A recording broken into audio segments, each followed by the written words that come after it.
Chapter 1. A Reversal of Extremes? Hey, wake up! Leo. In a daze, a voice resonated in his early AO, felt as if droplets of water had splashed into his cochlea upon opening his eyes. He discovered an elderly man with yellowed teeth standing before him, saliva flying as he spoke with an expression reminiscent of his high school homeroom teacher. Filled with disappointment, wait a moment. Shouldn't I be at home, burning the midnight oil? What is this place? Leo, a 26-year-old male, is a full-time writer, unmarried, with 2 girlfriends, one surnamed Zwa, and the other Yuhi is a creature of night, as he claims to only experience a surge of creative inspiration in the early hours, though whether this is merely an excuse for his inability to adjust his schedule remains uncertain yet. It is evident that Leo has somehow traversed dimensions due to his all-nighter. A torrent of unfamiliar memories materialized abruptly, soon flooding his mind, making him acutely aware of the situation at hand. To his astonishment, he had crossed over into the world of One Piece. Not only that, but he had also become a trainee in the latest naval cohort, currently undergoing military training at a boot camp. If he fails to meet the entry standards after 3 months, he would be forcibly sent home. From what his memories indicated, he appeared to be the weakest among the trainees, having been frail and sickly since childhood, and seemingly not very bright either. Given this development, should I expect to be mocked by my peers, scorned by the instructors, and then, in a dramatic twist, shout that 30 years of ups and downs will lead to my triumphant reversal? From underdog to hero. As expected, the naval officer continued. What are you still doing standing there? Someone like you should voluntarily withdraw. Don't disgrace our Navy on the battlefield. Upon hearing this, Leo couldn't help but blink twice, contemplating whether the Navy even had any dignity left, considering they were merely the hounds of the celestial dragons. If I were your parents, I would have died from your incompetence. Even if pirates hadn't taken me first, sir, that's rather excessive indeed. How can you bring up Leo's parents like that? Unexpectedly, the trainees alongside Leo began to defend him. Meanwhile, Leo completely ignored the old naval officer and strolled over to a nearby stream, utilizing the reflection on the water's surface to scrutinize his features. He appeared to be a youth of about 13 or 14, with delicate yet youthful features. Though his striking azure eyes were remarkably bright according to the memories of this body, it seemed that his parents had been murdered by pirates not long ago, which was why he had been taken in by the Navy. Leo pondered deeply, then settled himself on the ground, propping his chin with an air of aged wisdom before his unexpected journey. He had indulged in the world of One Piece, particularly enamored with the trio of brothers, Luffy, Ace, and Sabo. Admittedly, the 1,000-episode saga was quite extensive despite his frequent viewings. He grasped the overarching narrative well enough, yet many specific details eluded his memory. What year is it in the world of the Sea Circle? Had Roger been executed? Had Luffy set sail? Had the war at Marineford erupted? His mind swirled with countless curiosities. By the way, don't I have some sort of unique advantage? He mused, considering that having traversed into this realm, it would be rather disappointing to lack a special power befitting a traveler of worlds. Just as he finished contemplating this, a voice echoed in his mind. Ding. The cultivation system has been activated. A new physical vessel has been detected. Commencing compatibility. Compatibility progress. 15. There truly is one. Leo's expression brightened suddenly, however. The system's notification soon began to stutter. Compatibility progress. 4059 78 85 99. An unknown error has occurred. Compatibility failed. Restarting compatibility. An error has occurred during compatibility. The system is undergoing repairs. System crash. Leo. What on earth is this? Leo was immediately bewildered, thinking that although compatibility failure was one thing, a complete crash seemed rather excessive. What does this mean? Could it be that the system has truly vanished? You there, did you even hear what I said? At that moment, an old naval veteran approached Leo from behind and smacked him on the back of the head. Damage incurred. Vitality 1. Resilience 1. Before he could utter a word of protest, the system's notification left Leo stunned once again. What does this mean? Being struck yet gaining vitality and resilience? Could it be? Old man, dare you strike me again? Leo abruptly turned his head, excitement gleaming in his eyes as he gazed at the veteran. What did you say?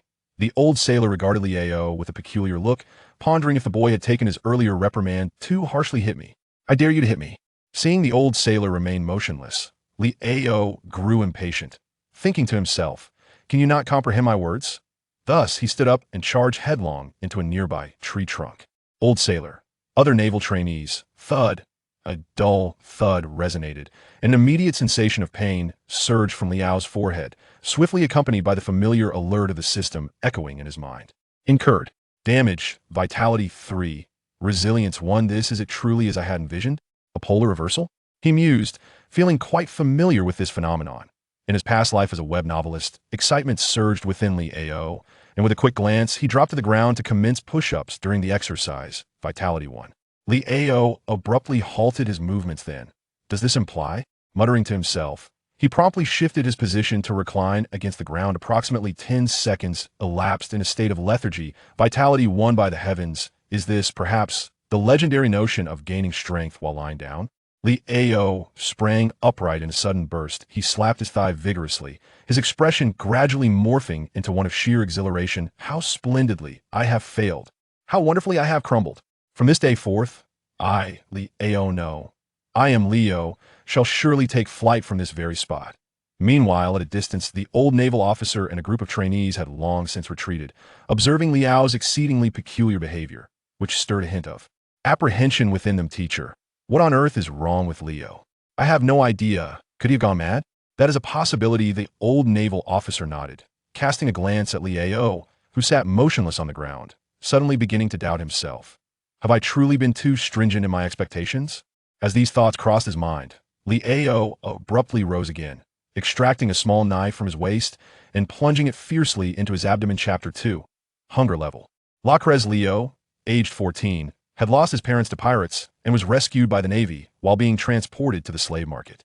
He was subsequently taken to the West Seas New Life Training Camp to be nurtured as part of the new cohort of Navy soldiers. However, the responsibility of overseeing these children fell upon Colonel Walden, aged 57, who faced the most significant blemish in his over 30 years of service.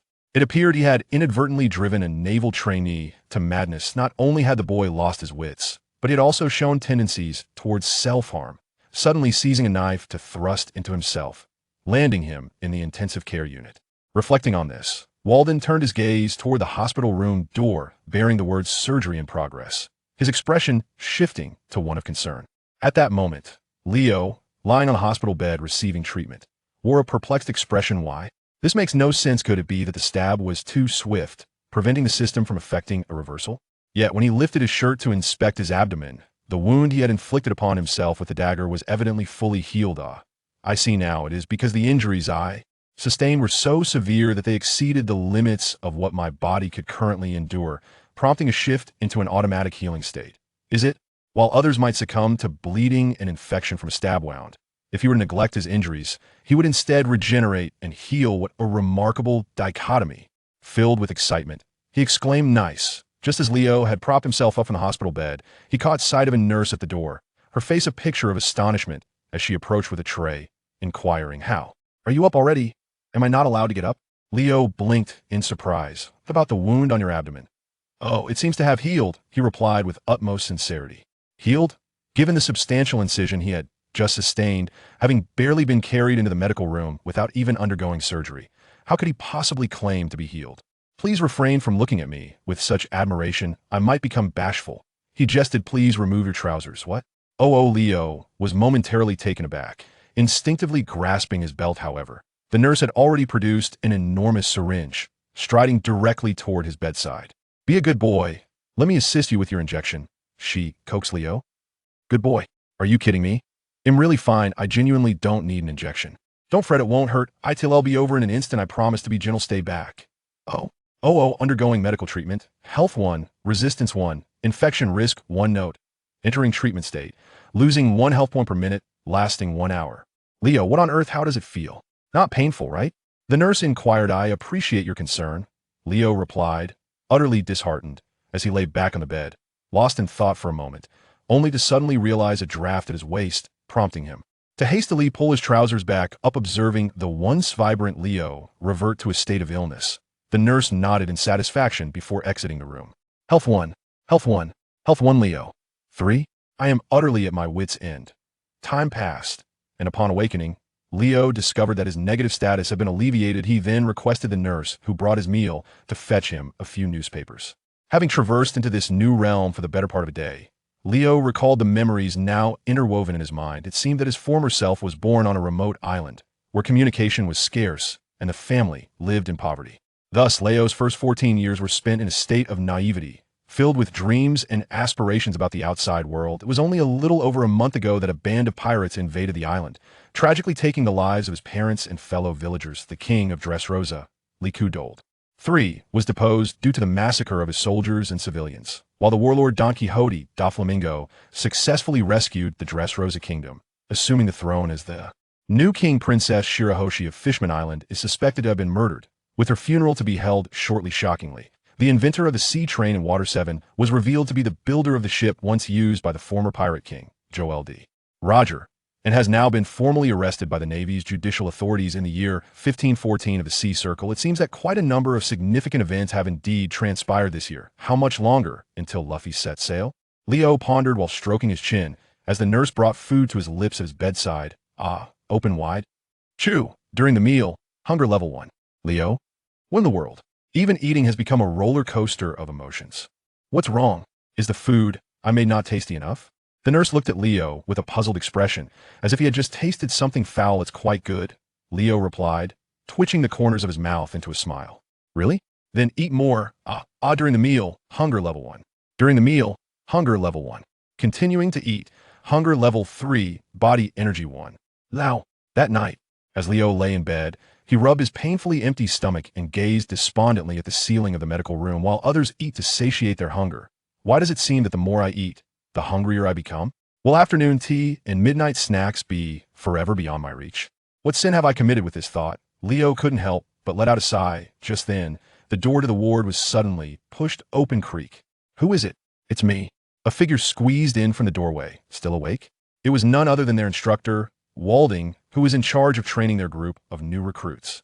He was still clad in the same naval uniform he wore during the day, holding 2 round objects resembling large pancakes, and approached the bedside, saying, I was too harsh. Earlier, my apologies. Leo, this is my favorite sweet sauce pancake. Give it a try. More food. Upon hearing this, Leo immediately clutched his stomach, displaying a look of terror. What's wrong, Leo? Have you yet to consider forgiving your instructor? Walding appeared genuinely saddened, looking at Leo with hopeful eyes, causing Leo to feel a chill run down his spine. How could that be? I didn't take it to heart at all, really? Then let's quickly enjoy the sweet pastries brought by the teacher. Upon hearing this, Walding immediately broke into a smile. The teacher knows how hard you've been training these days, and at your age, you are in a critical period for growth. Can I skip it? What do you think? Leo, while eating, hunger level increased by 1. Is it delicious? Very much. So, shall I get you some more? No need. Chapter 3. Resilience. After a night of tumult, Leo, famished to the point of insomnia, lay quietly in bed throughout the night. Thus, that evening, the notifications in his mind unfolded as follows. Through sleeplessness, spirit increased by 1 amidst laziness. Physical fitness increased by 1. Continued sleeplessness resulted in an increase of spirit by 2, skin quality by 1, health by 1, and liver function by 1. Amidst a state of persistent idleness, Leo found his physical attributes enhanced. Stamina increased by 2, endurance by 1, and endocrine function by 1. It was simply delightful. The following morning, at the training ground on the island, Leo, having spent the night in revelry, stood at the rear of the line, invigorated and far from fatigued. After the roll call, he heard Walding announce, Leo, you underwent surgery yesterday. You need not participate in training for the time being. You may observe and rest nearby. What? When did I have surgery? How was I unaware? Nevertheless, the prospect of resting on the sidelines without the obligation to train was most appealing to him at that moment.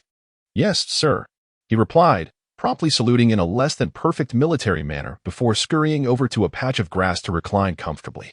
Leo gazed contentedly at his fellow trainees, who had already commenced their morning run under Walding's guidance.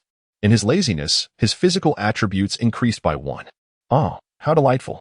Yet, he pondered the true meaning of these physical enhancements. Did they encompass attributes like strength and agility, or were they merely an increase in muscle mass? With this thought in mind, he instinctively lifted his shirt to feel his abdomen. That being said, how many days must I lie here to achieve an 8-pack? Noon arrived. After a rigorous morning of training, the naval trainees flocked to the mess hall. Among them, 2 boys, seemingly of similar age to Leo, approached him. Leo, have you been lying down all day? Aren't you going to eat? Huh? Immersed in the pleasure of his newfound strength, Leo instinctively raised his head upon hearing his name. His gaze fell upon a boy with dark skin, small eyes, and a buzz cut, whose appearance exuded a certain earnestness. Beside him stood a girl wearing glasses with deep blue short hair, radiating an air of quietness and shyness. Wait a moment. Why does this girl look so familiar? Leo furrowed his brow and leaned in closely, scrutinizing the girl with blue hair and glasses. After a moment of careful recollection, his eyes widened in astonishment as he fervently stammered, "Why you? Do I have something on my face?" The girl lowered her head, slightly bashful, and took a couple of steps back. "Dasky." At that moment, Leo finally managed to utter the name of the girl before him. Indeed, it was Dasky, a significant female supporting character from the original One Piece, often seen trailing behind the chain-smoking swordsman Smoker. However, wasn't Dasky supposed to be from the East Blue? How did she end up in the training camp in the West Blue? "What brings you here?" Leo instinctively inquired. Before Dasky could respond, a boy with sun-kissed skin interjected. "What are you talking about? We were all sent here from all corners of the Four Seas for training, weren't we?" "Oh, I see." Upon hearing this, Leo nodded and inquired, "What is your name?" "Ah, I almost forgot to introduce myself. I am Shuen, 16 years old, the eldest among this group of trainees. You may also call me Brother Shuen, just as Dasky does." The youth introduced himself with a radiant smile, exuding a sunny disposition and a certain familiarity. However, Leo couldn't shake the feeling that he had heard this name somewhere before, though he couldn't quite place it, deciding not to dwell on it. And hoping to foster a good rapport with the two, he replied, "Then I shall not be polite, Brother Shuen, Sister Dasky." "Excellent. Now, let us joyfully proceed to the dining hall for a meal." As he spoke, Shuen stepped forward and draped an arm around Leo's shoulder. Leo, feeling as though he was on the brink of starvation, emerged from the cafeteria with a sense of desperation. This predicament was unacceptable. He pondered that having traversed into the world of One Piece, accompanied by a system, it would be utterly disgraceful to perish from hunger. Thus, in the afternoon, he decided to feign illness, stealthily returning to the medical room where he reclined upon a hospital bed, resuming his charade. To his surprise, the nurse was indeed quite attractive, her uniform accentuating her alluring figure. Even the act of leaning down to administer an injection appeared rather enticing. "Wait a moment. An injection? What are you doing?" Leo's expression instantly revealed a look of terror. "Seeing you so listless. Dear sister feels a pang of sorrow and wishes to administer a little injection to help you recover swiftly." "No, there's no need. Do not be afraid. Come now. Let down your trousers and raise your backside." "No." "Ah." Leo, feeling the effects of medication, experienced a decline in health and resistance, alongside an increase in headaches and joint pain. He now entered a state of healing, losing 1 point of vitality per minute for a duration of 2 hours. After some time, he lay listlessly on the hospital bed, resembling a lifeless figure. 2 hours later, upon noticing the room was devoid of any occupants, Leo rose and approached a wooden table cluttered with various medical instruments. As he surveyed the array, he extracted a hammer from the assortment. Curious, he pondered its purpose. Was it perhaps intended for testing reflexes? Yet, the size of the hammer seemed rather absurd for such a task. Confused, he scratched his head. But then an idea struck him. He lifted the hammer and struck his thigh with considerable force. A dull thud resonated through the air. He sustained damage, gaining 1 point of vitality and increasing his resilience. Indeed, upon hearing the notification in his mind, Leo's eyes sparkled with excitement. He turned to gaze out the window, and then proceeded to deliver a powerful blow to the back of his left hand. Once more, he received damage, gaining another point of vitality and enhancing his ability to withstand blows. He continued to strike his chest and abdomen in succession, each strike echoing with a satisfying sound. What a thrill! After delivering over 20 strikes, each more forceful than the last, he hammered every part of his body from the upper to the lower regions, relishing the experience to the point of exclaiming aloud, "Let me see. Are there any areas I have yet to strike?" His gaze traveled down his body until it rested upon his groin. After contemplating for 2 or 3 seconds, Leo raised the hammer high above his head. But just then, a voice rang out from the doorway. "Stop." It was Walding, his face etched with concern as he took a deep drag from a cigarette, casting a perplexed glance toward Leo. In truth, even if one cannot become a sailor, there are always other avenues to explore. "Leo, there is no need for you to succumb to despair simply because you believe your talents are lacking. Leo, the path of life ahead is still long. Though you are young and may not fully comprehend, having children is indeed a profoundly joyful experience." "Leo, so, do you comprehend my meaning?" Teacher, it's not quite as you envision." You need not elaborate, for the teacher understands." "Leo, do you comprehend nothing at all? Very well. Once your health is restored, I shall personally train you," Walding remarked while stroking the stubble on his chin. After all, I was quite a notable figure in the Navy during my youth. Within 3 months, transforming you into a competent soldier should pose no challenge. His words were delivered with unwavering conviction, yet they fell upon Leo's ears quite differently. What? This old fool actually intends to train me personally? Training? That S for dogs. Teacher, I appreciate your kindness, but I have already resolved to abandon the Navy. Leo stated resolutely, fixing his gaze on Walding. I plan to return home to farm, find a wife, and experience the joys of parenthood. Walding? Suddenly, it feels as though I have taken a misstep in my counsel. Ahem, I merely mentioned it offhand. Teacher, your words were far from casual. Each sentiment resonated deeply within my heart. Rest assured, from this day forth, I shall turn over a new leaf and strive to lead a better life, never again engaging in self-destructive behavior. Well, that is good to hear. Walding scratched his head, sensing something amiss. Wasn't I here to assist this young lad in passing his entrance examination? How did it devolve into a conversation about returning home to farm? He pulled a cigarette from his pocket, lit it, and took a deep drag, exhaling a half-circle of smoke. Meanwhile, Leo, seated beside him, suddenly received a notification from the system. Exposure to secondhand smoke. Lung function 1, digestive system function 1, respiratory health 1, cardiovascular health 1. Goodness gracious. Leo blinked, pondering the considerable dangers of smoking. What if he did not experience such a drastic transformation? He momentarily lost his train of thought, only to see Walding exhale a puff of smoke. In a hurry, Leo leaned closer, inhaling the second-hand smoke with fervor. Hiss. As he was affected by the second-hand smoke, his lung capacity increased by 1, and his charisma surged by 1. Leo widened his eyes, as if he had just heard something extraordinary. Could smoking truly exude such an aura of dominance? How astonishing. Unconsciously, his gaze began to shimmer with fascination as he regarded the cigarette in Walden's hand. Meanwhile, Walden, clutching the half-burnt cigarette, found himself frozen in place, his eyes betraying a hint of fear as he observed Leo's insatiable hunger, paralyzed and afraid to move even an inch. This lad, could he possibly believe that 2 men could partake in the act of procreation? 2 days later. Leo, come here. I'm coming. In the dense forest behind the small island, during the leisurely moments following dinner, Shuan waved frantically at Leo. Upon seeing Leo jog over at a leisurely pace, he exclaimed with excitement, Leo, I have learned to harness the aura of dominance. From today onwards, no one in the West Sea shall rival me. Aura of dominance? Upon hearing this term, a look of skepticism flickered across Leo's face. Watch closely, Shun declared, as he suddenly swung his fist at a pile of leaves on the ground. In the next moment, a gust of wind swept through, scattering the leaves in all directions. This was hardly an aura of dominance. It was merely the force of a punch. Leo silently complained to himself. However, the strength of his muscles and physical prowess were indeed quite impressive. Did you see that? Aren't I remarkable? Shuan boastfully rubbed his nose. Impressive. Yet, why do I feel as though your enthusiasm is somewhat lacking? Nonsense, that's merely your illusion. Leo waved his hand dismissively and swiftly shifted the topic. By the way, where is Dasky? Oh, she is practicing her swordsmanship near the hillside, came the reply. Dasky has always been exceptionally diligent. She claims her future dream is to collect all the renowned blades that have been taken by villains. I pondered how that could possibly be achieved. Not to mention the multitude of evildoers in this world, she could never capture them all, even if she did encounter one. How could a girl possibly stand a chance against them? Shuan clicked his tongue and continued, absorbed in his own thoughts. My dream, however, is quite different. I have the utmost admiration for the former Admiral Zifa of the Navy headquarters.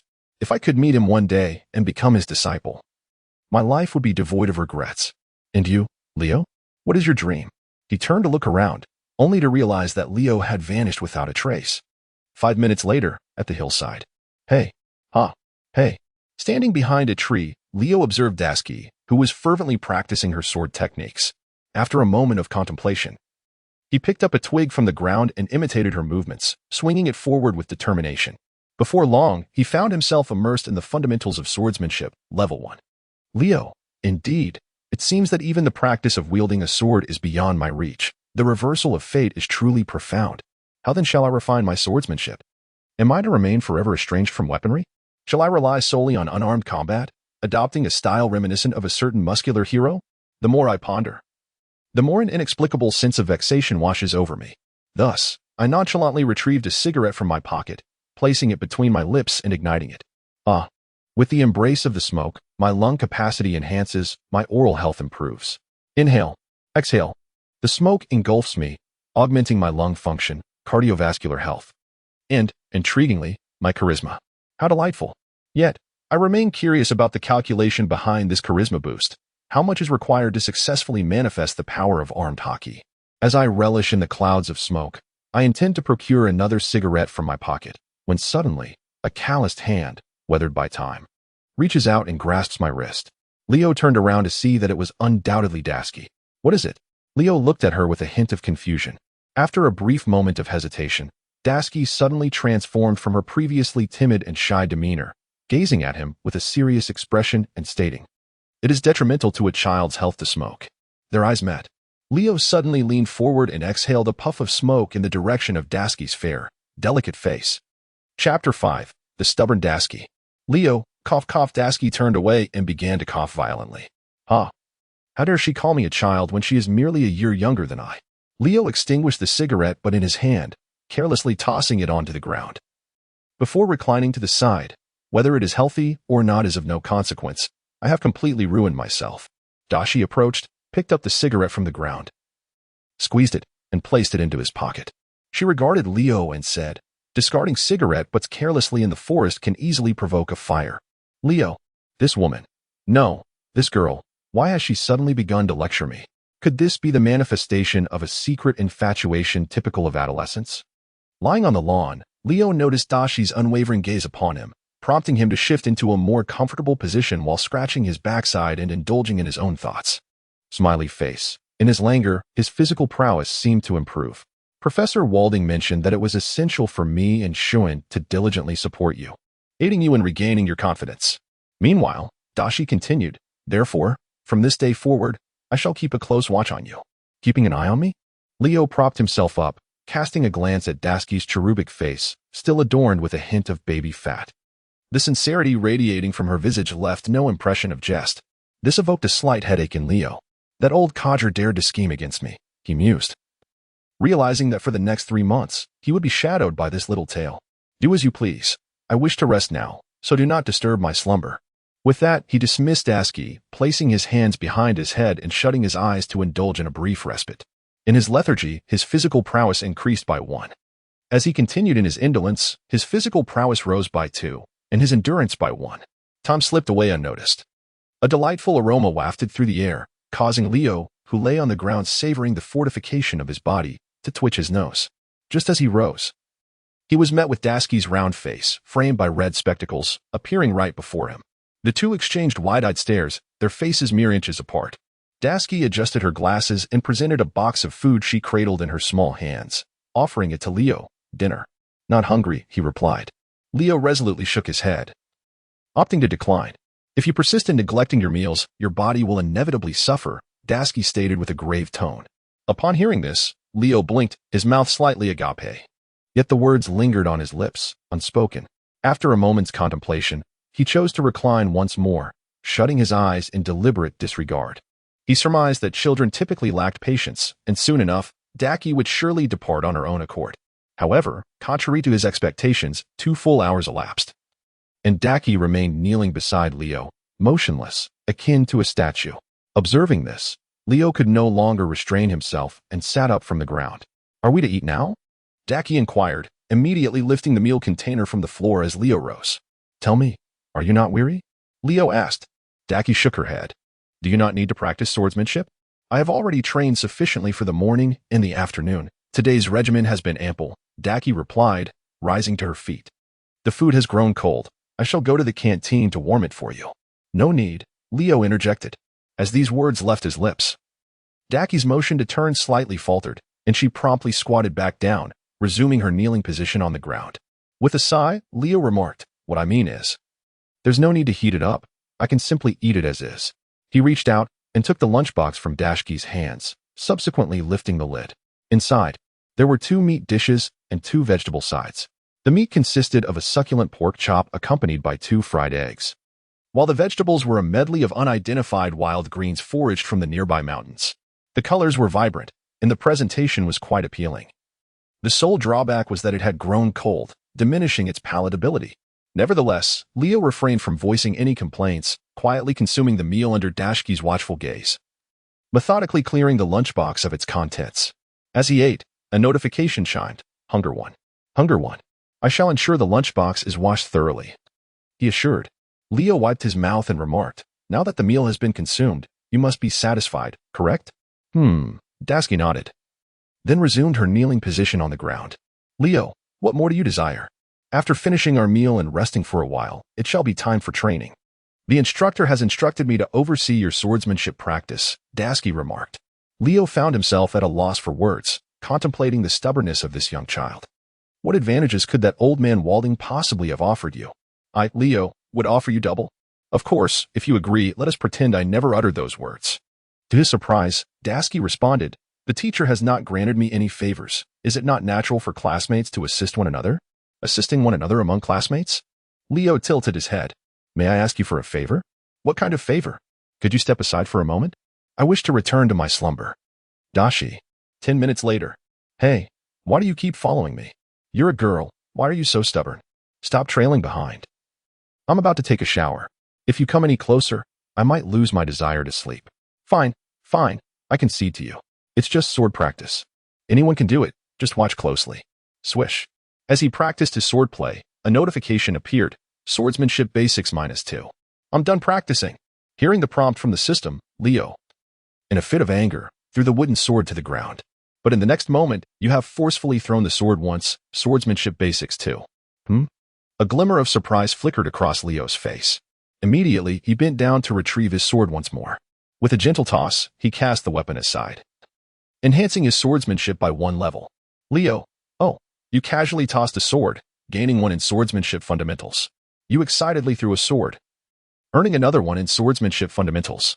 Continuing to throw swords, you have acquired 3 in swordsmanship fundamentals, 1 in sword technique comprehension, and 1 in arm strength. Incredible! Leo could not help but exclaim, his movements quickening with fervor. Meanwhile, on the other side, observing Leo, who seemed to have gone mad as he wildly struck with his sword, a distorted smile creeping onto his face, Dashki's expression momentarily shifted to one of grave concern. It appeared that the teacher's words were indeed correct. Leo indeed requires someone to care for him. Chapter 6, Oral Ulcer. A few days later. Shun. Have you seen Leo? Asked Dashki, who had been searching for Leo at the foot of the training ground's back mountain. I don't know, replied Shun. Without raising his head, he told me not to inform you that he is in the cave halfway up the mountain. Thank you, Dashki responded. You're welcome, Shun replied, completing 2 more push-ups before realizing something felt slightly amiss. Wait, did I just let something slip? In the cave, a bed made of hay and mats lay on the ground, and at that moment, Leo was lying alone upon it, his expression far from joyful. I finally managed to shake off that pesky tail. At last, I can focus on my training. While in a state of continuous laziness, his physical attributes increased, 2 in fitness, 2 in endurance, 1 in health, and 3 in metabolism. Just as he was about to express his relief, Dashki, armed with a knife, had already appeared in the cave, her eyes sparkling as they fixated on him. Sister, since I call you sister, would you please let me be? A wry smile appeared on Leo's face as he rolled on the ground once more. Oh, the misfortune. I simply wish to lie down in peace and engage in some physical exercise. Must you persistently monitor my every move? Even my mother never imposed such scrutiny upon me. It is time to practice swordsmanship. I refuse. Then at least rise and stretch your limbs. Remaining supine will lead to physical atrophy. I shan't get up. Darsky. After a moment, the cave fell into an unexpected silence. Leo turned to glance over his shoulder, only to find Darsky lying beside him. What are you doing? Resting. Why are you resting next to me? You're a girl. Could you not be a tad more mindful of the implications? Why not? Darsky tilted her head, looking at Leo with curiosity. Can't a girl lie beside a boy? It's not that one cannot. Leo was momentarily taken aback by Dashki's unexpected question. After a moment of contemplation, he replied, well, that typically occurs in the context of marriage. Upon hearing this, Dashki's face flushed instantly. She hurriedly rose from the ground and resumed her previous kneeling posture. Leo. Women. Have you finally learned to be shy? Well, from now on, I suppose you won't cling to me like this anymore? Yet, for an entire week, wherever Leo went, Dashki followed him unwaveringly. It was the kind of attachment that could not be shaken off. One might argue that if it were a more mature and alluring beauty, Leo might have found some enjoyment in it, but Dashki is merely 13 years old. What can a 13-year-old do? Jump rope, perhaps? In comparison to Dasky, Leo found himself more intrigued by the nurse in the medical room. That afternoon, with a cigarette in his mouth, Leo resumed his practice of sword throwing in the cave. And, as expected, Dasky appeared punctually once again. Leo, Shun said, you didn't eat lunch again today. I don't feel like eating. Leo thought to himself, what nonsense. Last night, that old codger vowed and forced me to have an extra meal under the pretense of promoting growth. Even now, my stomach is still in turmoil. I must allow it to settle before dining again. Contrary to his expectations, upon hearing Leo's response, Dasky did not press him further to eat. Instead, she picked up another wooden sword, approached Leo, and suddenly swung it forward with vigor. A sharp whoosh of wind followed. That's not how swordsmanship is practiced. Dasky murmured under her breath, before demonstrating the combat techniques she had been honing over the past few days. It must be said, Dasky's swordsmanship was commendable. At least from Leo's perspective, who was nearly oblivious to the art, it was astonishing that a mere 13-year-old could attain such a level of skill. However, is swordsmanship practiced in this manner? Do you really need to instruct me? My training must follow this method. Do you understand? I've grasped the essence. Leo nodded slightly, and then hurled the sword with greater force. With a clang, the sword fell to the ground. Dasky turned to glance at the sword on the floor, then shifted her gaze back to Leo, the breath emanating from her nostrils becoming increasingly audible. Leo could discern that this time, Dasky seemed genuinely upset. It was hardly surprising. After all, one could hardly expect to remain unperturbed when one extends a hand of kindness only to receive indifference in return. For an entire week, he had faced the cold shoulder despite his warm efforts, and anyone in his position would find it intolerable. What made the situation even more poignant was that the other party was merely a 13-year-old girl. Come on, go ahead and unleash your frustration upon me. Then cast aside your sword and depart.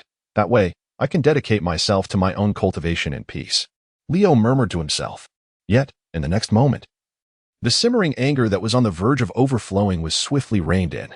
Dasky then continued, since you have no fondness for practicing swordsmanship, I shall teach you the physical techniques that Master Valding imparted to us today. With that, she took a step back, preparing to demonstrate her punches. Leo? Hey, is this never ending? In the blink of an eye, Leo took a bold step forward and removed the glasses perched upon Dasky's nose. Remarkably, without her glasses, she appeared significantly more attractive, despite her round face still remaining unchanged.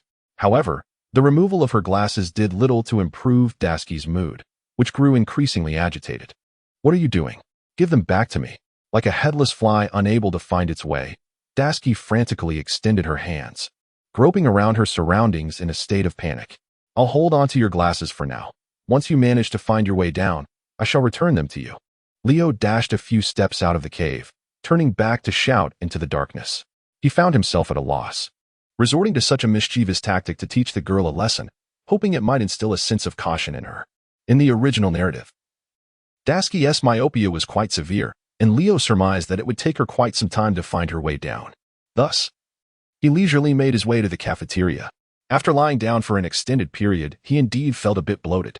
Later that evening, as the sound of fireworks erupted near the beach, Leo curiously approached the source, his mouth agape in wonder. Hey, Leo, what's wrong? Are you feeling unwell again?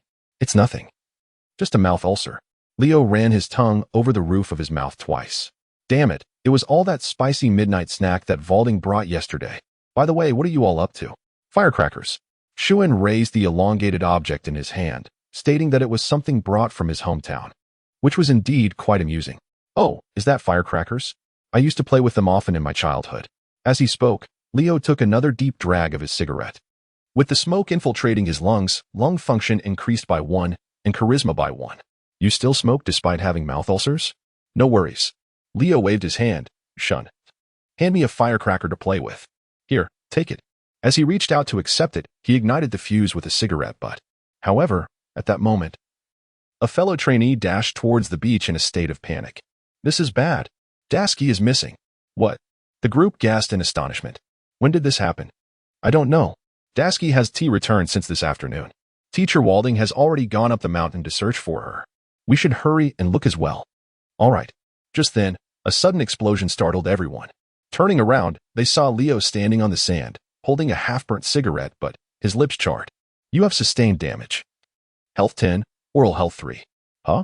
He instinctively extended his tongue to touch the roof of his mouth. Damn it. My mouth ulcer is healed? This is absurd. Chapter 7. The Wolf Pack. Part 1. Dasky. Dasky, where are you? Dasky. In the dense jungle behind the small island, 214 naval trainees, each clutching a flashlight, began their search for Dasky across the mountains. Meanwhile, Leo, upon entering the forest, hastened towards a cave situated halfway up the mountain. After about 10 minutes, upon discovering the cave devoid of any presence, Leo searched the area outside before his gaze fell upon a thicket. The leaves of the shrub bore traces of blood. Upon rubbing it with his fingers, he found the blood still fresh. It was evident that it had been left not long ago. Calculating in his mind, he deemed the likelihood of it belonging to Dasky to be 90%, and thus, he immediately followed the narrow path to the left. At this moment, he felt a pang of regret. Despite the fact that this was the world of One Piece, and Dasky could not be regarded as an ordinary 13-year-old, she was still a girl. Leaving her alone in the depths of the mountains was one thing, but taking her glasses away was utterly inconsiderate. I am truly not a good person. The more he thought about it, the guiltier he felt, and he raised his hand to deliver a slap to his own face. At that moment, a distant wolf howl echoed from ahead, causing Leo's heart to skip a beat. This is bad. Could it be that Dasky has been taken away by the wild wolves on the mountain? With this thought in mind, the frequency of his footfalls quickened once more. However, upon arriving at the source of the sound, Leo found himself momentarily frozen in place. Before him lay a scene that was both shocking and dire. At the base of a precipice, Dasky leaned against a rocky wall, brandishing a wooden sword, while a pack of wild wolves, their eyes glimmering with a sinister light, loomed menacingly before her. It appeared she had just endured a fierce battle.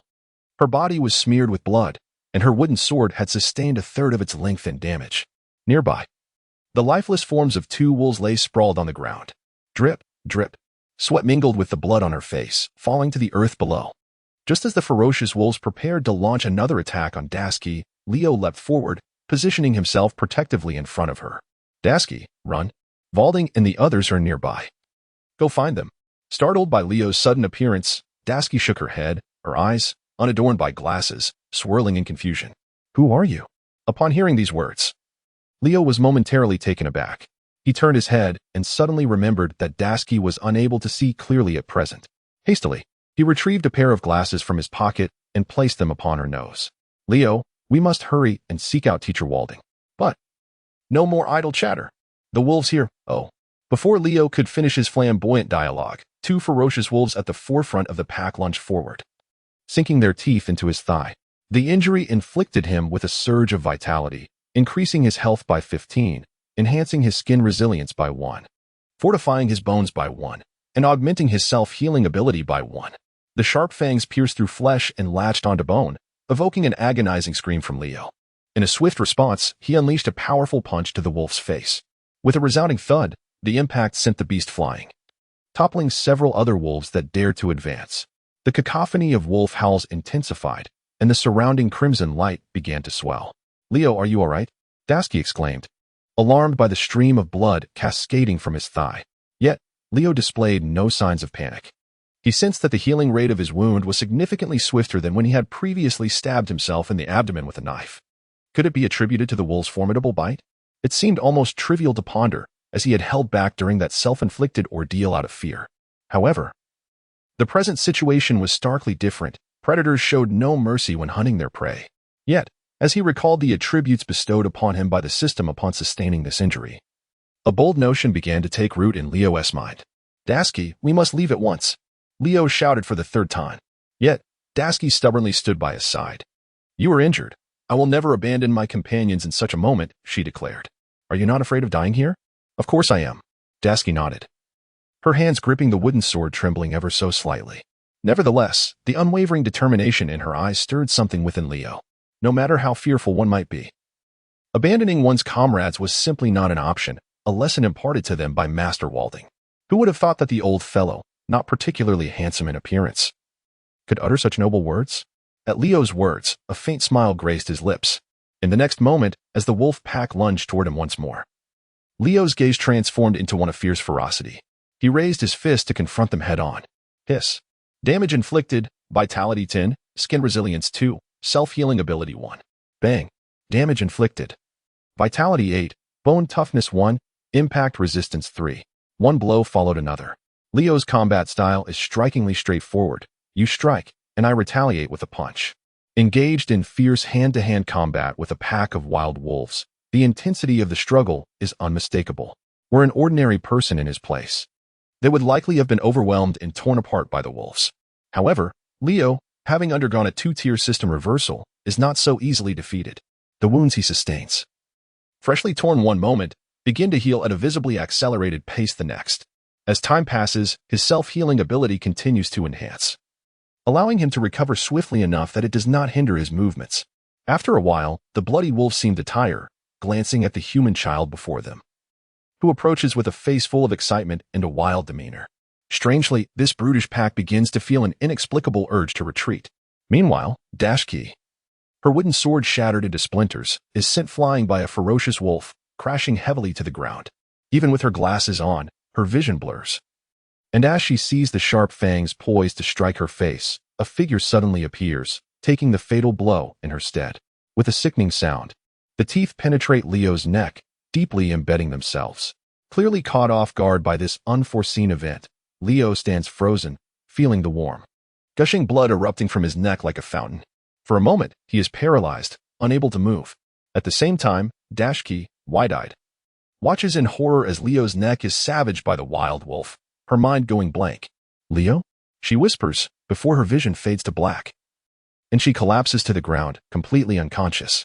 In the aftermath, while an ordinary person would bleed profusely from such a penetrating wound, often succumbing to shock and death from blood loss, Leo is different. He shows no signs of losing blood. Instead, the excess blood within him compels him to expel it. Indeed, the system's notifications of health points signify a replenishment of his vitality. In simpler terms, while others might cough blood due to injury, Leo expels blood because his body is overloaded. Thus, despite the gruesome appearance of blood splattering everywhere, his internal supply remains ample. It may be a shocking sight, enough to render Dashki faint, but the overwhelming scent of blood is undeniably potent.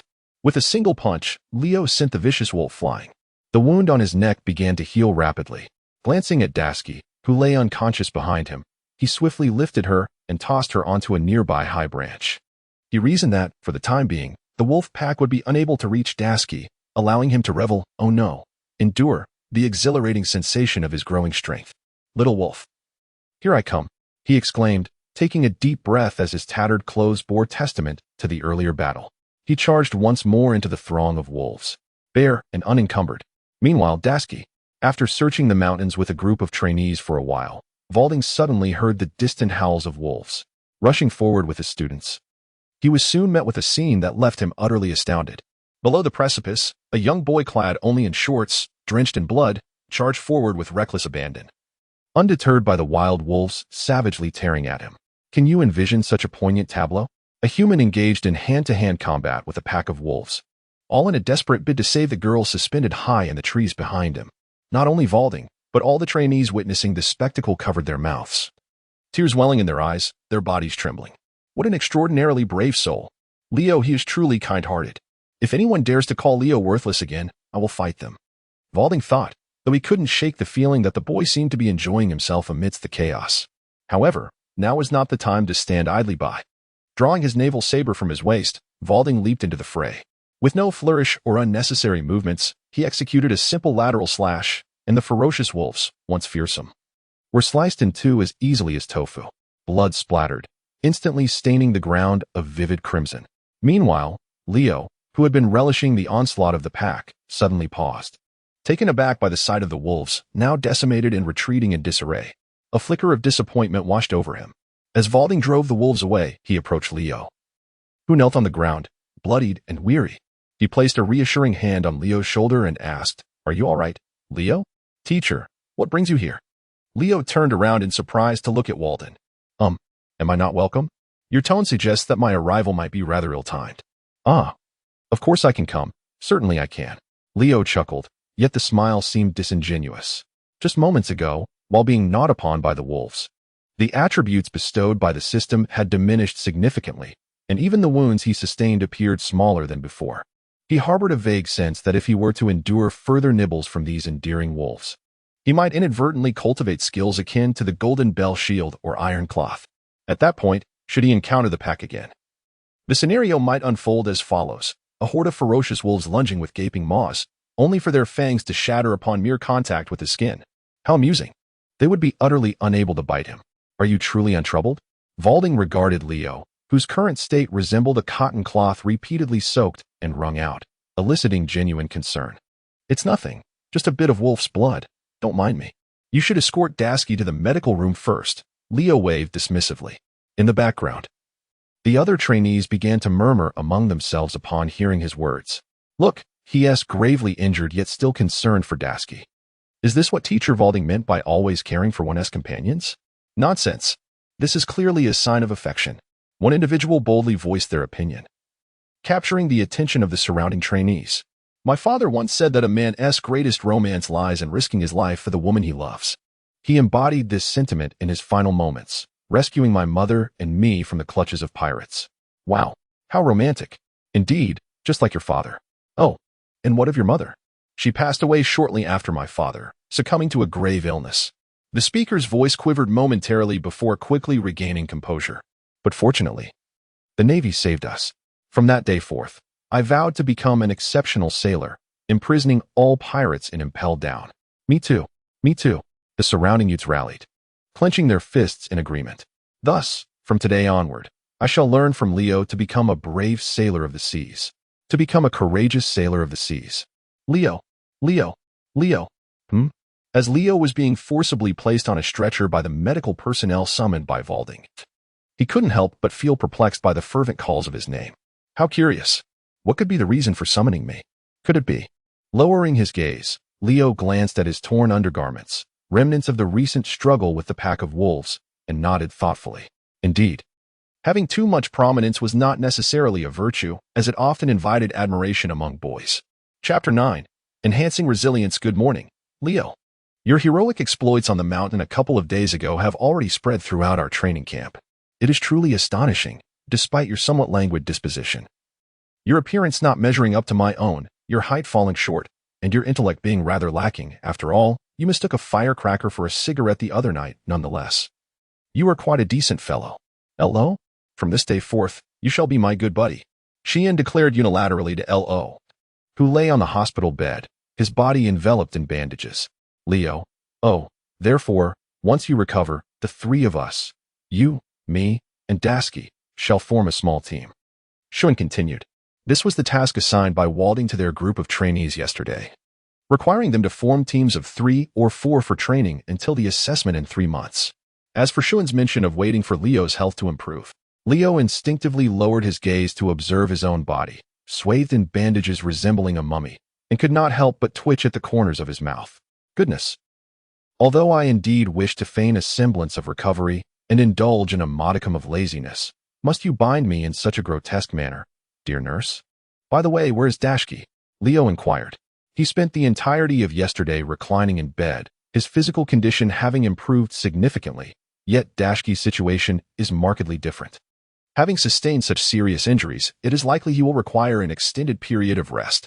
He awakened last night, but upon regaining consciousness, he insisted on seeing you. Thankfully, Professor Valding intervened. Sheehan remarked, she is currently nursing injuries to her legs. While they may not compare to the severity of yours, she still needs ample time to recuperate. Leo, oh, then take good care of your injury. I will visit you again tomorrow. All right. After exchanging a few more words, Sheehan rose to depart.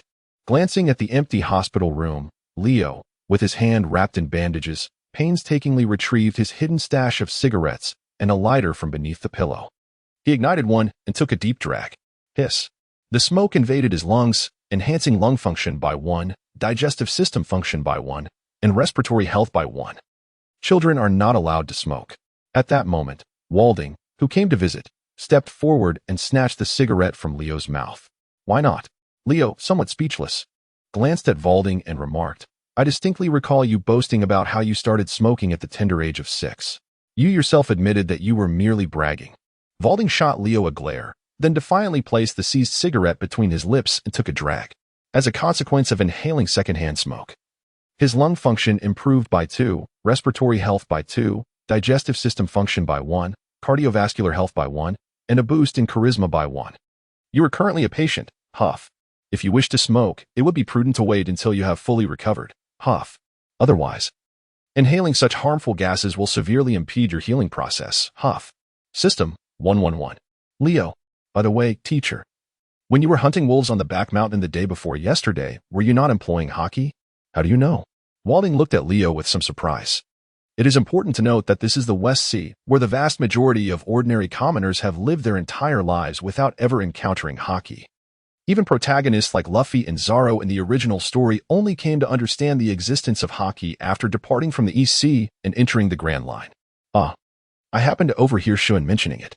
That fellow practices boxing down at the foot of the mountain every day, claiming he is training in hockey. It sounds rather impressive. So it was that lad. Walding nodded, took another puff of his cigarette, and remarked with a smile, however, hockey is not something one can master simply through casual practice. It requires persistent, arduous training and accumulation over time. Then, before he could finish his thought, Leo suddenly withdrew beneath his blanket, turning onto his side to lie down. What is the matter? Nothing. Just feeling sleepy. You wouldn't be feeling lethargic simply from hearing the words arduous training, would you? Of course not. Walding. Clearly, that is the case. He sighed. This child, while possessing many admirable qualities, kindness, bravery, exhibits a troubling laziness. What will become of him if he truly joins the Navy? Perhaps I should assign him a position in logistics or as a medical officer. That way, I wouldn't have to worry about him being overpowered by pirates due to a lack of strength. Shaking his head. Walding had just reached the door when he suddenly recalled something, turned back, and pocketed the box of cigarettes that Leo had left by his pillow. Only then did he leave with satisfaction, hands clasped behind his back. A week later, deep in the mountains, Leo sprinted through the dense woods in pursuit of the wolf pack. Do not flee, little wolves. Why do you run upon seeing me? Come, let us play together. Awoo. Come now, come bite your brother gently. Awoo. Do not be shy. Just the other day we were so candid with one another. Leo shouted loudly. And after running for a short while, he was astonished to see the wolf pack scatter in disarray instead of clustering together. This unexpected sight elicited a hint of frustration upon his face. Are you truly wolves? Why do you seem more akin to dogs? The training regimen of the Golden Bell Shield had only just entered its third day, yet the adorable little wolves, unable to endure Leo's relentless torment, had all sought refuge. Consequently, Leo found himself limited to practicing only his sword-throwing technique for the time being. On a related note, after enduring numerous bites from the wolves, the resilience of his body had reached a commendable level. This morning, when he awoke and attempted to slice his arm with a small knife, he was unable to break the skin, managing only to create a faint line after exerting considerable effort. He speculated that his toughness was akin to that of the iron block technique from the Navy 6 styles. However, after a moment's reflection, he shook his head. Though the iron block appeared rather ineffective in the original tale, easily breached by opponents, it could still withstand ordinary bullets. With his current level of hardness, he surmised there remained a significant gap. He needed to devise a strategy. Enduring further torment was essential. Leo pondered with his chin in hand. To suggest that he would wield a knife against himself, even the most ruthless individual would instinctively show restraint when it comes to their own flesh. Moreover, given the current resilience of his skin and muscles, piercing through them with ease would indeed be a formidable challenge. Surely, there must be other beasts lurking in the mountains? Just as the thought crossed his mind, a deafening roar erupted from the depths of the forest. Chapter 10. The beastly bear before him stood a colossal bear, towering around 7 to 8 meters in height, with a deep scar beneath its left eye, evidently inflicted by human hands. True to form, upon encountering the sudden appearance of Leo, the bear immediately exuded an intense hostility, roaring as it charged forward, intent on tearing Leo to shreds. What the hell? Before he could fully comprehend the situation, a massive paw came crashing down towards him. Leo instinctively rolled to the side, narrowly evading the blow. The soft grass was instantly imprinted by the bear's paw, but the ordeal was far from over. As Leo regained his footing, the bear's paw swept once more, striking him squarely and sending him flying several meters, colliding brutally with a tree trunk. Sustaining injury, his vitality surged by 30, resilience increased by 5, bone hardness by 3, and organ health by 1. Wow! A fresh stream of blood erupted from his mouth. This was intense. Feeling a profound ache coursing through his body, Leo rose from the ground, gazing at the now even more enraged bear. Coughing lightly, a sense of retreat began to creep into his mind. Alas, the system bestowed upon him the power of reversal, not immortality. He would still endure pain, and should the damage exceed his physical limits, the system's reversal would falter, potentially leading to his demise in this very spot. Hastily wiping the blood from his lips, he took off in the direction he had come from. Glancing back as he ran, he was shocked to see the bear was indeed in pursuit. What on earth? I haven't provoked you, have I? I merely stepped out to see who was calling. Why are you relentlessly chasing me? I certainly don't have any emergency syrup to offer. He berated inwardly as he continued to flee, only to find himself at the edge of a cliff. Peering down, he quickly recoiled. The drop must be over 50 meters. Such a height, should one fall, they would undoubtedly become a mere puddle of flesh. At that point, forget about a polar reversal. It seems that only the prospect of reincarnation from the wretched earth could possibly save him. Turning around, Leo noticed that the enormous bear had caught up with him. Gritting his teeth, he resolved to confront the beast head-on. However, to his astonishment, the bear suddenly twitched its nose twice, completely disregarding Leo. The prey that was so tantalizingly within reach, and instead sprinted off in another direction. What is this? What could possibly explain its sudden disinterest in devouring me? Leo, somewhat perplexed, raised his hand to sniff his armpit. There was certainly no hint of body odor. He had bathed just the previous night. Surely, this bear was rather unappreciative. Grumbling softly to himself, he noticed that the bear's silhouette was quickly fading from view. After a moment's thought, Leo found himself inexplicably compelled to chase after it, trailing closely behind. Before long, in a shallow depression within the forest, he glimpsed the massive bear that had previously pursued him, lying in the pit and emitting a sound akin to a whimper, while it gently licked something with its tongue. Fearing that he might draw the bear's attention once more, Leo stealthily climbed a nearby tree, peering down into the pit. To his astonishment, a small bear, its body smeared with blood, came into view. It resembled a newborn cub, nearly the same size as Leo himself, standing in stark contrast to its father's imposing stature. Observing the wounds on the little bear, they did not appear to be inflicted by another. Rather, they seemed to be the result of a fall. Leo murmured quietly. However, it seemed that the enormous bear had noticed his presence. It swiftly turned around and let out a roar towards the trees, causing Leo to instinctively cover his ears. Hey, don't be alarmed, dear bear. I believe I may have a way to assist in healing your cub's wounds. With a quick glance, Leo raised his hands and shouted confidently. He was uncertain whether the colossal creature could comprehend his words, yet this was the world of One Piece, a realm where the extraordinary was commonplace. Who knows, perhaps communication was indeed possible. In the very next moment, the bear's roar appeared to soften considerably, observing its eager foot-stomping. It seemed as if the creature truly understood Leo's intentions. Thus, with a hint of uncertainty, Leo continued, "If you agree to let me help, please sit down right where you are and place your front paws upon your belly." Upon finishing his request, a resounding thud echoed as the bear obediently plopped down into the mud, resting its forepaws on its rounded belly, staring motionlessly at Leo. The sight was reminiscent of an enormous plush toy. "All right, no problem, just wait for me." With a smile, Leo leapt down from the tree and dashed swiftly down the mountain. Approximately 20 minutes later, he had brought a nurse, clad in a uniform, along with him. "What are you doing, you little rascal? Did you bring me to the woods for some mischief? Dear nurse, could you please assist with my bear brother's cub's wounds?" Bear brother? The nurse paused momentarily, then gazed ahead. 5 seconds later, a loud thud resonated as the nurse collapsed to the ground, having fainted from shock. "Leo, I merely summoned you to assist as a veterinarian. Is it truly necessary to be so apprehensive? Never mind, I shall handle it myself."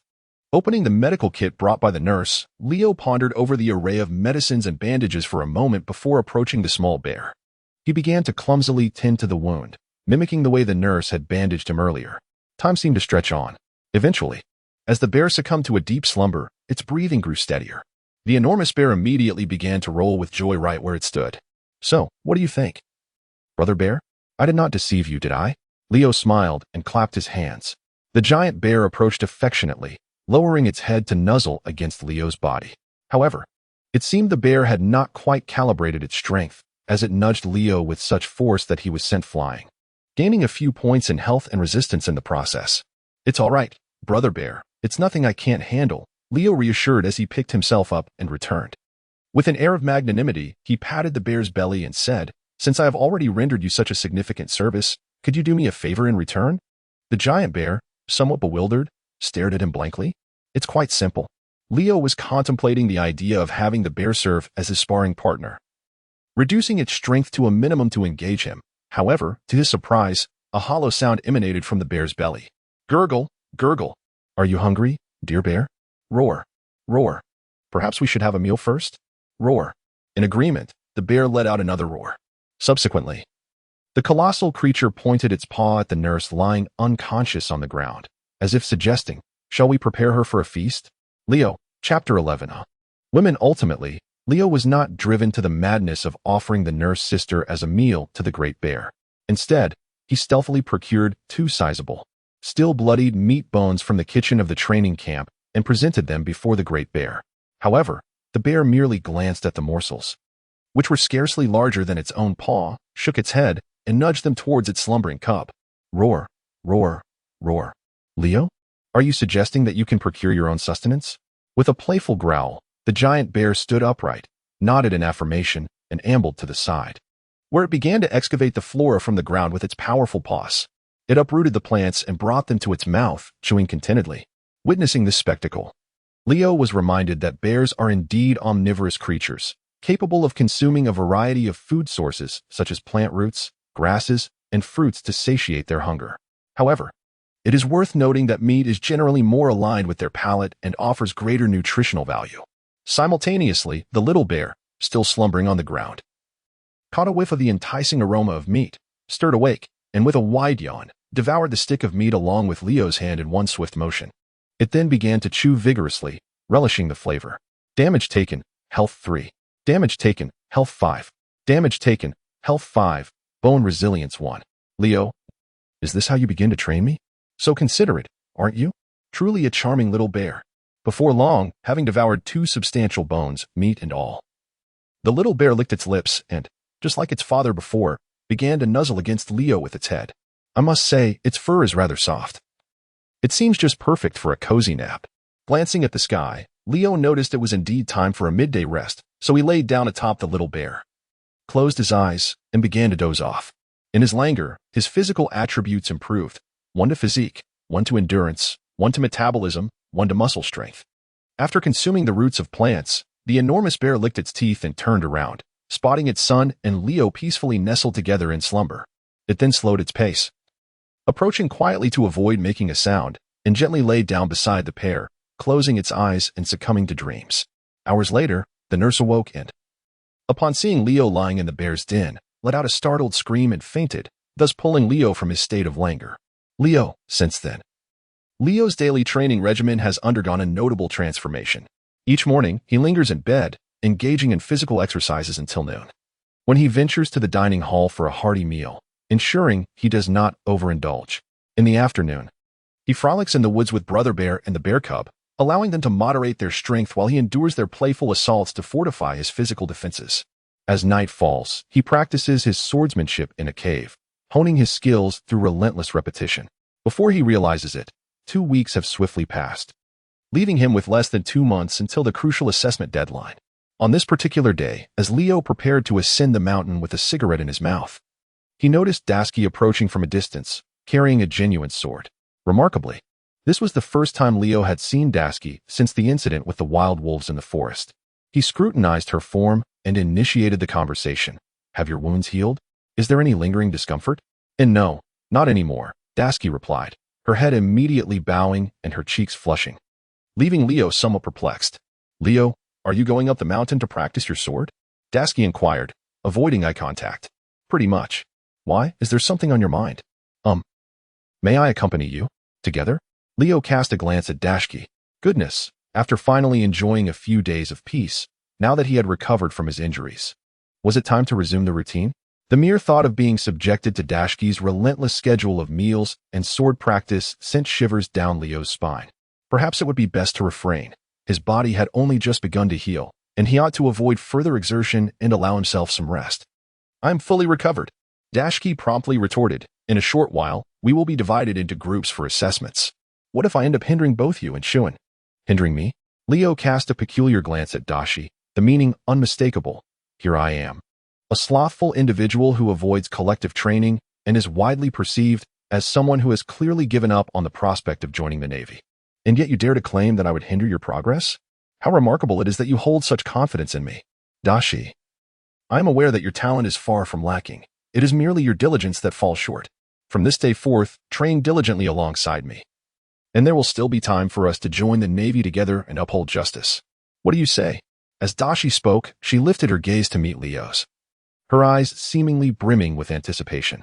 Upon noticing the long blade she extended towards him, Leo recognized it instantly. It was none other than the famed sword, Shiyu, that had always accompanied Dashi in the original narrative. "What is this?" he inquired. "This blade was bequeathed to me by my father. I wish to give it to you," Dashi confessed, her head abruptly lowering, her round face flushed with embarrassment. A silence ensued, observing the Shiyu in Dashi's hands. Leo initially felt a sense of bewilderment as he scratched his head before stepping forward to accept the weapon. Yet then, with a sudden flourish, he tossed it aside. "You have thrown a blade, swordsmanship skill 1. Dashi stood there, stunned, gazing at the sword that had fallen to the ground. After a moment, she approached, retrieved the blade, and fled back in the direction from which she had come, her face concealed with her hands. "Leo, I shall no longer acknowledge you." Leo stood motionless, watching Dashi's figure gradually fade into the distance. With an expressionless demeanor, he retrieved his lighter and ignited the cigarette nestled between his lips, inhaling deeply. She seeks to ensnare me under the guise of a girlfriend, attempting to exert authority over me? No chance. A man of my intellect would never fall for such childish tricks. Women. Turning on his heel, cigarette in hand and hands tucked into his pockets, he strolled leisurely towards the mountainside. As he walked, he secretly reveled in having shed a considerable burden. Little did he know the price he would pay in the days to come for having wounded the heart of an innocent girl today. Chapter 12. Tempting naval benefits, be gentle. That last hit was too hard. You nearly knocked my insides out.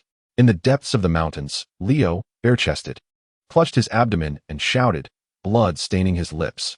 Roar. Observing that Leo seemed to have sustained a serious injury this time, the mighty bear bashfully scratched its head with its paw. All right, I'll be more careful next time." Rising from the ground, Leo felt the wound on his stomach gradually healing and nodded in satisfaction. Compared to the initial injury, it seems to be healing at 2 to 3 times the rate. Yet, the resilience remains insufficient. Even a mere 60% of the bear's strength was enough to breach his defenses. Clearly, if he wished to cultivate a sense of self-preservation in this perilous world of pirates, he must strive even harder in his training.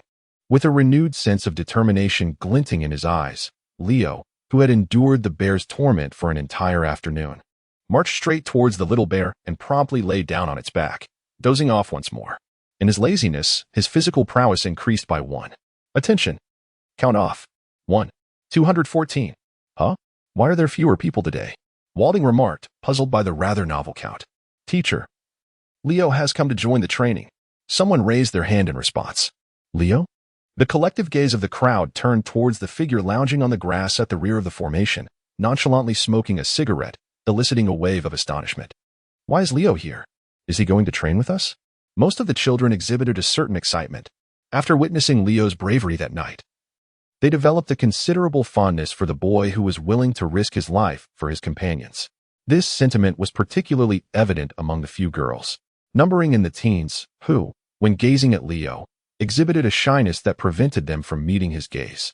Indeed, it must be said that although the 13 and 14-year-olds still bore a certain youthful awkwardness, Leo's striking features, complemented by his beautiful sea-blue eyes, rendered him undeniably handsome, securing his position as the most attractive among the over 200 trainees without question. Leo, have you finally gathered your spirits? Walding inquired with a smile. Well, I suppose it could be considered so, Leo replied.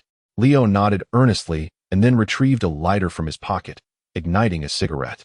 Witnessing this, Walding could not help but break into a sweat, pondering where this mischievous boy had acquired his smokes, especially since he had confiscated a pack just the other day. Based on the training regimen I have established for myself, I will first attempt to keep pace with my designated group. You have fallen behind considerably, and to catch up with the current progress will prove quite difficult. Teacher, I wish to learn the 6 styles, Leo declared, exhaling a smoke ring as he rose. The 6 styles. Warding, along with the surrounding trainees, displayed evident surprise. They were well aware that the 6 styles held a prestigious status within the Navy, often accessible only to those in significant naval positions, while ordinary soldiers seldom had the opportunity to engage with such advanced techniques. Clearly, the allure of the 6 styles was profound for them. Yet now, Leo expressed his desire to learn them. setting aside whether he could actually master it. Would teacher Warding even consent to instruct him? As anticipated, upon hearing this statement, Warding shook his head and remarked, "Have you not yet learned to walk? Yet you aspire to run?" The prerequisites for learning the 6 styles are exceedingly stringent, and the difficulty is not to be underestimated, rivaling that of hockey. You are still quite young. It would be prudent to focus on building a solid foundation first. Perhaps after 2 years of formal training within the Navy, then no. "I want to learn the 6 styles," Leo interjected. Leo extinguished the cigarette, but in his hand, his gaze resolute and unwavering. "Walding, Leo, do you wish to learn?" Walding inquired as he leaned closer. "Indeed." Leo nodded. "Do you truly wish to learn?" However, I have no desire to teach." Leo, the 6 styles, a source of immense pride for our Navy, is also a closely guarded secret within its ranks. Before you are inducted into the Navy, I shall impart this knowledge to no one. Upon hearing this, the crowd displayed expressions of disappointment.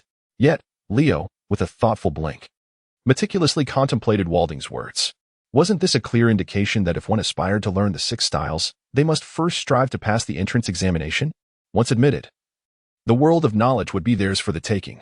At this juncture, the assistant standing beside Walding interjected, "Once you join our Navy, not only will you have the opportunity to master the coveted 6 styles, but you will also benefit from the expertise of exceptional instructors like Colonel Walding, who will provide personalized, one-on-one instruction, with a stable salary, ample task allowances, and generous year-end bonuses. What are you waiting for?" Leo, why does it sound somewhat reminiscent of a pyramid scheme? However, the generous rewards that resemble those of a civil servant from a past life have caused a slight stir within him. "So, are you still considering returning home to farm?" Walding stepped forward, crouched slightly, and prodded Leo's arm with his elbow. "Leo, allow me a moment to ponder." "Very well. Take your time to deliberate. In any case, the official assessment is scheduled for 54 days hence. Should you fail to pass the examination by that time, I shall have no choice but to assist you in acquiring a parcel of land near the Naval Division in the West Sea." How considerate of me. Leo was taken aback, pondering whether even those who had failed the examination were still assigned positions. Of course, this is the nature of our Navy, which has always been known for its human-centric approach. "Come, take a draw." Leo smiled as he retrieved a cigarette from his pocket and handed it to Walden. Accepting it, he allowed Leo to light it for him. Walden took a deep puff and remarked, "I have been meaning to ask you, why does this cigarette taste so familiar to me? Is that so?" Leo lowered his gaze to the cigarette box in his hand and remarked, "So this is your cigarette?" "My cigarette?" Walding's hand, poised midair with a cigarette, froze in disbelief. "Indeed, yours. But why is it in your possession?" "I happened to see your door ajar as I was passing by and took the liberty of grabbing it." The expression on Leo's face was quite justified. "So, does that mean the last cigarette I obtained from you is also my own? What else would you assume?" Leo wore a disdainful expression, remarking, "At your age, still imitating children by smoking like that is a poor habit. It must be amended." Walding, taken aback, merely shook his head and, mimicking the demeanor he had previously observed in the medical room, strolled away with his hands clasped behind his back. This left Walding standing there, perplexed, with a half-burnt cigarette dangling from his mouth, unsure of how to retort. Chapter 13, The Maritime Assessment. Is it truly so bad to join the Navy? Leo pondered as he returned to the dormitory after evading group training under the watchful eyes of others. Initially, when he had just traversed into this world, he had no intention of enlisting in the Navy. After all, the dangers of naval life are notorious, frequently involving battles with ruthless pirates. Not to mention the constraints imposed upon one. Leo had always despised the feeling of being restricted. However, circumstances had changed. Upon further reflection, in this chaotic era rife with piracy, what could be more gratifying than becoming a salaried employee? If he could emulate Kizaru, clocking in and out with ease, slipping away at the appointed hour, wouldn't that be ideal? Lost in thought, he suddenly thumped his thigh in determination. One must admit, his capacity for rapid change of heart was remarkable. Just days ago, he had been inwardly lamenting the dark underbelly of the naval institution. Now, he found himself yearning to be a part of it. Serving the celestial dragons was a task befitting a naval admiral, not someone like Leo. As long as he maintained a degree of cunning, he could spend his life as a naval officer in the relatively peaceful waters of the four seas, drawing a steady paycheck and coasting until retirement. Just the thought of it seemed utterly delightful, glancing out the window at the now darkened sky. Leo excitedly reclined back onto his bed.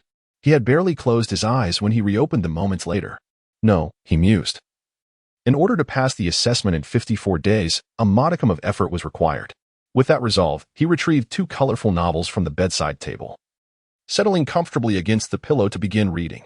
In his laziness, his physical attributes increased by 1. While staying up late, his mental acuity, skin quality, and immunity also received a boost of 1. He had learned from the system's abrupt reversal on the second day that sleeping would not enhance any attributes. Yet, the reason he continued to sleep every night was simply due to overwhelming boredom. Imagine spending hours lying in bed doing nothing but staring blankly at the ceiling until dawn. How dreadfully tedious that must be. Moreover, while others grow increasingly weary from sleepless nights, he finds himself more invigorated with each passing hour. He muses that should he remain awake for several days, he might indeed become so exuberant that it could lead to an untimely demise from sheer overexcitement. As for the question of whether sleep would render him more fatigued, the answer is affirmative.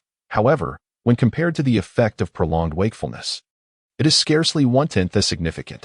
Perhaps the system fears that if he were to succumb to slumber, he might never awaken. Thus he successfully sidesteps the awkward predicament of being caught in a state of indecision between sleeping and remaining awake. A couple of nights spent awake, followed by a day of rest to restore balance, seems to be the ideal rhythm.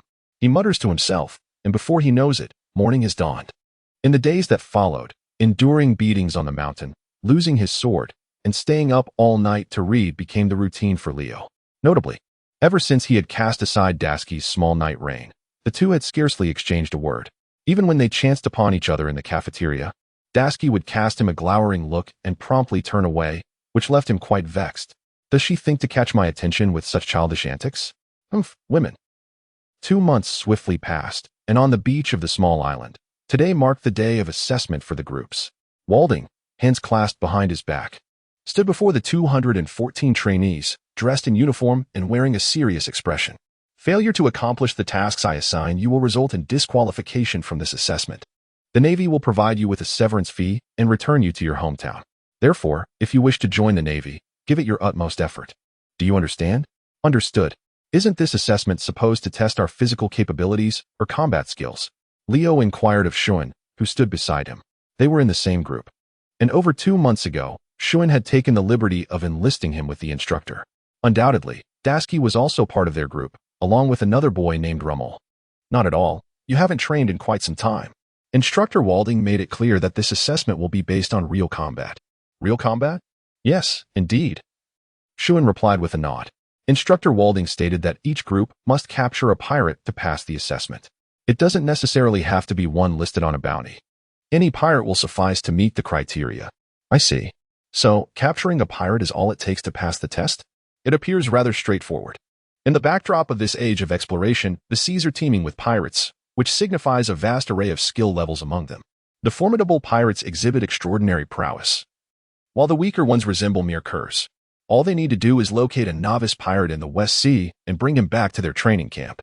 I have already prepared a ship for you. The deadline for this mission is 1 month.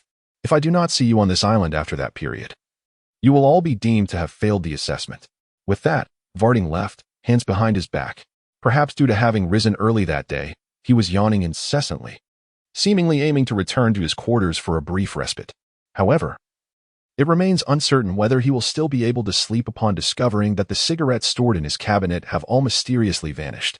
Leo pondered as he adjusted the burden on his back and then turned to head towards the dock, where small boats were lined up. By the way, which boat is ours? It's number 29. Shuan pulled out a notebook from his clothing, glancing at it. What is written in there? Curious, Leo leaned in closer.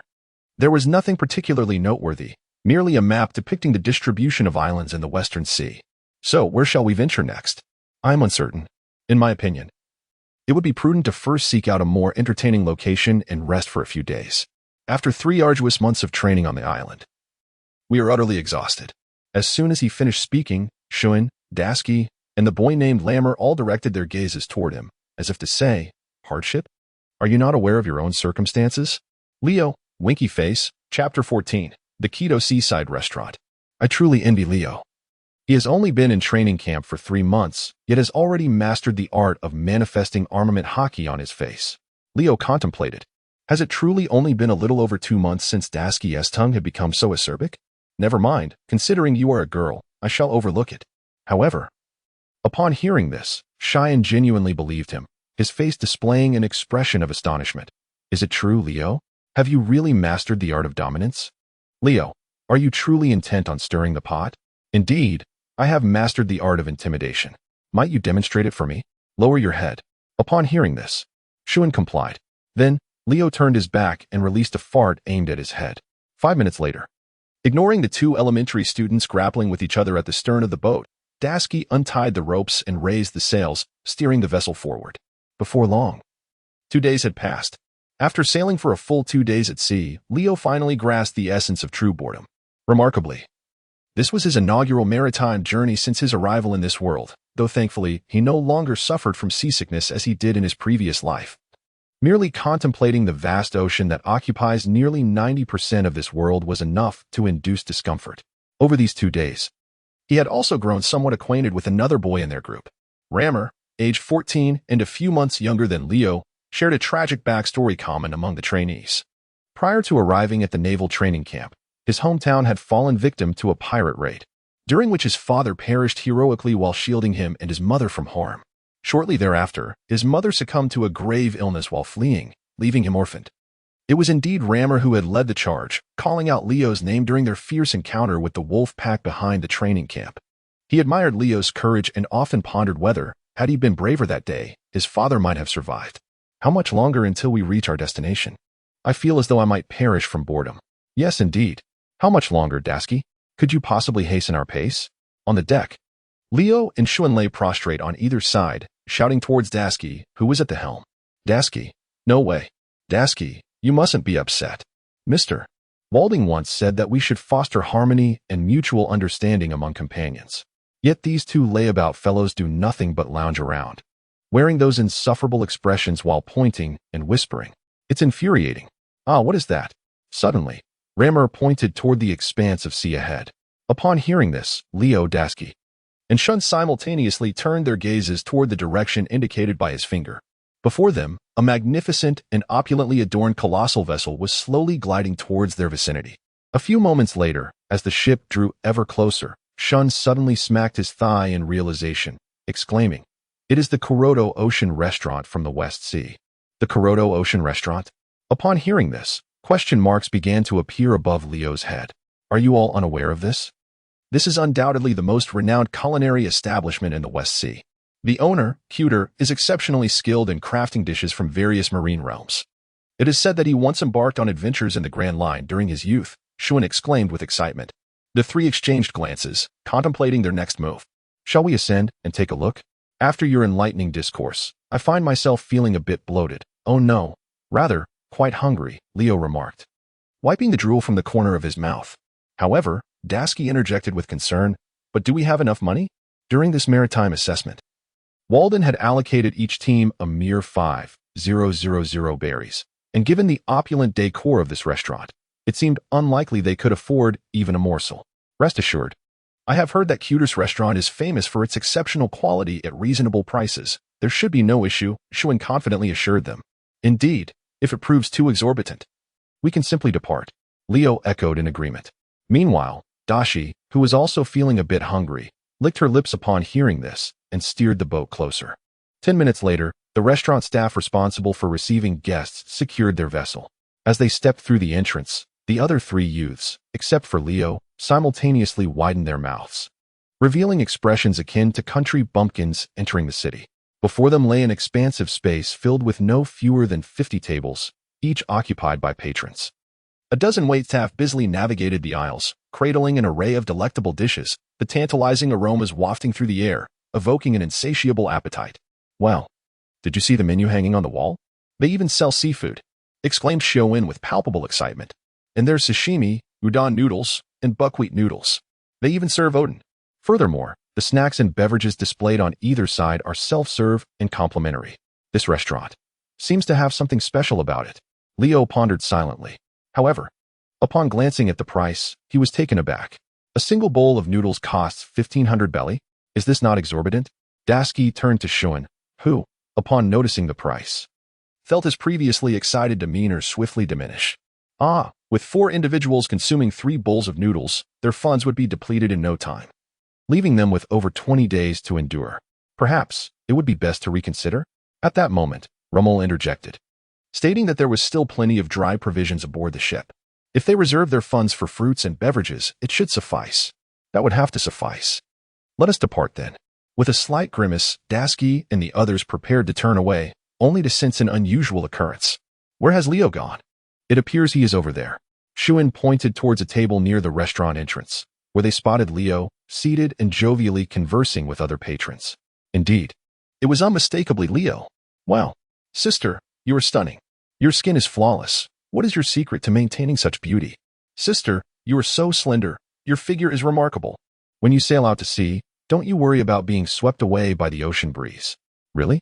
You are genuinely inviting me to dine with you? Then I shall not hold back. As he indulged in the meal, hunger won. As he continued to eat, hunger won. Energy -1. Chewing and savoring, he ingested toxins. Gaining temporary strength 1, temporary speed 1, temporary reflexes 2, and health 4. Leo? Chapter 15. Poison. How remarkable is Leo? Can he truly dine for free? Exclaimed Shuin, his eyes wide with envy. Meanwhile, Dasky's expression appeared rather grim. Is this a joke? That woman is practically on the verge of becoming a barrel. And yet she dares to claim she is slender? It seemed that her previous assertions were not unfounded. Indeed, Leo possessed an audacious disposition. I have misjudged you. Dasky stamped her foot, muttering in irritation. The three of them in the back were consumed by envy and resentment, while Leo, at that moment, held his spoon aloft. Utterly bewildered. What is happening? Poisoned? Could it be that these women, captivated by my charm, have poisoned my food? However, he soon dismissed that notion. He observed the women at the table, each one with their mouths agape, indulging in the meal with greater enthusiasm than he. If they had indeed poisoned it themselves, that would be absurd. So, who was the true culprit? He pondered, simultaneously scooping a spoonful of seafood rice into his mouth, chewing and swallowing a few bites. As expected, the system notification promptly appeared. Toxin ingested. Strength temporary. 1. Speed temporary. 1.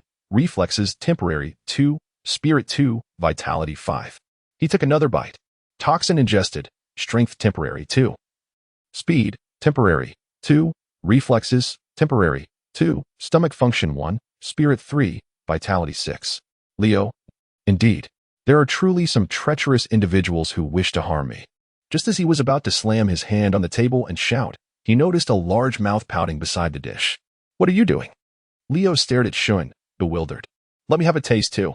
Come on, are you serious? Just one bite, just one. Silence, you miser. Seeing that Leo was adamant about not letting him savor the flavor, Shuin sulkily turned away. What a despicable fellow. I thought of you as a good buddy. Just then, a wave of nausea hit him. Ugh, my head is spinning. My stomach, it hurts so much. Accompanied by several retches and moans. The patrons who had been indulging moments ago began to collapse onto the tables, displaying expressions of agony. What is happening? Darsky, Shuin, Rommel, and the restaurant staff all wore looks of utter astonishment. It seems someone has poisoned the food. How could this be possible? Quickly, hurry and inform Manager Cuter. Those who had not yet succumbed were thrown into a flurry of panic, and just as they reached the kitchen door, a loud bang echoed as the wooden door was kicked open, and several brutish men wielding sharp blades emerged from within. You, who are you? Bam! A kick landed in the stomach of one of the waitstaff, sending him sprawling far away. The leader, a man clad in a steel helmet, growled, If anyone here wishes to live, hand over all your valuables immediately. Are we being robbed? Darsky clenched the pouch containing 5,000 berries hidden in her clothing, her face turning extremely tense. Yet, Leo's expression was filled with exhilaration. Pirates? Goodness, just 2 days out, and they've already encountered prey? Hey, are you all deaf? I told you to hand over all your money. The helmeted man continued to shout. His subordinate stepped forward to remind him, Captain, we just poisoned them. They seem unable to move for the time being. Do I not know that? Must you remind me? Bam. The captain retaliated with a slap to the subordinate's face. Fuming. Go, search them thoroughly for their belongings. If you find anyone unaffected, kill them on the spot. Yes, Captain. Upon finishing his command, everyone turned their attention towards Leo, who sat upright at the dining table. The air suddenly fell silent for a few seconds. The next moment, Leo collapsed directly onto the ground. The crowd stared in disbelief. Go, eliminate those few waiters. The man in the steel helmet commanded, disregarding the fallen Leo. With a swift motion, blades were drawn from their sheaths, and the approaching pirates instilled an overwhelming sense of terror in the waitstaff. At that moment, Dasky took the initiative. Just slightly shorter than the petite Shiyu, she executed a precise downward strike, her blade glinting with lethal intent, inflicting deep gashes across the chest of the lead pirate. Upon witnessing this unexpected assault by the small girl, the remaining pirates swiftly converged, their fury igniting as they raised their weapons. Die, you filthy brat. As the weapons clashed against her blade, Dasky felt a tremendous force strike her wrist, leaving her hands numb. Before she could evade, she was met head-on with a powerful kick from one of the pirates. The impact reverberated through the air, sending her slender body crashing against the wall. Seeing this, Shuin and Rammer, who had been hiding behind a table, could no longer contain themselves. They darted from beneath the table, delivering swift punches to the faces of two pirates. It must be said, these two youngsters possessed remarkable physical prowess. Their relentless training over the past 3 months had not been in vain, with a few well-placed strikes. They left the pirates bruised and battered, momentarily rendering them unable to retaliate. However, just as they caught their breath and prepared for a second wave of attack, an overwhelming fatigue suddenly surged through their limbs. What is happening? Haven't we eaten? Shuin and Rammer, feeling dizzy, simultaneously sank to their knees and curled up in discomfort. Ha ha ha, fools. Did you think I only poisoned the food? The very air in this restaurant has been tainted with my toxins, the man in the steel helmet proclaimed as he donned a gas mask. Retrieving a pistol filled with a purple liquid, aiming it squarely at Shuin. Daring to ruin my plans, you will die. Stop. A thunderous voice rang out. With his cheeks stuffed with seafood rice, Leo clumsily rose from the ground, his speech muffled. What can 3 kids do? If you dare, face me. The pirates exchanged glances, momentarily taken aback. In the next instant, the man in the steel helmet raised his hand and fired a shot, a toxic round aimed at Leo. Toxic gas bullet. Upon exposure to toxic gas, strength 5, temporary, agility 5, temporary, reflexes 8, temporary, mental acuity 10, temporary. Leo suddenly found himself frozen in place after being struck by a dose of venom, while the armored man let out a sinister chuckle, reveling in his triumph. How does it feel to be poisoned? Unpleasant, isn't it? Well, it's manageable, Leo replied hesitantly. What did you say? With irritation boiling over. The armored man raised his hand and launched another toxic projectile. As the noxious gas infiltrated his system, Leo experienced a surge of temporary enhancements, strength 8, agility 10, reflexes 20, and mental fortitude 30, alongside a permanent increase in mucus secretion of 7. He entered a state of ongoing poisoning, with his vitality fluctuating by 5. 5. 5. 5. How do you feel now? Do you sense countless insects gnawing at your insides, suffocating you? Leo, observing the man's smug expression, could not help but scratch the back of his head, momentarily at a loss for words. Chapter 16. Thank you. Vitality 5. 5. 5. Puff. Leo opened his mouth and spat out a mouthful of blood. Ha ha ha. Are you vomiting blood now? Is your body becoming increasingly tormented? Soon, you shall succumb to the ravages of decay. The armored man's smile widened as he looked down upon Leo, saying, How about it? If you were to kneel and beg for mercy, I might just consider granting you the antidote. Leo, thank you, Ironhead. He suddenly took a step back, hands clasped beside his trousers, and bowed sincerely to the man in the steel helmet. Huh? The man in the steel helmet looked at him, utterly bewildered. In the next instant, bang! With a speed that bordered on the instantaneous, Leo's fist struck fiercely against the man's abdomen. Wow! A spurt of blood erupted forth, and the robust figure was sent hurtling back like a cannonball, smashing a gaping hole into the restaurant's wall. Meanwhile, all the henchmen, clad in gas masks, stood in stunned silence, their minds momentarily questioning the very essence of existence. This strength and this speed. Could this boy possibly be a monster? Having dispatched the man in the steel helmet with a single blow, Leo then turned his gaze towards the remaining few. Gulp. Upon making eye contact, the remaining pirates involuntarily swallowed hard. So, can the antidote be handed over? Yes, of course. The pirates nodded vigorously, promptly retrieving a bottle of spray from their garments. How is this to be used? Their poison was too severe. A single spray into their mouths would suffice to neutralize it. So that is how it works. Leo reached out to take it, but as he turned, a poisonous gas grenade was unleashed. Inhaling the toxic fumes, he experienced a temporary surge in strength 6, agility 6, reflexes 12, and spirit 15, alongside a permanent enhancement in skin resilience 8. Stunned once more, Leo stood frozen in place. Damn it, if I must die, then so be it. I refuse to believe that despite being poisoned so many times, he can still remain sprightly. Awaken, you pesky brat. Another gas grenade. The toxic substance coursed through him again, granting a temporary boost to strength 5, agility 5, reflexes 10, and spirit 19, along with a permanent increase in mucosal secretion functionality 3. Excellent. At this rate, he would surely succumb soon. Leo. What? A gas bomb. Having been exposed to the toxic gas, my strength. 1 minute later. Why has it stopped firing? Leo gazed expressionlessly at the group of pirates. There was nothing left. Not a single drop remained. The pirates, clutching their empty guns, looked at Leo, panting heavily. Now, it is my turn to repay you. Leo pondered. Having received such considerable assistance in elevating his temporary attributes to an astonishing level, it seemed only fitting that he express his gratitude. Thus, he took a bold step forward and unleashed a fierce dragon fist aimed directly at the jaw of one pirate. This blow was remarkable. With nearly 200 additional points of strength, the pirate soared through the restaurant's ceiling, spiraling upward amidst the astonished gazes of onlookers. Almost as if he were about to utter the iconic line, "I'll be back," however, struck so forcefully on the jaw. It was likely that the pirate's mouth would hardly open again, and his survival was questionable at best. The remaining pirates, drenched in cold sweat, instinctively began to retreat. This was impossible. It defied logic. Despite having been hit by numerous poison gas projectiles, how could he possess such formidable combat prowess?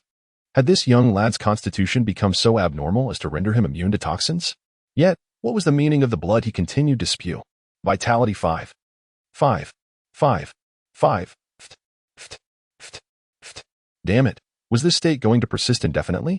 Leo gazed at the blood that stained the ground around him, and an unexpectedly audacious thought crossed his mind. If he were to donate blood, could he not amass a fortune? Imagine spending his days in the blood donation center, repeatedly piercing his own flesh, yielding perhaps a staggering 10 to 80,000 milliliters in a single day. Huh. You scoundrels, how dare you rob in broad daylight? Just watch me, I'll show you.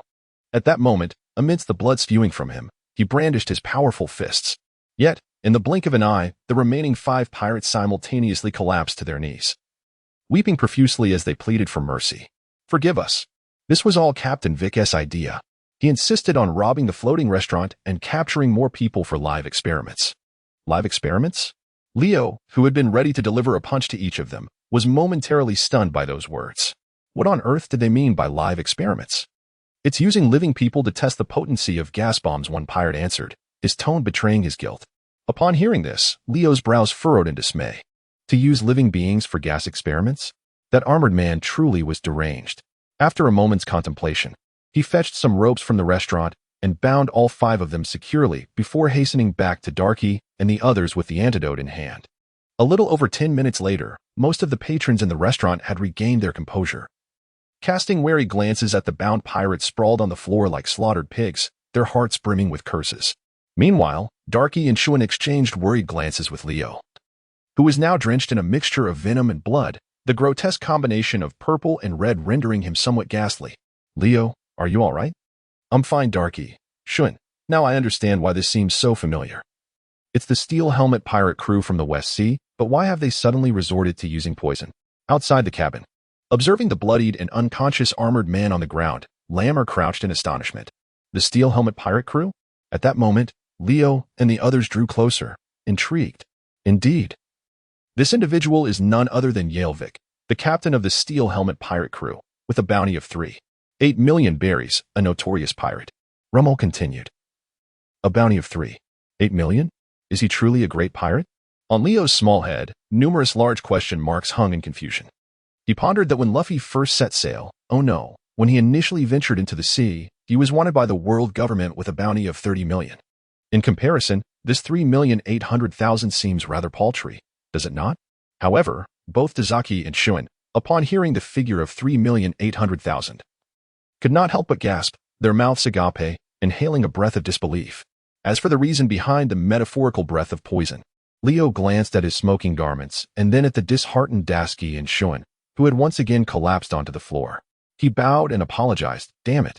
Chapter 17. The case of missing persons. Having stripped down to his underwear, Leo plunged into the sea, tumbling through the waves until the toxins on his skin were thoroughly cleansed. Only then did he return to the ship. "So, how shall we deal with this fellow?" Ramos inquired. "Of course, we shall take him back and report our findings. Capturing so many pirates in just 2 days surely guarantees us a top position in the Navy." Dasky and Schuin exclaimed, their expressions brimming with excitement. However, Ramos continued, "Yet this individual carries a bounty of 3.8 million berries. That's enough for us to indulge in thousands of bowls of udon here." "You mean we should deliver him to the nearest Navy branch and claim the bounty?" Leo suggested. "Under normal circumstances, when the Navy apprehends a pirate listed on a wanted poster, they cannot directly claim the bounty.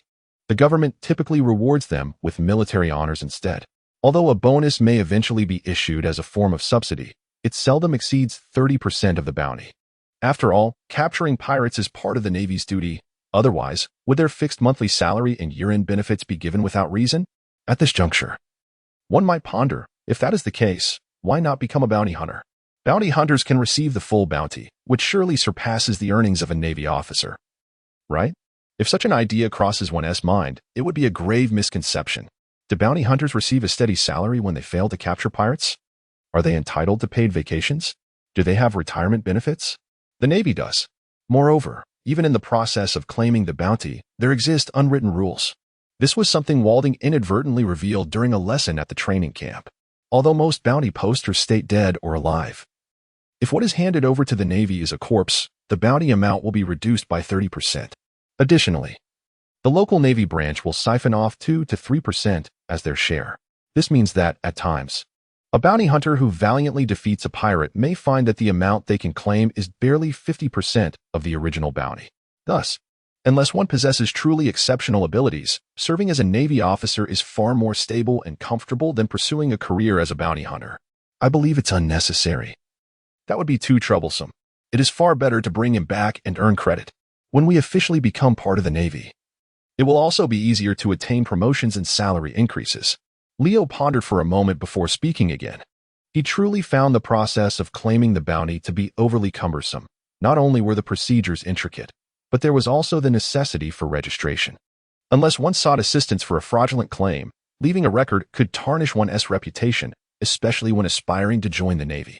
The Navy holds bounty hunters in disdain, while bounty hunters look down upon pirates, and pirates, in turn, have contempt for the Navy. It is a hierarchy of disdain, well understood by those in the know. Well then, Rommel nodded in response, having merely suggested the idea. If it came to actual effort, he would rather not exert himself. "Shall we take advantage of the remaining daylight and bring the others back now?" Schuin remarked, rubbing his stomach with a look of distress. "I can no longer bear the thought of eating dry rations. The food in the mess hall is infinitely more palatable." None of the four possessed culinary skills. At that moment, an elderly man rushed out from the kitchen, clasping Leo's hands with palpable gratitude. "I witnessed everything from the kitchen. You are the one who saved everyone aboard this vessel. You are our hero." Leo cast a glance at the elderly gentleman before him, who sported a towering chef's hat, a face adorned with a bushy beard, and a rather flamboyant pink apron. "Who are you?" he inquired. "Ah, my apologies. I almost forgot to introduce myself. I am the manager and head chef of this establishment, Curto," he replied. "So, you are the manager?" Schuin asked curiously from the side. "Indeed, I am the manager. As a token of gratitude for rescuing my seaside restaurant, tonight, whatever you wish to eat is on the house," Curto declared. "Really?" Schuin exclaimed, eyes wide with excitement. "Of course, it's true. From this moment on, all guests in the restaurant shall dine for free." Curto waved his hand with grandiosity. Hooray! A chorus of cheers erupted around them. The restaurant, which had only moments ago been engulfed in turmoil, quickly transformed into a lively and jubilant scene. Perhaps it had become a commonplace occurrence. For them, merely surviving at the hands of pirates was an extraordinarily fortunate event. Soon, steaming, fragrant dishes began to arrive at the table, and Schuin, Dasky, and Lammer, having long been famished, devoured their meals with great fervor. Meanwhile, Leo sat beside the table, requesting a basin from the manager to continue expelling blood. Alas, there was no other option. The potency of the toxin was overwhelming. And having been struck multiple times by those wretched foes, he realized that this state of poisoning would not be alleviated anytime soon. Curto and the surrounding waitstaff looked on in bewilderment. What is happening? Is this some sort of magic trick?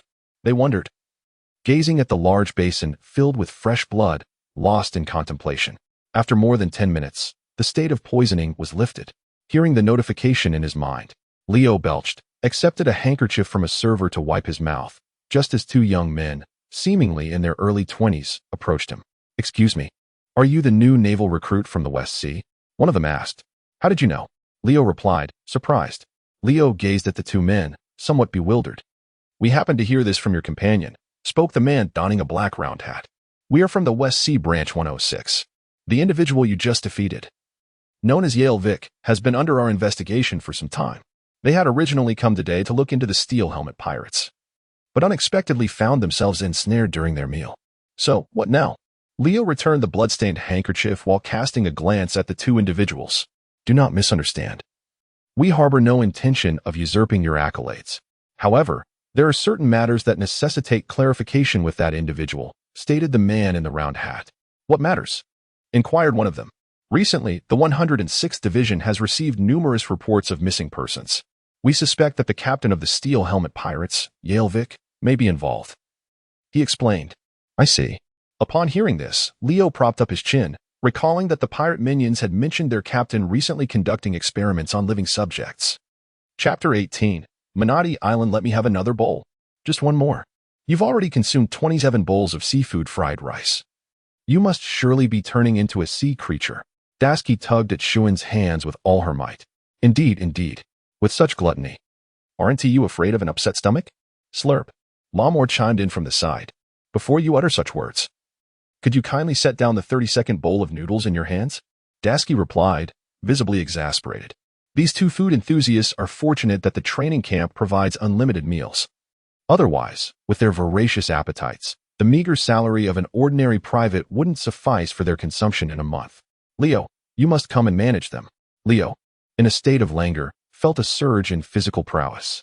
After accumulating a plethora of pent-up frustration, Dashki could no longer contain himself and, with a roar, unsheathed the Shiyu blade from his waist.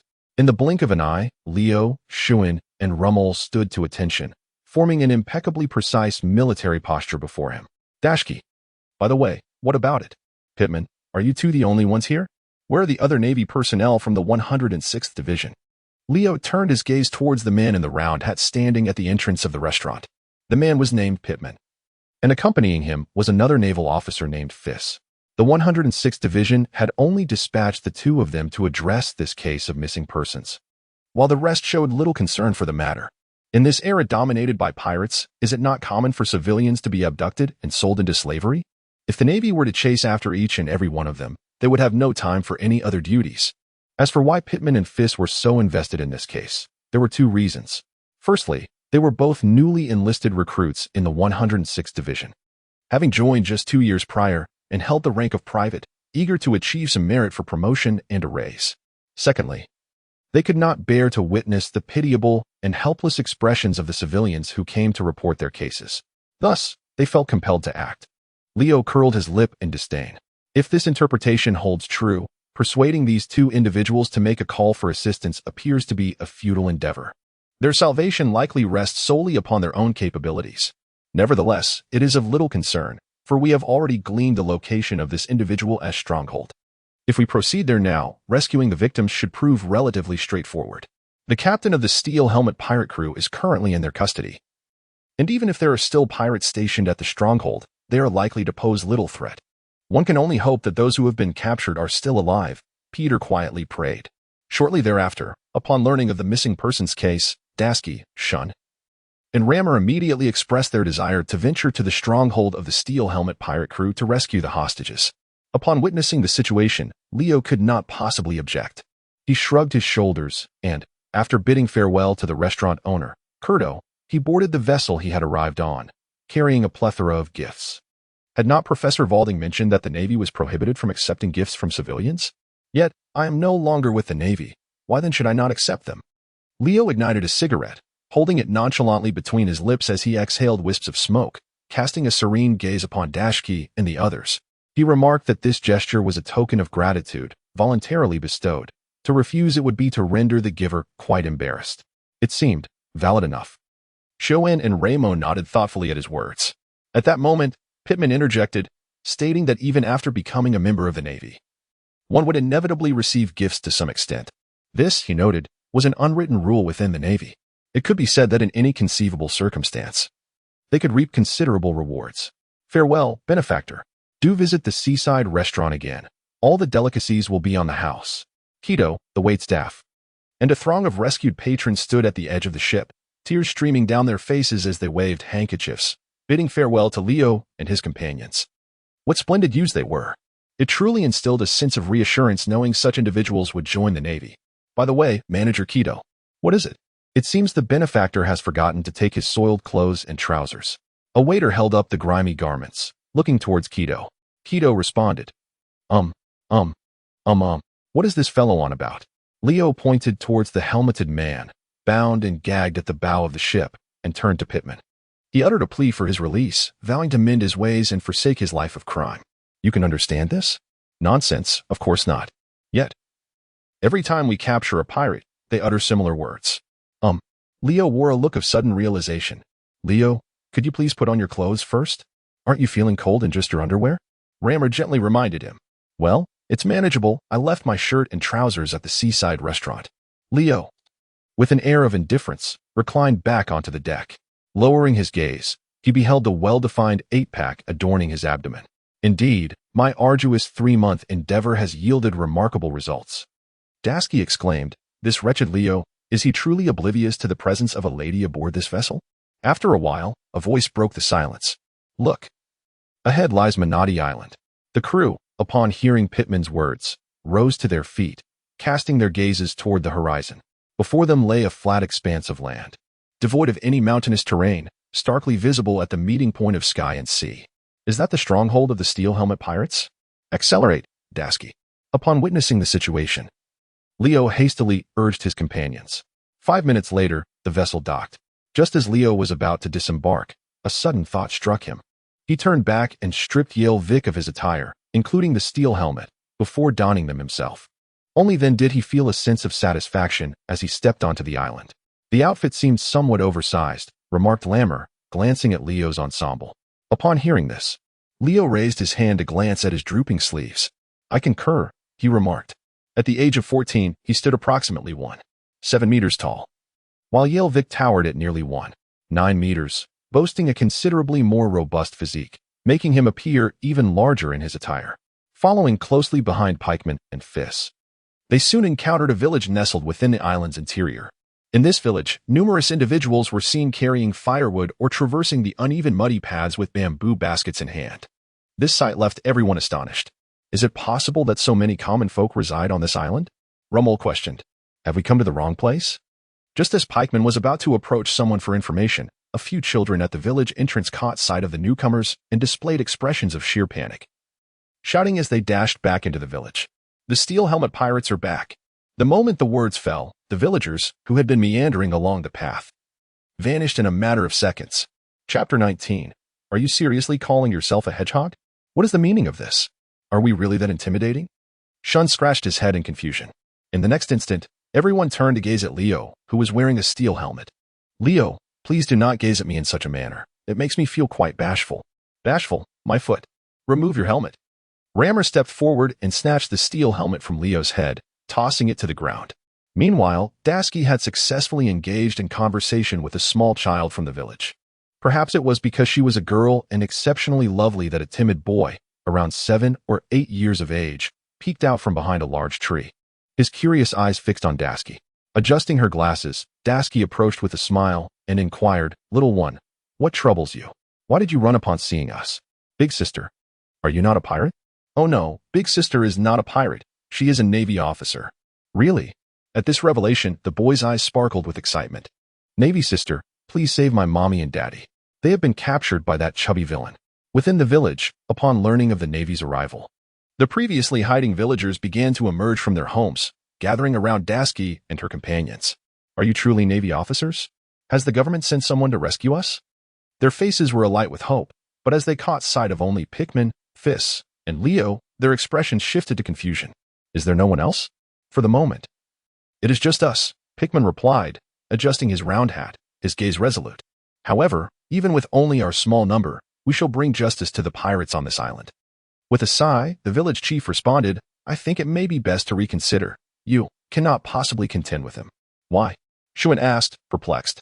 Because that fiend is exponentially more terrifying than Vic from the Steel Helmet Pirates, the chief recounted, seemingly haunted by a dreadful memory, his voice trembling. Since that monster arrived on our Menotti Island 6 months ago, we have lived in constant fear. Over this time, countless individuals have been taken, subjected to torment beyond endurance. May I ask a bold question? At this moment, Leo could not help but inquire, why have you not perished? The village chief? The villagers? Standing behind Leo, Dasky immediately kicked him, thinking to herself that he need not speak if he lacked the ability. No one would mistake him for a mute. In truth, there was no extraordinary reason. The monster spared our lives merely to compel us to provide sustenance. The village boasts numerous farmlands, and the inhabitants of Menotti Island have always relied on cultivating vegetables and fruits for their livelihood. It must be said that the individual who seized control of this island possesses a modicum of intelligence, recognizing that retaining these people allows for a continuous supply of food. Did you never consider rebellion? Initially, due to our numbers, we congregated with the intent to resist, yet the monster proved to be overwhelmingly formidable. It resembled a hedgehog, capable of emitting countless sharp quills. Any villager daring to oppose him would, upon being struck by his spines, succumb to toxins, collapsing weakly to the ground. Quills, you ask? Upon hearing this, Leo immediately comprehended the situation. His entire being bristled like a porcupine, radiating an aura of danger. Those who fell victim to his spines would also suffer from poison. Was he not, indeed, a wielder of a devil fruit's powers? Although, when one gazes across the vast expanse of the Grand Line, it seems that devil fruit users are not particularly rare, especially within the tumultuous New World, where one might find 2 or 3 among every 10 pirates. However, this is the 4 Seas. For the ordinary populace of the 4 Seas, it is entirely commonplace to have never encountered a devil fruit in their lifetime. So why not attempt an escape? When we arrived, there were no signs of anyone guarding the island, after all. Leo then inquired further. Upon his arrival on the island, he had already abducted most of our loved ones and threatened us, declaring that anyone who dared to escape would face the immediate execution of their family members. At this point, the elderly village chief could not help but wipe away the tears from the corners of his eyes. It has been nearly half a year since I last saw my children, and I do not even know if they are still alive. Truly a despicable individual. Such a monster. Shoin and Rummel could not contain their righteous indignation and began to curse vehemently. So where is that scoundrel now? He is not far behind the village, in a small grove where he has commanded the Steel Helmet pirate crew to construct a villa for him. Wait, what are you planning to do? You can't be serious about confronting him, can you? Capturing pirates is our duty as the Navy. Shoin rolled up his sleeves, showcasing his well-developed biceps. However, that man is quite formidable. Are you not afraid? We are the Navy. We do not fear. Leo, leading the group, lit the cigarette he had been holding and took a deep drag before abruptly stopping, turning to ask, by the way, is the hedgehog you mentioned male or female? Behind the village, several thousand meters away, in the forest, with the light of the setting sun cascading around him, Leo stood outside the villa, peering inside. Is this where that man resides? Pikeman nodded in acknowledgement. What the old village chief just mentioned must refer to this place. Excellent. Leo flicked away the cigarette but in his hand and promptly made an okay gesture, signifying that he had fully grasped the situation. So, do you have any plans? Dasky and the others gazed at him with a mix of anxiety and anticipation. After all, based on the villagers' ominous descriptions, they were dealing with a truly fearsome creature. Even the captain of the Steel Helmet Pirates, who commanded a staggering bounty of 3.8 million berries, was merely a subordinate in this formidable hierarchy. How could they possibly contend with such pirates? Plans? Indeed, I have some. Leo took a few steps forward and stood before the iron gate of the villa, drawing the curious gazes of everyone around him. Suddenly, he inhaled deeply and shouted towards the interior of the villa, "You hedgehog inside, come out." The moment the words escaped his lips, the crowd was utterly startled. "What are you doing?" Dashki exclaimed, attempting to cover Leo's mouth.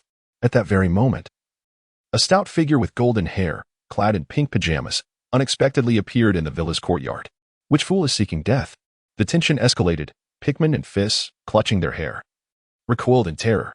Meanwhile, Leo stepped forward, casting a disdainful look at the rotund figure. "Are you the one they call the hedgehog?" "Hedgehog? Who is the hedgehog?" A large question mark materialized above the golden-haired man's head. "I am referring to you, you fat fool," Leo replied with unabashed arrogance.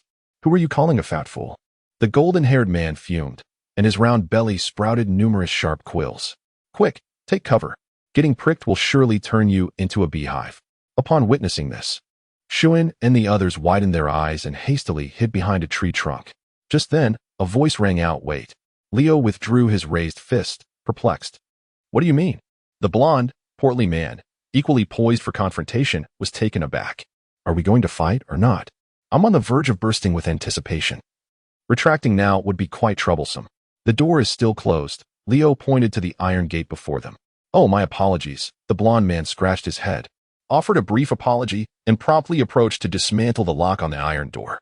Meanwhile, those hiding behind the tree, including Dashki and Pikeman, were left in utter astonishment. "Are you two just going to stand there being polite? Are we fighting or not? Is it time now?" The blond man growled menacingly. "Now it is," came the reply. Leo nodded and said, Leo, do not slay nameless individuals. State your name and your fruit ability." "I am Hausen, a wielder of the needle fruit." "I see. So you possess the powers of the needle fruit." Upon hearing this, Leo exhibited a look of sudden realization. Is it truly so casual to divulge information upon being questioned? Rammer couldn't help but express his exasperation. At that moment, Hausen also came to a startling realization. Oh no. I've inadvertently revealed it. How could my reaction be so sluggish? The others could only facepalm in disbelief. "You wretch, I shall turn you into a porcupine." Hausen bellowed in fury, and in an instant, his body erupted with countless sharp quills. One must ponder who truly resembles a porcupine here. Leo could not contain himself. In the next moment, he exclaimed, "Poison needle, Gatling." The relentless barrage of needles rained down upon Leo, striking him with unerring accuracy. Behind him, Shuin and the others stood in stunned silence. Dasky even gasped, ready to rush forward and assess Leo's condition. However, to their astonishment, Leo effortlessly extracted the myriad of poison needles embedded in his flesh, casting them aside with a metallic clatter. With a demeanor as nonchalant as ever, he resumed his taunts. Sustaining damage, his vitality increased by 22, skin resilience by 5, and impact resistance by 8. The poison coursing through him temporarily augmented his strength by 15, agility by 15, reflexes by 30, and spirit by 30. The buffs he had previously gained from the seaside restaurant had long since faded. Yet this rotund adversary had immediately ensnared him in a state of poisoning upon initiating combat. One could not help but admire the thoughtfulness of such an opponent. Perhaps fearing Leo's prowess. Upon hearing Leo's mockery, Hausen's ire intensified. Poison needle, downpour. Sustaining damage, his vitality increased by 25, and the poison infiltrated his system. Poison needle, storm. Sustaining damage, his vitality increased by 22, and once again, poison breached his defenses. After a moment, feeling invigorated to an extraordinary degree, Leo could not resist bowing to Hausen. Exclaiming, "Arigato." Hausen was taken aback. In the background, Pikeman could not help but remark, is he truly just a naval trainee? Such a level of strength. It could easily be deemed at the academy level, if not higher. It was difficult to fathom that someone so formidable was still so young. Surely, he must possess some form of devil fruit ability. At that moment, Fish chimed in. Earlier at the seaside restaurant, he similarly endured all the poison attacks without flinching. And aside from a slight spurt of blood, he seemed completely unscathed. If such a monstrous talent had not joined the Navy, the West Sea would likely descend into chaos. He could not help but lament. Meanwhile, Dasky and her companions exchanged glances, their expressions reflecting a mixture of disbelief and concern. Is Leo truly remarkable? At least since his venture abroad, he has undeniably garnered their admiration. Yet, what transpired during the training camp? The feeble demeanor he initially exhibited, was it merely an act? This defies reason. The mere thought of them laboring diligently during practice while Leo languidly reclined with a cigarette, observing with an air of nonchalance, leaves one perplexed with questions. Could it be that he was feigning incompetence? Meanwhile, you wretched individual, I am incensed. Hausen, his face contorted with fury, retracted the spines protruding from his body and tore off the already tattered garment riddled with holes. The secret technique of needle-like strikes. Upon witnessing the scene, Leo immediately gathered his composure, donning an expression of utmost seriousness as he gazed at Hausen. Induced acrophobia, he bellowed with formidable intensity. In an instant, Hausen's corpulent torso was beset by a multitude of densely packed, tiny pits, resembling a myriad of needle pricks, a sight that was undeniably jarring. The onlookers, including Dasky, who were concealed behind the trees, were momentarily taken aback. What sorcery is this? Wasn't this supposed to be a technique involving needle pricks? What a ridiculous notion of inducing acrophobia. Yet, the very next moment, Ah, such a powerful technique, utterly terrifying. A piercing scream erupted from the courtyard, echoing Leo's distress. "Aha, what is the matter? Are you frightened?" Came the sinister laughter of Hausen. The onlookers were left utterly bewildered, their heads adorned with dark lines of confusion as they struggled to comprehend the antics of the two. At that moment, Leo shielded his eyes with trembling hands, stepping back in agony as he lamented, "What a wicked technique." The image of countless pinpricks lingered in his mind, refusing to dissipate. Seizing this opportunity, Hausen leapt into the air, declaring, "Needle bomb." Behind him, Dasky, witnessing the formidable move while Leo remained with his eyes tightly shut, felt a surge of urgency. "Leo, look above," she urged. "Ha ha ha, it's too late." Hausen cackled, his body resembling a spiked sphere as he descended toward Leo's head with great force. Just as everyone anticipated that Leo would be crushed by the impending blow, he suddenly opened his eyes, extending his hands upward to grasp two of Hausen's needles. With a sudden burst of strength, he hurled Hausen forward with a powerful motion. The gigantic figure flew like a cannonball, crashing into a multitude of sturdy trees with a series of resounding thuds, creating a path of destruction that finally culminated in a violent collision with a stone wall. A profound silence enveloped the air. The 5 spectators, who had been observing the battle, stood frozen in place, as if under a spell, gazing at the chaos that had unfolded in the forest. Chapter 21. The Basement. Everyone. "Leo, how on earth did you manage to accomplish this?" Lemmer could not help but ask. Is this truly the same Leo who had been beset by a pack of wolves, his undergarments torn to shreds? How is it that in just over 2 months, this individual has transformed into such a formidable presence? Ah, it was merely a casual skirmish. I hardly recognized. Pfft. Truly. The crowd observed in silent astonishment. It appears he has indeed consumed a devil fruit.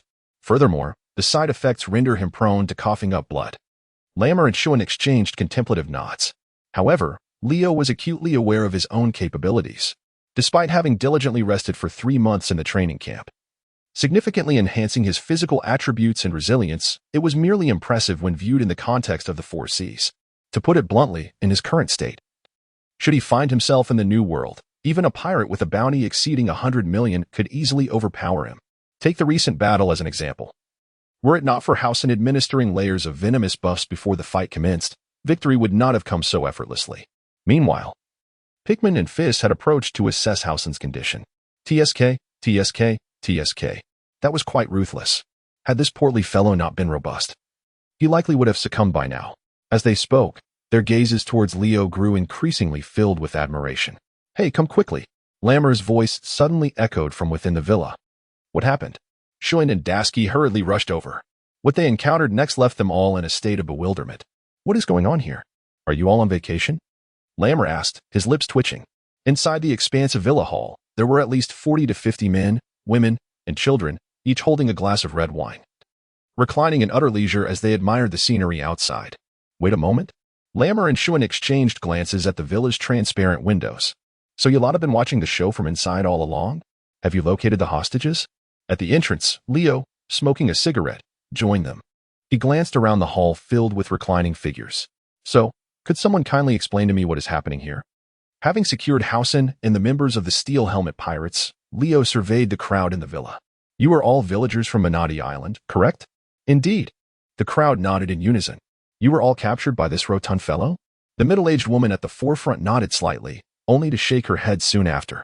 Upon witnessing this, Leo inquired with confusion, "What do you mean?" "Some of us were not captured. We came here of our own volition." "Came here of your own volition?" "Indeed," the woman elucidated. "Do you not find it quite comfortable to reside here? It is infinitely more pleasant than my dilapidated wooden shack. Not only do we escape the burdens of tilling the fields and chopping firewood, but we also need not fret over matters of sustenance.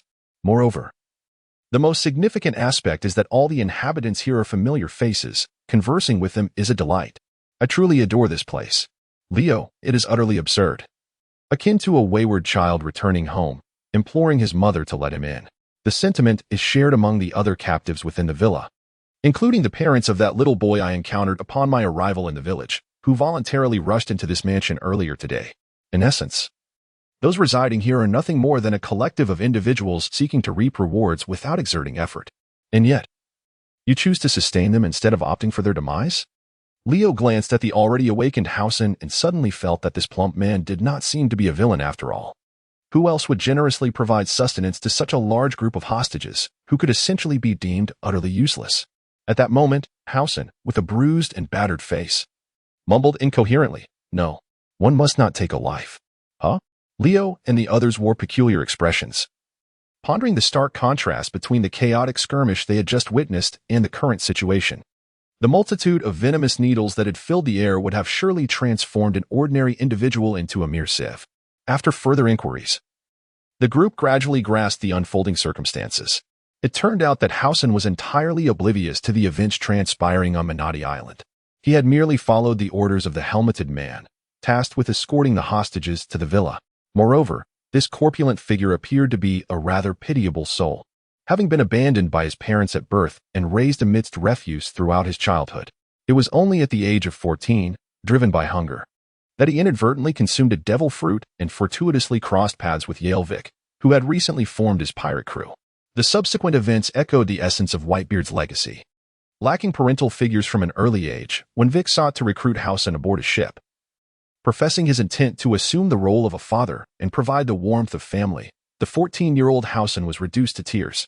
He was indeed a good-hearted child. At that moment, a woman spoke up in Housen's defense, stating that had it not been for this boy, the helmeted man might have already taken their lives. Indeed, without him, they would not be able to enjoy their current respite.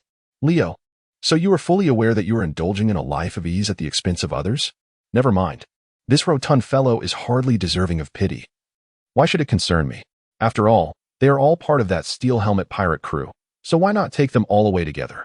By the way, what have you done with the people you abducted from the West Sea? Pikeman stepped forward, seizing Vic by the collar and demanding loudly, "Where are they?" Sold. Sold to slave traders. Vic stammered, swallowing hard as he confessed. Furthermore, the rest of the hostages have been secretly used for research on toxic weaponry. More than 10 minutes later, the group discovered a rather rudimentary research facility within a concealed artificial underground passage on the island. Rather than a research base, it resembled more of a torture chamber. Individuals of varying sizes and ages were bound to posts, their bodies riddled with poisonous needles. Some were barely clinging to life, emitting faint sounds of plea, while others had succumbed to decay, their voices long silenced. The group watched in silence, fists clenched, faces contorted with rage, their bodies trembling slightly. It was at that moment, a sudden sound pierced the air. Suddenly, Leo drew Shiyu, the blade embedded at Dasky's waist, and with a swift motion, he aimed a deadly strike towards Yale Vic's neck. Chapter 22. Mission accomplished. Return voyage. Blood erupted instantaneously, and the massive head fell lifelessly to the ground, slowly rolling to rest at Dasky's feet. The atmosphere fell into an abrupt silence. Immediately, the villagers, gripped by terror, huddled together, retreating to a safe distance, trembling as they cast fearful glances at Leo. Meanwhile, Leo turned to face Dasky and the others, who were momentarily struck dumb by the shocking event. What's wrong? Nothing. They certainly believed Vic deserved his fate. However, was it not somewhat excessive to have taken a life so casually? Once one becomes part of the Navy, the day would inevitably come when they must wield their blade. Leo spoke, returning the knife to Dasky. "I apologize. My actions were impulsive this time. In future encounters of this nature, I shall ensure to bring individuals back to the Navy for my superiors to handle. In summary, I shall certainly do so next time." After all, he had yet to officially join the Navy. Nevertheless, this was his first experience with taking a life, and he did not emerge unscathed from the ordeal. He felt a slight wave of nausea wash over him. Yet he silently expressed gratitude that the system's ability to reverse extremes was limited solely to physical condition and martial training, not extending to his senses. Otherwise, what a grotesque scene it would be to suddenly find himself ravenous upon encountering a pile of dog excrement while strolling down the street. Let us take away the remaining pirates. With a life extinguished, the bounty will diminish by at least 30%, however. Their contributions as members of the Navy will remain intact. Naturally, the subsequent rewards will also be calculated based on the original bounty's 30%. Quite humane, indeed. Leo lit another cigarette as he spoke. After a smoke, the nauseating discomfort was considerably alleviated. The assault of the cigarette had increased his lung capacity, oral health, and charisma. Charisma indeed. On average, he experienced this sensation every 7 or 8 puffs, and to date, it had amassed to nearly 100 times. Yet he felt absolutely nothing. So where exactly had all those enhancements gone? It seemed they had merely accumulated in solitude. Leo silently voiced his grievances. beside him. Pikeman and Fist swiftly began to attend to the corpses at the scene. Their deft movements clearly indicated that they had undergone such tasks numerous times before. Newly enlisted sailors often found themselves burdened with all manner of menial labor, including the grim duties of clearing the battlefield and disposing of bodies. Before long, the bodies in the basement were cleared away, and Pikeman retrieved a notebook from his attire, commencing to sketch the visages of the deceased. Alas, the bodies could not be transported aboard the ship for removal, and it was likely that a nearby location would have to suffice for burial. The purpose of the portraits was to provide a semblance of closure to the families of the departed upon their return to Branch 106. I must admit, your artistic skills are quite commendable, Leo remarked, standing behind Pikeman. Well, it's decent enough, I suppose. I took a liking to drawing in my youth, which led me to the Navy, where I was assigned to handle cases of the missing. However, it is far from a glamorous position, Pikeman replied, his expression tinged with melancholy as he seemed to recall something. The sheer volume of cases he had encountered in the past 2 years was overwhelming, most of which remained unsolved. By solving, he referred to the act of returning the missing individuals to their rightful places. Yet, in such an era, this felt akin to chasing phantoms. He recounted a particularly disheartening case of human trafficking. From the moment the report was received until the traffickers were identified, barely 3 days had elapsed. However, when they finally inquired about the whereabouts of the missing child, they were met with shock. The child had been sold the previous night to a noble of a distant kingdom, becoming a slave. According to government law, slaves were deemed private property, and they had no right to reclaim them. In simpler terms, the child had been purchased. Thus, any attempt to retrieve them would be deemed theft. Ironically, the trafficker could even summon the Navy to apprehend them. It was utterly perplexing. Even now, he recalled the heart-wrenching scene of the couple who had reported their child, kneeling before the noble in desperation, only to be violently cast out. What could be done? He was merely a lowly private. Meanwhile, as Pikeman lingered in his sorrowful reverie, Leo took the opportunity to gather all the jars and bottles in the basement, hastily stuffing them into a large chest designed for treasure. What are you doing? Shun inquired, visibly perplexed by Leo's actions. I find these toxins rather intriguing and wish to take them back to the training camp for further study, Leo explained. He had discerned that the vials contained not only the venom associated with the house and spikes but also an array of peculiar herbs. Perhaps, in the future, these concoctions could serve as supplies in his battles. Leo held a formula that resembled a toxic gas bomb, murmuring softly to himself, these individuals. We assisted them in eliminating the pirates on the island, yet it appears they harbor no gratitude towards us. As they boarded the vessel, Shoin could not refrain from expressing his discontent at the absence of any farewell. What can be done? Although Vic is a villain, at least during Howson's presence, they were able to indulge in idleness without consequence. Perhaps now that we have apprehended their men, they are secretly cursing us behind our backs. Leo lay on the deck, a cigarette dangling from his lips, scratching his backside as he spoke. He felt indifferent towards these matters. The only thing that piqued his interest was the apparent absence of gifts this time. So, shall we head back to the training camp now? Rammer inquired. Indeed. Leo nodded, deciding to send Vix head back to the training camp. After all, there were still more than 20 days before the testing deadline, and by then, it would essentially feel like a holiday. By the way, have you all thought about where you would like to be stationed once you join the Navy? Pickman, who was rowing, turned his head to ask. As for me, I would prefer to remain in the West Sea, for my hometown is situated here. This was Lammer's response. As for Shoin, he pondered for a moment and said, if possible, I would like to join the Navy headquarters and learn under the tutelage of Senior Zephyr. Here it comes again. Leo lay on the ground, smacking his lips. This was not the first time Shoin had mentioned Zephyr, and it remained a mystery why he held such affection for that old fellow. Dashi, what about you? Shoin then turned his gaze towards Dashi. Upon hearing this, Dashi glanced at Leo on the deck and replied, I too wish to go to the headquarters. But as for what comes next, who can say for certain? Perhaps I might even choose to remain in the Four Seas. Ultimately, I shall decide based on my mood at that time. Ah, indeed, women are truly creatures of fickle disposition. Leo exhaled a puff of smoke and remarked with a hint of sarcasm, and what about you, Leo? Instantly, the crowd redirected their gaze towards him. As for me, Leo, with his hand freshly withdrawn from an unseemly endeavor, delved into his nostrils. After a brief moment, he flicked the offending matter from his fingers and leisurely responded. Why not simply go to the East Sea? Chapter 23. Leo's benevolent intentions. Why the East Sea? The crowd inquired, utterly perplexed. Could it be that Leo has relatives residing there? Relatives? Leo narrowed his eyes, contemplating that unless he were a girl, it was improbable he would ever have relatives in this lifetime. Nevertheless, regardless of the circumstances, Pikmin and Fis, you two have become my friends. Once we ascend to the Navy, I shall treat you both to a meal at the West Sea's 106th branch. Very well, we shall remember this. The two nodded, not merely recalling Leo's offer of a meal, but also the fact that this young boy, merely 14 years of age, already possessed such formidable strength. Although his demeanor appeared somewhat languid, and he was a smoker who could kill without a flicker of hesitation, they recognized that Leo was a good person. Half a day later, outside a small town on an island, Hassan and these few individuals are entrusted to you. But weren't they captured by you? Pikmin glanced at Leo with mild surprise. However, Leo smiled and replied, consider it a parting gift. After all, we already have a bounty of 3.8 million berries to present, which will surely suffice for our report. In that case, we shall not be polite. Fist bowed to Leo. They had served in the Navy at the 106th branch for over 2 years, rising from private to first class, a relatively swift ascent. Yet, it was only upon attaining the rank of sergeant that one could expect a significant salary increase. Faced with such an opportunity, there was no chance they would refuse. After all, they had families to support, and both aspired to marry beautiful wives and settle down before turning 30. Farewell, until we meet again. On the ocean, Leo, holding a box containing a severed head, stood in a small boat alongside Dasky, Schuin, and Lammer, waving to Pikmin and Fis. They truly are two decent fellows. Once I join the Navy, I should simply head to the 106th branch. With 2 seniors watching over me, I need not fear being bullied by the older soldiers.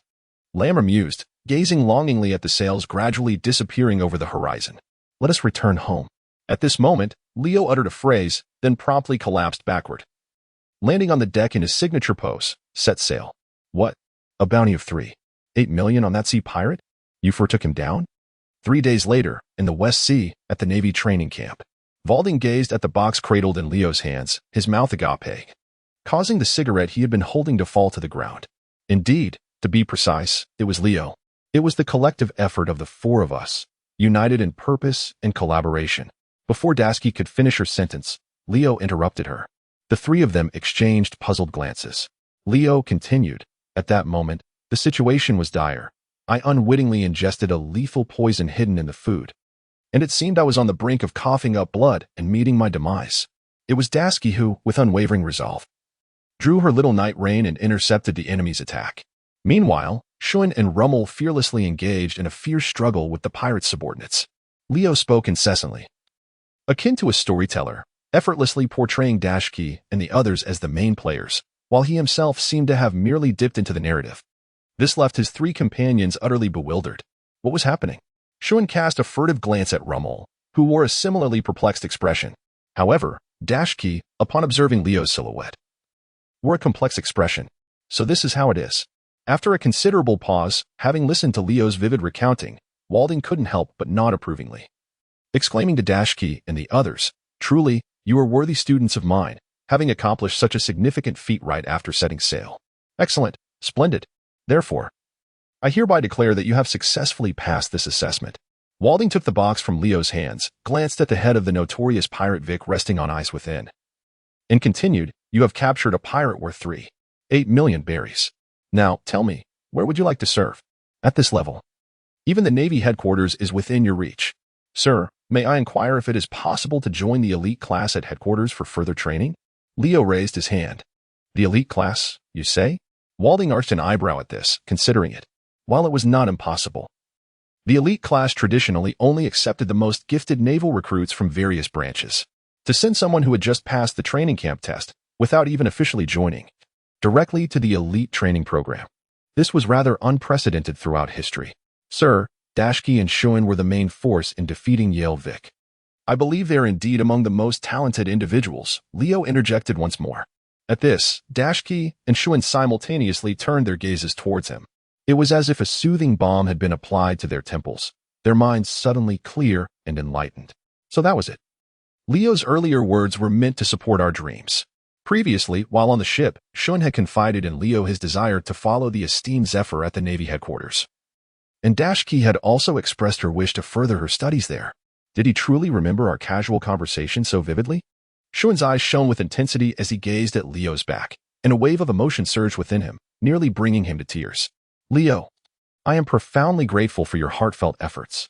I, Shuren, shall never forget your kindness in this lifetime. Alas.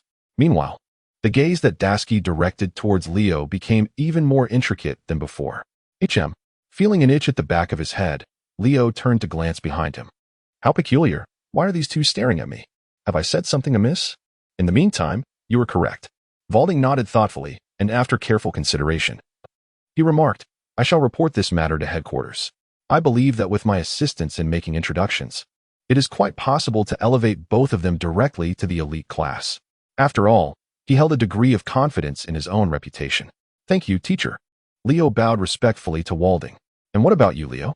Where do you wish to serve? Although it may be challenging for you to gain immediate entry into the elite class with your current qualifications, I could still assist you in securing a position at the naval headquarters. Who knows, perhaps after spending a few years there, you might even find your way into the elite class? No, thank you, teacher. I would be content with a position at a branch in the East Sea. I possess a rather indifferent disposition, and given my frail health and limited talent, I believe the Grand Line may not be particularly suited for me. However, in the face of Walding's goodwill, Leo resolutely declined. He had already made up his mind to remain in the Four Seas for a while, focusing on gradual development.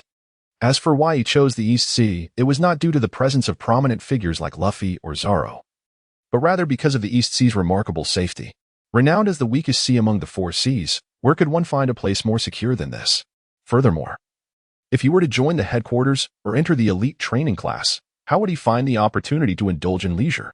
The East Sea, you say? Walding pondered, stroking his chin. Meanwhile, Dasky unexpectedly stepped forward from behind Leo and declared, Teacher, I also wish to join Leo in the East Sea. Chapter 24, The Six Powers and Haki. Surely that woman must harbor feelings for me. Otherwise, what reason would she have to accompany me to the East Sea? In the back mountain, Leo sat beside Bear, gently stroking his fur while murmuring quietly. That woman, could she be planning to follow me to the East Sea? No. I must find a way to prevent her from doing so. Roar. What is it, Bear? Have you missed the chance to train with me again after a few days? Roar. All right then, but be gentle this time. I was in pain for quite a while after our last encounter. Roar. Hiss. Walding stood on the lawn, exhaling clouds of smoke. Hiss. Leo took a deep drag, savoring the moment as he exhaled a plume of smoke, relishing the experience. The smoke, though detrimental, seemingly enhanced his lung function, digestive system, respiratory health, and even his confidence. Such comfort. Walding cast a glance at Leo, although he had little inclination to concern himself with whether this young rascal smoked or not. The crux of the matter was that all the cigarettes Leo had indulged in were his own. You claim you wish to master the 6 styles?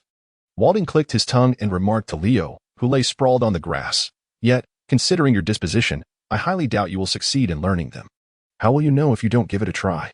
Upon hearing this, Leo immediately sat up. Old man, I'm about to head to the East Sea. It would be rather unreasonable for you not to send me off with a parting gift, wouldn't it? You little rascal. Walding chuckled heartily, reflecting on the past 3 months. He had initially thought this child would succumb to despair, yet it seemed that was not the case. Since you wish to learn, I shall teach you. The 6 styles, originally exclusive to the elite training classes at headquarters, were indeed high-level naval combat techniques, but their confidentiality was not as stringent as one might expect. You could teach them to others, provided they were naval personnel. With focused attention, Leo sat upright, fully engaged in Walding's instruction. However, to his disappointment, Walding could only demonstrate the shave and iron block techniques, and he had no knowledge of the remaining 4, guns, paper drawing, moon step, and storm foot. This left Leo momentarily stunned. After all his anticipation, was this all the old man could teach? Noticing Leo's disapproving expression, Walding couldn't help but scold him. Be content.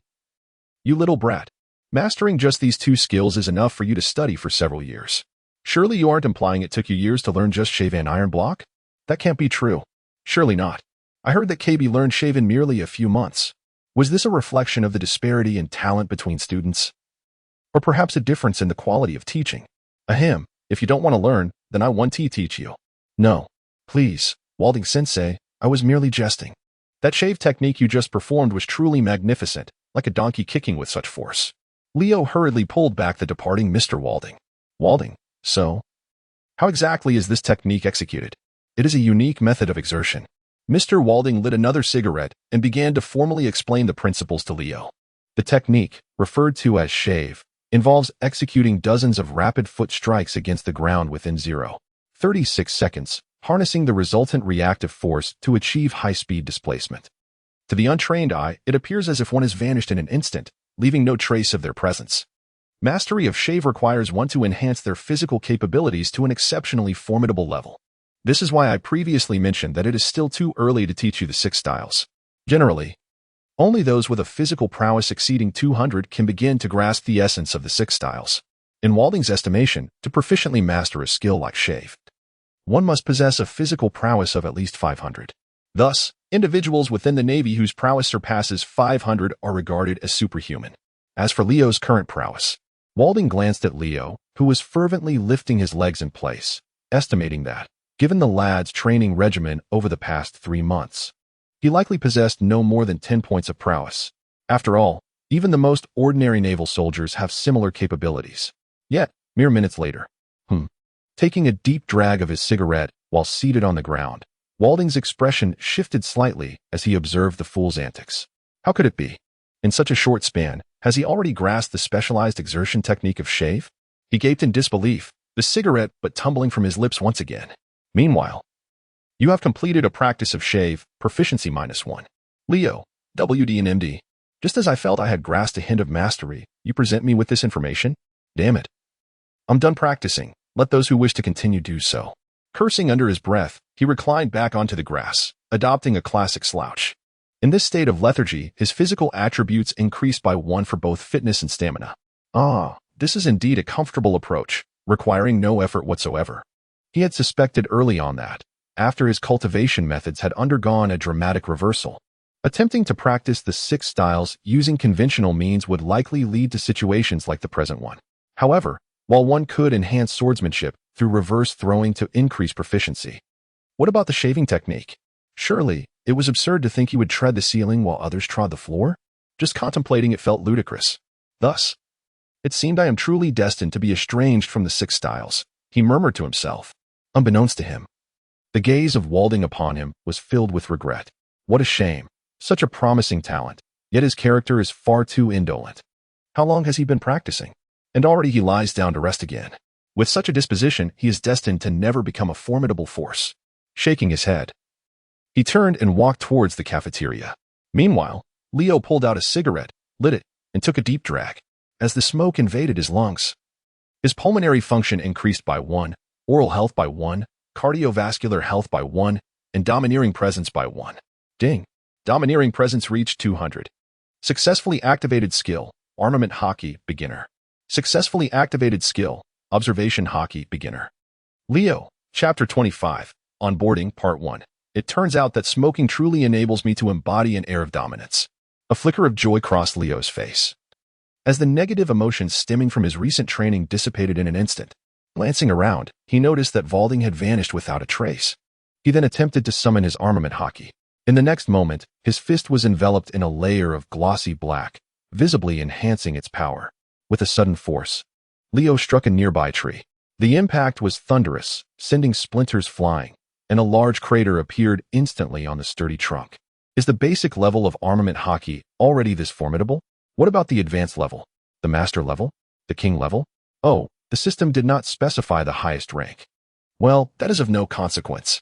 Leo, filled with exhilaration, began to experiment with his observation hockey. He closed his eyes and concentrated, and soon enough, a translucent veil akin to a vast net emerged within his perception, enveloping everything within a 30-meter radius. Every rustle of the wind and stir of the grass was captured by him, as if in slow motion. The sensation was akin to becoming one with nature, both comforting and electrifying. After a moment, he thought to himself, goodness, I seem to possess considerable strength now. Although he was still leagues away from the likes of Garp and Rayleigh, with his rudimentary mastery of observation and armament hockey, he believed he could navigate the East Blue with confidence. Truly, this smoke is a remarkable substance. Leo chuckled softly, then retrieved a cigarette to place between his lips. Just as he intended to ignite it with a lighter, he glanced at the remaining 5 cigarettes in the pack. After a moment's contemplation, he decided to stuff all 6 cigarettes into his mouth and ignite them simultaneously. Hiss. The onslaught of tobacco surged through him, enhancing his lung function by 6, cardiovascular health by 6, digestive system efficiency by 5, respiratory health by 4, oral health by 3, and exuding an aura of dominance by 2. My goodness. There is something to this, isn't there? Hiss, hiss, hiss, haha. Burp. Nearby the lawn, Shuan, who had just arrived to engage in some physical exercise, noticed Leo seated beneath a grand tree, covering his mouth and swaying his head. Unable to contain his curiosity, he approached with intrigue. What are you doing, playing the harmonica? Leo, startled with 6 cigarettes in his mouth, swiftly turned to face him. In the next moment, their eyes met. Leo, Shuan. A month later, Shuan joined the Navy headquarters under Zephyr's guidance, while Lamor remained in the West Sea to work at Division 106. Meanwhile, Dasky and I ventured to the East Sea to embark on our careers. We are all destined for a promising future, Leo murmured as he turned to glance at Dashki. But why do you wish to accompany me to the East Sea? He inquired. The East Sea is your home. Why should I not accompany you? Dashki retorted. Indeed. Leo nodded solemnly. Whether you go to the East Sea is your prerogative. However, I must express that between us, it is simply not feasible. Dasky responded with a perplexed expression. Very well, I shall escort you both to this point. Varding sighed, gazing at Leo and Dasky standing aboard the warship, hands clasped behind his back. Remember, regardless of where you venture, always uphold your identity as a member of the Navy and do not tarnish my reputation. Understood, Master Varding. Leo and Dasky simultaneously rendered a standard military salute to Varding. Subsequently, the warship's engines roared to life, and the island housing the training camp gradually receded from their line of sight until it vanished entirely. It was only then that Leo turned away, reclined on the deck, and began to indulge in a cigarette. Goodness, this old codger, a man of considerable rank as a lieutenant colonel, still resorts to such low-quality tobacco. Once I ascend the ranks and receive a raise, I shall certainly refrain from anything but cigars. With a swift motion, he emptied his bag, spilling out an abundance of cigarettes. Where did you procure so many? Dasky inquired, her curiosity piqued. Oh, they were a gift from Teacher Varding, Leo replied with utmost seriousness.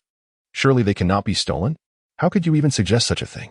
Matters between teacher and student cannot be deemed theft. It is merely sharing. What is his is mine, and what is mine is not necessarily his. We are one and the same. Dasky was taken aback. How had she never noticed this fellow's audacity before? By the way, how long until we reach the East China Sea?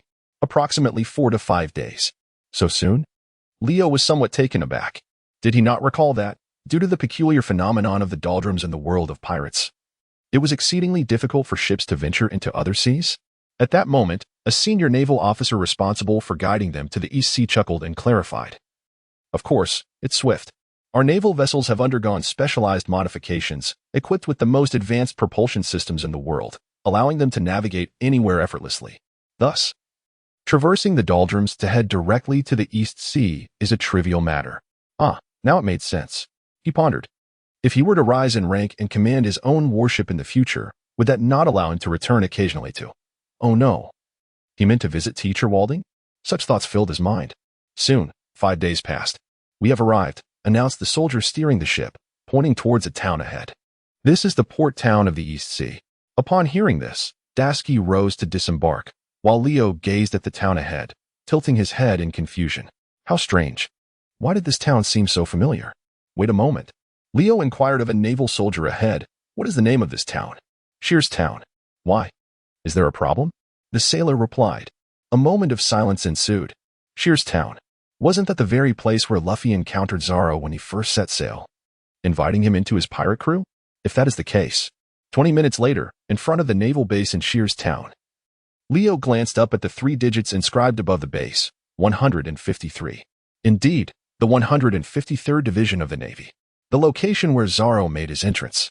However, at this time, Zoro was probably just 11 or 12 years old, still honing his swordsmanship in Frost Moon Village, I presume? Report, Commander. The new recruits have been brought in. Please give your instructions. Upon finishing his words, a robust man, approximately 7 meters tall, approached Leo and the others, a toothpick in hand, casually picking his teeth while surveying the group with a discerning gaze. Hick, they all seem rather young. Let that fellow Monka handle them. Yes, Colonel wrote. At that moment, a familiar figure caught Leo's eye. Chapter 26, Onboarding Part 2, Monka? The mere mention of this name made Leo's eyes widen as he looked ahead. At the entrance of the 153rd Division, a young naval officer with short golden hair and a square face, standing about 1.8 meters tall and exuding an air of integrity and resolve, approached the new recruits. This time, there were only 14 newcomers reporting to the 153rd Division. Significantly fewer than in previous years. Roque glanced at the list in his hand and said, "Monka, these youngsters are under your guidance. Show them what it means to be part of the 153rd Division of the Navy." "Understood," Colonel wrote. Monka stood at attention and responded in a loud voice. He then turned to face Leo and the others, saluting them with a serious expression. "Now that you have joined our naval organization, you must always remember your duties as a sailor. First, absolute obedience to orders from superiors. Second, never act as a coward on the battlefield. Third, never abandon your comrades. Even in death, you must fight with all your might until your last breath. Do you understand?" "Yes, we understand." "Speak louder. I can't hear you." "Have you not eaten?" "We understand." "Excellent. Now, I shall lead you on a tour of the interior of the 153 RD Division's base." With that, Monka turned and led the recruits through the grand entrance of the 153rd Division. Yet, Leo, trailing behind, was left utterly bewildered. Wait a moment. Is this truly the Monka I once knew?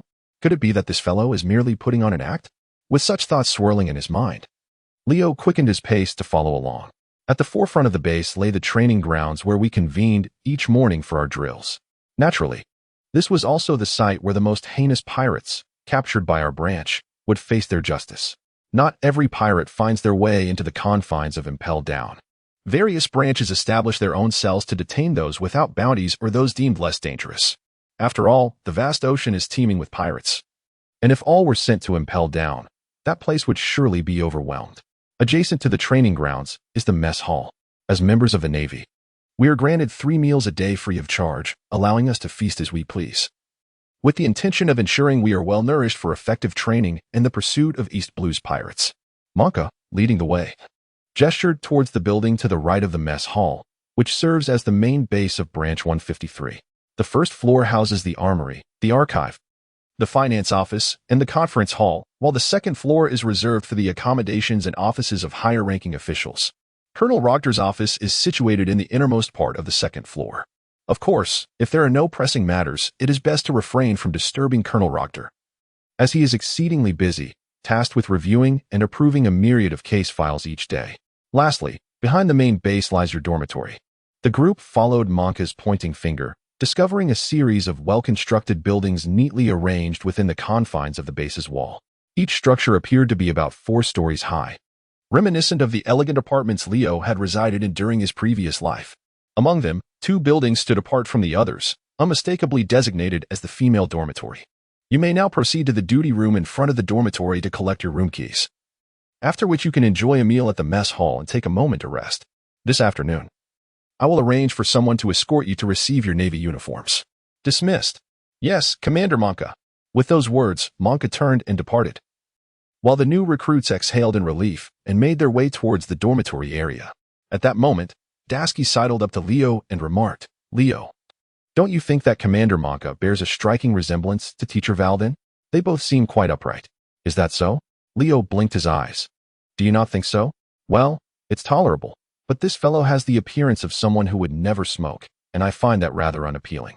"Dashki, are you certain it is not due to the absence of cigarettes to share?" He quickly stepped forward to collect the key to his dormitory room. As Leo glanced around, he noticed that nearly all the key numbers assigned to his peers were distinctly different, and he suddenly realized that they were to reside in single accommodations. This was, after all, quite a normal occurrence. Each year, a considerable number of naval personnel perish, causing the total strength of the 153rd Division to hover around 300.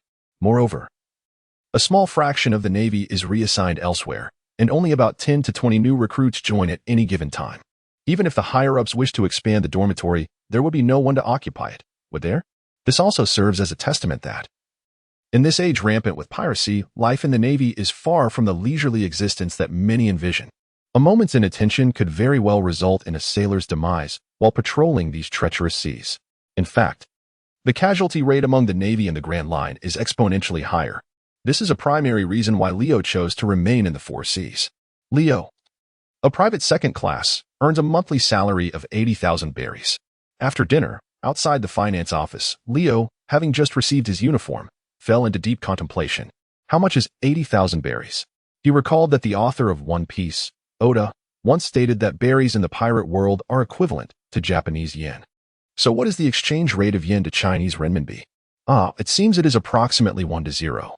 0.6. Therefore, 80,000 yen is roughly equivalent to 4,800 renminbi. Viewed in this light, the salary of a private second class does indeed seem rather meager. Were it not for the significant bounty they captured during the training camp assessments, he might have found himself relegated to the role of a mere aide. By the way, aides earn only 30,000 berries a month, which translates to about 1,800 renminbi. That amount hardly covers monthly expenses for tobacco, truly a pitiful situation.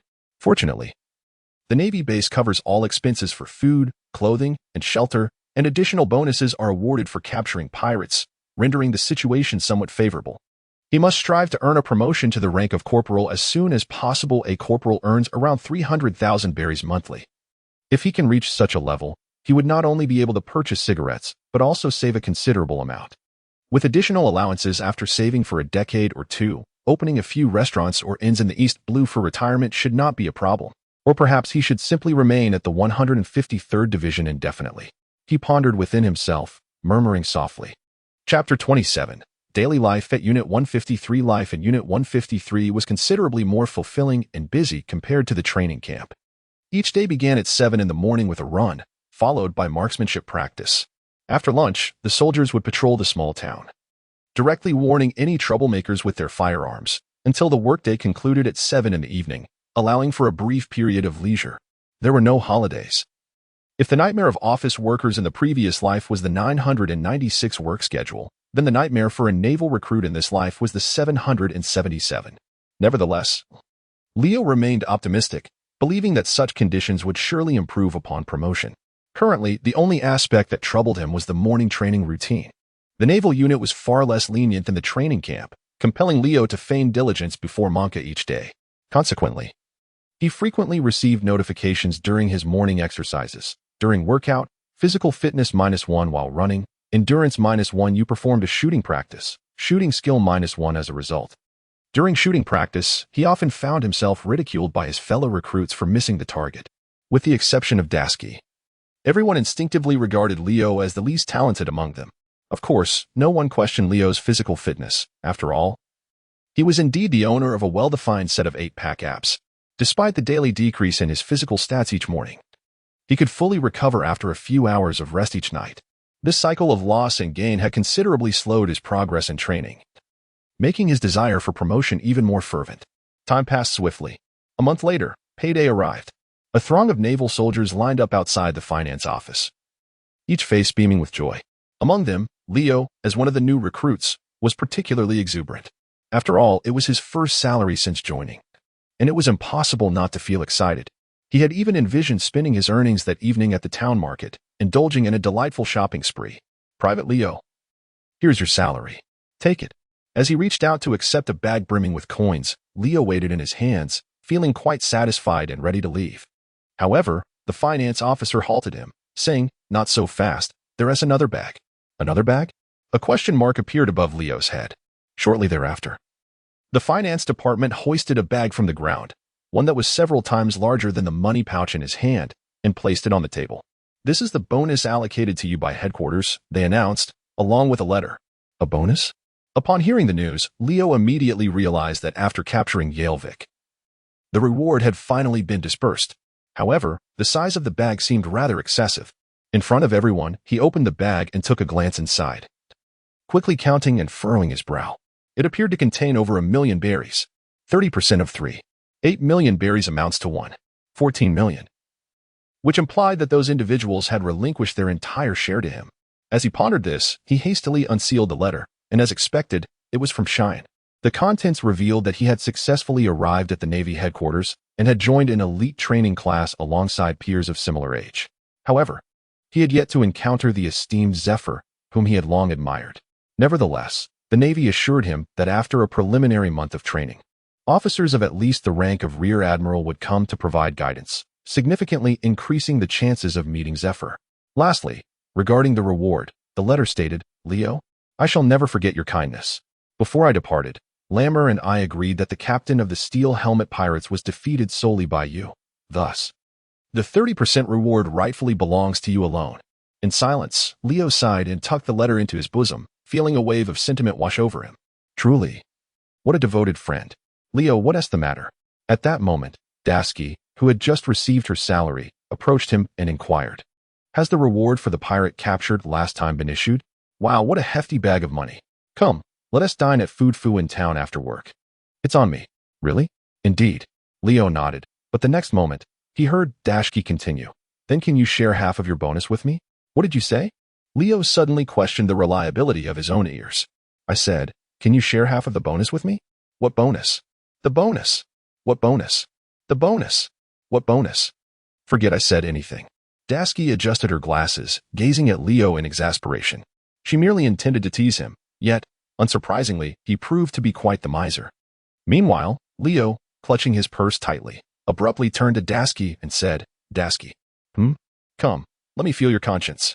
Dasky? Dear Teacher Valdin, greetings. It has been a while since we last met, and I hope this letter finds you well. Cough. I trust you are taking care of your health and eating regularly. Seated in a naval uniform at Food Foo restaurant, Leo began composing letters intended for Valdin and others. He wondered how the nurse was faring lately and if she missed him. By the way, if you have the time, could you please bring some food to the bear and the little bear on the back mountain? The little bear adores fresh marrow bones, while the elder bear, though he usually consumes roots and tubers, I know secretly prefers meat. If I hadn't intervened back then, he might have roasted the nurse for dinner. After a moment's reflection, he crossed out that last sentence, fearing it might cause the nurse to faint again. He documented some of his daily life, expressing his yearning for everyone. Leo neatly packaged 3 letters, each destined for Valdin in the West Sea, Raymore, and Shun at the naval headquarters. Only after completing this task did the meals arrive at the table. Grabbing a spoon, he took a hearty bite. Wow, this is absolutely delicious. It rivals the culinary skills of Kurt. Really? Dasky quickly took a taste and her face lit up with joy.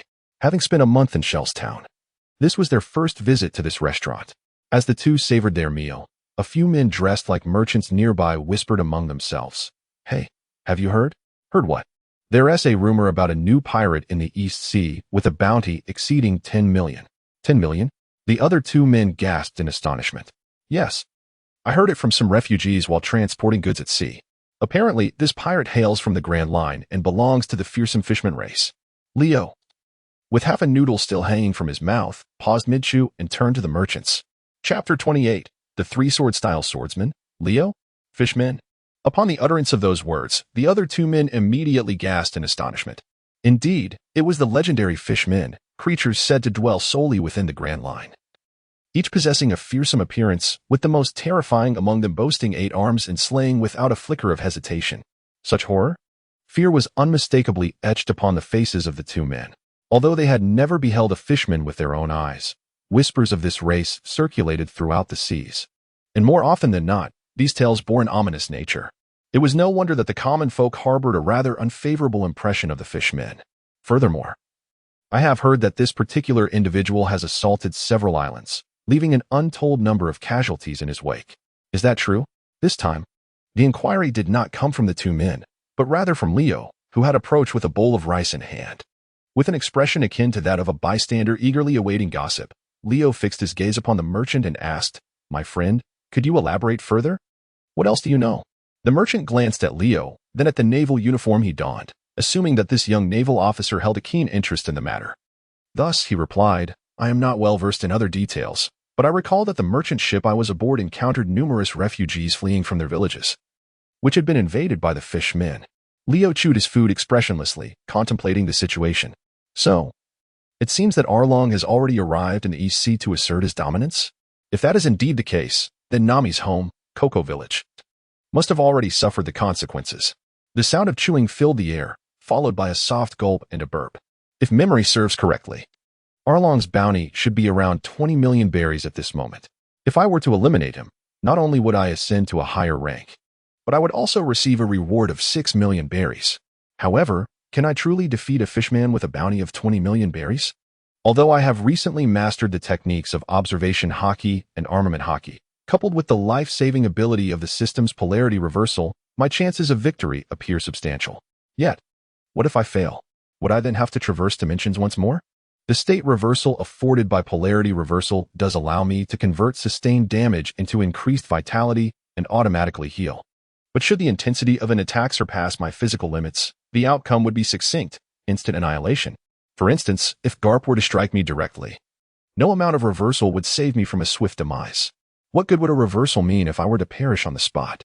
Transforming into a corpse that does not decay, only to become fresher with the passage of time? Moreover, my proficiency in armament hockey is still lacking, and my body's natural hardness has not yet reached the level of iron. If, by some mischance, Arlong's serrated nose were to pierce my heart or sever my head, I would have no recourse for justification. After careful deliberation, I arrived at a conclusive decision. I would not go. What was I thinking? How could I possibly confront someone with a bounty of 20 million? Perhaps I might consider those with bounties below 5 million. That would significantly reduce the danger while allowing me to avoid drawing undue attention from superiors. My primary objective now is to develop cautiously, gradually rise through the ranks, secure a stable income, and enjoy a carefree life in the East Sea. I cannot afford to charge recklessly into the Grand Line. Survival is paramount. Although I was once a novelist in my previous life, writing fiction is one matter, while traversing into another world is quite another.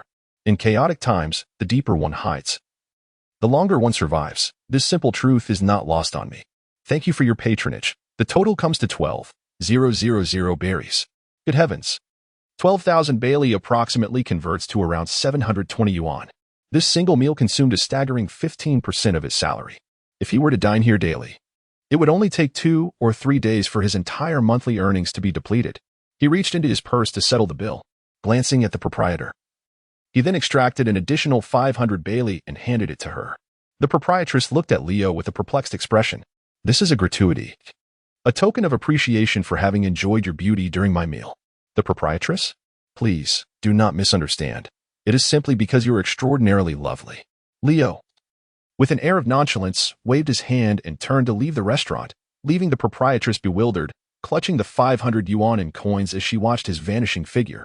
Meanwhile, Dashki cast a few glances at the proprietress before lowering her gaze to her own appearance. Was it true that Leo had a preference for this type? She pondered thoughtfully. As evening fell at the 153rd Division, the training ground lay desolate and unoccupied. Clang. You have thrown a knife, increasing your swordsmanship proficiency by 1. Leo gazed thoughtfully at the naval sword that had fallen to the ground, and a myriad of peculiar thoughts suddenly flickered in his mind.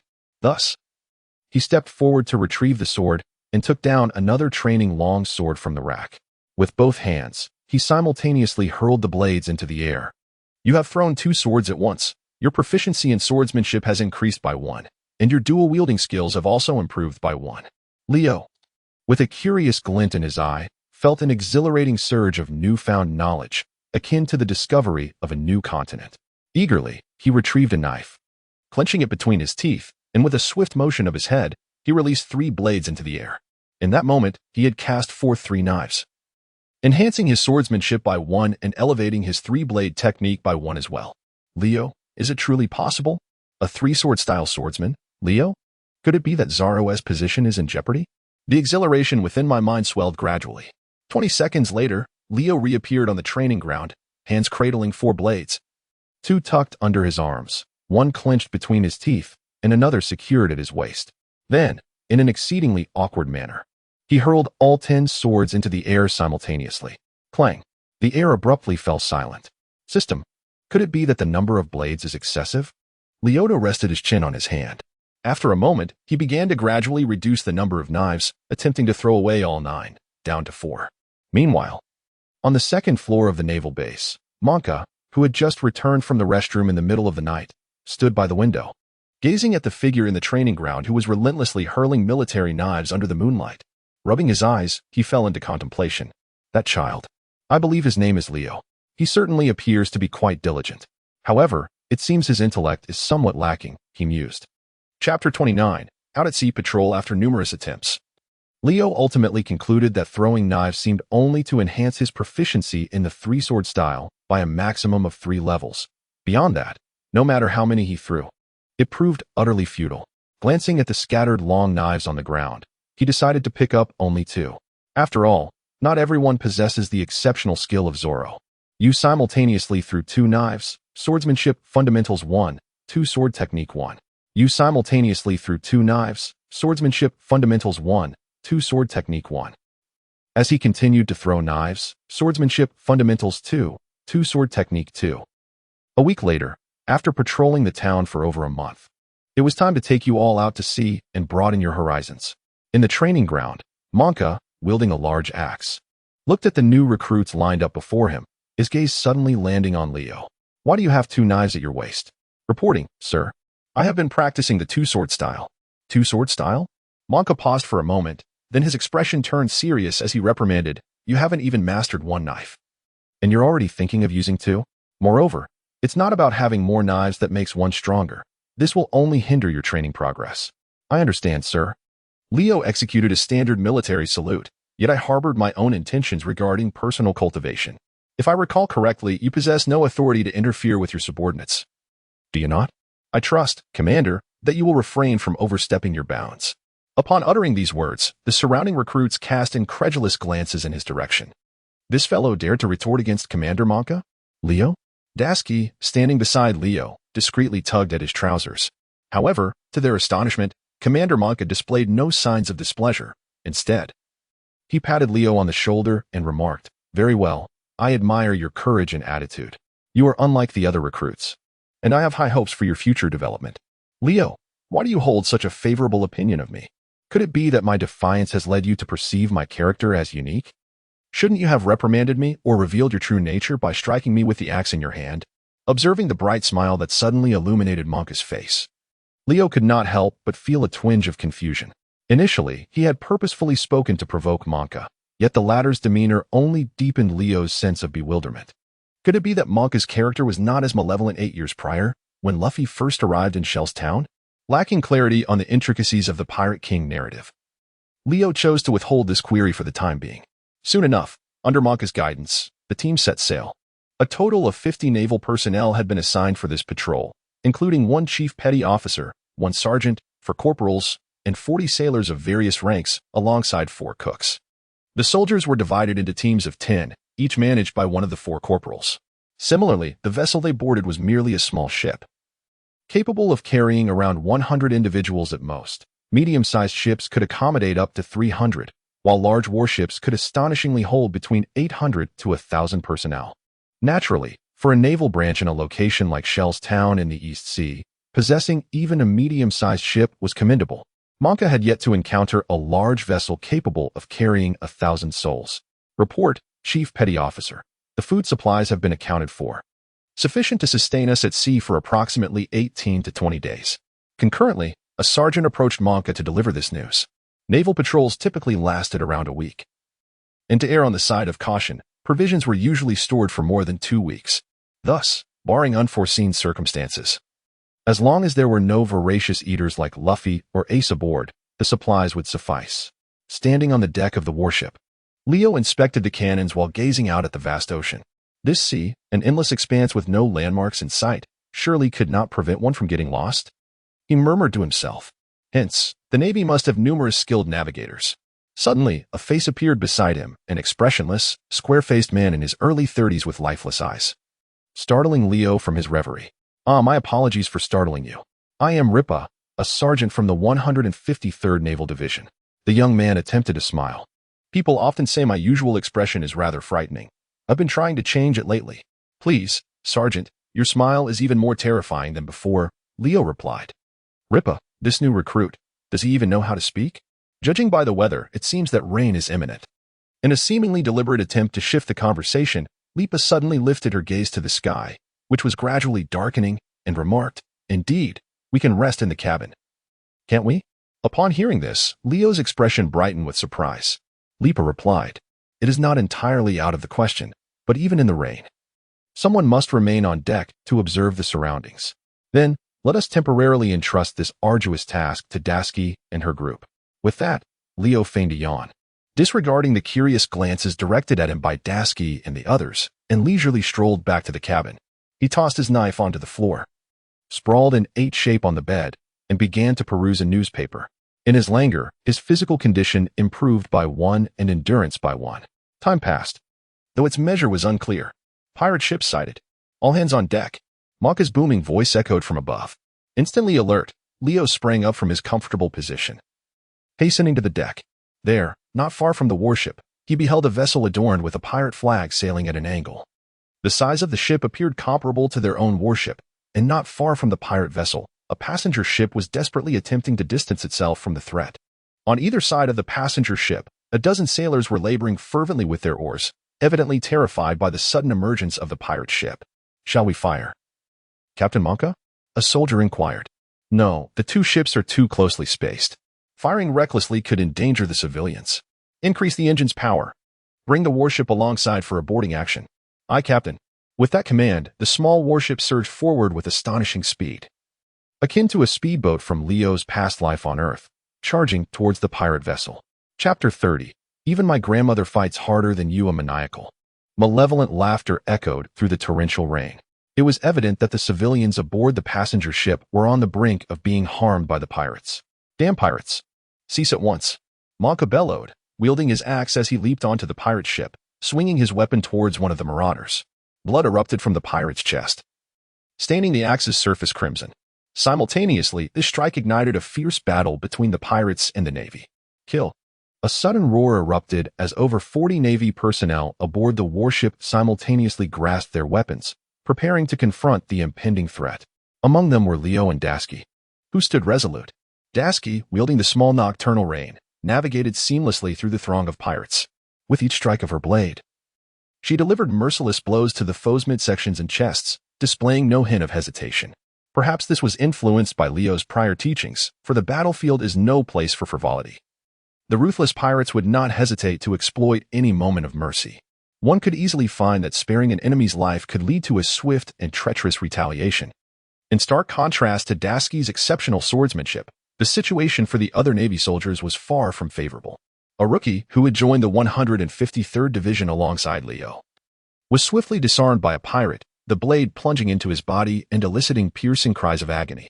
Meanwhile, Leo, armed with a military sword, assumed a dual-wielding stance, intently facing off against a particularly tall pirate. This pirate towered at approximately 3 meters, forcing Leo, who stood just over 1.7 meters, to strain his neck merely to meet his gaze. "Why are you, little brat, not at home nursing, but instead out here playing at being an adult in combat?" The tall pirate mocked, his expression dripping with disdain. Yet, in the next instant, without warning, 2 swift slashes buried deep into the pirate's thigh before he could even react. The tall pirate barely had time to emit a scream as Leo raised his weapon for another strike. Clang! The pirate's weapon clattered to the ground. With wide eyes, he clutched his severed throat, disbelief etched across his face as he turned to Leo.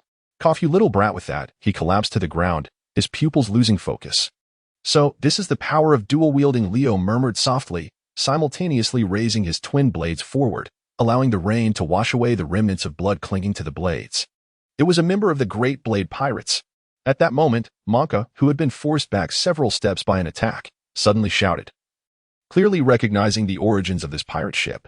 Before him stood a middle-aged man, towering at approximately 3 meters, yet significantly more robust than the previously encountered tall pirate.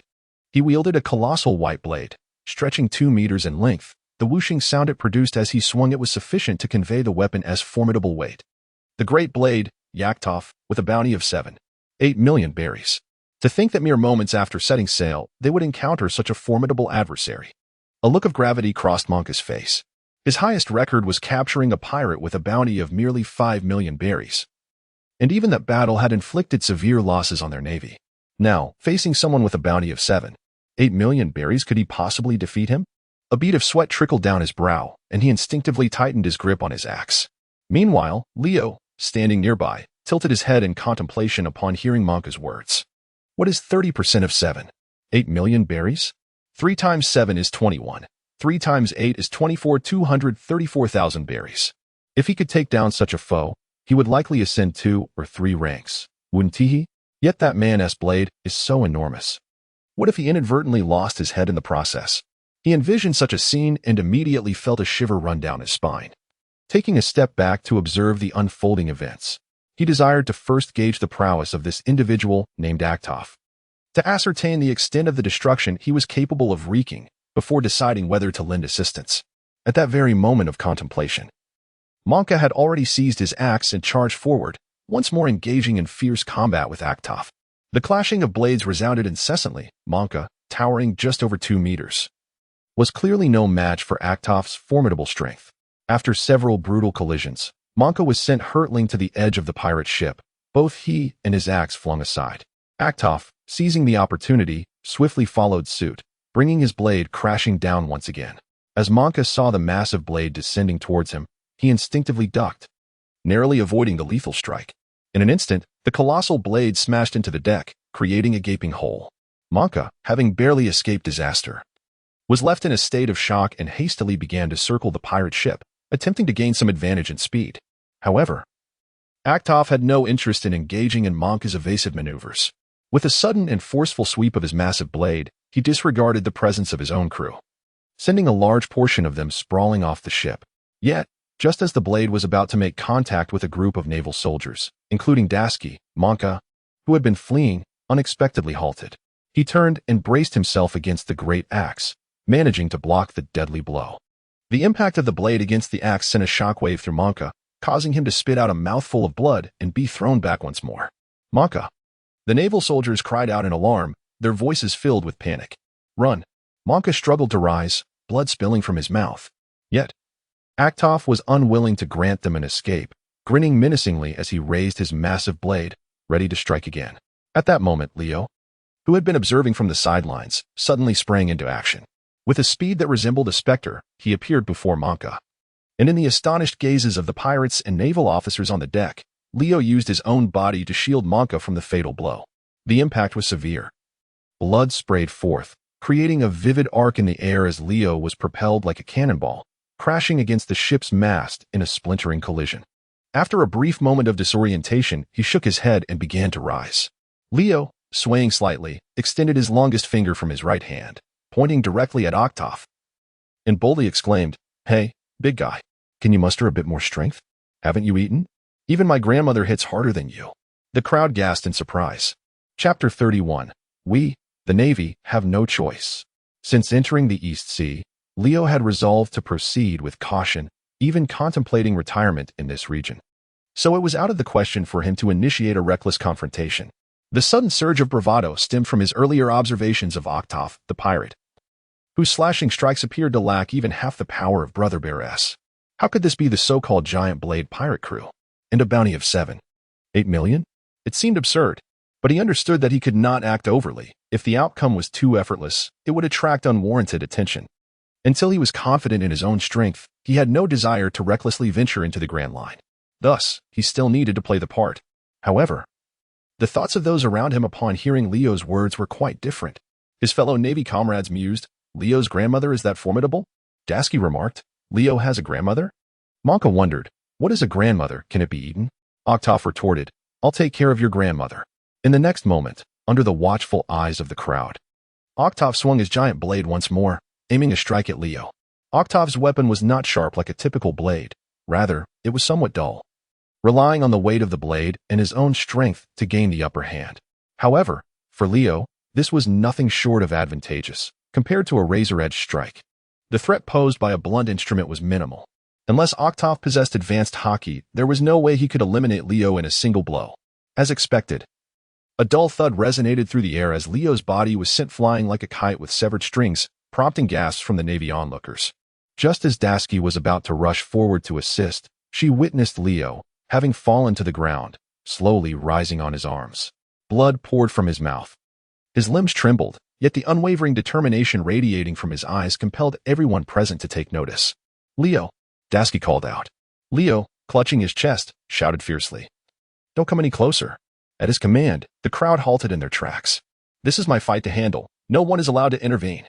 As the words fell, Leo suddenly drew the twin blades from his waist, a resolute expression etched upon his face as he charged towards Aktov. Bang! The massive blade flew forth once more, delivering a heavy blow to Leo's body. With the third strike sending him flying, the blood he spewed forth was increasingly abundant. Yet, the speed at which he rose from the ground showed no sign of diminishing. "I shall not yield." Bang! "For the people." Bang! "Justice shall prevail." Bang! Everyone aboard the ship, including Aktov himself, stood in stunned silence. What on earth was this fellow's condition? Must he fight so fiercely? Having already bled so profusely, he still managed to stand. It was utterly absurd. Would he not perish? Aktov felt a wave of frustration wash over him, pondering the tenacity of this young naval soldier. Akin to a wretched insect, utterly repugnant. The veins on his forehead throbbed. This time, he was determined to crush this boy into a pulp. With his hands brimming with strength, a sound like the tearing of the wind echoed as the colossal blade aimed to sweep across Leo's body. Unexpectedly, Leo feigned a stumble, collapsing to the ground, then used the accumulated rainwater on the deck to slide towards Aktov. Whoosh! The military knife plunged directly into Aktov's calf, eliciting a pained cry from him as he swung his massive right fist down upon Leo. Bang! A dull thud resonated as his fist struck Leo's pre-raised arms, astonishing Aktov as his punch was inexplicably blocked in midair, unable to advance an inch. This boy! Aktov inwardly cursed, sensing impending doom. In the next moment, a terrifying force surged from his hand, and instinctively he attempted to withdraw his fist, only to be met with the sound of his knuckles shattering. Crack! Ah! A piercing scream erupted. Simultaneously, Leo exerted force through his legs, feigning yet another hit from Aktov, and flew backward. Leo! A blade severed a pirate's arm. And seeing this, Dashki rushed to Leo's side, helping him to his feet. Are you all right? I am fine. Leo coughed once more, expelling a mouthful of crimson blood, and then pointed at Aktov, exclaiming, "That fellow is wounded. Seize this opportunity, quickly. But you, do not concern yourself with me," Leo exclaimed with fervent intensity. "To punish the wicked, eradicate evil, and uphold justice. This is the inescapable duty of us, the Navy." The sailors engaged in battle, upon hearing his words, felt an inferno ignite within their hearts. This young lad, even a fresh recruit, could possess such profound conviction. How could we cower in fear? In that instant, the injured Monka was the first to rise, brandishing his mighty axe and bellowing, "Kill them! Annihilate these pirates! For the sake of justice! It is our solemn duty as the Navy." At that moment, morale surged to unprecedented heights. Observing the blood-soaked legs of Aktov, who knelt on the ground, clutching his wounded right hand and wailing in agony, the naval soldiers charged forward with relentless determination. As if they had cast aside the fear of death, a ferocious momentum and furious roars filled the air above the sea, overwhelming the pirates. Over 200 of them were sent into a chaotic retreat, discarding weapons and armor alike. The scales of victory finally tipped in favor of the Navy. Nearby, Leo lay at the edge of the deck, his expression one of utter astonishment as he beheld the unfolding scene. What is happening? I merely acted casually. Yet the impact is so profound? He wiped the blood and rain from his face. Meanwhile, Monka swung his axe down violently towards Aktov's neck. Crack! The sharp blade met bone with a resounding snap. Aktov's head arced through the air before plunging into the puddles on the deck, splattering blood in vivid crimson. Time seemed to halt as all eyes turned towards the massive headless corpse. In the next moment, a thunderous cheer erupted from the Navy. Chapter 32. The funeral. With the instant Aktov's head met the ground, the battle was virtually concluded. The remaining pirate minions, witnessing the decapitation of their captain, were utterly demoralized and, under the valiant charge of Lipa, Dashki, and others, surrendered without resistance. Leo, are you all right? Having dealt with the last pirate attempting to resist, Dashki promptly turned back and rushed to Leo's side. I'm fine. I can still hold on. Upon witnessing Dashki's concerned gaze, Leo immediately clutched his abdomen and curled back down to the ground. When it comes to acting, one must commit fully. Although the only discomfort he felt was a slight pain, he still needed to expel the blood that had to be coughed up. Otherwise, it would accumulate within him and potentially manifest in peculiar and troubling ways. Captain Monka, this operation has resulted in the capture of 115 pirates and the elimination of 36. He reported. Among the deceased was, of course, the notorious Aktov, who had a bounty of 7.8 million berries. And what of us? What are our casualties? Monka asked, slumped exhaustedly on the ground, directing his question to Ripa. 3 fatalities and 21 injuries, Ripa replied, his expression grim. The 3 who died were all new recruits who had just reported to Branch 153 a month ago. Monka sighed heavily. In the line of duty as a Marine, casualties are an inevitable reality, yet he had not anticipated that these young recruits, who had only recently joined, would face such fierce combat so soon. Had it not been for Leo fortuitously piercing Aktov's legs, they might very well have suffered a complete rout that day. As he pondered this, his gaze suddenly fixed on Aktov's feet, where wounds were visible from both the front and back, revealing a hint of surprise. Meanwhile, the other soldiers had already begun to handle the scene, clearing away the bodies and starting to tally the loot aboard the pirate ship. A total of 3. 0.5 million berries, along with various weapons and provisions, reported a soldier in charge of the inventory to Sergeant Ripa. Must these spoils be handed over? Leo unexpectedly sprang forth from behind Ripa. Startled, Ripa turned to glance at Leo. Of course, they must be submitted. But what? But typically, Captain Monka distributes this money among the soldiers who sailed out with him as a form of allowance. Distributed to us? Upon hearing these words, Leo's eyes sparkled with intrigue. He had not anticipated that Monka possessed such a sense of humanity. As he pondered this, he recalled how, during his flight, Monka had chosen to endure a blade from Octov, intent on sparing the soldiers from harm. At that moment, Leo had already begun to reassess his previous judgments. This fellow was indeed not merely acting. With nearly 8 years remaining before Luffy set sail, Monka had yet to encounter the Black Cat pirates, and his hand remained unscathed. Perhaps, prior to these events, Monka was truly a fervently passionate and upright young naval officer. Leo rested his chin in contemplation. Meanwhile, Dasky hurried over and pinned him down. What is the matter? Leo looked at Dasky with curiosity. You need to rest, but I feel much better now.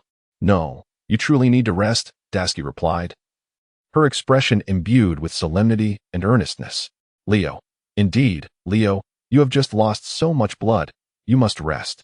Yes, Leo, quickly lie down. Do not exacerbate your wounds. Come, let us carry you. A group of naval soldiers gathered around, without uttering a word, directly lifted Leo. Leo, with a resigned expression, nodded seriously, acknowledging his need for rest. Subsequently, he found himself carried back to the ship's cabin by the group. The following day, due to the unfortunate encounter with pirates shortly after setting sail, Monka ordered the entire fleet to return to port. 2 lifeless bodies were laid to rest in a cemetery not far from the 153rd branch, under the watchful gaze of the naval officers.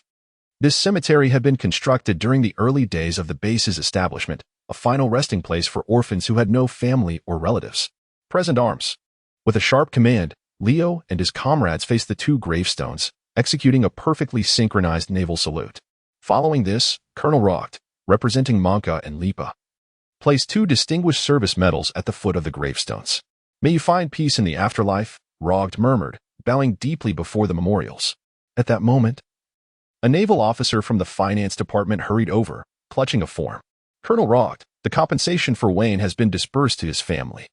His mother wishes to bring him back to his hometown for burial.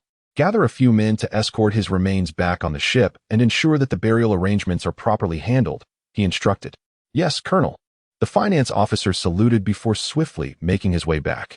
Leo turned his gaze towards the entrance of the 153rd department, where an elderly woman, hunched with age, repeatedly bowed in gratitude towards the Minister of Finance. A sudden pang of melancholy welled up within him. Is this what the age of exploration entails? Was Roger's decision to sacrifice his life to proclaim the existence of One Piece truly justified? He could not help but let out a sigh. After a prolonged silence, Dasky spoke up.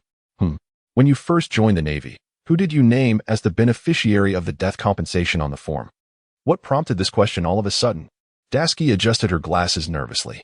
Oh, it's nothing. Just curious.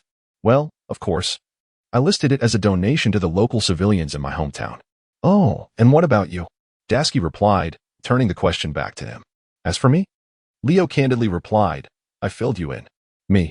Oh, indeed. Leo nodded, for I have no remaining kin in this world. Teacher Walding is certainly not lacking in wealth. Compared to the boys, Rammer and Shun, a girl like you is perhaps more prone to worry. Upon hearing this, Dasky's heart skipped a beat. It dawned on her that in Leo's eyes, she held a significance akin to that of his family. Dasky. Thus, Dasky. Leo gently patted Dasky's shoulder. Dasky blushed and looked up at Leo. Try not to burden me as your father too much in the future. Dasky? Chapter 33. Do not quibble any further. How peculiar. Is it not entirely normal for friends to refer to each other as Dad? Why the anger? Rubbing the red imprint of 5 fingers on his face, Leo murmured in confusion. 2 days passed. The promotion announcement from above was finally issued. On the training ground, Locked, with a toothpick in his mouth, approached the crowd holding a promotion order. He turned to Monka and proclaimed, Monka, having vanquished Aktov, you have been elevated 3 ranks and are hereby officially appointed as Lieutenant of the Navy's 153rd Division. Here is your medal. Take it with pride. Monka calmly accepted the medal and promotion document from Locked, returning a crisp military salute. What is the salary for a lieutenant? Leo quietly inquired of Sergeant Ripa standing beside him. I believe it is around 500,000 berries, if I recall correctly. 500,000 berries? Leo's eyes widened in astonishment. My goodness, over 30,000 RMB a month? That's enough for a person with a modest appetite to indulge in sumptuous feasts in the East China Sea, isn't it? He then inquired, by the way, is there a difference between the ranks in our branch and those at the headquarters? Of course there is, replied Lipa in a hushed tone. How could the naval strength of our branch compare to that of the headquarters? Not to mention the direct branches of the headquarters. Even those with the same rank possess significantly greater naval power than we do. Direct branches? Upon hearing this phrase, Leo quickly grasped its meaning. It referred to the naval bases designated with the letter G, such as G5, G1, and G8. It dawned on him that the 153rd branch was among the least formidable of all naval bases. However, he pondered this and found it somewhat reasonable. After all, which naval base could boast a total personnel count of merely 300? Yet, this only piqued his curiosity further. What about salaries? Do the G branches in the naval headquarters offer significantly higher wages than our 153rd? The salaries for the same rank are uniform, however. The bonuses and dividends vary by location. Beyond that, I am not entirely certain, Lipa elucidated. Upon hearing this, Leo's smile broadened. He felt increasingly convinced that his initial decision had been exceedingly wise, earning the same salary while engaging in the least demanding tasks in the East China Sea. Could there be anything more blissful than this? Leo, Lipa, come here, suddenly called out Roger, directing his gaze toward the two. Upon hearing the announcement, Leo and Ripa walked over, standing tall and straight. Ripa, I hereby appoint you as a corporal of Branch 153. Leo, you are promoted to sergeant. Furthermore, all others who participated in this battle will receive a one-rank elevation. A resounding cheer erupted from the naval ranks at these words. This was all thanks to Captain Monka. No, it was due to Sergeant Leo as well. Indeed, if Sergeant Leo had not fortuitously injured the leg of that octave, our victory would not have been so easily attained. The crew could not help but express their gratitude towards Leo. Truth be told, over the past couple of days, the Navy personnel had exhibited a markedly transformed attitude towards Leo. They had developed a sense of admiration for this passionate, righteous youth who fearlessly faced death. It reminded them of the time in the training camp when a group of recruits witnessed Leo standing heroically in front of Dasky, fighting valiantly against a pack of wolves. They held a deep respect for Leo, which led them to have no objections regarding his simultaneous promotion alongside Ripa. However, at this moment, Leo's concerns lay elsewhere. Sergeant, my monthly salary should be 150,000 berry, correct? That's nearly double what I earned as a private. That's quite commendable, he mused, nodding in satisfaction. To have achieved 2 promotions on his first endeavor without arousing any suspicion was indeed a splendid beginning. He found himself increasingly reluctant to head to the naval headquarters, where he would undoubtedly face far more rigorous training, not to mention the dangers that far surpass those in the East Sea. Remaining in the serene and peaceful town of Shells, patrolling daily, strolling through the market, occasionally indulging in delectable meals at the Fu restaurant, and admiring the alluring and mature proprietress was a life he found truly enriching. In his previous life, Leo had always been a person of modest ambitions. And now with a stable income, he was genuinely contemplating how to enjoy a good life in the East Sea. I recall there is a vast, undeveloped area to the east of Shells town. Once I save up enough money, perhaps I could hire a few workers to construct a wooden cabin and establish a tavern there. The Navy does not prohibit soldiers from engaging in private business. And if I procure liquor under the guise of my naval identity, I could secure some discounts. Truly a win-win situation. Lost in thoughts of opening his shop, Leo was suddenly approached by Monka, who leaned in and inquired, Leo, you sly rascal, were you intentionally pretending to be unable to defeat Octave? Upon hearing this, Leo raised an eyebrow and promptly denied it. I was not. I did not. Do not spread such nonsense. I have heard from Dasky that the reason you coughed up blood at that time was, in fact, a side effect of the devil fruit. Monka, with a serious demeanor, patted Leo on the shoulder and remarked, the injuries you bear have nearly healed, haven't they? The bandages are merely for appearances. Leo, oh, winky face. She must have misremembered. I have never consumed any devil fruit. There is no need for further evasion. I have examined the wounds on Yaktov's leg, which have penetrated the bone. It is utterly impossible for a standard military knife to inflict such damage. Having never encountered the presence of hockey, Monka did not even consider the possibility of armament hockey. He merely assumed that Leo possessed some form of exceptionally potent devil fruit ability. Leo, Nima, why? Dasky, come here. How dare you betray your father? In truth, Leo was organizing his thoughts, wishing to elucidate, when Monka interjected, saying, I actually understand everything. What do you understand? A question mark emerged above Leo's head. Dasky remarked that his arrival in the East Sea was, in truth, an act of selflessness, as he wished to assist a friend in realizing his dreams. As Monka spoke, tears unexpectedly welled up in her eyes. You must have had us in mind when you staged that performance, intending to share the accolades with us, didn't you? A person as kind-hearted as you is truly a rarity. You seek neither fame nor fortune, nor do you concern yourself with the opinions of others. Your thoughts are solely for those around you. It is no wonder that when Dasky speaks of you, there is a glimmer of light in her eyes. At some point, Ripa, with an expression of having just uncovered the truth, approached Leo, her eyes brimming with tears as she placed a hand on his shoulder. Silence enveloped them. Casting a glance at Ripa, who had begun to softly sob while covering her mouth, and at Monka, whose face radiated admiration, Leo trembled as he retrieved a cigarette from his pocket. Hiss, puff, could it be that I am such a remarkable person? Truly, how fortunate I am to have you all. Chapter 34. Spring passes, winter returns 780,000 berries, with a reward of 30% amounting to 234,000. Ripa and I decided to allocate 150,000 to you, while the remaining 84,000 will be distributed among the other brothers. In Monka's office, gazing at the substantial bag of money, Leo took a deep drag from his cigarette, attempting to calm his exhilarated heart.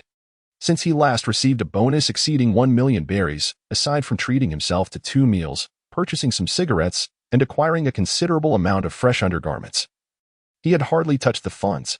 Now, with the addition of this 150,000, it is conceivable that by the year's end, he could afford to renovate a well-furnished tavern and perhaps hire someone to manage it, opening yet another avenue for profit. Leo felt that having traversed from Earth, he surely possessed a plethora of avenues for financial gain. There was no way he would resort to any unprofitable ventures. By the way, why was the bonus dispersed so swiftly this time? Typically, doesn't he undergo a review process lasting around a month? Leo inquired. This was an advance provided by Colonel logged from his own funds, whispered Lipa into Leo's ear. You know, the Colonel earns a monthly salary of 800,000 Bailey, and having served in Division 153 for over a decade, his savings must be considerable. A mere 34 million would scarcely cause him to bat an eye, especially since this was a matter of pride for their division. It would be remiss to shortchange the subordinates who had achieved merit. In truth, I find myself not in dire need of such funds. Leo attempted to be courteous. I understand. However, upon hearing this, Lipa nodded in sudden realization. How foolish of me. Truly, I had learned from Dashki that you are a person of modest ambition, yet I still considered the idea of forcing this money upon you. Wait a moment. Who said I was indifferent to fame and fortune? You need not say more. Leo, I grasp your intent. I shall ensure that your portion is also distributed among others. No, that is not it. On behalf of all the naval personnel of Division 153, I extend my gratitude to you. Leo. Leo? Bang. The door slammed shut. Glancing at the barren tabletop and once again regarding Monka with profound admiration, Leo slightly parted his lips, causing the cigarette he held to tumble to the floor. Leo. You are truly a good man, Monka said with a smile, giving Leo's shoulder a reassuring pat. Damn it. 10 minutes later. Dashi. A voice filled with rage echoed through the corridor of the 153rd branch base, startling the sailors at the front of the finance room, who felt an icy chill of murderous intent creeping up their spines. Spring has faded into winter. Before one realizes, the year has swiftly approached its end. In the year 1514 of the Sea Circle calendar, December, the renowned maritime train builder of Water 7, Tom, was sentenced to death on Judicial Island for the crime of constructing vessels for the former pirate king, Roger. Leo sat in the tavern, savoring a sip of red wine. Before lighting a cigarette, he glanced at the newspaper featuring an article about Tom's studio and couldn't help but let out a sigh. Boss, are you slacking off again and skipping work? The tavern door creaked open, revealing a little girl, no more than 5 or 6 years old, who entered holding a bottle of expensive red wine. She looked at Leo and said, honestly, Li Xiang, I've told you this isn't slacking. I'm merely taking advantage of this delightful afternoon break to enjoy a leisurely tea at my family's tavern. As Leo folded the newspaper and rested his chin on his hand. He turned to the little girl and asked, "By the way, do you truly intend to work in my establishment? You are so young. One might think I am illegally employing a child laborer." However, he quickly realized that there seemed to be no such law in this world. "Boss, don't underestimate me because of my age. I am quite adept at calculations," Li Xiang retorted, her expression one of indignation. "That may be true. But hiring a 5.5-year-old girl to manage accounts seems rather peculiar, doesn't it? If you wish to earn some money, why not simply work in your mother's restaurant?" Leo inquired further. Indeed, that is correct. This adorable little girl before him was none other than Li Xiang, the daughter of Lily Xiang, the owner of the renowned restaurant Fufu in Shell's town. Leo felt a wave of dismay wash over him upon learning this news. It struck him that the owner's child had grown up so quickly. His dream of enjoying free meals while lounging in a restaurant had been ruthlessly shattered. That cannot be. In just over a month, it will be my mother's birthday, and I must keep this a secret to surprise her. Li Xiang pouted in response. "Boss, you absolutely must not tell my mother that I am working here." "Leo, never mind. From now on, you shall refrain from handling the liquor. I will hire 1 or 2 additional laborers. You need only focus on collecting the payments." Leo gently patted Li Xiang's little head. This child, wise beyond her years, understands my kindness. If it were anyone else in the town, who would be willing to leave a 5 or 6-year-old to work in a shop? However, the pay must not be scant. Li Xiang looked up, her cheeks puffed out, and declared, "You posted it yourself. The monthly wage is 80,000 belly. 80,000 belly. The very same salary Leo received when he first arrived in Town as a private. For the common folk of Town, this sum represents a considerable income." "Understood." Leo smiled and agreed. Glancing at the time, he realized it was getting late. Just as he was about to rise and invite Li Xiang to accompany him out, a naval soldier hurriedly burst through the door. "This is bad, Sergeant Leo." Indeed, it was true. In just over half a year, Leo had been promoted twice, attaining the rank of sergeant. Furthermore, Dasky had recently been elevated to corporal, and their current salaries were 300,000 and 200,000 respectively, which together equaled the monthly salary of 500,000 of a lieutenant in Munka. "What is the rush? Come, sit down and have some water first." Leo pressed the soldier down onto the bench, leisurely poured a glass of water, and handed it to him. Gulp, gulp, gulp. "Ah, now take your time to speak." "Sergeant Leo, there's grave news. The warship from our division that set out for patrol over a week ago suddenly lost contact with the base this morning. According to the last communication from the phone bug, it appears they may have encountered a pirate attack." "Oh, is that so?" Leo nodded. "Who is the highest commander on that warship?" "It's Second Lieutenant Ripa and Sergeant Dasky." Suddenly, the atmosphere grew quiet. 5 seconds later. "Why on earth didn't you mention it sooner?" Leo seized the soldier by the collar, his expression fierce as he demanded answers. Chapter 35, Cocoa Village, Base 153. With 2 military daggers sheathed at his left hip, Leo strode purposefully towards the office on the 2nd floor. "Where is Major Monka?" "Monka? Brother Ka? Father Ka?" Suddenly, Monka emerged from the adjacent bathhouse, a toothbrush dangling from his mouth, inquiring, "What do you need from me?" "Leo, I have heard that the warships of Dashki and Lipa, which were on patrol at sea, have gone missing. Do you still have the leisure to bathe here?" I had a bit to drink yesterday and have just gotten up. I would feel utterly uncomfortable without a shower," Monka explained while scratching his head. "Are we really debating whether you should take a bath now?" Leo could not help but roll his eyes. "Colonel Monka, your subordinates are likely in grave danger. And you still have the leisure to bathe instead of promptly setting sail to rescue them? What danger are you speaking of? What has transpired?" Monka, with remnants of soap still clinging to his face, displayed a hint of bewilderment. It was evident that he had only recently awakened, as his soldiers had yet to relay this critical information to him. Perhaps he feared the prospect of slipping on the soap upon entering. Standing at the entrance of the bathhouse, a scout responsible for conveying messages was gazing at the ceiling at a 45-degree angle, feigning ignorance. "Oh, well," upon witnessing the situation, Leo tapped his forehead, reflecting, "As a chief petty officer, I should possess the authority to commandeer a small naval vessel for a voyage, correct?" "Indeed, you do," Monka affirmed with a nod. "Excellent." With that, Leo, disinterested in further conversation with Monka, turned and departed the base. Before long, at the docking area of the port, an eager naval soldier expressed, "It has been ages since I set sail with Chief Leo. Merely the thought ignites a thrill within me."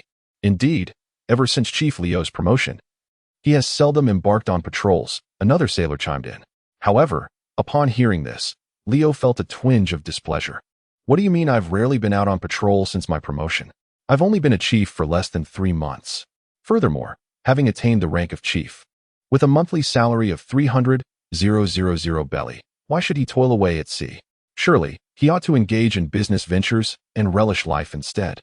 It could be said that had he not learned of that woman's perilous predicament, he might have remained in Shell's Town for the next 6 months, managing his affairs, meandering leisurely, and awaiting the end of the month for his pay. Wasn't he that far more appealing? The toil of pursuing pirates was exhausting. Sometimes, after half a month of patrolling, one might not even encounter a single pirate with a suitable bounty. By the way, do you know the precise location where the telephone bug went missing this morning? Leo inquired. Reporting to the chief, it is in the vicinity of this area. A scout responded, stepping forward to unfold a map before Leo, indicating a position slightly to the south. Upon observing the situation, Leo raised an eyebrow. Wait, this place? Orangetown? Near Cocoa West Village? Could it be that Dasky and the others have encountered the evil dragon pirates? At this very moment, Arlong is establishing his empire in Cocoa West Village, ruthlessly pillaging and exerting his dominion over the surrounding villages. If Dasky and his companions truly crossed paths with the evil dragon pirates, they surely would not remain passive observers. He murmured to himself. In that case, it is highly likely that Lipa and the current Dasky would be unable to contend with Arlong, leading to their potential capture and imprisonment. The mere thought of this sent a wave of unease through Leo, prompting him to issue a command. Proceed at full speed to Cocoa West.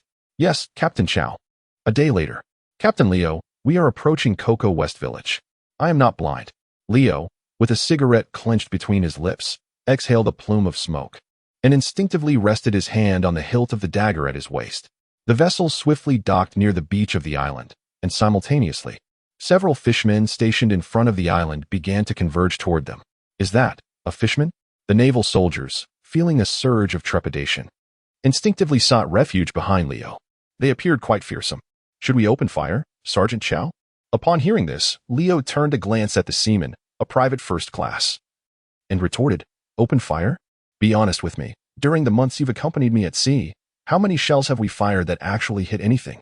Your marksmanship is abysmal, and your cannon fire is equally inaccurate. At your age, it's no wonder you have no female admirers. The private was left speechless by Leo's sharp retort. However, what does my inability to fire a cannon have to do with whether or not I attract women? Is it not because of my looks? Which division do you belong to? On the beach, the fishmen eyed Leo and his companions with great caution. The 16th Division. Leo replied with an expressionless demeanor. The 16th Division he mentioned naturally referred to the naval branch responsible for this region, situated in the East Sea. Behind him, a group of naval soldiers exchanged glances, displaying their discernment by maintaining silence. The 16th Division? What brings them here again?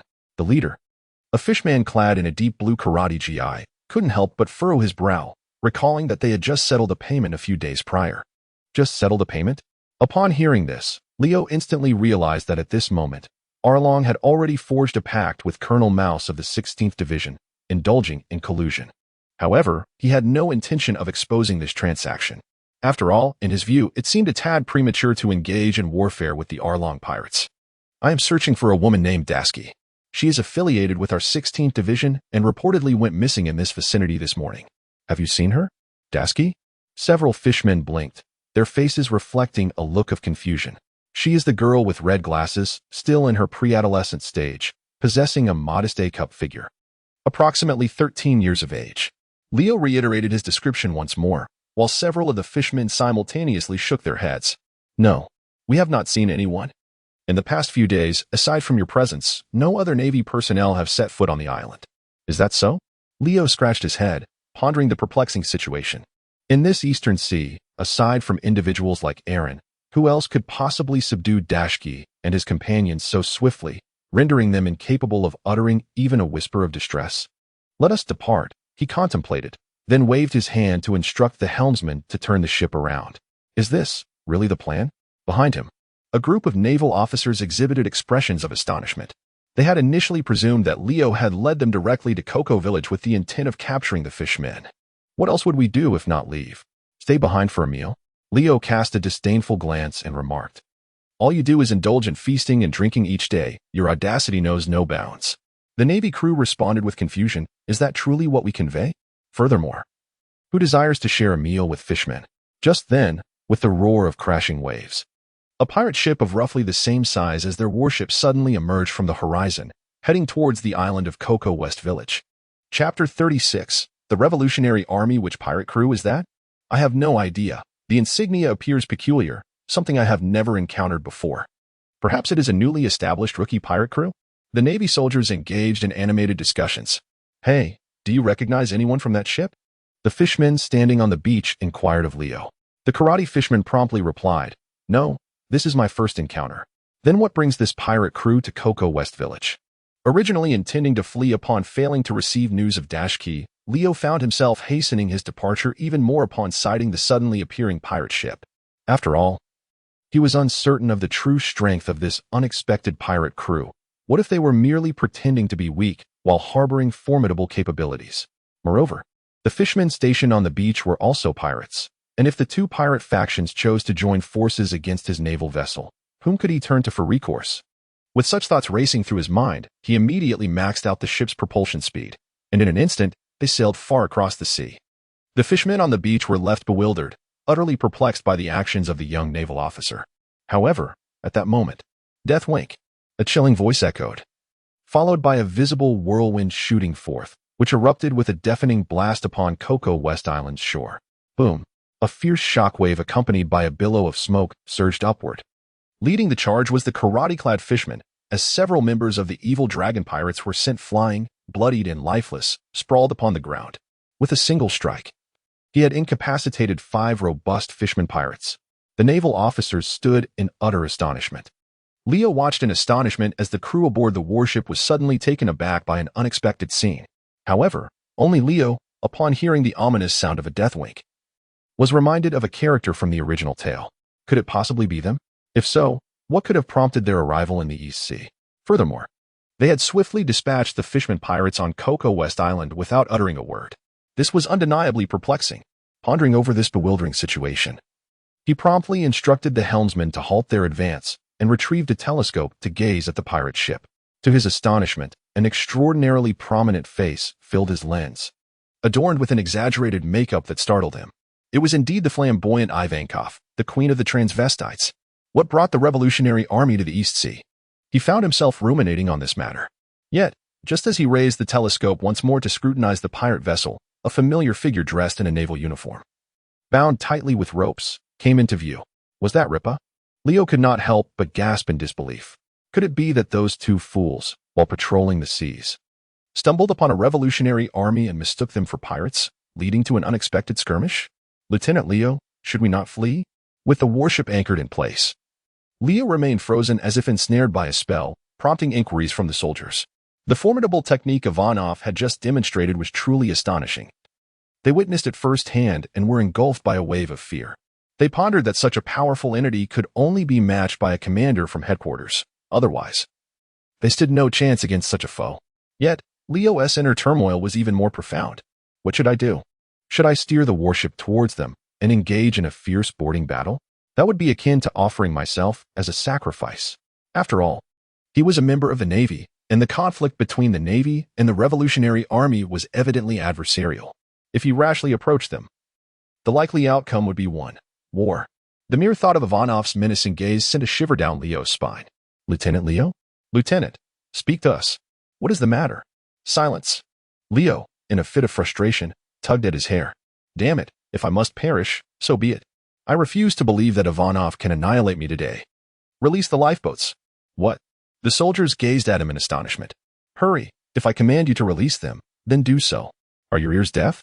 Reluctantly, the soldiers complied and began to deploy the lifeboats from the warship into the sea. With 2 standard military sabers slung at his side, Leo leaped onto a small boat. Turning back, he addressed the others. If you sense any danger, make haste and flee the ship. But, Sergeant Leo, obey. Leo spoke, his face etched with melancholy as he lit a cigarette and took a deep drag. Regrettably, he would not witness the day his tavern would open. Captain Leo. Woe is me. Captain. The soldiers, witnessing this sorrowful scene, hastily covered their eyes, tears streaming forth like a breached dam. We shall never abandon Captain, they lamented. Oh, Captain, you must return alive. Exhaling a puff of smoke, Leo clenched the cigarette between his teeth and smiled wryly. I shall do my utmost. He then activated the propulsion system of the ship, swiftly steering towards the grand vessel where Ivankov resided. Meanwhile, Ivankov glanced at the bound figure of Ripa beside him and inquired, Are these the infamous dragon pirates you speak of? Is that individual named Arlong on this island? Yes. But Ripa had barely begun to respond when, from the distant sea, a remarkably youthful and delicate-looking navy boy unsheathed dual blades from his waist and leapt towards them. Two-sword style, windmill. One sword was held firmly while the other was reversed. His body spun rapidly in mid-air like a windmill, the blades slashing towards Ivankov's grand head. At that moment, a colossal figure emerged from the ship's cabin, appearing as if by teleportation to intercept the attack. The sound of sharp clashes echoed as Leo was jolted back, stumbling and landing unsteadily in the center of the deck. Raising his gaze to discern the true identity of the imposing figure, his pupils constricted in shock. Bartholomew Kuma. Meanwhile, Ivankov, noticing the two dark streaks on the military knife in Leo's hand, exhibited a hint of surprise. Chapter 37. An invitation from Ivankov. The Seven Warlords. No. This must be Bartholomew Kuma, who had yet to become one of the seven warlords of the sea, alongside the Okama King Ivankov. The simultaneous appearance of these two figures in the East Blue suggested they were on a revolutionary mission. However, there was no time to ponder, as Kuma's assault commenced in that very instant. Raising his paw gently, he suddenly unleashed a shockwave that surged swiftly towards Leo's face. Yet, before the wave could approach, Leo had already sidestepped, narrowly evading the ripple, and thrust his blade forward once more. The shockwave collided with the ship, creating a gaping hole. While Ivankov's expression shifted once again. Observation hockey? This impish fellow not only wields the formidable hockey of armament, but also adeptly employs the hockey of observation to evade the bear's onslaught. In the blink of an eye, while Ivankov was still in a state of astonishment, Leo once again closed the distance to the bear. With two military blades imbued with armament hockey, he thrust upward with great force, aiming directly for the bear's jaw. The technique, known as twin blade style, shattering rock, was a culmination of Leo's relentless practice with sword throwing over the past 6 months. Naturally, the name of the technique was conjured from his imagination. As the name suggests, Leo's swordsmanship had ascended to the level of cleaving rock, though he still had a considerable journey ahead to master the art of cutting iron. However, the bear, having already discerned Leo's intentions, retreated a step just as the blade tips were about to make contact, simultaneously raising its right hand to strike horizontally at Leo's midsection. Bang! Leo was suddenly propelled backward, crashing onto the ship's deck and leaving a long trench of 4 to 5 meters in his wake. Yet, in the next instant, he merely wiped the blood from the corner of his mouth and rose to his feet, adopting an offensive stance as if nothing had occurred. This unexpected resilience piqued the interest of Shion. Could he truly withstand your assault with sheer physicality? At that moment, Ivankov, standing behind, feigned astonishment, marveling at the boy's remarkable talent. Is this little rascal genuinely one of the Navy? If only we could bring this child into the Revolutionary Army. Such thoughts crossed Ivankov's mind. Hey, if you have the ability, release my friend. I will stay and fight you, Leo suddenly declared. Friend? Ivankov turned to glance at Lipa beside him. Is this fellow your friend? Indeed, Leo affirmed. So, you came to attack us to save your companion, did you? One could say that. Huh, what an endearing boy you are. Ivankov praised with a beaming smile. Leo, how utterly absurd.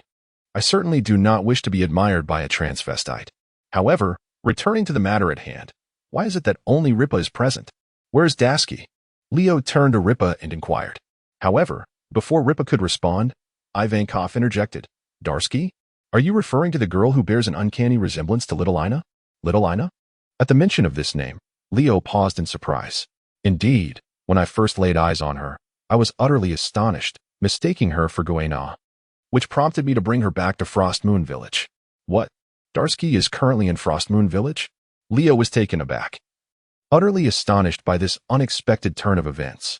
So, boy, that child named Dasky is also your companion, is he not? Indeed. Upon hearing Ivankov's inquiry, Leo nodded once more. Then, naval boy, do you wish to join our revolutionary army? Leo? Lipa? Shion? What on earth is happening? Ivankov has invited me to join the Revolutionary Army? I'm currently a naval officer, a member of the Navy. To extend such an invitation to a naval officer to join the Revolutionary Army is utterly absurd, is it not? Do you not see the naval uniform I am adorned with? What's the problem?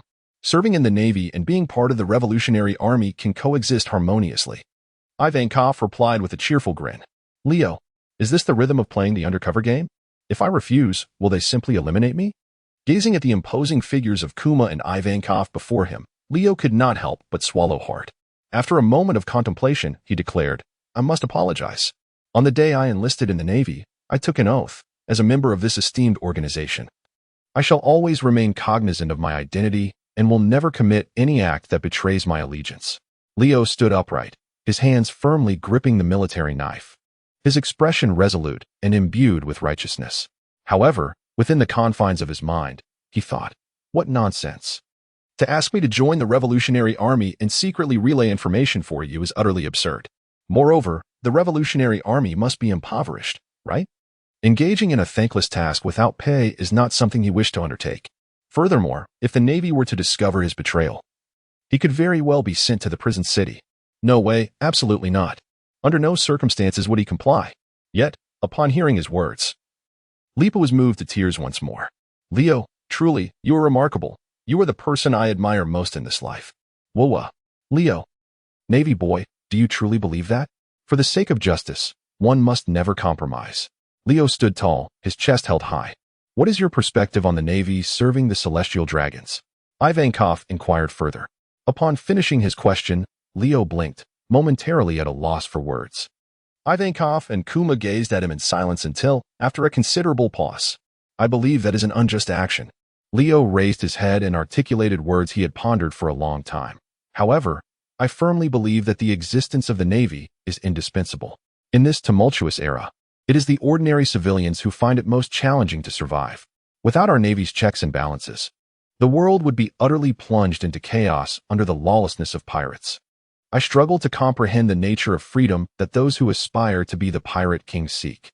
Likewise, I find it perplexing what kind of social order the Revolutionary Army envisions after overthrowing the world government.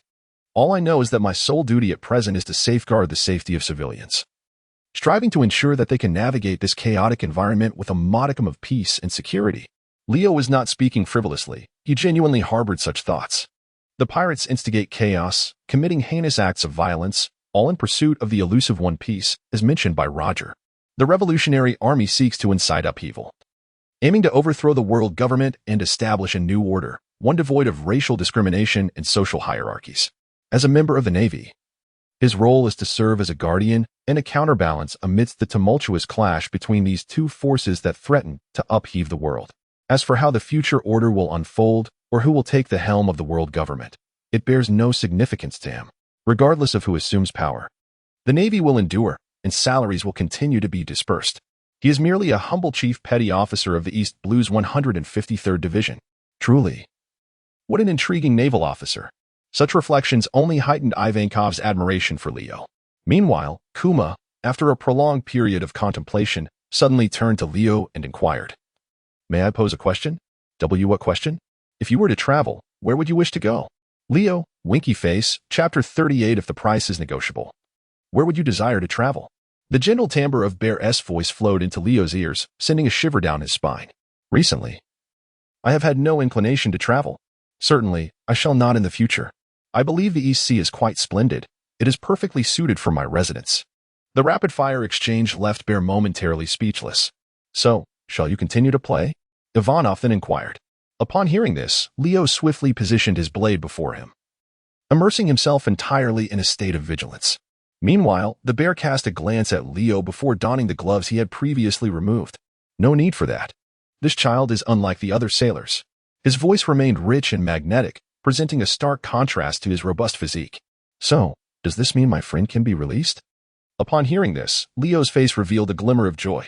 It is indeed possible, but there is a prerequisite. Ivankov continued, if you capture all the pirates on this island, we shall release your friend. Capture all the pirates on the island? Leo found himself perplexed once more. The pirates on the island. Were they not referring to the Dragon Pirate crew? When had the Revolutionary Army come into conflict with the Dragon Pirate crew? Unable to contain his curiosity, Leo inquired, "May I ask what brings you here?" "Of course, we are here to eliminate the dragon pirate crew," Ivanov replied matter-of-factly. "Pirates who occupy villages and indiscriminately slaughter the innocent must be eradicated. Moreover, it appears that the 16th branch of the East Blue, responsible for this area, is in collusion with the dragon pirate crew. We intend to gather evidence and have the Wild News Agency expose this matter." In the original narrative, it would have been inconceivable for the Revolutionary Army to traverse this region upon arriving in the East Blue. However, it seemed that due to the chain reaction initiated by Leo, Ivanov had heard about the dragon pirate crew from Dasky and had thus altered his course. Deciding to visit Cocoa West Village. What is the first requirement for the Revolutionary Army to incite a revolution? Naturally, it is the support of the populace. The scandal of government and navy corruption, intertwined with the pirates, would undoubtedly stir public sentiment. At this juncture, the Revolutionary Army is in the process of recruiting like-minded individuals from various regions to strengthen its ranks. Such an opportunity could not be overlooked. This was why, upon recognizing Leo as a promising candidate, Ivanov, despite knowing he was a member of the Navy, could not resist extending an invitation. With an upright Navy officer like you present, we can avoid confrontation and keep the movements of the Revolutionary Army concealed, Ivanov remarked with a sense of inevitability. "Leo, it appears that I have indeed fallen into a trap. Is it not evident that you wish for me to eliminate Aaron, so that you too may reap the benefits? How delightfully naive of you." Leo chuckled softly and then bowed in response, saying, "Very well, no problem at all." There was simply no way he could contend with Ivankov and the bear. Furthermore, Aaron's current bounty stood at 8.5 million, which, although considerably less than the 20 million it would reach 8 years hence, still piqued his interest, especially since he would receive 30% of that sum. "Ah, splendid. Navy boy, I don't even know your name yet." Leo continued, "I am Leo, Lockress Leo, 14 years of age." "Leo, you say? Navy boy. I shall remember that." "Leo, remember, you still call me Navy boy, so what's the difference if I say my name? By the way, I nearly forgot to introduce myself. My name is Ambrosio Ivankov." As Ivankov spoke, a bashful demeanor overtook him. He twirled around playfully and looked at Leo, saying, "Of course, you can call me Eva or Ivan. Even if you choose to call me Feces, that would be acceptable." However, as soon as the words left his lips, Ivankov suddenly clasped his face in a fit of frenzy and exclaimed, "Ah, I do not want to be called Feces." Leo, Cocoa West Village. The commotion stirred by Ivankov and Leo, along with others, had naturally drawn the attention of the villagers early on. Yet, for reasons unknown, the narrow paths of the village were eerily devoid of life. A desolate sight met the eye. Occasionally, a few villagers would cautiously part the curtains. But upon glimpsing the naval forces led by Leo, they would hastily retreat, as if confronted by a venomous serpent, unwilling to meet their gaze. Curiously, Lipa murmured, "Shouldn't the villagers here be oppressed by the evil dragon pirate crew? Why do they show no reaction upon seeing us, the Navy?" He had anticipated that these villagers would exuberantly rush out of their homes to express their grievances upon seeing them, but the reality was quite the opposite. "This is quite understandable," Leo explained, walking at the forefront. Not long ago, Dasky uncovered that Colonel Mouse of the 16th Division had struck a deal with the evil dragon pirate crew. As long as the pirates pay him 20% of the protection money they collect each month, he turns a blind eye to their activities here. I can imagine that when these villagers saw the 16th Division personnel, they must have eagerly emerged to voice their complaints, only to be punished by the evil dragon crew afterward. I can only envision the anguish etched on their faces when their sole hope was dashed. At that moment, a fisherman pirate on watch at the island exclaimed, "Boss Arlong, up ahead, the Navy has come to our doorstep again. Kirby and Geo have been taken down by their unknown weaponry." Upon witnessing several of his fellow pirates being sent flying by Ivankov's deadly gaze, he initially thought they had been ambushed by cannon fire, prompting his swift return to the village to report to Arlong. "Is that so?" Arlong, upon hearing this, cast a decidedly unfriendly glance at Leo and his companions. "Which division do you belong to? If I am not mistaken, you are not from the 16th Division, are you?" Astute. Upon hearing this, Leo smiled and nodded. "We are certainly not from the 16th Division, but rather from the 153rd Division. Have you heard of the 153rd Division? The 153rd Division? Isn't it responsible for another maritime region? What brings you to the village of Cocoa West?" He expressed some confusion, yet refrained from voicing any doubts. Instead, he continued, "What is your purpose in coming here?" "Purpose?" Leo rested his hand on the twin blades at his waist. asserting that it was only natural for the Navy to apprehend pirates. As he spoke, the atmosphere grew tense. Just when the villagers hiding within the house believed they had encountered a reliable contingent of the Navy, Leo continued, "Of course, if the price is right. I could temporarily set aside my identity as a Navy officer." Chapter 39. Clearly, no agreement was reached. Is this what the Navy is like? In a dilapidated house in Cocoa Village, 10-year-old Nami clenched her fists, her youthful face betraying a flicker of anger as she observed the unfolding scene outside. Cursed Navy. Cursed pirates. Cursed world. Nearby, noticing Nami's nails digging into her flesh, causing her fingers to turn pale, Nojiko approached with concern. Placing a hand on Nami's shoulder. "Nami? I'm fine." Feeling the warmth emanating from her sister's hand, Nami immediately donned a smile. "Sister, don't worry about me. I will gather the money quickly and free our village from Arlong's clutches." Yet, after saying this, she fell into deep contemplation. How on earth could she amass the 100 million belly needed to buy her life? Months had passed, and despite her efforts to deceive and swindle, she had only managed to scrape together a little over 3 million belly, leaving the goal of 100 million still a distant dream. In her anxious state, her gaze shifted back to the group of Navy officers in the village. These damned Navy officers should have plenty of money, she mused. I think we can go in and discuss this. At the rear of Cocoa Village, eyeing the under-construction Arlong Park not far away, Leo wore a remarkably amiable smile. Behind him stood Lipa, a superior officer, who at that moment resembled his subordinate. Along with dozens of other Navy officers, they looked up to Leo with respect and admiration, dispelling any lingering notions Arlong had of underestimating the young man. All right. Just as he was about to turn away, Leo added, "It will just be the two of us going in." Arlong paused, seemingly surprised by Leo's request. Such unsavory dealings were typically conducted in secrecy. Was he afraid of something? Leo inquired further. Afraid? Ha, ha, ha. Arlong burst into laughter, as though he had heard the funniest joke in the world. Let us go in. However, he refrained from saying much, instead pushing open the grand door and gesturing for Leo to proceed ahead. Turning his head, he cast a knowing glance at the assembled soldiers. And soon, both faction subordinates were left outside, leaving only Leo and Aaron to enter the courtyard together. Before long, in a stone house where the pond could be glimpsed through the window, Aaron, out of courtesy, poured a glass of beer and set it before Leo. "Shall we now discuss the terms you desire?" Aaron inquired. "Of course," Leo replied. Leo nodded slightly and raised his glass to take a sip. It seems this fellow is quite honest, not contemplating poisoning the drink. As far as I know, you pay Colonel Mouse of the 16th Division 20% of the protection money every month. Is that correct? Upon hearing this, Aaron's expression subtly shifted. That damned rat had already spread this information to other divisions? Noticing Aaron's silence, Leo smiled and continued, "I don't require too much. An additional 30% on top of the 20 would suffice." Aaron? An extra 30%? That amounts to 50%. This means he would have to give away 20% of the protection money to Colonel Mouse of the 16th Division, and then hand over 50% to this young brat before him, leaving him with a mere 30% for himself. That's excessive. Aaron gritted his teeth, feeling an undeniable surge of anger. It was impossible for him to suppress his fury at this moment, yet this brat was an officer from the 153rd Division. If he were to eliminate him, it would undoubtedly attract the attention of the Navy. Wait, eliminate him? The thought sparked a glint in Aaron's eyes. If he were to dispose of this brat right now and also eliminate his companions, then perhaps the people from the 153rd Division would remain oblivious. After all, the waters under the jurisdiction of the 153rd Division were quite a distance from here. If he could pay that rat a little more to help fabricate a tale of death by shipwreck for these individuals, it should pose no issue. Although such actions carried the risk of exposure, it was certainly preferable to losing 70% every month. Thus, he resolved to act, fed up with bowing before lowly humans. Aaron threw a punch directly at Leo's face. However, Leo, having activated his observation hockey prior to entering, deftly tilted his head aside, causing Aaron's punch to miss.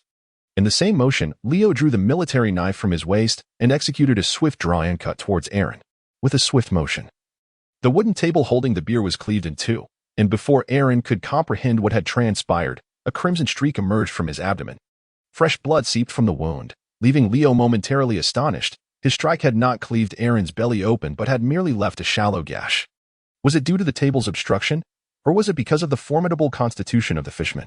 As he furrowed his brow in contemplation, Aaron removed one of his regenerative sharp teeth and approached Leo.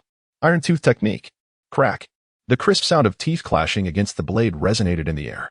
Feeling the astonishing force exerted by the weapon, Leo instinctively attempted to withdraw his saber.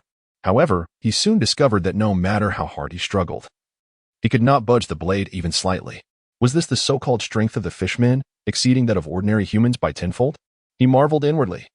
But before he could ponder further, Aaron, who had seized his saber, unexpectedly began to spin in midair.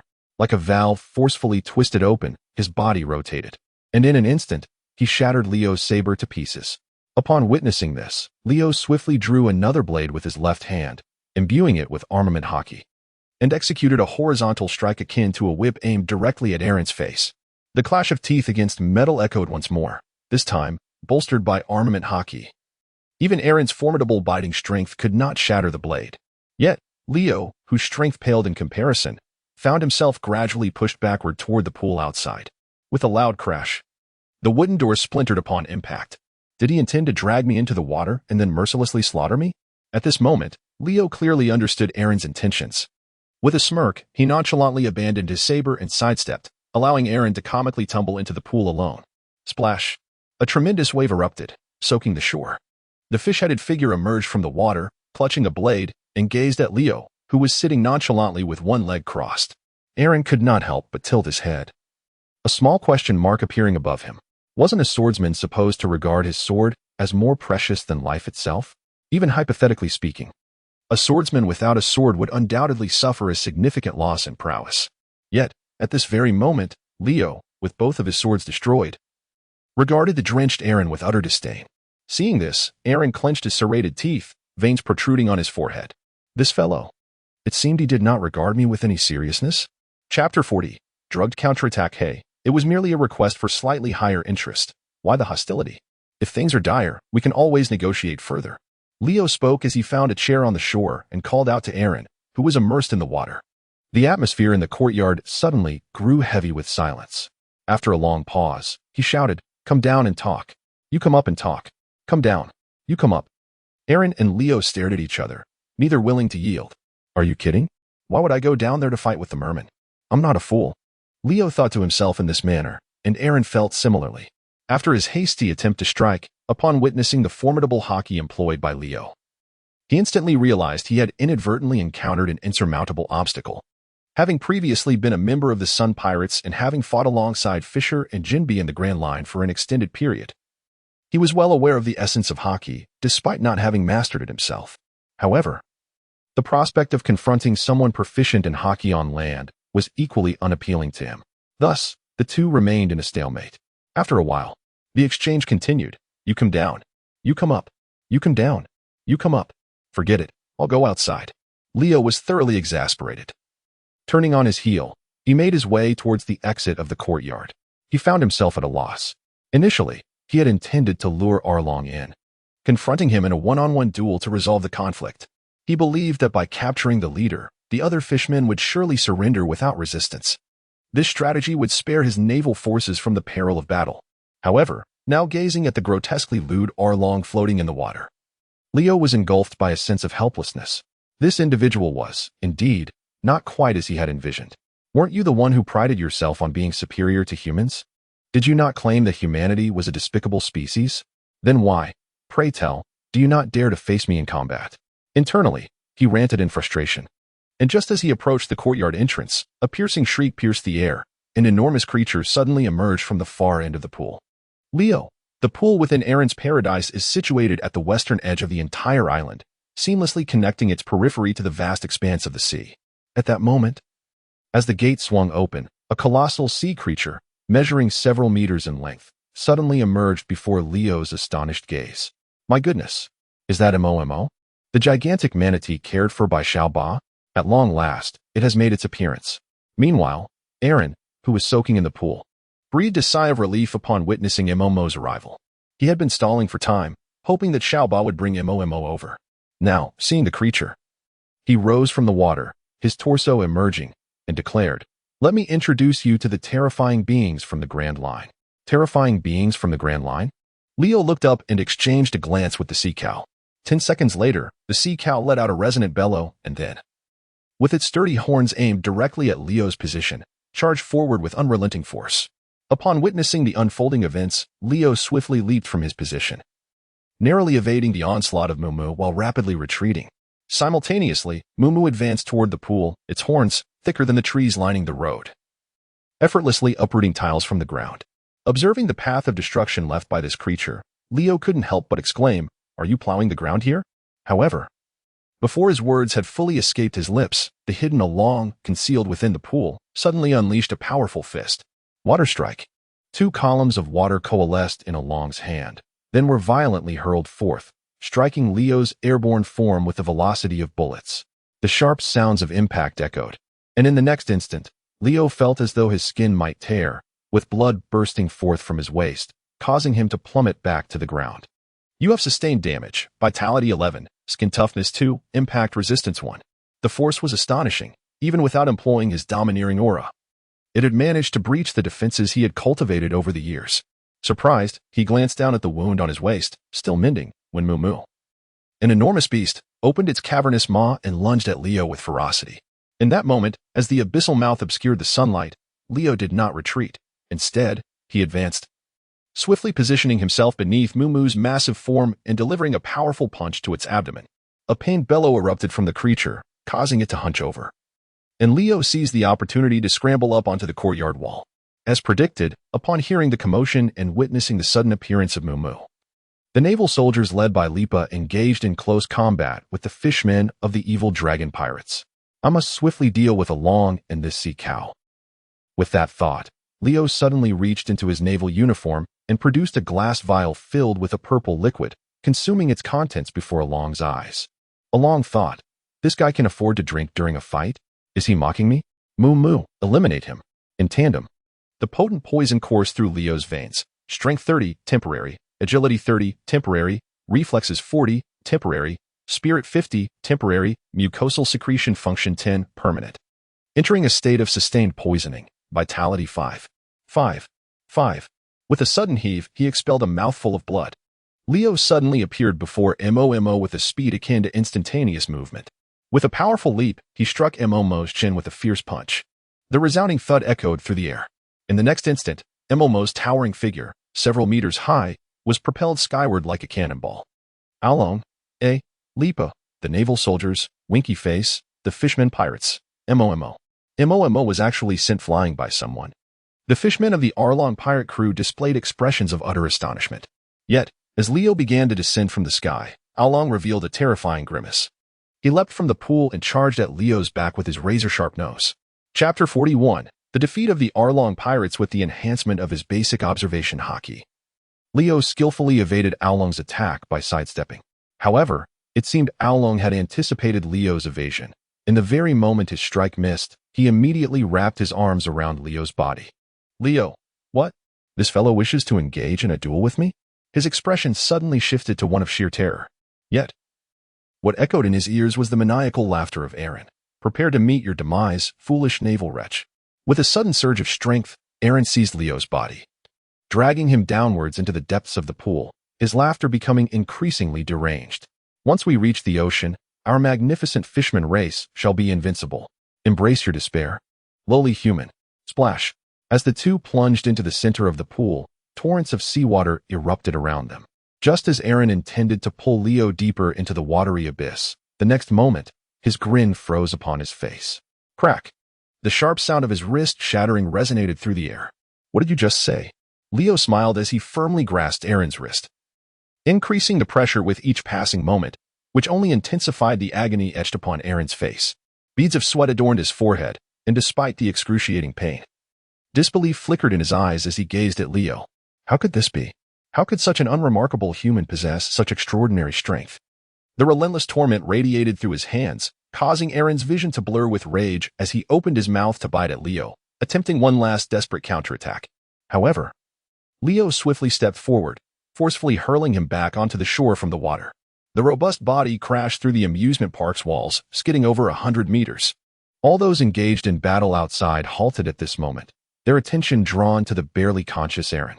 Aaron, the boss. No, it can't be. The boss Aaron was actually bested by that little brat.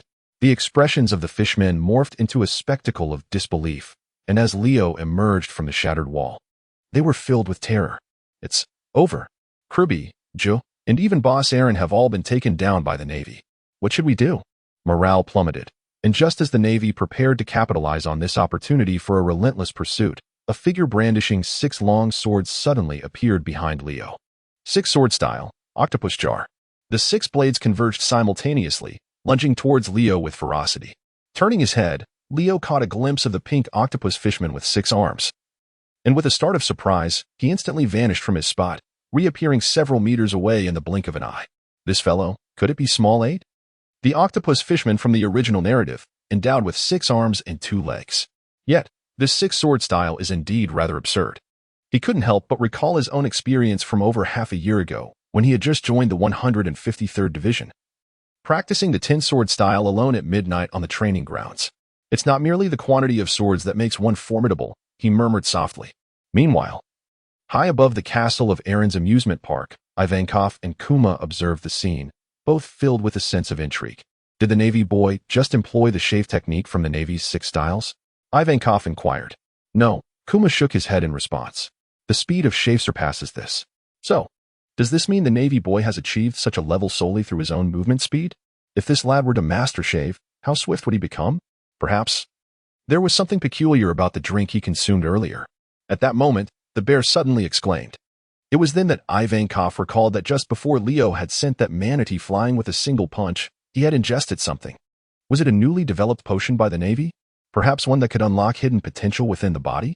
As this notion took root, both individuals became immersed in contemplation and simultaneously conceived the desire to procure this potion from Leo in order to bring it back to the Revolutionary Army headquarters for analysis and research. Meanwhile, on another front, Lipa, toss me the knife. After deftly evading several of Xiaoba's strikes, Leo turned and shouted. Without hesitation, Lipa, who was engaged in battle with the fishman pirates, promptly threw over his sword. Leo soared into the air, reaching out to seize the moment. As he landed, he beheld Xiaoba, brandishing his 6 long knives, charging forward in a fury. The 6-blade style, waltz. He roared as the 6 blades began to whirl incessantly, stirring up the dust from the ground and emitting a cacophony of howls. Behold, Xiaoba's most formidable technique had emerged. The previously despondent fisherman pirates, witnessing this spectacle, once again displayed expressions of uncontainable excitement. However, in the next heartbeat, the tide turned.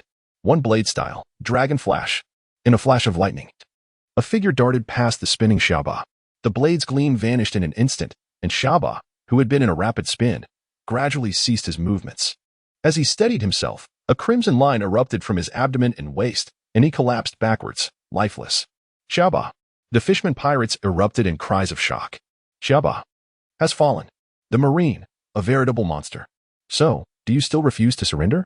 Taking advantage of the moment, Lipa felled a fisherman pirate with a single punch, proclaiming loudly, surrender now, and you may yet preserve your lives. Continue to resist, and you shall be mercilessly slain. With that declaration, a moment later, the clatter of weapons echoed as the majority of the fisherman pirates cast their arms to the ground. A small remnant, however, faced the zealous onslaught of the Marine soldiers and were ruthlessly cut to pieces.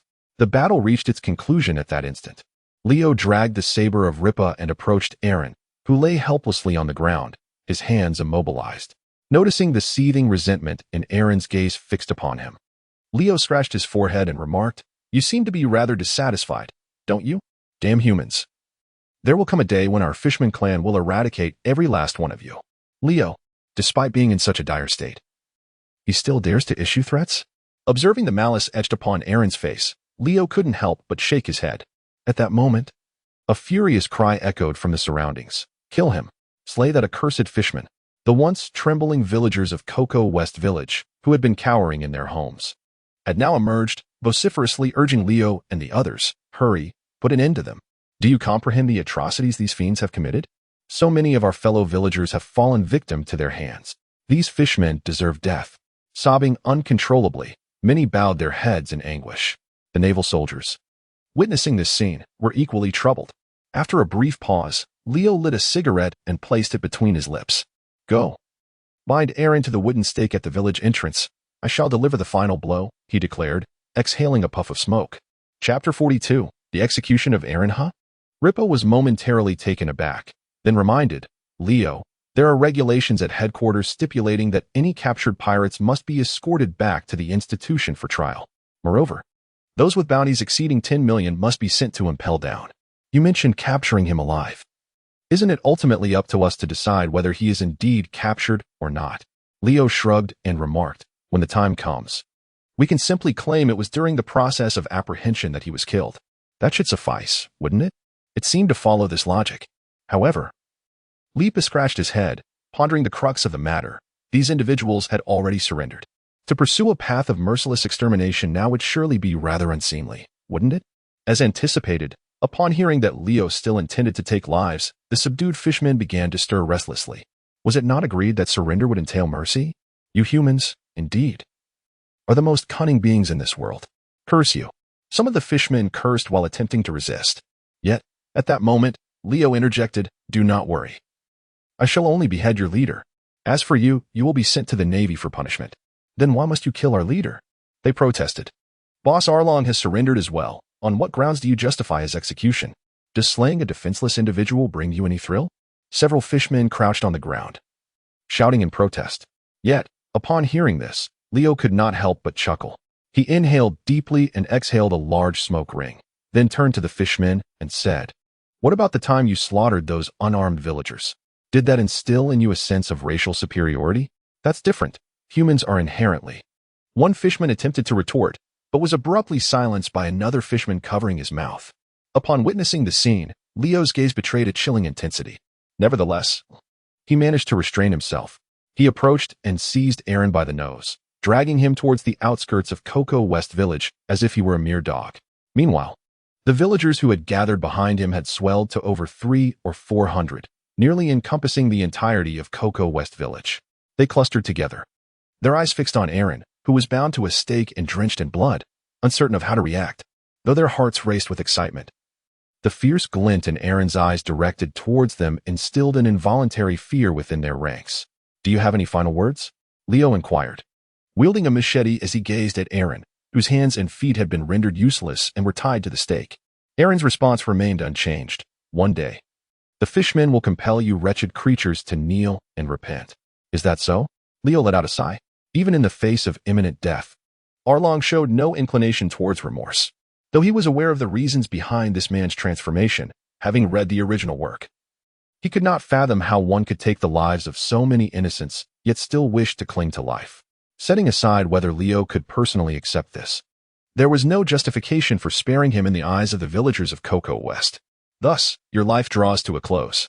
With the armament hockey enveloping his blade, Leo executed a swift and decisive horizontal strike.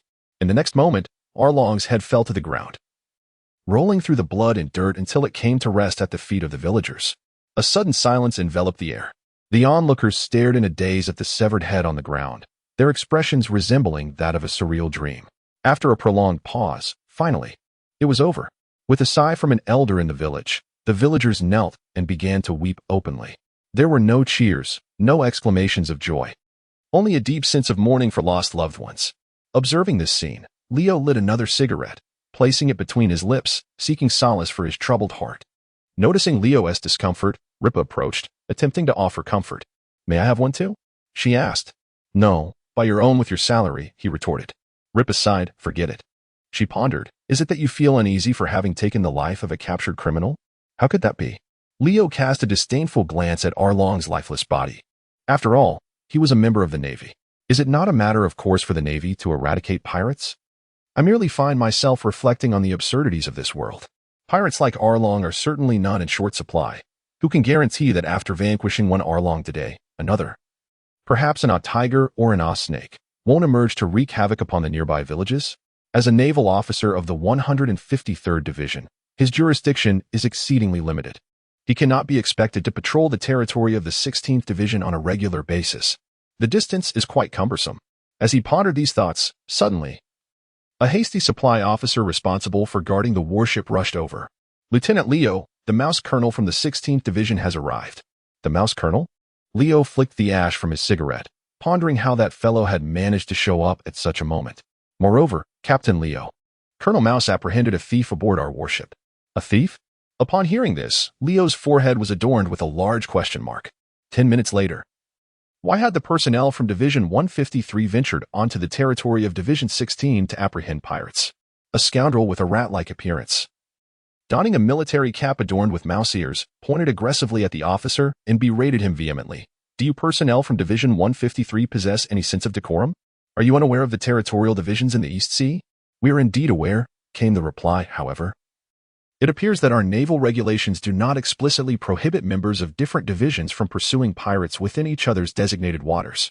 Leo approached the front of the mouse lieutenant, who was of similar height, and exchanged a glance before speaking. What clandestine secrets do you harbor with the dragon pirates that you are reluctant to let me apprehend them? You are talking nonsense. How dare you slander me? Nonsense that you can smell. Before the mouse lieutenant could finish his retort, Leo interjected. The dragon pirates have been occupying the nearby villages for a year now, operating within the jurisdiction of your 16th Division and slaughtering numerous innocent civilians. After all this time, you cannot possibly be unaware of their actions, can you? Of course the mouse lieutenant's words faltered, leaving him at a loss for how to respond. If he claimed ignorance, he would be accused of negligence. If he admitted knowledge, it would imply collusion with the pirates. Was this young man attempting to ensnare him in a trap?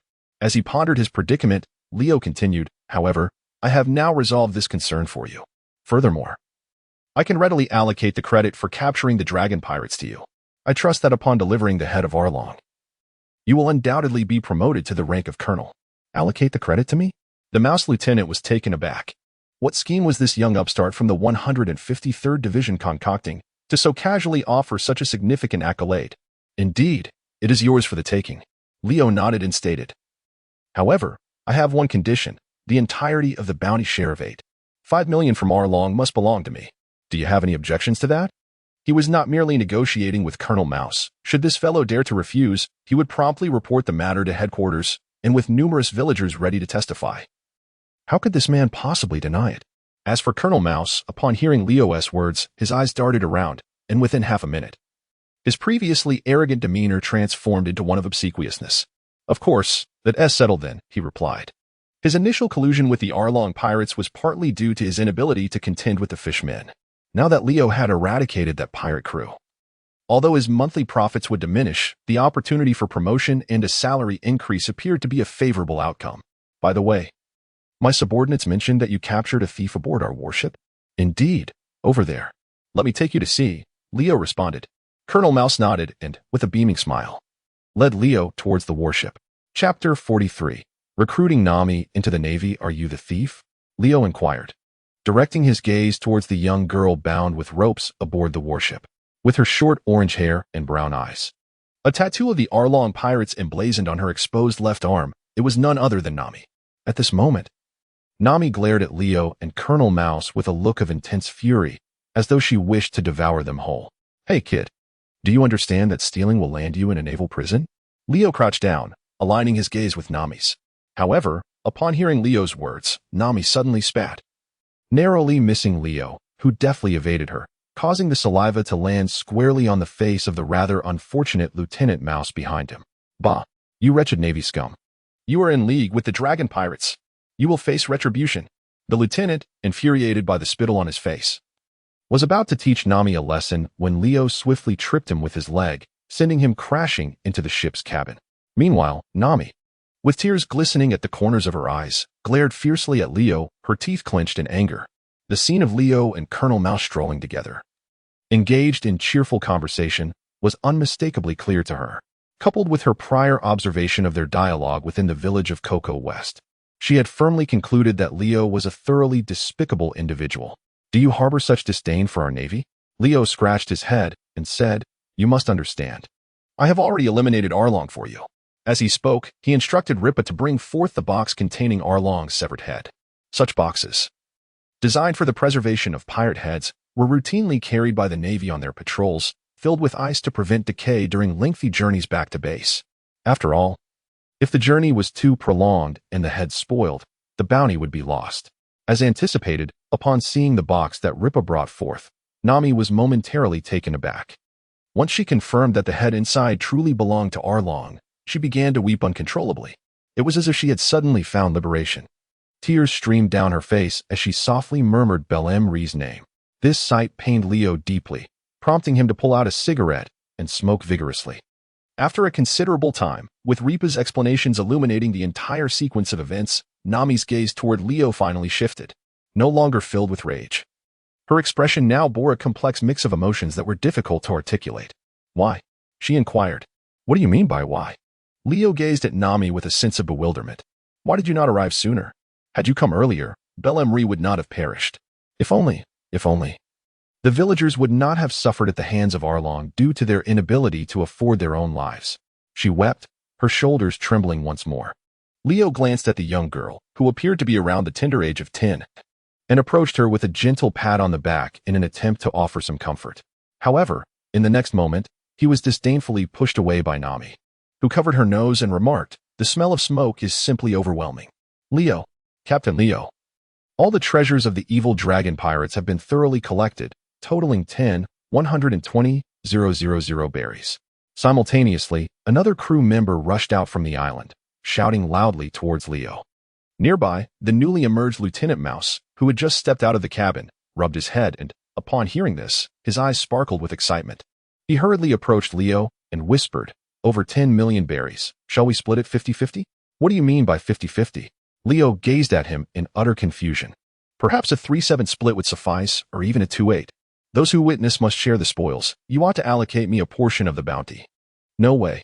At that moment, Nami regained her composure and stood up, directing a fierce shout at Colonel Mouse that money belongs to the villagers of the nearby town, extorted by Arlong. Do you have any idea how many lives have been ruthlessly extinguished by the evil dragon pirate crew due to their inability to pay this ransom for their lives? The atmosphere grew tense and silent. Colonel Mouse stroked his beard, nodding solemnly, "I do not know. Leo, Ripa. In any case, this is the spoil seized by the Navy from the pirates, and thus it rightfully belongs to us, even if it is submitted to the headquarters. It shall never be returned to them." Leo interrupted Colonel Mouse, asserting that the money belonged to the villagers and should rightfully be returned to its rightful owners. Of course, if you truly wish to embezzle it, there is little I can do. I would simply have to consider our previous agreement null and void. The colonel's forehead pulsed with fury.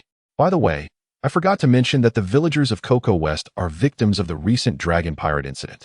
Once the headquarters receives the report, they will undoubtedly dispatch personnel to conduct an investigation.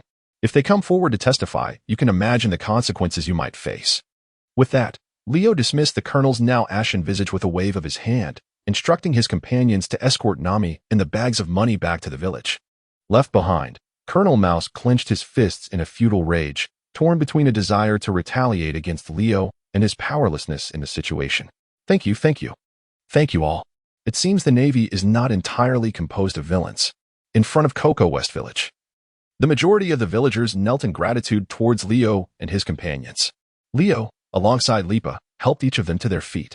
This is our duty. Capturing pirates and ensuring the safety of civilians is an obligation that every member of the Navy should fulfill. Leo, uttering these words, entrusted the remaining funds entirely into Nami's hands, suggesting that she assist in returning the rest to the village. As for that Colonel Mouse, it would not be long before he would be relieved of his duties. The fleet of the 16th Division has already set sail for home. Leo had just mentioned that he would credit all the accolades for apprehending Arlong to him, a mere fabrication to placate the individual for the time being. Once that man returns bearing Arlong's head as proof, the press will likely expose his scandalous collusion with the Arlong pirates. And it is almost certain he will face repercussions from headquarters. Thank you, Leo. Nami expressed her gratitude with a deep bow as she accepted the pouch of coins. Now aware of his name. By the way, what are your plans for the future? Leo suddenly inquired. What are your plans? In other words, what do you aspire to achieve in the future? Leo's inquiry undoubtedly carried ulterior motives. With the threat of the evil dragon pirates vanquished and Cocoa West Village free from peril, it seemed unlikely that Luffy and his companions would cross paths with Nami again. In light of this, he pondered that it would be rather beneath her talents to remain in such a modest village tending to trees. Thus, he continued, if you haven't settled on a future, might you consider joining the Navy? Joining the Navy? Nami was momentarily taken aback by this suggestion. After her encounters with the likes of Captain Mouse, her feelings towards the Navy were scarcely more favorable than those she held for pirates. Yet, the individual before her appeared to be quite amiable. Indeed, Nami, should you wish to join our 153rd Division, you would be most welcome, he added with a jovial laugh. It would be splendid if you could come. Aside from Dasky, there are hardly any pretty girls in our division. If you were to join, You would surely be cherished by everyone at the base. The naval soldiers standing behind Leo beamed with enthusiasm, addressing Nami with warm smiles. Everyone. A flicker of emotion glimmered in Nami's eyes. Could it be that within the Navy, there existed a group of such warm-hearted individuals? If I were to join the Navy, could I protect my sister and the villagers of Cocoa West? She contemplated this thought. After a moment, under Leo's eager gaze, she inquired, "What is the salary?" Chapter 44, Journey to Frost Moon Village. Why did it seem that upon hearing your monthly salary of 300,000 berries, along with bonuses, her eyes suddenly transformed into the shape of berries? On their way back to the beach, Ripper reflected on Nami's reaction and couldn't help but ask, "I don't know." Perhaps she was drawn in by our Navy's generous benefits, came the reply. Leo shrugged his shoulders, well aware that if it weren't for the despicable Captain Mouse in the original tale, Nami would undoubtedly have been keen to learn about the Navy's salary and benefit system. She would have likely enlisted long ago, forsaking the life of a pirate. Furthermore, her aspiration to create navigational charts seemed trivial when one could join the Navy and, upon promotion, venture into the Grand Line, where branches equipped with propulsion devices would allow for global exploration.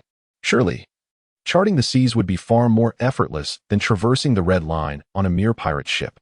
It appears that the young girl intends to join our 153rd branch. Indeed, she mentioned that once she helps her sister organize their orange orchard, she would come to seek us out in Shellstown. Leo ignited a cigarette and remarked, "By the way, as the long-standing leader of the Chow faction, it should be quite effortless for me to leverage my connections to place someone within the 153rd Division. Wouldn't you agree?" "Indeed, it is quite simple," replied Lipa with a nod. "However, it is merely a matter of bypassing the testing process. Newly enlisted soldiers must still ascend gradually through the ranks from the position of a logistics soldier." "And what is the salary for a logistics soldier?" 30,000 belly. Silence ensued. Leo inhaled deeply from his cigarette. "Nami, if the 153rd Division truly arrives, will they wield their sabers against me?" He gestured toward Ripa and the others from beneath the warship. "You may return. I have another destination to attend to. Are you heading to Frost Moon Village to rescue Dasky?" Ripa inquired, her expression grave as she unsheathed her sword. "As members of the Navy, we shall never abandon any comrade. You need not accompany me." Leo interrupted Lipa's words, holding a cigarette, and took the military knife from his hand, since he inadvertently uttered the phrase as naval officers. "We have an unshakable duty. Over half a year ago, the group of fools from the 153rd Unit has been incessantly imitating him, resembling a bunch of delusional adolescents, which has indeed been quite vexing. I've lost both of my knives. I will temporarily borrow yours for self-defense. You can retrieve another when you return to the base." He said this without allowing Lipa to refuse, waving his hand dismissively as if shooing away a fly. "Go back now. Within 2 or 3 days at the latest. I will bring Dasky back." "Very well," Lipa nodded, and seeing Leo's unwavering determination to prevent him from going, he had no choice but to board the warship with his soldiers. However, shortly after the ship set sail, he suddenly recalled a pressing question. "Wait a minute. Am I not a naval lieutenant? How can Leo, a mere sergeant and still a child, dictate my actions? At 35 years of age, being directed by a 14-year-old was indeed a blow to his dignity." He turned around, intending to address the matter earnestly, but to his surprise, the beach was now entirely deserted, with not a trace of Leo in sight. "Huh, naval boy, I never imagined you would so effortlessly annihilate the dragon pirates." Ivankov, holding a camera, twirled around twice in place, standing on tiptoe. "While it was within our expectations that you could defeat the dragon pirates, could you enlighten me as to why you chose to take Along's life?" "Of course, it was to provide the villagers with closure." Leo exhaled a plume of smoke and unabashedly remarked, "An eye for an eye. It is but a natural order of things. Aaron has senselessly slaughtered so many. His demise is hardly regrettable. An eye for an eye, indeed." Upon hearing this response, Ivankov nodded. Yet, a further inquiry lingered. At that moment, Bear interjected. "What was the potion you consumed?" Such a forthright question. Ivankov was taken aback, realizing that Bear was truly straightforward, embodying a commendable masculinity. "Are you referring to that?" Leo retrieved yet another glass vial from his pocket. Such directness is rather surprising. Ivankov found himself at a loss for words. "Is this a new type of agent developed by the Navy?" Kuma took the glass vial from Leo's hand, observing the purple liquid within, and inquired, "Is this the handiwork of Vegapunk?" "Vegapunk?" At this point, has Kuma already made the acquaintance of Vegapunk? A sense of perplexity welled up within Leo. Upon witnessing his demeanor, the two individuals immediately misinterpreted the situation, believing that Leo was unaware of the existence of Vegapunk. But from whence did this potion originate? Ivankov could not restrain himself and stepped forward to seize the vial from Bear's grasp. He uncapped it and poured a mouthful into his own mouth. Silence. Upon witnessing the scene, Leo was utterly astonished. Just as he intended to snatch the bottle back, he saw Ivankov's eyes roll back, and with a resounding thud, he collapsed to the ground, frothing at the mouth. Leo, Bear. 5 minutes later, after expelling the poison he had ingested in an unusual manner, Ivankov sat at the bow of the ship, appearing as though he had lost a significant amount of weight in an instant. His face was gaunt, and he looked at Leo with evident weakness, asking, "Did you just say that you drank this?" Indeed. To dispel any doubts between them, Leo consumed another bottle in their presence. The purple liquid slid down his throat, and after letting out a hearty belch and wiping his mouth, he began performing push-ups right there, much to the astonishment of both Bear and Ivankov. There was no other choice. Having consumed 2 bottles consecutively had heightened his energy levels, and he sought to mitigate this through exercise. The Navy boy seems to be quite serious after all. Ivankov was taken aback. "This is actually the ability granted by the devil fruit I ingested," Leo explained, as his body undulated with each movement. In the bizarre world of One Piece, any incomprehensible phenomena could be easily attributed to the powers of the devil fruit, ensuring that skepticism would be quelled. Upon hearing Leo's explanation, Ivankov's expression shifted to one of sudden realization. So it's a devil fruit ability. Indeed, any toxin has no effect on me, Leo affirmed with a nod. Meanwhile, as they conversed on the deck, the ship gradually made its way toward the waters where Frost Moon Village was located. Several hours later, we've arrived. Ahead lies Frost Moon Village. Bear stood at the helm, and at some point, he had donned gloves and was holding a purple-covered book inscribed with the word Bible. Leo, upon hearing this, gazed ahead. Mountains, trees, and curling smoke. Ah, is this where Zoro and Kuina practiced their swordsmanship? He pondered. However, given that it was the end of the year 1514 in the Sea Circle calendar, Kuina must have passed away nearly a year or 2 ago, he mused. Chapter 45, The Green-Haired Boy in Charge of Leading the Way. Hello, my name is Leo. I am a Navy officer. Clad in a Navy uniform with a military sword at his waist, Leo bowed respectfully to Yagushiro. However, upon hearing Leo's identity, Yagushiro's expression did not radiate the usual warmth and friendliness. A Navy officer. What brings you to our village? Well, Mr. Yagushiro, I am here to escort Das Bones back to the 153rd branch. Dasky? Gungsurung adjusted his glasses, while at the same moment, the unmistakable sound of clashing swords resonated in Leo's ears. The two of them made their way to the open area near the dojo's entrance, where they witnessed Dasky engaged in a fierce duel with a small demon sporting green hair, with hair resembling seaweed and eyebrows arching upwards. It could only be the notorious swordsman, Roronoa Zoro. Clang. The sound of Shea Shiyu colliding with Zoro's wad Ikamanji echoed again, and in an instant, Zoro exerted force, sending Dasky's sword flying from her grasp. A flicker of astonishment crossed Dasky's eyes, and in the next moment, Zoro had the wad Ikamanji poised against her neck, the cold blade against her skin sending a shiver down her spine. She sensed a hint of murderous intent in Zoro's gaze. Meanwhile, Leo and Gungsurung had stepped into the dojo. 1 minute. That's enough, Gungsurung called out at the opportune moment. Upon hearing this, Zoro withdrew his sword and sheathed it, his piercing gaze now directed at Leo. Leo, what brings you here? Dasky exclaimed, her surprise evident as she rushed to Leo's side. Of course, I learned about you from Eva, so I came to fetch you, Leo replied. Seeing Dasky lively enough to spar with someone eased his worries. Why didn't you find a way to contact me? Because there are no transponder snails here. Dasky pouted, feigning a look of grievance. Nearby, Zoro, observing this exchange, let out an irritated scoff, turning his head away. What a nuisance. This guy has a face identical to Kuina's and yet makes such a delicate expression. It's infuriating. Hello, I'm Leo, a colleague and friend of Dasky. He introduced himself, stepping forward to extend his hand towards Zoro. Zoro glanced at Leo but showed no intention of shaking hands, simply stating, Zoro, Roronoa Zoro. My goal is to become the world's greatest swordsman. Oh, is that so? Quite an ambitious dream you have, Leo responded, impressed. Leo smiled and praised Dasky. Are you about to leave? Yes, I am preparing to return to Branch 153. Thank you for your hospitality these past few days. Dasky bowed to Gungsira, who watched the scene with an increasingly complex expression. It was unavoidable, The resemblance between this child and his deceased daughter from 2 years ago was striking. Indeed, they were indistinguishable. Aside from the addition of red-framed glasses, she was undeniably his own Guena. Could it be? Did you suffer from amnesia 2 years ago? He suddenly inquired. 2 years ago? Gadaski tilted her head. At that time, I was still in Lemontown in the East Sea and had not yet joined the Navy training camp. Lemontown. It indeed bore a remarkable similarity to Orangetown, Leo casually remarked from the side. However, upon reflection, after spending a year with Dashki, he realized he had never heard her speak of her own origins. To this day, he had assumed that, like his previous incarnation, Dashki had been sent to the new recruit training camp by the Navy due to her parents being slain by pirates. Was it truly so? A fleeting look of disappointment crossed Gungsiro's face at the thought.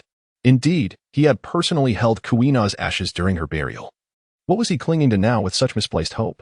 Yet, inexplicably, the mere sight of Dashki's face always evoked a profound sense of familiarity and healing within him. Mr. Gungsiro, there is one more matter. At this moment, Leo turned to Gung Silang and said, "Your two old friends have returned, claiming there are still some items left to collect. Are you prepared?" "Everything is ready," Gung Silang nodded, but as his gaze shifted to Dasiki, he instinctively sighed. "I am somewhat fatigued today, Zoro. Would you kindly escort them to the dormitory warehouse? Is it the dormitory where the junior disciples usually stay?" "Indeed. Very well, master." Despite his reluctance, Zoro acquiesced. However, Leo was immediately alarmed upon hearing this. What nonsense! Allowing Zoro to lead? By morning, we would be utterly lost. Yet, seeing Gung Silang's despondent figure, Leo hesitated to call him back for guidance. "Follow me." Zoro waved his hand and walked ahead, his pompous demeanor eliciting a chuckle from Leo. What a child he is. "Who are you calling a child?" Zoro bristled. "I can call whoever I please a child. Why do you take offense? How infuriating." Zoro turned away, crossing his arms in a feigned display of indifference, while internally repeating, "He didn't mention me, he didn't mention me, I am not a child. I mustn't turn around and take it personally."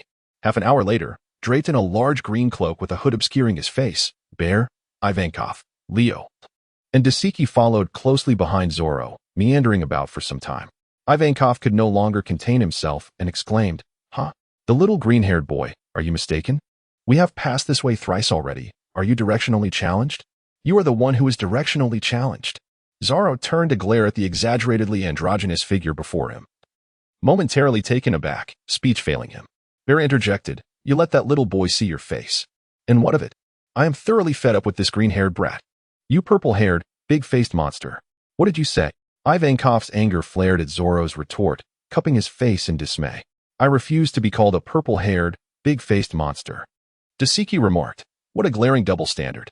I say, you all have visited Frostmoon Village numerous times, yet you still cannot find your way?" At this moment, Leo was also making sarcastic remarks. The previous locations for transporting were all situated in the dojo's backyard, referred to as a warehouse by Mr. Gungshiro, which we had never visited. Kuma explained. "I see," Leo said as he pulled Zoro, who was still leading the way, back. "What are you doing?" Zoro turned to him with evident displeasure. "I believe I ought to know the way by now." Leo smiled. Chapter 46, The Secret of Gung Shirlong's Wife. Well, Zoro gazed at the wooden warehouse before him, astonished and perplexed. He turned to Leo and inquired, "How did you know the warehouse was located here?" "Well, it's obvious. You've traversed nearly all the paths in Shuangyue village, having walked 3 of them 3 times, for paths twice, and 2 paths once. The only remaining path you haven't explored must be this one." "Hiki. I never expected a Navy boy to possess such cleverness," Zoro remarked. "Flattery is unnecessary. I merely appear more astute in comparison to the green-haired boy," Leo replied modestly. Leo displayed a moment of humility. However, Zoro immediately objected, exclaiming, "I have told you time and again not to call me green hair, you pale-skinned fellow who resembles a ghost." Upon hearing this, Leo cast a glance at the skin on his arm. It appeared that the complexion of his current form was indeed quite fair. Even after enduring prolonged training under the blazing sun since joining the 153rd Division, there had been no noticeable change. In fact, when compared to Dasky, who was a girl, he found himself to be significantly fairer. "You certainly have a knack for insulting others based on their characteristics," he remarked. Leo chuckled softly and continued, "I was just pondering how you managed to find your way back after your runs. Surely, at your age, you do not rely on your master to fetch you." "Do you?" Zoro, with his arms crossed, felt his face flush crimson as he averted his gaze once more. "Let's go inside."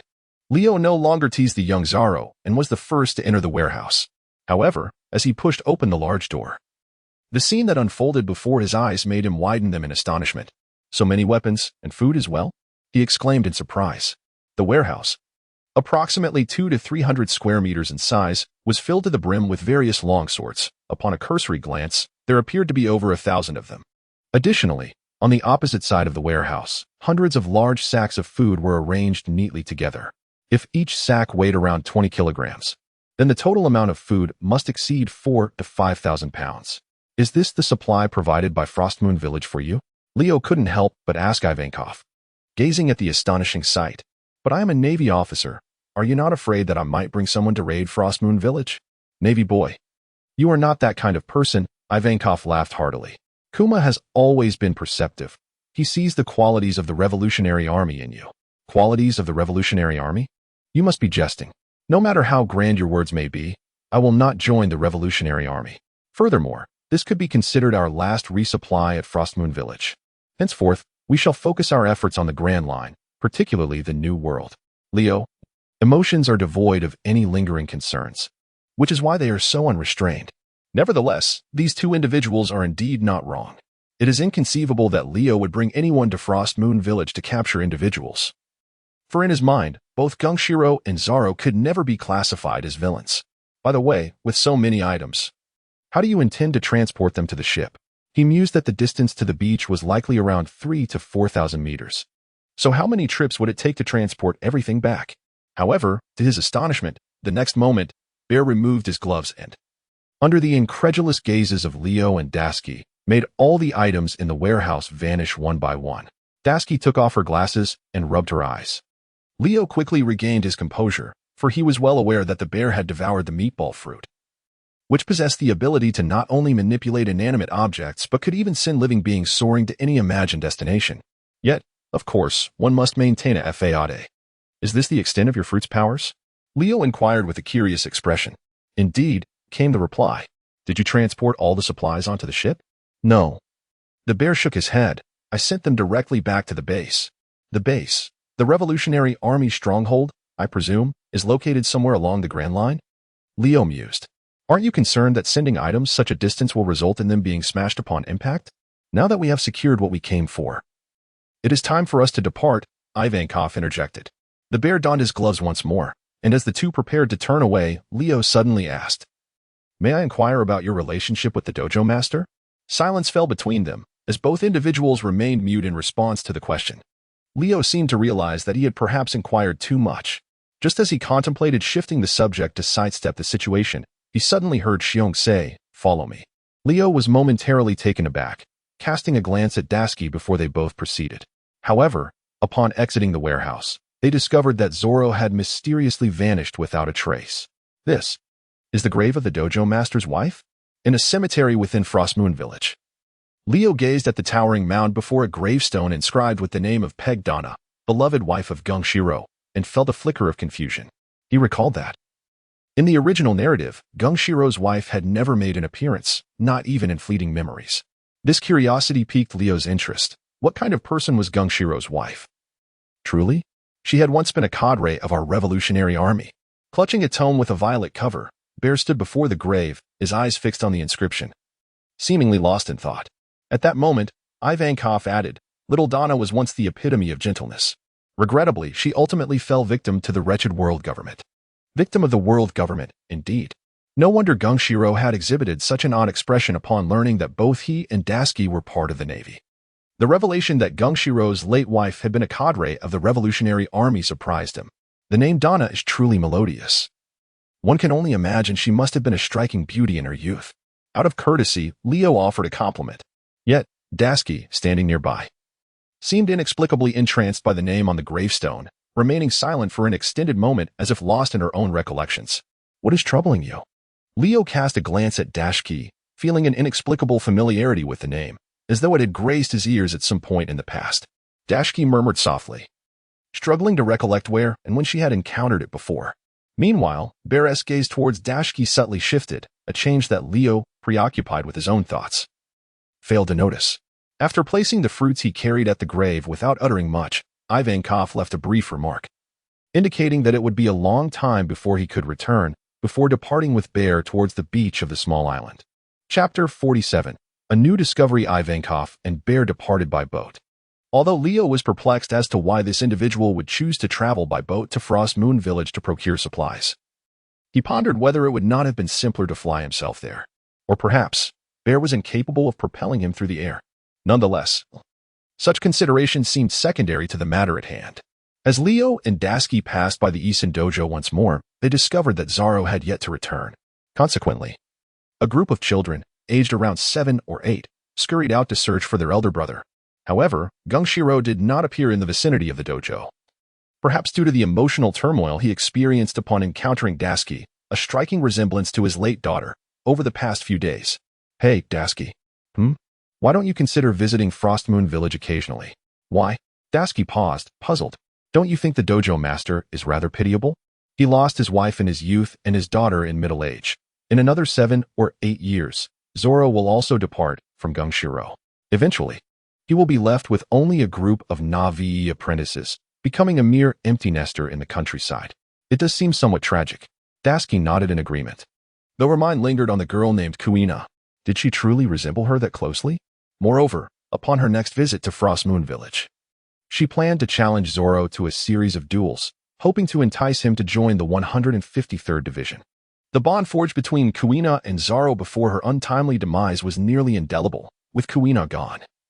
Perhaps replacing the challenger with Dasky might sway Zoro to enlist in the Navy. As for Luffy, that was of no concern to her. When it came to altering the course of events, she held little attachment. After all, in her previous life, her admiration for the anime One Piece was merely casual, lacking a fervent devotion to any particular character.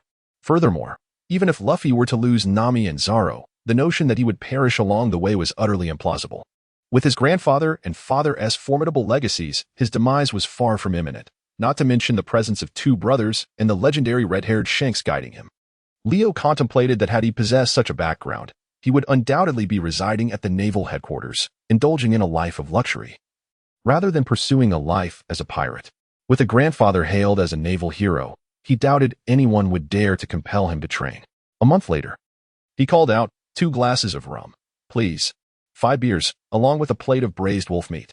At the Obak Tavern, the establishment was bustling with patrons, and the charming Rika stood atop a bar stool, her face radiating joy as she diligently kept track of the accounts. Meanwhile, a large birthday cake rested in the drawer beneath the counter, a purchase she had made with a month's wages totaling 67,000 berries. With the remaining 13,000, she had also bought a bouquet of flowers and 2 matching pink aprons, 1 large and 1 small. In Town, cakes were a rarity, and all these items had been procured by Leo during his trip to Rog Town specifically for her. Unbeknownst to Rika, the customized cake alone had cost nearly 100,000 berries, a sum Leo had willingly spent from his own pocket, along with 2 additional birthday gifts. Balumabur. Why are you dawdling? Hurry and serve the drinks to the customers. Upon entering, Leo reprimanded the tavern's server, a boy with a golden, center-parted hairstyle, who immediately rushed over with 2 bottles of liquor in hand. However, as he reached the customers, he stumbled, tripping over his own feet, causing the drinks to spill spectacularly. Damn it! Upon witnessing the scene, Leo gasped in astonishment, his feet firmly planted as he instantly vanished to the rear of the tavern, deftly catching the 2 bottles of liquor that had been sent flying. Goodness! Gazing at the bottles in his hands, not only the patrons within the tavern were left dumbfounded, but even he himself was rendered momentarily speechless. Did I just unleash my ability? What on earth is happening? Wow, Leo, you're amazing behind the counter. Rika's eyes widened, sparkling with admiration as she regarded Leo, her expression filled with reverence. Meanwhile, Leo scratched his head in confusion before returning the spirits to the patron's table, subsequently admonishing the server from earlier. It is worth mentioning that the golden-haired boy, known as Balumeb, is the son of Monka, currently a major in their 153rd Division.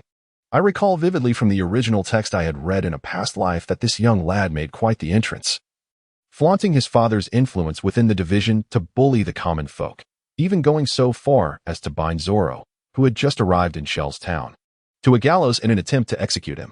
However, the boy is far from the arrogant figure he would become 8 years hence. Due to Monka's fortunate avoidance of the Black Cap pirates, he remains a fervent and upright Navy officer. Furthermore, since Balumeb is now working at his tavern under Monka's supervision, It is likely that, under his guidance, the boy will not evolve into the villainous character depicted in the original narrative. Your wages will be docked by 2,000 berries.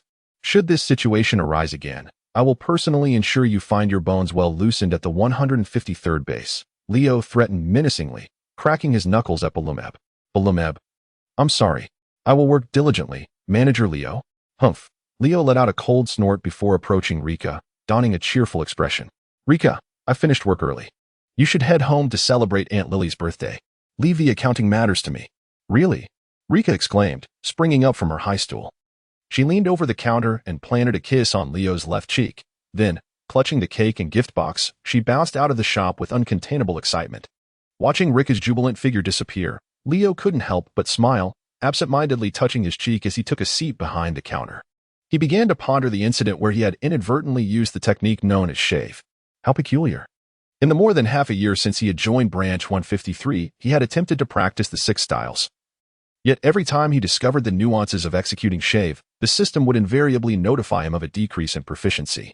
This had led him to entertain thoughts of giving up, convincing himself that with his current prowess, he could thrive in a place like East Sea without employing the 6 styles. But who would have imagined that, under pressure, he had instinctively performed shave? What on earth could this mean? Could it be that my leg's strength has reached the requisite level, and thus, when the thought of moving swiftly crossed my mind, my body reacted automatically?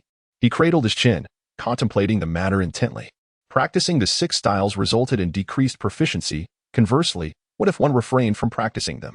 Wouldn't that lead to an increase in proficiency? So, had the long hiatus from practicing the 6 styles inadvertently allowed me to master it? This conclusion ignited a surge of excitement within him. If his hypothesis held true, then once he fully mastered all the techniques of the 6 styles and subsequently set them aside, would those skills not become increasingly potent over time?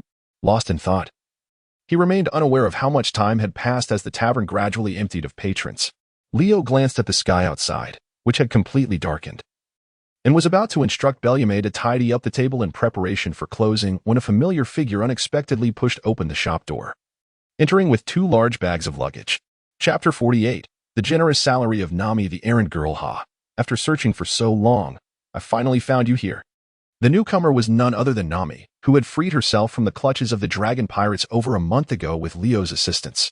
Leo blinked, gazing at the 2 large bags of luggage dragged by Nami, and inquired, "What is this? Did you not instruct me to seek you out in Shell's town? Promising to arrange for me to join the Navy?" Although such words were spoken, it was evident that the working hours had long since elapsed, and the branch appeared deserted. Aware that it was rather late, I endeavored to locate you with my luggage, Nami replied, abruptly tossing the bags to the side where Balumeb was standing. He hastily caught them in his arms and exhaled in relief. "Leo, is this establishment yours?" she asked. "Indeed," he affirmed. "Wow, that implies you must be quite wealthy." Nami's gaze sparkled with 2 symbols of berries. "Well, it's not that extravagant," Leo responded, feeling a twinge of unease as he stepped back slightly under the intensity of her stare. As anticipated, in the next moment, Nami stepped forward, wrapping her arms around his, and proposed, "If that is the case, perhaps I should marry you and become your wife?" Leo was momentarily taken aback by Nami's peculiar line of thought. "My dear girl, I have just turned 14, and you are merely 11. Marriage between us? Legally speaking." He paused, realizing that in the world of One Piece, legal stipulations seem to be non-existent. In that case, the notion of a minimum age requirement is rendered irrelevant. With this thought, Leo's gaze inadvertently drifted to Nami's still-developing physique. Ah, her family appears to be quite affluent, possessing their own private airstrip at such a young age. I cannot fathom the twisted minds of those who indulge in such desires in my previous life. Just then, as he continued his musings, an ominous aura suddenly permeated the tavern from outside. This is not good. Leo suddenly pushed Nami aside, and in the next moment, a flash of sword light swiftly cut through, cleaving the tavern's counter in 2. "Leo, winky face, Nami. Oh, Dashki?" Leo reached out and poked Dashki, whose eyes were glowing red. Only then did Dashki come to her senses, hastily sheathed her knife, and apologized to Nami, saying, "I'm sorry, it was intentional." Nami observed Dashki from head to toe and thought to herself, could this girl be suffering from a split personality? "Allow me to introduce. This is Dashki, a naval colleague of mine who shares the same tenure, holding the rank of corporal, just 1 level below me. And this is Nami, hailing from Cocoa Village. Tomorrow, I will accompany her to report to the branch, where she will also become a member of my subordinate unit as a general duty officer.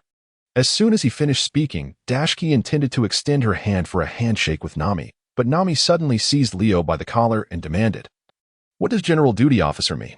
"It's simply what it implies. Every new recruit in the Navy must start from the very bottom," Leo explained. "And what is the monthly salary for a general duty officer?" 2.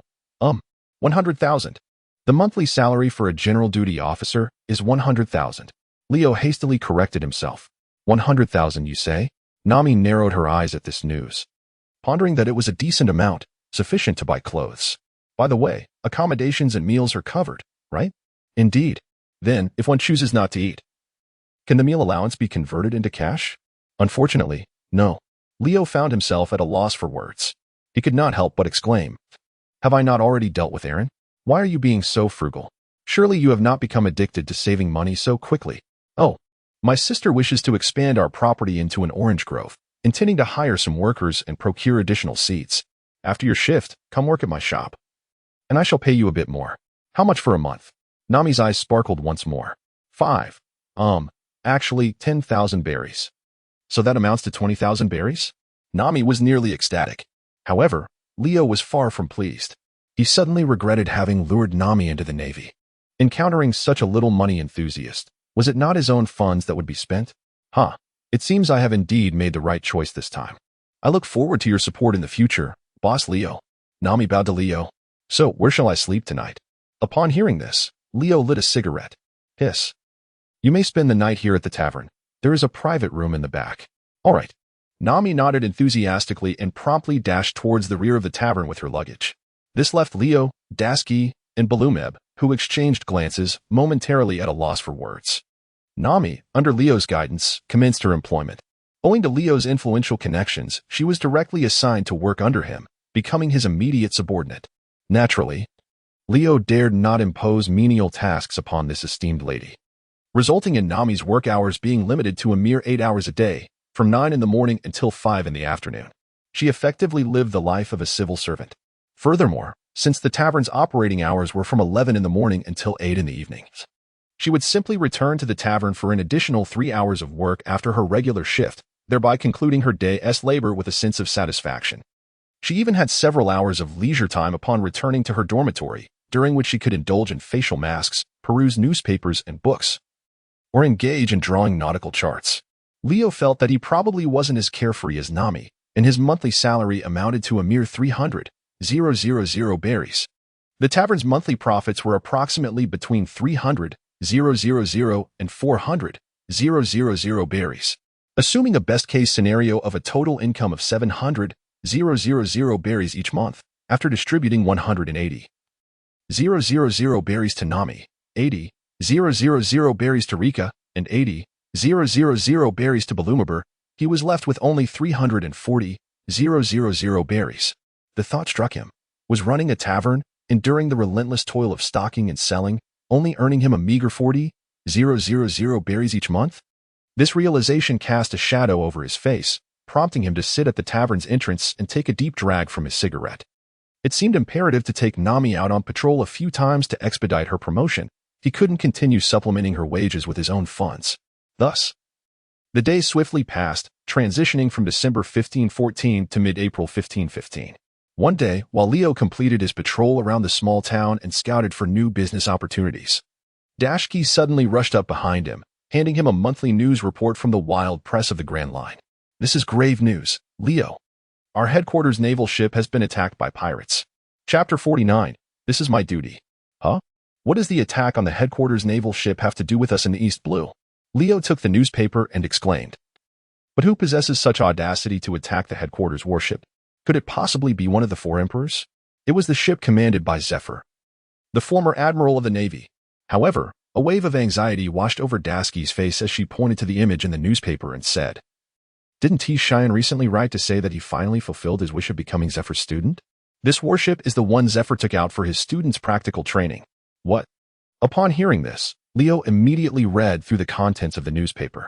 The battle was fierce, with heavy casualties. Zephyr was suspected to have lost an arm.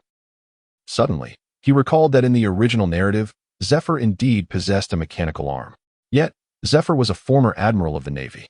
Who could possibly incapacitate him during a confrontation? Was it one of the four emperors? Or perhaps the warlord Mihawk? It must be acknowledged that the headquarters were indeed perilous. Even under the protection of a former admiral, the elite students suffered such grievous losses. He couldn't help but feel a sense of relief that he had not joined the elite training camp at headquarters. Otherwise, he might have found himself embroiled in such calamity. "Do you think Cheyenne will be all right?" Dasky inquired. "I believe he will be fine. The last time his correspondence reached us was over a month and a half ago. And according to the regulations of the elite training camp, those who have not completed 3 months of training are not permitted to accompany their instructors on maritime combat exercises." Leo pondered deeply.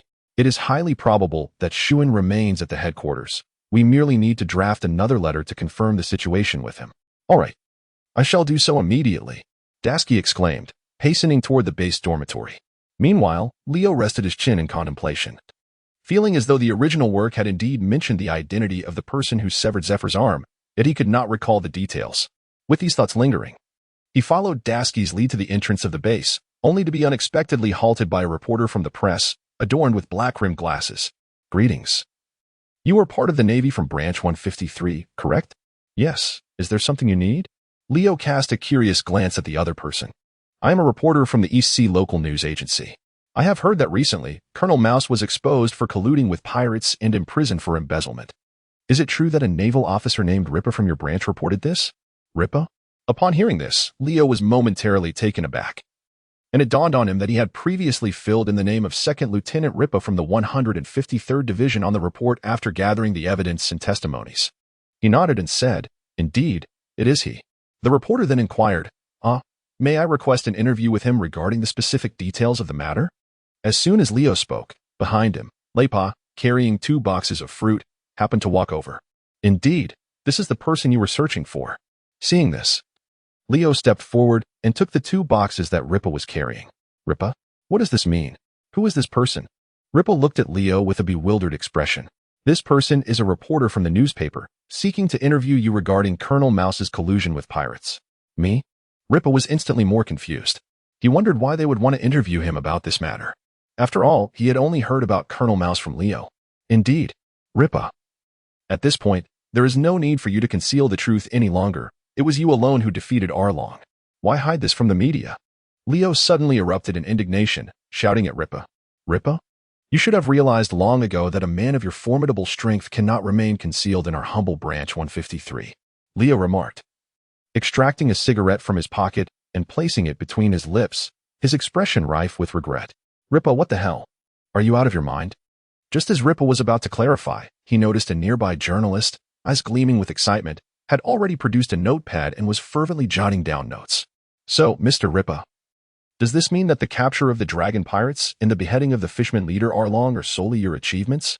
"Ripa, that's correct," Leo interjected.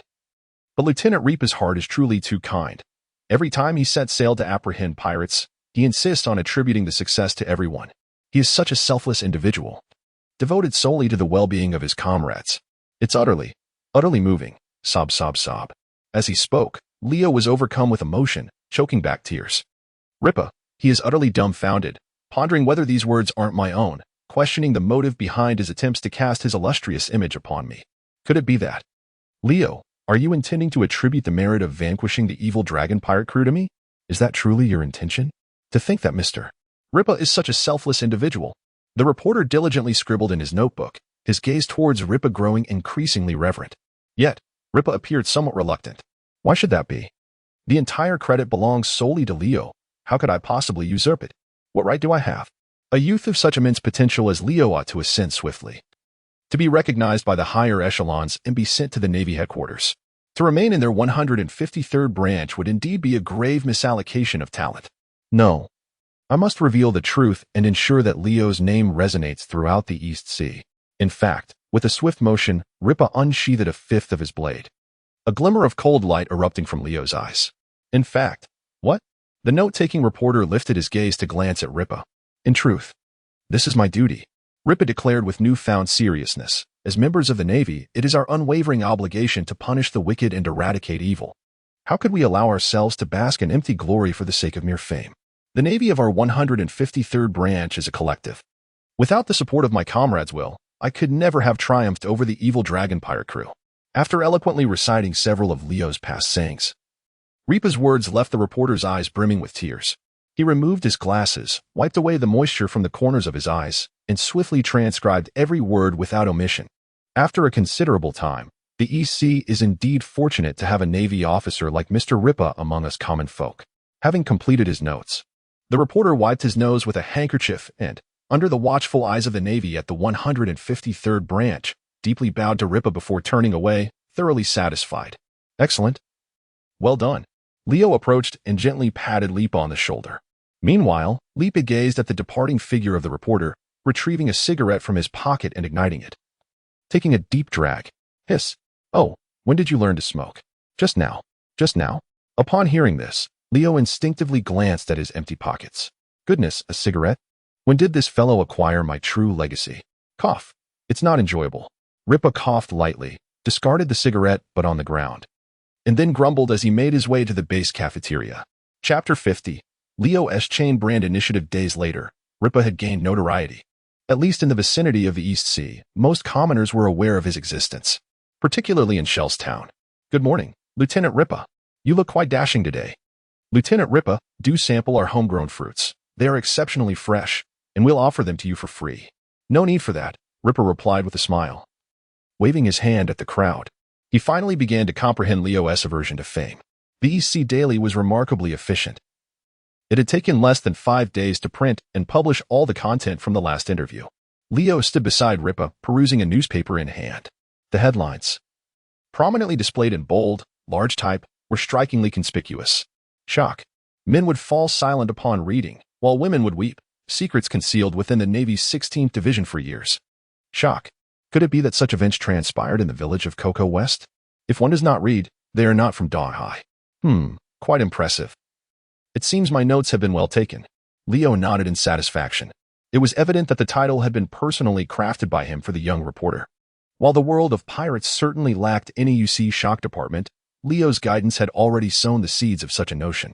As for whether the future trajectory of news in the East Sea would veer completely off course, that remained uncertain. The beacon of justice in the East Sea emanated from Lieutenant Ripa of the 153rd branch in Shellstown. Gazing at the title and the accompanying photograph, Ripa felt as though his very essence might shatter. What in the world is this? How have I inexplicably become a hero of the East Sea? Leo, can you enlighten me as to the purpose of this? Ripa inquired earnestly. In response, Leo chuckled mischievously, saying, The joy of the East Sea is beyond your imagination. The joy of the East Sea, beyond my imagination? What could this possibly mean? Ripa found himself lost in contemplation. After a moment, clarity washed over him. He nodded solemnly, realizing that you truly cannot bear to part with us, your companions in the 153rd branch, can you? With that thought, he instinctively lowered the brim of his hat, struggling to suppress the tears that threatened to spill from his eyes.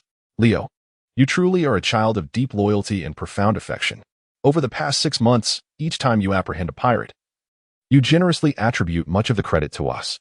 Rest assured, said Ripa, suddenly raising her head. What? What should I feel assured about? Leo gazed at Ripa, his face a canvas of confusion. However, Ripa refrained from elaborating further. Instead, she clenched her fist, resolutely vowing to herself, I shall seize the opportune moment to unveil all that you have done for the East Sea to the public. I will. In the days that followed, Ripa, having successfully reported a naval spy and dismantled the entire dragon pirate crew, experienced a remarkable ascent in rank, soaring from the position of second lieutenant to that of major. A leap of 3 tiers. In truth, merely attaining the rank of lieutenant was already a commendable achievement. And this elevation was largely attributed to the coverage by the East Sea Daily.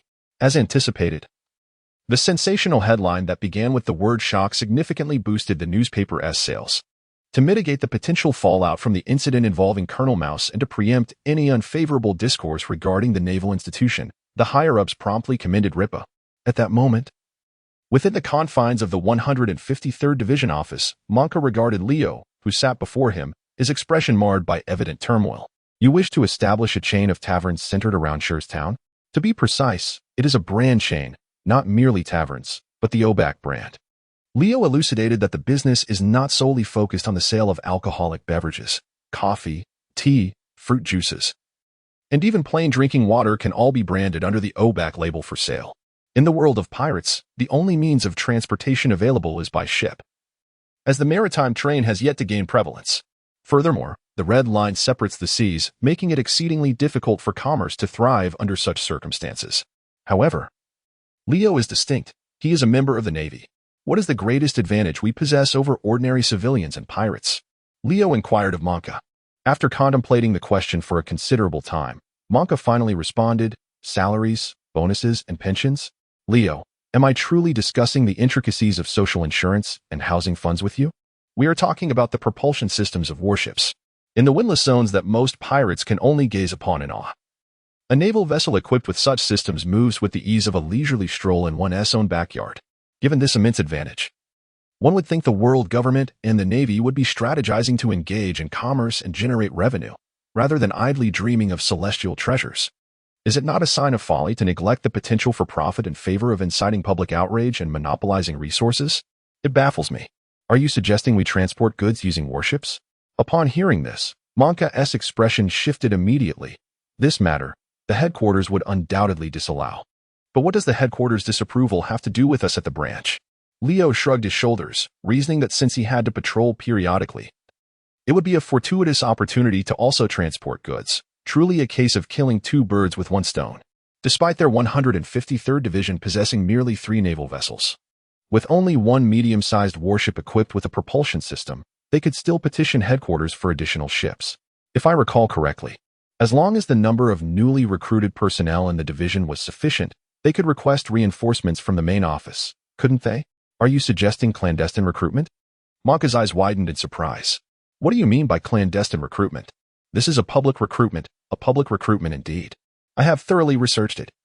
Ordinary civilians with clean backgrounds and no criminal records can join the Navy by simply passing the examinations and enduring a 3-month probationary period.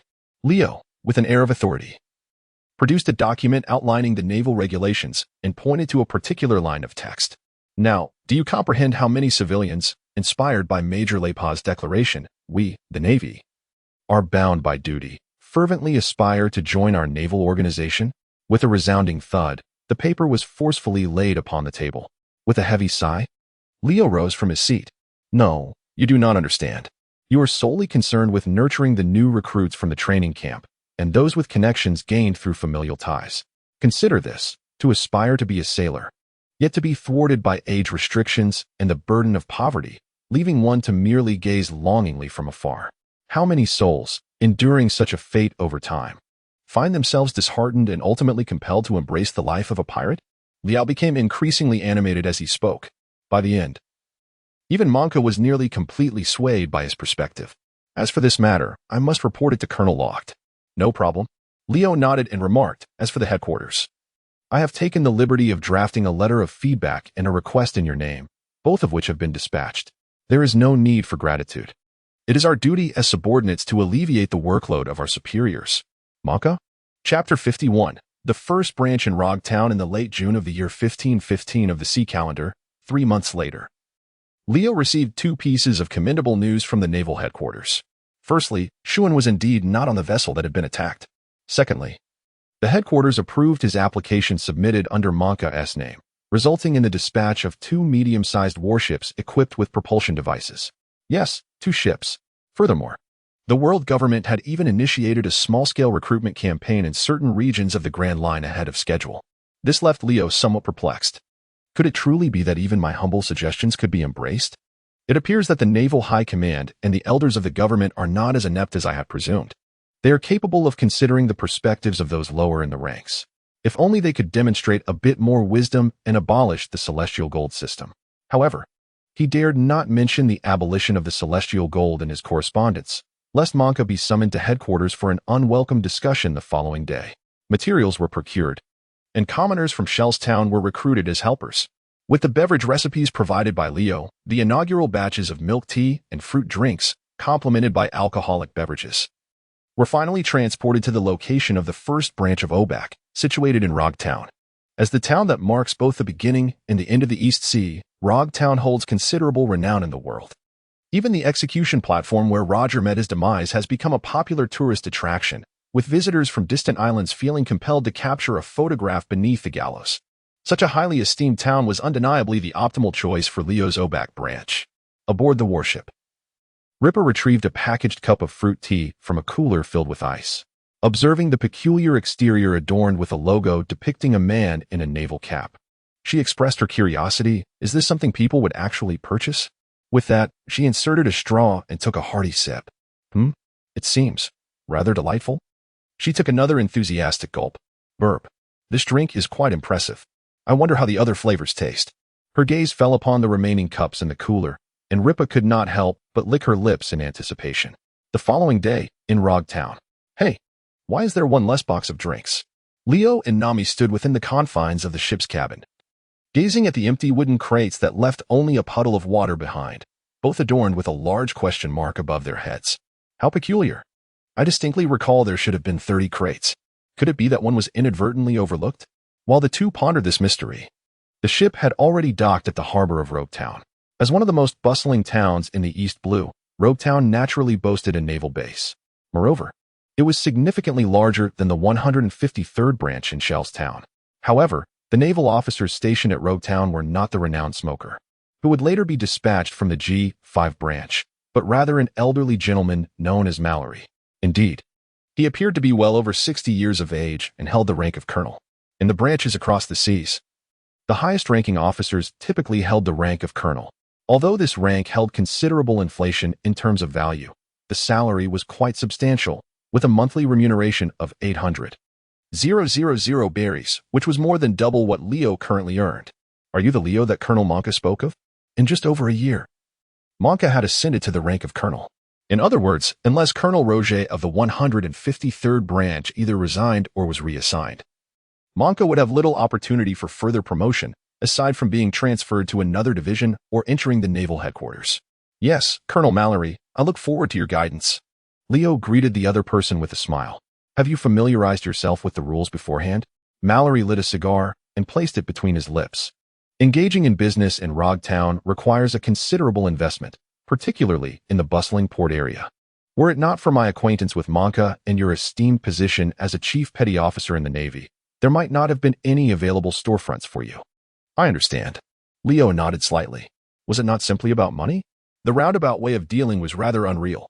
He stepped forward and handed a bag containing 200,000 berries to Mallory, saying, from now on, you will receive 20% of the shop's monthly earnings. What do you think? 20% was indeed a substantial income for a thriving shop in Rogue Town, and upon hearing this, Mallory readily agreed.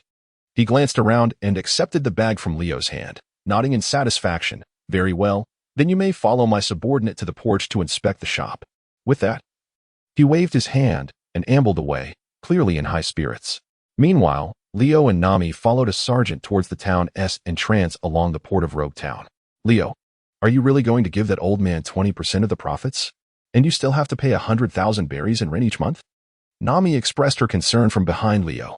Though the money was not hers, she found it hard to accept such a hefty monthly expenditure. Do not worry. It is merely 20% of the profits. Given the foot traffic in Rogue Town, it is bound to be a lucrative venture.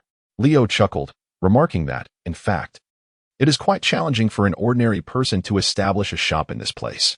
He was utterly confident about opening a brand store in Rogue Town, especially since the prices of Oback's tea and beverages were remarkably affordable, coupled with their exquisite flavors, which would undoubtedly attract a fair number of customers. Furthermore, Leo had meticulously devised a plan to gradually expand the business, utilizing the propulsion systems of naval ships to extend branches across the other 3 seas. After all, he didn't have to devote his time to training. Engaging in business and entrepreneurship had become his sole pastime. As for wooing girls, he considered himself still too young for such pursuits, believing it prudent to wait until he had fully matured. Ahead, a triangular sign bearing the words Logtown came into view.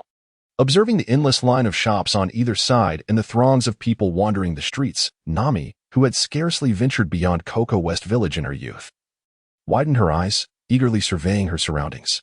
Your shop is just over here. The naval sergeant guiding them indicated a store near the corner of the street. The location was quite favorable, as it was conveniently situated on the way to the execution ground where Roger had met his fate. The shop itself measured approximately 60 to 70 square meters, making it more than ample for a beverage establishment or even a restaurant. Wow, Leo, Perhaps I should consider becoming the manager of this branch, Nami exclaimed, enchanted by the environment. She felt an unexpected longing to reside in this place, imagining how wonderful it would be to bring her sister here as well. Is that so? If you no longer intend to chart the seas, then I suppose it wouldn't be an issue. Upon hearing this, Leo turned to her and inquired, have you made your decision? Will you take on the role of branch manager here, relinquishing the steady salary provided by the Navy? The moment Nami heard that her monthly remuneration would be forfeited, she couldn't help but pout. Perhaps it's best to reconsider. I'll think about it once I have the opportunity to be promoted to a position in Logtown. She mused to herself, envisioning the possibility of earning double the salary, just as she did in Shell's town. It would be even more delightful if she could persuade Leo to join her there. Working under him would certainly make it easier to slack off. While she was contemplating this favorable scenario, she noticed Leo, after surveying the location of the store, suddenly stride off in another direction. Hey, where are you going? Nami asked with curiosity. I'm going to check out the nearby weapons shop. Weapons shop? Indeed. The quality of the sabers is quite poor. It's time to equip myself with a couple of new arms. Leo answered without turning his head. Chapter 52, The Snow Walk and the Third Generation Ghost. Is anyone there? In the only weapons shop in Rogertown. Ah, welcome. Upon seeing Leo entering with the door ajar, the shopkeeper immediately began to rub his hands together, displaying a sycophantic smile. He was well aware of the Navy's remuneration. Similarly, every Navy officer who frequented his shop to purchase weapons was undoubtedly affluent. Sir, how much for the knives here? Knives, you say? Our establishment has been a unique store for 2 centuries. From the entrance to the innermost corner, every blade displayed is available for sale. The shopkeeper smiled as he stepped out from behind the counter, warmly introducing the offerings to Leo. Upon hearing the words, Leo followed the direction indicated by his employer. Firstly, the knives displayed at the forefront were all inserted into a wooden barrel, each priced at 50,000 berries. They appeared exceedingly crude and of inferior quality. Failing to evoke any interest, his gaze then flickered to a haphazard pile of unsheathed weapons at the entrance, before finally resting upon the several rows of long knives hanging on the wall. Are these the most expensive knives in your establishment? Indeed, they are. The proprietor's smile broadened. The knives adorning the wall range from 300,000 to 1 million berries, each one a top-tier product. Are they classified as superior blades? Leo interrupted his boss's words. He possessed a certain understanding of the swords in the world of pirates. The good blade, with a craftsmanship of 50, the great blade, with 21, and the supreme great blade, with 12, all ranked in ascending order of excellence, each bearing its own significance. Furthermore, having watched the original anime, Leo vividly recalled that in the weapon shop of Rogue Town, there existed a good blade crafted with 50 units of skill, a good blade with 50 units of craftsmanship.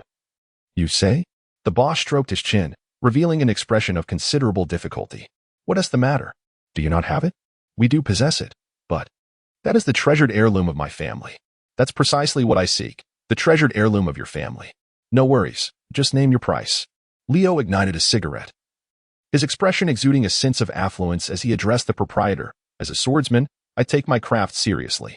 Despite the awkwardness of his words, he recognized that in the pirate world, distinctions between blades were virtually non-existent. After all, wasn't it Zaro who wielded 3 swords in a flamboyant style, constantly proclaiming his ambition to become the greatest swordsman in the world? Very well, I shall retrieve it. Observing Leo's unwavering determination, the owner solemnly nodded, then hurried to the second floor of the establishment, emerging with a long sword draped in gray cloth. The blade, crafted from black lacquer, bore the form of a tachi, and its edge was characterized by a chaotic, serrated pattern. This is one of the esteemed 50 blades passed down through generations in my humble shop, known as Yukizi. The pride and reluctance etched on the owner's face as he introduced the sword were unmistakably genuine. Upon discerning the sword's exquisite design, Leo's eyes sparkled with anticipation. How much does this sword cost? 5 million berries, the owner replied, his voice laced with pain. An abrupt silence enveloped the air. 5 million berries. Leon was momentarily taken aback. How much had he saved over the past year? It seemed he had barely accumulated around 5 to 6 million, most of which had been invested in his tavern and its branches. How could he possibly afford the 5 million belly for the snow walk? However, in the original tale, it appeared that Zaro would only purchase this sword after Luffy set sail, leaving him with over 7 years to save. He murmured to himself, Sir, would you prefer to pay in cash directly, or would you like to use treasure as collateral? The owner smiled at Leon. Suddenly, Leon inquired, Do you enjoy beverages? Beverages? Indeed, or even alcohol would suffice. As he spoke, he produced a pre-prepared coupon from his pocket, scratching off the original discount of 500 belly and amending it to 5 million. A new beverage shop recently opened in Roguetown. You can use this coupon to redeem drinks for free, limited to 10,000 belly per day. The owner looked astonished. A coupon? What is that? With a coupon worth 5 million, along with an additional 5 million in cash. Acquiring the snow walk should not pose a problem. Leo approached and gently patted his boss on the shoulder as if to forge a friendship. It sounded rather delightful, didn't it? Is it truly so? A glimmer of surprise suddenly flickered in Leo's eyes. However, I chose to decline. The boss continued. Leo, as he spoke, was about to take the snow walking gear back to his room. At that moment, a voice from outside pierced the air, questioning, Leo, what is going on? Why is it taking so long to buy a knife? It was Nami, clad in a Navy uniform, striding in with a cannon almost as tall as herself. She glanced at Leo and the shopkeeper standing at the counter. Her curiosity piqued. What is the matter? Is he refusing to sell you the knife? A gulp echoed in the suddenly hushed atmosphere. After 5 seconds, the shopkeeper exclaimed, Sell?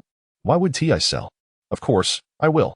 He swiftly snatched the coupon and pouch from Leo's hand, handing the snow walking gear back to him, before retreating behind the counter.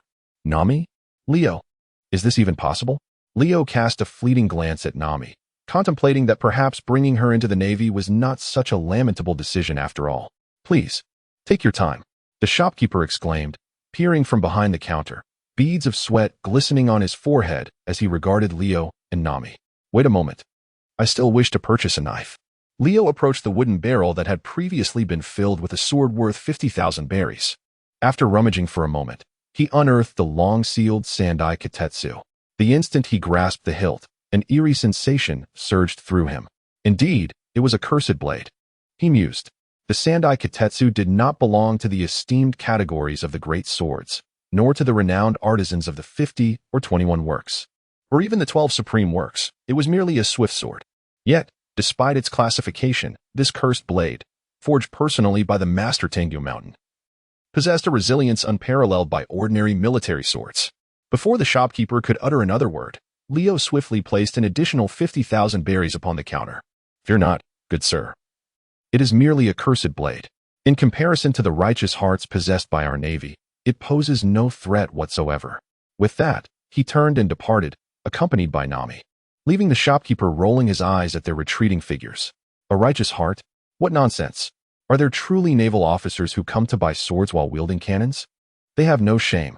Meanwhile, as they exited the shop, Nami suddenly sneezed loudly, tossing the cannon into Leo's hands. Where did you acquire this? Leo inquired. Did not Colonel Monk mention that during our visit to Rogue Town, we should transport some munitions back from the naval base here? The 153rd Division has recruited so many, and our base's meager stock is entirely insufficient to distribute, Nami explained. Ah, I see now. Leo nodded slightly, expressing his gratitude to the diligent comrade in menial tasks. TCH. Nami, upon hearing that term, felt a surge of irritation. It has been a full 3 months since she joined the Navy, yet she had not advanced a single rank. She distinctly recalled hearing from her colleagues that Leo had remarkably ascended 4 to 5 ranks in just a year. Hey, when will you take me to earn some military merits? Earn military merits? Are you referring to patrolling the seas? Leo blinked, realizing that it had indeed been quite some time since he last set sail on a warship to confront pirates. Once this establishment is up and running, I shall take you out to sea. Really? Indeed. I always knew. Leo is truly the finest man in the world. Nami confidently stepped forward to embrace Leo's arm. Hey, Leo. With one hand supporting the cannon and the other allowing Nami to cling to him, Leo turned to face her. How about, once I come of age, I truly marry you? At that point, what is yours will become mine, and what is mine will remain mine, thus relieving me of the arduous climb up the ranks. Leo. Why does that sound so familiar? Never mind, I'll just ignore this little girl. Slightly blushing, he pulled his hand out of her embrace and cleared his throat, quickly striding ahead. Is she perhaps going through her developmental phase? He murmured softly. Chapter 53. 3 years later, time flies, and in the blink of an eye, 3 years have passed. It is now the year 1519 of the Oceanic Era, Branch 153. Whaling, goodbye, Colonel Lipa, safe travels. Remember to come back and see us. Indeed, Colonel Lipa, you will forever remain our hero and role model in Shellstown. The streets outside the branch were filled with crowds gathered to bid farewell to Colonel Lipa. Residents held various fruits in their hands, tears streaming down their faces as if the floodgates had opened, overwhelmed with emotion. Yet, witnessing this scene, Lipa could only wave and force a smile. Feeling no sense of pride in being revered and surrounded by admiration, he had always believed that such accolades were undeserved. After a while, as everyone boarded the ship, the residents gathered at the dock began to disperse. Lipa finally lit a cigarette and placed it between his lips. Sigh. I'm exhausted, truly. 3 years. Do you know how I've endured these 3 years? Daily bearing the brunt of your burdens, everyone treating me like a hero, proclaiming I'm a paragon of the East Sea Navy. I've had enough of this life. Upon hearing this, Nami was rendered speechless. Are you being ungrateful after gaining all this? You've already been promoted to the rank of colonel, with a monthly salary of 700,000 berries. 700,000. Mine is only 300,000. All you care about is the salary. Lipa took another couple of puffs from his cigarette. His voice choked as he gazed skyward at a 45-degree angle. Clearly, it was Leo who captured those pirates. So young, yet so formidable. He should not remain obscured in the East Sea. It is unjust, he murmured. His resolve to ensure Leo's name resonates across the seas intensified. Regrettably, that damned East Sea reporter had nearly become an obsessive fan over the past 3 years, embellishing every detail in his reports to such an extent that even Lipa felt a sense of admiration for himself upon reading them. He would undoubtedly be a formidable foe in my quest to vindicate Leo. Fortunately, I'm being reassigned to Rogtown now. Surely that fellow will not pursue me any longer, right? Leo. Meanwhile, Nami waved her hand and greeted the figure ahead. Shortly thereafter, a young man clad in a naval uniform, with 3 long swords sheathed at his waist, ascended the steps and made his way onto the deck. Leo is now 18 years old. To be precise, he celebrated his 17th birthday just 2 months ago, at the end of 1518. His height has impressively increased from 170 meters at the age of 14 to approximately 185 centimeters today. Moreover, his once youthful and delicate features have matured, now characterized by sharp contours. Coupled with his diligently cultivated six-pack abs and well-defined biceps, it can be said that his current physique and appearance undoubtedly captivate the hearts of young girls, earning him the affectionate title of military heartthrob within the Navy. Shall we embark on our journey? Leo inquired. By the way, where's Dashki? Nami glanced around and replied. She went to bid farewell to Zaro and Gungshiro this morning. She should be returning shortly. Over the span of 3 years, Dashki had engaged in battle with Zaro no less than 100 times, yet she had never once triumphed over him, starkly contrasting with the late Kuina. Initially, the intention was for Dashki to persuade Zaro to join the Navy as his subordinate, but to everyone's surprise, the relentless defeats only fueled Dashki's competitive spirit. She even established a wager with Zaro. Should she emerge victorious in their duel, he would join the Navy. There would be no penalties for her if she lost. Does that sound like a good deal?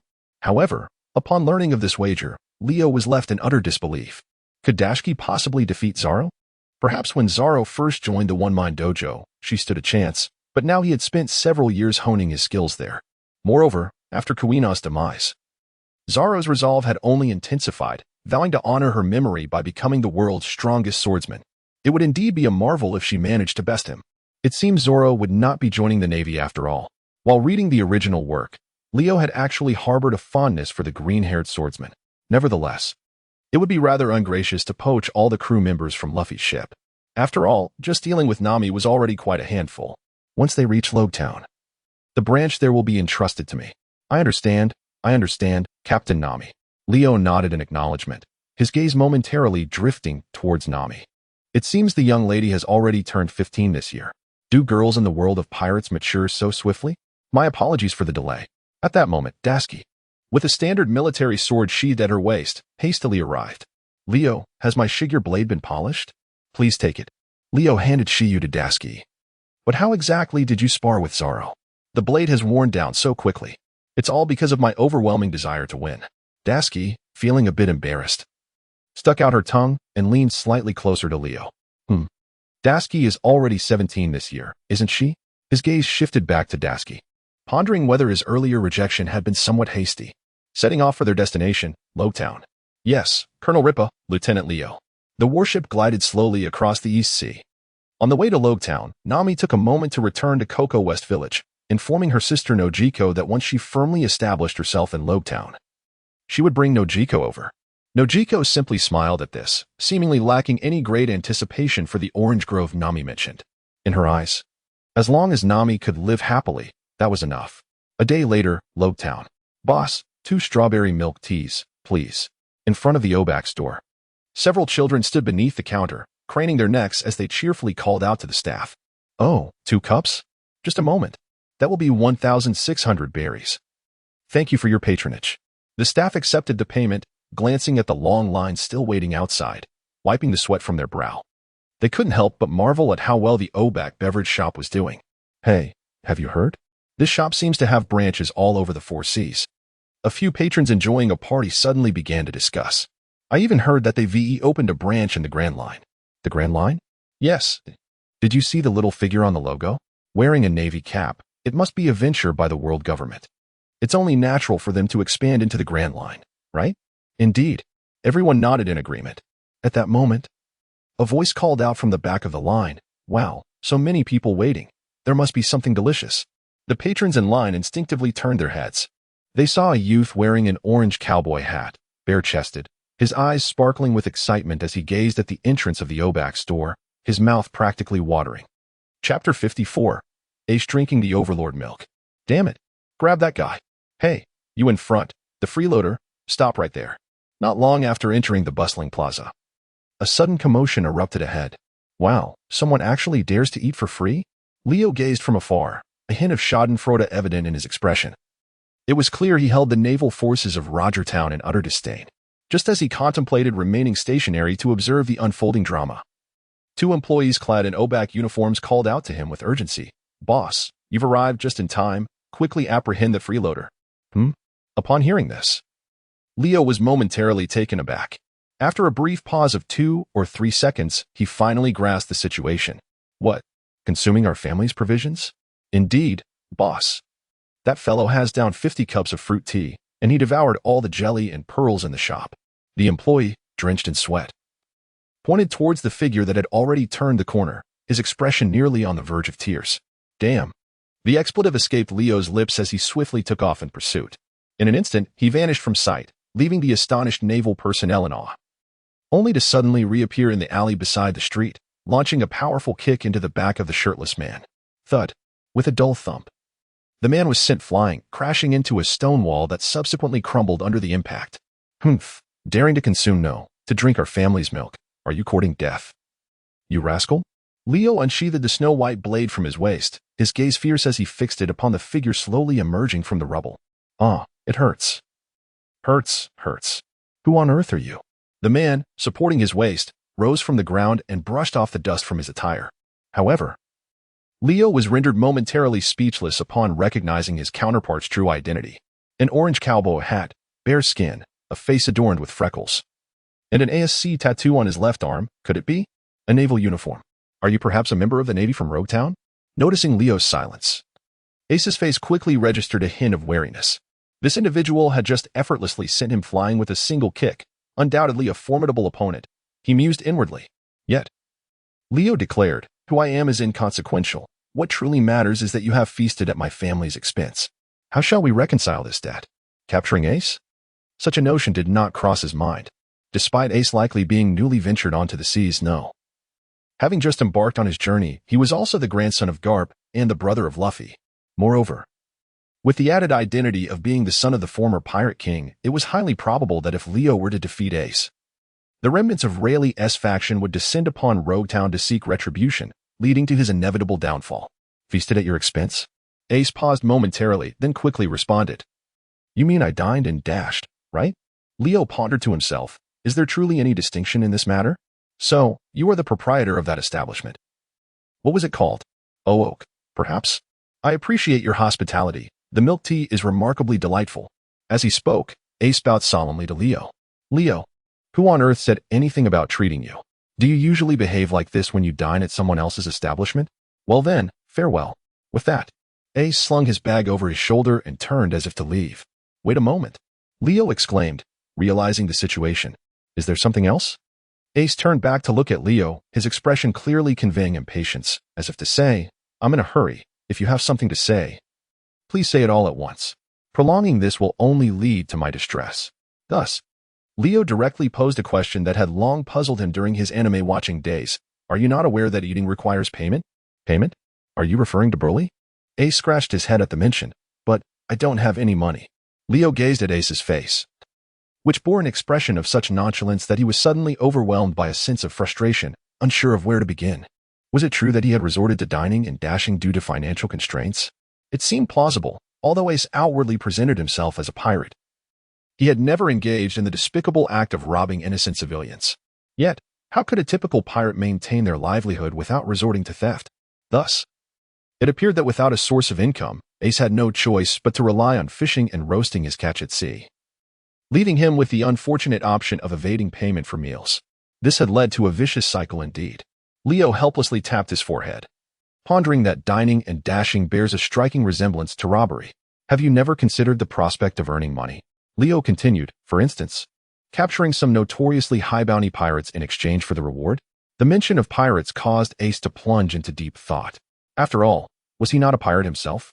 Moreover, the notion of a pirate venturing to a naval base to collect a bounty seemed utterly implausible. I truly apologize, but I do not possess any money at the moment. If circumstances permit, I shall return to Log Town to repay you once I am financially able. After a moment of contemplation, Ace once again sincerely expressed his apologies to Leo. Meanwhile, Dasky and others, who were following Leo's trail, arrived at that moment. Leo, have you captured that individual? Not yet. As soon as Leo began to respond, he saw Ace dart away like a cheetah, disappearing in the blink of an eye. The swiftness of his departure left Leo in awe. Truly, he was a person who had endured much hardship in the wilderness from a young age. However, Leo pondered whether Ace had mastered the art of hockey. Judging by his earlier actions, it was likely that he had yet to consume the Mera Mera Nomi. Where did Leo go? Nami inquired, having rushed over. He ran away. Ran away? Both Nami and Dasky were taken aback, contemplating how someone could escape given the speed they had just witnessed. Perhaps that individual was also formidable in their own right. Yet, why would such a powerful person come to the Baroque works for a free meal? This question lingered in their minds. In any case, Leo decided to let the matter rest. You two need not worry about the lost funds, he assured the anxious employees. He mused that if Ace intended to dine and dash, there were likely few in the town capable of stopping him. Fortunately, Leo had no ties to this restless character. He was living quite well in the East Blue, and barring any unforeseen circumstances, he would likely spend the rest of his days here, marrying and raising a family.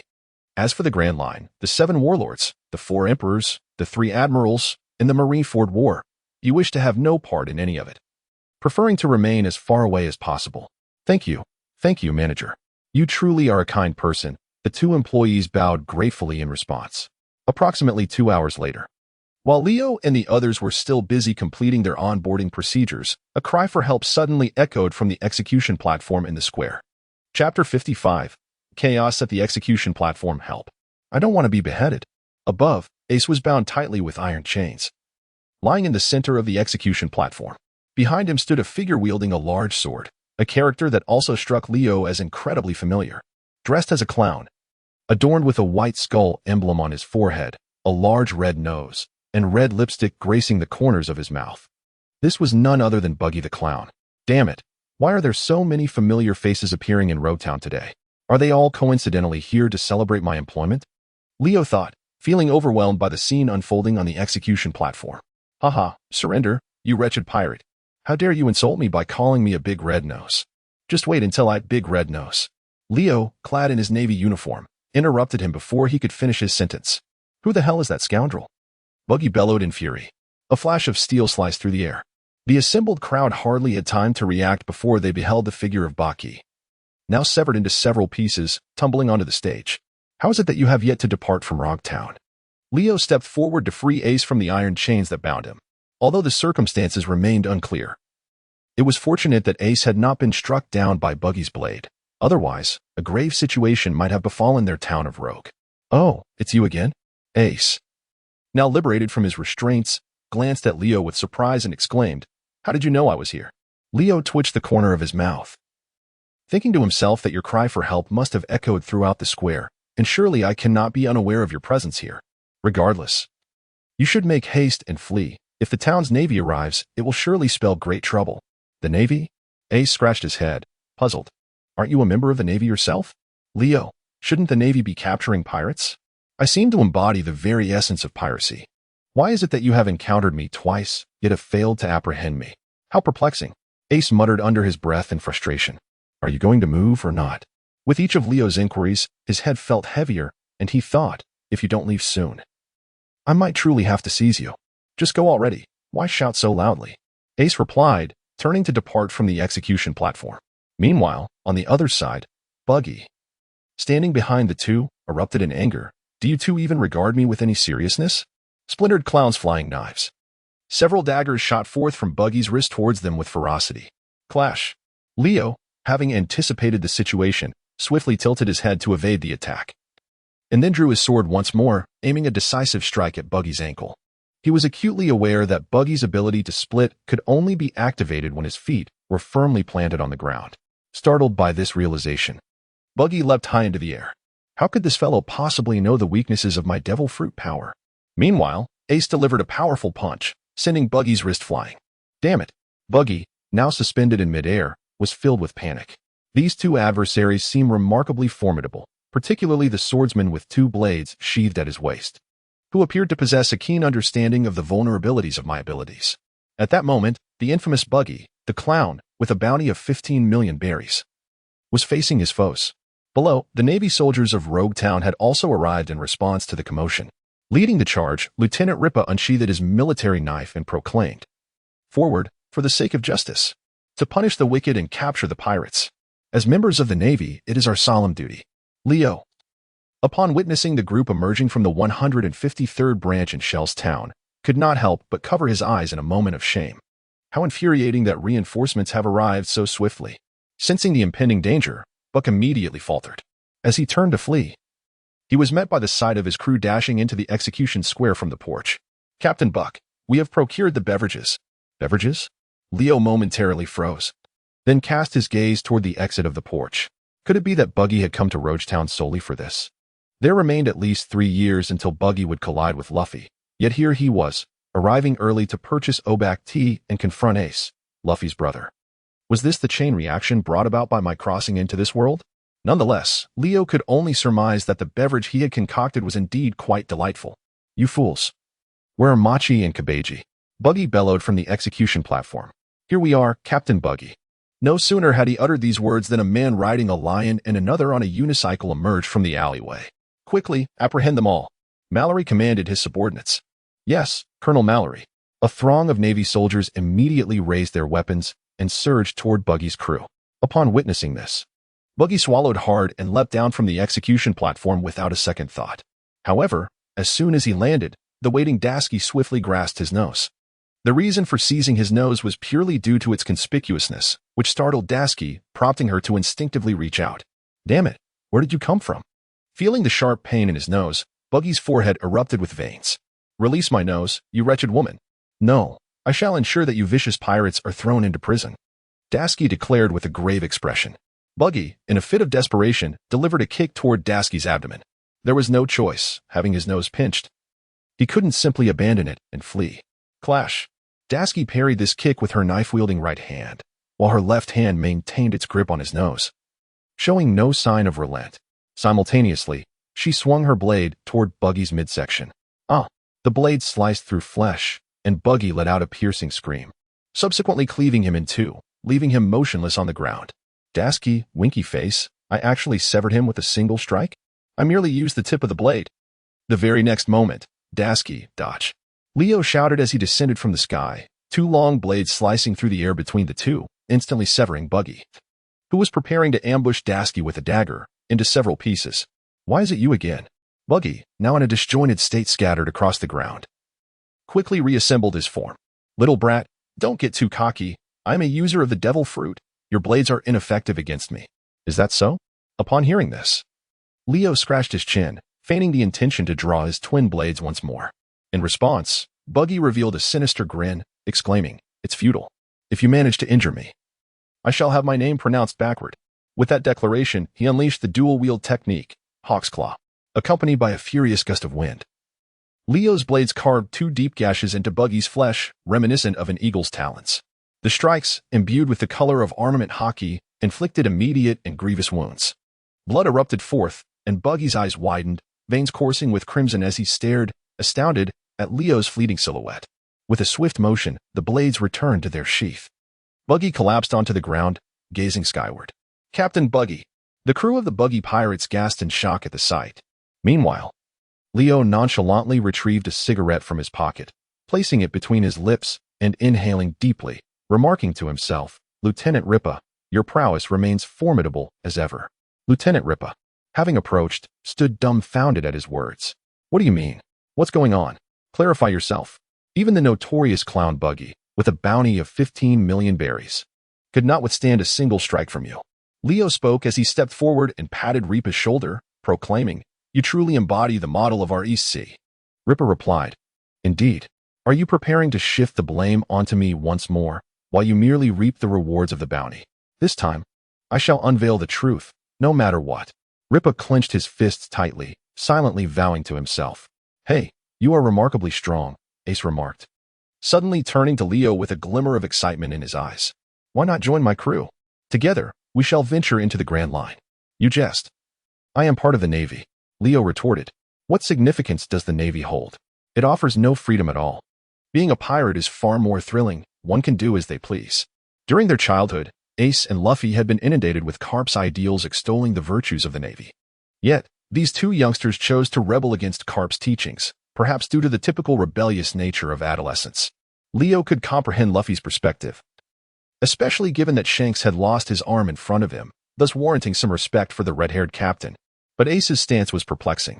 Despite harboring resentment towards his biological father, Roger, and grappling with the legacy of being the son of the Pirate King, he still chose the path of piracy. "You make a valid point," Ace conceded, "but I still find the Navy to be somewhat more intriguing. Isn't he also free to pursue whatever he desires?" He aspired to engage in commerce, and rather than opposition, his superiors supported him in securing a shop in Logtown, even dispatching warships to facilitate the expansion of his business across the seas. Perhaps their motivation stemmed from monetary interests. Nonetheless, he relished the notion of owning several small shops, receiving a monthly salary, and enjoying leisurely days, a life he had always yearned for. More importantly, the common folk greeted him with smiles and genuine respect whenever they encountered him. Did this not signify that his existence provided them with a sense of security? As for pirates, how many, like Ace and Luffy, genuinely sought freedom? Upon hearing this, Ace pouted, his previously excited demeanor swiftly waning. Meanwhile, Dasky and Ripa, who had been eavesdropping on their conversation, could not help but exclaim, "Wait, is that unclothed fellow also a pirate? What are we waiting for? Shouldn't we apprehend him?" As Ripa reached for his blade, Ace, sensing the impending danger, swiftly retreated, executing 3 somersaults to distance himself from Leo and the others. "Well then, until we meet again." Holding his cowboy hat firmly in place, Ace called out to Leo, then paused for a moment, his gaze lingering with a hint of complexity on the gallows before he turned and sprinted towards the docks of Rogue Town. Upon witnessing this, Dash immediately followed suit. Meanwhile, Ripa glanced at Leo and inquired, "Aren't you going to follow them? What if Dash gets hurt?" Upon hearing this, Leo suddenly clutched his chest, exclaiming in agony as he coughed up a mouthful of blood. "I seem to be injured," Lipa remarked. "I can't believe you. This must be a trick." Meanwhile, on the other side, chaos ensued as Captain Buggy appeared to have been felled by the Navy. "No way, isn't Captain Buggy a devil fruit user? He usually shatters when someone tries to attack him," one commented. "Who knows? Perhaps he has encountered a formidable opponent." Bang, bang. The relentless sound of gunfire echoed in the air. Inside a clothing store by the street, witnessing their comrades being encircled by the Navy and falling into despair, the formidable trio of the Buggy pirates turned to Machi and suggested, "Should we make a run for it? If they come for us next?" "Indeed. Captain Buggy has already been subdued, and they outnumber us significantly. Even if we join the fray, it would surely be a death sentence." The tightrope walking trio chimed in agreement. Machi, pondering their proposal, glanced towards the lion Ricky, who had just squeezed into the shop. "Ricky, what are your thoughts on fleeing?" Ricky let out a howl. "What does that mean?" The crew members looked at Machi in confusion. Machi nodded, wearing a touched expression, and said, "Ricky suggests that he should venture out alone to rescue Captain Buggy, urging us to depart first. What loyalty from such a noble lion! I knew I was not mistaken about you." The crew members, upon hearing this, covered their eyes and began to weep. "Nitch, let us depart." Instantly, Each member bore an expression of profound anguish, as if grappling with an arduous decision. And the crew of the buggy pirates promptly turned back towards the harbor from whence they came. Meanwhile, on the ground, Buggy lay in a feeble state, murmuring, "Machi. Nitch, come save me," as he turned his gaze towards a position near the street corner.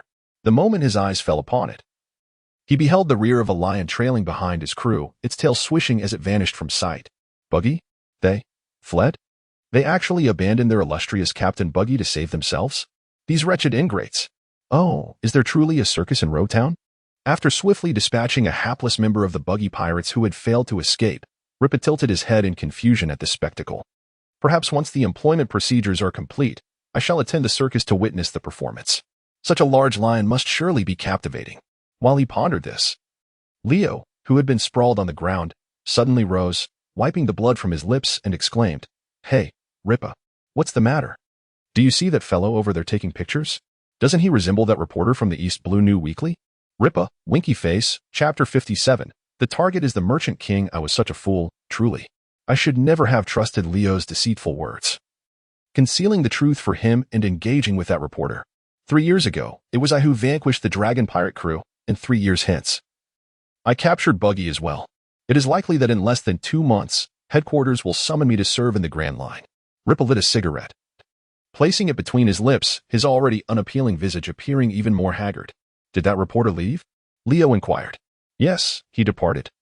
But not before pinning 3 full pages of interview content, claiming he would feature me in a column next week. That sounds splendid. Splendid, my foot. Rippa seethed at the recollection, having clearly stated that it was not he who defeated Buggy, but rather Leo, yet that accursed reporter mistakenly thought he was being modest, attributing the credit to his subordinate. Damn it, the credit rightly belonged to Leo. The pirates Leo defeated had nothing to do with me, Rippa. It seems I must find an opportunity to visit that newspaper and have a serious discussion with that reporter. Rippa, do you truly despise taking the blame for me so much? At this moment, Leo could not help but inquire. You possess fame and status. You clearly stand to gain without any detriment. Why then do you resist so vehemently? From the outset, Leo had presumed that Lipa was merely feigning discontent while secretly relishing the situation. However, to his astonishment, Lipa was genuinely intent on uncovering the truth. I, Lipa, detest being indebted to anyone in this life, he declared, exhaling a ring of smoke. Is that so? Leo wore a contemplative expression. After a prolonged silence, he inquired about the fate of the members of the buggy pirate crew. He suggested that the medical officer at the Roguetown Naval Base assist in tending to Buggy's wounds. Looking towards Colonel Mallory, he said, rest assured, this fellow will be escorted to impel down by a designated officer, and the bounty will be dispersed within the stipulated time frame. Mallory, with a reassuring pat on Leo's shoulder, responded with a smile, in these 3 years, your beverage establishment has certainly flourished. Would you be interested in allowing me to manage a branch in the Grand Line? In just 2 weeks. Mallory was set to be assigned to a post at a branch in the Grand Line, rumored to be a retirement position. Although the perils of the Grand Line undoubtedly surpassed those of the 4 Seas, he would at least be working as an instructor at the branch. And it was unlikely that any pirate would dare to invade a naval base in such a manner. As for the beverage business, once I depart, I am certain I will not receive any share from Roguetown, yet I have 2 wives and 3 children to support. Wait a moment. Leo suddenly tilted his head, suggesting that the matter concerning the branch manager could be negotiated. But what did he mean by 2 wives? Indeed, 2 wives, what of it? Mallory gazed at Leo with a perplexed expression. If it weren't for those 2 women's extravagant spending, I would even consider marrying a 3rd wife. Alas, life has become increasingly difficult these days. Leo, what on earth are you babbling about? The colonel earns a staggering 800,000 berries monthly. And with the additional 20% of profits I allocate to you, your earnings must surely exceed 100,000 each month. Moreover, there are year-end bonuses and allowances to consider. You claim to be struggling? What are the impoverished farmers? It's utterly absurd. I have but one establishment along the Grand Line, which I entrusted to a dear friend for management. However, should you wish to utilize the Oback brand upon your arrival, I would not object. After all, the methods for crafting milk tea have become ubiquitous. The profitability of his shop relies solely on the Oback logo. Ordinary individuals, without my consent, would do well to ponder their intentions should they aspire to use the Oback name. The naval cap emblazoned on that logo is no trivial matter. Is that so? I am truly grateful, Mallory exclaimed, deeply moved as he embraced Leo warmly. After a moment, a voice boomed from the confines of the Rog Town jail, where Buggy was temporarily detained in sea-stone handcuffs. Let me out. You think you're so tough? Leo stood before the cell, smoking a cigarette, his gaze piercing as he regarded Bucky. I am the illustrious Captain Bucky. If you do not release me, my crew will undoubtedly return with vengeance. Is that so? Leo exhaled a puff of smoke, contemplating the swiftness with which his subordinates had fled. Surely he must have some inkling of it himself. However, he chose not to expose this truth, and instead continued, Hey, Buggy, you were a crew member aboard the ship of the former Pirate King, Roger, correct? At this declaration, the atmosphere fell into a chilling silence. Above his crimson nose, Buggy's eyes widened in disbelief as he stared at Leo, momentarily rendered speechless. What was the meaning of this? The fact that I was part of Roger's crew should be known only to those who sailed with us back then. Are you jesting?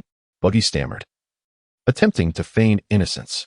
Leo waved his hand dismissively, saying, Whether you admit it or not is of little consequence. I merely wish to inquire if, due to illness, you truly missed the opportunity to set foot on the fabled final island and behold the so-called One Piece with your own eyes. Silence enveloped them. Buggy drew in a sharp breath. This man, he knows that I fell the night before our arrival at the island. Could it be that the cursed red-haired fellow divulged this information to him? The possibility struck him immediately. After all, most of the other crew members had long since retreated into obscurity, while red-haired continued to thrive in the New World, having ascended to the status of a new emperor of the sea 3 years prior, standing alongside Whitebeard, Big Mom, and Kaido as one of the 4 emperors. This individual before me, possessing such formidable strength and knowledge of my illness, must surely have some connection to red-haired. Buggy's mind raced. Leo, observing the expression on Buggy's face, surmised that he had indeed struck a nerve. He had initially hoped for a turn of events. Perhaps Buggy truly held the key to the secrets concealed within Raftel. What left Leo somewhat incredulous was that within the pirate world, someone like Buggy could still succumb to a mere cold. It was a rather fortuitous coincidence. Remain here quietly. Tomorrow afternoon, someone will escort you to Impel Down. By then, even if your crew wishes to rescue you, it will be impossible unless they manage to raise Impel Down to the ground. 3 years remain until Luffy sets sail. Ace has not been captured, which means Luffy will not attempt a prison break. Consequently, Buggy will languish in confinement for over 3 years. However, one cannot harbor any sympathy for him. After all, he is the one who ventured to Log Town to deliver his head in exchange for a cup of Obak tea. The fact that he is still alive is already a significant concession on my part. Emerging from the prison with a cigarette in hand, I observed Buggy's expression of despair and bewilderment. With more than 3 years ahead of me, I aim to establish a courier service before Buggy manages to escape, and I foresee no obstacles in my path. I murmur to myself, my smile growing ever brighter. I am destined to become the king of merchants. The Pirate King and the Navy King are simply laughable titles. Chapter 58. A letter from the West Blue. Lammer betrays the Navy. Oh no. The very next morning, without even donning her glasses, Dasky hurriedly rushed into Mallory's office. Leo, seated at Mallory's desk enjoying tea, looked at Dasky with mild surprise. This girl. Could she possibly have mistaken the potted plant at the entrance for Mallory? Sure enough, Dasky addressed the verdant plant, saying, Colonel Mallory, I have a friend in trouble, and I kindly request a few days' leave. A friend? In trouble? Upon hearing this, Leo furrowed his brow. Meanwhile, Mallory cast a perplexed glance at Dasky, who stood at the door. What on earth is this woman doing? Yet, that was not the crux of the matter. The pressing question was, in what way does that potted plant resemble me? Excuse me, even if you intend to take leave, could you not be a tad more courteous and look at me while speaking? Ah, my apologies. Dasky promptly turned around, displaying a charmingly clueless demeanor, and gazed at another potted plant. Mallory remarked, Is my head truly so green? You must be doing this on purpose.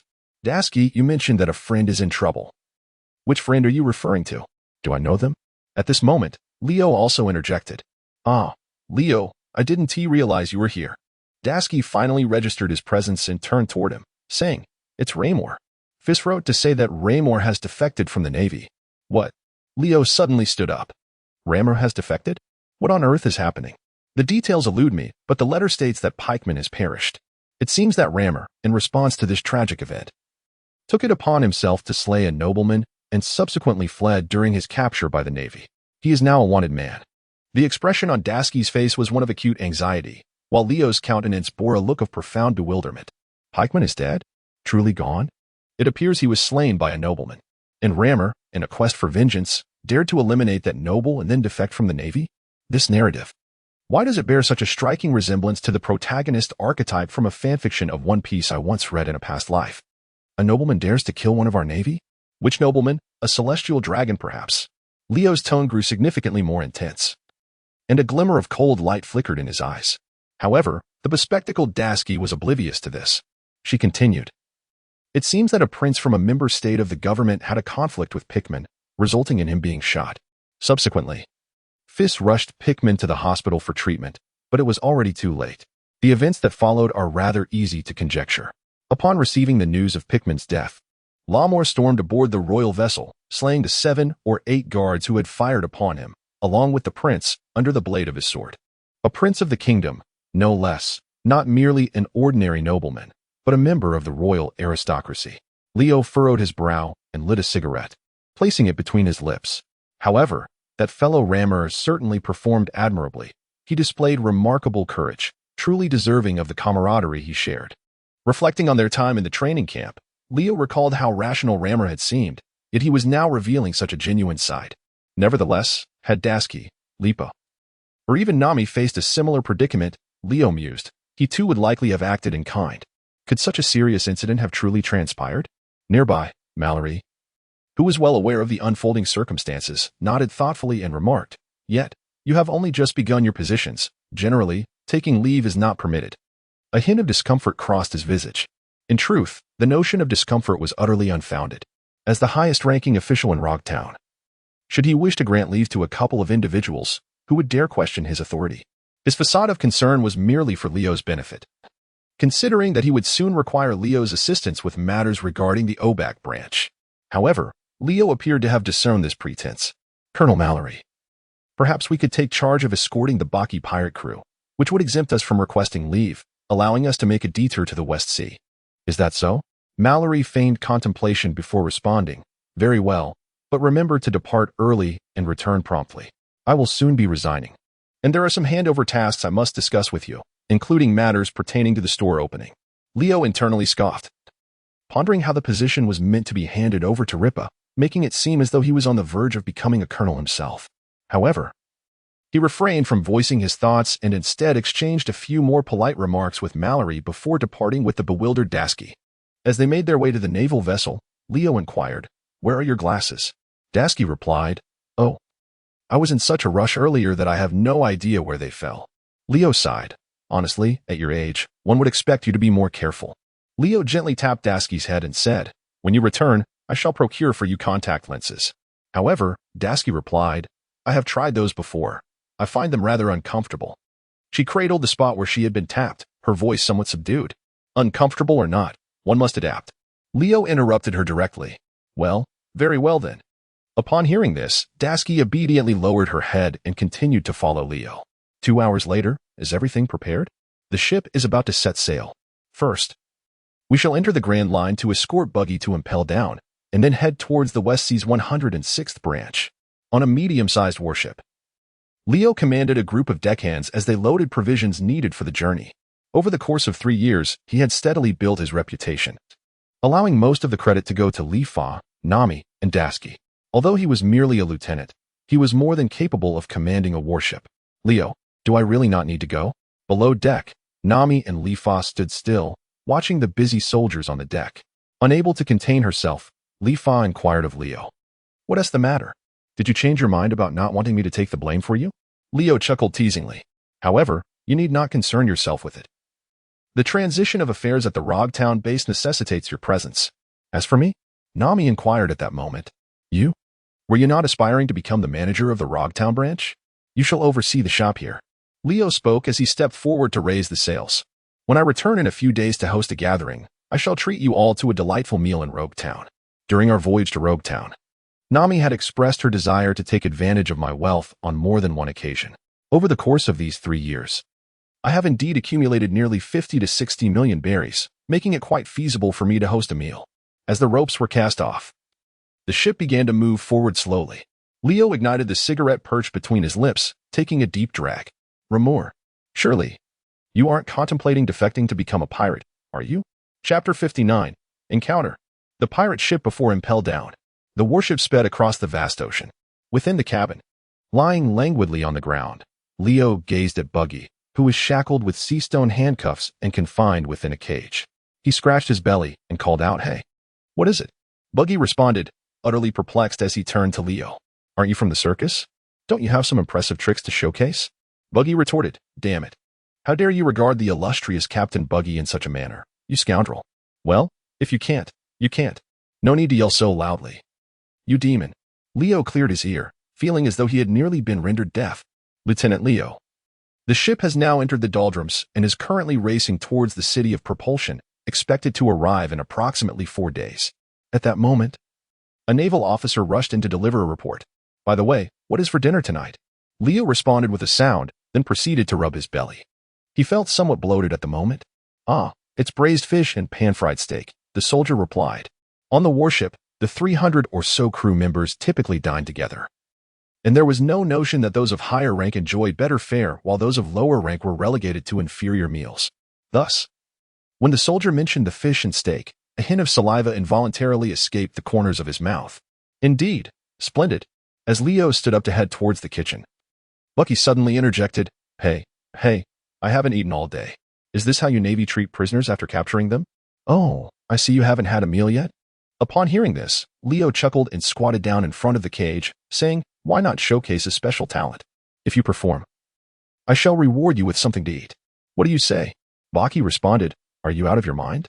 I have already stated that I am not running a circus. I am a pirate. Well then." Leo pursed his lips, disappointment evident as he turned to glance at the naval soldier. "Please fetch some leftover biscuits from yesterday from the kitchen," he instructed, shaking his head with an expression of regret. "Ah, I had hoped to let you savor the exquisite flavors of steak and fish. For our ship's chef possesses unparalleled culinary skills." "Wait," Bucky interjected immediately upon hearing this. "Is there something else?" Leo turned his head to gaze at him. In the next moment, Bucky produced 3 crimson spheres, each the size of an orange, from his clothing and began to toss them into the air in rapid succession. Leo, Navy soldier. "Oh, you claim you aren't from a circus, yet you certainly excel at dropping the ball." Leo departed with a satisfied smile, instructing a soldier to fetch 2 plates of steak and grilled fish for Buggy. Meanwhile, Buggy, after throwing the ball, found himself engulfed in an exceedingly gloomy state. How infuriating! I, Captain Buggy, have resorted to performing tricks for a mere Navy brat if this were to spread and reach the ears of Kabaji and the others. But this fish is truly delectable. Indeed, this steak is quite fragrant as well. Munch, munch, munch, munch. Soldier, Buggy, what are you staring at? Have you never seen someone eat before? Perhaps you would like to showcase some other skills while I fetch you a plate of ribs? Scram. For days later, nearing the waters of Impel Down, eager to reach Branch 106 and ascertain the unfolding events, Leo opted against lingering near the chambered archipelago, instead pushing the engine to its limits as they headed straight for the gates of justice. In no more than 3 hours, they would enter the reverse whirlpool. At that point, he would notify the prison personnel in advance to open the gates. Yes, Lieutenant Leo. The entirety of Impel Down prison has but one entrance, the gates of justice. No vessel can enter Impel Down unless internal personnel activate the gates to redirect the ocean currents. Otherwise, it is utterly impossible to navigate within. However, shortly after Leo issued his orders, a pirate ship unexpectedly approached, approximately 500 or 600 meters from their warship. Report. Lieutenant Leo, a pirate ship has been spotted to the southeast. A pirate ship, you say? Leighton raised an eyebrow. To think that even in such proximity to Impel Down, pirate ships could be found. One wonders how the pirates of the Grand Line compare to those of the East Blue. Surely, they cannot be stronger than that fool Buggy. After all, he was once a member of the former Pirate King's crew. Should we approach? Maintain our distance, everyone. Heed my command and be ready to fire at a moment's notice. Aye, Lieutenant Leighton. Meanwhile, the captain exclaimed, "It appears there is a naval ship ahead. Damn it. How could the Navy be in this vicinity? Obviously, this area must be close to Impel Down's waters. Which imbecile brought the faulty permanent compass? My apologies, Captain. It seems I have taken the wrong one. This should be the compass for returning to Long Chain Island." A female crew member hurried out of the cabin, clutching a navigational compass. Hee. A peculiar laughter emanated from the man referred to as Captain. Sporting a parting hairstyle, his long, red nose resembled a carrot protruding from his face, complemented by his downturned eyebrows and triangular eyes. rendering him quite unattractive. What of the Navy? We have faced no defeats over the years. Do we fear this mere naval vessel? Does that mean we should approach? No. The man with the parting hairstyle coughed and stated earnestly, although we do not fear the Navy, we should avoid unnecessary trouble. They appear to be sailing towards impelled down. So let us take a slight detour. Before he could finish his thought, a loud bang interrupted him. Captain, the Navy is firing upon our ship. What? The captain was momentarily taken aback, turning to see a cannonball narrowly miss his pirate ship and splash into the water, inciting his fury. Return fire. But our cannons cannot compete with the Navy's firepower. Then let's steer the ship closer and engage in close combat. Aye, Captain. On the deck of the naval ship, Leighton expressed some surprise upon noticing that the enemy seemed to have altered course, heading directly towards them. Are they truly coming to engage in battle? He had initially thought a few cannon shots would suffice to scare them off. Such confidence in wanting to engage in close combat must indicate that the pirate ship possesses considerable strength, he mused, resting his chin on his hand. His expression growing slightly concerned. Chapter 60. The Sluggish Light? The defeated Foxy pirate crew. Do you recognize the flag of that pirate crew? Leo pointed at the pirate flag adorned with 8 teeth and a triangular red nose, exclaiming, Does this seem somewhat familiar? Re-reporting, Lieutenant. It appears to belong to the Foxy pirates of the Grand Line, stammered a recently enlisted soldier, his voice trembling at the sight. Silver Foxy. With a bounty of 24 million berries, a user of the slow fruit. Upon hearing that name, Leo instantly recalled the narratives surrounding this character. But wasn't he supposed to be on Long Chain Island? What on earth is he doing in this desolate place? Could it be that he has come here to orchestrate a prison break? Leo pondered in his heart. However, upon further reflection, he deemed it rather improbable. If someone were audacious enough to venture into the advancing city for a bounty of 24 million berries, they would surely be courting death. Just as he was lost in thought, the Foxy pirate crew's ship had already drawn near to the warship. Bang! Bang! 2 cannonballs were fired. One striking the opponent's mast while the other plummeted into the water, creating a massive splash. The crew aboard the Foxy pirate ship erupted in furious shouts and leapt towards the warship's deck. Hee, damn Navy, how dare you fire upon my pirate ship? Prepare to face your doom. With his prominent long red nose and hair styled in a manner reminiscent of fox ears, Leo immediately recalled this character's appearance from the anime. Indeed, there was no change at all. He had seamlessly transported a 2-dimensional template into the 3-dimensional world, evoking no sense of dissonance, though admittedly, he appeared somewhat unattractive. As he sprang onto the deck, Foxy cast a sweeping glance over the gathered Navy personnel, his gaze locking onto Leo, who stood prominently at the forefront. Draped in a Navy coat. Excellent, this fellow must be the commander of the warship. Given his youthful age, he likely wouldn't pose a formidable challenge. All I need to do is utilize my devil fruit ability to slow him down and then take down everyone on the ship, once the news breaks. My bounty will surely soar once more. Just imagine the prestige of having plundered a Navy warship. How utterly thrilling. What ordinary pirate possesses such audacity? At the very least. One could boast about it for several years along the first half of the Grand Line. The more he contemplated, the more exhilarated he felt. His laughter bubbling forth uncontrollably. Kill. Immediately following this, a thunderous roar erupted as the warship and pirate ship collided. And hundreds of pirates and Navy personnel immediately intertwined in a fierce clash, the sounds of clashing swords and cries of battle echoing throughout. Dasky also drew her sword, Shiyu. Engaging in combat with a female officer from the Foxy pirate crew, Leo cast a fleeting glance towards Dasky. Fortunately, Dasky possessed commendable swordsmanship. Her opponent should not pose a significant threat. Are you still in a position to concern yourself with others? Foxy seized the opportunity presented by Leo's diverted attention and unleashed his devil fruit ability. Delayed light. In the next moment, a vast array of circular beams, reminiscent of sound waves, erupted from Foxy's palm, enveloping Leo's form. Under the influence of the delayed light, speed temporarily increased by 30, and reflexes also surged by 30. Leo, how do you feel now? You can hardly move, can you? Foxy, with a rather unsightly grin, looked down at Leo with a sense of triumph and said, I advise you to abandon your struggle, Navy brat. Not only has your speed diminished, but your reactions are also countless times slower than before. Unless time passes, you will not have the slightest chance to evade my attack within these 30 seconds. Leo. Foxy smirked, leisurely drawing a small knife from his waist as he stood before the motionless Leo. Die, Navy, he sneered, raising the dagger high. Aimed directly at Leo's chest, ready to plunge it down. But at that moment, an ambush. Leo delivered a sudden and powerful punch to Foxy's abdomen.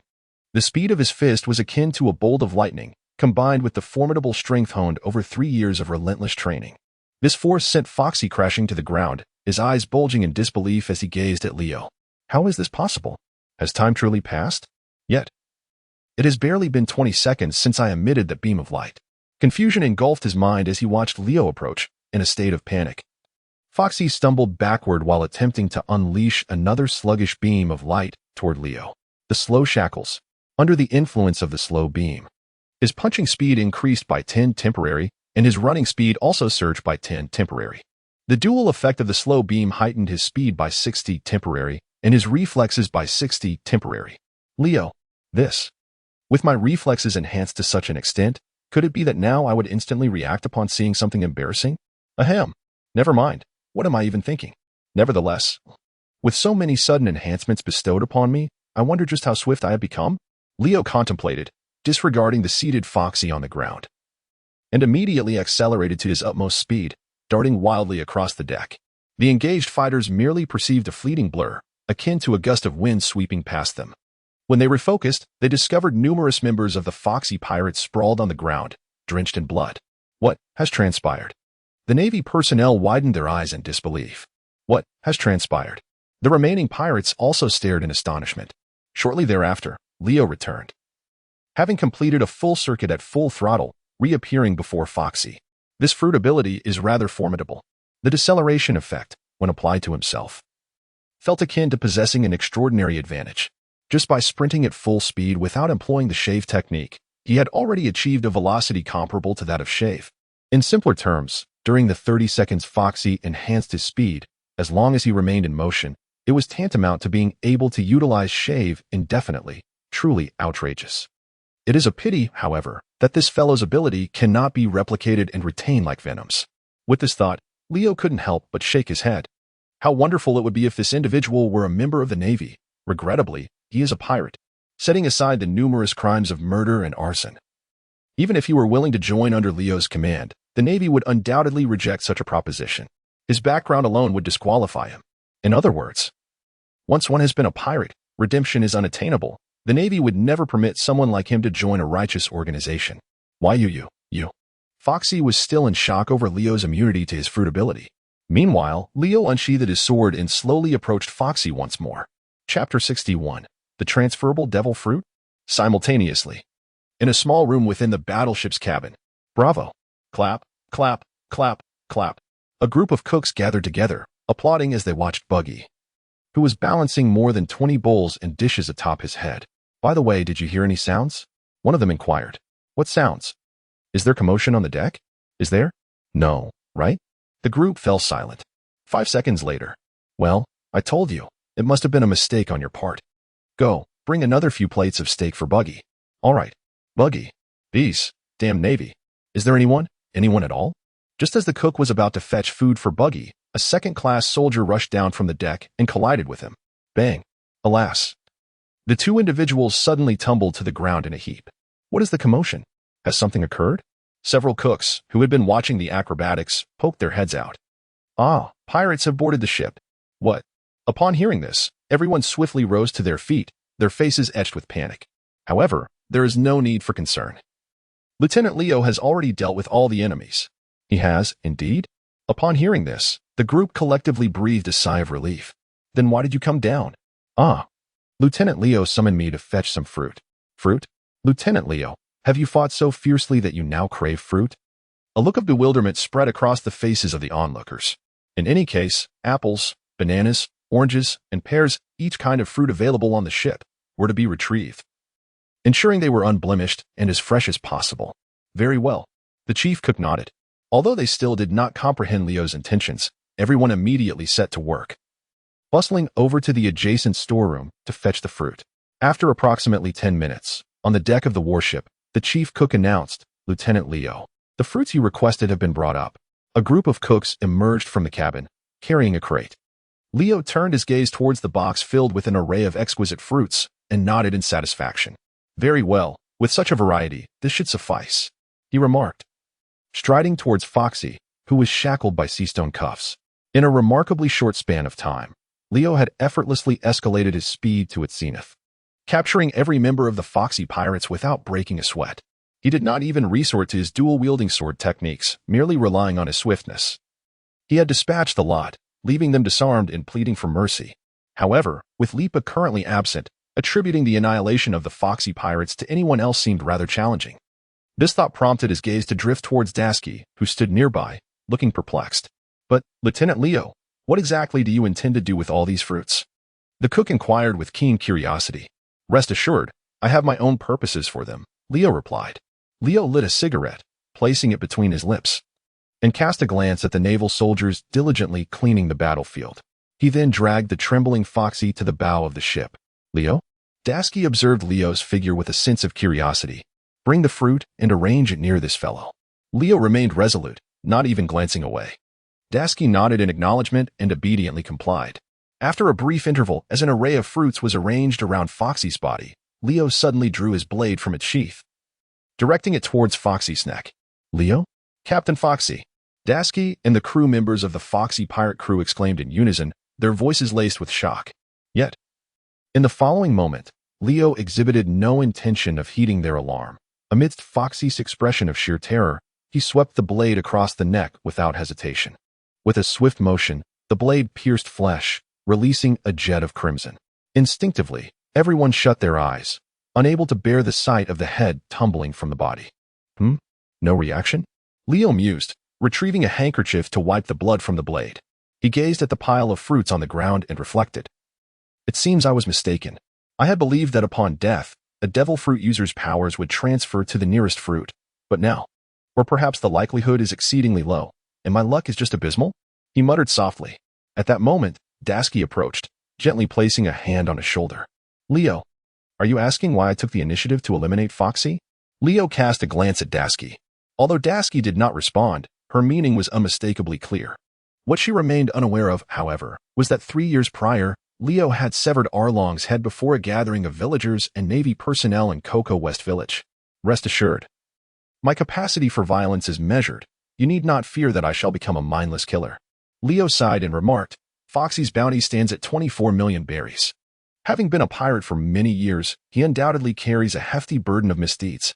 Were it individuals like Luffy or Ace, he would not only refrain from taking their lives, but would, under suitable circumstances, grant them their freedom, much like what transpired during the incident in Lobetown. Let us tidy this place up, return all the fruits, though those tainted with blood shall be discarded." Leo spoke as he sheathed his sword, the blood of the battle still fresh upon him. The members of the Foxy pirates were to be escorted to Impel Down, where their fate would be decided. Should they be rejected, he would simply take them to the nearest branch instead. With that, he made his way toward the entrance of the ship's cabin. After severing Foxy's head, he had become quite bloodied, and before the vessel was engulfed by the turbulent whirlpool, he deemed it necessary to cleanse himself and change into a fresh uniform. Thus, a little over 10 minutes later, Leo appeared in the room where Buggy was imprisoned, clad in a pristine white Navy uniform. "Greetings, Leo." "Bucky, winky face. I have already had my fill," Bucky instinctively remarked. Upon hearing this, Leo cast a glance at the pile of dishes within the cage and pondered who could have possibly bestowed them upon him. What a pity.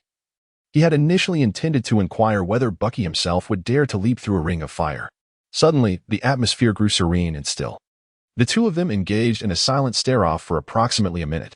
After a minute had elapsed, Leo broke the silence. "Hey, Bucky, what are you doing?" Bucky responded with evident annoyance, directing his gaze towards Leo.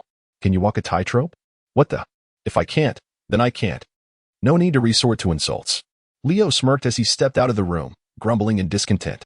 At that moment, the head cook hurriedly approached from the end of the corridor. "Lieutenant Leo, what is the matter?" Leo yawned and turned to him. "What about the fruit?" "We just discovered a devil fruit while sorting through the fruits." Leo gazed in astonishment at the peculiar fruit before him, his eyes widening in disbelief. Chapter 62. The user of the slow fruit. Dasky, the possessor of the devil fruit. Has it truly transferred to another fruit? The slow fruit. Could it possibly resemble this? Or might it be an entirely unrelated fruit altogether? Leo cautiously clutched the fruit and made his way to the ship's cabin. Generally speaking, the Navy always maintained a compendium of devil fruits to prevent these extraordinary items from falling into the hands of pirates. During maritime patrols, whenever they encountered such fruits, if they were in the possession of pirates, they would seize them, If they belonged to ordinary civilians, they would purchase them. This was a principle imparted to them upon their induction into the Navy. Naturally, the funds used to acquire devil fruits would be reimbursed by headquarters, provided the fruits were surrendered, and thereafter, additional bonuses would be awarded. Could the Navy consume the devil fruits themselves instead of surrendering them? Indeed, that was permissible, although there was no guarantee of the strength or talent of the Navy personnel who consumed the fruits.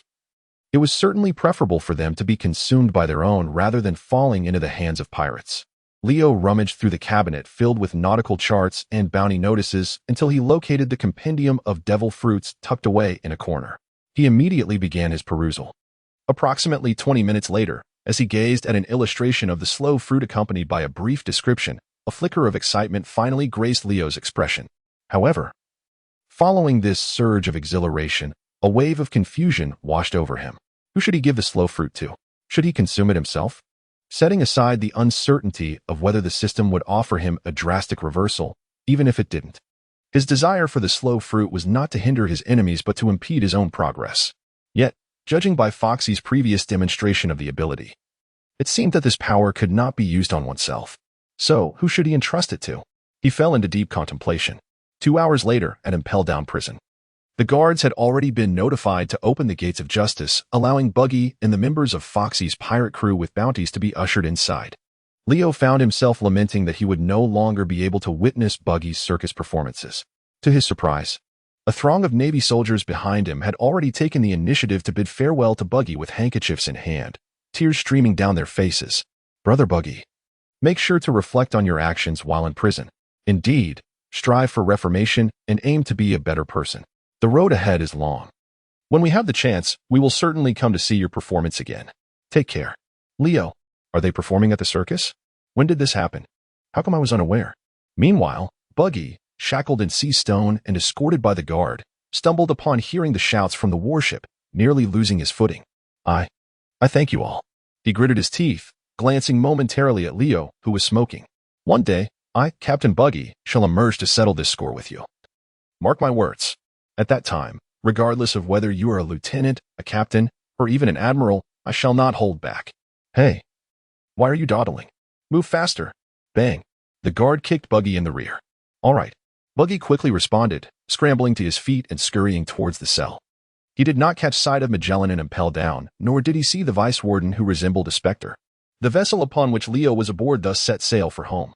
Navigating through the gates of justice, it followed the currents to exit the whirlpool region, before turning its bow towards the expanse of the West Sea. Even when entering the West Sea from the first half of the Grand Line, traversing the calm belt necessitates crossing the threshold of the Red Line. However, must the naval fleet, akin to the original narrative, first coat itself in the waters of the Sabaody archipelago before passing by Fishman Island to enter the New World? The answer, of course, is in the negative. Should one truly wish to venture into the New World and subsequently navigate through the calm belt towards the West Sea, the time required would indeed be excessively prolonged. In order to facilitate smoother passage for the Navy and enable swifter support from various divisions, the seemingly impenetrable Red Line does, in fact, possess methods for direct traversal. It was only over 3 years ago, when Leo embarked on a vessel bound for the 153rd branch, that he uncovered this clandestine secret. Much like the annual World Conference held in Mariawa, the Navy possesses a unique propulsion device that enables it to ascend directly to the pinnacle of the Red Line, thereafter descending into another maritime expanse, akin to traversing a mountain, in proximity to the upside-down mountains situated in the first half of the Grand Line. The Navy can similarly exploit the characteristics of this propulsion device to leap directly from the East Sea to the West Sea, or even within the North Sea. However, 2 prerequisites must be met. Firstly, one must possess knowledge of the location of a hidden ocean current, distinct from the upside-down mountains, at the forefront of the Red Line. Secondly, one must command a warship equipped with the propulsion device. Notably, the precise location of this secret ocean current fortuitously lies upon the Grand Line itself. The geomagnetism, celestial phenomena, ocean currents, and air flows in this region are almost chaotic. Thus, even the most adept navigators, lacking a permanent reference point for accurate positioning, would be unable to locate this elusive current and successfully navigate their warship across it. This elucidates why few pirates entertain the notion of seizing a naval vessel as a means to directly enter the New World. To return from here, traversing the Red Line to reach the 106th branch in the West Sea, one would require no less than an additional week of travel, at the very least. Leo pondered that by the time he returned to Rog Town, nearly half a month would have passed. It seemed unlikely that he would have the chance to meet Mallory, who had been reassigned. However, this mattered little, as soon enough, that individual would no longer be his superior. As for establishing a branch, he could simply write a letter in due time, requesting Shun to provide guidance to that cantankerous old man. After all, it would be rather unbecoming to renege on a promise. Thus, a crucial question loomed: should I consume this devil fruit or not? Within the confines of the warship's cabin, Leo sat on the sofa, gazing at the sluggish fruits ensconced within the box on the table before him, his hands propping up his chin, momentarily ensnared in a web of contemplation. 2 minutes later, the door creaked open, and Dasky, clad in military garb and exuding an aura of cool elegance with her tall stature, strode in briskly. "Leo, did you summon me for something?" Leo nodded slightly and, without any circumlocution, pointed directly at the fruit on the table, asking, "Do you wish to become a user of the devil fruit?" "A user of the devil fruit?" Dasky was momentarily taken aback upon hearing this. After a brief pause, she suddenly countered Leo's inquiry, "Do you want me to become one?" "What?" Leo scratched his head. "What do you mean? Am I not the one asking you? Why do you turn the question back on me?" "If you want me to become a devil fruit user, then I shall embrace that identity," Dasky replied with an expression of utmost seriousness. Upon hearing this, Leo found himself momentarily at a loss for words. Does this imply that I should simply eat it if you insist? Yet, I have never been one to impose my will upon others. After contemplating briefly, he continued, "I believe the decision ultimately rests upon your own desire.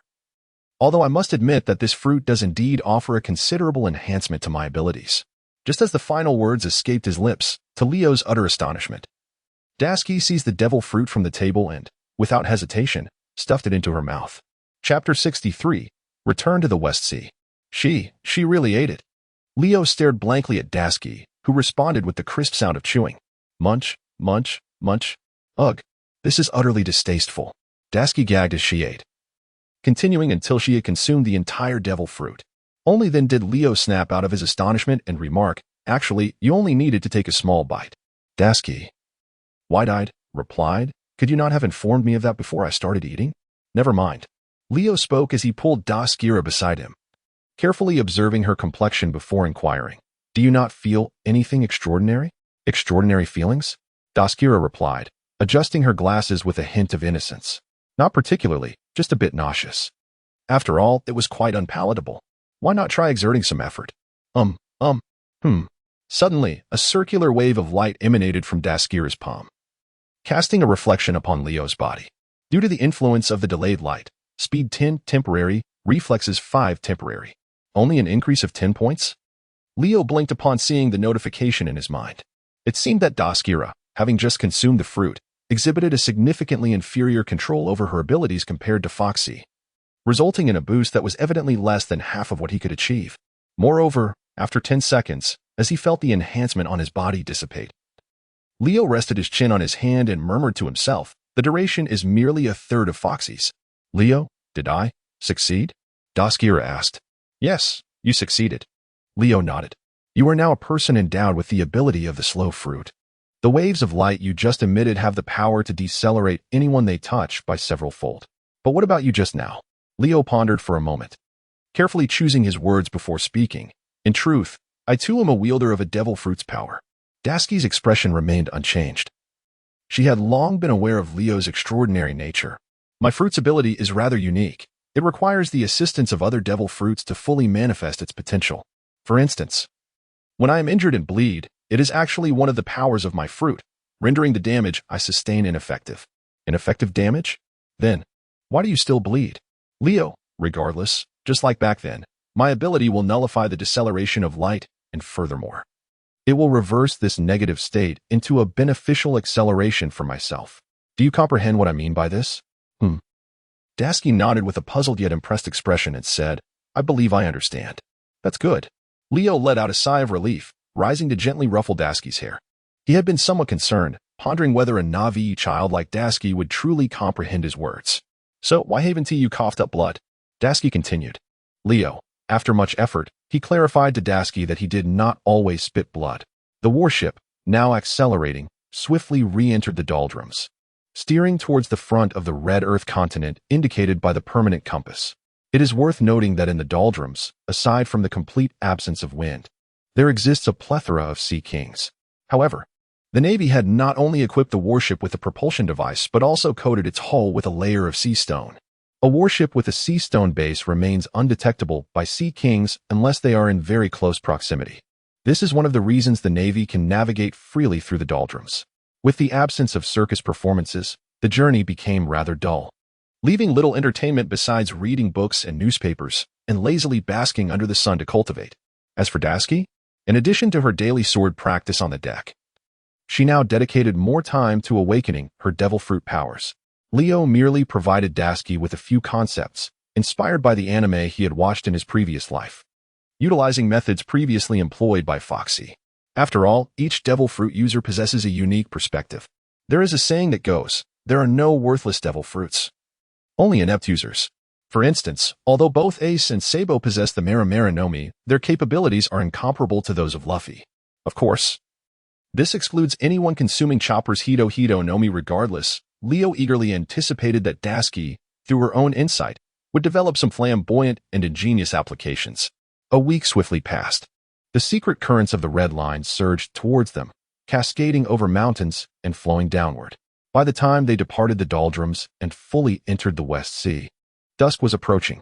The journey from their current location to Branch 106 would require approximately a day and a half of full-speed sailing. Leo assessed the time and then set up a makeshift skewer on the deck, impaling several pieces of lamb upon it. "Come one, come all. Tonight we feast on barbecued meat," he exclaimed. At the sound of his call, a throng of naval soldiers hurried to the deck, gathering around Leo as they commenced to prepare seasonings tailored to their individual palates. Free from any reservations, they shared beers with Leo, engaging in lively discussions about recent global events. This camaraderie stemmed largely from Leo's amiable nature. Having been shaped by an environment akin to Earth in his previous life, he bore no prejudices against anyone, even the newly enlisted deckhands. Conversations with him fostered a sense of friendship, making them feel valued.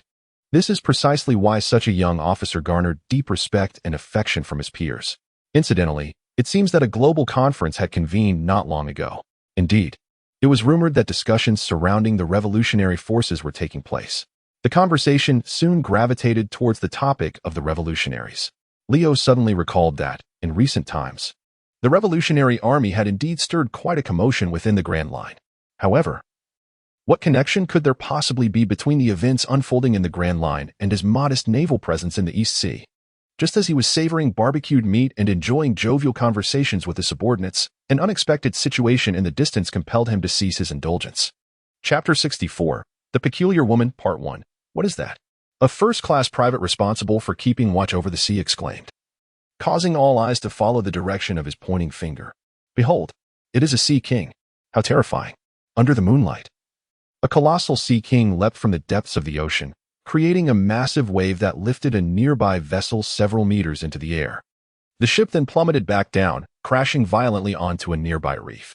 Upon witnessing this, Dasky gasped in horror, exclaiming, "This is disastrous. The people on that ship." Simultaneously, the towering sea king, standing over 10 meters high, swiftly approached the cargo ship, opening its cavernous jaws and lunging to bite the vessel. "Quick, save them. Start the engines." The soldiers immediately became frantic. On board the cargo ship, panic ensued as the sharp teeth suddenly loomed into view, accompanied by shrieks. A multitude of passengers seemed destined to be engulfed along with the ship into that abyssal maw. Yet, in the next moment, Leo had already appeared atop the back of the Sea King. Gripping the hilt of his sword tightly, he exhaled, and with a swift motion, he drew both the Snow Walk and the third-generation Ghost Severance from their sheaths. Dual blade style, Iato Rashoman, with a swift sound of the blade returning to its sheath. The onlookers barely comprehended the motion of his draw when the 15-meter Sea King was instantaneously cleaved into 3 segments, blood gushing forth like a waterfall, cascading back into the ocean. The naval crew, the passengers, with a single strike, this formidable Sea King was felled. They had not even grasped when Leo had drawn his sword. A deluge of water erupted from the ship's hull, staining the waters surrounding the reef a vivid crimson. After a brief moment of stunned silence, the warship gradually maneuvered towards Leo's position. "Lieutenant Leo, are you unharmed?" a soldier inquired with concern. "Of course, I am fine." Leo waved his hand dismissively.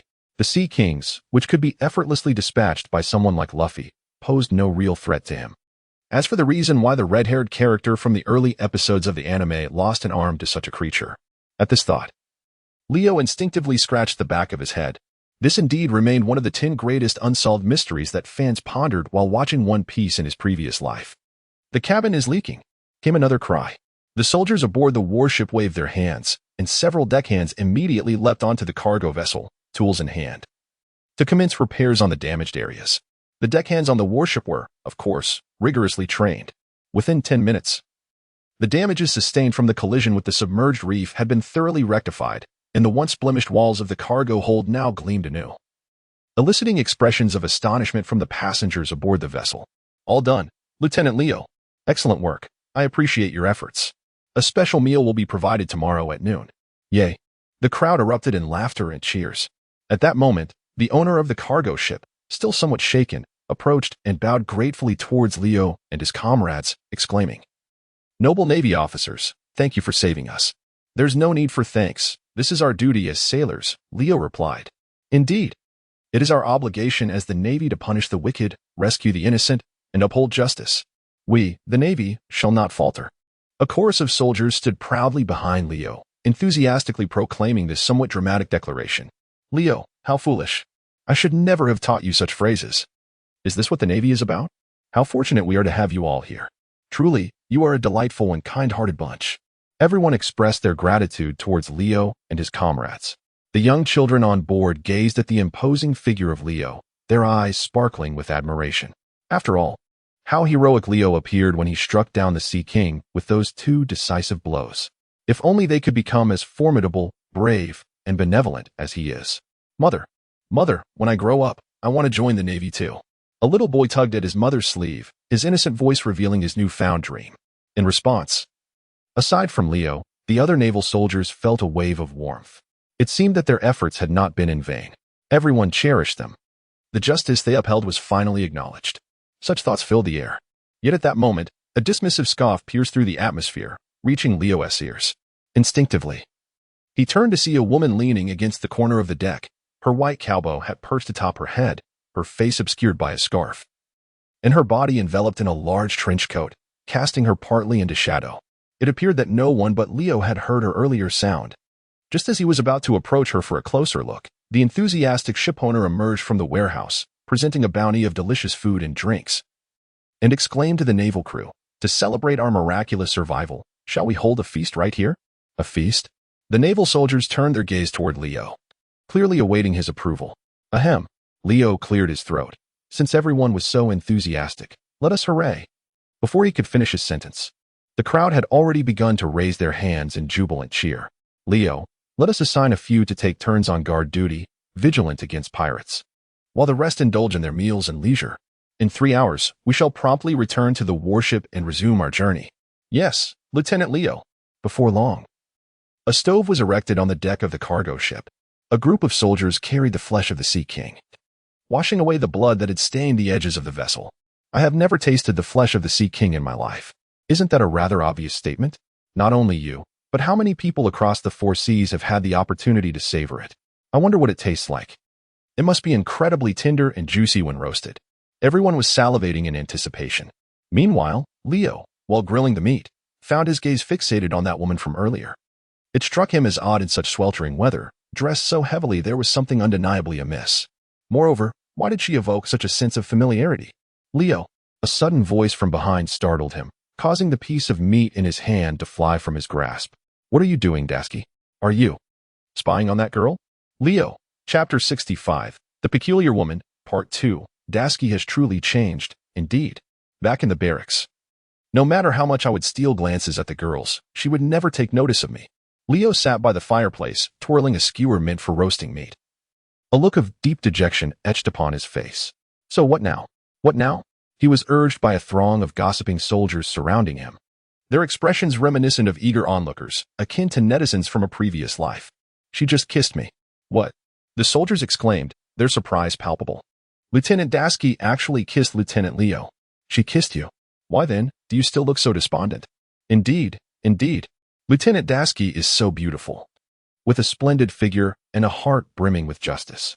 The soldiers, as they praised her, felt their cheeks flush, seemingly lost in fantasies where it was they who had received Daski's kiss. This was hardly surprising, for during their time at the desolate 153rd Division, Daski had been the sole attractive woman in the entire base. To claim she was the division's sole female beauty would not be an exaggeration. Yet here was Leo, having received a kiss from Lieutenant Daski, still wearing such a morose expression. Truly, he was utterly ungrateful. As for Leo, his mind wandered back to the earlier scene. Leo, what are you doing? Daski, are you spying on the girls? Nonsense. I wouldn't spy on girls, let alone boys. But I'm a girl too, aren't I? Daski stepped closer, adjusting her glasses, her demeanor once again shy. Time had flown. It had already been over 4 years since she had presented him with the small night rain as an indirect confession, only to be rejected. Naturally, the young girl, Daski, had been furious. However, over time, as they spent more moments together, her anger dissipated. Perhaps it was because Leo was exceedingly handsome, exceptionally skilled, with a character that radiated kindness and an unwavering sense of justice. Wait, Daski, do you truly comprehend what love really is? Feeling somewhat flustered under Daski's gaze, Leo cleared his throat and said, love is a beautiful thing. The moment one draws near to another, one feels a surge of nervousness. Sweat, rapid breaths, and even the slightest touch can render one utterly weak. Daski? Ahem. Leo halted his idle chatter, adopting a serious demeanor. In any case, I have always regarded you as a sister. When I am near you, I do not feel the aforementioned sentiments. Before he could finish his sentence, Daski unexpectedly stepped forward and gently pressed her lips against Leo's right cheek. Simultaneously, several beams of light erupted from her hands, slowing down the movements of everyone aboard the cargo ship by several folds. Leo widened his eyes, his lips parting as he locked gazes with her for 5 fleeting seconds. In the next moment, Daski's face blushed a deep crimson at an astonishing pace, akin to a fruit ripening, before she fled in haste. This encapsulated the entirety of what Leo had just described as being kissed. At that moment, amidst the envious and resentful gazes of the surrounding soldiers, Leo reached up to touch his right cheek. Was I truly nervous just now? He began to gather his belongings, preparing to depart. Thank you for your hospitality. At Leo's gesture, the sailors bowed sincerely to the group of civilians aboard the ship. We should be the ones expressing our gratitude. The civilians on the cargo ship reciprocated with a courteous bow. The atmosphere was harmonious, with civilians and soldiers coexisting in perfect accord. To an outsider, it might seem as if they were living in an extraordinarily peaceful era, rather than the chaotic world of pirates. Politely declining the civilians' offers of gratitude, the sailors accepted only a few local delicacies, laughing and chatting as they strolled back to the deck of their warship. Meanwhile, Leo quietly approached the woman in the scarf, positioning himself behind her. Hey! The woman, her back to Leo, did not respond verbally but instead quivered slightly, as if gripped by a hint of fear.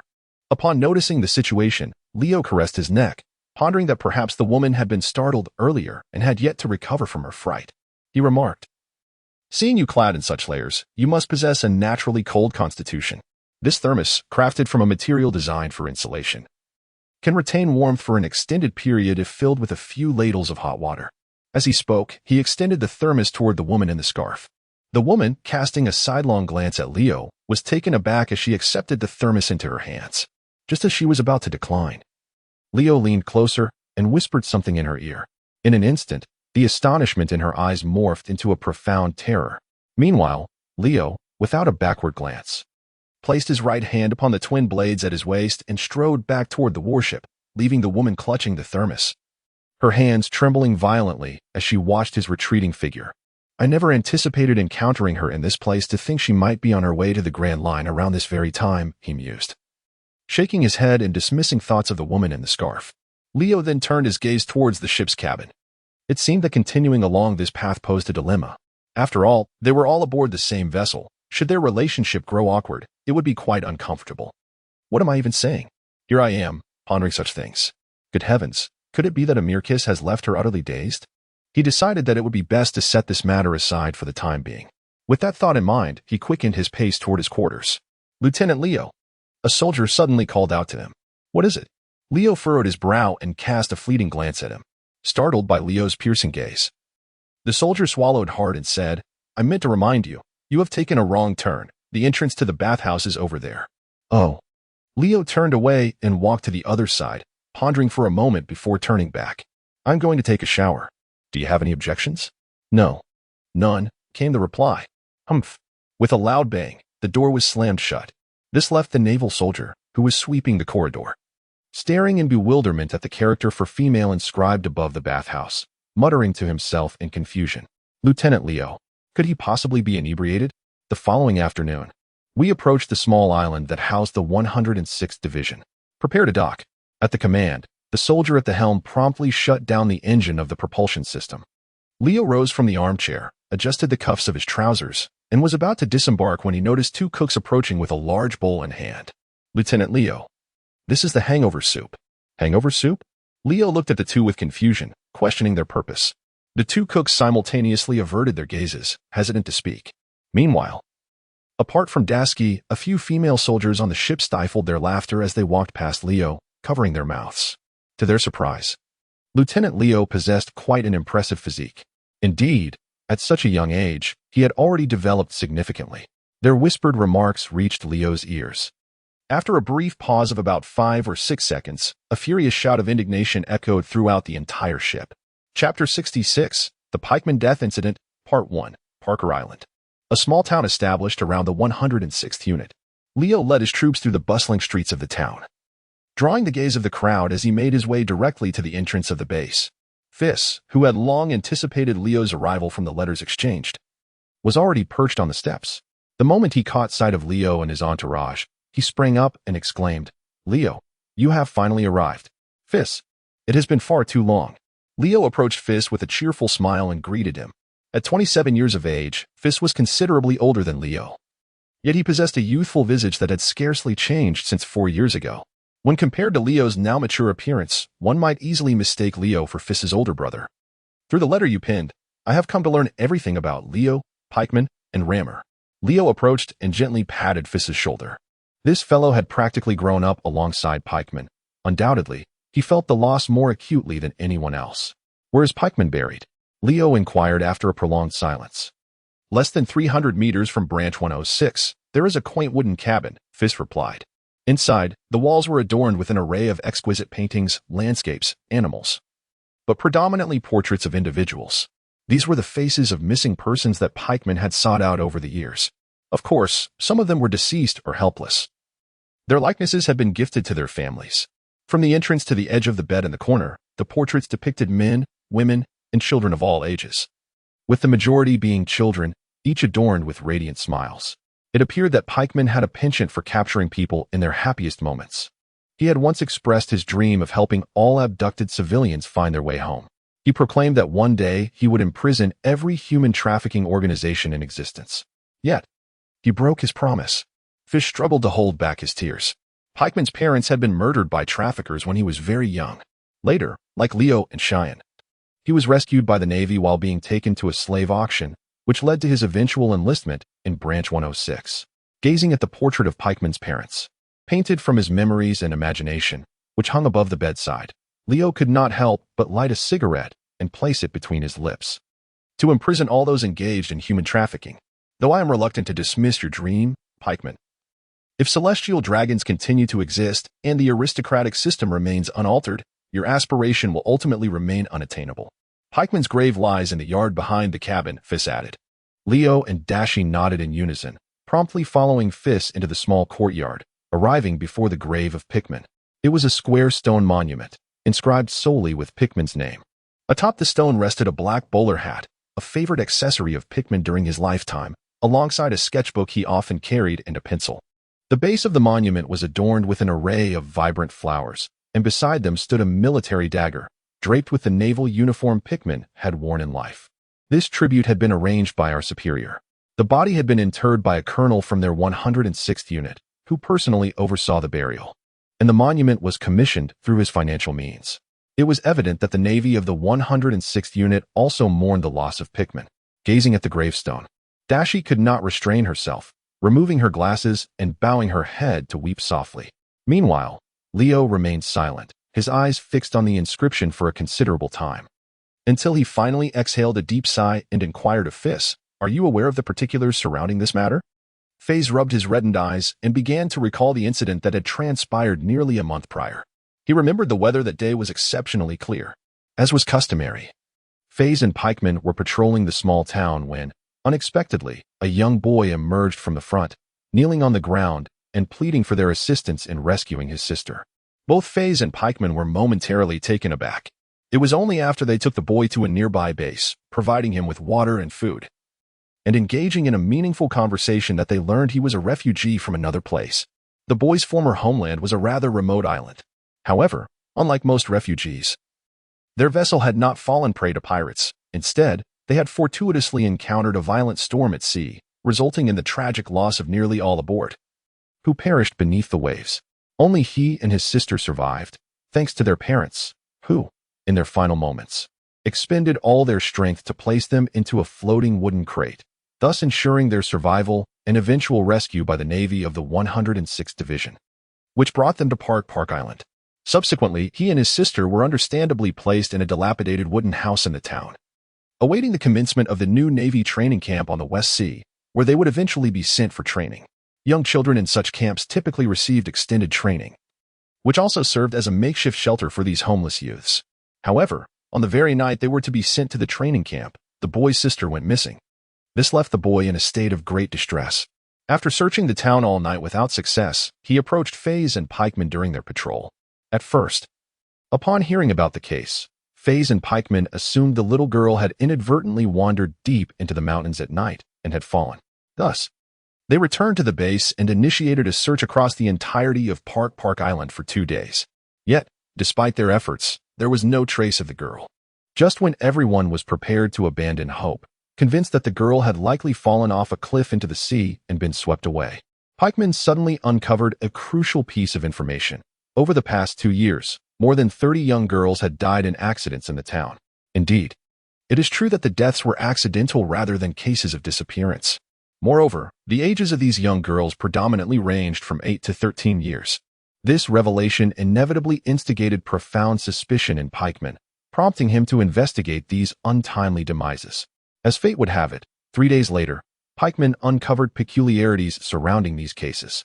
Yet, it was this very inquiry that ensnared him in an unforeseen calamity. Chapter 67. The Pikeman Death Incident, Part 2. Are you suggesting that the demise of these young girls was not accidental, but rather orchestrated by human hands? Leo inquired, his brow furrowed in disbelief. No, to be more precise, those girls are not dead at all, Faze replied, shaking his head in the presence of Leo and Dasky's astonished gazes.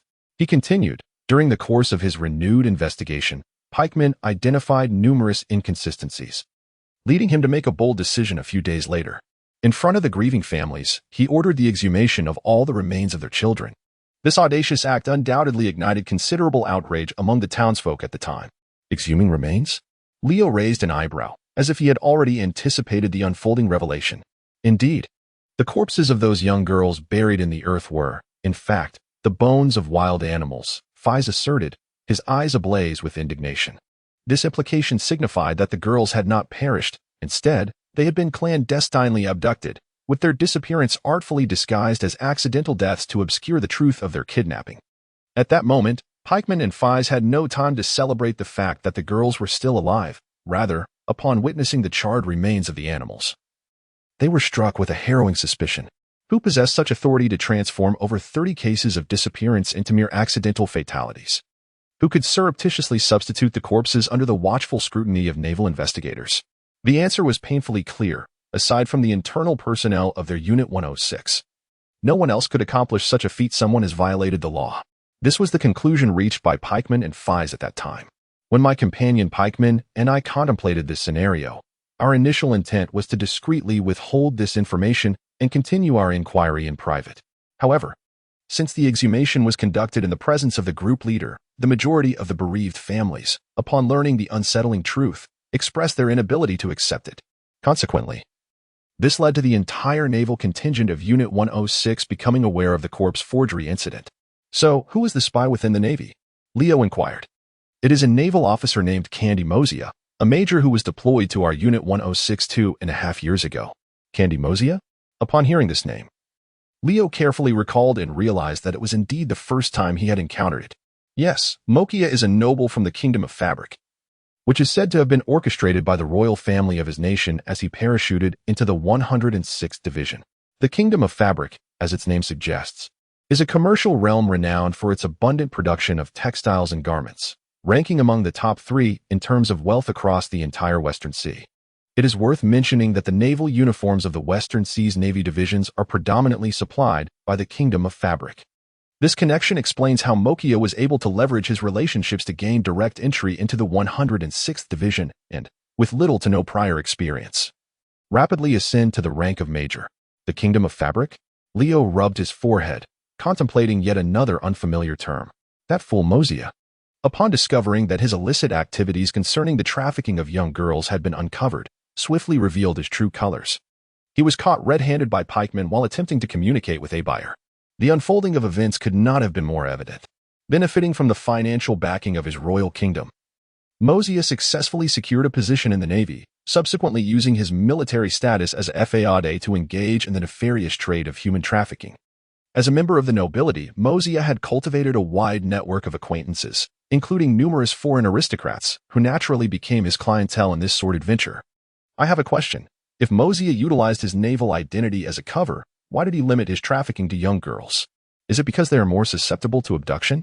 Leo inquired once more. There may be some truth to that. However, according to pikemen's investigations, Mosiah's activities were not confined solely to the trafficking of young girls. The reason he so brazenly engaged in such actions in the town of Parkapakan was due to the involvement of a royal noble from their kingdom. The 6th son of the king of the kingdom of Sloth, named Noel Avon, is 29 years old. His most notable inclination lies in his peculiar fascination with young girls, a predilection that was scorned in Leo's previous world as coprophilia. In essence, the 30 young girls who had been covertly transported under the guise of accidental deaths were secretly brought to the kingdom of Sloth and confined as slaves within Noel Avon's estate. Approximately 34 days prior, the still-living pikemen, upon uncovering the harrowing truth, led over 50 naval officers aboard a small warship directly toward the territories of the Kingdom of Sloth. The journey took roughly 4 days and 6 hours. 29 days ago, upon arriving in the Kingdom of Sloth, pikemen attempted to infiltrate Noel Avon's residence under the pretense of his rank as a first lieutenant. However, he was promptly rebuffed on the grounds that naval personnel were forbidden from intruding into civilian homes. 28 days ago, pikemen endeavored to establish contact with the headquarters of the Grand Line to report the existence of illegal human trafficking in the Kingdom of Sloth. Yet, the indifference displayed by the operator during the call left pikemen feeling disheartened. 27 days ago, at noon, pikemen once again communicated with Noel Avon. After enduring a lengthy quarrel, Avon's emotions erupted, and he brazenly revealed that the young girls were indeed being kept within his household, mocking pikemen with a haughty demeanor, asserting that the slaves were legally acquired with his wealth, and that the Navy had no authority to seize his lawful property. Infuriated yet powerless, pikeman's frustration reached a boiling point that very night. Unable to restrain his inner rage, he made the reckless decision to remove his naval uniform and infiltrate Noel Avon's estate alone. However, while discovering the dungeon where the slaves were held captive, he was apprehended by Avon's guards and subsequently shot at. During his escape, he sustained multiple gunshot wounds and ultimately collapsed in the streets of the Kingdom of Sloth. In the early hours of 26 days ago, pikeman was found by fellow naval soldiers and rushed for medical attention. By the afternoon of the same day, due to the severity of his injuries, he succumbed to his wounds. As the story reached this juncture, Leo could not help but light another cigarette, with the remnants of several already scattered at his feet. The news reached me in Lamore on the night of 26 days ago, and the following early morning, before dawn, he embarked alone on a warship towards the Kingdom of Sloth. The subsequent events unfolded precisely as he had articulated in his prior correspondence. 22 days ago, Lammer descended upon the land of Boo, where he ruthlessly executed the 8 guards who had wounded pikemen, along with Noel Avon himself, also coming to the edge of his blade. Since that fateful day, Lammer has not returned to the 106th Division. Only in the cabin of the warship that carried him to Boo did Fiss and his companions discover the tattered remnants of his naval uniform, which he had discarded and shredded. Subsequently, Fiss's letter arrived in Rocktown. Leo and Dasky set sail half a month ago and today arrived at the 106th branch base in the Western Sea. This marks the entirety of the pikeman death incident and the defection of Rammer. Chapter 68. The Black at Mr. Walding. What brings you here? After finishing their visit to the cemetery, Leo and Dasky, accompanied by a contingent of soldiers, intended to have lunch at the 106th branch before departing. However, as they stepped through the base's entrance, they were greeted by the familiar face of Mr. Walding, whom they had not seen for quite some time. Over the past 4 years, he had made it a point to visit the Western Sea annually to catch up with Walding, yet despite this, it had been nearly 5 months since their last meeting. I have come to inquire about the matters concerning Rammer. Upon seeing Leo and Dasky, a look of surprise momentarily brightened Walding's face, though it was soon overshadowed by a frown. What has compelled that fool Rammer to act so impulsively? He sighed. Due to Rammer's position in the Western Sea, the two had gathered far more frequently than he did with Leo. Just a mere month and a half ago, he had shared drinks and a feast with Rammer, and now, he pondered, wondering if that young man had found a place to settle. At this moment, Leo inquired, Teacher Walding, do you not hold any resentment towards Lamor? His curiosity piqued, for Lamor had indeed defected from the Navy. It was rumored that the Kingdom of Buzz had already petitioned the Navy headquarters for a bounty on Lamor. Resent him? Why should I? Walding replied, looking at Leo with a puzzled expression. Shouldn't those damn nobles be eliminated? He saw no fault in Lamor's actions. His only lament was that Lamor had acted too impulsively. Even if one must kill, why employ a warship? Why not simply charter a cargo vessel? Change your attire. Obscure your face during the act. How could they possibly trace it back to us in the Navy? Even if they had suspicions, as long as we deny it vehemently, they would possess no evidence. This foolish boy, in his endeavors, displayed a complete lack of foresight. He bore no resemblance to the astuteness I once had in my youth. Walding, with hands clasped behind his back, muttered in disappointment, lamenting his inability to meet expectations. Leo stood by, utterly astonished. Could such actions truly be permissible? It appeared that he was not much different from the ruffians of the G5 branch. However, upon entering the mess hall, Leo discerned that the entire naval crew of Branch 106 seemed to share this sentiment. Alas, Chief Rammer was far too rigid in his thinking. Indeed, such matters could have been handled discreetly. Why was he so impatient? As the sailors dined on the meals provided in the mess hall, they lamented and sighed, expressing their deep regret over Rammer's defection. Leo cast a glance at the group of naval officers and noticed that most of them held ranks above that of a chief. Indeed, experience often proves invaluable. A cohort of cunning old men, had they informed Raymore sooner, many complications could have been avoided. Nevertheless, in this situation, Leo discerned an endearing quality in his naval colleagues, with the notable exception of the despicable Mosiah. By the way, what has become of Mosiah? Has he been escorted to the prison in the City of Advancement? Such grave offenses as exploiting power for personal gain and colluding with human trafficking organizations are typically met with severe consequences, often resulting in transport to the City of Advancement. However, Fies replied, no, that fellow is still recuperating. Recuperating? A question mark appeared on Leo's forehead. Indeed, Fies nodded. Before Raymore traveled to the land of cloth, he had Mosiah incarcerated, resulting in the amputation of his right arm, leaving only his thumb and index finger on his left hand. Leo, that Rammer certainly delivers quite a blow. Yet, in a way, this is advantageous, as it spares him the trouble of getting his own hands dirty. He initially intended to teach that fellow named Mosiah a lesson, but given the current state of affairs, it would be rather inappropriate for him to further incapacitate the man. After dinner, shall we visit the training camp? I happen to come here with the intention of bringing the town's children back to the camp, Walding remarked to Leo. Sure. Let us stay for a couple of days and catch up with Brother Xiong and the nurse, Leo replied with a smile. Leo? Dasky tugged at Leo's sleeve. We have just assumed our positions. Shouldn't we return to Rogtown? Not to worry. Calculating the time. Even if we were to set sail at full speed now, by the time we arrive back in Rogtown, Mallory will have likely departed for 2 or 3 days already. Leo spoke with a face full of anticipation. It had been nearly half a year since his last visit, and he wondered if Nurse Mia had missed him. Beside him, Dasky couldn't help but puff up her cheeks at Leo's cheerful demeanor. By the way, I forgot to mention, our camp's Nurse Mia is holding her engagement ceremony with her fiancé tomorrow afternoon in the Islands Hall. It's perfect that you're back today. We shall attend together. Walding added, Leo, what did you just say? Mia, the nurse, is engaged? Is there a problem with that?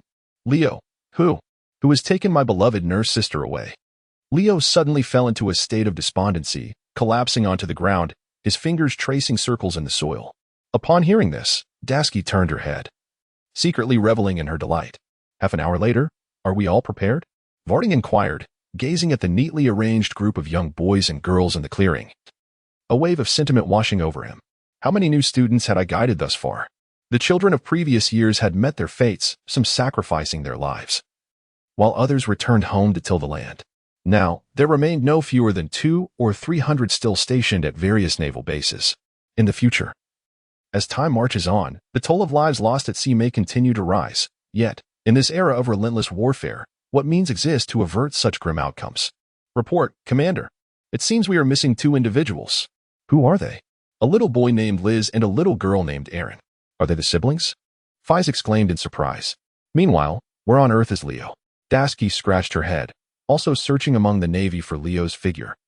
In the backyard of Pickman's residence, Leo observed the 2 children kneeling on the ground, their faces filled with reverence as they bowed before the gravestone. He extinguished the cigarette in his mouth, contemplated for a moment, and approached to take the black round hat from atop the gravestone, placing it on the little boy's head. The boy looked up in astonishment at Leo. Train well, and strive to become an outstanding sailor, so that you may help Pickman fulfill the wishes he left unaccomplished in life. Pickman brothers. Wishes? The boy recollected the warm smile of the man who had lifted him from the ground on the street, assuring him that he would indeed help him find his sister. The boy's small hands clutched the hat tightly, gazing up at Leo, desperately suppressing the tears that threatened to spill. I will definitely become an excellent naval soldier.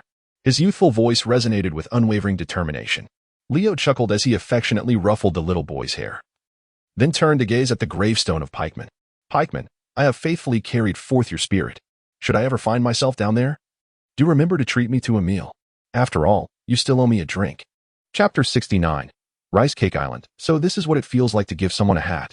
Aboard the warship, Leo, with a cigarette perched between his lips, reminisced about the past, a smile creeping across his face. Are you truly not going to the training camp to attend Sister Mia's engagement ceremony? Dasky inquired as she stepped up behind him. No, I shall not. Leo curled his lip in disdain. What is the point? It's disheartening to witness. Who enjoys being force-fed dog food, after all? Yet, as he reminisced about the scene from 4.5 years ago, when the nurse administered his injections and coaxed him to take his medicine, his heart ached. This is all my fault. I was born too late. If I were 30 this year, I would certainly seek you out. At 25, I would have recklessly whisked you away from your engagement ceremony. But alas, I am only 18. Please forgive me. We are a whole cycle apart. Let us remain as siblings forever. He exhaled a puff of smoke, succumbing to his own melancholy. Days later, hey, Lieutenant Leo, why are we entering the Grand Line? Shouldn't we be heading directly back to Rogtown in the East Blue? The crew looked at Leo with puzzled expressions. At that moment, Leo lounged in a deck chair, clad in short sleeves and shorts, sipping juice while basking in the sun. Beside him, Dashki fanned him with a handheld fan, offering her assistance without a hint of complaint. No rush, he replied. Leo took a sip of juice and adjusted himself into a more comfortable position on the lounge chair. Mallory had retired to the G8 branch, and now the highest-ranking officer at the Rogtown base was Lipa. Once we arrived in town, I could write him a letter to request a few more days off. Couldn't I? Besides, we are currently on patrol, capturing pirates. Recently, we delivered the head of Foxy to the G2 branch, and with such an accomplishment under our belt, requesting time off seems exceedingly reasonable. Where exactly are we headed in town? Someone inquired. Leo smiled as he retrieved a nautical chart and several permanent compasses from beneath the reclining chair, exclaiming, Do you see? This map illustrates the various tourist destinations along the first half of the Grand Line. Do you not wish to explore them? The naval officers responded, wide-eyed, of course. We yearn to explore. However, Lieutenant Leo's friend had only recently passed away, and yet he seemed to be in the mood for merriment and play. The crowd regarded Leo with a mixture of curiosity and bewilderment. Upon witnessing the scene, Leo ignited a cigarette, simultaneously sipping the juice. He was acutely aware of the thoughts occupying the minds of those around him. How could one emerge from recent tribulations without indulging in some leisure? The demise of Pickman and the defection of Lamore weighed heavily upon his heart, prompting him to contemplate a much-needed respite on the return journey to the islands of the Grand Line. Moreover, having served in the Navy for over 4 years, he had scarcely ventured beyond a few limited locations in the vast seas. The world was expansive, and he harbored a genuine desire to explore it. Indeed, given the circumstances, a period of rest was warranted. Lieutenant Leo, you have endured much. Lieutenant Leo, do not be too sorrowful. You still have us. Keep going. Lieutenant Leo. Lieutenant Leo. We shall forever cherish you." The soldiers rallied around him with words of encouragement. Meanwhile, Dashki continued to fan Leo while, with her other hand, she retrieved the nautical chart. After scrutinizing it closely, she murmured in quiet confusion, "Strange, this map, it seems to have been drawn by Pickman." This recollection reminded her of Pickman's aspiration to travel the world upon his retirement. "Leo, the reason you took the nautical charts and the eternal compass he left behind was to assist Pickman in fulfilling his uncompleted wish. To traverse the places he longed to visit in life, wasn't it? What a boy of deep sentiment and loyalty you are." "Indeed, I did not misjudge you." Dashki removed her glasses and reached up to wipe away the tears that brimmed in her eyes. "Leo, I too wish to travel." "Leo, winky face, if you wish to go, then go. Why shout so loudly? You startled me." Gazing into Dashki's tear-filled, large eyes, Leo fell into a contemplative silence. Surely, she isn't conjuring up yet another peculiar fantasy, is she?" In the first half of the Grand Line, a warship anchored at a dock on an island less than 100 nautical miles from Reverse Mountain. A group of soldiers eagerly followed Leo, who held a nautical chart. Resembling a gaggle of elementary school students on a field trip, with Leo as their flag-waving teacher leading the way. "Wow, this is my first time entering the Grand Line." A few new recruits, filled with excitement akin to Lu Laolau entering the Grandview Garden, were wide-eyed and taking in their surroundings, observing their exuberance. Leo immediately adopted a demeanor of utmost calmness, thinking to himself, "What a bunch of inexperienced souls." Upon entering the town, they exclaimed, "Wow, is this Rice Cake Island? There are so many people. Wow, the trees by the roadside are actually made of rice cakes. Wow, even the tables and chairs are crafted from rice cakes. This is simply marvelous." Leo, the crowd. "It feels remarkably similar to Big Mom's Cake Island. I never anticipated that there exists such a wondrous island near the entrance of the Grand Line." Leo found himself lost in thought. Suddenly, a barbecue restaurant by the roadside captured his attention. Could it be that the grilled meat made from rice cakes tastes indistinguishable from real meat? As he perused the enticing descriptions on the signboard, he couldn't help but salivate. "Dear guest, would you like to come in and sample our fare? It's quite affordable," called out a jovial uncle at the entrance, hands rubbing together in anticipation, his apron tied snugly around his waist. The Navy personnel are indeed the most favored customers for those in the business, and for good reason. They are well aware that sailors enjoy generous salaries and benefits. Moreover, with the Navy's esteemed reputation, incidents of dining and dashing are utterly non-existent, making them far more preferable than the roving pirates who pass by. Observing the gathering of 50 or so Navy members in the barbecue establishment, the owners of other shops could not suppress their envy. "Here's our price list," the proprietor announced, placing a menu on the table as they settled into the spacious dining area. Leo cast a cursory glance. Beef, lamb, and fish were all abundantly available. Among them, the most economical option was pork made from rice cakes, priced at approximately 2,000 berries for half a kilogram. When converted to the currency of my previous life, that amounts to around 117 yuan for half a kilogram. On Earth, such a price could be deemed exorbitant. However, in the world of One Piece, it remains remarkably reasonable. He then shifted his gaze to the most expensive meat from Sea Kings, priced at 20,000 berries for half a kilogram. "Well, I would like to order 10 kilograms of pork and 5 kilograms of beef for each table. Thank you." Leo promptly closed the menu and returned it to the proprietor. What a jest. 20,000 berries, a price tenfold that of pork. At this rate, he might as well indulge in authentic Sea King meat rather than waste time on synthetic rice cakes. A group of sailors, armed with knives and forks, sat eagerly at their tables, licking their lips in anticipation. Finally, after a wait of over 20 minutes, the dishes were served. Chapter 70. A reunion with Asum? Huh? Wow. Goodness. This is utterly delectable. With a golden hue, tender and succulent, each bite released an explosion of oil and seasoning in the mouth. It bore an 80% resemblance to meat, yet possessed an added springiness reminiscent of rice cakes, elevating the dining experience to celestial heights, leaving everyone's tongues in a delightful whirl. Is this truly made from rice cakes? It was simply unbelievable. As the group savored their meal with enthusiasm, Leo clapped his thigh and declared, "Owner, please serve an additional pound of Sea King flavor to each table." "Certainly, esteemed guest." With 5 individuals at each of the 12 tables, that amounted to over 400,000 berries. The proprietor's face beamed with joy as he hurried into the kitchen to attend to the order. "Oh, and please bring us 60 mugs of beer as well." Leo called out again towards the kitchen. "Beer?" The owner peeked his head out from behind the glass window of the kitchen. "Would you like to try a beverage from Obak? It's not far from our establishment. If you wish, I can fetch the drink menu for you. Oback Beverages? Upon hearing this, Leo was taken aback. When did I ever open a branch on Rice Cake Island? How could I be unaware of it? Indeed. Are you not familiar with Oback Beverages? They have become quite popular throughout the seas, and it is said that it was conceived by someone within your navy.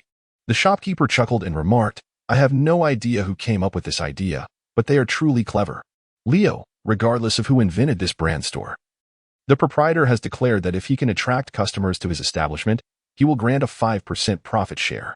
So, dear patrons, are you eager to experience the flavors? Leo pondered for a moment. There's no need for you to go buy it. Let us explore for ourselves, he suggested. Given that a branch of Obake has opened on Rice Cake Island, as its inventor, it is only fitting that I familiarize myself with the situation. Although the world of One Piece does not recognize trademarks in the conventional sense, I am nonetheless intrigued by who would dare to prominently display our Navy's logo while establishing a shop on the island.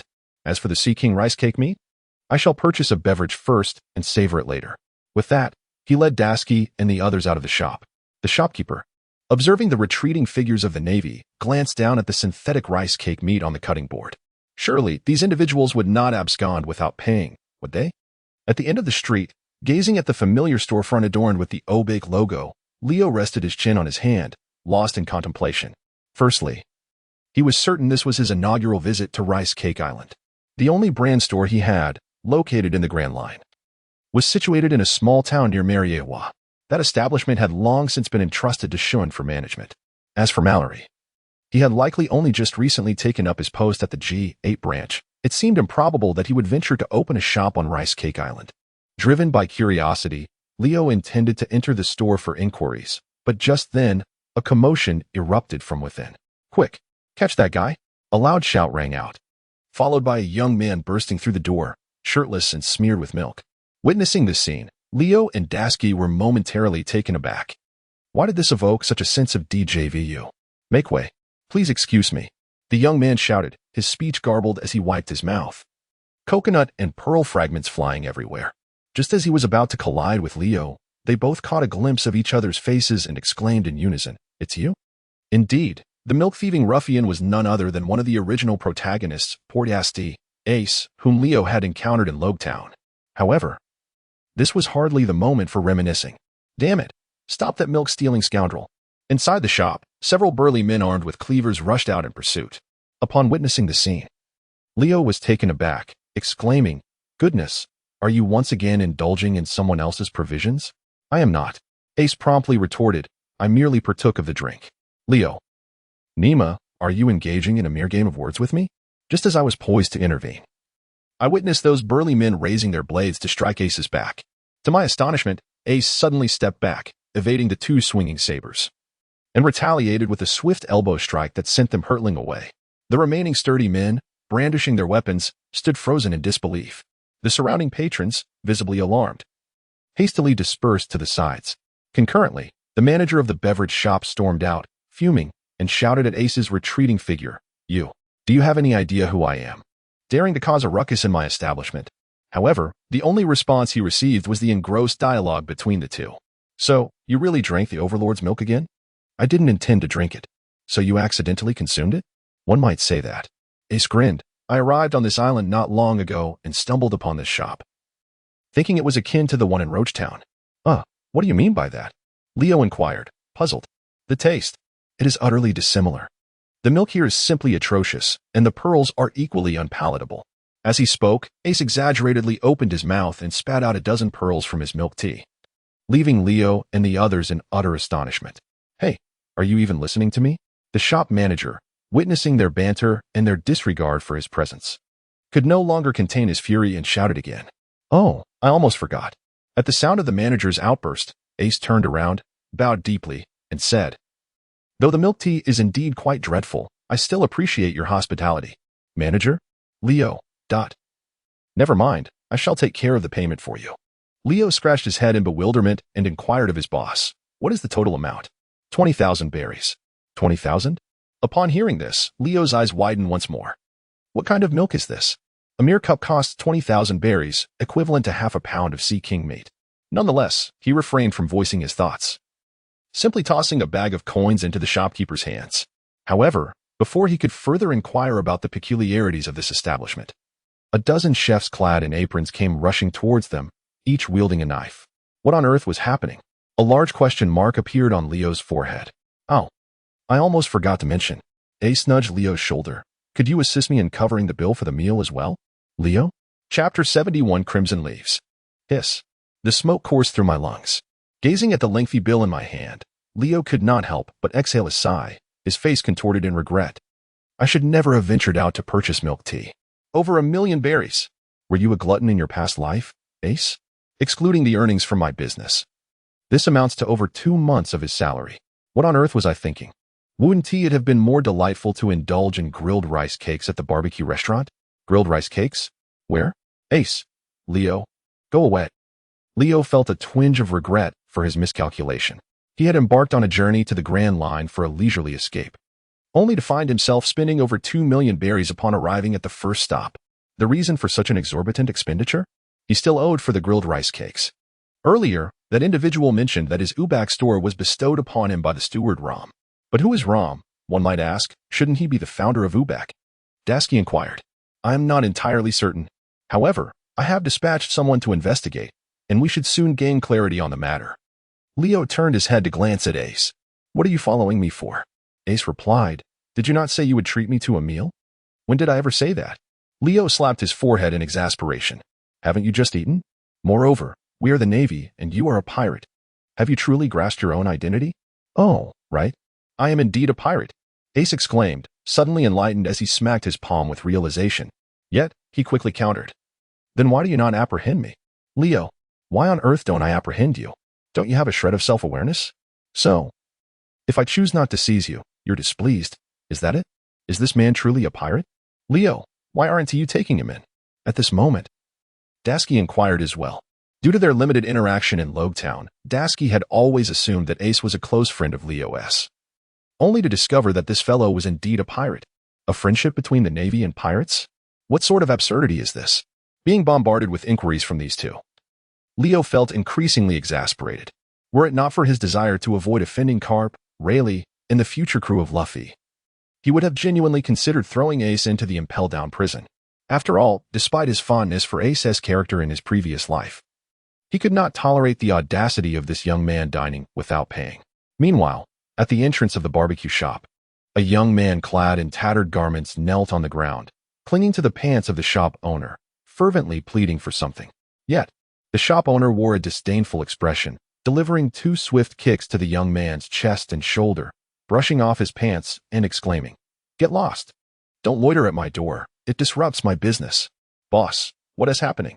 Upon witnessing the scene, Leo and his companions swiftly approached. Ah, esteemed guests, you have returned. The shopkeeper turned, instantly donning a sycophantic smile. How is it? The Obake milk tea from our island? Delightful, isn't it? It was rather expensive. We did not purchase any. Leo shrugged his shoulders and remarked, What's the deal with that fellow? Haha, don't mind him, just a beggar. Merely seeking food from me, which I declined. The shopkeeper chuckled awkwardly, aware that the man frequently sought handouts if he were to indulge him casually. The beggar would undoubtedly become increasingly demanding. The others nodded in agreement. Meanwhile, Leo and Dasky simultaneously cast their gazes upon the retreating figure of the young man, momentarily lost in thought. 10 minutes later, in the bustling streets, Dasky, clutching a bag of pork-flavored rice cakes, was about to approach the young beggar leaning against the wall when she noticed that Leo had already taken the initiative, sitting beside the beggar with 2 large bags of food in his hands. Hey, are you hungry? He inquired. Leo gently poked the man's arm. The young man turned his head, glanced at the food in Leo's hand, swallowed hard, yet did not exhibit any signs of profound hunger. Instead, he waved his hand dismissively, saying, No, thank you. This reaction left Leo utterly astonished. I pondered, surely he cannot be devoid of appetite. At that moment, Ace approached from the entrance of a nearby alley. As he neared Leo, he swiftly grabbed 2 hefty pieces of savory grilled rice cake and stuffed them into his mouth. Munch, munch, munch, gulp. Delightful. Leo, why haven't you left yet? Well, I was about to depart, but halfway through, I suddenly remembered there was something I forgot to inform you about. What is it? Leo took a cautious step back, contemplating whether this troublesome fellow was about to request my assistance in settling a payment once more. Is this it? Ace inquired, as he retrieved a handful of vibrant red leaves from his pocket. Maple leaves? Leo, intrigued, reached out to take the leaf and examined it closely. Noticing that its shape bore no resemblance to that of a maple leaf. Rather, it was small and round, reminiscent of the floating weeds upon a pond. However, at that very moment, the young man who had previously been sprawled on the ground with an expression of utter desolation sprang forth like a famished wolf, snatching the leaf from Leo's hand and unceremoniously thrusting it into his mouth. Soon, the sound of vigorous chewing echoed in the air. Leo, Ace, oh, you refused to eat the rice cake earlier, yet now you are relishing the leaves with great delight? Leo stared at the man, utterly perplexed. Meanwhile, Ace fixated on the 2 remaining leaves in Leo's hand, instinctively swallowing and remarking, "Are these leaves truly that delectable?" Leo, eating, eating, eating. All you ever think about is food. What else can you do besides indulge in culinary delights?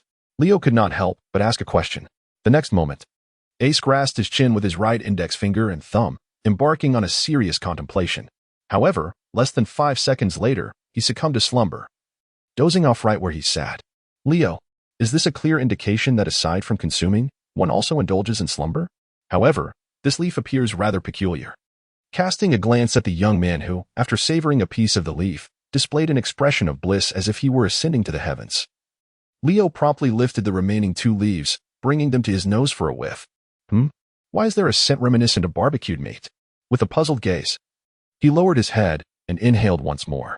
No, this time it seems to carry the aroma of cake. What on earth is going on here? The question marks swirling in his mind grew increasingly prominent.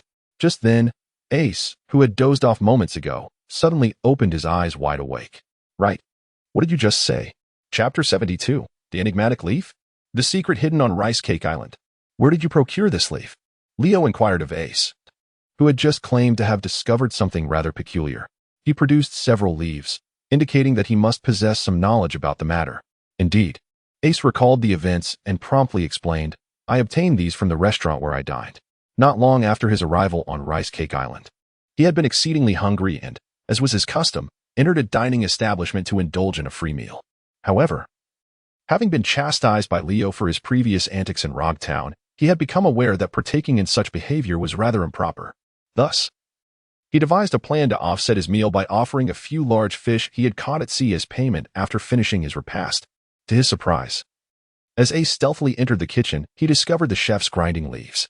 Indeed, they wielded instruments akin to garlic crushers, pulverizing the leaves into a fine powder, which they subsequently incorporated into various dishes served to patrons. Witnessing this spectacle left Ace astonished. It became clear that the multitude of flavors produced on Rice Cake Island stemmed from these peculiar red leaves. Yet, what manner of leaf could transform the ordinary rice cake into a perfect replica of diverse culinary delights? Though Ace often appeared somewhat oblivious, he was by no means foolish. In comparison to his dim-witted brother, he was astutely aware of his surroundings.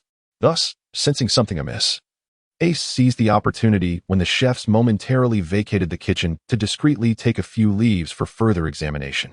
However, upon exiting the restaurant, he inadvertently caught sight of a sign for Obake, causing him to forget entirely about the leaves. Later, after enjoying a cup of milk tea and sensing an unusual taste, Ace dashed out of the beverage shop, fortuitously encountering Leo. This encapsulates the entirety of the preceding events.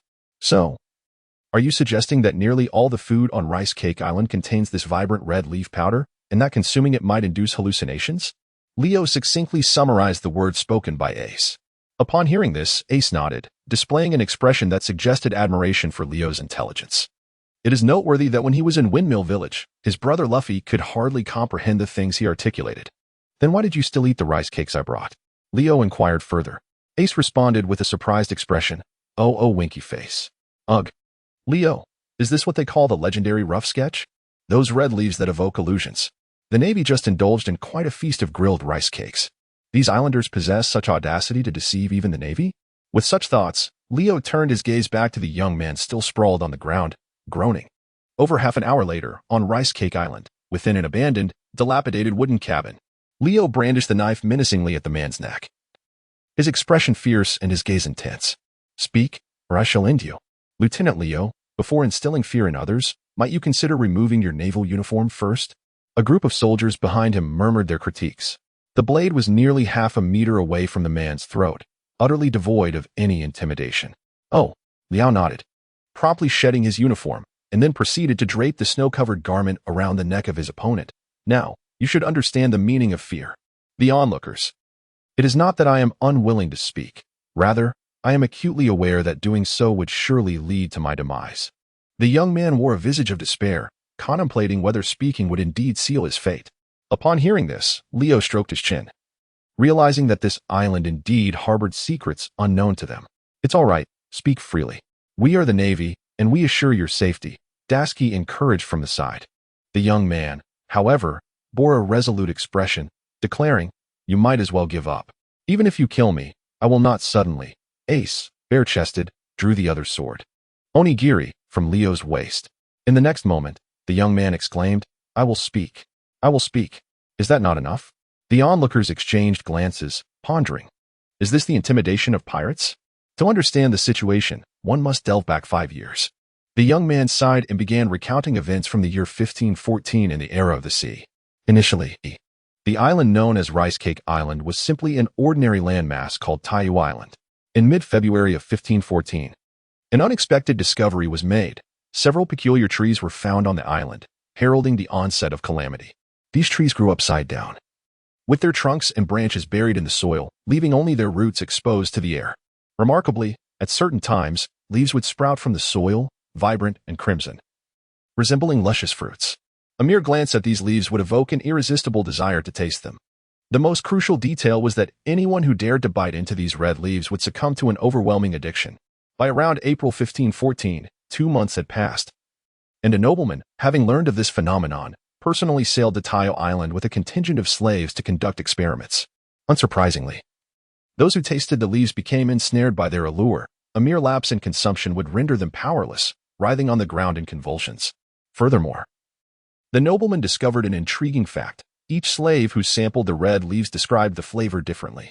Some likened it to delectable roasted meats, while others claimed it resembled cloyingly sweet desserts.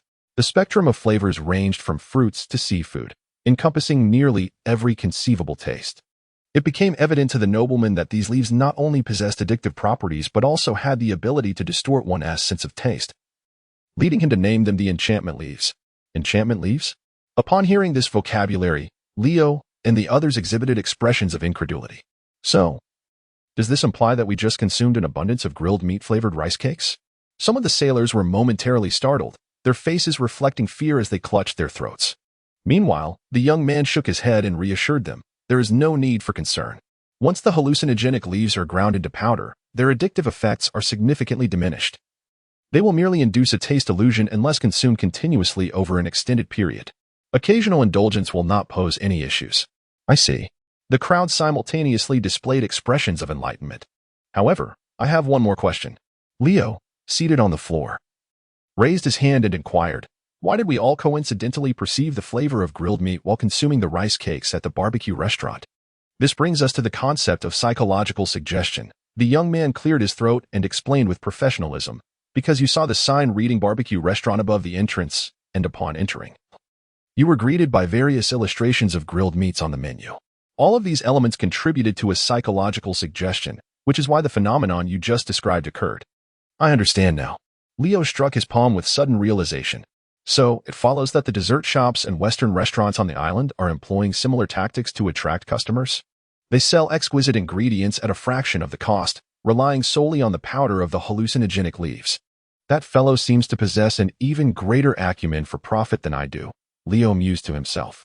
Just then, a soldier who had been dispatched by Leo to investigate the situation reported back, Lieutenant Leo, I have learned the identity of the individual operating the CAF on this island. Chapter 73, Preparations for Infiltration. He is a man named Olwe Ram, purportedly residing within the steel castle on Rice Cake Island, serving as its steward. Upon hearing this, a young man immediately interjected, yes, indeed, it is he, Olwe Ram, the steward of the steel castle. Nearly all the hallucinogenic leaves in town are distributed through him to various establishments. Is that so? And what of the noble? Is he the master of the castle? Presumably so, the young man nodded. While we have never laid eyes on the true visage of that noble, one thing is certain, his influence is substantial. To gain control over the entire economic chain of Rice Cake Island shortly after arriving is no feat for an ordinary noble. Yet, Do the island's inhabitants willingly assist that noble in the rice cake business? Leo pondered, turning his gaze towards the young man. If I am not mistaken, all the indigenous people on this island must share your fate of being ensnared by these hallucinogenic leaves, correct? How did you know? The young man gazed at Leo in astonishment, but upon reflection, he realized that he had already divulged much, rendering further concealment unnecessary. Indeed, all the residents of this island have been compelled to consume the entirety of the hallucinogenic leaves, exploiting the addictive properties of the psychedelic leaves. The nobleman has managed to subjugate the entire island's populace, compelling them to willingly generate wealth for him. However, his machinations do not end there. Furthermore, this individual has engaged in the nefarious trade of human trafficking on Rice Cake Island. Whenever tourists visit this locale, provided they are not formidable pirates or naval officers like Leo and his companions, they are forcibly abducted before their departure, and the leaves of the psychedelic plant are thrust into their mouths, transforming them into slaves. The nobleman harbors no concerns that these individuals will attempt to flee after becoming enslaved. He possesses a substantial supply of the psychedelic leaves, and he is convinced that once deprived of them, no one could endure the excruciating pain. So, does this imply that all the shopkeepers in the town are also complicit in this sordid trade? Leo inquired further. It is an unavoidable predicament, as they too have fallen under the control of the psychedelic leaves. Moreover, have you not noticed that the majority of the shopkeepers on this island appear to be solitary men? Solitary men? Leo raised an eyebrow. Reflecting on his previous stroll down the street, he found it peculiar that he had not encountered any women or children. Are you suggesting that their families have also been subjugated by that noble? Indeed. The young man nodded, realizing that conversing with Leo was effortless. This young naval officer seemed astute. Upon uncovering the truth, he would likely choose to remain uninvolved. This was not the first time the Navy had visited their Rice Cake Island. Previous encounters had likely left others aware of the situation, yet most had chosen to flee. After all, the nobles and the Navy are intricately tied to the world government. Who would risk their livelihood and freedom to champion such a thankless cause? Human trafficking again. After hearing the entire narrative, Leo couldn't help but grimace. Is this the world of pirates? Humanity reduced to mere insects, lives as fragile as grass. He shook his head, somewhat disheartened. He truly had little desire to intervene in this matter. Just how powerful could that noble be? He was utterly in the dark. Furthermore, with the Navy's involvement, any investigation would inevitably place them in the spotlight. Reflecting on pikemen's past experiences in the country of, he surmised they would likely face similar circumstances. However, Dasky was not as contemplative. A human trafficking organization? They must be apprehended and imprisoned. With indignation written across her face, Dasky unsheathed her Shigur sword, ready to rush outside, only to be swiftly restrained by Leo. Calm down, Dasky. Huh? Why should I remain calm? Dasky tilted her head in confusion, looking at Leo. Shouldn't such heinous criminals be incarcerated and impelled down? That is true. Leo was quite troubled, as he suddenly found himself at a loss for words on how to articulate his thoughts to Dasky, this spirited girl. Just then, Ace abruptly rose to his feet, shouldered his meager belongings, and made his way toward the cabin door. Wait, where are you going? Upon witnessing the scene, Leo inquired aloud.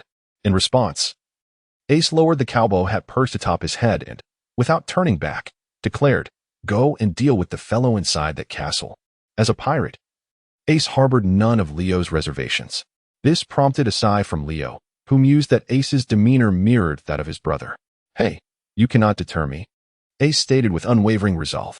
I merely wish to ask if you know the way to that Iron Castle? Ace. That evening, beneath the inky black sky, the streets of Rice Cake Island remained brilliantly illuminated. At that moment, outside the Iron Castle located at the heart of the town, Ace crouched atop the western wall, surveying the situation within before turning to Leo and Dasky, asking, What brings you two along? Leo, do you think I desire this? It is merely that Dasky insisted on accompanying me in this endeavor. I must admit, her sense of justice far exceeds my expectations. When we enter, let us conceal our faces.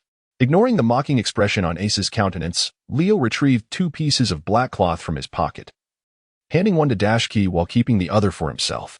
However, as both of them secured the fabric around their faces, Ace interjected, What about me?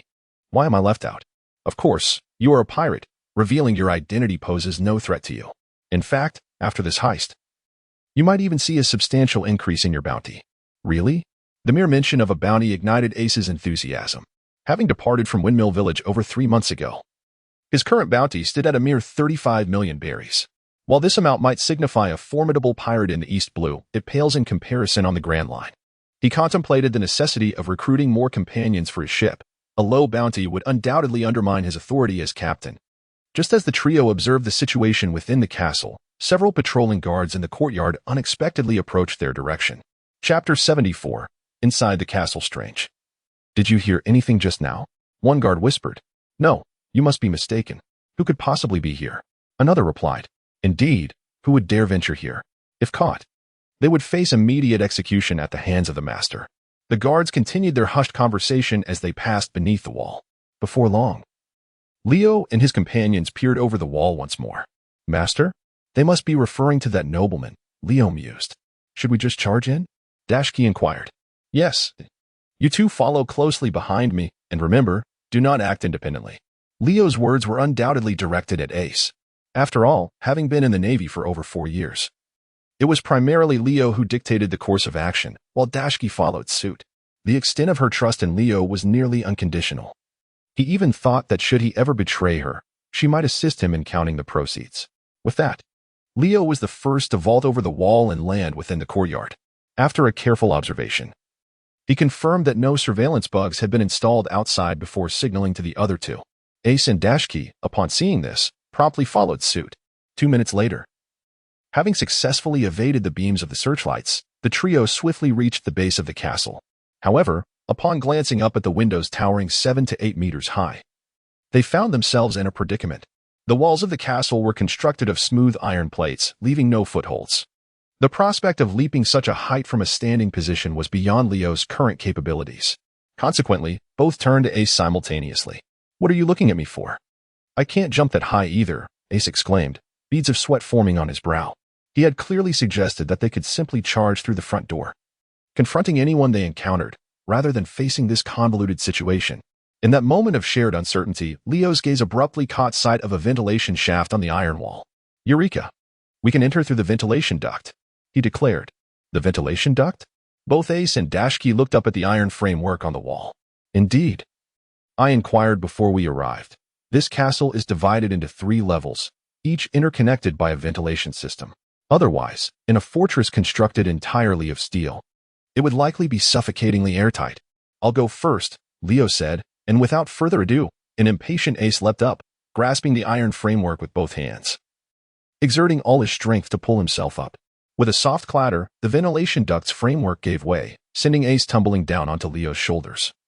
And both of them ended up rolling into the nearby flower bed in a tangle. What was that noise? Several guards, returning from their patrol, were startled by the commotion and hastened towards the source of the sound. Leo and Ace, winky face, Dashki, slow light. In the next moment, a vibrant pink circular wave of light began to emanate from the center of Dashki's palm, enveloping the guards just as they dashed around the corner. Now is the time.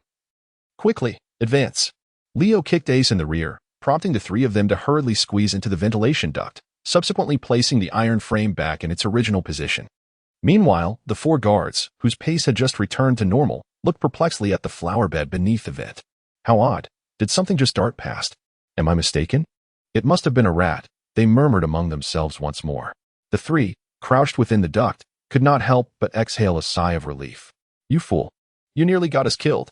Leo glared at Ace, who was facing him with his backside. How was I to know this contraption was so flimsy? Ace replied, feeling somewhat aggrieved. Having just been kicked by Leo, he initially wanted to express his anger, but realizing he was at fault, he found no grounds for rebuttal and reluctantly swallowed his frustration. Shoo, try to keep quiet and be more careful as you crawl, he advised. Leo quietly reminded from behind. Subsequently, the trio formed a line and began to crawl slowly forward. After a few seconds, as they turned a corner near the wall adjacent to the pipe, Ace, leading the way, spotted a beam of light ahead. Why have we stopped? There's light. That must indicate we've arrived at a room. Leo lowered his voice and whispered, could you lean in and take a glance to see if anyone is inside? All right. Ace nodded in agreement, cautiously inching forward to press his eyes against the framework. At that moment, although it was the dead of night, the castle was illuminated with an abundance of light, almost glaring in its brightness. Did you discern anything? Leo inquired further. It appears to be a storage room, Ace replied. Are there any visual telebugs inside? Probably not, Ace answered after surveying the area a bit more. Shall we proceed down? Not just yet. Let us wait until we reach the room closest to the staircase before we make our move. With that, he gave Ace a gentle nudge, urging him to hurry. We must be swift, as it could become troublesome if someone enters. However, just as he nudged him, a soft sound emerged, and Leo suddenly felt a gust of wind brush across his face. Leo? Ace. Winky face. After a long while. It seems this is the last room. Ace suddenly paused and said.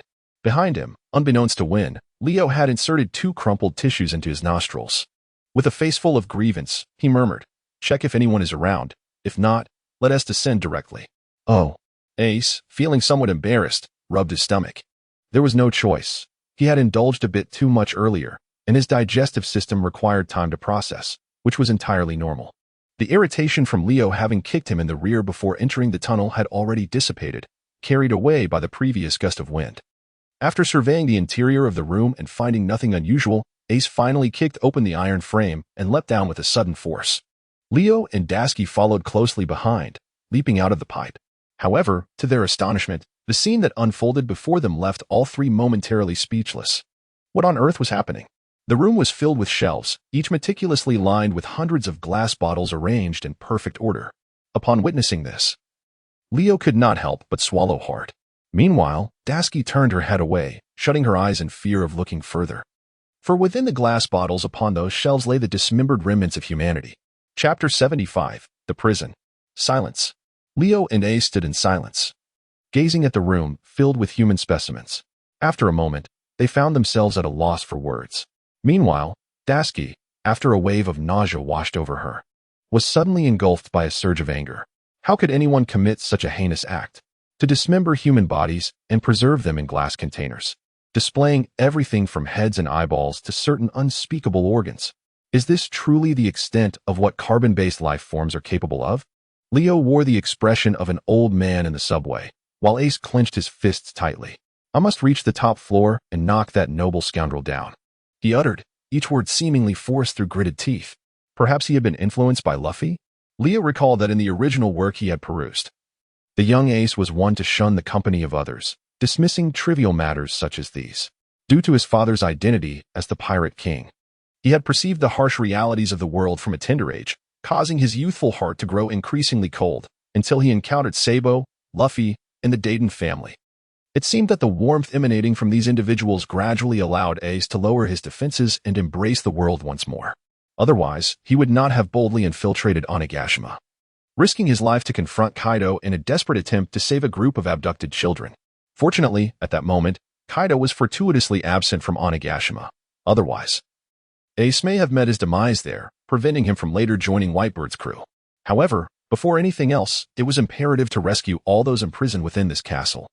Leo spoke as he produced a detailed map, unfurling it before the 2 of them. The positions of the imprisoned slaves were conspicuously marked in red ink. Where did you acquire this map?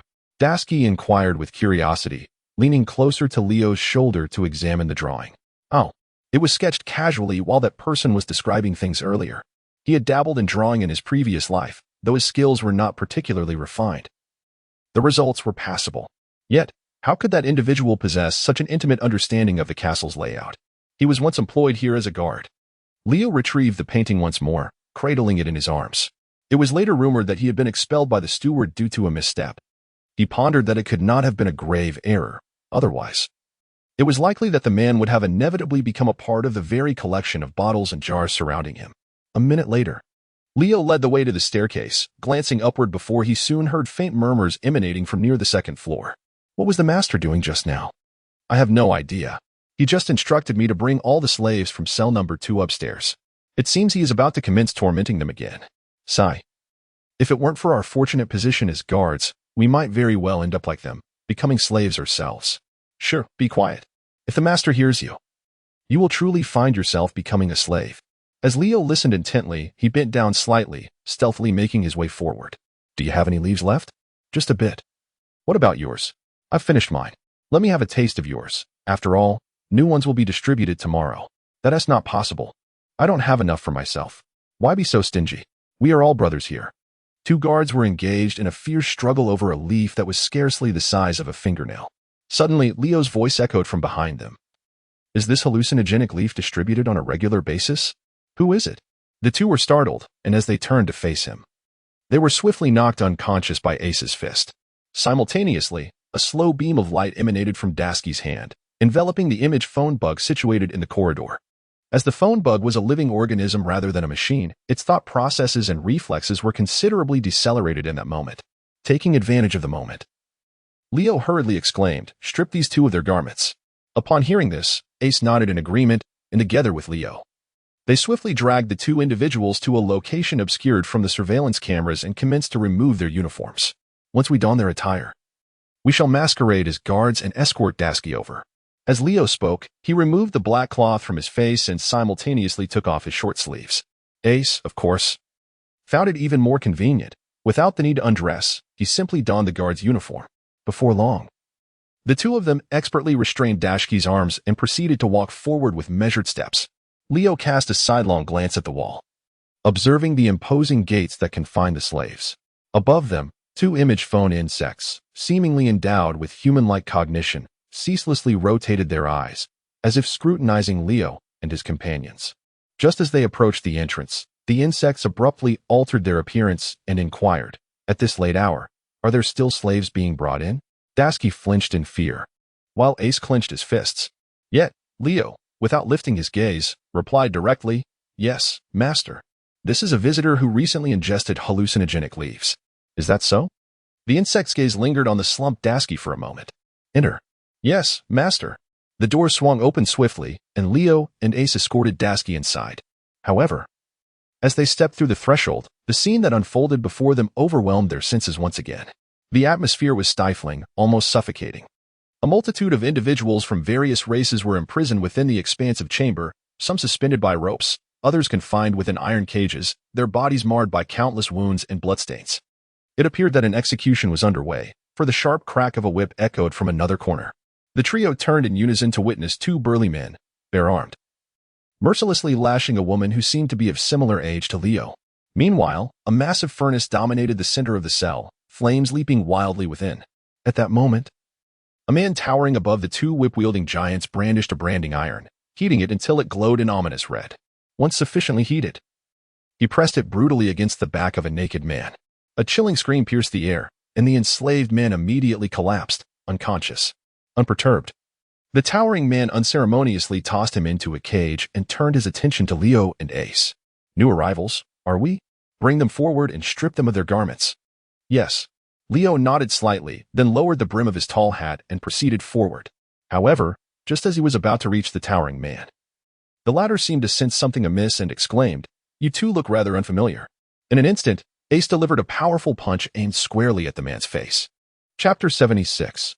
Uprising. With a resounding thud, the sound of a shattered nasal bridge echoed as Ace's strike, fueled by nearly all his strength, sent the tall man flying, his head wedged between the bars of the cage. "Who?" The two burly executioners, startled by the commotion, turned and shouted loudly. In the next moment, Leo's figure flickered past. No blade style, demon flash. The motion to draw a blade was abruptly halted. The two hefty men barely had time to comprehend the unfolding events before they felt two crimson lines appear on their necks. Blood gushed from the wounds as their lifeless bodies collapsed to the ground. Dasky quickly removed the handcuffs from her wrists and approached, exclaiming, "Leo, did you kill them all?" Upon hearing this, Leo remained silent, merely gesturing towards the young woman bound to the cross. Curiosity piqued, Dasky approached to take a closer look, only to realize that the woman had been dead for quite some time. This revelation implied that the two individuals whom Leo had slain had been mercilessly beating the corpse of this woman. A suffocating sense of oppression surged within Dasky's chest, causing her to display an expression of utter disbelief. How depraved could these individuals be? To not only inflict torment upon this woman until her demise, but to continue laughing as they struck her lifeless body? Thus, it became evident that these three individuals were truly beyond redemption.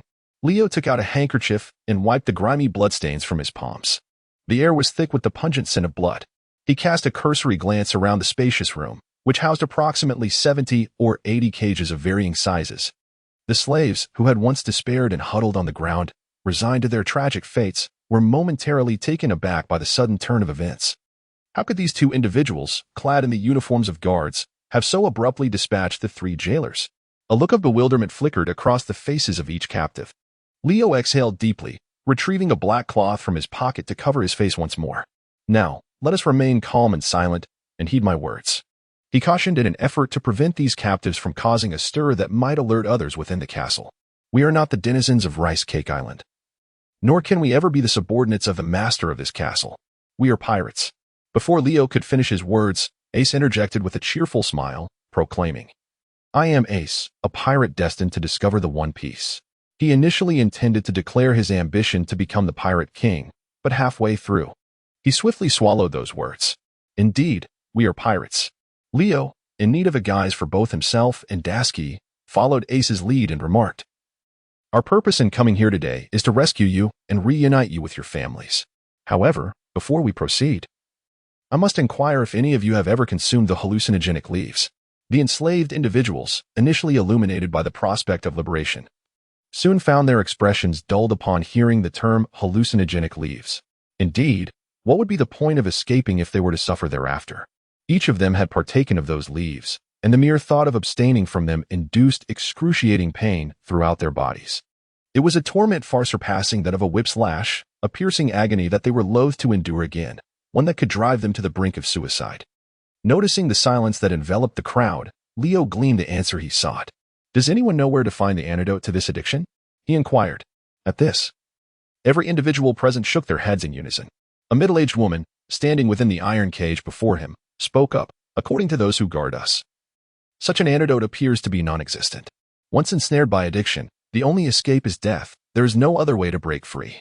Is it truly so malevolent? Leo felt a twinge of skepticism. He believed it was highly plausible that this group was deliberately spreading such tales to instill fear among the slaves. I ask you, did the nobles residing in this castle partake of these leaves? I do not know, the woman replied, shaking her head. Meanwhile, a gaunt man confined in another cage spoke up. I saw him consuming this substance when I was taken to his chamber previously. Is that so? Leo scratched his head, uncertain whether that fellow possessed the antidote to the hallucinogenic leaves. However, rather than resigning themselves to a lifetime in such a hellish place, wouldn't you all prefer to escape? Leo continued, asserting that in a realm akin to a purgatory, it was far better to risk everything for a chance at freedom than to end up dismembered and displayed as a specimen. The people in the cage exchanged glances, a silent communication passing among them. After a few moments, one of them spoke up. Of course, we all yearn to leave, even if it means death. We must take down that accursed noble. Excellent, Leo replied. Leo clapped his hands, signaling for silence. Under the collective gaze of the assembly, he picked up the long knives that had fallen from the hands of the guards and swiftly severed the lock on the cage before him. Let us create some chaos, he proclaimed. Damn it, what are those imbeciles doing? A corpulent middle-aged man, adorned in opulent attire, seethed upon hearing the sudden alarm echoing through the castle. He had yet to fathom that anyone would dare attempt a prison break on his territory, merely attributing the commotion to a runaway slave. You lot, go and see what is happening. Yes, my lord. Several guards hastily brandished their flintlock guns and dashed out. At that moment, the nobleman, clutching a pistol, squinted one eye, aiming at a group of women suspended by their feet from the railing. I wonder which fool dares to disrupt my enjoyment, he muttered, adjusting his aim towards the young woman on the far right, her legs bound. Swing yourself, the faster the better. If I fail to hit you, you may return. But if I do, yes, my lord, you will drag her corpse away and assist me in crafting some more exquisite specimens. Remember, the expression must be as terrified as possible. The last few with their eyes shut were utterly unappealing. Of course, my lord, you will be satisfied this time. Quickly, hurry. Release everyone else from their cells. A merman shouted fervently. On the second floor of the castle, the slaves liberated by Leo and his companions erupted into a frenzy. As they beheld the guards charging towards them with flintlock guns, they surged forward with reckless abandon, driven by the despair of years spent in this hellish prison. The flicker of hope for survival had finally ignited within them, compelling them to fight desperately for their freedom. Kill. Slay these demons. We must survive. Live free. Long live Ace. Long live the masked man. Their hoarse cries reverberated throughout the castle. Meanwhile, on the third-floor corridor, upon hearing the commotion below, Ace adjusted his cowboy hat while Leo touched the black cloth covering his face. They exchanged a knowing glance before simultaneously raising their feet and delivering a powerful kick to the wooden door ahead. Chapter 77. The Celestial Dragon Brutally Beaten by Ace Bang. The simultaneous gunfire coincided with Leo and Ace's forceful entrance through the door. The bullet skimmed the scalp of a woman precariously suspended from the railing before embedding itself into the wall behind her. A portly middle-aged man turned in astonishment to behold Leo and Ace's intrusion, only for a surge of anger to mar his features. "What do you think you're doing? Come here to take a beating," Ace declared as he stepped forward, but Leo swiftly grasped his arm, preventing his advance. The reason for this restraint was clear. Upon entering the room, Leo had immediately noticed the bubble helmet adorning the man's head. Undoubtedly, it was a distinctive ornament associated exclusively with the celestial dragons. Designed to shield them from the commoner's air, a manifestation of their disdain for the so-called inferior populace. Could it be that this individual truly considered himself a descendant of the creators, one of the world's most despicable beings, a celestial dragon? "Why are you holding me back?" Ace queried, perplexed by Leo's actions. Leo found himself at a loss for words, realizing that had he not intervened, Ace would have undoubtedly rushed forward to deliver a fatal blow to the man. Such an act would surely provoke the Navy to dispatch an admiral to the scene, leading to dire consequences for Ace. And what of Leo?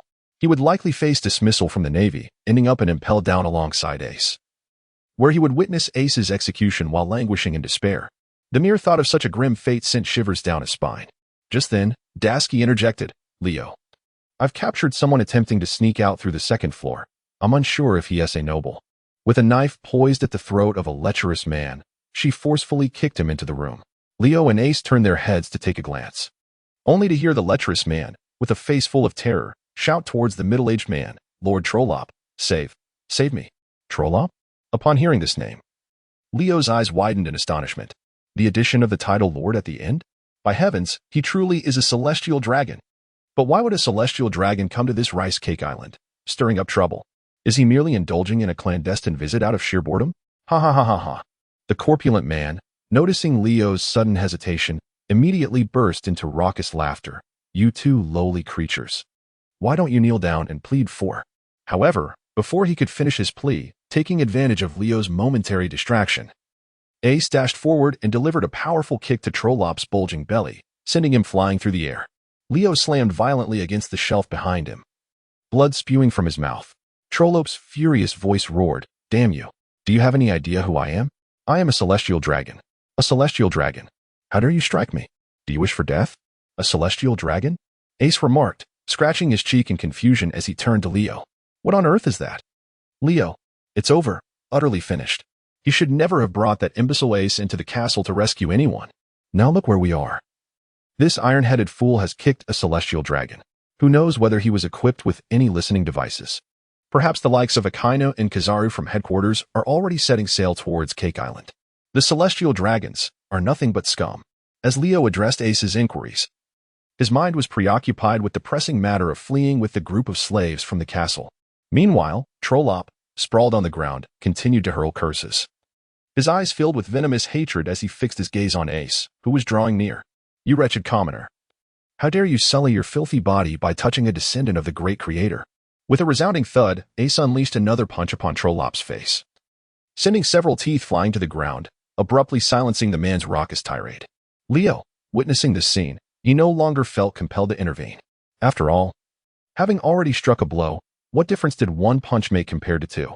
Moreover, he surmised that even if he were to clarify the nature of the celestial dragons to Ace beforehand, Ace would likely remain unfazed, perhaps even retaliating with greater ferocity. After all, he was Luffy's brother. Thus, he could only utter, "Take it easy, just don't kill him. If he dies, it will create a significant predicament." Meanwhile, after liberating the slaves bound to the railing, Dashki turned her gaze toward the lecherous man she had just apprehended. "No, it's not my concern. I am merely a humble steward under the illustrious Trollop. Aside from managing accounts and overseeing the castle's affairs, I know nothing else," the man stammered, raising his hands in a gesture of defense. "Oh." Upon hearing this, Leo instinctively directed his attention toward him. This fellow was none other than the steward of this castle. Oweram, was he? "Hey, I heard you opened a branch of Obak on Machi Island?" Leo inquired. "A branch? I don't quite understand why you would ask this now," Ram replied, his voice trembling. "But, yes. However, I have heard that Obak is a business exclusive to the Navy. Is that not correct?" "That is indeed the case, but Lord Trollop expressed his desire to involve himself in this venture, so." Upon hearing this, Leo seemed to grasp the situation. It appeared that this gluttonous pig was inspired by the success of his beverage establishment and sought to replicate it, hoping to partake in the profits. However, this development posed a potential complication, although he regularly provided a share of the profits to the nearby Navy base as a safeguard. If the celestial dragons were to set their sights on his business, there would be little he could do to resist the world government's ambitions to claim it for themselves. Surely, the government wouldn't behave so short-sightedly, would they? To openly undermine their own navy would surely dishearten many. He suspected this was merely Trollope's personal inclination. Yet, now was not the time to ponder such matters. Ace first. Extract information about the antidote from him. Leo turned around, intending to urge Ace to swiftly attend to business, but to his astonishment, what? You've knocked out a celestial dragon?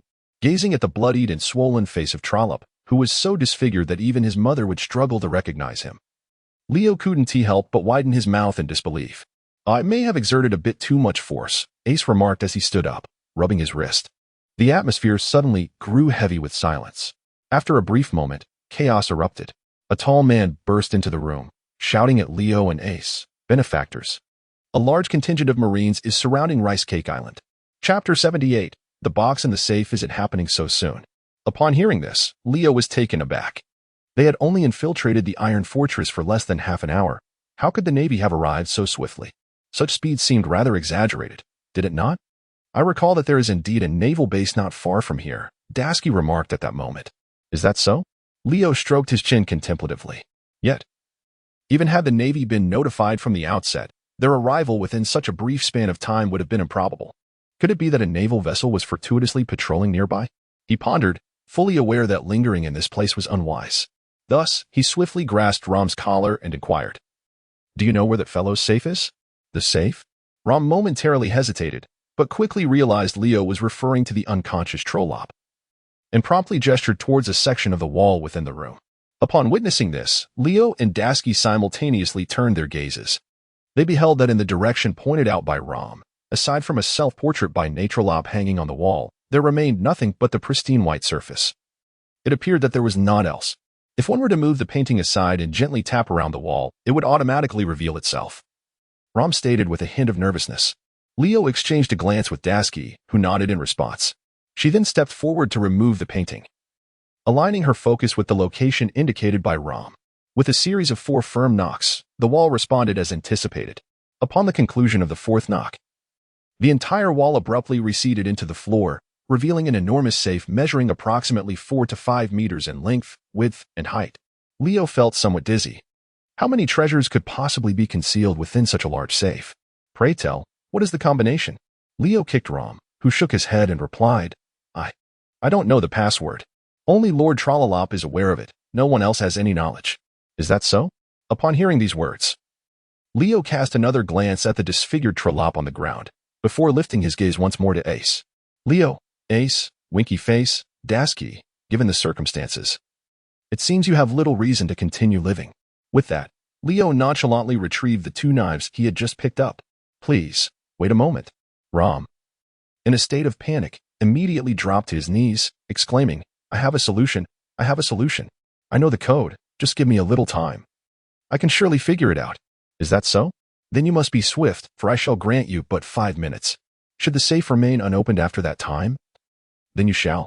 Leo spoke as he gestured a throat-slitting motion beneath Ace's head. Ace? Rom swallowed hard, his gaze fixed upon the masked Leo, whose eyes emanated an icy chill that instantly drenched his back in cold sweat. At that moment, Rom felt as though Leo were a demon from the depths of hell. Little did he know, the slaves they had confined within the castle felt the same dread in the presence of him and Trollope, perhaps even more so. Time swiftly ticked away. Within the castle, the shouts of the slaves grew increasingly fervent, indicating that the guards in every corridor had likely been dealt with. The moment had arrived. Leo, counting down the seconds, spoke. Simultaneously, Rom, drenched in sweat before the safe, shouted in elation, I've opened it. I've opened it. He had tried every conceivable number, including Trollope's birthday and his father's, but never anticipated that the safe's combination was the date the Iron Castle was constructed. He remembered it vividly, as he had been dispatched to this location by Trollope from Mariewa on that very day. Rom twisted the safe's door open. In an instant, a dazzling light burst forth, and Leo and his companions simultaneously peered inside, only to behold an overwhelming treasure, completely filling the safe without leaving a single gap. Moreover, Leo and Dasky approached, rummaging through the entirety of the cabinet, yet they found nothing else of significance. Rom, who had initially felt relieved at the prospect of escaping death, sensed Leo's countenance darkening once more and promptly suppressed his smile. One final inquiry. Are you truly unaware of the whereabouts of the antidote for the hallucinogenic leaves? Aye. Rom's lips quivered, and beads of sweat cascaded from his forehead to his chin, dripping onto the floor. There seems to be no other recourse then. Leo spoke as he unsheathed his blade and advanced. You are untrustworthy. You promised you wouldn't kill me. Rom continued to retreat, his face overtaken by sheer terror. Yet in the next moment, a swift sound echoed as the blade was drawn, before it could be fully unsheathed. A crimson line appeared upon Rom's neck. Clutching his throat with trembling hands, his wide eyes reflected despair as he collapsed to the ground. I apologize, but I only honor my word to humans. I have no such obligations to beasts. With a smile, Leo sheathed his knife once more. Benefactor, what shall we do now? The long-armed man stood at the entrance, accompanied by a throng of slaves of varied races, encompassing individuals of all ages and genders. Though the ordinary human populace constituted the majority among them, Leo cast a glance behind him, noting that the entire corridor was nearly filled with people, roughly estimated to be around 300. It was undeniable that a single individual like Trollop could possess so many slaves. One could only imagine how many others were trapped in such a hellish existence in Mariehua, condemned to a life devoid of light. Have all of them managed to escape? Leo inquired. Among these individuals, the majority were residents of Rice Cake Island, with only a few of different races remaining in the castle. Most had likely been sent by Trollop to the slave auction. They are all here, said a man from the Longhand tribe. Benefactor, you should leave quickly. The Navy is about to arrive. If you do not leave, we will not leave either.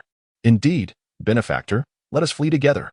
The throng of slaves turned their gazes toward Leo and his companions. Fleeing was indeed imperative. However, the addiction to the hallucinogenic leaves had not yet been quelled. Even if they managed to escape, their distance would be limited. Leo remarked, even if we successfully flee now, we three could make our way. But what about these slaves? They would inevitably be recaptured and confined once more. Moreover, the awakened Trollop might vent his wrath upon them, executing everyone here. The thought caused Leo to waver.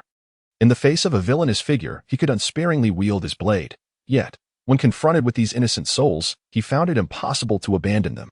After all, having bestowed upon them the hope of freedom, it would be inhumane to simply walk away. Have you all noticed the treasures within this vault? Suddenly, Leo pointed to the safe behind him. Upon hearing this, the crowd turned their attention, but upon glimpsing the contents, no joy surfaced on their faces. For they yearned far more to shed their identities as slaves than to possess mere trinkets. If each person carries a bag and we manage to escape, it would be quite difficult without any money, Leo continued. Very well, Benefactor, we will heed your words. The men at the forefront promptly replied, leading the others as they rushed toward the treasury. Among them was, of course, Ace, who effortlessly hoisted 2 large bags of gold onto his shoulders, exclaiming with a grin, "Ha ha, now we shall no longer have to dine without paying." Leo, what on earth are you thinking about food at a time like this? Just as depicted in the original work, it seems the 2 brothers are indeed complete gluttons. With a hint of exasperation, Leo lightly tapped his forehead before turning away and crouching in front of Trollop, hoping to uncover some clues on his person. Meanwhile, what is this? Accidentally catching sight of 2 boxes nestled in the far corner of the safe, Aston, filled with curiosity, set down the gold and crawled inside. Chapter 79, The Burning Fruit and Human Bones. Dasky, you take them outside while I search the adjacent rooms for a bit of luck. After finding nothing on Trollop, Leo addressed Dasky. Understood. Aware of the urgency, Dasky refrained from saying more, merely advising Leo to exercise caution before leading the group of slaves towards the castle exit. At that moment, Leo turned to Aston. Aston, come on, let us check the neighboring room. Hey, what are you doing? Inside the safe. Aston was sprawled on the ground, seemingly chewing on something.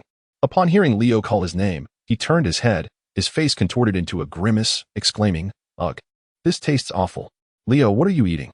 He leaned in with curiosity, only to be taken aback upon seeing the food in Ace's hand. Goodness. Staring at the large fruit, resembling a pineapple with its orange, spiraled patterns and already bitten into by Ace, Leo's mind was flooded with questions. This is undoubtedly the Marimarinomi. So, Ace has become a fruit user here in this castle? However, upon further reflection, he sensed something amiss. The original story never mentioned Ace attacking a celestial dragon. Could it be that his arrival had caused a butterfly effect, leading Ace to consume the Maranomi prematurely? Perhaps, without his intervention, Ace would have delayed his consumption of this fruit by several months. Or the location might not have been within this iron castle at all. Nevertheless, it must be acknowledged that Ace's protagonist aura is indeed formidable. Even with the influence of his presence, he still managed to acquire the fruit that was destined for him. Yet, this also left Leo with a tinge of regret. If only he had been a bit more meticulous while examining the safe earlier. Perhaps he could have been the one to gain the powers of the Maranomi. Of course, this is contingent upon the system not reversing the devil fruit abilities. Would you like to eat it? Noticing Leo lost in thought while staring at the fruit, Ace quickly offered the remaining half of the Maranomi to him. Leo, do not think you can discard something unpalatable and expect me to consume it on your behalf. You scoundrel. Have I been discovered? Ace shyly scratched the back of his head. He had glimpsed fruit within the box, and his stomach was grumbling, as a true gourmand. It would be a disservice to his identity to abstain from eating. However, as soon as he took a bite, regret washed over him. It was unavoidable. For the taste was utterly repugnant, compelling even someone with no particular pickiness to display a grimace of anguish. How to describe it? It was akin to the flavor of cooked excrement. Despite the addition of various seasonings that imparted some semblance of flavor, it ultimately remained a lump of refuse. This is a devil fruit, you fool. Leo tossed back the uneaten Maranomi, prompting Ace to widen his eyes in astonishment. The devil fruit? Is it the one my brother consumed, allowing his body to stretch and contract at will? Leo, just look at what you were saying. He pondered. Even if one refrains from eating, is it not possible to freely alter the length of one's body? That is merely one of the abilities granted by a devil fruit. If I recall correctly, this particular fruit should endow you with the elemental power of flames. Elemental? Flame power? Ace, slightly more enlightened, blinked and then realized. Does that mean from now on, I will be like Luffy, unable to swim? Precisely. Leo nodded. Unable to swim, unable to swim. Ace began to murmur in dismay. At that moment, Leo continued, but this is not necessarily a bad thing. At least, others will find it utterly impossible to inflict any harm upon you without utilizing haki. Is that so? Ace's previously sorrowful expression transformed into one of joy as he turned to Leo and inquired, is this really that formidable? Once you consume it entirely, you shall know for yourself, won't you? I have to finish it? Indeed, if you do not consume it completely, you may end up a grotesque hybrid of fire and flesh. In truth, Leo was well aware that one could merely take a bite of the devil fruit. Perhaps it was a wicked sense of humor that compelled him, for seeing Ace's struggle with what he deemed an unpleasant fruit was a spectacle he wished to behold. As expected, upon hearing Leo's words, Ace immediately envisioned a scenario where his upper half was engulfed in flames while his lower half remained normal, prompting him to stuff the remaining Maranomi into his mouth without hesitation. Ugh, it truly tastes like eating excrement. Leo, while chewing the devil fruit with a visage contorted in agony, caught a glimpse of another box resting on the ground. Approaching it, he opened the box. What is this? Another purple devil fruit, resembling an oversized blueberry and adorned with peculiar patterns, immediately captured his attention. Indeed, it exists. Leo's eyes suddenly brightened. However, what power does this fruit possess? Without the Pokédex at hand, Leo could only temporarily tuck the fruit along with its box into his bosom. He called out to Ace, "Are you done eating? We must leave quickly." I'm finished." Ace nodded in response. Just as Leo was about to dash out of the room to explore the other chambers on the third floor, Ace, following closely behind, unexpectedly pointed towards a window on the opposite side, exclaiming, "Look, it seems there is a vast forest outside." What? Leo paused, following the direction of Ace's finger. Before him lay a lush, verdant forest that stretched endlessly to the horizon, emerging from behind the steel castle's garden, previously shrouded in darkness. He had failed to notice the vast expanse of woodland that lay beyond the castle. Curiosity compelled him to explore. His intuition hinted at the presence of undisclosed secrets within the forest. Approximately 2 or 3 minutes later, deep within the woods, Leo and Ace fell silent once more as they beheld the scene before them. They were confronted with bones, scattered remnants of humanity, a ground strewn with human skeletons. Leo was utterly perplexed, unable to fathom how that despicable individual could conceive of burying the corpses of those slaves in the earth to serve as fertilizer for cultivating hallucinogenic leaves. Did the so-called celestial dragons possess even a modicum of humanity? Similarly, standing beside him, Ace clenched his fists, tendrils of flame flickering to life above them. "Hey, Leo," he inquired, may I return and dispatch that celestial dragon? Chapter 80, Chaos on the Island.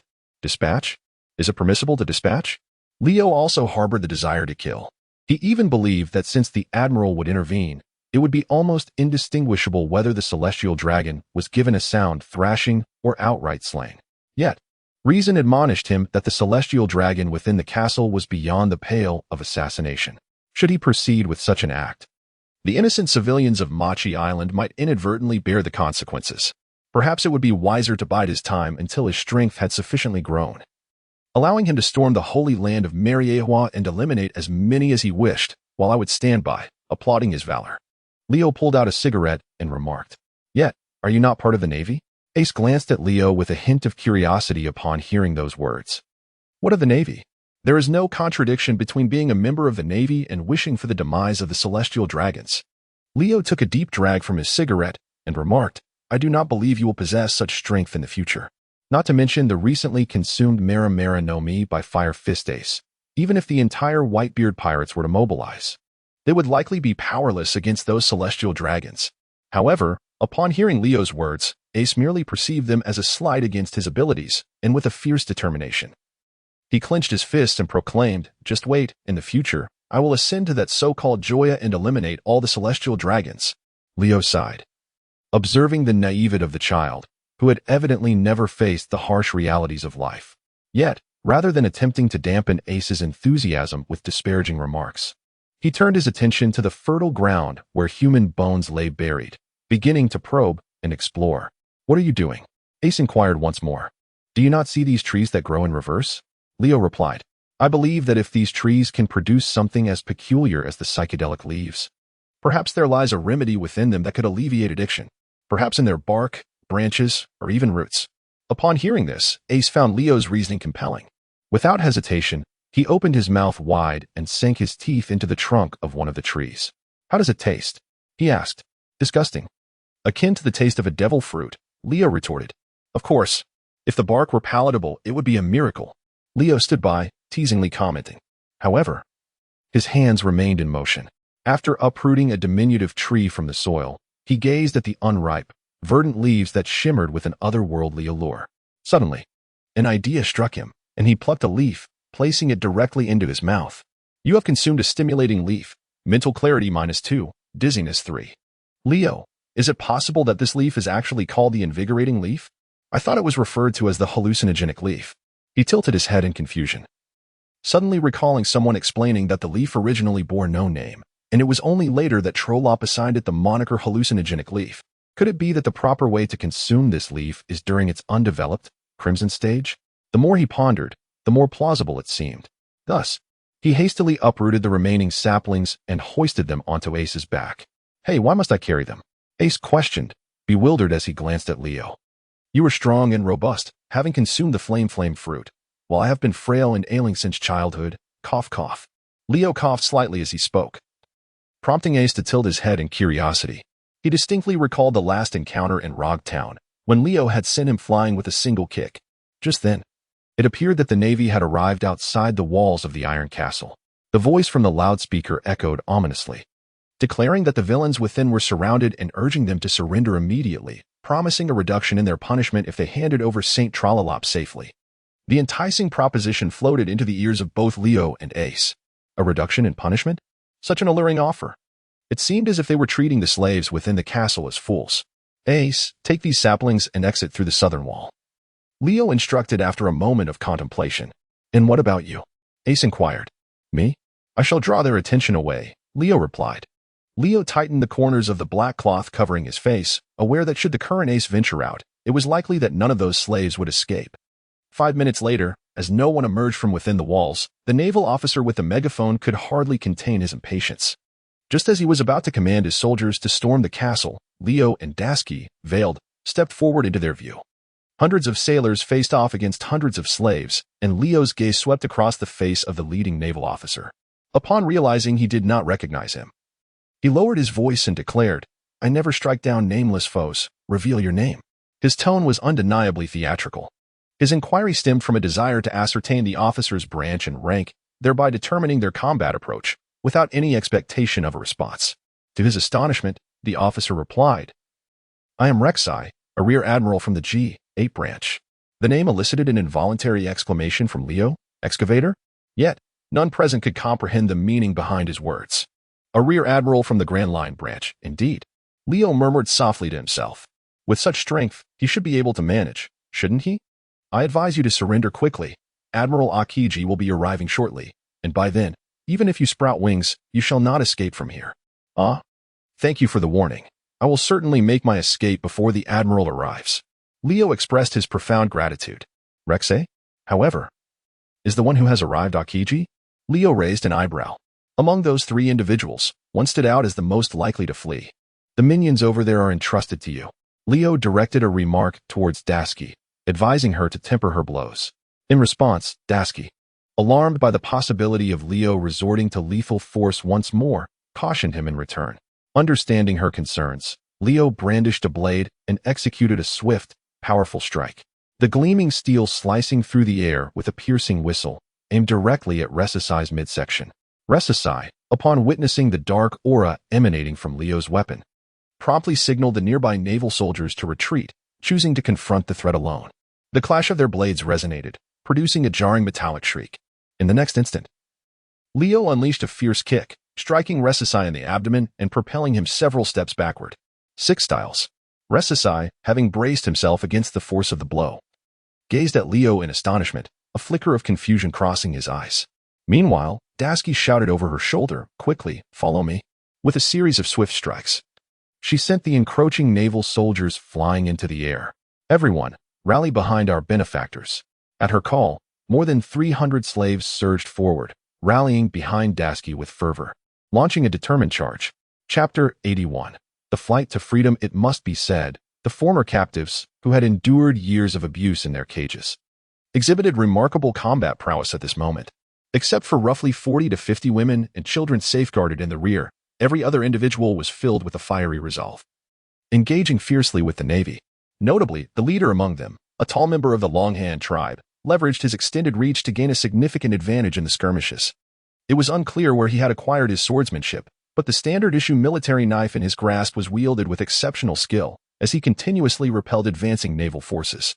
Before long, he had carved a path through the chaos, following closely behind Dasky. Everyone, come with me. Another slave, a member of the Fishman tribe, utilized his strength to knock down any naval personnel attempting to apprehend them. In an instant, the area outside the iron fortress transformed into a battleground, with the thunder of gunfire and the clash of weapons filling the air. The slaves, under the cover of Dasky and her companions, swiftly broke free from the encirclement, sprinting towards the dock of Rice Cake Island. Meanwhile, clang, as the two longswords clashed once more, under the fierce contest of their armed hockey, Rek'Sai was sent flying like a severed kite, crashing into a heap with his entourage several meters away. Major General Rek'Sai, that detestable fellow. Rek'Sai cast a wary glance towards Leo, who stood resolutely with his sword, his expression laden with increasing trepidation. Through the recent skirmish, he comprehended that he was far from being a match for his opponent, yet, inexplicably, Leo had several opportunities to strike him down but opted instead to use the flat of his blade. Was it possible that Leo was acting with intent? As for Leo, he had no desire to slay the innocent Navy personnel. Moreover, after enduring years of cigarette smoke, his dual-colored hockey had ascended to an intermediate level, undoubtedly surpassing that of a major general from any branch beginning with the letter G. What shall we do now, Major General Rek'Sai? A Navy soldier could no longer contain his anxiety. The Navy personnel suddenly grew frantic. There was no denying that Leo and his group were overwhelmingly formidable, particularly the two masked leaders, each capable of equaling hundreds of their adversaries. If the battle continued in this manner, their chances of victory seemed bleak. Hold on. We must stall for a bit longer until Admiral Akiji arrives, Rek'Sai gritted through clenched teeth. However, the soldiers exchanged glances at the frail and elderly individuals sheltered behind the group of slaves, and a troubling question arose in their minds. Why were they determined to clash head-on with these slaves? Were they not victims as well? Observing the slaves, who resolutely fought with unwavering courage, they began to ponder whether it was the Navy that played the role of the antagonist in this conflict. Conversely, Leo and his comrades were genuinely fighting for justice, striving to protect those enslaved by the celestial dragons and guiding them toward freedom. It must be noted that these young recruits in the Navy, much like Leo in the past, had long been indoctrinated by the Navy's sense of justice since their enlistment. Most were unaware of the dealings between the Navy's upper echelons and the celestial dragons, and held the actions of the latter in disdain. Yet now, they found themselves compelled to obey orders from above. Any act of desertion would brand them as cowards, leading to imprisonment in the depths of the sea. This led Rek'Sai to question the very essence of his initial motivations for joining the Navy. Was it not to protect civilians from the ravages of pirates? The more he pondered, the less clarity he found. In that moment, Rek'Sai suddenly declared, "Make every effort to avoid harming those slaves. Let them escape." Major General Rek'Sai? The naval officers gazed at him in astonishment. Enough of the idle chatter. Apprehend those two masked individuals. They are the masterminds behind this crime. And if we allow them to escape, it will be our downfall. Rex sighed. Did he not wish to spare those unfortunate slaves? However, due to the pressure from his superiors, he felt compelled to maintain an appearance of diligence. Yet, now that Leo and Dasky had displayed such formidable strength, he found himself with a valid reason to let those slaves go. Admiral Akiji was on his way, and under the pretext of ensuring his own safety, Rex urged, "Do your utmost to detain that individual?" He gestured towards Leo, who had just sent a dozen naval officers flying with a single blow. On the other side, Dasky urged, "Quickly, follow me to the dock and board the warship." The warship she referred to was the medium-sized vessel equipped with propulsion devices that they had brought from the Roguetown base. Although such ships typically had a capacity of 300. With a bit of squeezing, they could accommodate 400 to 500 individuals. As for how to explain the loss of the warship upon their return, Dasky had already devised a plan. She would simply take responsibility and pay for it. After all, as a lieutenant for over 4 years, she had saved a considerable sum. Surely she could afford to compensate for one ship. Meanwhile, some shopkeepers on Rice Cake Island went into a frenzy upon witnessing their wives and daughters being escorted to safety by Dasky and her companions. They rushed towards them and embraced their families. "There is no time. Those who wish to escape, come with us to the dock," a tall man shouted. The civilians, now aware of the urgency, hurriedly followed behind him and Dasky, their eyes shimmering with tears. The thought of packing their belongings had become inconsequential. Ahead lay the dock. They were almost there. Were they finally about to escape? As they caught sight of the azure sea, tears welled up in the eyes of all the slaves. It had been countless years since they had breathed such fresh air. They longed to return to their homeland and see if their parents and loved ones still lived. "Hey!" A shout broke through the air. Ace, bare-chested and carrying dozens of saplings, leapt down from an unknown place, a broad smile adorning his face. "These green leaves are the antidote." "No, wait. Another masked individual informed me of this. You all must consume them quickly." Upon hearing this, the recently escaped slaves and the shopkeepers on the island were suddenly filled with hope. However, just as Ace was distributing the green leaves, a cold, suffocating voice unexpectedly resonated behind him. Indeed, it was a troublesome group. Chapter 82, A Moment of Crisis? Leo vs. Akiji, Part 1, Boom. Sensing the impending danger enveloping him, Ace instinctively unleashed a torrent of flames from his body. In an instant, a pillar of fire soared into the sky, illuminating the nearby ground with a vivid crimson glow. A natural fruit user, perhaps? Akiji, who had already taken several steps back to evade Ace's strike, remarked with a hint of surprise. "No wonder you dared to attack a celestial dragon. It seems you were relying on the power of such flames." He had actually been resting aboard a warship prior to this. The reason he arrived at Rice Cake Island so swiftly was that he happened to be patrolling nearby waters. Upon receiving a call from headquarters informing him of the attack on Trolop, he immediately made his way here. It had only taken him about half an hour in total. "You were truly unfortunate," he mused. Indeed, how could they not be? Had they delayed their escape by a day or advanced it by a day, they might have evaded capture entirely. But now, you are the Admiral of the Navy headquarters? Ace, with flames dancing on his fists, looked eagerly at Akiji. He had heard that the 3 admirals were among the most formidable individuals in the Grand Line, and his purpose for entering this treacherous sea was to confront the world's strongest man, Whitebeard. Since the 3 admirals had appeared before Whitebeard, he might as well use this opportunity to hone his skills. Akiji, observing the gleam in Ace's eyes, wore an expression that spoke volumes. Was this fellow unaware of the gravity of the situation? Or did he not comprehend what the presence of the Navy's 3 admirals signified? Akiji rubbed his forehead. But before he could fully process the situation, Ace had already charged at him with impatience. "Fire fist," he shouted, his flame-imbued fist hurtling toward Akiji's face. Yet, in the face of Ace's sudden assault, Akiji did not flinch or evade. He allowed the fiery punch to pass through his head. In the next moment, shards of ice erupted, and Ace stared, astonished, at Akiji's remaining eye. Before he could react or defend himself, Akiji delivered a swift kick to his abdomen, sending him flying several dozen meters away. Bang! Vast trees and houses were shattered by Ace's fierce impact. He quickly rose from the rubble, coughing up blood, and glanced at the bruises marring his abdomen. How infuriating! Was it not Leo who claimed that after consuming a Logia-type devil fruit, one would become impervious to harm? Could it be that man employed haki?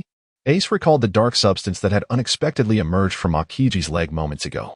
Indeed, for someone as formidable as one of the three admirals, it would be utterly absurd if he were incapable of using haki. Yet, my own haki seems far less instinctive than his, Ace mused. Indeed, Ace had the ability to wield haki when he was still quite young. He had awakened his conqueror's haki in a desperate attempt to save Luffy. However, since then, he had not mastered this ability. It only surfaced occasionally in moments of crisis, when he could grasp the sensation of using haki. And now, as he observed Akiji drawing closer once more, Ace took a deep breath and clenched his fists. This appeared to be an excellent opportunity for self-training. With that, he crouched down, flames coursing throughout his body, and charged at Akiji like a hunting cheetah. What a reckless little brat, Akiji thought, his expression unfazed as he watched Ace approach. Just as Ace's figure neared, he suddenly shifted his stance, delivering a side kick aimed at Akiji's groin, swiftly followed by a counter kick of his own. The collision of ice and fire sent shockwaves through the air.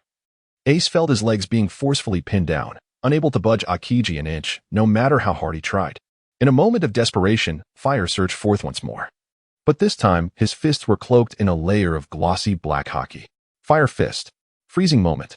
The sound of ice forming echoed. Yet, Ace's all-out strike was effortlessly blocked by Akiji, who then widened his eyes in astonishment as he watched Ace slowly being encased in ice. From his hands and legs to his waist and chest, even the flames that danced upon him were consumed by the frigid power. Just as it seemed that even his head would soon be frozen, a figure flashed before Ace like a specter. Two-sword style, Iato Rashomon. Two swift Iato slashes cleaved through the air, the blades infused with haki slicing into Akiji's form. However, to Leo's astonishment, no blood flowed from the wounds inflicted.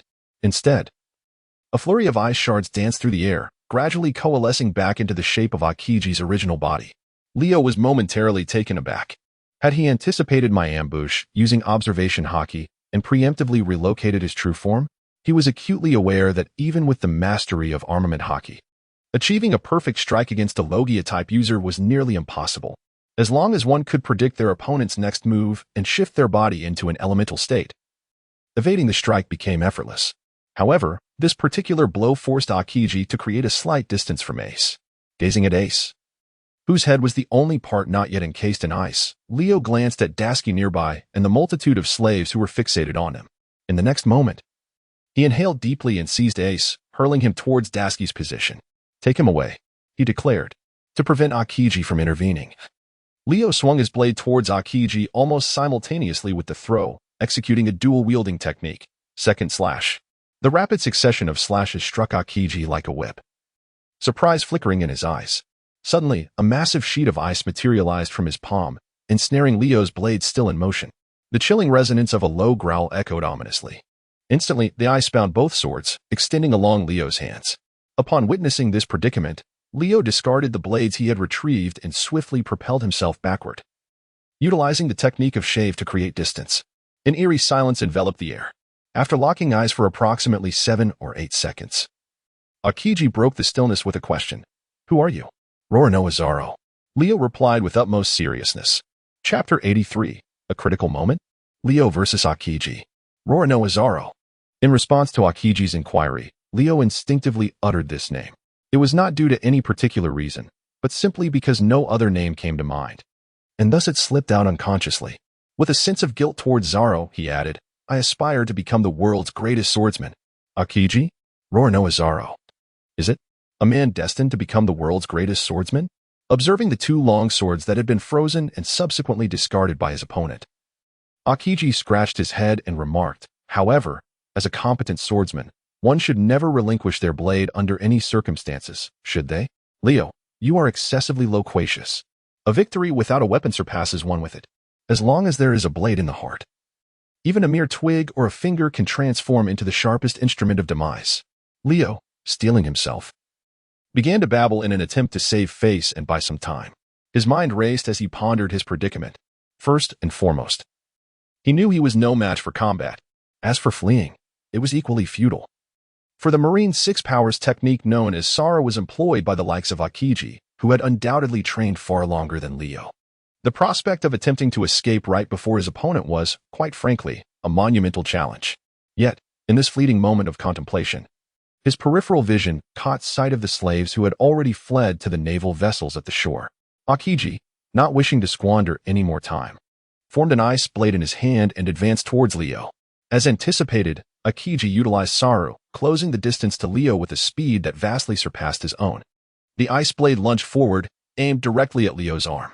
However, to Leo's astonishment, despite having fully activated his observation haki, he found himself utterly incapable of evading Akiji's assault. The unadorned thrust of the blade pierced through Leo's arm, extending out from the other side. Sustaining the injury, he noted the notifications: Health 40, Skin Toughness 1, Bone Resilience 1, Healing Ability 1. Was he truly pierced? Leo widened his eyes as he gazed at his arm. Similarly, Akiji found himself in disbelief, staring at the body part of Leo that he had pierced with his ice blade, momentarily ensnared in confusion. This fellow, despite not having had the chance to employ his haki for defense, why did it feel as if he struck something as solid as an iron plate? Was it a block of iron? Or had this boy's physical resilience reached such a terrifying level? Both were astonished. Meanwhile, after handing over the frozen ace to others, Dasky had hastened back to the battlefield within the town. Witnessing Leo being pierced in the arm by Akiji's blade and spitting blood once more, she, in a moment of desperation, recklessly unleashed her devil fruit ability towards the two. The slow light. A unique pink wave of light immediately enveloped both Akiji and Leo. However, sensing a threat, Akiji had already released his haki in advance, surrounding his body with a protective barrier. This advanced application of haki was something that Leo, at his intermediate level, could not yet master. Yet, after being struck by this slow light, Leo abruptly withdrew his arm from the ice blade and delivered a swift kick towards Akiji's head. This time, there was scarcely any time to react. The lightning-fast kick landed heavily on Akiji's right cheek. He hadn't even managed to elementalize his head before being sent flying, making intimate contact with the surrounding ruins. Almost everyone on the scene was left dumbfounded, particularly the Navy soldiers, including Rek'Sai, who had rushed over upon hearing of Akiji's arrival, stood petrified, mouths agape in shock upon witnessing Leo kick Akiji away. Did that guy really just send Admiral Akiji flying? Could it be that he is truly this formidable? The onlookers struggled to believe the scene before them. Only Rek'Sai, observing Leo's silhouette, nodded in acknowledgement, remarking, "No wonder. Even one as formidable as I cannot last 10 rounds against him. At such a moment, let us not cling to pride and seek an exit, shall we?" The other soldiers retorted at him. With a whoosh, the debris that had covered him was cast aside as Akiji rose from the ground. Touching the reddened area on his face, he glanced at Dasky, who stood not far away, and furrowed his brow in contemplation. Another devil fruit user, perhaps? One capable of accelerating allies. With these thoughts, he activated Shave again, his figure vanishing from sight. However, this time, his target was not Leo, but rather Dasky. Ice block, violent Akiji. A chilling air emanated from his right arm, swiftly crystallizing into the shape of an ice bird, which let out a piercing shriek as it soared towards Dashki. Just as the ferocious giant bird seemed poised to engulf her, Leo once again appeared in a flash before Dashki, scooping her up and, in the blink of an eye, transporting them to a location several meters away. The area where Dashki had stood was instantly transformed, as vast trees and walls were encased in glistening ice sculptures. Akiji turned his gaze towards Leo, who stood atop the roof, cradling Dashki. Their eyes met for a brief moment, and in the next instant, Akiji's icy aura surged forth again. However, upon witnessing this, Leo immediately leapt down from the rooftop, sprinting away with Dashki, who was enhancing his abilities much like Kizaru's Yada mirror. To the onlookers, they could only perceive a fleeting afterimage, and soon, Leo and Dashki vanished entirely from their sight. Akiji, the naval officers. "Oh no. Our warships have been commandeered." About 10 seconds later, one naval officer shouted in realization. Akiji glanced at the sea, nearly 700 or 800 meters away, where he observed 2 medium-sized warships activating their propulsion systems and sailing away. Just as he contemplated taking action, several guards from Machi Island rushed towards him simultaneously. Not good. The castle is on fire, and Lord Trollop is still inside. Akiji, please save our master. Chapter 84. Are you interested in visiting the naval headquarters? How did the castle catch fire so suddenly? In a seemingly safe alley, peering over a low wall at the towering flames erupting from the steel fortress, Dashki asked in astonishment. It must be Icekind's doing. Before he helped me escape over the wall, he returned briefly, stating that trees capable of controlling human minds must be utterly destroyed. Leo replied. One must admit, Ace's actions had indeed indirectly saved their group. Upon learning of the castle's fire, Akiji would undoubtedly rush to rescue the celestial dragons. After all, the safety of the celestial dragons was infinitely more crucial than that of the fleeing slaves. I taught the Longhand tribe and that man from the Fishman tribe how to operate the propulsion system, and they have already fled on the warship, Dashki continued. But what should we do now? Should we take advantage of the chaos to sneak away? Escaping is certainly not an option. Leo shook his head. Their warships had already been commandeered by the slaves, and if they attempted to flee now, it would be tantamount to confessing their guilt. First, he thought, they should find a place to change out of their uniforms and then venture out, feigning ignorance. About half an hour later, using the powers of the devil fruit, he extinguished the flames that had engulfed the castle and directed the soldiers he had brought to tidy up the battlefield. Akiji reclined against a large stone not far from the ruins of the scene, observing the figures moving back and forth before him, and he couldn't help but murmur. Who were those two individuals that just stealthily slipped away? The sudden voice startled Akiji, prompting him to sit up abruptly and glance at Leo, who was lying on the ground less than 20 meters away from him. Leo? Akiji? Who are you? Greetings, sir. My name is Leo, a member of the Navy stationed at East Blue's Logtown base. From East Blue? Akiji's mind was engulfed in a cloud of confusion. What brings a Navy officer from East Blue to the Grand Line? He pondered this peculiar circumstance, but before he could inquire further, Leo continued. What a coincidence, sir. You must be out here for a midday nap after a hearty meal, right? After all, on such a sunny day, it's easy to feel drowsy once one is well fed. Akiji, why do I perceive a sense of familiarity in this individual? Ah, this weather is indeed perfect for a nap. As Leo spoke, he languidly stretched his limbs, preparing to recline back onto the grass. At that moment, several naval soldiers hurriedly approached him. This is bad, Lieutenant Leo. What is it? Leo propped his head and gazed at them. The warship. The warship has been taken away. A warship? Leo exhibited a perplexed expression. Whose warship? Who took it away? Our warship. It was commandeered by a group of civilians. The two sailors responded in unison. What? Leo abruptly sat up from the ground, clutching his hair in a fit of exasperation as he exclaimed. What do you mean our warship was commandeered by civilians? How is that possible? How could civilians dare to operate our naval vessel? I have no idea, came the response. There must be some misunderstanding. I concur. Several others chimed in, beads of sweat dotting their foreheads, following the recitation of their pre-prepared lines. The three of them simultaneously cast furtive glances at Akiji, who was sprawled against a large rock. Silence enveloped the scene. The sound of a pin dropping could be heard. Akiji's expression was one of bewilderment, while Leo and the other naval soldiers bore expressions of concern. 10 minutes later, it was confirmed via the snail phone that the individual in question was indeed Lieutenant Lockress Leo, who had recently been assigned to the Roguetown Naval Base. Lockress? Akiji scratched his head. The name inevitably reminded him of that infamous figure from over 30 years ago. What brings you here? Akiji inquired. We're here on vacation. Leo replied. The two exchanged glances once more. Vacation? But didn't he the other end of the line mention that you've only just been in service for less than a month? Moreover, is it not peculiar for the East Blue Navy to come to the Grand Line for a holiday? Surely you jest? We were initially dispatched to escort prisoners to Impel Down, then we ventured to the West Blue, and on our return to the East Blue, we happened to pass by this area and thought we would stop by this rice cake island to indulge in some culinary delights. Leo recounted his previous experiences in meticulous detail. Naturally, he refrained from mentioning his subsequent encounter with Ace and the liberation of the slaves at the Iron Castle. However, Akiji, upon hearing Leo's report, stifled a yawn and remarked, I don't believe I inquired about any of this, did I? Your eagerness to brief me suggests you might think I would harbor suspicions regarding you. How absurd. Leo chuckled lightly and remarked, surely the Navy would never dare to assault the residents of the Celestial Dragons, would they? In response, Akiji stood up from the ground and countered. But why should the Navy refrain from attacking the abode of the Celestial Dragons? The unexpected query left Leo momentarily stunned. He pondered, why not? Do you not possess any semblance of rationality? Just as Leo was lost in thought, a sudden chill surged forth from Akiji, who reached out his hand, grasping towards Leo with intent. Seeing this, Leo wished to evade, yet reason forcibly restrained his body. Thus, he remained motionless, allowing Akiji to roll up the sleeve of his right arm, revealing the unblemished skin beneath. Gazing at the intact limb, Akiji fell into a momentary silence.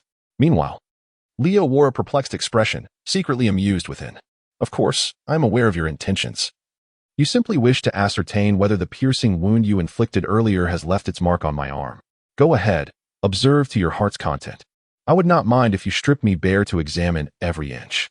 Given the peculiar nature of the system, I surmise that I shall never bear any scars in this lifetime. Moreover, I do not even suffer from acne. The more I stay up late, the better my skin appears. How utterly vexing. It truly isn't you. Akiji released Leo's hand and reclined back onto the ground. Earlier, upon noticing the similarities in physique between this young man and the masked individual, coupled with the twin blades at his waist, he momentarily entertained the notion that this fellow might indeed be the masked figure. Of course, I am not.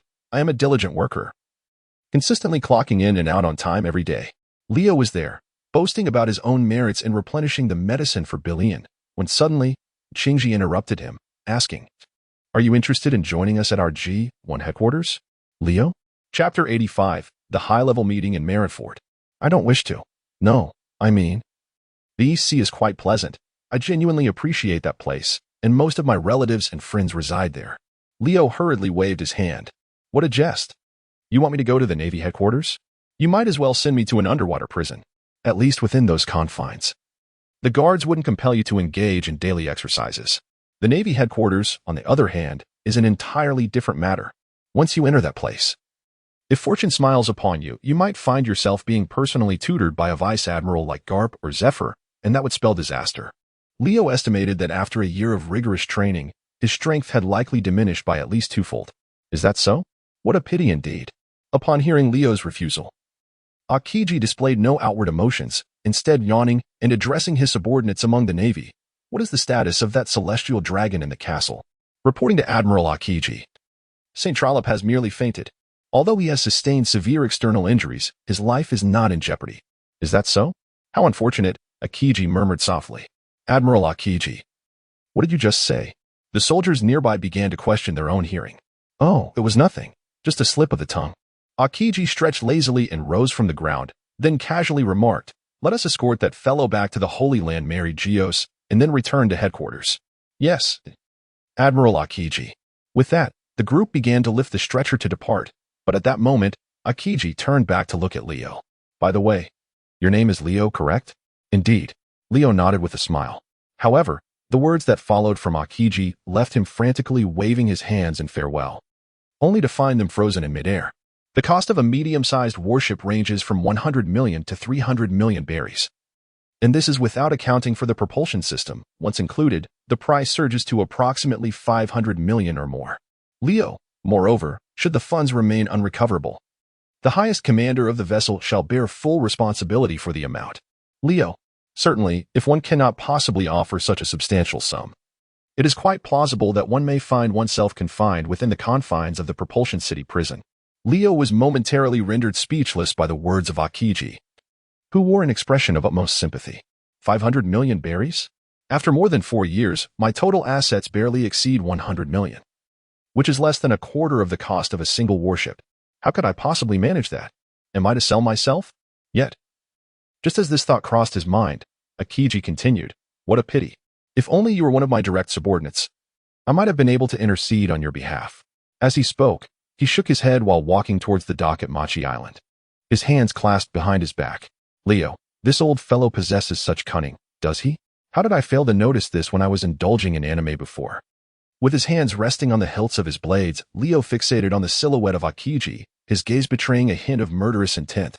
Meanwhile, on the other side, a curious officer inquired, Admiral Akiji, what prompted you to invite that young man to join the Navy headquarters?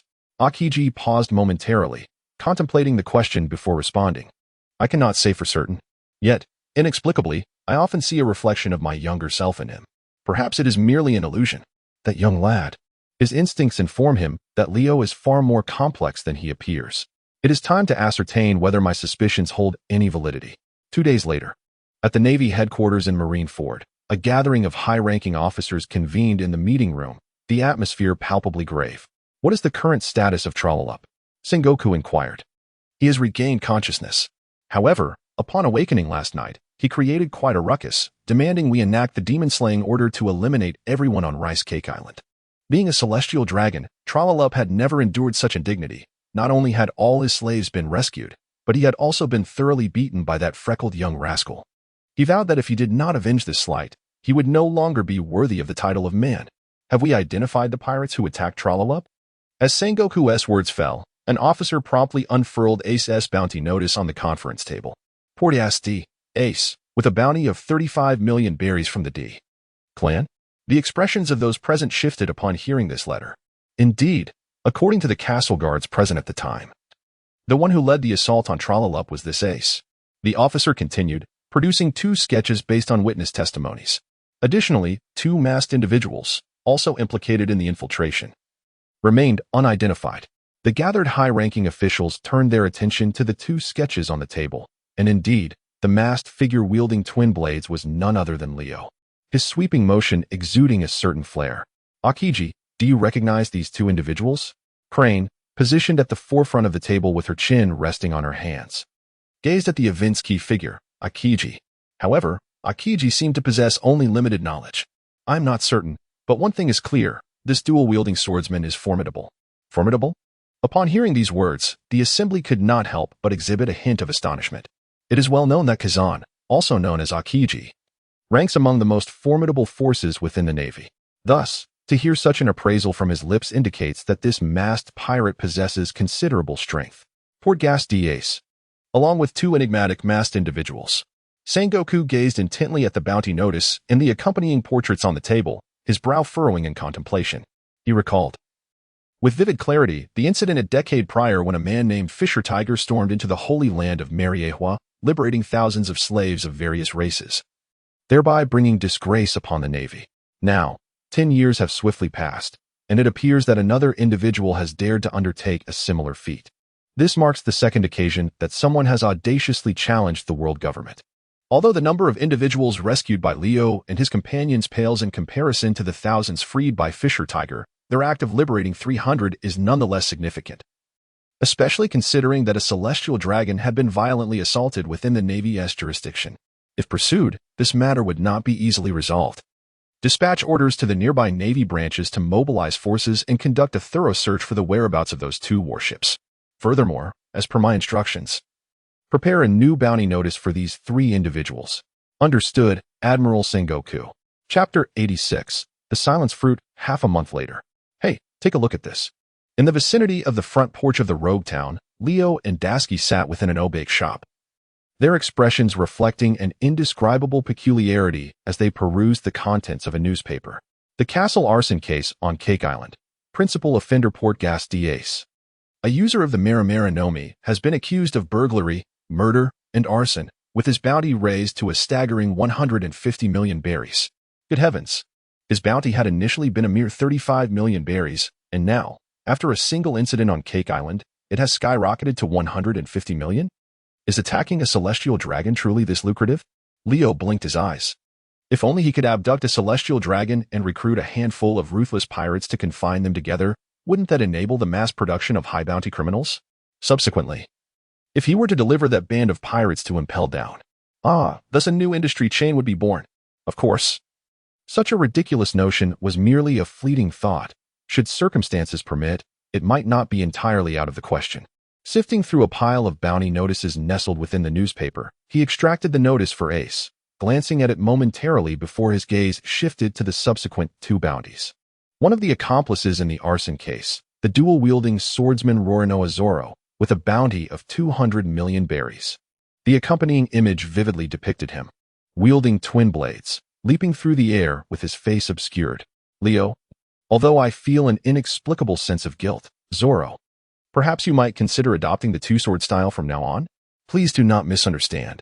I merely believe that the 3-sword style may not be beneficial for your dental health, and I harbor no other intentions. One of the accomplices in the arson case, suspected to be a user of the accelerate fruit ability, the thief woman, with a bounty of 75 million berries. The thief woman. Leo cast a glance at Dasky. It seemed that the government had attributed the theft of the trollop safe entirely to her. However, it was fortunate that due to his polar reversal system ability, Dasky's true devil fruit power remained undisclosed. Otherwise, it was likely that they would both be languishing and impelled down, witnessing Buggy's circus performance. Speaking of the devil fruit, Leo glanced at the box placed before him on the table. Indeed, the purple devil fruit he had scavenged on Rice Cake Island had been brought back to Log Town. Over the past 10 days, Leo had meticulously searched through the catalog of devil fruits at the base, yet he had found not a shred of information regarding this particular fruit. Could it be a variety that had eluded discovery until now? He pondered. Generally, any fruit that had made a mark in the world would be documented by the world government. Thus, he was left with a singular dilemma, to consume it or not. What if the fruit turned out to be worthless? Conversely, if the powers of the devil fruit were indeed reversed, and he happened to consume the gum-gum fruit, would the system then make him more susceptible to blunt damage? Wouldn't that be a dreadful predicament? However, as he contemplated, he recalled the adage, one cannot capture a wolf without sacrificing a child. Although he had already distinguished himself among countless rookie Marines, he still felt inadequate compared to formidable foes like Admiral Akiji. Now, due to unforeseen circumstances, he was being dispatched to the Grand Line. He needed to enhance his strength, no matter the risk involved. With this resolve, he seized the purple fruit from the box and, under the watchful gaze of Dasky, took a decisive bite. Crunch. Chew, chew. Chew, how should he describe it? It was far from repulsive. Perhaps it was simply that he was not particularly picky, although he found it unpalatable. It merely tasted like a piece of slightly bitter rubber.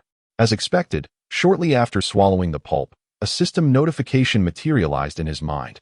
You have consumed the silence fruit. Swimming ability 100, diving ability 100. Silence. Leo, how infuriating. I knew it all along.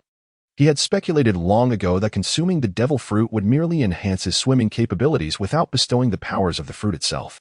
However, upon witnessing this outcome firsthand, it is utterly impossible to claim that he is not disappointed.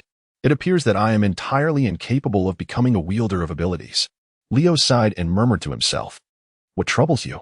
Dasky, noticing the despondent expression on Leo's face, immediately inquired with concern, Are you unwell? Would you like to return and rest for a while? I am fine, he replied. Leo waved his hand dismissively. Wasn't it simply the case that he couldn't acquire the powers of the devil fruit in the world of One Piece? He had come to terms with this, after all. Such abilities were not absolutely essential. Just like Carp and Shanks, who had never consumed a devil fruit, yet stood tall at the pinnacle of the world. So why couldn't Leo achieve the same? In fact, when it came to comparisons, he even possessed the unique advantage of an extraordinary reversal ability. Yet, he pondered about the devil fruit he had consumed, the silence fruit. Wasn't it the very fruit that Corazon had once ingested in the original narrative? If that were the case, it was likely that the poor fellow had been eliminated by Don Quixote Doflamingo long ago. Otherwise, this fruit wouldn't have reappeared, ultimately falling into the hands of the celestial dragons. Ah, so you are all here. Just as Leo was lost in thought, Ripa suddenly entered the room, snatching up the remaining half of the silence fruit Leo had left behind. Taking a bite, she exclaimed, Chew, chew. You were secretly indulging in this without inviting me. Chew. Ugh, what on earth is this awful taste? Ripa shot Leo a look that conveyed disbelief, as if to ask whether he was playing a prank on her.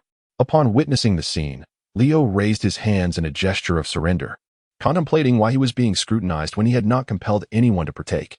However, what transpired next rendered him utterly astonished. He observed as Lipa animatedly moved his lips while pointing at Leo, saliva flying from his mouth as though he were lamenting something to Leo. Strangely, both Leo and Dasky could not discern his utterances, as if he were performing a silent play, one that was particularly vivid. Not only were they baffled, but the other patrons in the establishment were equally bewildered. What on earth was happening? Noticing the perplexity of those around him, Lipa scratched his head, displaying a thoroughly confused expression. In the next moment, as if a realization dawned upon him, Leo stepped forward with fervor and swiftly stuffed the remaining half of the silence fruit from Lipa's hand into his own mouth. Crunch, crunch, gulp. You have consumed the ineffective silence fruit and successfully acquired its powers. Leo, Chapter 87, Leo's Confession, the ability of the copy fruit. Is it truly possible to do this? A soundproof barrier, invisible to all except Leo and Lipa, suddenly enveloped him. Leo's face was a canvas of disbelief, his mouth agape in a silent scream. Could it truly be possible? After someone had taken a bite and rendered the devil fruit ineffective, if I consume it again, I could harness its powers? Moreover, according to the system's prompts, it seemed I was also unaffected by the fruit side effects. If that is the case, does it mean I could devour 1,000 fruits? He struggled to contain the slight tremor of excitement coursing through him. At that moment, Lipa stood before him, pointing at the violet dome that had formed above them and gesturing towards Leo, inquiring, "Do you know what this is?" It's the fruit's ability," he replied. "The fruit?" Lipa tilted her head in a manner reminiscent of a perplexed Psyduck, a large question mark materializing above her. "Are you referring to the devil fruit?" "Indeed. The one we just consumed was a devil fruit," Leo affirmed. Realization dawned on Lipa, her expression shifting to one of shock. It was no wonder she had felt something peculiar upon seeing that fruit earlier. She had not anticipated this revelation. However, wasn't it true that the devil fruit only granted power to the first person who took a bite? Why was it that after she had already consumed it, he could still acquire its abilities? Those who consumed a devil fruit could, within a brief span, comprehend the newfound strength coursing through their bodies. Thus, nearly 2 minutes had elapsed since Lipa had instinctively summoned a soundproof barrier, and she was now astounded that Leo could wield such abilities as well. Furthermore, he had distinctly observed that the fruit had already been bitten into before he consumed it. How was it possible for him to access the powers of the devil fruit? Moreover, wasn't Leo already a user of a devil fruit? How is it possible that after consuming another fruit, he remains unaffected? In an instant, a multitude of questions flooded Ripa's mind, causing his head to tilt increasingly, with an ever-growing number of question marks appearing above it. Seeing this, Leo remained calm and composed. He first instructed Ripa to take a seat before slightly expanding the soundproof barrier, enveloping himself, Ripa, and Dasky within its confines. It seemed that the time had come to reveal the true nature of his devil fruit ability. With a serious and sincere expression, Leo slowly addressed the two, while Dasky and Ripa swallowed nervously. It turned out that long before he was captured by pirates, Leo had consumed a devil fruit. The fruit he ingested was known as the copy fruit. As its name suggests, it possesses the ability to replicate the powers of other devil fruits. However, its limitation lies in the fact that it can only mimic the abilities of the fruit itself, rather than the powers of the user. The tragic fate of having his parents slain by pirates and his own near capture for the slave auction stemmed from the fact that this fruit initially bore no extraordinary powers. It was only upon discovering a second devil fruit and successfully copying it that its true potential could be unleashed. Leo elaborated, then turned his gaze towards Dasky and Ripa. "What do you think? Reasonable, I assent it? I find it quite logical myself." Ripa, displaying a semblance of understanding yet appearing somewhat perplexed, nodded in response. "So, what you mean is that by consuming that devil fruit earlier, you utilized your fruit's ability to replicate the powers of another fruit?" "Exactly." With a resounding clap on the table, Leo flashed a thumbs up, his expression radiating a sense of cleverness as he said, "Indeed, you are truly my scapegoat. Ahem. My dear friend, Colonel Lipper." Colonel Lipper scratched the back of his head, pondering. "But I have another question. What fruit ability was it that caused you to spit blood earlier?" At this moment, Dasky leaned forward, her curiosity piqued. She simply had to know the reason behind Leo's recurrent blood-spitting during fights. Surely it couldn't be a blood-spitting fruit, could it? That would be rather absurd. "Oh, that was the reversal fruit," Leo explained. "The reversal fruit?" "Indeed, it allows one to convert the damage received into a spray of blood, thereby alleviating the pain. Similarly, it can transform the sluggish light beams you previously emitted into an effect that solely benefits me." Leo gazed earnestly at Dasky, silently urging himself, "Do not inquire further. Do not inquire further. If you do, I shall truly be at a loss for words. Despite having been an author in my former life, I was, alas, a failed one. My imaginative faculties have dwindled." "Is this truly the case?" Upon hearing this, Dasky nodded in agreement. The copy fruit combined with the reverse fruit are indeed two exceedingly peculiar fruits of which I had never heard until now. Furthermore, the addition of a fruit that can nullify all sound, the silence fruit, adds to the enigma. Lipa's gaze towards Leo suddenly shifted, becoming intricate and profound. Indeed, this man possesses a strength beyond my initial perceptions, a depth that is truly elusive. With such extraordinary abilities, yet maintaining an air of humility while residing in a remote corner of the East Blue, he seeks neither fame nor fortune. Such a person, deeply loyal and principled. You are, without a doubt, the exemplar I aspire to emulate. Rest assured." Suddenly, Lipa slammed her hand upon the table, startling both Leo and Dasky. "What am I to rest assured about?" Leo, perplexed, responded, It's nothing. Aren't you set to take up a position at the naval headquarters? I shall bestow upon you a grand gift to express my gratitude for your care over the past 4.5 years, despite being considerably older than Leo. This group of naval officers had greatly benefited from his assistance during their time together. Whenever they set sail and encountered pirates, it was always Leo who stood at the forefront, bearing the brunt of the danger. Yet, when it came time to report their achievements to headquarters, Leo consistently relinquished all credit to them, even going so far as to feign a desire for monetary rewards to spare them any embarrassment. Such an exceptionally upright and kind-hearted individual, why should he continue to remain in obscurity? Why indeed? There's no need for such formality. Leo waved his hand dismissively in response to Lepa's sincerity, though his mind wandered to the intriguing question of what kind of gift this person might present him before their parting. How delightful it would be. Chapter 88. Leo vs.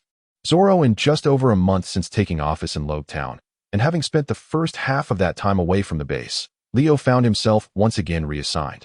Indeed, on that day at Rice Cake Island, he had succumbed to the pressures and temptations posed by Admiral Aokiji. However, one could not claim that he had entirely capitulated. Upon reflection, he concluded that the Grand Line surely held more delights and adventures than the East Blue, did it not? Additionally, he would have the opportunity to reunite with Shuin and rekindle old friendships. He could also expand his operations into the Grand Line, and more. Alas, he could no longer fabricate excuses. That scoundrel Aokiji, with his dreams of a leisurely retirement in the East Blue dashed, Leo felt a tinge of sorrow. Yet, what choice did he have? The cost of a naval ship was exorbitant, and he could not afford such a loss.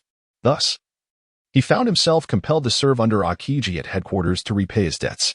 Fortunately, Aokiji had promised him that he would only be required to serve as his direct subordinate at G1 headquarters, and that his tasks would remain largely consistent with those he had performed in Town and the 163rd branch, without any enforced training.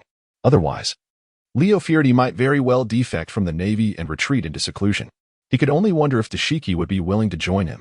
In June of the year 1519 of the Sea Circle calendar, just before his entry into the Grand Line, Leo once again visited Frostmoon Village. Observing Zoro diligently practicing his swordsmanship within the dojo, Leo pushed open the door and playfully slapped the back of Zoro's head, exclaiming, "Well, it's been a while, green-haired one. You pale-faced freak, are you looking for a fight?" Zoro bellowed, turning to clutch the back of his head. "A pale-faced freak? What a peculiar nickname. Shouldn't you be calling me Brother Leo like the other kids at the dojo?" At present, Zoro is merely 16 years of age. Despite having reached a height of 1.7 meters, he still falls short by a significant margin compared to Leo, who stands at an impressive 1.85 meters.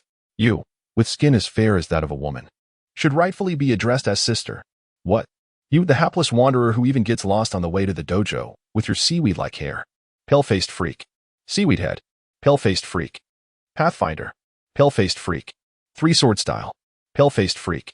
Leo, could you possibly choose a different word? Leo couldn't help but roll his eyes. Meanwhile, the other practitioners in the dojo, who were diligently practicing their swordsmanship, cast bemused glances at Leo and Zoro. Indeed, their vocabulary was rather limited. Well, Brother Zoro is truly impressive. With just one word, he has left Brother Leo utterly speechless, remarked a young boy who had recently joined the dojo, his face alight with admiration for Zoro.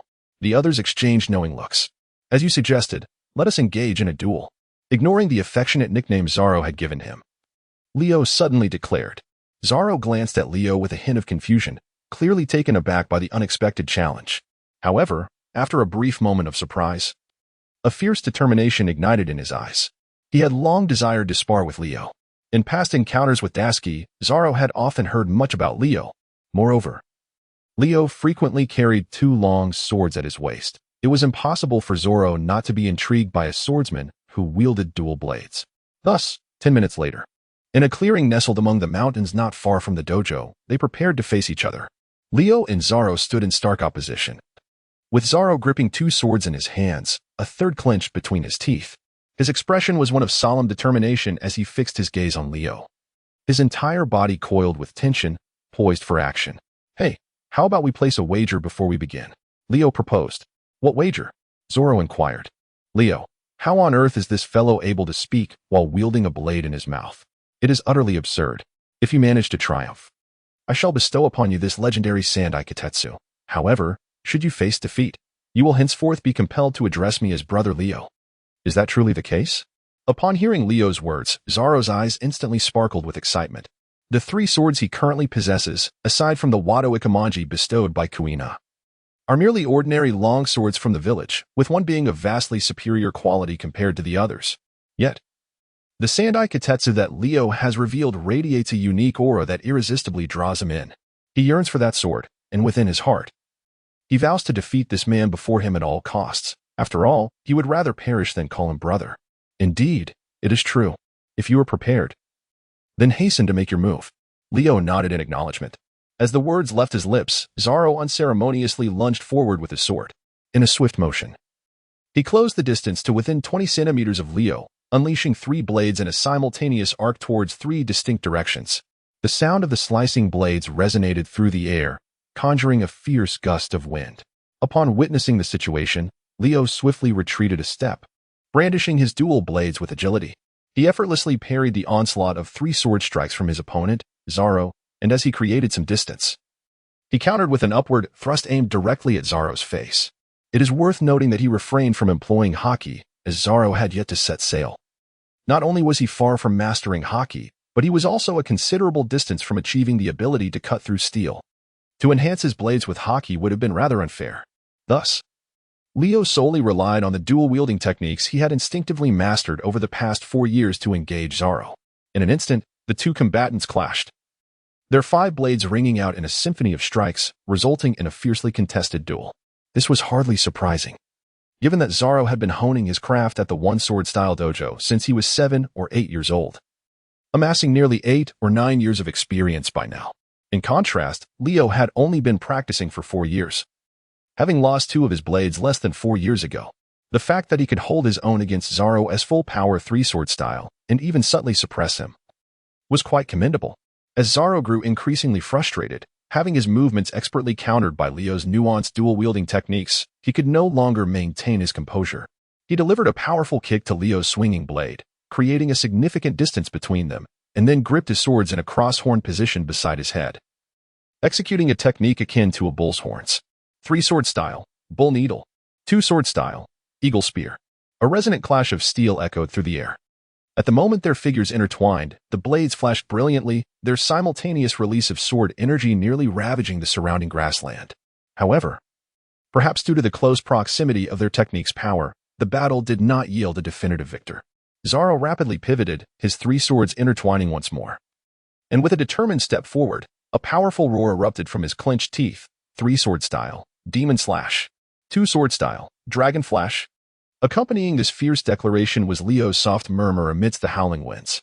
With a swift motion, their figures once again crossed paths. Zoro furrowed his brow slightly and glanced down at his arm, where he noticed a crimson arrow erupting from his forearm. You have lost. Leo turned his back to Zoro, his expression impassive as he sheathed his sword with deliberate calmness. Chapter 89. The crisis of Monko approaches. You have lost. Lost. Zoro opened his mouth, allowing the Wado Ikamanji to slip from his grasp, clattering to the ground at his feet. Yet, he remained oblivious, lost in reverie as he recalled the fleeting moments of his recent encounter with Leo, unable to discern where precisely he had faltered. He wielded 3 swords, after all. A formidable technique, the demon slash, yet it succumbed to the elegance of a 2-sword style. Moreover, he distinctly felt that his strike had connected with his opponent. Why then was he the only one left with wounds? Zoro found it difficult to reconcile this reality. Nevertheless, losing was losing. He had never sought excuses for his defeats, whether against Kuina in the past or in this moment. Leo, brother. He reluctantly lowered his head and called out. What?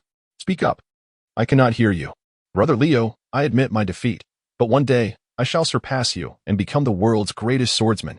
Zoro clenched his fists, blood streaming from his arm, his face flushed as he shouted vehemently, From this day forth, I shall not lose to anyone again.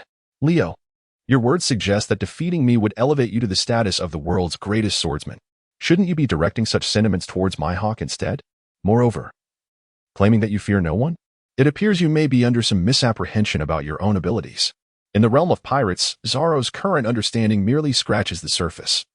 Leo can already envision the existential doubts that will plague Zoro when he encounters Mihawk and Kuma's ilk in the future. Very well, young Zoro.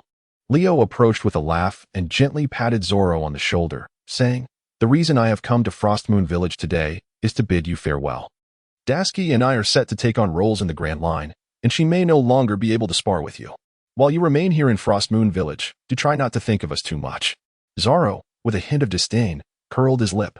At that moment, he added, "Since you've called me brother, I shall give you this sword." Leo brought over the third generation of the cursed blade and placed it in Zoro's hands. Zoro gazed in astonishment at the sword before glancing at Leo. Then, with a sense of cautious disbelief, grasped the hilt with his bloodied hand. "It's merely a gift for my little brother. No need for excessive gratitude," Leo remarked, turning away without a backward glance, striding back towards the dock from whence he came. Leaving Zoro alone on the lawn, lost in contemplation as he watched Leo's retreating figure for an extended moment. Half an hour later, the warship carrying Leo set sail once more. As he gazed at the gradually vanishing Frost Moon Island, he sighed and reclined back onto his exclusive deck chair. He had contemplated returning the Sandai Katetsu to Roronoa Zoro for quite some time. Firstly, the cursed blade did not quite suit him. Perhaps it was due to his inherently lazy nature, lacking the heart of a true warrior. During his previous battles, he often sensed that the sword brought him some unwelcome distractions. Secondly, due to his actions, the name Roronoa Zoro had become a wanted one by the world government, which weighed heavily on his conscience.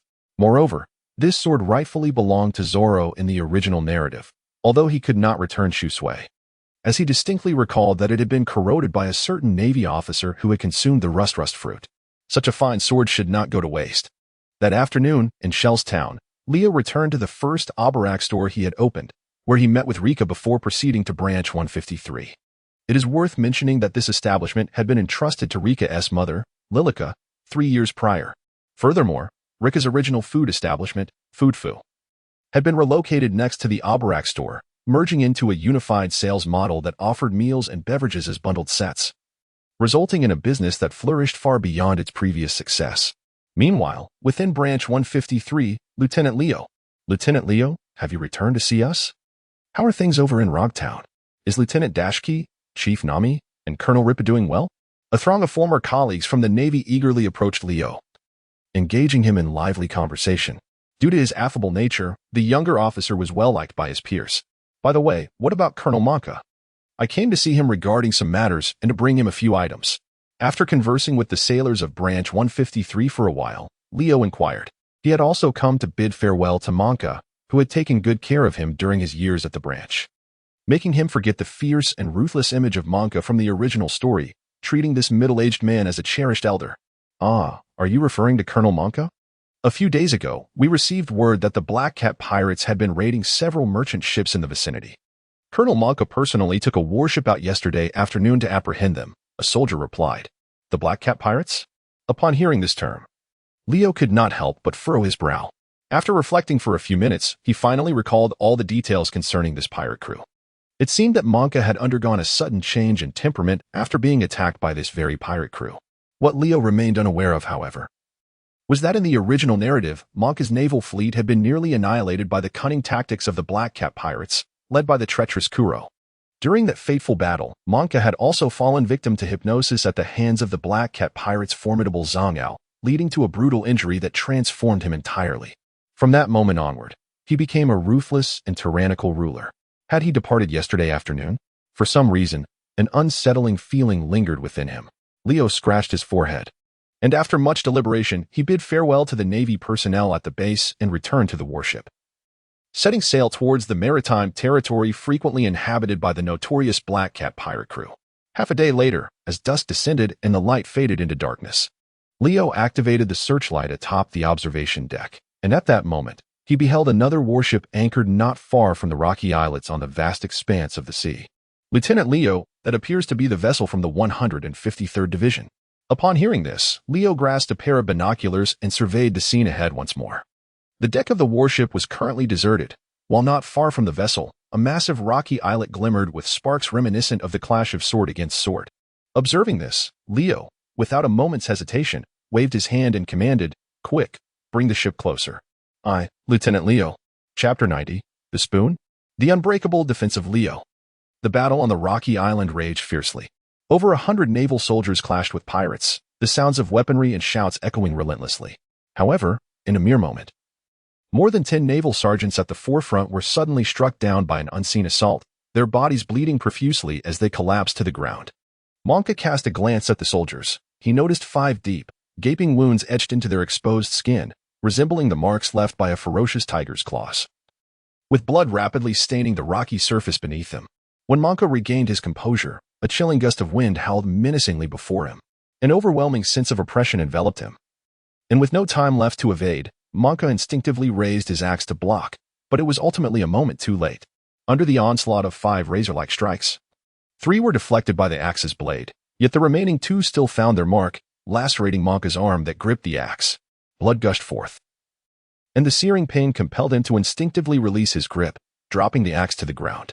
Yet, the assailant showed no sign of relenting.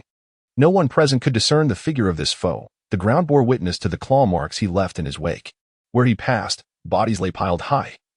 But strangely, he seemed incapable of distinguishing friend from foe, mercilessly slashing even his own pirates into a bloody mess. It was nothing short of indiscriminate carnage. Dragging his blood-soaked arm across the ground, Monka rolled frantically, his eyes fixed on the approaching claw marks that threatened to ensnare him. Unable to bear it any longer, he shut his eyes tight. At that moment, a clang. Another strike followed swiftly, precisely connecting with the assailant's claw. A man adorned with metallic glasses, slick back hair, and dressed in a formal suit revealed himself, unmistakably the captain of the Black Cap Pirates, the notorious Kuro, with a bounty of 16 million berries. The one who intervened against Kuro was clearly none other than Leo himself. How peculiar, Monka mused. The speed you displayed earlier and the way you propelled yourself with your feet resembled the technique known as shave, yet there were subtle differences. Leo exclaimed in astonishment, perceiving that the creature's speed surpassed even that of a razor, yet it appeared to be aimlessly darting about, as if devoid of direction. Could it be that it was beyond control? As he pondered this, the obstructed claw seized his dual blades and lunged directly towards Leo's eyes. Goodness! Must one be so ruthless? Leo tilted his head slightly, observing the 10 sharp blades glide past his face. He ceased any further chatter, channeling his armed color hockey onto the blades, and with a swift motion, he executed a horizontal slash aimed directly at Clo's chest. Clo, realizing the imminent danger, sought to evade, but alas, without resorting to his spoon technique, his speed paled in comparison to Leo's. In fact, it was not merely a matter of being outpaced. He was utterly overwhelmed. As he barely managed to turn his body, Leo's strike had already found its mark, carving a slanted gash across his chest. With a gasp, blood erupted from Clo's mouth. The pain triggered the veins on his forehead to bulge, and in a fit of rage, he extended his wrist to push up his glasses perched on his nose. In the next instant, the spoon technique was unleashed once more. His figure quickly vanished from the sight of the onlookers, unleashing indiscriminate assaults that materialized at various points upon the rocky terrain. It is worth noting that Clo's spoon technique, in some respects, surpassed the shave technique. For instance, after executing a shave, there exists a brief 0.36-second pause before another can be initiated, requiring the user to rapidly stomp the ground several times to achieve the illusion of near invisibility. Conversely, the spoon technique allows for continuous high-speed movement without any interruptions. Were it not for the inability to control the targets of his assaults post-execution, it might indeed replace the shave as the most formidable movement technique in the current world. Closing his eyes, he held his breath and focused intently. Under the influence of his observation hockey, Leo swiftly regained his awareness of Clo's trajectory. However, this time he refrained from directly intercepting with his blade. Instead, as he utilized the shave to pursue Clo, he allowed the 10 blades to pierce his skin. The sharp sound of steel clashing echoed.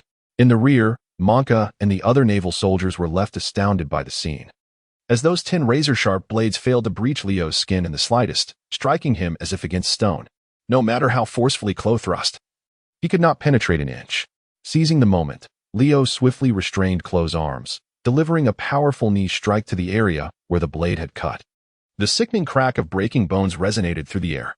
With blood splattering anew, Clo's eyes rolled back, and he collapsed, kneeling before Leo before toppling over completely. Has he been dealt with? The naval soldiers collectively swallowed hard, casting their gazes toward Leo. For now, he has merely lost consciousness. However, I may have exerted too much force and fractured his sternum. If he does not receive timely medical attention, it could very well prove fatal. Leo, with a hint of exasperation, shrugged his shoulders. He reached into his pocket and pulled out a cigarette, placing it delicately between his lips. Indeed, in his usual state, his physical resilience was akin to that of iron. The day he was easily bested by Akiji on Rice Cake Island had left him somewhat disheartened. However, through a recent encounter with Kuro, he found a semblance of regained confidence. This realization implied that as long as he was not confronted by someone wielding haki, or who had reached a level beyond the ability to sever iron, there was likely no one capable of inflicting harm upon him. Leo murmured softly. Meanwhile, upon witnessing their captain's defeat at the hands of the Navy, the crew aboard the Black Cat pirate ship immediately lost all will to continue the fight. However, the first mate, Zhang Yao, upon seeing Kuro's downfall, swiftly seized a Navy soldier as a hostage and shouted, "Don't come any closer. If you do, I'll end this brat with a single slash." The unfortunate Navy soldier, held at knife point by Zhang Yao, happened to be Barumabur, the son of Monka, now 15 years old. Barumabur had, in the original narrative, not yet joined the Navy at this juncture. However, after serving as a deckhand for 3.5 years aboard Abakuri and undergoing rigorous training under Leo, his character had undergone a significant transformation. No longer arrogant, he had become industrious and diligent. He had forged a strong friendship with Rika and, 3 months prior, had been introduced by Monka to join the 153rd branch as a proud deckhand. Today marked his first voyage at sea alongside his father. Yet he never anticipated being captured by pirates and taken hostage. "Barumabur!" Monka exclaimed, his eyes widening in alarm. "Let him go." In the next moment, unbeknownst to Zhang Yao, Leo had stealthily approached from behind, leaning close to whisper coldly into his ear, "Release him." Chapter 91. The tall shadow of Leo startled by Leo's voice. Zhang Yao was instantly frightened. His hand trembled slightly, and just as the knife was about to slice through Barumabur's throat, Leo grasped it firmly. Zhang Yao was so terrified that he nearly lost control. It was evident that Leo had effortlessly defeated Kuro. If their captain could not best this Navy soldier, how could Zhang Yao possibly stand a chance? Hence, he dared not keep the knife and stumbled backwards several paces. In a frantic motion, he pulled a ring from his pocket, swinging it on a chain in the air, aiming it at Leo. "I'll count to 3. When I say 1, 2, then Zhang Yao, you will fall asleep." "Is that hypnosis?" Leo tilted his head slightly, his gaze fixed intently on the ring held by the Master of Praise. The remaining onlookers mirrored his fascination, inexplicably drawn to that very ring. Moments later, 3 seconds elapsed. 1, 2, praise high. With that exclamation, nearly everyone fell backward in unison, immediately succumbing to thunderous snores. The sound of snoring resonated through the air.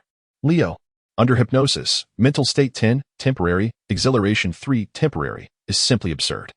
Leo twitched the corners of his mouth and cast a glance around him.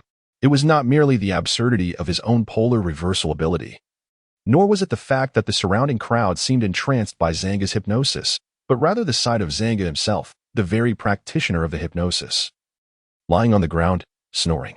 This prompted Leo to instinctively cover his forehead, his eyes nearly rolling to the heavens. "Are you certain you are not here for comedic relief?" Yet, under the effect of his area of effect hypnosis, the battle had abruptly ceased. "Hey, those of you still awake, please assist in transporting the individuals lying here to the warship," Leo instructed, scratching his head. "Yes, Lieutenant Leo." The others responded, promptly complying. Meanwhile, Monka, who had not fallen victim to the hypnosis, swiftly approached, kneeling on the ground to examine his son's injuries. It must be said that Monka indeed showed great affection for his child. Perhaps it was this very affection that had led to his leniency in disciplining Barumabur during his long absences, resulting in the latter becoming the arrogant and overbearing scion depicted in the original narrative.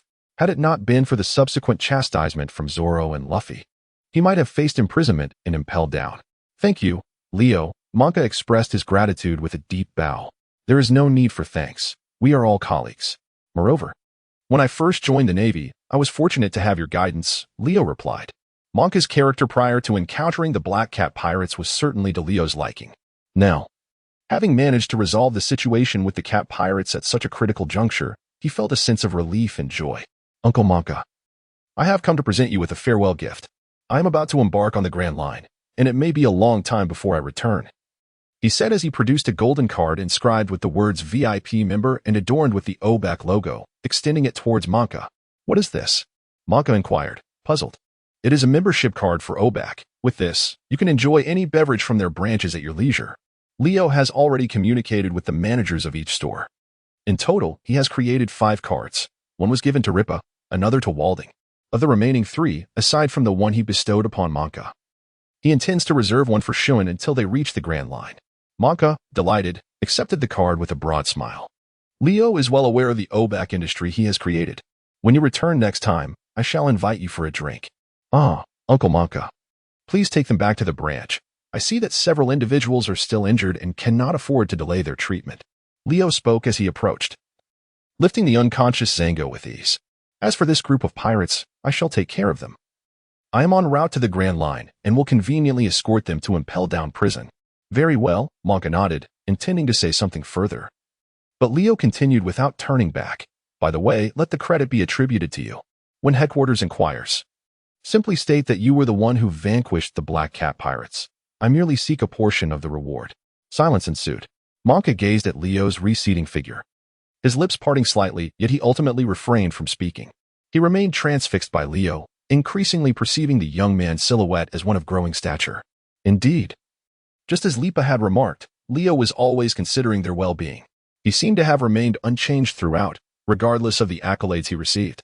He would humbly attribute their victories to collective effort, asserting that without them, he could not have triumphed over adversaries. He consistently emphasized their unity, declaring that every individual within their ranks was indispensable, even if most merely shouted a few encouraging words from the sidelines. Nevertheless, he would generously express how those words instilled him with tremendous courage. Such as Leo, a man of deep loyalty and righteousness, revered by all in the 153rd Division of the Navy. Despite his youth, none regarded him as a mere child. Instead, they aspired to follow in his footsteps, to become like him, truly upright, kind-hearted, and considerate of others. Rest assured, Leo. Watching as Leo gradually disappeared from view, Monka stood at attention, executing a military salute. Determination etched across his face. Even in your absence, I will ensure that your name and spirit are perpetuated in the East Blue. I will surely do so. Meanwhile, on the deck of the warship, several soldiers expressed their concern. Have you caught a cold, Lieutenant Leo? I should be fine. Leo rubbed his nose, carelessly tossing the sleeping Zong out of the ground. He cast a glance at Kluo, who had succumbed to shock from excessive blood loss, and contemplated. Let us confine these bountied individuals within a cage. As for the others, once we arrive at the base in Rogue Town, we shall escort them directly to the local prison. Understood, Lieutenant Leo. By the way, Lieutenant Leo, you had a call come through earlier. Who was it from? Leo inquired. It appears to be Admiral Akiji from the Navy headquarters. Akiji. At the mention of this name, Leo blinked in surprise. Has he called to urge me to assume my post? That scoundrel, the more he pressures me, the more I shall procrastinate. I shall meander along the Grand Line for a good 10 days or so before making my way to headquarters, claiming I encountered inclement weather that caused my vessel to malfunction. Ah, an excellent excuse. With this thought in mind, Leo made his way to the two loungers situated on the deck. Moreover, Admiral Akiji also mentioned that if I do not arrive at headquarters within 10 days, he would report to the government about your unauthorized donation of a warship to slaves for their escape. Leo, Chapter 92, an extraordinary promotion? Lieutenant Colonel Leo arrives at headquarters, Rogue Town. After just over a month, he is to depart once more. On the deck of the warship, with his bags meticulously packed, Leo gazes at the bustling and vibrant town, lighting a cigarette. A wave of melancholy washes over him. He had originally envisioned grand plans to establish a courier company, to grow and thrive, to achieve greatness in this place. He had even envisioned a tranquil retirement by the East Sea, lounging in a chair under the sun, fishing by the shore, and occasionally taking his wife and children on holiday. But now, he finds himself reassigned to the treacherous waters of the Grand Line. While it is true that the Navy headquarters is the safest haven within the Grand Line, what will happen 3 years hence? What if Ace is captured? If the War of the Summit commences, can he truly ensure his own safety on such a formidable battlefield with his current abilities? It seems he must gather more devil fruits during this period to bolster his strength. As he mutters to himself on the ship, a voice suddenly calls out, Leo. Leo glanced up and saw Nami, who was carrying a large bag of parcels. Oh, what brings you here? Leo gazed at Nami in astonishment. Just a few days prior, he had already given her the shop in Rogue Town. Now, she had come here. Could it be that she was here to present him with a farewell gift? As he pondered this, Nami exclaimed, Leo, I too wish to venture into the Grand Line. What did you say? He asked, bewildered. I said, I too wish to venture into the Grand Line. Why? Leo gazed at her in bewilderment. He pondered to himself. Did this girl not express her desire to acquire wealth? Why abandon the position of manager at the OBAC shop in Rogue Town to venture into the perilous Grand Line? Was she not afraid of the dangers that lay ahead? After all, I am your direct subordinate. Nami crossed her arms and stated with utmost seriousness, furthermore, Earning money is merely my second greatest aspiration. My foremost dream is to chart the seas across every corner of this world. So, what does that mean? Therefore, I have made my decision. I shall accompany you on your journey to the Grand Line. Leo, are you certain that your intentions do not lie in pursuing further wealth and promotion alongside me? Over the years we have spent together, Nami's character has become abundantly clear. Firstly, her insatiable greed is undeniable. Secondly, she steadfastly refuses to engage in any endeavor that does not bring her personal benefit. Now, with Nami suddenly proclaiming her desire to traverse the Grand Line in pursuit of her dreams, Leo naturally cannot believe that there are no ulterior motives at play. Indeed, as he suspected, Nami harbors certain other thoughts beneath the surface. Charting sea routes is merely a secondary pursuit. More significantly, during these years of accompanying Leo at work, she has genuinely relished the joys of being a naval officer. In a world rife with piracy, is there anything more gratifying than serving as a civil servant? Moreover, Leo has a penchant for attributing the accolades of capturing pirates to those close to him. With such a charmingly foolish superior, how could Nami possibly let this opportunity slip away? Thus, this scene unfolds. On board the ship, Dasky observed Nami, who was carrying her luggage, and her gaze revealed a hint of hostility. However, Leo remained oblivious to this nuance and continued to inquire. So, who did you entrust the shop to? Of course, it's my sister, Nami replied. Some villagers from Cocoa West Village have also relocated to Log Town. Furthermore, Nami, with the savings she has amassed over the past few years, purchased a plot of land not far from Log Town. Her sister, Nojiko, has already resolved to run a shop there while cultivating orange trees for sustenance. She eagerly awaits the day when Nami, after her retirement, will return to live alongside her. Then come aboard, Leo suggested thoughtfully. Having such a navigator, especially a beautiful one, in his crew is certainly a delight for him. However, have you completed the transfer procedures at Ripa? Yes, I just finished them this morning. Is there nothing amiss then? Nothing amiss? Nami was taken aback by Leo's inquiry. What could possibly be wrong? No, Uncle Ripa was still exercising in the backyard of the base this morning. I don't know why, but he has been unusually motivated these past few days. Is that so? How peculiar. Was he supposed to present me with a grand gift? The ship is about to set sail, yet he has come to bid farewell. Could it be that he has forgotten? Leo gazed anxiously at the entrance of the porch in Rogue Town, momentarily concerned that Ripa might have overslept during his afternoon respite. Yet, as the ship set sail and a throng of sailors waved their farewells from the shore, Ripa's absence became increasingly palpable, stirring a sense of melancholy within Leo. Never mind. I'll wait until next time to have him present the gift, he murmured softly to himself. Meanwhile, on a cliffside adjacent to Rogue Town, Ripa, bare-chested, precariously balanced two massive boulders upon his shoulders while fervently squatting, his gaze fixed on the receding vessel that carried Leo away. Behind him lay a discarded demotion letter, carelessly strewn across the ground, prominently featuring Ripa's name at the top. Just wait, Leo. In no time, I will also embark on the Grand Line to find you, he whispered resolutely, his eyes ablaze with determination and fervor. 7 days later, the Grand Line, Marie-Ford, G1 headquarters. The warship that Leo was aboard docked at the shore, and as soon as he disembarked, he noticed several naval personnel rushing towards him to extend their greetings. Greetings, Colonel Leo. We are direct subordinates of Admiral Akiji, and we are here today to escort you to the G1 headquarters. The speaker was a female Marine, and behind her stood a robust male Marine from the Long-Arm tribe, towering over 3 meters tall. Ah, hello. Leo glanced up at the individual, having merely exchanged a greeting. Yet he suddenly sensed something amiss. Wait a moment. What did you just call me? Colonel Leo, is there an issue? The female naval officer blinked in perplexity. Colonel Leo? Colonel, are you quite certain there has been no mistake? I am merely a lieutenant, after all. The young naval officer, upon hearing this, glanced at the documents in her hands. Ah, indeed, just last week you held the rank of lieutenant. However, 3 days ago, headquarters elevated you to the rank of colonel, bypassing the usual protocol. Leo? Why? Leo's voice ascended an octave. Is this a joke? I have lost a naval warship. Not only have I not been punished, but now I find myself promoted and given a raise? Could this all be the doing of that rascal Akiji? Yet, I only met him for the first time on Machi Island that day. He has no reason to elevate my position. As he pondered these thoughts, suddenly, the female officer continued. There is an individual named Ripa who recently sent a letter of confession, expressing his remorse over the position he attained. He claims that every pirate he has captured in recent years was due to your contributions. In order to alleviate his conscience, he has decided to reveal the entire truth. With that, she handed Leo a letter, elegantly pinned with over 3,000 words. Leo took the letter and read it hastily. After a moment, a voice filled with grief and indignation echoed across the skies of Maryford Island. Chapter 93. On my first day of work, Akiji took me fishing. Greetings, I am Burnham, a recent addition to headquarters and now serving directly under Admiral Akiji. Observing Leo, who stood frozen in place, clutching the letter, the tall, long-armed naval officer approached to introduce himself. In a state of deep sorrow and frustration, Leo glanced at the naval officer and inquired, "What is your rank?" "Me? I hold the rank of lieutenant. However, it won't be long before I am promoted." Burnham replied with considerable confidence. "Well, good luck then." Leo cracked a smile, albeit briefly.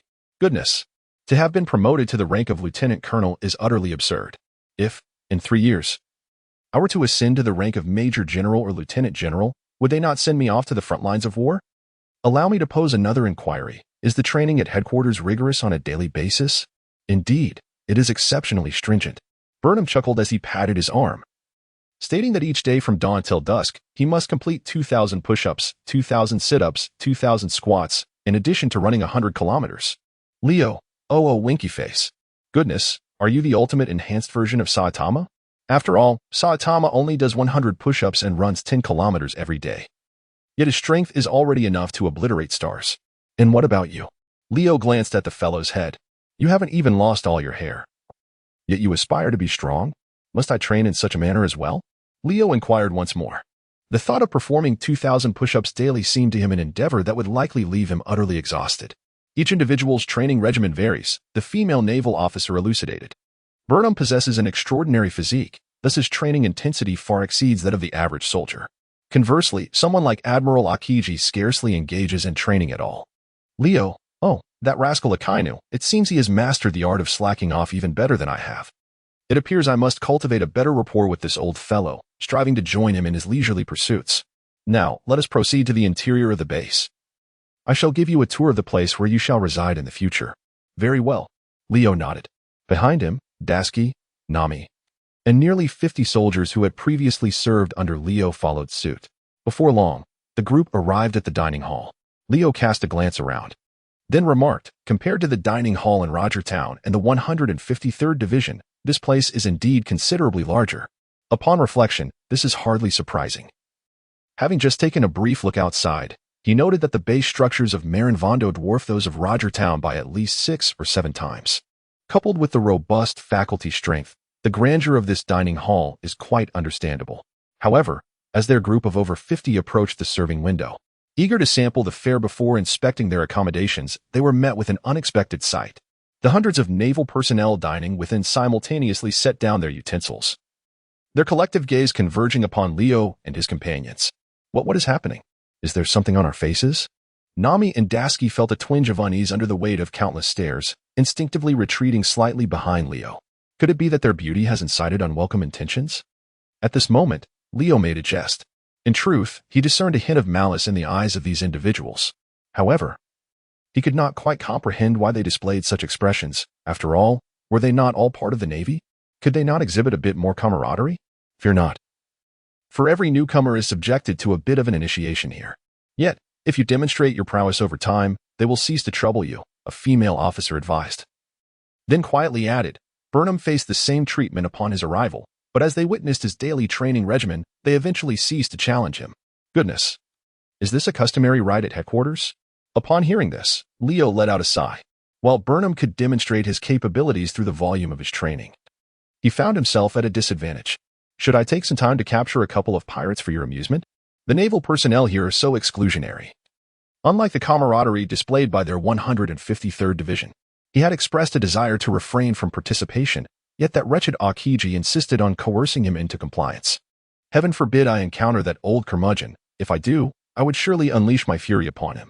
As he was fervently grumbling through clenched teeth, he turned only to find Akiji, adorned with a green eye patch and carrying a pair of hands behind his back, standing directly before him.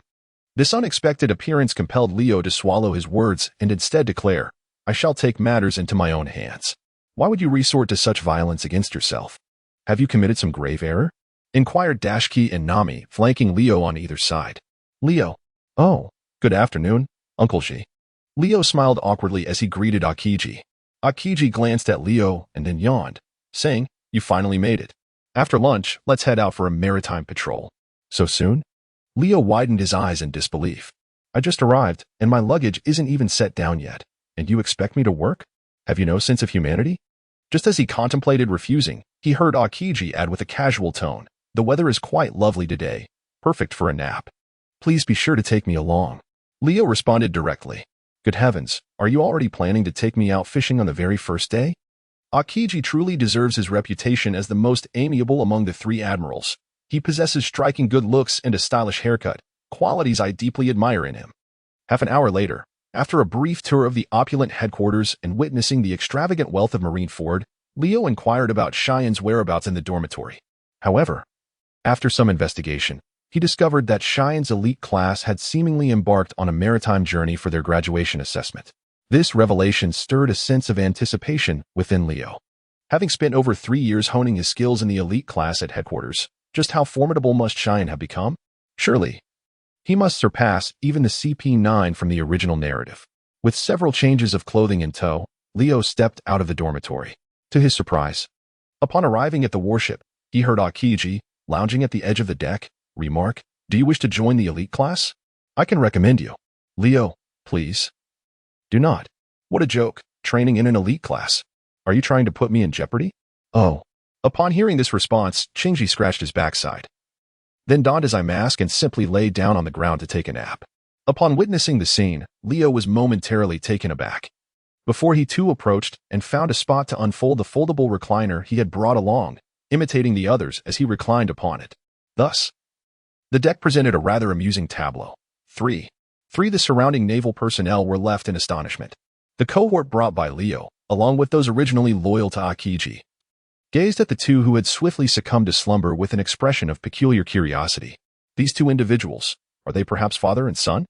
Their remarkably similar sleeping posture is as if they had been carved from the same mold.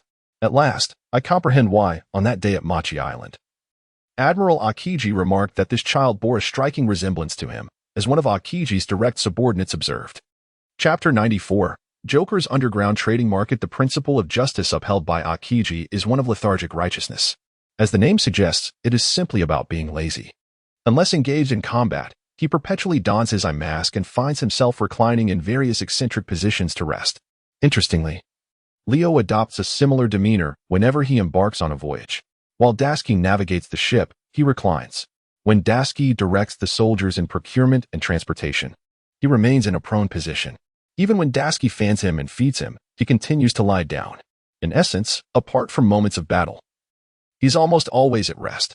It seems that, in comparison to Akiji, Leo may embody this principle of justice even more thoroughly. Speaking of the concept of justice, the interpretations among the higher echelons of the Navy are indeed diverse. For instance, Fleet Admiral Sengoku has consistently championed a justice that reigns supreme over the world. Admiral and strategist Crane espouses a pure form of justice. Admiral Akainu adheres to an absolute notion of justice. Admiral Kizaru embodies an ambiguous interpretation of justice. Lastly, the newly appointed Admiral Fujitora, conscripted through global recruitment, advocates for a compassionate form of justice. Each individual harbors their own unique perception of justice, many of whom have even inscribed their philosophies on plaques adorning their offices. As for Leo, after assuming his role in the Navy, he has come to believe that his interpretation of justice aligns more closely with a fusion of Kizaru, Fujitora, and Akiji.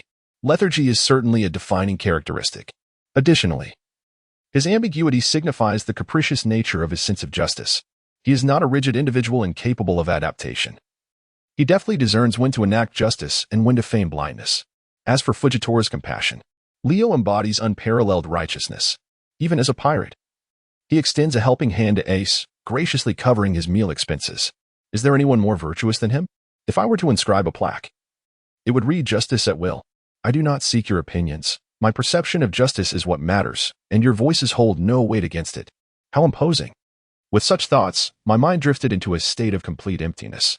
Amidst my ongoing idleness, my physical prowess improved by 2 points. Hours later, Leo, holding a magazine, inquired, "Where are we sailing to this time?"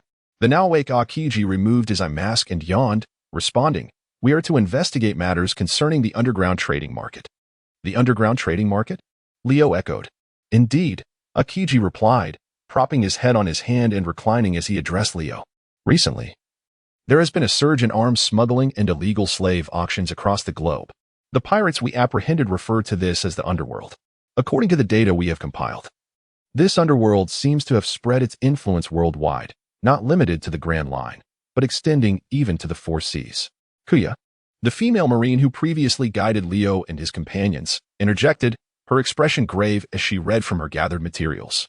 The underworld is dedicated to smuggling arms and abducting individuals from various races to be sold at auction, or directly supplying them to various nobles. Due to the emergence of this organization, crime rates in various regions have surged dramatically, leaving the naval bases overwhelmed and in disarray. From the accounts of pirates who have interacted with the underground market, their leader is a figure known as Joker, yet beyond this, little else is known.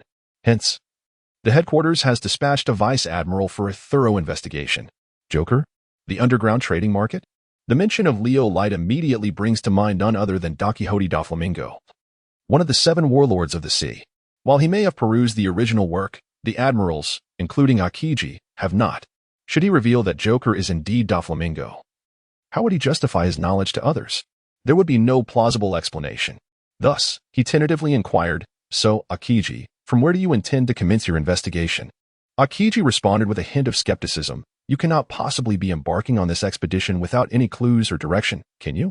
Leo, my friend. It seems you are truly one to go with the flow, aren't you? If you stumble upon a clue, splendid. If not, you simply treat it as a vacation. I see. You certainly surpass even Kizaru in your nonchalance. Truly, you embody the essence of indolent justice, and I commend you for it. At this moment, Kuya interjected, "I have conducted an investigation based on the results I extracted from those pirates during my interrogation. I discovered that recently. Joker's dealings have been concentrated in the North Sea and the West Sea, with numerous notorious arms dealers revealing their involvement in transporting munitions for Joker." The North Sea and the West Sea? Upon hearing this, Leo began to ponder. Firstly, the Don Quixote family, led by Da Flamingo, originally established their stronghold in the North Sea, which is undeniable. Furthermore, regarding the West Sea, wait a moment. In the original narrative, the army of the Flower Country, known as the Tontata Army, made its appearance in Dressrosa, and it seems they originated from the West Sea. Da Flamingo's arms sales to the enemies of the Flower Country resulted in a series of defeats for them in the ongoing war. Ultimately, the king of the Flower Country, faced with no other choice, had to send the Tontata army to infiltrate Dressrosa covertly, aiming to dismantle the arms trafficking network at the opportune moment. In summary, it boils down to a lack of funds. The enemy can purchase munitions while they cannot afford to do so, leading them to eliminate the source, thus depriving everyone of their access. However, one must admit, the Flower Country has shown considerable bravery, had it not been for the fortunate encounter with Luffy and his crew. Along with the presence of the Revolutionary Army, would the Tontata army have truly managed to dismantle Doflamingo's underground market? What difference would that have made than merely sending themselves to their doom? Nonetheless, this narrative of the Flower Country sparked a connection for Leo, leading him to contemplate further clues. I recall during my previous journey to the West Sea, I heard from Walden and Fist that the nation at war with the Flower Country was indeed the Kingdom of Cloth, which led to Pikeman's demise. Leo suddenly realized the gravity of the situation.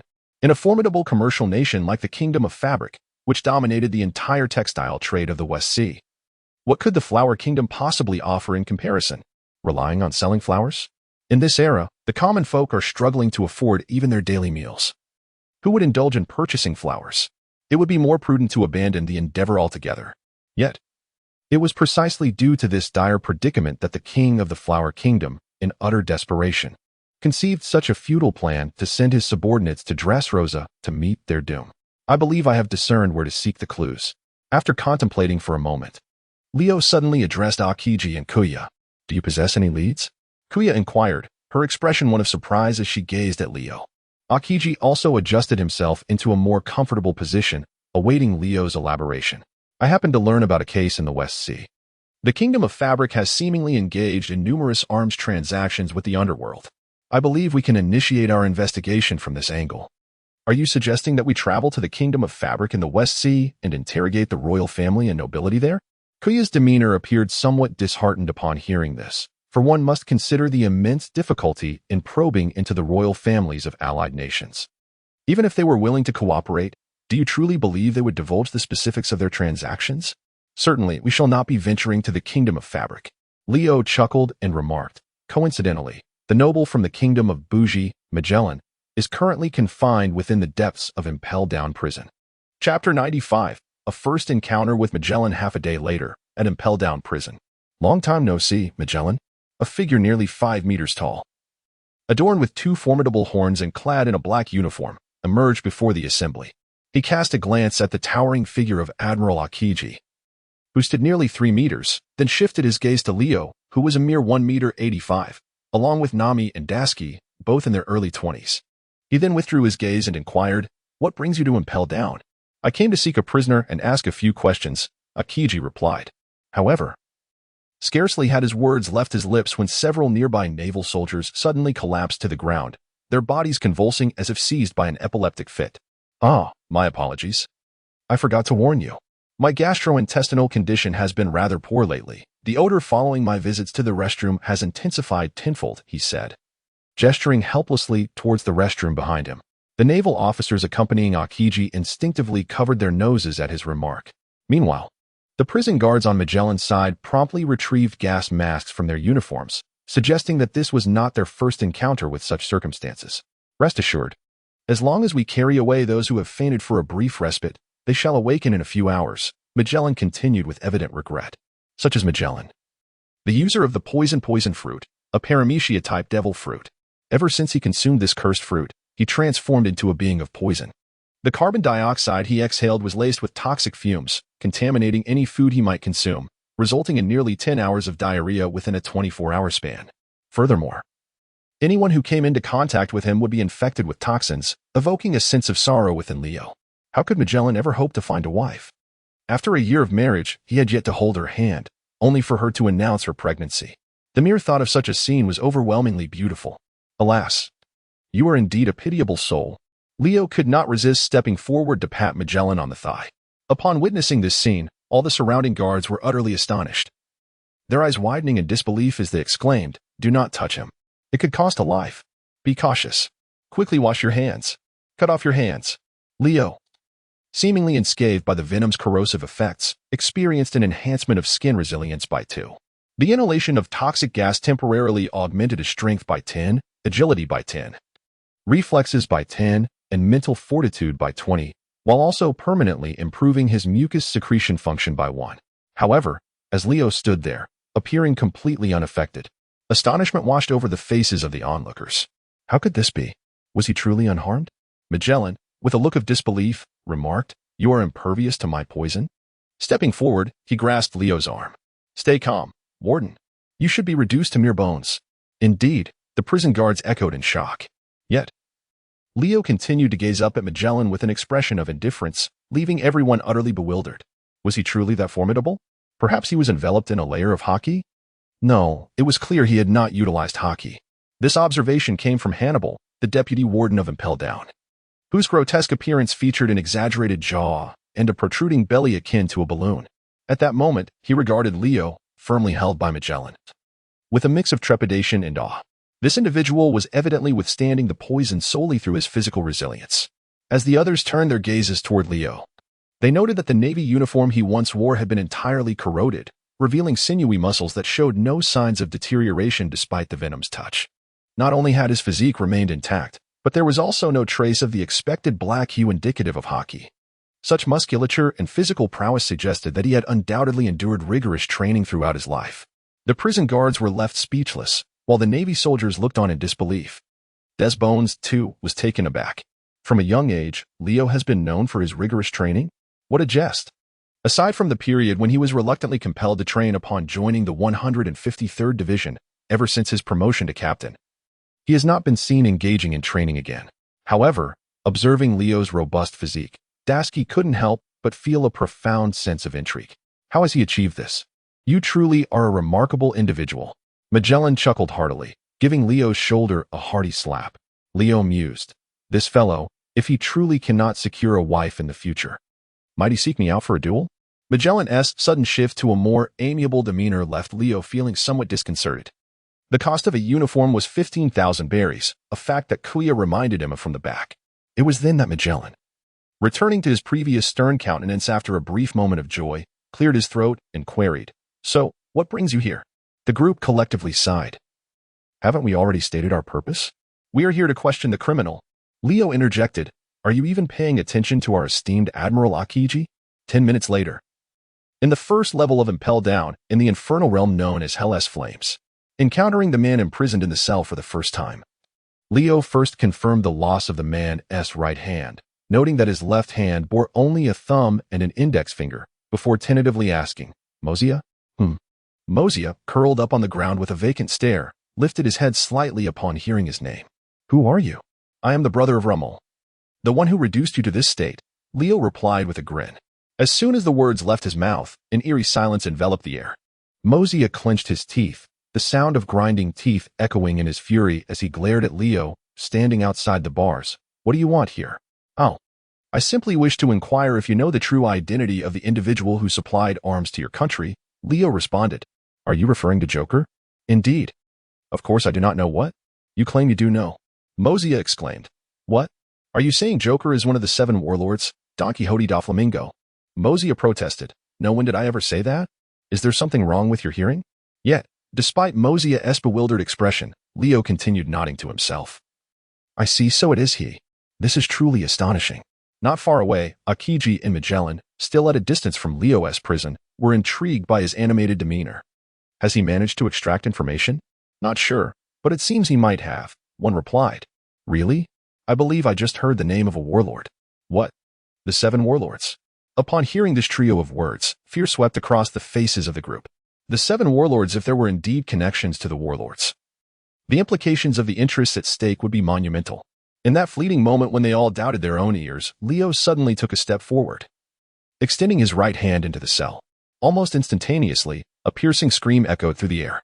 By the time Magellan and his band of prison guards rushed to the scene, they beheld Mosiah, whose neck had been effortlessly crushed, lying on the ground with his head tilted and eyes bloodshot, lifeless beyond measure. Author's note: a momentous announcement. Tomorrow at noon, precisely at 12 p.m. on May 28th, this book will be officially published. After enduring nearly 2 months of anticipation, I have finally reached this exhilarating moment. I am unashamed to admit that from the inception of this work until now, due to dismal data, I have received no recommendations, truly bearing my soul to the world. From a solitary collection at the book's launch to now amassing 7,000 collections, the journey has been arduous.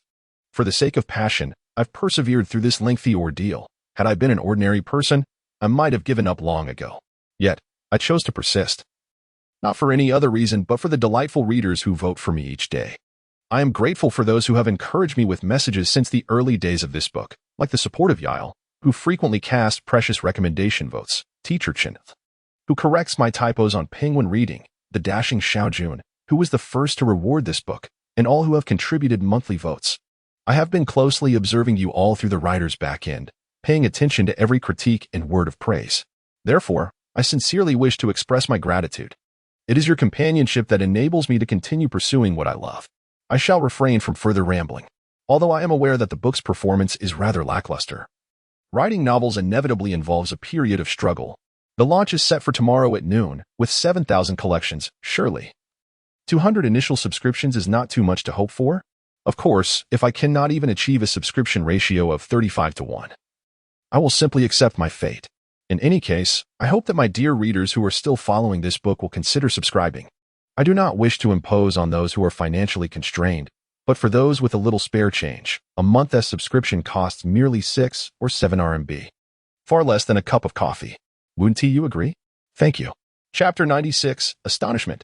The true identity of Xion is. Punishment awaits for those who inflict self-harm within the prison. Hannibal hastily approached the cell door, and upon witnessing the lifeless body of Mosiah, he immediately rebuked Leo in a loud voice. Regardless of how heinous the criminal may be, once incarcerated in my prison, no one shall resort to extrajudicial measures.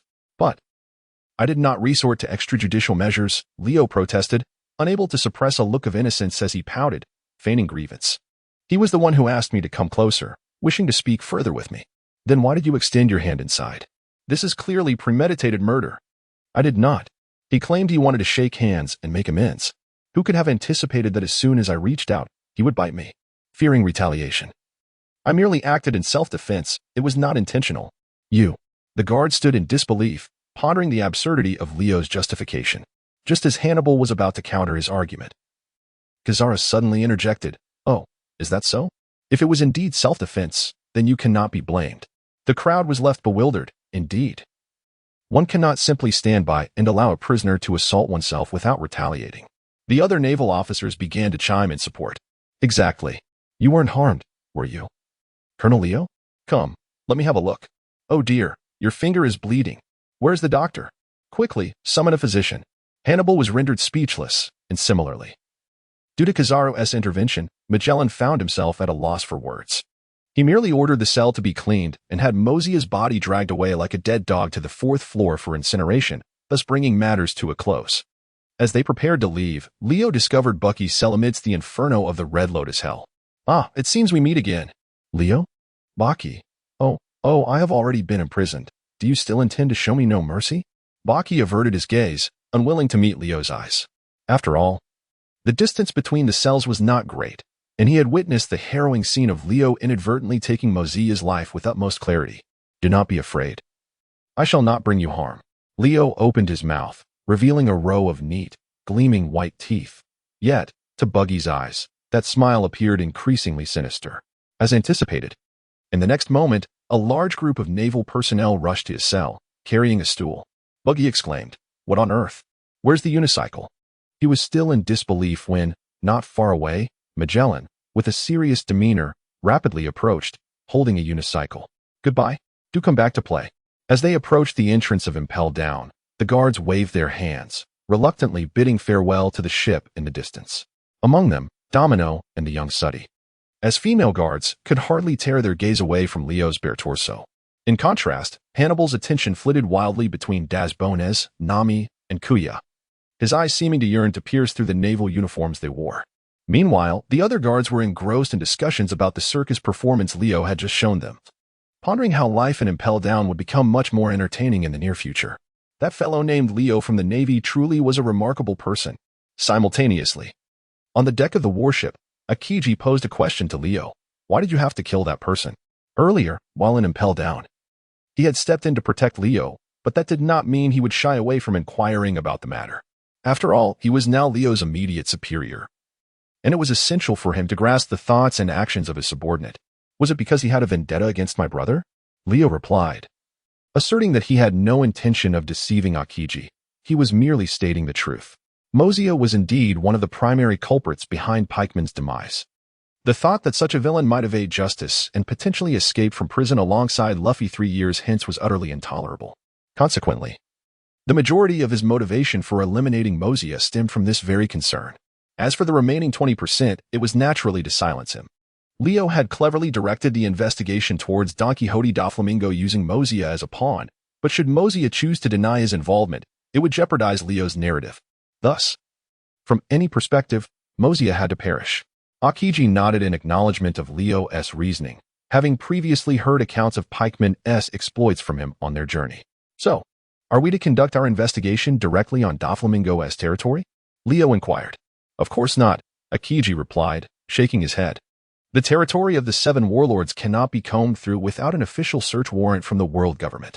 It's impossible to proceed openly. He emphasized the phrase openly, a nuance that Leo readily perceived. Are you suggesting we infiltrate stealthily? Leo probed. I never stated such a thing, Akiji retorted. The clues are yours. You shall handle it as you see fit. Turning his back, he reclined in the chair Leo had brought along, a piece of furniture he had coveted since the outset. Indeed, it was far more comfortable than lying on the deck. Leo watched as the seasoned officer settled down, momentarily at a loss for words. What did he mean by leaving the matter for me to manage? It was as if he had cast the dilemma squarely into my lap.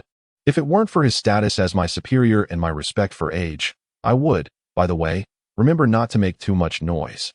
And even if you do, ensure your identity as a Marine remains concealed, Akiji added, glancing back at Leo. Understood, Captain. I assure you I will complete the task. Leo affirmed with a salute. A day later, in Marineford, Leo addressed the gathered group. This mission is perilous. I require a few brave and resourceful brothers whom I trust implicitly to accompany me. Who among you will volunteer? He stepped forward. Silence ensued. The atmosphere was thick with tension, with the remaining individuals, aside from Dasky standing beside Leo, gazing skyward at a 45-degree angle, their expressions a mix of reluctance and disinterest.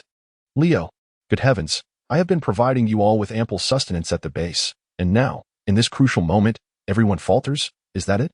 Nami may wish to refrain, and that is understandable. She is a delightful young lady. But what of you, stout gentleman? Is there not one among you who possesses the same courage as I? Just as he was about to express his profound disappointment and engage in a serious discussion with his subordinates, a male naval officer, his face obscured by a white mask that revealed only his eyes, approached him. Leo, ha ha ha, it has been quite some time. You have finally been promoted to headquarters, haven't you? Oh. Leo stared intently at the newcomer for a moment. Shun, goodness. With a naval cap that bulged backward like an octopus's head, a white scarf, and muscular build, this appearance felt oddly familiar. Wait a moment. Could it be? It's you, the rust fruit user. Huh? Seeing Leo suddenly widen his eyes in shock and point at himself, Shun tilted his head in confusion, his expression reflecting utter bewilderment. Chapter 97. The capable Dasky rust fruit user? What does that even mean? Shun scratched his hat, utterly perplexed. He could not grasp it at all. What is this embarrassing fruit? Is it the kind of fruit I'm imagining? Haven't you eaten a devil fruit? Leo inquired curiously. No, I haven't. Although he was unsure why Leo would pose such an unexpected question, he replied. I just graduated from the elite training camp not long ago. Even if the team were fortunate enough to acquire a devil fruit during our voyages, it's unlikely that it would be distributed to me. Is that so? Upon hearing this, Leo scratched his head in contemplation. It turned out that during this period, Shun had yet to acquire a devil fruit. Why did I add again?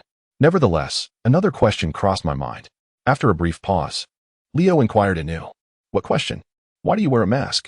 Have you finally come to terms with the fact that you are not particularly handsome? Shun, is it not because of you? Because of me? Leo suddenly found himself somewhat perplexed. Why was it because of me? Was it due to my striking handsomeness that it instilled feelings of inadequacy in him? Indeed. Do you recall the time when we set sail together to undertake the freshman assessment? Are you referring to the incident on Manati Island involving that user of the needle fruit? Precisely. What does that have to do with your wearing a face towel? Have you forgotten that just before we left, you playfully lifted your rear and let out a fart in my direction? Ever since that day, I have been afflicted with severe rhinitis. The slightest dust entering my nostrils triggers an uncontrollable fit of sneezing. Leo, can you come up with a more absurd excuse? Can this really be linked to my flatulence? Leo harbored a suspicion that Shun was not entirely truthful. However, seeing that the latter was evasive, he decided to refrain from further inquiry. Thus, he shifted the topic, inquiring, Hey, after spending so many years in the elite training camp, have you mastered all 6 forms? 6 forms? Of course, I have mastered them all. All of them. Indeed, all of them. Upon hearing Leo's question, Shun's exposed eyes gleamed with pride. Had it not been for my desire to thoroughly integrate all 6 forms, I would have likely graduated from the training camp a year and a half ago. Then, does that mean you have completely integrated all 6 forms? Not quite, but I am very close. However, I can confidently say that I have learned them all. Could you teach me the thrusting technique, paper drawing, and moon step? Those are the 3 I have yet to master. Leo stepped forward and linked his arm with Shun's. There was no way around it. Back in the West Sea, that old codger Walding had only entrusted him with the tasks of shaving and handling iron blocks. Even the gale step, Walding had merely grasped a fragment of its essence. Had it not been for Leo's formidable system, which aided him in painstakingly mastering the quintessence of the gale step before setting it aside for over a year, he might not have even learned half of the 6 forms by now. Teach you? Mastering the 6 forms requires not only extraordinary talent and robust physical attributes, but also unwavering perseverance. Wait, what did you just say? You have already mastered the other 3 forms? Something seems amiss. Wasn't Leo always one to forego training? He recalled that his ability to surpass the formidable Hassan, who wielded the needle fruit, was indeed due to his own devil fruit powers. Nonsense. Just say whether you will teach or not. Teaching is possible, but... No? Wait a moment, I will take you to the grove, and you can demonstrate it for me, explaining the principles. As for the rest, we shall discuss it upon our return from the mission. Oh, very well. Wait, what do you mean by executing the mission together? What does that entail? Hey. Shun was still struggling. Yet, inexplicably, no matter how hard he exerted himself, he could not break free from Leo's grip on his arm. It was quite perplexing. Had he not been diligently training every day for the past 4.5 years? How could it be that Leo seemed to possess superior strength? Confounded, he ultimately found himself reluctantly dragged into the grove by Leo, who then commenced with the exercises. Days later, they first traveled by warship to a small island not far from the Dressrosa kingdom, where they procured a small cargo ship and set sail directly towards Doflamingo's territory. However, aside from Leo and Dashki, two additional individuals joined them. One was Shuan, and the other was none other than Burnham, who had previously encountered Leo at Marineford. On that day, Leo inquired among his subordinates if anyone would volunteer for a highly perilous mission. Upon hearing this, the crew was immediately struck with fear. To Leo's surprise, Burnham, having learned of the mission from unknown sources, rushed to offer his enthusiastic participation. In his words, as direct subordinates of Admiral Akiji, it was only natural to assist one another. He had no ulterior motives for seeking a promotion. Leo, for his part, expressed unwavering belief in Burnham's intentions. As for Shun, he had been coerced into joining. However, upon learning that the purpose was to investigate the 7 warlords of the sea, Shun displayed considerable interest. Everyone, once we land on the island, we must remain exceedingly low-key, especially with the utmost importance placed on not revealing our identities as Navy personnel. Do you understand? Understood. Lieutenant Leo. Burnham responded with a serious expression, saluting and shouting loudly. Leo, why does he suddenly feel that bringing Burnham along was a mistake? Let us begin by altering our forms of address, to prevent any prying ears from overhearing our true names from now on. You shall all refer to me as young master. Very well, Leo. No problem, young master Leo. Indeed, Colonel Leo. Damn it. Leon was momentarily tempted to draw his sword and sever the ship from its moorings, consigning the 3 individuals to a watery grave. However, he decided it would be best to change attire first. The naval uniform was certainly unsuitable, so I procured 2 sets of clothing for each of you, tailored to your individual measurements, while I was in town earlier. Leo spoke as he dragged over a suitcase from the side. However, when he opened the luggage, the other 3 were momentarily taken aback. What did this mean? Inside were a butler's outfit, 2 sets of servant uniforms, and the remaining ensemble, which was notably more opulent, had already been swiftly donned by Leo himself. What are you staring at? He remarked. The kingdom of Dressrosa is a lavish tourist destination in the New World, attracting only the wealthiest visitors. Therefore, in my estimation, masquerading as a wealthy merchant accompanied by 3 attendants is the most sensible course of action. But why do you assume the role of the affluent? Shun questioned. Isn't it obvious? Compared to the 2 of you, I undoubtedly possess a more refined demeanor befitting a wealthy individual. One of you has a dark complexion and a scarf that makes him look like a thief, while the other is robust and resembles a simpleton. How could either of you convincingly portray a millionaire? Clearly, I am the most suitable choice. Furthermore, his current brand, Obak, is flourishing with assets in the millions. Claiming to be wealthy is hardly an exaggeration. Humph. Oh. The 3 of them had no rebuttal to his assertions, responding in unison before entering the cargo ship's chamber to change their attire. After a while, Shuan and Burnham emerged, clad in the butler's outfit and the servant's attire, respectively. Leo cast a glance and felt that it was truly a waste of talent for these 2 individuals not to pursue a career as servants. It seemed as though they were tailor-made for such a role. Shortly after, the 3 of them waited on the deck for a moment.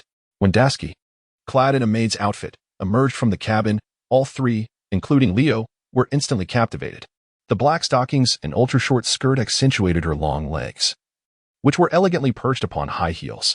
Her upper body was adorned with a blouse that emphasized her curves, while her neck and arms, exposed to view, were as smooth and fair as if sculpted from fine porcelain.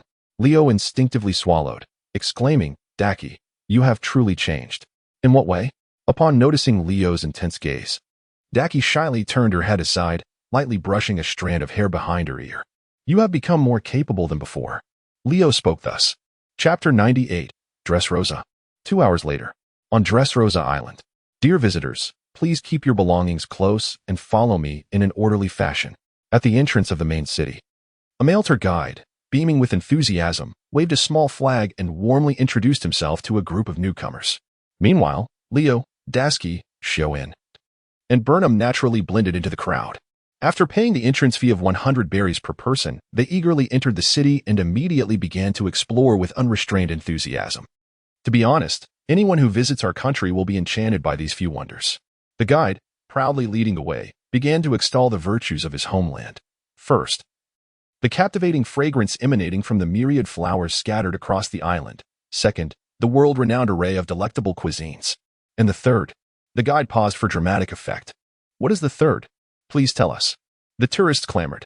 The third is the beautiful maidens in their tireless, passionate dances.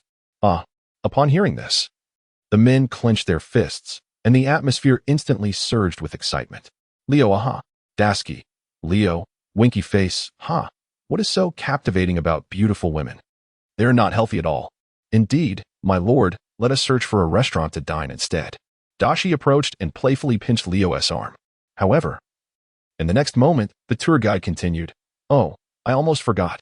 We have one last unique feature on our island." "What is it?" Burnham and Shun eagerly leaned in. "It is this," the guide declared, turning to point to another side while the gaze of the crowd followed suit. Before them lay a myriad of toys and plush dolls, seemingly wandering around like humans. Some held the hands of children as if they were parents, while others dutifully followed behind the nobles, serving tea and offering massages with utmost reverence. Witnessing this spectacle, most visitors gasped in astonishment. At that moment, the guide cheerfully elucidated, "This is our island's most renowned feature. The dolls imbued with life. Dolls imbued with life." Indeed, the guide ascended a platform, his face brimming with pride. "This is the greatest blessing brought forth by our magnificent king when he liberated our nation. With these animated toys, our lives will no longer be solitary. They will be filled with warmth and childlike wonder. Welcome to the kingdom of Dressrosa, specifically the port town of Acacia." No sooner had he finished speaking than a group of toys stepped forward, bowing to Leo and the others, extending their warmest welcomes. The tourists could only stand agape, their expression shifting from shock to curiosity. Yet amidst the crowd, Leo wore a dark expression, feeling somewhat out of place. "What nonsense is this, the great king? Did he really liberate your nation? This is merely a farcical performance orchestrated by that Doflamingo." Observing the mechanical grins of the smiling toys, Leo inexplicably sensed a tinge of sorrow in the atmosphere. They must yearn to reunite with their families in a true sense, wouldn't they? "Leo, what is wrong?" Dashi, noticing Leo's odd demeanor, inquired. "Oh, it's nothing." Leo shook his head. Nearby, Shun and Burnham seemed to have noticed Leo's peculiar demeanor and quickly diverted their gaze from the dancing beauties, wiping the corners of their mouths as they asked, "What are we doing now? Are we going to eat, Master Leo?" "I'm a bit hungry." Shun patted his emaciated stomach, having not yet consumed breakfast that day. Eat, eat, eat. All you think about is food, as if you were a glutton in your past life," Leo retorted, rolling his eyes at Shun. 20 minutes later, "Wow, this curry fried rice is absolutely delicious." The table before him was strewn with empty plates, and Leo, with curry sauce smeared around his mouth, eagerly devoured his meal. The others watched in silence. "By the way, I didn't realize you could remove your napkin while eating," Leo remarked, observing Shun, who was methodically slicing his steak with a knife and fork, his face seemingly unchanged since childhood. "Of course, how else would one eat?" Shun replied, looking at Leo as if he were a fool. "Oh." Upon hearing this, Leo nodded slightly, unfazed, and then lowered his head to ravenously devour his meal. It was not until 5 minutes had passed that he finally paused, patting his now distended belly with a sigh of relief, exclaiming, "At last. I have satisfied my hunger." The others looked on in confusion. "Oh, I have finished eating." Leo laughed heartily. After a while, noticing that the three had seemingly had their fill, Leo activated his devil fruit ability, enveloping their table in a soundproof barrier. This was one of the fundamental capabilities of the silence fruit. Once the barrier was formed, those outside could not hear even the faintest sound from within, while conversely, Leo and his companions inside could still perceive the noises from the outside world. "Next, we shall search for the casinos within the city." "Casinos?" The three looked at Leo in bewilderment. "Yes, casinos," Leo affirmed with a nod. "For a city, there is no place more conducive to gathering information than a casino or a brothel." Despite Leo's steadfast resolve to remain at odds with vice and gambling, the crucial point was that Dressrosa did not offer venues for such indulgences. Moreover, even if there were, with Dasky present, he dared not venture there. "Good day. That will be 88,450 berries, the attendant announced. After settling the payment, they exited the restaurant. As Leo lit a cigarette outside, he couldn't help but lament the exorbitant prices in the New World. In the East Blue, this meal would have cost no more than 40,000 berries, even considering he had consumed 15 plates of curry rice. "There is a casino over there." After inquiring with passers-by, Soon the four of them found themselves before the largest gambling house in the city. However, before Leo could push the door open, a sharp gunshot rang out, followed by the sight of a disheveled man slowly collapsing to the ground from the entrance, blood gushing from his chest. "Young master?" Dasky stepped forward, tugging at Leo's sleeve. Upon hearing this, Leo did not respond verbally. Instead, he cast a fleeting glance downward, unperturbed by the cacophony of screams surrounding him. He calmly stepped over the bodies and entered the casino. Ailiang felt a jolt of anxiety. If the bewildered lord of the Misty Palace were to truly break through to the realm of the deciding sect, would there be any hope left for him in the Snow Alliance? No matter what, he had to intervene in this alchemical endeavor. As for how to disrupt it, that would depend on Ailiang's ingenuity. After the establishment of the salt production factory, various domestic factions were eager to stake their claim, and navigating through these competing interests had become exceedingly exhausting for him. With Captain Du Mingqing on his side, he easily integrated into their midst. Along the way, Lin Jie had already alerted the Food Safety Bureau, and soon enough, they arrived. Dianlin was taken aback to discover that the Mongolian demands were surprisingly straightforward, seemingly defying logic. These individuals were not exorbitantly pricing their requests, which left her astonished.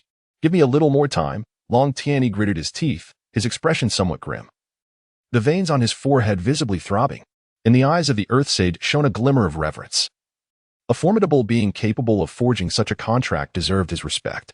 After all, the Earth Sage reflected, although he had created a technique in the creation of the Saint Monument, he was unable to replicate the establishment of a contractual law. "Then let us put it to the test." At this moment, Shang Guanfei resolutely replied that even in death, retreat was not an option. According to news reports, the brothers Ma Shanglong and Ma Rulong have officially been incarcerated, entangled in the murky dealings of the nightclub, their crimes compounded, and both were thrown into prison, seemingly without hope of redemption. Aside from the four prominent families he was acquainted with, he knew little of the remaining factions, including a few from Liangjing. Fong Kaling possessed a keen sensitivity to such matters, and with the resurgence of the Fong family's strength, nurturing several commendable companies under their banner was indeed a prudent choice. Rong Fei tapped her fingers on the armrest, contemplating the early acquisition of Qin Yin, which would allow her to openly provide him with resources. After a few casual drinks, everyone waved their goodbyes, and Jin Qi, preoccupied with his thoughts, did not attempt to retain them. That evening, after dinner, Zhang's father placed his chopsticks down and retreated to his bedroom to sleep, while Jiang Wan, after feeding the coconut, also returned to her room. As he witnessed the three brothers succumbing one after another, Hu Jia laughed heartily, feeling relieved despite not being recognized as outstanding, since he would not be singled out for criticism. However, the crimson cloak he donned was swept by a blade of light, severing the rope at his chest and causing the red cloak to fall to the ground. He scoffed, thinking that contemporary short videos often misrepresent reality, exaggerating for effect. Scarlet's longsword was seized by the silver-bearded man, who forcefully wrenched it away, the immense power of the blade pulling her towards him. Gu Yunjin nodded, her heart a tumult of emotions, helplessly watching as the disheveled Gu Yun and was forcefully taken away by King Kong. Legend has it that Tian Yangzhenren was a natural prodigy, whose insight into the myriad schools of thought led him to declare the potential of the founding emperor to rule the world upon their first meeting. Yun Qing paid little attention to these matters. Her focus was solely on the remaining 6 mutated wild boars that were encircling the fence. "What a ridiculous price!" she exclaimed. "I refuse to entertain this any longer. Xiangyang, let us go." Du Yujia abruptly lost all interest and turned to leave. "Get in the car," Li Kiki urged, still clutching her phone and persistently hurrying Wang Jin, who had already parked the car in front of her. As if striving to fulfill a longing, Thor fidgeted restlessly, his yearning gaze fixed upon Richard, who smirked, satisfied to meet her desire. Li Jing, having consumed just a few drinks, felt utterly unaffected, and the gathering continued, albeit without Yang Jingdao and Empress Xiao, as this was not a suitable venue for their presence. "Is this the extent of your confidence?" Randy provocatively challenged Lei Yi, hoping he would divulge his earlier thoughts. Currently, Ling Ye was recuperating in the medical bay of the Xinqing, having inadvertently ignited her energy-concentrating white and purple twin tails due to a mistake with the miniature instruments equipped in the testing power chamber. The corruption of nightmares necessitated the loss of combat capability. Thaland had merely been exhausted the night before. Acting recklessly would inevitably alert Tyrant once she regained her composure, as the priest's formidable powers could completely eradicate the nightmares, raising their vigilance. Thus, the most prudent course of action was to infiltrate with a minimal amount of energy and await the opportune moment. Thrall departed with 2 orc guards to rendezvous with the main force, and it was only then that Sylvanas approached, intertwining her arm with Richard's. Her slightly bluish-red lips parted ever so slightly, yet no sound emerged for a considerable time, only 2 streams of blood tears gradually cascading from her eyes. From that moment forth, the reputation of the Night Bar soared to unprecedented heights across Europe, and none dared to provoke it lightly. It was precisely during this period that a plethora of intelligence began to circulate within its walls, gradually establishing it as the largest intelligence trading hub aside from the various national agencies. Woojin cast a disdainful glance at them, admonishing, "Must you behave so? Stand tall and proud. You are the chosen ones by me, Woojin. Let the results of months of training be displayed for all to see." Woojin held high expectations. Her decision to bring them forth was rooted in her belief in their capabilities. The zither, though nameless, was entirely obsidian in hue, subtly shimmering with an emerald glow, reminiscent of green vines entwined upon ancient wood. The strings were crafted from whole cow tendons. A gentle pluck produced a sound both delicate and clear, with lingering echoes that danced in the air. One you could not help but feel a profound astonishment, for this instrument bore a striking resemblance to the legendary guqin. The Elchi. Ouyang's island's attention was captured by a row of sticky notes affixed to the table, densely inscribed with significant events. When queried about personal matters, Su Kaifeng found himself utterly unprepared, momentarily stunned by his superior's inquiry. Chapter 99. A bet secured. I am the gambling god, Leo. Shout, shout. What are you shouting for? You too. Dispose of the body at the entrance. Yes, boss. With a single command, 2 enforcers swiftly rushed to clear the corpse from the doorway. Meanwhile, the patrons within the casino continued to place their bets as if nothing had transpired, as though such occurrences were a common sight, hardly remarkable at all. At that moment, Leo intercepted a seemingly amiable gambler and inquired, "May I trouble you to explain what just transpired?" The gambler replied, "Oh, it was nothing significant. A man lost his wager and attempted to flee." "I see," Leo responded. "Such incidents occur almost daily. There are always individuals who harbor a sense of false hope." Sighing, the gambler glanced around furtively, ensuring no one was observing him, and then leaned closer to Leo, whispering, "Do you require chips? I can offer you a slightly reduced price. The chips won at the casino can be exchanged at the front desk for Bailey, albeit with a deduction of approximately 10 to 15% in handling fees." "By how much will the price be reduced?" Leo inquired. "I can discount it by 5%, and of course, if you purchase a larger quantity, I can throw in a little extra," the gambler replied. Just as Leo was about to speak, before he could utter a word, a man not far away was suddenly sent flying by someone. Unluckily, the direction of his fall was precisely towards Leo and his companions. Upon witnessing the scene, Leo instinctively extended his hand to shield Dasky behind him, while his other hand pressed gently against the descending man, easing his descent to the ground. However, as soon as the man touched down, he immediately sprang back up, kneeling and repeatedly bowing his head in front of the individual who had struck him. "Please spare me. I implore you, that money was meant for my wife's medical treatment. I beg of you, grant me another chance." "Another chance?" A man, fearsome in appearance yet sporting a watermelon-shaped hairstyle, approached and seized the gambler by the collar, demanding, "What kind of opportunity do you seek? Just lend me 100,000 belly, and I assure you I can turn my fortunes around." The gambler fervently nodded, his eyes brimming with hope. Yet, in an abrupt turn of events, the watermelon-headed man drew a knife from behind his back and swung it viciously towards the gambler's neck. Clang! The blade struck down with a sharp sound. The watermelon-headed man glanced at Leo, who had interposed his hand to block the blow, and inquired, "Are you acquainted with him?" "Not at all." "Then why meddle in this matter?" "I merely stood too close and wished to avoid the splatter of blood," Leo replied with a smile. Watermelon Head cast a glance at Leo, then at the 3 companions following him, and in an instant, he retracted his previous fierce demeanor, replacing it with a warm smile. "This esteemed guest seems quite familiar. Is it your first visit to the kingdom of Dressrosa?" "Indeed," Leo responded. "It is delightful to travel. Dressrosa is one of the most beautiful and prosperous nations in the New World, as well as the most enjoyable destination, particularly our Don Quixote Casino." "Don Quixote Casino?" That name. Leo raised an eyebrow, realizing that he had indeed arrived at the right place. "What gambling activities do you offer here?" "Cards, dice, slave gladiatorial battles, whatever you desire. We have it all." The watermelon-headed man rubbed his palms together, his gaze flitting back and forth over Dasky, as if he had spotted an extraordinarily delectable prey. "Slave gladiatorial battles?" "Indeed, You can select a few appealing slaves from our collection to enter the arena for combat, and then place your bets. How thrilling, wouldn't you agree? No, thank you. How can I be sure that you haven't colluded with the slaves beforehand? Leo waved his hand dismissively and stated, let us simply wager with dice. There is no need for formalities. Please exchange 200,000 berries into chips for me. With that, he tossed a pouch of money into the other person's hands. The watermelon-headed man caught it and, with a smile, replied, please hold on a moment, before making his way to the chip exchange window at the front desk. However, before departing, his gaze lingered on Dasky for a brief moment, the desire evident in his eyes, unabashed and clear. Dasky furrowed her brow, feeling quite uncomfortable.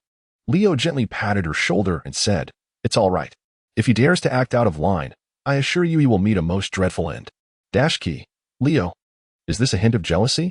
The die is cast, the wager is placed, whether high or low, at the gambling table. Dasky clutched a substantial bag of chips, while Leo merely glanced at the dice cup and declared, bet all 200,000 chips on low. All in?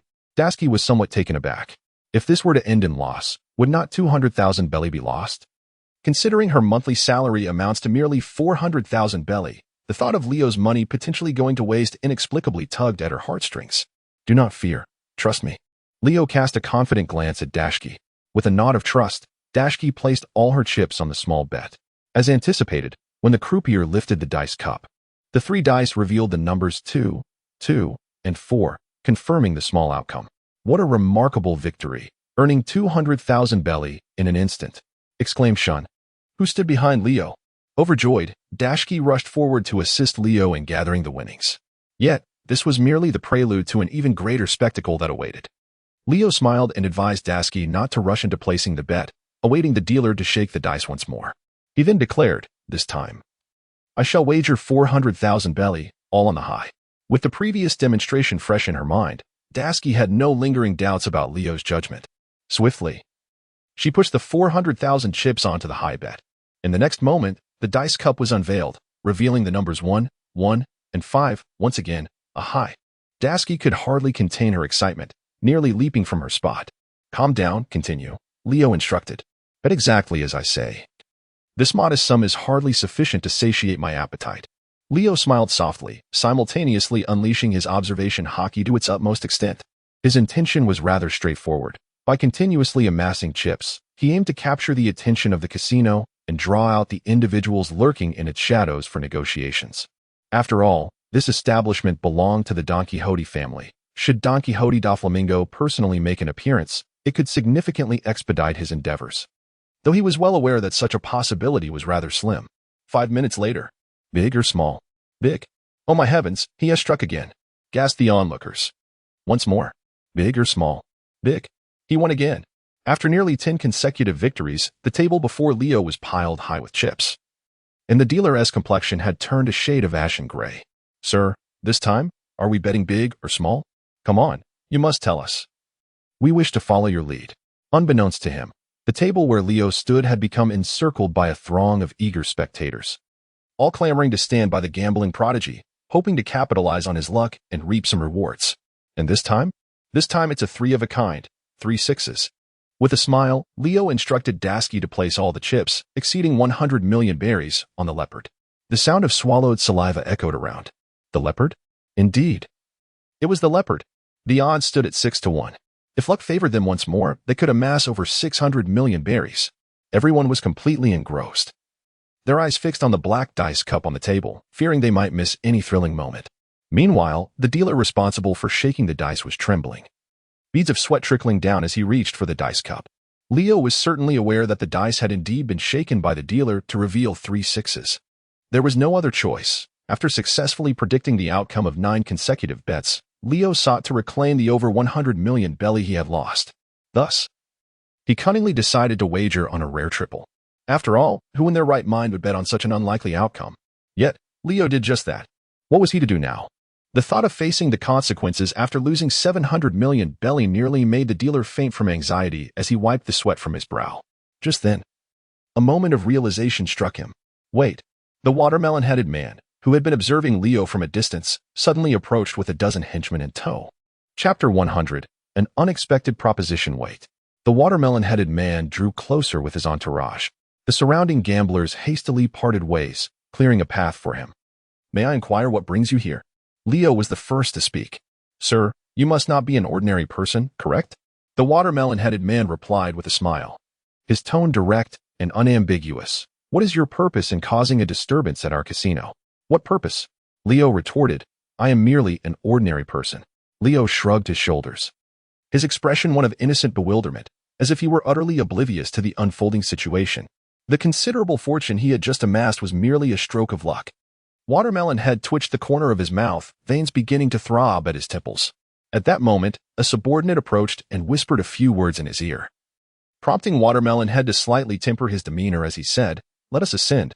Our esteemed leader wishes to speak with you. Oh? Leo felt a sly smile creeping within him. As he had anticipated, the puppeteers behind the casino had finally taken notice of him. No problem at all. Leo followed closely behind Watermelon Head as he spoke. Meanwhile, Dashki, glancing at the pile of chips on the table, tugged at Leo's sleeve and inquired about the money. It's fine. Let's leave it there for now. I have faith that the esteemed Don Quixote family would never resort to dishonesty in their casino. With that, the trio promptly ascended the stairs alongside Leo. Before long, upon entering a lavishly decorated private room, Leo immediately spotted a figure seated in the forefront. The individual wore a peculiar hat resembling a sunflower, adorned with two long red streaks painted across his face, and his attire was reminiscent of an indigenous person. As Leo would have described it in his past life, truly eccentric. Unsurprisingly, Leo recognized him at first glance. He was Diamante, one of the 4 highest-ranking officials of the Don Quixote family, a user of the Flare fruit. Did you win 100 million berries at the casino? Diamante glared at Leo with an unfriendly expression. Actually, it should be 700 million, but the final round was interrupted before it could conclude, thanks to your subordinates. Leo replied with a smile. The atmosphere abruptly grew tense. Everyone in the room cast hostile glances at Leo and his companions. In a swift motion, Watermelon Head, standing not far behind Leo, signaled to one of his subordinates. Suddenly, one of the henchmen lunged at Leo's back with a knife. A gust of wind surged from behind. Yet Leo remained unfazed, his smile unwavering.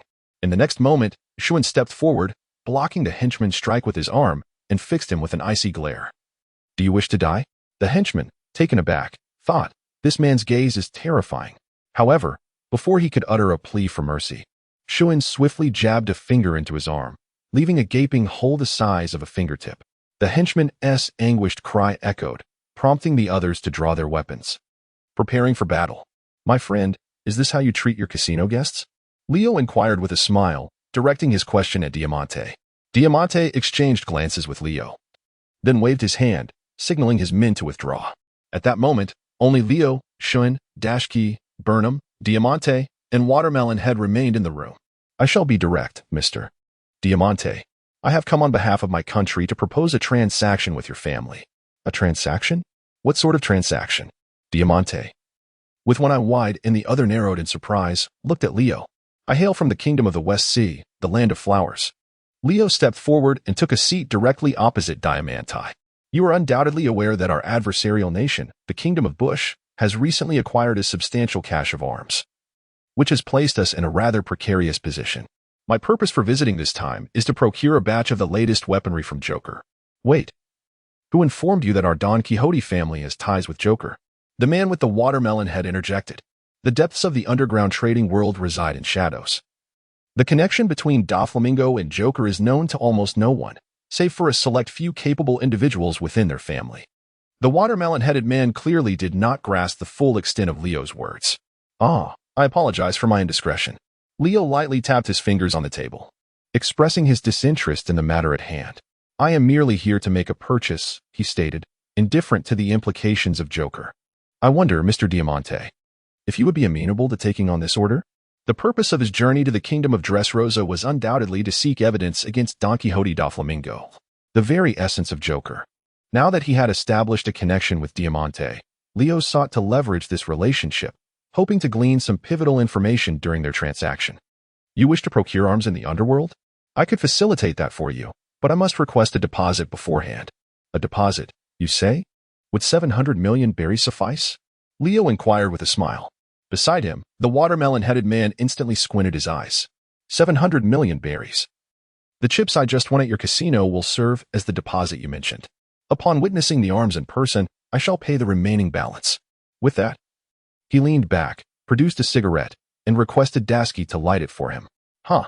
Or do you intend to renege on your debts in such a large casino? Well, since you claim we are trying to evade our debts, I shall accept that. Diamante replied nonchalantly, what of it if we do? The debts of the Don Quixote family. Can they truly be called debts? The statement left Leo momentarily speechless. Diamante raised a finger. The last glass has yet to be raised. 100 million berries can serve as the deposit. How much armament do you require? At least double what we had last time from the country of booze. No problem. Diamante nodded. You simply need to have the funds ready. Rest assured. The vessel I arrived on carries over 10 billion berries in capital. Upon hearing this, not only did Diamante's pupils constrict, but even Burnham and Shun gasped in astonishment. At that moment, the thoughts racing through their minds were as follows. When did Leo stow away such a large sum of money on the ship? I failed to notice it.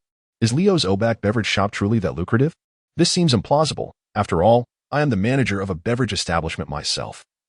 And my monthly net income barely exceeds 200,000 Bailey. With a perplexed expression, Shun gazed at Leo. Leo, these two imbeciles will surely drive me to my wit's end. 100 billion berries? Diamante is clearly losing his composure. At this time tomorrow, I will have Hillary inform you of any developments. That would be most favorable. Chapter 101. The House of Toys. That night, at precisely midnight, the streets lay desolate. The once bustling town of Dressrosa had succumbed to a profound silence. With only a few homeless souls huddled in the shadows, their bodies wrapped in newspapers. Beyond that, not a single toy could be seen. Dressed in more comfortable attire and donning a black mask that starkly contrasted his usual appearance, Shun surveyed his surroundings from the rooftop before whispering. Beside him was Leo, adorned in an identical mask. It is only natural, for Dressrosa is governed by the toy law. Each night, regardless of their type, all toys must make their way to a place known as the House of Toys, where they remain until dawn breaks and they can return to the town. The House of Toys? Shun nodded at the mention. It was his first encounter with such a law, indicating that Dressrosa must be a nation with remarkably sound governance. How fortunate the populace must feel to reside in such a place. Yet, he wisely kept this thought to himself, for voicing it might provoke Leo's revulsion. In truth, the so-called House of Toys referred to a clandestine factory hidden beneath the streets of Dressrosa. As night fell, the toys would enter the factory, replacing human slaves in serving the labor of Doflamingo. Being toys, they were devoid of fatigue, allowing the overseers to mercilessly lash them into relentless toil. Every few days, some toys would be discarded into the waste processing plant, having been rendered utterly broken, and would forever rest among the refuse. No one inquired about their fate. Though they frolicked with humans during the day, in the end, they were merely animated playthings in the eyes of others. And what of Dasky and Burnham? Shun inquired. Dasky should still be changing her clothes, I presume. Leo scratched his head, uncertain about Burnham's whereabouts. I had already reminded him to take action half an hour ago. Beneath the bungalow, a live figure clad in a tight-fitting outfit emerged from the shadows, awkwardly addressing Leo on the rooftop. This outfit is rather constricting, isn't it? The newcomer was Dasky, her entire form contorted in discomfort. After all, she had always favored conservative attire throughout her life. Little did she know that upon arriving in Dressrosa, she would first don a maid outfit, and now find herself in such a shamefully snug ensemble. Leo above was momentarily taken aback. If dressing Dasky in a maid outfit had stemmed purely from his selfish desires, this tight-fitting attire was entirely unintentional. Had he known Dasky would grow to such proportions, he would have purchased a larger size. Normally, she had always managed to conceal her figure, making it hard to ascertain her true size. Where is Burnham? Leo inquired. He is fast asleep. I can't rouse him. Once Burnham fell into slumber, it was a formidable task to awaken him, as his snoring resonated like thunder. And it would require considerable force to rouse him from his deep sleep. Naturally, Dasky was not one to resort to unwarranted violence against her teammates. So she resigned herself to the situation, deciding to disregard him for the time being. Leo believed that given that fellow's somewhat foolish disposition, while he could be dependable in a fight, his presence during infiltration might be less advantageous. So, what shall we do now? Dasky and Shun simultaneously turned their gazes towards Leo, as they were yet unaware of the operational plan for the evening. We shall proceed to the underground factory. Leo activated his observation hockey, sensing his surroundings and confirming that no one was nearby before speaking. He recounted, according to Mosiah, who perished and impelled down. Joker's stronghold lies beneath Dressrosa, and he also disclosed to me the entrance to that factory. Upon hearing Leo's words, Dasky felt a twinge of skepticism. She questioned, "Did Mosiah truly divulge such an abundance of information to you in such a brief span of time? Leo, you have changed, Dashki. You used to trust me unconditionally. But that is of no consequence now." Leo extended his hands, grasping Dasky's face and pulling it apart as he said, "You need only to know this. Simply stay close to me. If we encounter any danger, find a place to hide momentarily while I handle it. Do you understand?" "I understand," replied Dasky. "Good." Leo nodded in satisfaction, releasing Dasky's face before gently patting her on the head. Meanwhile, Shun, observing this scene from the side, wore a perplexed expression. "Am I invisible? Shall I take my leave?" At that moment, Leo waved his hand, and two orbs of purple light enveloped both Shun and Dasky. This was the silent barrier from the silence fruit. From now on, any words spoken or sounds made would be inaudible to anyone outside our trio. For the past few days, Leo had been diligently researching the application of his devil fruit. Fortunately, the insights he derived through contemplation would not be reversed by the system, or else it would have been quite troublesome. With that said, Leo leaped from the rooftop and took off running, with Shun and Dasky close behind. After a while, they found themselves atop a prominent hill within the city, specifically at the Special Cadre Tower. Observing the four exits, each swarming with a multitude of Doflamingo's subordinates, Leo felt a wave of frustration as he scratched his head. There were 3 entrances leading to the underground factory. One was hidden within a sunflower field, the secret base of the Little People. Although he had seen it in an animation during his previous life, he had no knowledge of its precise location. The second was at the entrance of the Dressrosa Palace, which he recalled housed an elevator directly descending into the underground world. However, he lacked the confidence to venture into Doflamingo's palace, fearing he might not emerge unscathed. Thus, the only remaining option was the most conspicuous entrance, often disguised as a toy store. "Shun, how about you distract the guards at the eastern entrance while Dasky and I sneak in?" After contemplating for a while, Leo suggested. Shun replied, "What do you mean? Are you suggesting I should leave?" I knew from the start that I was extraneous." Resigned, he nodded and activated Shave, suddenly appearing near the eastern entrance. As expected, the next moment, the spotlight illuminated his sudden appearance, and a large number of guards immediately rushed towards him, weapons drawn. Upon witnessing the situation, Leo did not hesitate. He swiftly led Dasky towards the entrance of the underground passage at the east gate with remarkable speed. However, as they approached the wall, attempting to conceal themselves from the overhead searchlights, a dozen patrolling toy soldiers suddenly came sprinting in their direction. Dasky extended her palm, aiming at the toys, and a vast beam of pink light radiated from her hand. The slowing light. Moments later, as the movements of the toys were significantly hindered, Leo seized Dasky's arm and, with a powerful leap, vaulted over the wall and plunged into the entrance of the factory. Chapter 102. Biographies of Notable Figures from All Seas. The Legendary Navy from the Eastern Sea. An unfathomably long staircase. Leo and Dasky sprinted forward, and after more than 2 minutes, they finally reached the end of the staircase. However, as soon as they stepped inside, both stood frozen in astonishment. "Is this truly the underground realm of the Joker?" Dasky exclaimed in surprise. As they surveyed the scene, they beheld countless small warehouses marked with numerical labels, while an endless procession of toys laboriously transported goods, resembling a conveyor belt, onto the nearby cargo ships.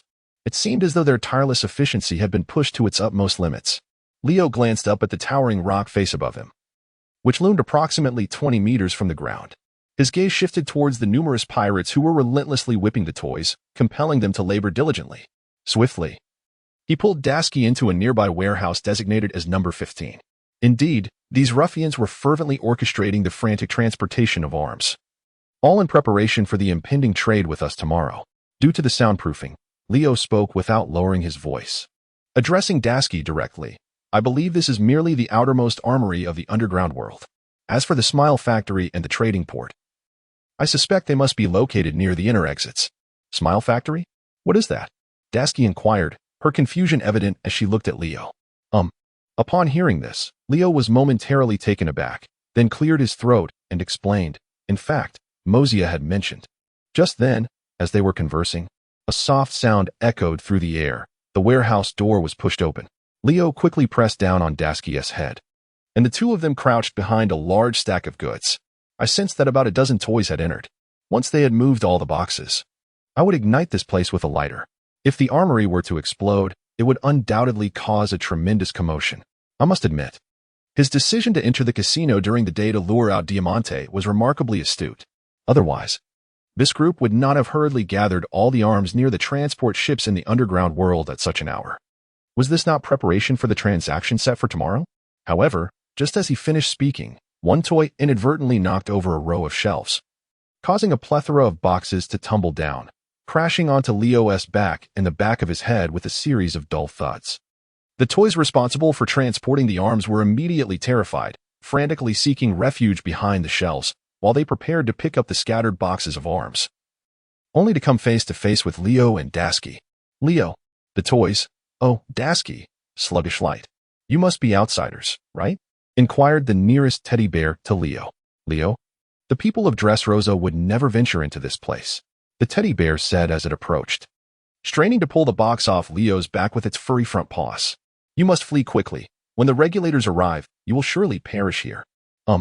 Upon hearing this, Leo was momentarily taken aback, but soon grasped the situation. Indeed, these toys were once ordinary civilians, most of whom harbored no ill intentions and possessed a deep-seated animosity towards the Don Quixote family. It was inconceivable that upon seeing their unfamiliar faces, they would immediately report to the authorities. Gazing at the appearance of the teddy bear, Leo couldn't help but be reminded of the bear father and son far across the West Sea. As he organized his thoughts, preparing to utter something, he was suddenly interrupted. You, exclaimed a toy adorned with a tall hat and clad in a red uniform, perfectly embodying a soldier-esque attire, as it leaped energetically before Leo. Notably, this peculiar figure appeared to be missing a leg, yet it balanced effortlessly on one foot, the box it carried on its shoulder remaining remarkably steady despite its vigorous movements. The moment Leo caught sight of this one-legged character, he swiftly recognized its identity. Cyrus, the former king of Dressrosa and son-in-law of King Riku, a formidable warrior with an unparalleled record of 3,000 victories. However, nearly 5 years prior, when Leo had just traversed into the world of pirates, Cyrus had sacrificed his left leg in a desperate attempt to rescue King Riku from the clutches of Doflamingo, only to be transformed into a toy soldier by Sugar. From that day forth, all memories of him were erased. The people no longer remembered the invincible warrior who had triumphed in countless battles, and even his daughter, Rebecca, had completely forgotten her father's existence. Just as Leo was about to utter the name of his counterpart, Cyrus abruptly dropped the wooden crate he had been shouldering. With a somewhat incoherent speech, he pointed at Leo and exclaimed, You, are you the legendary naval figure from the Eastern Sea, Lockress Leo? Leo, how on earth does this person know my name? Furthermore, what on earth does that legendary navy signify? He merely observed as Cyrus extracted a stack of newspapers from his small red coat, which he promptly unfurled. Prominently displayed upon it was a lengthy headline that Leo recognized all too well. Shocking. He could actually commit such acts for the sake of his brother. A recount of legendary figures across the seas. Leo, such a strong scent of you see. Could it be? He seized the newspaper titled Biographies of Legendary Figures Across the Seas and casually glanced through it, only to discover his name emblazoned on the last page. The top 10 legendary figures of the seas. Number 1. Lockress Leo. Male, 18 years old, formerly a lieutenant in the 153rd Naval Division. Later reassigned to the Rogtown Naval Base. Who else could it possibly be if not him? The content within the paper meticulously crafted Leo into an image of a righteous and benevolent naval officer, one who despises evil and constantly considers the welfare of others. As the narrative progressed, embellished tales sprang forth from the pages, painting a nearly flawless portrait of a naval hero that would earn admiration from anyone who laid eyes upon it. The fluid prose and grandiloquent language. Even Leo, once a web author in his previous life, felt a pang of inadequacy. However, upon reaching the signature at the conclusion of the article, he nearly lost his composure. Written by East Sea New Weekly reporter, Nick Lawrence. My, is it you again, Lipa? One extravagant gift was insufficient. The journalist has sent me yet another? Gazing at the sharply defined features of his handsome visage in the newspaper, Leo silently retrieved the handkerchief that had fallen to the ground and tied it back around his neck. He then solemnly denied to Cyrus, I apologize. But you have mistaken me. I am Rorno Azaro, a pirate. Chapter 103, Saving the Slaves? The Return of Zaro, the two-sword style. Mistaken. Was I? Looking into Leo's resolute gaze, Cyrus momentarily began to doubt his own judgment. However, before Leo could breathe a sigh of relief, the small teddy bear beside him extracted a copy of the World News from its front pouch, eagerly pointing at Leo and exclaiming, It's you. The accomplice in the Rice Cake Island arson case, the two-sword swordsman, Rorinoa Zoro. Leo, goodness, you lot of toys are remarkably well informed. So, even without a mask, you can still identify who I am, can you? Indeed, it is I, the man destined to become the world's foremost swordsman. Leo crossed his arms and candidly stated, there's no choice. Being mistaken for an accomplice in an arson case is certainly preferable to being recognized as Leo himself.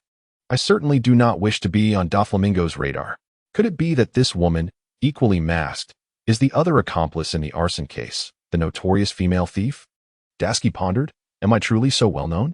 However, being identified as both an accomplice in an arson case and a pirate would undoubtedly instill fear in the hearts of ordinary individuals, wouldn't it? Contrary to their expectations. Upon learning of such identities, the assembled toys exhibited no trepidation. Instead, they gravitated closer. Surely, you have not come here to rescue slaves? Inquired Cyrus. As a toy frequently attuned to global news, he had indeed perused the World News Report. The story had profoundly impacted him. The audacity to set fire to the residence of the celestial dragons and emulate Fisher Tiger from a decade prior, liberating the imprisoned slaves, was nothing short of extraordinary. Such an event had undeniably caused quite a stir, even in the New World. Particularly, the mastermind behind the arson, Portgas D. Ace, had rapidly gained notoriety, attracting many who sought to join his spade pirates. As for the other two masked figures, Leo and Dasky, while they garnered some admirations, the scant information available about their identities led to them being gradually forgotten. Rescue slaves? Upon hearing this, Leo, despite realizing that Cyrus and his fellow toys might have misunderstood something, could not help but inquire with curiosity, are there many slaves being held here? Indeed. Cyrus nodded. The Don Quixote family's enterprise included slave trading. Any ordinary, powerless, or unremarkable individuals arriving from distant lands could be clandestinely captured and sold into slavery, destined for various auction markets. Cyrus spoke as he produced a price list, handing it to Leo. Humans, 500,000 berries. Dwarves, 700,000 berries. Fur tribes, 700,000 berries. Long-armed tribes, 700,000 berries. Long-legged tribes, 700,000 berries. Serpent-headed tribes, 700,000 berries. Fishmen, 1,000,000 berries. Giants, 50,000 berries for males. 10,000 berries for females. Merfolk, 1,000 berries for males. 70,000 berries for females. The valuation of those with abilities is conducted on-site. These figures represent merely the starting prices established upon entering the auction house. Additionally, depending on varying circumstances, the price fluctuations may even reach several hundred million berries. This population trade, which requires no capital investment, reveals profits that are indeed staggering. However, 1,000 berries for male merfolk and 70,000 berries for females? It is disheartening. When will men ever rise? Leo, in a fit of exasperation, raised the form in his hand and inquired of Cyrus, can this be entrusted to me? Certainly, Cyrus nodded in agreement. Though merely a shell of a toy, Leo couldn't shake the impression that this entity regarded him with a hint of something sparkling in its gaze. Just as Leo tucked the price list into his pocket, a flurry of enraged voices erupted from outside the warehouse. Where are those toys? Surely they aren't hiding away, slacking off? Damn it, when I find them, I will dismantle them piece by piece. Inside Warehouse 15, the toys were instantly struck with terror upon hearing these words, fearing they would be disassembled and sent to the scrapyard. As they hurriedly hoisted boxes, preparing to flee the warehouse, 3 supervisors armed with hammers and chains approached the entrance. Let me see. Are you hiding in here? While my mood is still somewhat tolerable, you better come out quickly. The chains crackled against the ground, producing a sharp sound. In the next moment, Cyrus, carrying a box, stepped forward, followed closely by a group of quaking toys who dared not meet the man's gaze. How audacious to slack off while on duty. Dismantle them all. Toss them into the scrapyard to teach the others a lesson. Understood. With that, another man wielding a hammer advanced, ready to crush the leading Cyrus. No. Spare us. Please. The other toys, witnessing this, immediately fell to their knees, pleading for mercy. Just then, a swift flash of a blade cut through the air, leaving a crimson mark across the necks of the 3 men. As the knife was sheathed, the three guards collapsed, lifeless, onto the ground. The surrounding toys were left in stunned silence, eyes wide as they stared at Leo, who had his back to them, momentarily at a loss for words. Only Cyrus stepped forward and gently tapped Leo's leg. "Mr. Zorro, if you are here to rescue the captives, you must act swiftly. If Don Quixote Doflamingo learns of your presence, even someone as formidable as you may find it impossible to leave unscathed." "Understood." Leo turned to glance at Cyrus. Although he was aware of the latter's true identity, Leo chose not to reveal it. Instead, he said, "If possible, could you assist us by guiding the way?" "Guide the way?" Cyrus replied, somewhat taken aback by Leo's request. "I intend to use the elevator within the factory to gain direct access to the palace." With his hands resting upon the hilts of the two blades at his waist, Leo hesitated for a moment before uttering a resolute proclamation. "If it is within my power, I shall exert every effort to restore you all to your human forms." The assembled toys responded with wide-eyed astonishment. At that instant, the suppressed hopes within them ignited, akin to embers being rekindled. Cyrus, once again discarding the ammunition crate slung over his shoulder, drew forth his toy gun from behind, straightened his posture, and looked up at Leo, exclaiming, "It would be my utmost pleasure to serve you, Mr. Zorro." Chapter 104. The Tumult of the Underground World Boom. A fierce blaze erupted, soaring into the sky above the toy house, casting the stone walls in a vivid crimson glow. The deafening sound of the explosion sent shivers through the hundreds of guards supervising the ammunition transport, causing them to panic. As the flames threatened to engulf their position, they all took flight in the opposite direction. Meanwhile, "Mr. Zorro, over here." Cyrus, leading the charge with one foot on a roller skate, waved his hand. Upon reaching a wooden door, he leaped into the air, delivering a powerful headbutt that struck the guard squarely in the face. Thud. The metallic head of the toy sent the guard crashing to the ground, unconscious.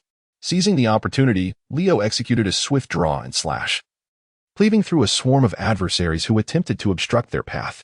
His speed was such that even Dasky found no chance to draw her sword. "Mr. Zorro." A chorus of excitement erupted from the throng of toys trailing behind Leo. Yet, amidst their fervor, Leo scratched his cheek with a tinge of worry. "Am I being a bit too audacious?" Initially intending to infiltrate subtly, the sight of these toys and the countless ammunition storages sparked an entirely different notion within him. What was his purpose in this endeavor? Was it not to uncover that Don Quixote Doflamingo was indeed Joker and to expose the evidence of the underground trading world beneath Dressrosa? If he were to create such a tumult, it would undoubtedly draw attention. Moreover, concerning Sugar, if he could manage to frighten that little girl into unconsciousness, then perhaps all the toys of Dressrosa would revert to their human forms, and the nefarious deeds of Doflamingo would unravel on their own. Thus, he took out his lighter and set the ammunition depot ablaze. Observing the rocks at the eastern entrance beginning to collapse, Leo instinctively reached for a cigarette, only to remember that his lighter was gone, prompting him to begrudgingly pocket the cigarette instead. "Mr. Zorro, just ahead lies the port town, where numerous trading ships are docked, providing a direct link to the outside world," Cyrus remarked, gesturing towards the direction ahead. "Excellent. Elevate the two crates of explosives and obliterate the trade vessel as well." A flicker of crimson light flashed in Leo's eyes. "Excellent." Upon hearing this, the toys promptly began to shift the gunpowder to one side, while Dasky drew the Shiyu sword and charged forward to engage in fierce combat with a multitude of guards. "Mr. Zorro, the far right of the port town is the central location of the Cadre Tower. Beyond that lies the Smile Factory. If you wish to take the elevator to the central tower, you must establish communication with those above," Cyrus reminded. "No worries. Are they not assisting me in initiating it?" Leo gestured towards the foremost position of the command tower. As expected, a multitude of guards, upon sensing the commotion, had already activated the elevator switch, intending to retreat into the palace to report the situation to Don Quixote Doflamingo. "Dasky. Slow light." In a swift moment, the scene unfolded. As Leo's voice faded, Dasky's fruit ability seemingly enveloped Leo's form. A continuous surge of energy began to emanate from within, and in an instant, he activated the shave technique. With a swift whoosh, the onlookers turned to find Leo already inside the elevator. Drawing his dual blades from his waist, he executed a flawless 180-degree spin, swiftly dispatching the dozen guards who had rushed in. Remarkably, from the moment he initiated his sprint to the complete neutralization of his foes, no more than 2 seconds had elapsed. Everyone stood in stunned silence. Yet, at that moment, Dasky shouted, "Keep up." "Yes, Lady Thief. Do not call me Lady Thief."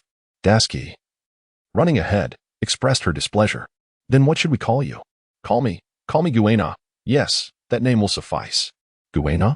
The toys blinked in unison before immediately exclaiming, Long live Lady Guena. Dasky. Ahead lay the elevator. Soldier, leave the matter with sugar to me. Leo, with a cigarette clenched between his lips, rummaged through the lifeless bodies on the ground until he unearthed a lighter. He ignited it and took a deep drag, then stated, I must trouble you to continue wreaking havoc underground. I understand, Mr. Zorro. He replied, Remember, if you encounter any members of the Don Quixote family, make sure to flee immediately with Dasky. Are you searching for me? He inquired. Before Leo could finish his words, a bald, hunchbacked old man suddenly appeared before them. Laoji? Leo naturally recognized the eccentric old man before him. As expected, upon hearing his name, Raoji immediately struck his signature pose, forming the letter G with his hands, and shouted towards Leo, G, isn't it beautiful? Leo instinctively replied. Immediately after, the opponent launched a swift strike aimed directly at his face without uttering a word. Upon witnessing the situation, Leo dared not to be complacent. Swiftly, he enveloped his blade in haki and countered with a slash. The fist collided with the sword, and both combatants felt the immense force transferring through their arms, causing veins to bulge prominently. However, before Lao Ji could muster his strength to change tactics, Leo vanished from sight like a flash of lightning. Before Lao Ji could comprehend what had transpired, Leo reappeared above him, descending with a lethal strike aimed at his head. With his body taut and reflexes honed to their peak, Lao Ji instinctively tilted his head just as the sound of slicing air reached his ears. Yet, despite his efforts, Leo's blade still struck his shoulder. The black blade embedded itself in his flesh, and blood gushed forth. Lao Ji attempted to resist the pain, but Leo's speed was overwhelming, leaving him no opportunity to defend. Leo flickered around him multiple times, landing successive slashes across various parts of Lao Ji's body. Once Dasky's slowing light buff dissipated entirely, Lao Ji found himself unable to execute even the simplest of moves, ultimately collapsing into a pool of his own blood, riddled with wounds. With a sigh of relief, Leo wiped the sweat from his brow, silently reflecting that he was fortunate Dasky's fruit ability had recently extended in duration. Otherwise, he would have struggled to dispatch Lao Ji so swiftly. With that thought, he turned to Cyrus. Sir, the officers of the Don Quixote family have mobilized. I suggest we all advance together. As for the Smile Factory, let us disregard it for now. Ah, all right. Cyrus stood still, a bead of cold sweat trickling down his toy-like head, nodding in a dazed manner. Chapter 105, Don Quixote da Flamingo in the mid-level of the Don Quixote family's headquarters. Sugar sat on a sofa, indulging in grapes, while standing beside her was one of the highest-ranking officers of the family, the string fruit user, Treble. How peculiar. Why did it suddenly tremble? Both were perplexed by the ground quaking, yet they heard no sound of the tremendous explosion occurring beneath them, leaving them uncertain of what had transpired. Not good, not good. Lord Treble, pirates have breached our underground. A masked subordinate rushed in hastily. What? Treble exclaimed in shock, nearly inhaling the mucus that had dripped from his nostrils. Which fool dares to invade our underworld? It seems to be a notorious pirate named Roranoa Zorro. Roranoa Zorro? Tori Pole furrowed his brow, sensing that the name seemed vaguely familiar. However, in the next moment, he noticed something peculiar about the subordinate before him. Why are you covering your face? He demanded, his tone growing more severe. It suddenly occurred to him that he had read a news article not long ago about a pirate named Zorro, who had also been masked during the arson incident on Cake Island. Masked? Of course, it's to keep you from seeing my face, came the reply. What do you mean? Slow down the light. Unbeknownst to them, Dasky had approached Sugar, who was reclining on the sofa. A vast expanse of pink light radiated forth, enveloping the three individuals, including Leo, in an instant. Aware of the unique nature of Leo's fruit powers, she harbored no reservations. Soon, both Sugar and Tori Pole found their movement significantly slowed. Seizing the opportunity while the two were caught in a slow-motion state, Leo swiftly drew his sword and aimed for Sugar's neck. However, at that moment, a loud voice interrupted. Stop. Mr. Zorro, you cannot kill her. The ability will not be undone. She must be rendered unconscious instead. What? Killing her won't reverse the ability? This toy fruit cannot possibly be that formidable. Leo retorted. How do you know this? I once heard Doflamingo say, before I was turned into a toy by her, that it would be wise to avoid taking risks, replied Gyrus. Leo, although it is somewhat perplexing why Sugar's abilities would not be nullified upon her demise, Leo, opting for caution, refrained from wielding the blade. Must one lose consciousness for it to take effect? In that case, he would have no choice but to render her unconscious. Leo gripped the hilt of his knife, carefully aligning his angle to strike. However, in the next moment, Diamante unexpectedly appeared within the floor, instantly unleashing his power. The entire ground immediately floated, resembling a cascade of colorful ribbons. The ground between Leo and Sugar suddenly surged upwards, instantaneously separating them to opposite sides. This fellow. Leo cast a fleeting glance at Diamante, who was charging at him with a sword. After weighing his options, he chose to disregard the threat and swung his formidable blade with fierce determination towards the stone floor ahead. The ground erupted, cleaved into two distinct segments, and the slowed motion of the Sugar figure soon entered Leo's line of sight, just as he intended to strike decisively and render the Sugar figure unconscious. An overwhelming resistance surged unexpectedly. Reflexively swinging his arms, Leo was astonished to discover that his right hand, clutching the sword, was utterly immobilized. In his astonishment, he activated his observation hotkey, sensing a concealed presence lurking around the corner of the room. He discerned the almost transparent thread that bound itself to his wrist. Don Quixote Doflamingo? This fellow, in the end, had ensnared him after all. He had planned to take advantage of the chaos to swiftly incapacitate the Sugar figure and make his escape. Little did he expect. Fufufu, the infamous accomplice of the arson case, has dared to intrude upon my domain. What is your purpose? A chilling laughter resonated through the air, followed by the appearance of an exceedingly tall man with long legs, emerging from the corridor's corner. He boasted a head of golden short hair, adorned with red butterfly-shaped sunglasses, draped in a flamboyant pink feather coat, complemented by cropped trousers and pointed leather shoes. This ostentatious attire stirred an undeniable word in Leo's mind: flamboyant. What is your purpose? Doflamingo inquired, his smile widening. To liberate slaves, Leo replied, his eyes shifting slightly as he remained suspended by the thread. Liberate slaves? Doflamingo's grin grew even more pronounced upon hearing this response. I have long heard of the three arsonists from Rice Cake Island rescuing a multitude of slaves. Yet I never imagined that the act of liberating slaves could become an addiction. Or perhaps you believe yourself to be noble, deserving of the world's admiration? Someone like you, who knows only murder and arson, cannot possibly comprehend the ideals of us righteous individuals. As Leo babbled on, he contemplated his strategy internally. The seven warlords Don Quixote Doflamingo, without the enhancement of Dazaki's fruitability, would likely be unable to contend with the opponent. However, even with the enhancement, victory was not guaranteed. Now, the only remaining option was to have Dazaki unleash her slowing light upon him, after which he would swiftly abduct Sugar and escape to the underworld. Justice, indeed? Hiki. Sugar. Doflamingo gestured towards Leo and said, transform him into a toy. Yes, master. Sugar responded enthusiastically, stepping forward to reach for Leo's thigh. Just then, a loud crash echoed from the elevator. The iron door was abruptly kicked open, and to the astonishment of Leo, Dazaki, and Doflamingo, the masked Shuin and Burnham suddenly appeared. Everyone was taken aback. Burnham exclaimed, what is happening? Why are there so many people here? And Shuin, bewildered, pondered, that guy wearing red sunglasses.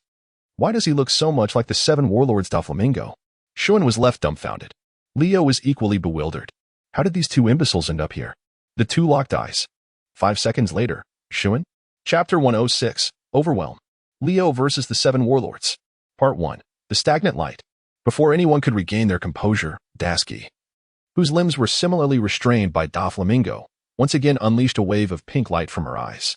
Having learned from his previous misstep, Toribol hastily used his fruit ability to ensnare Sugar and leaped aside, while Doflamingo simultaneously unleashed his haki, creating a protective barrier that shielded them from the incoming light. Snap! Snap! The sound of threads being forcefully severed by Leo echoed. As the stagnant light illuminated him, Leo immediately enveloped his wrist with haki, forcibly breaking free from the threads, and unsheathed his sword, Snow, with a swift motion, liberating the trapped Dasky. Leave Doflamingo to me. Leo spoke with an undeniable tone, saying, as for the matter of befuddling the Sugar, I leave that to you. Shun replied, understood. Burnham added, no problem. The two of them gazed at the towering figure of Doflamingo, simultaneously taking a step back, but then inquired, who is the Sugar? Leo. Ah. Yet another individual endowed with abilities? Have you considered joining my ranks? Aligning with the Don Quixote family offers far greater advantages than merely existing as an ordinary pirate in the vast seas. As anticipated, Don Quixote Doflamingo has begun to cultivate loyalty once more. As a warlord of the sea and the sovereign of Dressrosa, he wields considerable power and influence. Typically, pirates newly entering the New World would be eager to accept his overtures, for such a formidable ally is indeed a treasure not to be overlooked. To associate with a warlord surely promises a life of indulgence and luxury. As for Doflamingo's fervent desire to expand his dominion, the rationale is quite straightforward. He aspires to become the pirate king. More precisely, he seeks to be the sovereign ruler of all seas. The vast underground world has already woven a web of connections, wealth, armaments, and artificial devil fruits at his disposal. However, what remains in short supply? It is manpower. Although he possesses numerous subordinates within the Don Quixote family, they still pale in comparison to the current 4 emperors. Join your family? At this proposition, Leo, Schuin, and Burnham simultaneously tilted their heads in curiosity. What if you were to accept? You would be elevated to the ranks of our officers. And anything within this kingdom, be it gold, shelter, or even the fairest maiden seen upon the streets, would be yours to choose freely. Really? In Leo's eyes, a golden light sparkled, and similarly, the eyes of Cheyenne, revealed from beneath his towel, shone with brilliance. Indeed, it was genuine. As long as you pledge your unwavering loyalty to serve me. But in the very next moment, before Doflamingo could finish his words, Leo had already executed a swift katana strike aimed at Doflamingo's abdomen. The sound of the blade slicing through flesh echoed sharply. Leo gazed in astonishment at the lifeless figure draped in a pink feather coat on the ground, noting that the upper half of the body had been flung far away, while the lower limbs lay scattered in place. Dead? No. It was inconceivable. A member of the 7 warlords, especially one with the prowess to rank among the top 3, could not be so easily vanquished. His nerves tightened in anticipation. As he had anticipated, the corpse lying on the ground, with its severed parts not a drop of blood oozing from them, suddenly transformed into strands of thread, dispersing in all directions. Was this a doppelganger crafted from threads? Leo widened his eyes. It appears that the effort to recruit you has proven futile. Doflamingo's figure once again emerged from the opposite wall of the house. Upon witnessing the unfolding scene, Leo could not help but furrow his brow. This fellow, has he truly awakened his devil fruit powers? He distinctly recalled that in the original narrative, once Doflamingo's fruit manifested, it could transmute all surrounding inanimate objects into threads. This predicament could prove troublesome. Do not entertain thoughts of escape. Since you refuse to surrender, allow me to escort you on your final journey, he cackled ominously. A bizarre and sinister grin reappeared on his face as he clawed with his hand, releasing 5 nearly transparent threads that arched gracefully through the air, akin to a musical staff, and aimed directly at Leo's body. Dual-wielding, windmill. Leo's body spun abruptly, narrowly evading the grasp of the 5 delicate threads. And in swift succession, he delivered multiple slashes against the raised arm of Doflamingo. Clang. Sparks erupted as blade met arm, the clash of hockey resonating in the air. However, before Leo could regain his footing, Doflamingo struck again with a whip-like kick aimed at Leo's waist. Foot-cutting threads. 8 threads, generated from the tips of his toes, sliced into Leo's abdomen. Despite Leo having preemptively utilized hockey for defense, upon receiving the blow, a substantial wound appeared on his waist. A torrential spray of blood erupted as Leo fell backward, yet in that fleeting moment, he executed another dual-wielding horizontal slash, landing a heavy cut on Doflamingo's ankle. Futile effort. Your hockey's intensity is insufficient. You stand no chance against me, Doflamingo remarked, casting a disdainful glance at the pale mark upon his ankle. Leo rolled over and rose to his feet, feeling the severe injuries on his lower back and abdomen. Noticing that the wounds were rapidly healing, he turned and dashed towards the elevator shaft. Was he truly contemplating abandoning his comrades to flee alone? Doflamingo raised an eyebrow. Then, Leo shouted, "Hey, Doflamingo, I'm going to blow up your smile factory. If you have the guts, come down and face me alone. If not, just sit back and enjoy the fireworks." With that, Leo cut through the base of the elevator with a swift slash and leaped down. Doflamingo, observing this scene, maintained his unwavering smile. "Are you trying to divert my attention so that your allies can take down Sugar?" he remarked, glancing at Violet, Gladius, and Jorah, who had just arrived at the palace. He felt assured and proceeded forward. "Then I shall oblige you." After all, the day for the trade with Kaido was approaching, and the destruction of the Smile Factory would certainly cause him considerable distress. Chapter 107, Eruption. The elite forces of the Marine headquarters gurgle, gurgle, gurgle, gurgle, gurgle. In the trading port, as Leo sprinted towards the Smile Factory, he gulped down potent poison. The effects of the powerful toxin surged through him, granting a temporary boost of 45 to strength, 45 to agility, 50 to reflexes, and 50 to mental acuity, along with a permanent enhancement of 1 to mucus secretion function.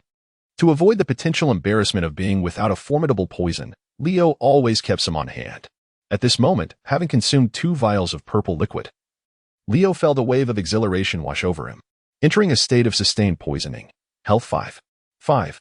5. Coughing up a mouthful of blood, his speed surged to a level almost indistinguishable from being affected by a delayed light beam. As he moved rapidly, a twinge of guilt crept into his heart. It was all his fault for being so reckless. He had initially intended to merely investigate Drysrosa for clues, but due to his impulsiveness, he had put Dasky and Shuin in peril. Although he had drawn Doflamingo out, he feared that Dasky and the others would suffer greatly facing the rest of the Don Quixote family cadres. He had to blow up the Smile Factory before anything happened to them. Indeed, he was not jesting with Don Quixote Doflamingo. He genuinely intended to obliterate the factories of the underground world. Having procured 2 crates of explosives from the trading port, Leo could not help but smirk amidst the chaos unleashed by the previous explosion. The silence fruit is truly remarkable. I have allowed the trading port and the toy house to be engulfed in explosions for a full 10 minutes. And yet Sugar and Doflamingo in the officer tower remain utterly oblivious. One wonders what expression will adorn Doflamingo's face upon witnessing this scene. Surely, he will be furious, perhaps even wishing to eliminate me. But am I, Leo, someone who can be easily dispatched by you?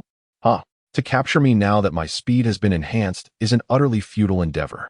Suddenly, with explosives slung over his shoulders, Leo instinctively turned to glance back, only to find that, at some point, Doflamingo was suspended in the air by threads, seemingly flying right behind him.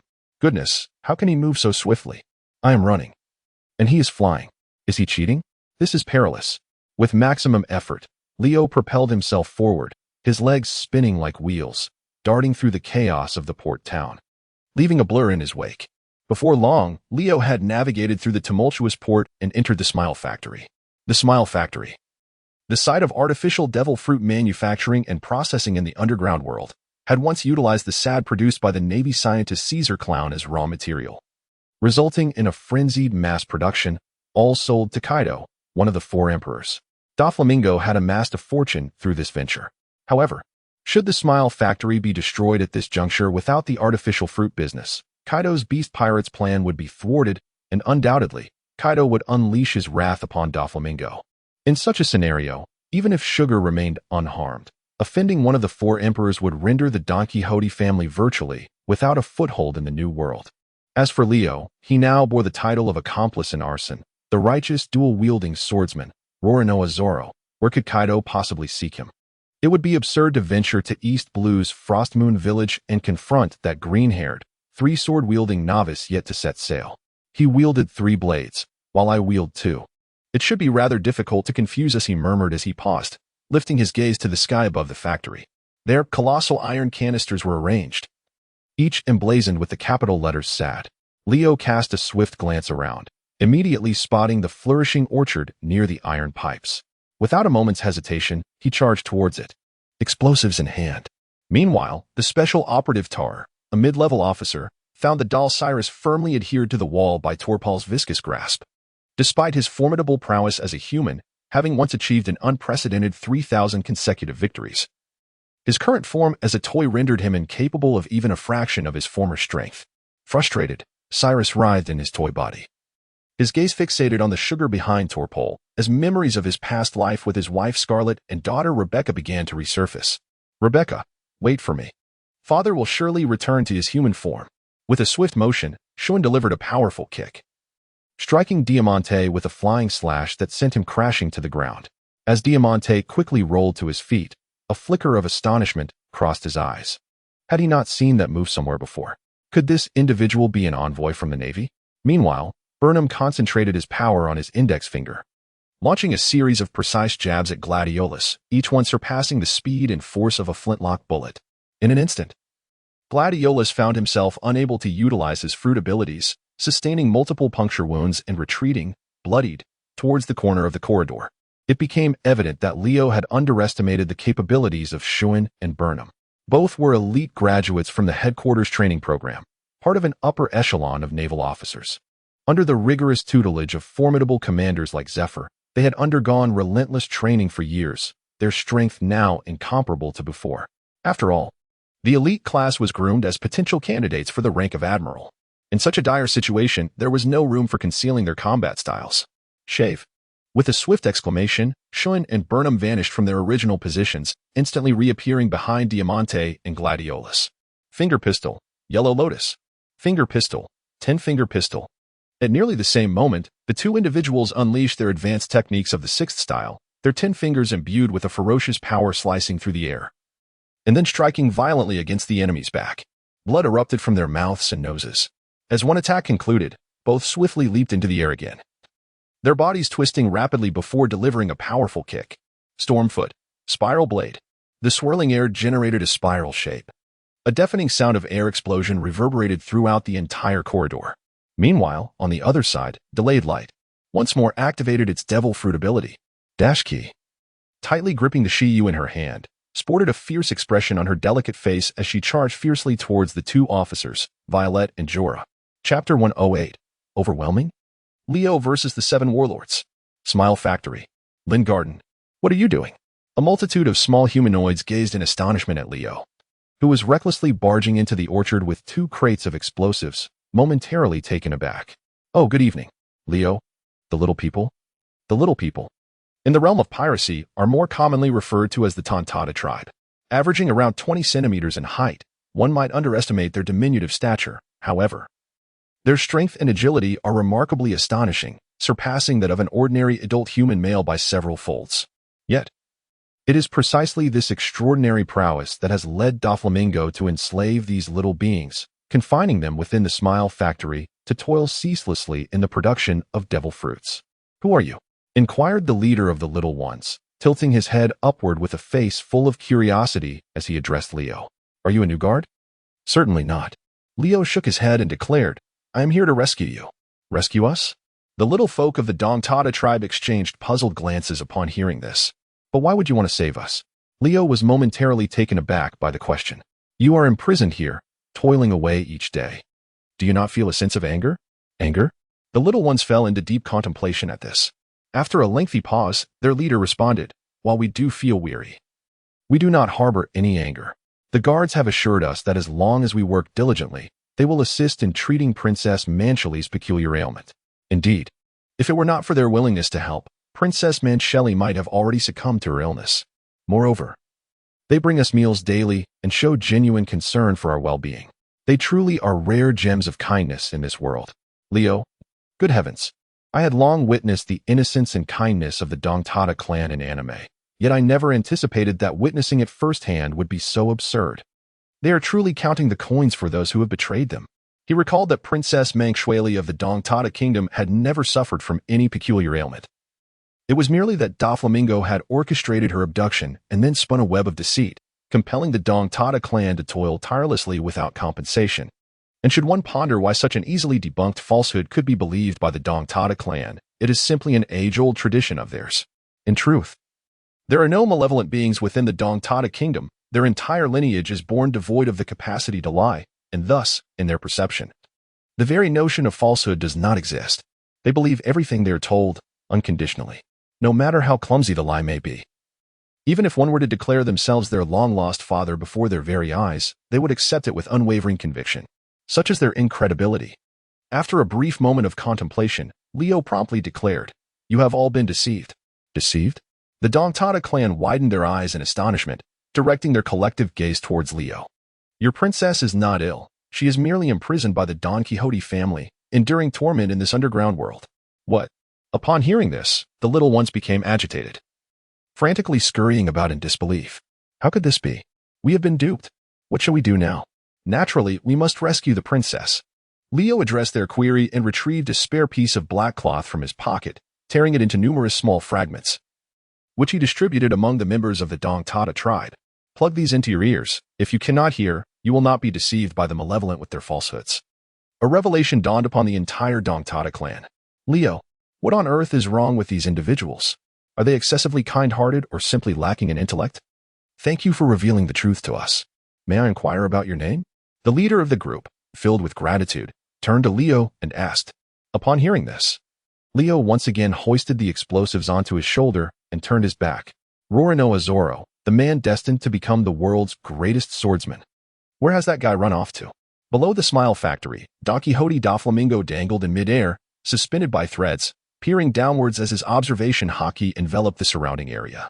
Shortly thereafter, his gaze abruptly fixated on a position to the right, accompanied by a sinister laugh. He plunged downward without hesitation.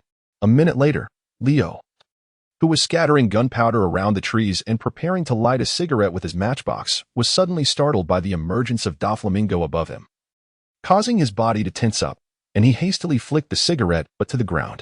Whoosh! Flames erupted instantaneously. Observing this spectacle, the veins on Doflamingo's forehead began to bulge. Zoro! The name escaped his lips almost through clenched teeth. As Doflamingo raised his hand, the surrounding trees transformed into threads, surging forth like a colossal wave towards Leo. Damn, is this the power unleashed after awakening a paramecia fruit? Looking up at the overwhelming white threads that enveloped him, even with the enhancement of observation hockey, Leo found himself unable to identify any gaps to evade the onslaught of dense threads. Rip! His clothing was instantly ensnared, torn to shreds. And as the threads made contact with his skin, a bone-chilling sound of harsh friction echoed, momentarily surprising Doflamingo. Has the hardness of the body reached such a level? Yet, it is futile. Even steel cannot withstand the might of my string fruit. A broader smile crept across Doflamingo's face as he intensified his grip. And in the next moment, swoosh! The threads plunged into Leo's flesh, blood gushing forth and staining the white threads crimson. Leo opened his mouth wide and spewed a mouthful of old blood, instantly staining the black cloth covering his face a dark shade of purple. You have been injured. Vitality 80, skin resilience 2. Long ago, Leo had ceased to enhance his wound healing abilities upon taking damage. Yet, despite this, the wounds carved by the fine threads began to heal at an astonishing rate, with more than half of the lines embedded within his flesh in less than 10 seconds. Don Quixote Doflamingo was taken aback. Even as a seasoned warlord of the sea, witnessing this bizarre scene unfold on Leo's body made him widen his slender eyes in astonishment. Is it a devil fruit? A power capable of swiftly mending wounds? Could it be the Phoenix, Marco, from the Whitebeard Pirates? No, that is not right. The Phoenix fruit ignites vast blue flames while healing its own injuries. So what exactly is this fellow's fruit ability? Truly an intriguing character. I am eager to discover who you truly are. Doflamingo sliced through the surrounding flames with his threads, landing before Leo. He reached out, yanking at the cloth covering Leo's face. However, when he finally discerned Leo's visage, he was once again left stunned. Chapter 109. The rebellious Violet Doflamingo stared at Leo's face, momentarily frozen. It was not that Leo was exceptionally handsome, nor was it due to any unattractiveness. Rather, it was because this fellow had actually smeared gunpowder across his face, leaving only his eyes and forehead unblemished. Indeed, prior to Doflamingo's arrival, Leo had cleverly removed the cloth and grabbed a handful of gunpowder to paint his face black, aiming to obscure his true identity from his adversary. As it turned out, this tactic proved effective. Doflamingo, observing Leo's fully blackened face, was momentarily rendered speechless as the stark contrast of his white teeth became particularly pronounced when he smiled. The desire to unveil Leo's true appearance was thoroughly dispelled. Doflamingo raised his foot and delivered a swift kick aimed at Leo's head. Standing at an imposing 3 meters, Doflamingo had more than enough height to strike the head of Leo, who stood at a mere 185 meters. Yet, the crucial point was that Leo did not wish to be kicked. What if his head were sent flying? He certainly did not want to test whether this would allow him to die and resurrect. As Leo gazed upon Doflamingo's menacingly dark, imposing foot, his muscles swelled with an instantaneous surge of power. In but a fleeting moment, the threads binding him were severed, and the effects of the 2 vials of poison he had consumed reached their zenith. In the brief interval before Doflamingo's foot descended, Leo adeptly sidestepped, bracing himself with his shoulder to absorb the force of the blow. To Doflamingo, the sequence of Leo breaking free from the threads and evading his attack seemed to transpire in the blink of an eye. Unlike his previous astonishment at Leo's remarkable speed, this time, Doflamingo felt a curious intrigue regarding how this individual had managed to free himself from his threads. After all, those threads were capable of slicing through steel, and he had infused them with the power of hockey. Logically, Leo's hockey strength should not have surpassed his own. As the spectre-like figure created a considerable distance, Doflamingo finally discerned Leo's condition once he ceased his movement. A significant portion of the threads remained embedded within Leo's flesh, suspended ominously above him, with blood gushing forth incessantly. It became evident that Leo, fully aware of his muscle strength's inability to withstand the thread's sharpness, had resorted to utilizing the sturdier bones within his body, enduring excruciating pain to forcibly rupture the threads into two segments. Fufufu, such willpower. Doflamingo grinned, contemplating that if Leo were to join his Don Quixote family, he would readily groom him as his second-in-command. Leo spat out a mouthful of blood, abruptly interrupting Doflamingo's words. Damn, he had genuinely been on the brink of unbearable pain. He pondered why this polar reversal bestowed upon him only the state of reversal without alleviating the sensation of pain. Yet, upon further reflection, he considered that if he could still feel pleasure amidst torment, he would undoubtedly become a masochist. Thus, under Doflamingo's watchful gaze, he reached to grasp the half-thread still embedded in his flesh and yanked it out with a sudden force. A scream of agony escaped his lips. But as the wounds on his body began to heal rapidly, Leo immediately assumed a defensive stance, his eyes glinting with ferocity as they locked onto Doflamingo. Doflamingo. Indeed, he has chosen to refuse me. With a smile fading from his face, having fully ascertained that Leo could not be swayed to his side, Doflamingo transformed the trees and grasslands ravaged by Leo into pure white threads. Sea of white waves. As Leo beheld the colossal wave crashing toward him once more, he propelled himself with tremendous force, vanishing from his original position at a speed surpassing that of the shave technique. The scene shifted back to the mid-level of the cadre tower. Although he had swiftly dispatched two members of the Don Quixote family in an unexpected burst of energy, Gladius, before being thoroughly defeated, unleashed his ultimate technique, self-detonation. At that moment, the entire cadre tower lay in ruins. The once mighty structure encased in steel and iron now reduced to mere remnants, the ceiling completely torn away, leaving the interior exposed to the elements. Similarly, the sole elevator connecting the palace and the underworld had been obliterated, leaving a group of Don Quixote guards crammed into the confined space, trembling in fear as they gazed up at the precariously swaying debris above and the terrifying height below. Meanwhile, Dasky supported the bloodied Shuan, her concern evident as she asked, "Are you all right? You should be fine, right?" Shuan's voice was weak as he replied, "Leo has drawn Doflamingo away. We must swiftly deal with Sugar." However, Leo mentioned that we need to incapacitate Sugar first.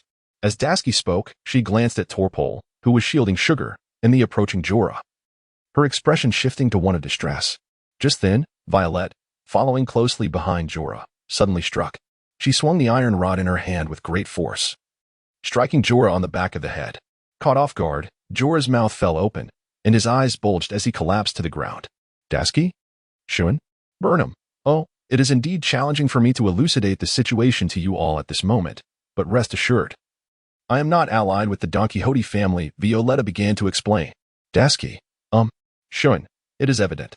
To suddenly turn against one's comrades at such a critical juncture, one need not explain further to discern that they are not of the same faction. In truth, Violetta was feigning allegiance to Doflamingo as an undercover agent. She was the daughter of the former king of Dressrosa, King Riku, and the sister of Scarlet, the late wife of the deceased Cyrus. Years ago, her sister met a tragic end at the hands of Doflamingo, and her father was captured. To safeguard her father's life, she chose to pretend to surrender and thus joined the Don Quixote family. The reason Doflamingo valued Violetta so highly was her consumption of a fruit that granted her the ability to perceive the innermost thoughts of others, the Dingeki fruit. Moreover, she could not only comprehend human emotions, but also penetrate solid objects, seeing clearly even over vast distances of thousands of kilometers. She was akin to a living satellite surveillance system. "Violetta, do you intend to rebel? Are you not afraid that Doflamingo will eventually have your father killed?" Torbol, shielding Sugar, bellowed at Violetta. Upon hearing this, Violetta cast him a glance. Although she recognized the peril of her actions, she mused, "Perhaps this is my only opportunity." She murmured to herself, disregarding Torbol, and redirected her gaze back to Shuan and Dasky. "You are from the Navy, are you not? If necessary, I can provide you with all the evidence regarding the underground dealings of Doflamingo. I hope you can promptly relay this to the Navy headquarters." Chapter 110, a one-on-one duel between men. "You, I, huh." Shuan and Dasky appeared somewhat bewildered. How did this woman discern their identities? Could it have been a clue from the 6 powers she had just employed? However, Violetta swiftly dispelled their confusion. "I am a devil fruit user, capable of penetrating your innermost thoughts." "What?" Hearing this, Shuan quickly lowered his head, blushing and avoiding eye contact. Dasky cast a derisive glare at Shun. Shun, what could he do? After all, Violetta is quite imposing. If it had been Leo instead, his thoughts might have been even more unsavory than mine. Leo, you say? Violetta pondered, having inadvertently glimpsed the depths of Shun's mind. So his true name is not Zoro, but Leo? Shun. Oh, winky face. Have I been overheard again? Think of something else. Quickly think of something else. What shall we have for dinner tonight? Is this merely a clumsy attempt to change the subject? Dasky, exasperated, covered her forehead. Indeed, men are such lustful creatures. Hey, you lot, do you even regard me at all? Toripole bellowed, unable to contain his frustration as he observed Violet and the two adversaries engrossed in conversation. Beneath the tiled floor, Senor Peak, a wielder of the water fruit, was swimming, stealthily approaching Dasky from behind. Yet, in the next moment, watch out. Violet's warning prompted Burnham to swiftly pivot, delivering a precise shot aimed directly at Peak's head. Splash! A flurry of water erupted as Peak immediately submerged himself within the current he had conjured, while Burnham's strike left a fist-sized crater in the ground. More officers have arrived. Shun furrowed his brow. Just how many officers from the Don Quixote family are there? We must devise a plan to take down Sugar with utmost urgency. Shun murmured. Upon hearing this, Burnham suddenly turned to him and said, I think I've come up with a solution. What solution? Shun raised an eyebrow. You're not suggesting you want to scare her, are you? No, I have another idea, but it will take some time. Time, you say? Shun glanced at the figure that had emerged from the ground like a water specter, contemplated for a moment, then stood up and said, All right, you go and return swiftly. I will hold that fellow off. As for that snotty old man and that little grape imp, I'll leave them to you two. Shun indicated Dasky and Violet. Understood. The three nodded in unison. Meanwhile, Toripole was instantly infuriated. Stop giving others ridiculous nicknames, you moronic handkerchief. He insulted you, Shun remarked, glancing at Dasky. Dasky. Just at that moment, as Shun spoke, Burnham activated the shave, vanishing from sight in an instant. Now, it is time for us to settle this matter. Violet, crouched low, fixed her gaze upon Toripole. Shave. Ghostly flash. Zing. A flash of steel sliced through the air as Dasky appeared before Torpole, outpacing Violet. Yet, before Torpole could react, the Shiyu blade in Dasky's hand had already plunged deep into his abdomen, the majority of the blade vanishing within him. This technique was one that Leo had imparted to Dasky. Likewise, it was a skill that Leo had quickly passed on to Shave after mastering it from vaulting. However, despite successfully executing the sword technique, Dasky was bewildered to find that the anticipated sensation of striking a tangible target did not occur. Sticky chains. Torpole transformed the viscous substance secreted from his fruit into chains that began to ensnare the Shiyu sword in Dasky's grasp. Alarmed, Dasky's complexion shifted dramatically as she desperately attempted to withdraw her blade, only to find that it remained immovable no matter how forcefully she tugged. Just as the viscous tendrils were about to ensnare her wrist, an urgent voice rang out. Get away. Violet's warning reached her ears. Dasky promptly released her grip, her body instinctively arching backward. Tears of hot iron. I wail. With her index and middle fingers poised before her eyes, countless droplets of tears coalesced, instantaneously hardening into 3 iron whales that surged towards Torpole. In response, Torpole hastily expelled a deluge of viscous liquid, erecting a wall of slime before himself, alongside a mound of sugar. On another front, a one-on-one duel was the true romance of a man.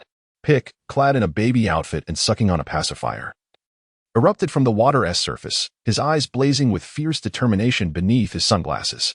Shun remarked, Dude, dressed like that. Do you really think you can call yourself a man? Do you have the confidence to withstand all my attacks, you mask-wearing fool? Shun retorted, Mask? Don't you dare call me that, you pacifier-obsessed weirdo.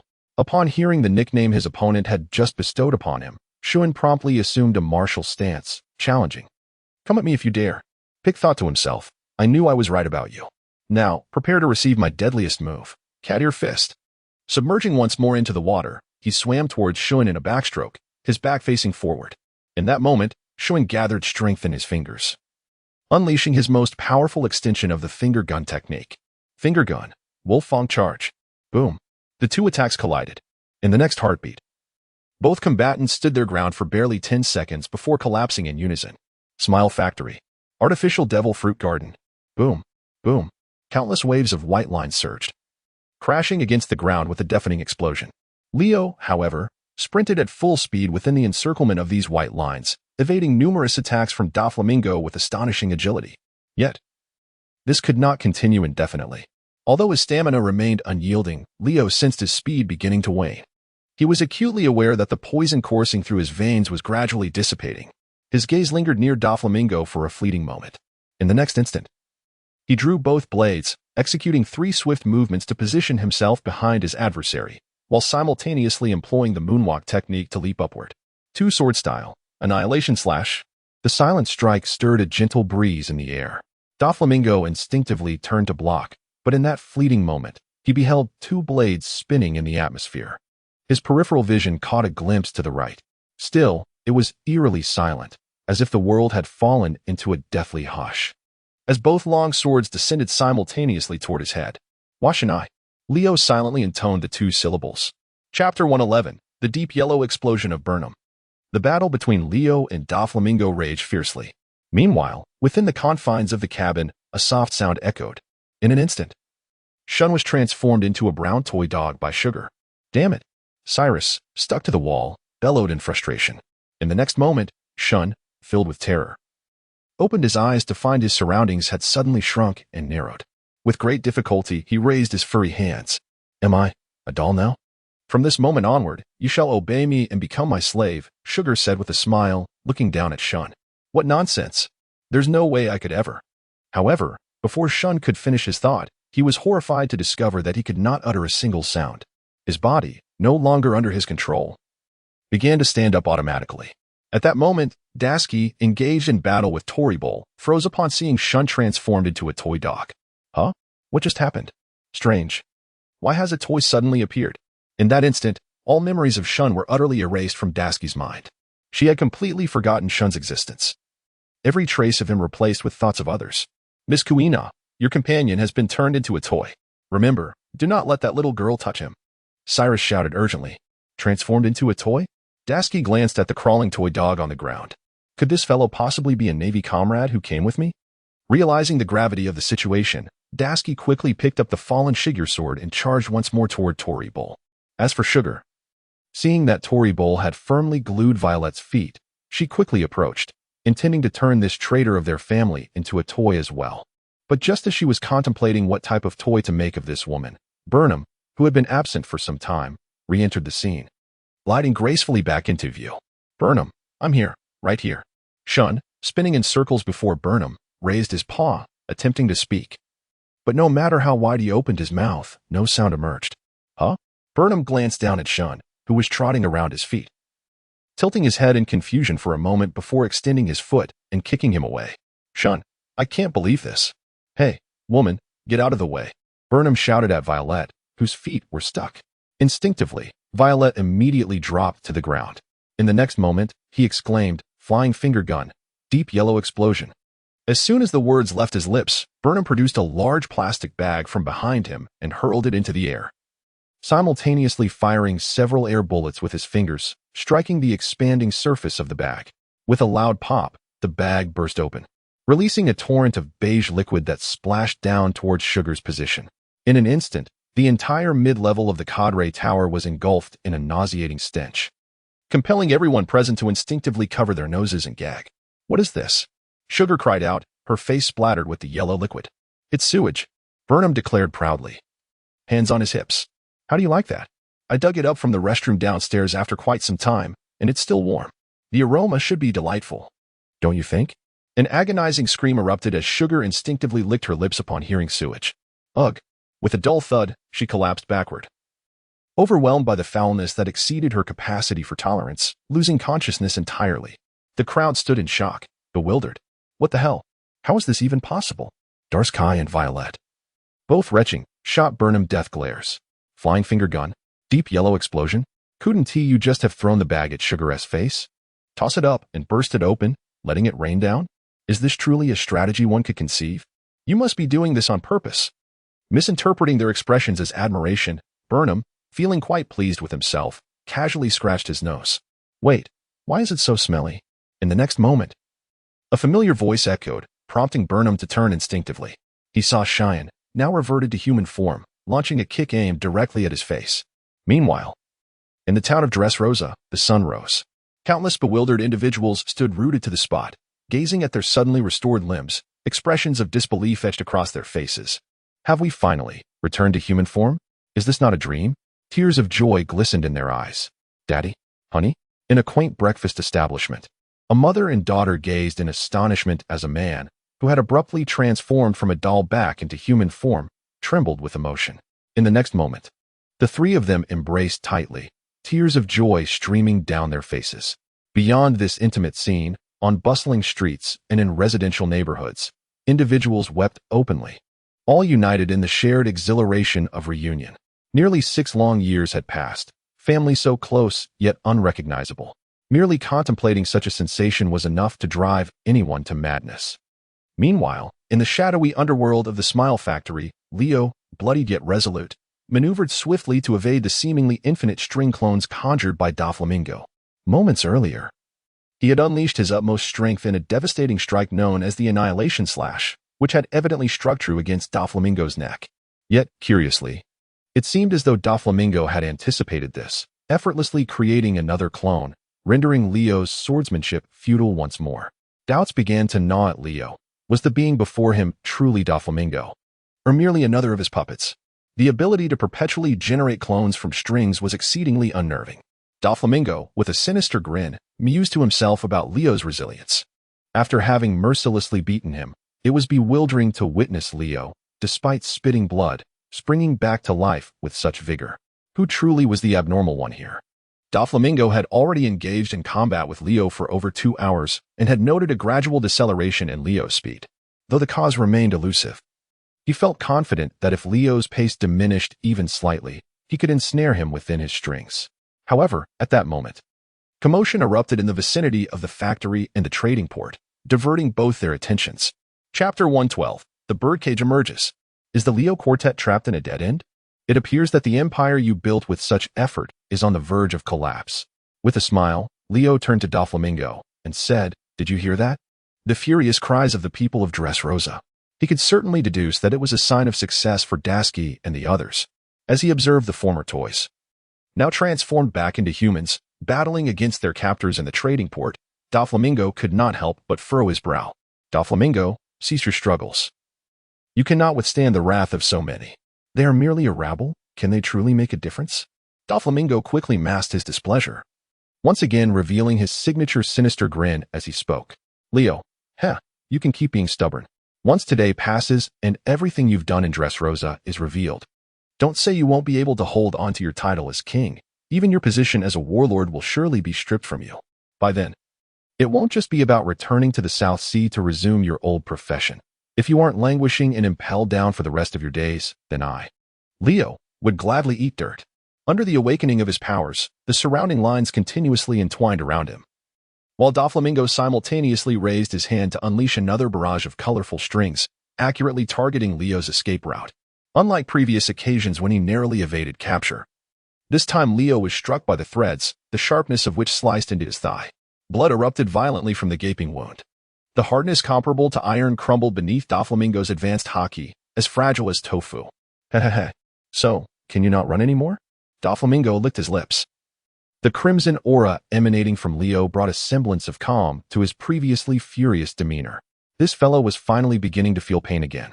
Even if he could heal from his injuries, as long as Doflamingo could sever him into countless pieces in an instant, it was hard to imagine that Leo's devil fruit powers could save him. With that thought in mind, he quickened his movements. 1,000 arrows piercing the heart. Feather strike. Line. Armed with haki, the slender threads enveloped completely. Thousands of white lines surged from all directions, like arrows, aimed directly at the swiftly moving Leo. Whoosh. It was akin to a torrent cascading down. With unwavering determination, Leo sprinted forward, executing a series of maneuvers. Yet, at the moment of landing, he found his ankles ensnared by fine threads. His entire body was hurled into the air, and as he beheld the multitude of lines poised to pierce his flesh, Leo's gaze sharpened, and he swiftly struck his own ankle with a blade. The sound of bones fracturing echoed. In the astonished gaze of Doflamingo, Leo severed his left foot, deftly catching the falling foot in the process. He spun in midair and, utilizing a single-footed moonwalk, swiftly leaped onto the sad gas canister behind him. Beads of sweat cascaded down his cheeks. Pressing his foot against the wound, He bore the excruciating pain, feeling the bone and flesh regenerate. Exhaling deeply, Leo turned his attention to Doflamingo, his expression growing increasingly grave. He was left with only one vial of poison.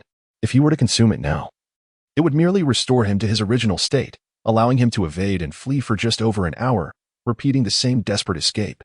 Doflamingo's fruit ability had already awakened, enabling him to transform any inanimate object around into threads, leaving Leo with no sanctuary, even while airborne. Wait, why am I even fighting him? Leo suddenly realized the crux of the issue. In a moment of clarity, he hastily retrieved the remaining vial of poison from his clothing and gulped it down. Doflamingo observed Leo's actions and began to draw connections. Could it be a serum that enhances physical capabilities? No wonder his speed and strength surged to such an extraordinary extent in an instant. However, such a potion that drains one's potential must surely be detrimental to the body, he pondered. Yet, simultaneously, a different scheme began to take root in his mind. If he were to eliminate this individual and seize the potion for himself, delivering it to Caesar for mass production, then once war was declared, the combat prowess of the Don Quixote family would undoubtedly multiply several-fold. This was the essence of his character. Despite recognizing the potential harm of such a potion, he still contemplated its application on his family members. He had never cared whether his subordinates lived or died. The pretense of nurturing his crew was merely a facade, aimed at exploiting them, ensuring they would willingly lay down their lives for him. After all, how could a man capable of ruthlessly murdering his own father and brother ever treat anyone with genuine sincerity? Nevertheless, the immediate priority was to ensure that Leo and all the civilians of Dressrosa remained on this island, to prevent the exposure of the underworld's secrets. With this thought, Doflamingo, who had been locked in a fierce battle with Leo for several hours, effortlessly conjured a vast array of threads, casting them forth to pierce through the rocky ceiling. Soaring into the skies above Dressrosa, a birdcage, perhaps? Leo looked up at the perforated rock layers, momentarily speculating on the machinations of Doflamingo. Could it be that this fiend intended to slaughter the entire city in order to safeguard the secrets of his underworld? Now, it seems there is no place left for you to escape, Doflamingo remarked. Leo, I miscalculated. I completely forgot that he possessed such a maneuver. So, does this leave me with but one option to eliminate him? Feeling that his feet had fully returned to their original state, Leo rose from the ground, his gaze unwaveringly fixed upon Doflamingo. Yet, at that moment, a voice called out, "Young master." Leo turned to gaze at the entrance of the Smile Factory. He could see Dasky, Burnham, and Schuin, who were carrying the unconscious Sugar and the bloodied Torpole as they entered. Upon spotting Leo, who was currently confronting Don Quixote Doflamingo, Dasky immediately shouted, "Doflamingo, surrender at once, or I shall slay Sugar and this old man." Her tone was fierce, yet being a woman's voice, it retained an element of delicate charm. However, upon hearing her words, Doflamingo not only refused to surrender as she demanded, but instead turned towards them and erupted into laughter. Giant wave of white lines. A tidal wave composed of white lines surged once more from the ground. "This is bad. Run."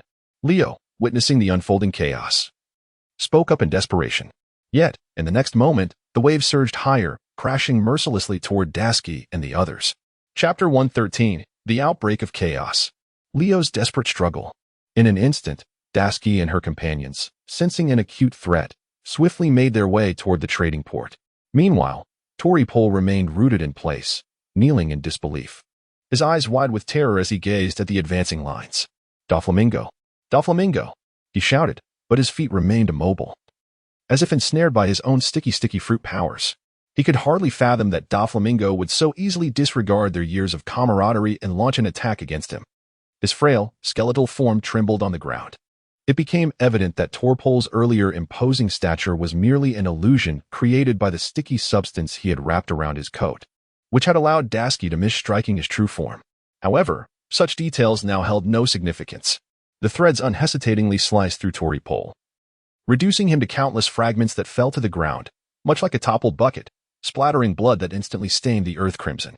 Meanwhile, within the trading port, cries of "Run, everyone! If we don't flee, we'll be cut to pieces," echoed from Schuin and Burnham. In the harbor town, countless recently liberated humans, upon seeing the overwhelming web approach, immediately turned to follow Dasky, racing alongside her in a frenzied escape. In that moment, pirates, guards, and slaves alike joined the throngs of fugitives, all hastening toward the exit of the toy house. Yet, Before they could reach the exit, a robust man, possessing only one leg, emerged from within, shouting to the oncoming crowd, "Don't go forward. The exit has been destroyed by the explosion." Indeed, this man was none other than the toy soldier, Curries, who had fought alongside Leo and the others at the executive tower. After Sugar fainted, he naturally reverted to his human form. However, upon hearing Curries' words, the fleeing crowd's morale plummeted. "What? Damn it. Who said to ignite the armory? This is going to get us killed." Curries lamented, his face contorted in resignation. Meanwhile, Shuan interjected, "There's no time. Head directly to the trading port's docks and jump into the sea." Jump into the sea? Upon hearing this, everyone immediately grasped the situation.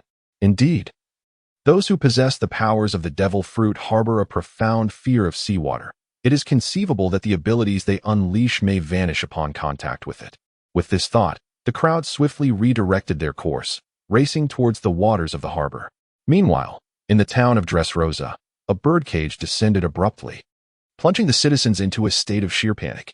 However, before this turmoil could linger, the once normal residents, as if possessed, began to scavenge for various weapons around them, unleashing indiscriminate assaults upon their beloved family members and partners. What is happening? Run. Stay away from me. I cannot control myself."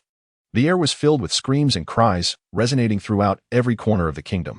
Blood flowed freely upon the streets, painting a scene reminiscent of a hellish nightmare.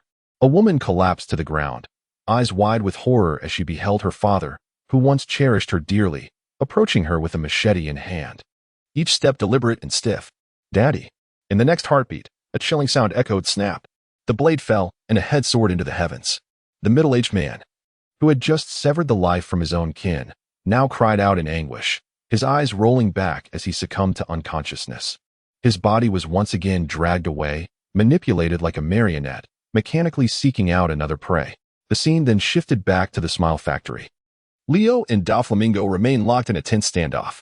"You're truly ruthless, Doflamingo. And you are no less, Brett." The two exchanged compliments, acknowledging each other's formidable nature. Leo's harsh words were undoubtedly a scathing critique of Doflamingo's ruthless disregard for the lives of his comrades, as he coldly eliminated them without hesitation. Conversely, Doflamingo's own definition of cruelty referred to Leo's recent act of severing his own foot during battle. At this moment, Leo's left foot had fully healed, which only served to fortify Doflamingo's resolve to utterly crush him into mere pulp. Without any forewarning, Doflamingo raised his palm, unleashing a torrent of threads that streaked through the air, igniting sparks as they struck swiftly toward Leo's body. The sky had brightened considerably. Although he had temporarily imprisoned the residents of Dressrosa Island within a birdcage, prolonging the encounter could invite unforeseen complications. Therefore, it was imperative to eliminate this troublesome adversary with utmost speed.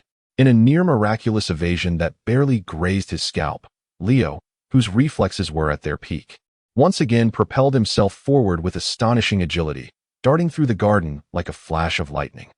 His singular thought was to close the distance between himself and Doflamingo once more, if he could locate his true form and restrain him. With that thought in mind, he scanned the surrounding forest and ground for any signs of Doflamingo. In an instant, the silence fruit activated, causing his form to vanish without a sound. Another similar maneuver? Having already witnessed Leo's silent strike, Doflamingo, in that fleeting moment of disappearance, utilized his observation hockey to pinpoint Leo's location. Here, with a swift turn, he kicked toward the right rear of his own body. The impact was immediate. The threads pierced through Leo's abdomen with tremendous force, sending him crashing to the ground.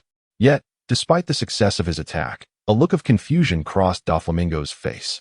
Strange. Why was it so easy to land a hit? Had his speed diminished to such a degree? Or perhaps, Doflamingo's eyes widened as he understood Leo's intention in that brief moment. This fellow had intentionally revealed his own position. With a resounding crash, the ground composed of threads caved in. In the blink of an eye, Leo swiftly extended his hands, seizing several strands directly beneath him. The next moment, Doflamingo's figure materialized before him. Moonwalk, C-step. With a powerful stomp, Leo immediately activated the extension technique of the moonwalk, propelling both himself and Doflamingo's true form like a cannonball toward the trading port. Chapter 114. Unyielding Will, the Water Ghost Brothers. How did this fellow discover my hiding place? Don Quixote Doflamingo pondered this perplexing question. Whenever he activated his awakened abilities, he would seamlessly merge his true form into the lines, rendering him virtually undetectable. Could it be that this individual had perceived him through the hockey of observation? That seemed implausible unless one could attain the realm of foresight. Even the keenest observation hockey would fail to discern his true form under the awakened powers of the devil fruit. How then did Leo deduce Doflamingo's concealment? In truth, he had not perceived it at all. He relied on reasoning. After his second destruction of Doflamingo's clone, Leo deliberately traversed the entirety of the factory complex.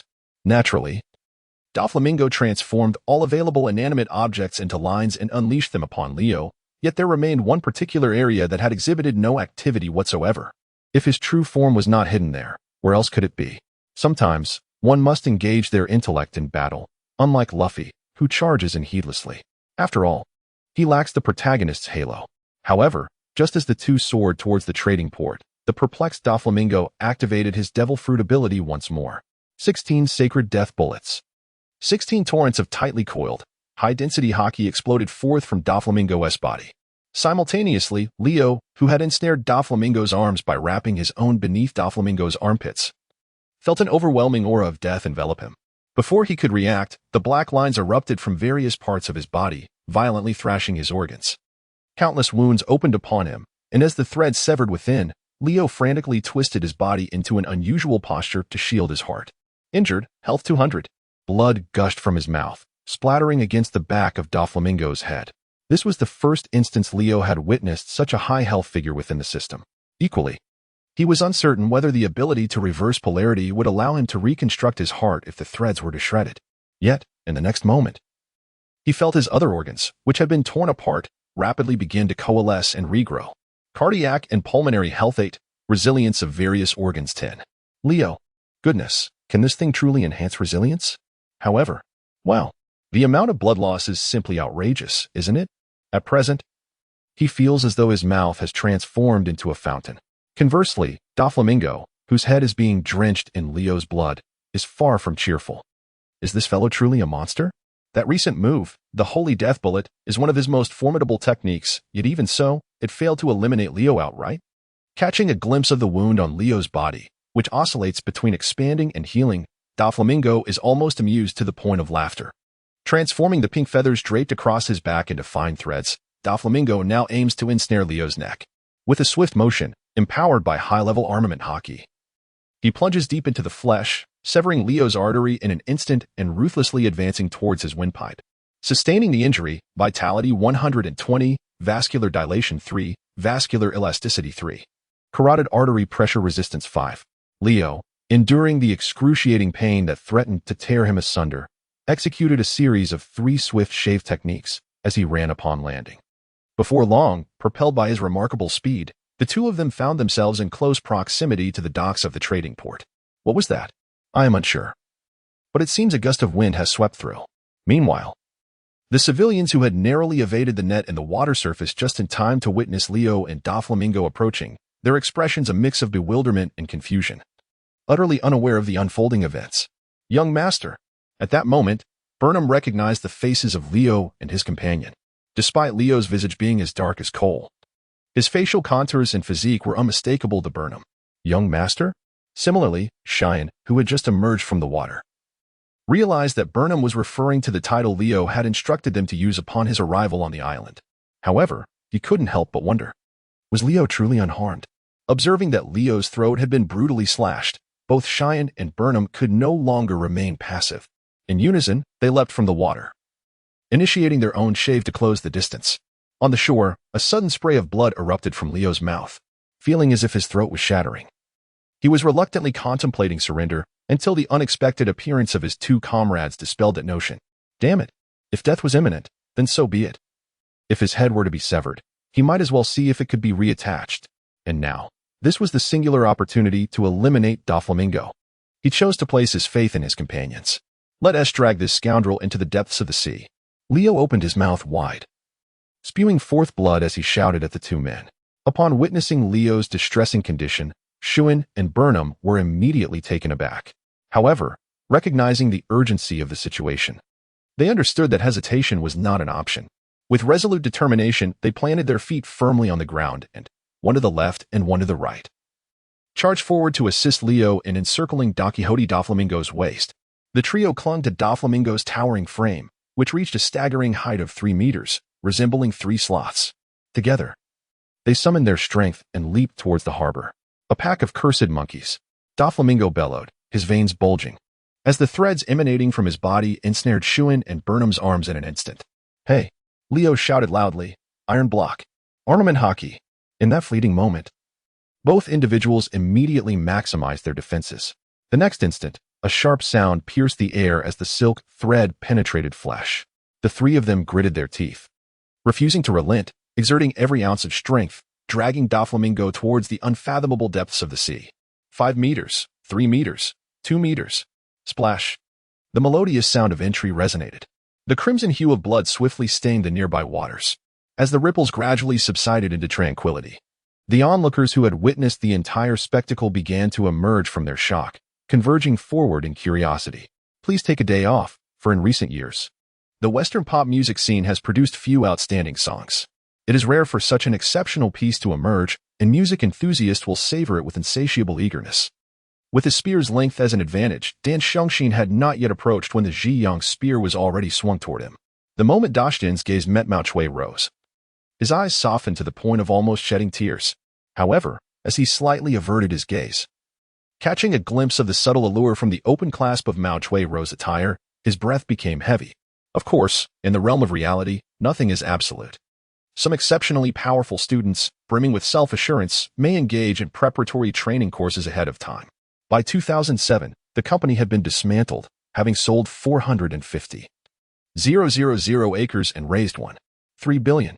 This was the only pyramid scheme in domestic commercial history that advertised on television, establishing 99 branches across 12 provinces while also amassing numerous national honors, all acquired through financial means. This is noteworthy. The feeling of indulging in a feast is truly delightful. Feng Shui exhaled a puff of white mist, a sign that his culinary instincts had yet to adapt to their environment.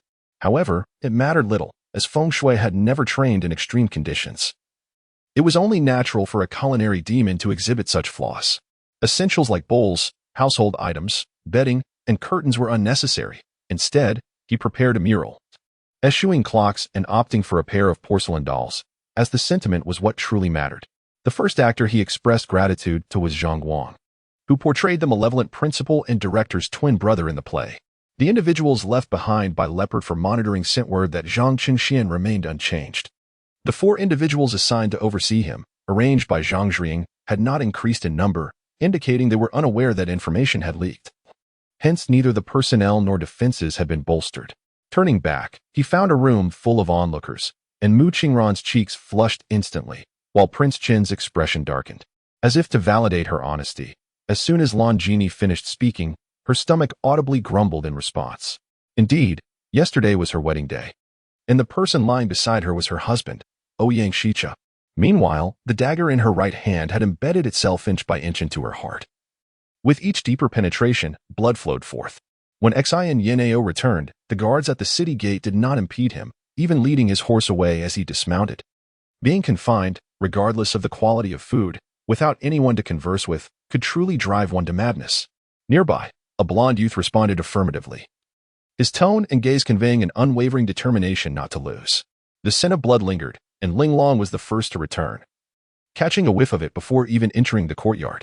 Equivalent exchange is not solely an ironclad principle of alchemy, it is a phenomenon observable in everyday life.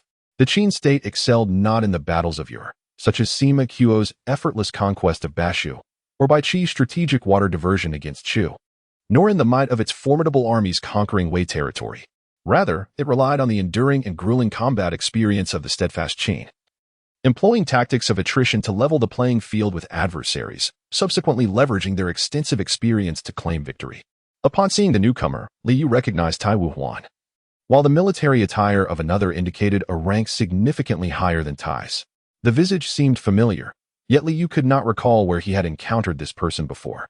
When Kikyo entered the courtyard, the night dweller atop the money box turned over, glanced at her, and then closed its eyes once more. Tang Qin, already heartbroken by the departure of her long-awaited companion beasts, found her thoughts shifting from mutual fulfillment and seeking individual peace to questioning why they could not remain, why they were unwilling to accompany her. Were the bonds of past affection and camaraderie merely illusory? with a face full of indignation. Chu Zheng returned to his room after washing the dishes downstream, only to find a jade-eyed Jian and a jade tablet placed in the center of the room. The dance was enchanting, the song melodious, and the orioles and swallows were a sight to behold. Wu Xuan was naturally unwilling to concede defeat, thus he advanced with determination, gesturing with authority. At times, he moved gracefully, at times, he soared as if released from the earth, at times, he glided leisurely, and at times, he hovered majestically. His dance a splendid spectacle that invigorated the spirit. After boiling a handful of noodles, he finished his meal and packed the bedding of several students into bags. Just as Zhang Dongming lay down on the Kong, a call from Gong Fei interrupted him, though the conversation was trivial. Soon after, Heir Zhuang arrived. However, for cities in the mainland, attracting investment remains a formidable challenge, with many regions struggling to meet their targets. Upon hearing this, Su Mantai felt a wave of relief. For at least she could evade the ordeal of blind dates, allowing her parents to finally relinquish their hopes. Drogba posed a significant threat to defenders upon entering the field. He often required 2 players to mark him, scoring in nearly every match of the season, netting 3 goals, akin to Kaisa's hat-trick. In our esteemed Confucian Academy, there are 2 bell towers responsible for signaling the start and end of classes. It is frequently suggested that the bell tower for class commencement be demolished. Yet no one has succeeded thus far. Yi Jingxue also recounted her own tales from campus life. I found myself unable to answer his question. As it was far too sensitive, not only would we struggle to respond, but even those in power would find it impossible, given that many matters have already been predetermined. Perhaps in discussing this issue, I would attract considerable ire. Chapter 115. Exposed. The recognized Leo? Mr. Zaro. Cyrus was the first to plunge into the depths. Opening his eyes underwater to search, eventually spotting Leo and his companions who were sinking, and swiftly retrieved them. Cough. Naturally, Leo regained consciousness first. Despite now being a user of devil fruit powers, under the system's reversal, he not only feared the sea but, after a brief soak, felt invigorated and energized. However, his demeanor shifted when his gaze fell upon Doflamingo, who had also been brought ashore. Leo immediately rushed forward and pressed his head into the water. The crowd gasped in disbelief. Mr. Zaro, do you intend to drown Doflamingo? Cyrus inquired. He had hesitated in the water about whether to save Doflamingo. Considering that this man was responsible for his wife's death and had kept him and his daughter apart for years. Yet, he felt that allowing Doflamingo to perish in such a manner would not provide the satisfaction he sought. After all, it was essential to inflict a few wounds and carve away some flesh first, was it not? He could not drown him. This fellow possessed remarkable physical resilience, and his actions would merely dampen his spirit temporarily and prevent him from utilizing his fruit abilities. Leo, fearing that Don Quixote Doflamingo might awaken once more, pride opened his mouth and poured a measure of seawater into his body, which afforded him a moment of relief. After completing this task, he noticed that the wounds inflicted upon him by Doflamingo were nearly healed. Meanwhile, Xuan and Burnham lay on the ground, their limbs marred by grotesque lacerations from the threads that continued to seep blood. Is there a doctor present? Leo inquired loudly. The crowd exchanged glances, and suddenly, an elderly man with snow-white hair emerged from the throng, stating, I am a doctor, but I will need assistance in procuring some gauze, antiseptic alcohol, and thread. The injuries of these 2 individuals were exceedingly grave. Without sutures, they would likely succumb to shock from excessive blood loss in no time. Upon hearing the old doctor's words, the surrounding populace began to spontaneously venture into the ruins of the devastated port town in search of medical supplies. By the way, where is the girl who came with me? Duh. At that moment, Leo inquired of Cyrus, clearly referring to the young Lady Dasky. Are you speaking of Miss Guena? Upon hearing that name, Leo was momentarily taken aback. Miss Guena had just lost consciousness in the water and was now being attended to by other women. Cyrus gestured towards a distant stone cottage, which had fortuitously escaped disaster due to its proximity to the shore. Leo cast a glance in the direction where a group of girls were resting outside, and only then did he feel a sense of relief.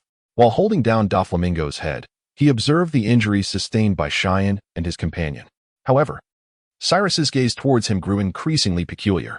It seemed that after being submerged in seawater for some time, the black powder on Leo's face had nearly been washed away. At that moment, observing Leo's now pristine complexion, Cyrus became convinced of the hypothesis he had previously formed. It turned out that Rorinoa Zoro was indeed the legendary marine from the East Blue, Lockress Leo. He had not been mistaken while in the toy house warehouse. Yet, Why would Mr. Leo conceal his true identity and adopt such a convoluted name? Standing on one leg beside Leo, he rested his chin on his hand, lost in contemplation. Approximately 5 minutes later, a complete narrative began to materialize in his mind. What is Leo's identity? He is a member of the Navy. As an entity governed by the world government, one must question which Navy officer would dare to openly defy the celestial dragons, risking execution to liberate so many slaves. This explains why Leo chooses to conceal his identity and fabricate a false persona. It undoubtedly facilitates his endeavors.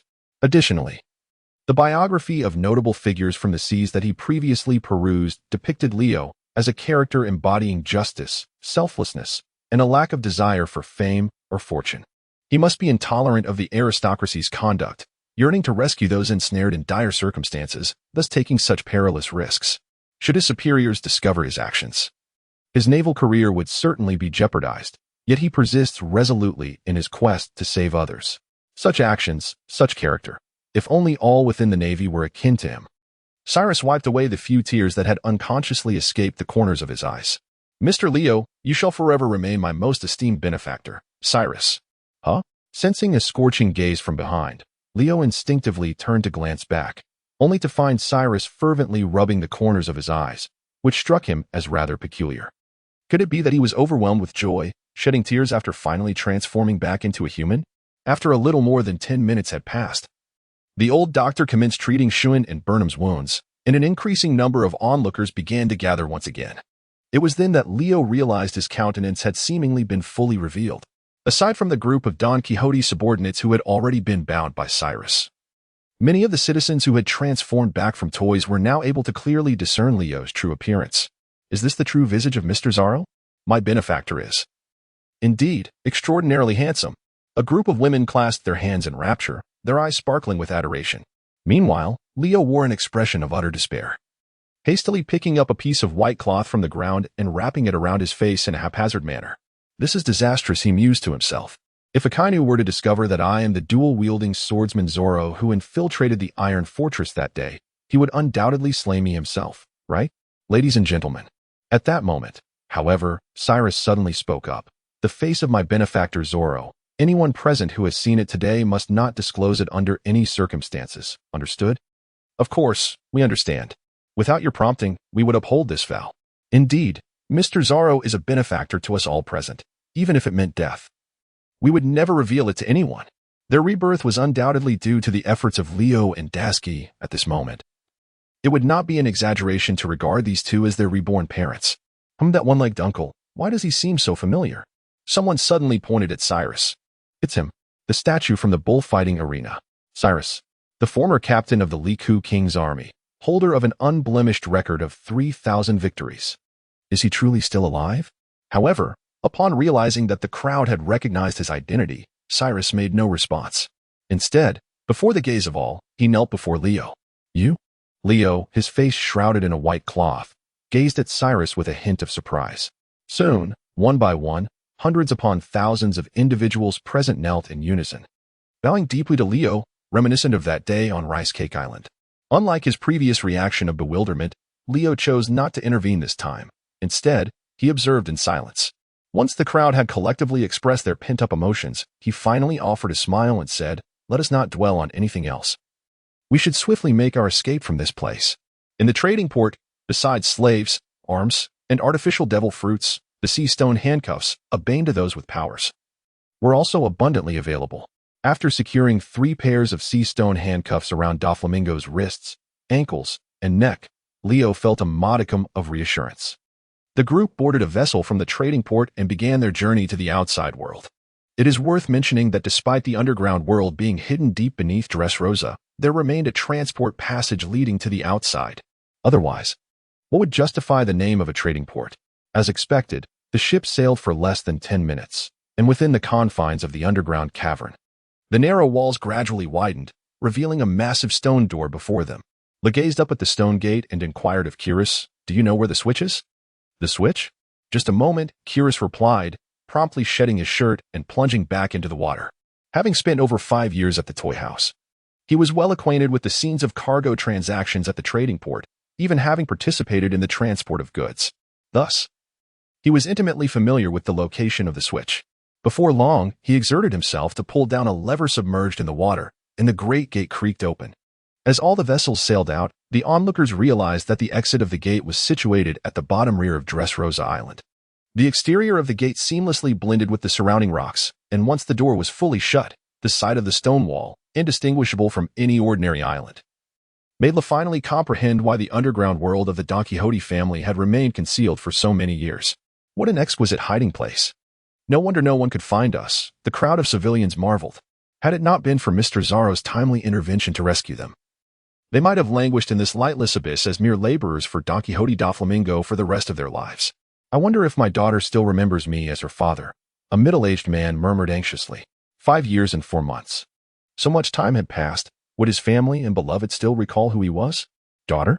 At the sound of this word, Leo lifted his gaze to the brilliantly clear sky above the island. It was bright and blue, as if the birdcage had never existed. But had it truly never existed? Observing the flickering lights in the town above the island and glancing back at the group behind him, he imagined the hopeful expressions of his family upon their reunion. Leo lit a cigarette and placed it between his lips, then kicked the unconscious Doflamingo squarely in the face. Damn it, when I turn around, I'll have you castrated, so you can truly understand the agony of losing a loved one. As the words fell, Doflamingo slowly regained consciousness. Leo. 6 hours later. In the royal palace of Dressrosa, the last remaining member of the Don Quixote family transformed into a colossal stone giant. However, within the span of 5 seconds, he was ruthlessly reverted to his original form, battered and bruised, lying in a pool of blood. Indeed, it is true. 10 hours after Leo's battle with Don Quixote da Flamingo, Akiji finally arrived at the kingdom of Dressrosa aboard a warship to apprehend individuals.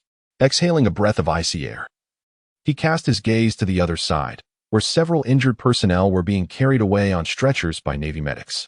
The Paramecia user Buffalo, the Tun Fruit user Mockvice, Dr. Correja, and Pica. Why were only these few members present? Where were the others? Report to Admiral Akiji. A soldier rushed over, drenched in sweat, exclaiming, "The Shichibukai da Flamingo and other members of the Don Quixote family have been captured and restrained with sea prism stone in the bullfighting arena."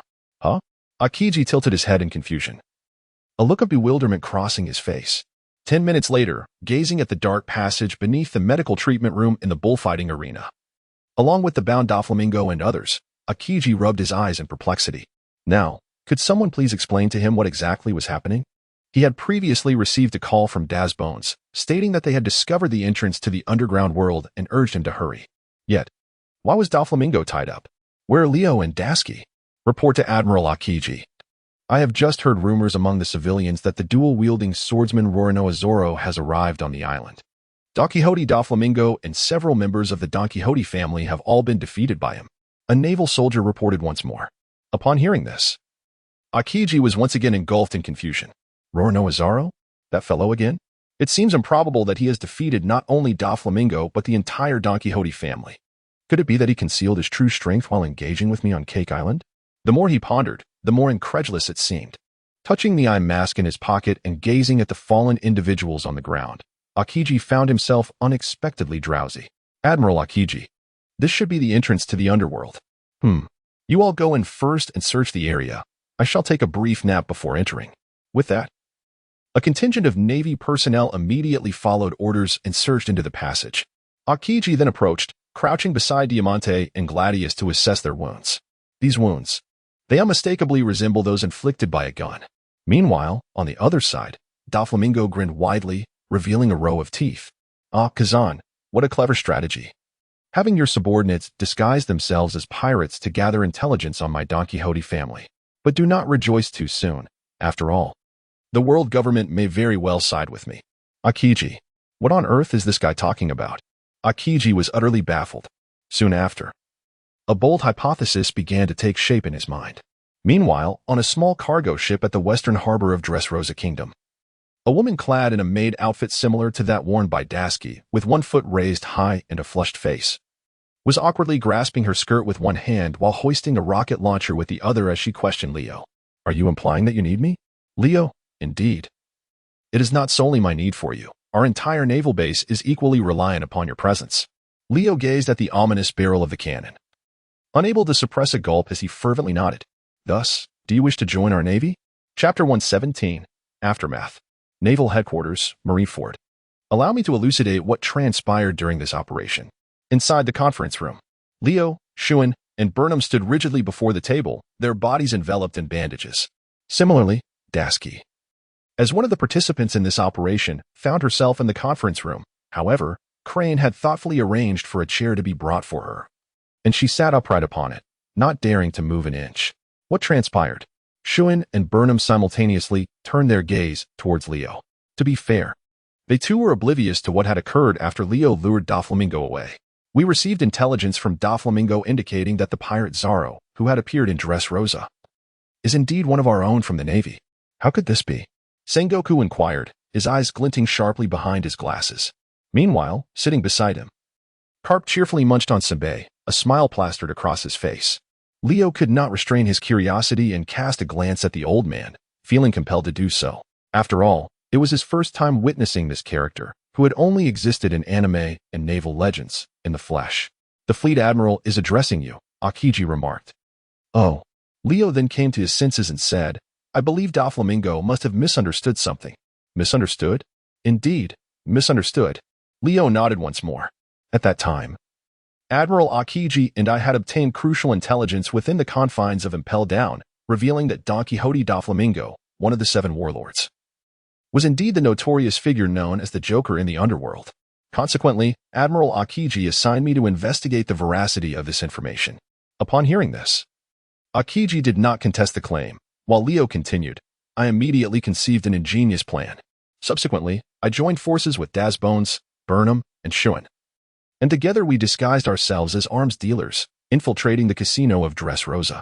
After winning considerable sums, we finally established contact with one of the executives of the Don Quixote family, Diamante. During our conversation, we deliberately revealed our identities as merchants, stating that we were there to procure arms for our nation.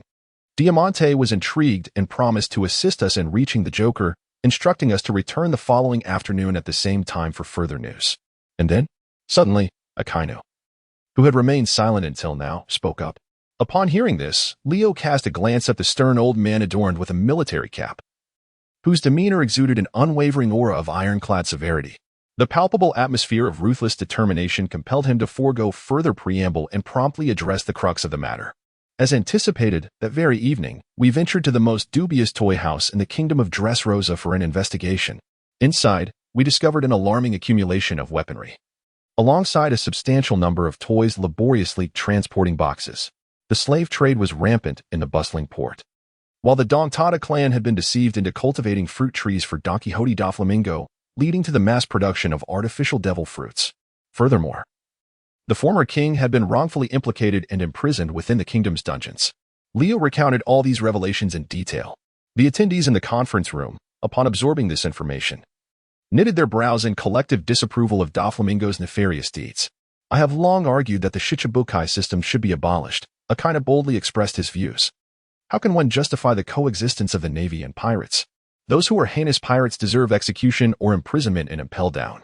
To grant pirates a legitimate status, shielding them from capture by the Navy and allowing them to dominate the seas and establish their own factions, is an utterly grotesque system. Given the current turmoil, it appears that the assembled high-ranking naval officers have begun to entertain some divergent thoughts. However, throughout this discourse, there seems to have been no mention of that pirate. Roronoa Zaro, Sengoku interjected. I was just about to address that. Leo chuckled softly, his bandaged hand moving slightly, a hint of sentiment washing over his face. At that moment, we were on the brink of death. Just think about it. I, a lieutenant colonel, Dashki, a second lieutenant, and Shuen and Burnham, both captains. How could we possibly stand against Doflamingo? Had it not been for that pirate, Zaro, arriving just in time with his crew, we would have surely perished in that place. In his words, Leo conveyed to the gathering that they had been covertly investigating the underworld when they were inadvertently captured by the members of the Don Quixote family. In a critical moment, they fortuitously encountered Zoro and his companions, who were there to rescue slaves, and thus managed to escape, narrowly avoiding death. Upon hearing this, the others contemplated carefully and found that Leo's account was indeed quite logical. The sequence of events he recounted aligned closely with the facts they had uncovered. However, one point raised suspicion. Why is it that Zaro wields 2 swords, and you also employ the same technique? Someone inquired. Instantly, the group's scrutinizing gazes shifted toward Leo. In response to this question, Leo's expression was immediately filled with exasperation. Isn't that a bit far-fetched? There are not thousands of dual-wielding practitioners in our Navy, surely. It wouldn't be difficult to find a few dozen or even 100. If wielding 2 swords makes one Zoro, then I suggest we apprehend Admiral Akiji as well. I've heard he can wield a blade in both hands. Akiji? The others. With the statement. It became clear that basing accusations solely on the dual-wielding technique was indeed rather illogical. Blah blah blah, Carp interjected at that moment. Sengoku shot him a glance and snatched the senbei from his hands, tucking it into his cloak. What are you doing? That was my senbei. This is a meeting time. A meeting? Who eats senbei during a meeting? What difference does it make? Haven't we done it several times before? That was in the past. It's not allowed now. Well, once the meeting ends, remember to return it to me. Huh, we'll see about that after it's over. The two began bickering. Seeing this, Tsuru sighed with some exasperation and turned to Leo, stating, in that case, you may return now. I will grant you a 2-month leave to recuperate. Regarding your significant achievement in dismantling Joker's underground trading network, we will assess the situation and award you military honors accordingly. Understood. Leo, Shuen, Burnham, Dasky. Chapter 118. This child may possess the qualities of a great leader. After Dasky and the others exited the conference room, Leo unexpectedly turned back at the door and spoke up. I have something to clarify regarding military merits. What do you wish to clarify? The others turned their gazes towards him. At this moment, Akainu's expression revealed a hint of dissatisfaction. Typically, when one lingers to speak, what do they usually convey? Most often, they seek to claim the credit for themselves, aiming for promotion and increased remuneration. Nowadays, the youth exhibit such impatience. Is there truly none willing to fight unconditionally for justice? Similarly, Sengoku and Tsuru harbored such thoughts, though their faces remained as serene as ever, betraying none of their sentiments. What I wish to express is the fact that we were able to ascertain that the toy house serves as the entrance to the underworld, and successfully gather so much evidence is not solely my accomplishment. Dasky, Shuen, and Burnham each played an indispensable role. Huh? The crowd paused momentarily. What are you trying to convey? Sengoku inquired. What I mean is, as for the military merits, they should be awarded to the 3 of them. I am indifferent to whether I receive any recognition, Leo stated. The conference room was suddenly enveloped in silence. This child seems somewhat peculiar. Is it not typical for individuals to strive to claim credit for themselves? Why does he instead deflect it all onto others? However, before Sengoku and the others could respond, Leo bowed to the group and then turned to leave. He left a group of high-ranking Navy officials seated in the conference room, exchanging bewildered glances. This. Sengoku glanced at Akiji, momentarily at a loss for words. Yet, Akiji replied, it is quite normal, actually. Quite normal? A question mark appeared above everyone's heads. Have our soldiers in the Navy become so humble amongst one another? No, what I mean is, such behavior is quite common with Leo. Akiji scratched his forehead and continued. I previously investigated his background. It is said that long ago, during his time at East Blue Branch 153, he was fond of such actions, willingly relinquishing his military achievements to others. Is that true? Someone asked. What is the reason for his actions? Could it be truly the merit of others? No. Akiji shook his head resolutely, simultaneously pulling out a newspaper from his pocket. Spreading it open, he placed it on the conference table. Take a look. A crowd leaned forward, forming a circle. The 4 C's Biographical Monthly. The top 10 legendary figures of the 4 C's. Number 1. Lockress Leo. Sengoku and Jean looked at each other in surprise. Akainu and Kizaru appeared contemplative. Meanwhile, Garp seized the opportunity to stealthily reach into Sengoku's pocket, retrieving the few remaining senbei he had. In that moment, everyone in the conference room began to take an interest in Leo. Ah, and there was this. Simultaneously, Akiji pulled out a letter from his clothing, unfolding it beside the newspaper. This letter was sent by a certain Lipa, a former colonel from the Navy base in Rogue Town, stating that for the past 5 years, Leo had been generous in sharing the accolades he earned, and at times, even bestowing them entirely upon others. Bestowing? Indeed. This Lipa was the individual who, over the past 5 years, had risen to the rank of colonel due to Leo's military achievements. However, recently, feeling a profound sense of guilt, he had written this letter to headquarters, requesting the retraction of his accolades and a demotion back to the rank of lieutenant. The crowd murmured in disbelief. You're telling me you reported yourself? Can such a thing even happen? They wondered if the Navy of the East Sea was truly so innocent, so altruistic. After hearing Akiji's account and examining the contents of the newspaper and letter, everyone, including Akainu, completely revised their opinion of Leo. This child truly possesses the makings of a fine naval officer. They thought to themselves. By the way, Akiji, you mentioned he is your direct subordinate, correct? Sengoku inquired. Indeed, Akiji nodded. Then Sengoku's next statement astonished everyone present. How about we cultivate him as an admiral? What? An admiral? While this child's character is undeniably commendable, does he truly possess the requisite talent? The biography notes that his only flaw is his laziness, a rear admiral remarked, pointing to the newspaper. A little laziness is not a problem. Initially, didn't Akiji and Borsellino also lack enthusiasm for training? Akiji, Kizaru, why are we suddenly being dragged into this? One observer noted. This lad Leo has only just turned 18 and has already achieved the rank of rear admiral through his own merits. Such accomplishments are rare in our navy, aren't they? Upon reflection, someone added, but isn't he currently a lieutenant colonel? I declare him a major general. Thus, he is indeed a major general. Even if he is not at present, once this military commendation is conferred, he will be. Sengoku cast a displeased glance at the individual, pondering inwardly. Are you the commander or am I? Shall I seek your counsel in my undertakings? The individual merely pouted in response. Sengoku continued, of course.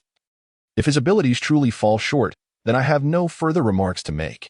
Kazan, once these 2 months have elapsed and he has recuperated, ensure he is sent to the elite training camp, where Garp shall personally instruct him.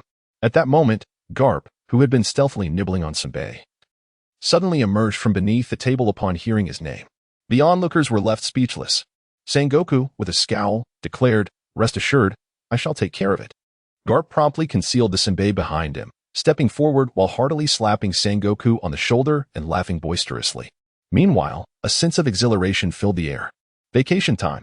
A 2-month holiday, and judging by the expressions of Admiral Sengoku and the others, it seems we may even be in line for promotions and raises. Both Shun and Burnham wore expressions of sheer excitement. Though the time was ostensibly for recuperation, they were already envisioning the adventures that awaited them along the Grand Line. However, at that moment, Dasky inquired, who is this woman? Pointing at a sultry maid who had unexpectedly appeared and was clinging to Leo's arm, her face darkened with ire. Leo felt a throbbing headache. When he encountered this woman in the kingdom of Dressrosa, Dasky, having emerged from the sea, was still in a state of unconsciousness. Moreover, the woman had pointed a rocket launcher at my head, and it was only out of sheer necessity that I uttered the words I need you. Thus, gathering my thoughts, Leo promptly addressed the woman, saying, Baby, 5, please calm down. When I said I need you, I did not mean to imply a proposal of marriage.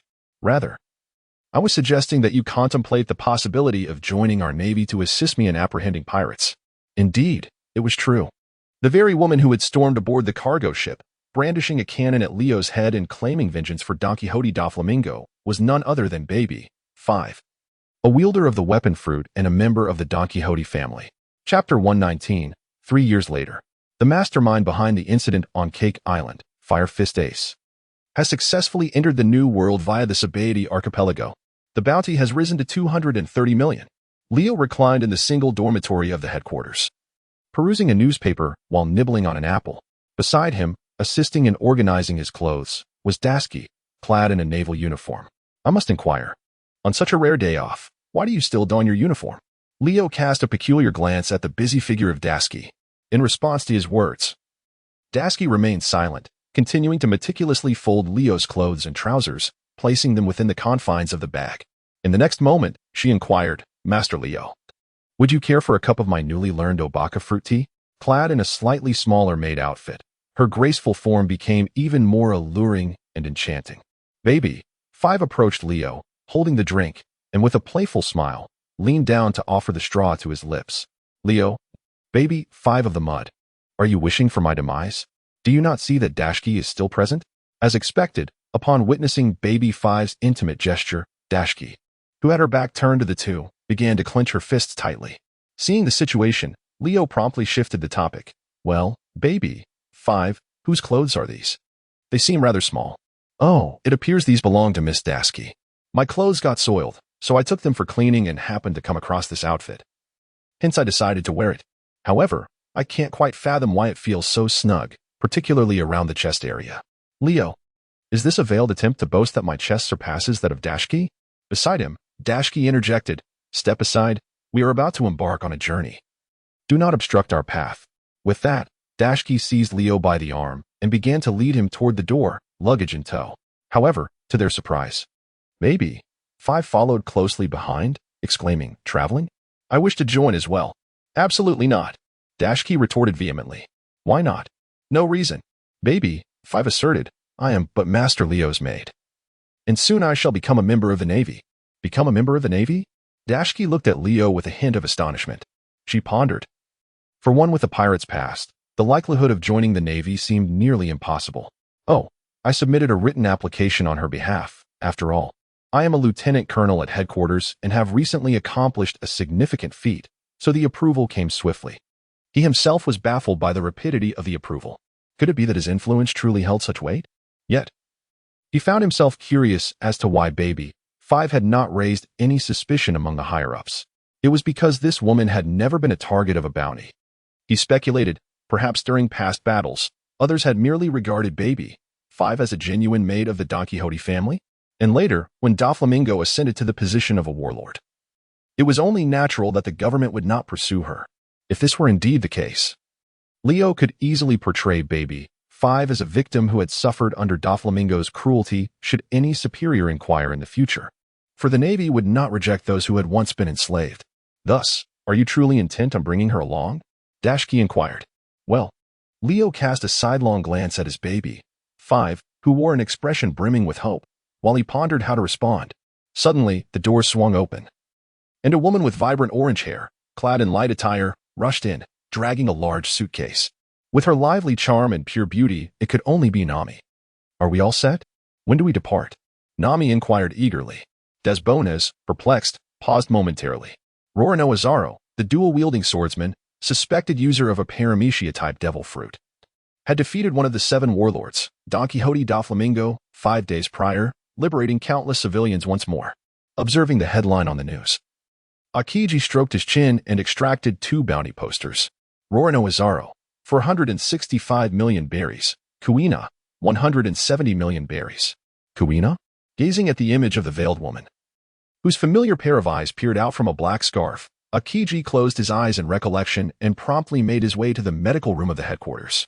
"Who changed the bandages for Leo, Shuan, and Burnham last night?" "Ah, it was me." Upon the unexpected arrival of the Admiral, the junior nurse on duty immediately straightened up. Bowing respectfully to Akiji, "Admiral Akiji, may I inquire what brings you here? When you changed Leo's bandages, did you notice the extent of his injuries?" Akiji asked. "Injuries?" The nurse pondered for a moment before replying, "Not at all. Colonel Leo changed his own bandages." "He changed them himself?" "Indeed," the nurse affirmed with a nod. "Colonel Leo mentioned he didn't want the girls to see his body. I have never encountered such a bashful young man before." As she recalled Leo's flustered demeanor, she couldn't help but chuckle, only to remember Akiji was still present, prompting her to quickly compose herself, standing tall once more. "I see," Akiji murmured, scratching his head as he turned to leave. However, as he passed a trash bin, his gaze fell upon a large heap of white bandages inside, stained with considerable amounts of crimson. Yet, as he leaned closer to inspect the contents, an unusual scent caught his attention. "This scent is dye?" He picked up a bandage, scrutinizing it closely. It seemed that apart from Leo and his companions, no one else had come to change bandages yesterday. Green Pheasant murmured softly, then picked up the gauze and tucked it into his clothing before swiftly departing from the spot. He left behind the nurse, who was leaning against the medical room window, her mouth agape in disbelief as she observed his series of actions. The esteemed Admiral harbored such peculiar inclinations? It was utterly despicable. Time, as it often does, passed swiftly. In the blink of an eye, 3 years had gone by. Sitting by the shores of Marineford with a fishing rod in hand, Leo couldn't help but recall a line from a poem of his past life. "A solitary pillow, the brocade attire feels cold, the moon in the night drags on. Ah, time always seems to crawl. How infuriatingly slow it is. 3 years. 3 long years. Do you know how I have endured these 3 years? Each day, under garbed scrutiny, I trained tirelessly, day in and day out. Had it not been for the lack of significant progress after a year, which led to my being deemed unfit, I doubt I would have survived the subsequent 2 years. Leo, your 3-year term has come to an end. You may go wherever your heart desires." It was Green Pheasant speaking. 3 years marked the minimum duration that Leo was required to remain at headquarters after becoming his direct subordinate. As long as Leo stayed with him for 3 years, Green Pheasant would permit him to take up any position he wished afterward. Although Leo was uncertain why Green Pheasant insisted he remain at Navy headquarters for such an extended period, he now had but one question to ask. What fool was responsible for sending me to the elite training camp? Green Pheasant. Chapter 120. A New Mission. Investigate the Golden Lion in the East Sea? Hey, kid, I heard you're not planning to stay with Green Pheasant anymore. Why not come with me? I can be even lazier than that guy. It was Kizaru, hands stuffed in his pockets, his lips slightly pursed, exuding an air of utmost nonchalance. There's no need for that, Admiral Kizaru. As for clocking in on time and sneaking in naps during work hours, I've already surpassed those lessons. Kizaru. My goodness, you've already mastered both my and Green Pheasant's tricks? So, where are you planning to go? Kizaru inquired further. This old man truly was quite the gossip. Leo cast a glance at him and remarked, Of course, he has returned to the East Sea. Must one even inquire?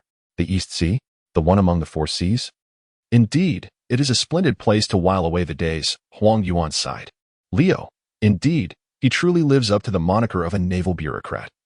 His thoughts mirror my own so precisely. However, transporting such a large contingent to the East Sea is likely to meet with disapproval from higher-ups, is it not? Kizaru gestured towards the group aboard Leo's warship, which included Colonel Shuin, Colonel Burnham, Major Dasky, Captain Nami, and Colonel Ripa. 3 years prior, shortly after Leo's arrival at headquarters.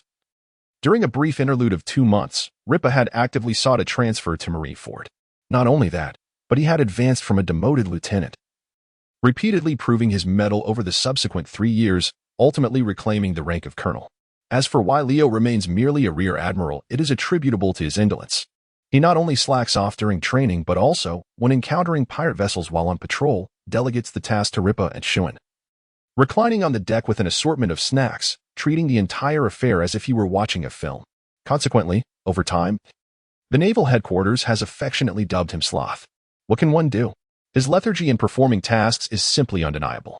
Each morning, when training is scheduled, Leo invariably arrives last. If he shows up at all, if he does arrive on time, he can often be found curled up on the ground, being dragged by Dasky or Ripa by the collar. This inevitably raises a question among the ranks. How has such a slothful individual ascended to the rank of Rear Admiral? How did he gain entry into the elite training camp? Could it be that he leveraged connections? Furthermore, due to Leo's affiliation with Admiral Akiji, speculation began to swirl regarding the nature of their relationship. The rumor emerged that Leo was the illegitimate child of the young Akiji, leading to a prolonged period during which his peers in the elite training camp would deliberately avoid him. After all, he was the son of an admiral, a lineage they dared not provoke. Are they forbidding me from taking anyone away? Upon hearing this, Leo immediately refused. Why should he? Hadn't Akiji stated that he would allow him to remain at the Navy headquarters for 3 years, after which he could go wherever he pleased? Indeed, he could go wherever he desired, but he never mentioned that his subordinates could do the same. Kizaru scratched his earwax, his expression still exuding a sense of nonchalance. Leo, so you are playing word games with me, are you? Leo was filled with frustration. It mattered little whether Burnham and Sean chose to leave, but Dasky must accompany him. After all, she was his childhood friend, a companion with whom he had grown up together. How could he allow her to remain alone and desolate at the Navy headquarters? Thus, he exclaimed with conviction, I object. What is it, lazy Major? What do you disagree with? Just as his words fell, a figure approached, his gaze fiercer than that of a hawk, with a hairstyle as strikingly red as a rooster's comb. This man, known as Grant, had been rescued by Akiji in their youth and later trained at a military camp. Although merely 15 years of age, he had already mastered the 6 powers with remarkable finesse. What irked Leo, however, was that despite having joined their headquarters only recently, Grant showed him no respect whatsoever. Upon their first encounter, he had the audacity to call him Lazy Major. While it was true that Leo could be somewhat indolent, was it really appropriate for a mere captain to bestow such a nickname upon him? Leo was about to reprimand him when Jubilant continued. What's the matter, lazy general? Haven't you spent the day in bed watching colorful shows, or are you planning to take us out for another leisurely stroll on the sea? Leo, how on earth? Wait, I was up late at night indulging in colorful matters. How does this fellow know? Just as I pondered this, Akiji finally appeared, pedaling his bicycle across the icy surface. Ah, behold, it is Admiral Kazan. Admiral Akiji, you are so dashing and exude such masculinity. Who, pray tell? utter this statement with such a lack of conscience? Leo turned his gaze toward the group of sailors, ultimately discovering that it was Shun who had uttered those words. Leo was momentarily taken aback, instinctively stepping back a pace as he began to ponder whether this individual had harbored any dubious intentions towards him in the past. Hey, Leo, have you decided where you intend to continue your service? Or perhaps you are reluctant to part ways and wish to remain my direct subordinate, Green Pheasant remarked, gently patting Leo on the shoulder. Silence ensued. Leo retrieved a gray eye mask from his pocket, placing it on his forehead like a pair of sunglasses. Gritting his teeth, he declared, as long as you refrain from urging me to train every day, I shall remain. Is that so? Akiji pondered, stroking his chin. Your demand is so utterly simple? Indeed, it is that simple. Leo nodded thoughtfully. He had come to realize that his current business had expanded to every corner of the Grand Line, although most of it was not under his direct control. Furthermore, due to the intervention of the world government, the profits he received were far from satisfactory. Nevertheless, the sheer number of ventures was a consolation. Perhaps a remote place like the East Blue would be more suitable for his retirement and seclusion. That settled it. Kazan flashed a smile, which momentarily caught Leo off guard. It was not that Kazan's smile was exceptionally charming or captivating. Rather, it was the first time he had witnessed such a display in over 3 years since joining the organization. This individual had always maintained a stoic demeanor. So what had prompted this change? Could it be that Leo's decision to stay was genuinely a source of happiness for him, since he had chosen to remain? It seemed only fitting to assist with a mission. A mission? Leo rolled his eyes in exasperation. Are you implying that your intention in asking me to stay is simply to continue using me as a tool? According to recent rumors, it appears that a floating island has been sighted in the East Sea. I need you to investigate whether that man has resurfaced. As he spoke, Akiji produced a bounty notice from his garments and handed it to Leo. That man? Leo curiously took the aged bounty notice handed to him by Akiji. The bounty for Gold Lion Shiki was a staggering 2.58 billion berries. Suddenly, the atmosphere grew silent. After approximately 5 seconds, Leo yanked off the eye patch adorning his forehead and tossed it to the ground. I'm done with this. Chapter 121. Return to Rogue Town. Excuse me. Pardon me. Hello. Your Oda Express delivery has arrived. On a small island in the Grand Line, 2 young men clad in gray uniforms and sporting baseball caps, beaming with smiles, appeared at the doorstep of a humble abode, each carrying 4 wooden boxes. The caps bore the newly designed Oda logo, unmistakably signifying Leo's endeavor in the newly developed courier industry over the past 3 years. Thank you. The villager reached out to accept the boxes, placing them on the ground, a broad smile gracing his face. With your courier service, life has become so much easier. In the past, my son and daughter could only bring me things when they visited. Since Oda Express came into existence, I receive gifts from them almost every month. It's truly convenient. No need to thank us. Our mission has always been to serve the public and bring happiness to the people since the inception of Oda Express. With that, the 2 couriers turned to face the camera. Oda Express, your happiest choice. Whether across the seas or within the Grand Line, we support deliveries to any region. Simply call the delivery hotline, and a representative will be dispatched to collect your items. Guaranteed delivery within 10 days at the latest. What are you waiting for? Pick up your phone and send your parcels today. In the Grand Line, a medium-sized warship, Lieutenant Leo reclined in his chair, observing with great satisfaction the advertisements projected by the visual telephone insect onto the walls of the forward cabin. The other naval officers, however, displayed expressions of profound curiosity. General Leo, what is this advertisement? Can this contraption truly be of any use? 2 years ago, Leo established a courier company, a fact well known to many. However, due to the indifference of naval authorities at that time, his venture faced considerable challenges. It was only after Leo managed to stabilize his business that he caught the attention of the world government, which eventually permitted the utilization of idle warships for his delivery operations. Yet, this arrangement came at a price. Firstly, 50% of the company's profits were to be remitted to the government. Secondly, an additional 20% was allocated for naval operational funds. Consequently, the resources that Leo could ultimately retain amounted to a mere 30%. Is 30% truly insignificant? At first glance, it may indeed seem scant. But securing such a profit under the government's constraints is quite commendable.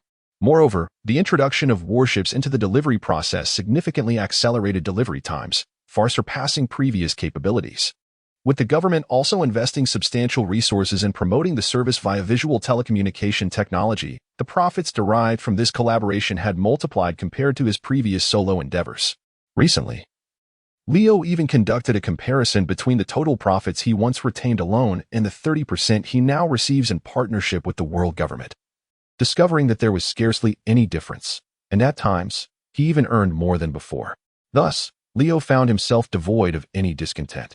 Perhaps, in the future, having tasted the sweetness of success, the world government might even consider abolishing the celestial taxation altogether. Indeed, it is a possibility. Leo was preparing to enlighten this group about the significance of advertising, but to his surprise, Grant spoke first, as a naval rear admiral, instead of diligently capturing pirates. You find yourself indulging in business ventures. The implication in his words conveyed a palpable dissatisfaction towards Leo. In response, Leo merely cast a sidelong glance at the boy, choosing silence as he switched off the image-transmitting snail and reclined back onto his lounge chair, closing his eyes to rest. At merely 15 years of age, he found little merit in quarreling with a child. However, should the boy become increasingly audacious, Leo would not hesitate to show him a thing or two. Interestingly, Leo was currently enjoying considerable financial success and leading a comfortable life.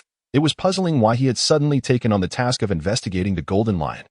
Regardless of how he contemplated the situation, he felt as though he had fallen into the schemes of that seasoned veteran, Akiji. Although Akiji often appeared serious, one could hardly believe he lacked cunning after decades in the Navy. Now, Leo hoped Ace would not, as depicted in the original narrative, recklessly seek vengeance against Blackbeard alone, only to end up imprisoned and impelled down. The time for the Marineford War was fast approaching, likely by the end of this year. And if events unfolded as they had in the original tale, Leo suspected he would find himself on the battlefield alongside Akiji. In such a grand and tumultuous scenario, while he might possess the means to protect himself, what of the individuals under his command? He was unwilling to witness the demise of any of his comrades. Soon, just a few days later, in the East Blue, Leo did not rush to investigate the rumored location of the Golden Lion. Upon entering these familiar waters, he opted to head to Logtown first. There was no particular reason beyond the fact that Nami, who had not seen her sister in quite some time, wished to return for a visit, and also because Monka had been promoted to the head of the Logtown Navy base, though his rank remained that of a colonel. Managing a small town like Shellstown was a far cry from overseeing a bustling commercial hub such as Logtown. Not to mention, the plethora of shops lining Logtown's promenade offered opportunities for profit that Shellstown could scarcely rival. When Leo encountered Monka once more, he noticed that the man had noticeably gained weight, evidently a result of indulging in the pleasures of life for an extended period. Uncle Ka, it seems you've been living quite well lately, Leo remarked. Leo approached Monka with a warm greeting. Haha. Not at all. It is entirely thanks to Major Leo that I owe my life, he replied. Had it not been for your timely intervention back then, I might not be here today. Monka felt a profound gratitude towards Leo. In fact, the photograph adorning the wall of his office was not of himself, but of Leo, illustrating how Monka truly regarded Leo as his benefactor. By the way, where is Birumaber? I haven't seen him, Leo inquired. He has gone out to sea. During your absence, he has consistently held you as his role model, proclaiming your name across the ocean each day. Proclaiming my name? Leo blinked in confusion, struggling to comprehend what Monka was articulating. However, moments later, Monka presented a newspaper before him. The headline proclaimed the emergence of a naval prodigy from Rog Town, Lieutenant Bulumeb, who had vanquished over 100 pirates to date. In an interview, he revealed that his fervent pursuit of justice on the seas was inspired by a man named Leo. Lockress Leo, a rear admiral at the naval headquarters, age 21. Had previously been honored as the foremost figure among the top 10 legends of the East Sea 3 years prior. The article was extensive and eloquent. Unsurprisingly, the signature at the bottom bore a name he was all too familiar with, Nick Lawrence. Leo, Chapter 122, Astonishment. The Execution in Rogue Town. Boss. Another jug of wine, please. Certainly, my good sir, just a moment. Rogue Town Tavern. Leo, along with Dasky, Monka, Lipa, Burnham, Nami, and others, indulged in the exquisite new wines available at this establishment. In contrast, Grant, disdainful of revelry and the indulgent lifestyle of his slothful superior, retreated to the ship to engage in physical training. Leo, however, paid him little mind.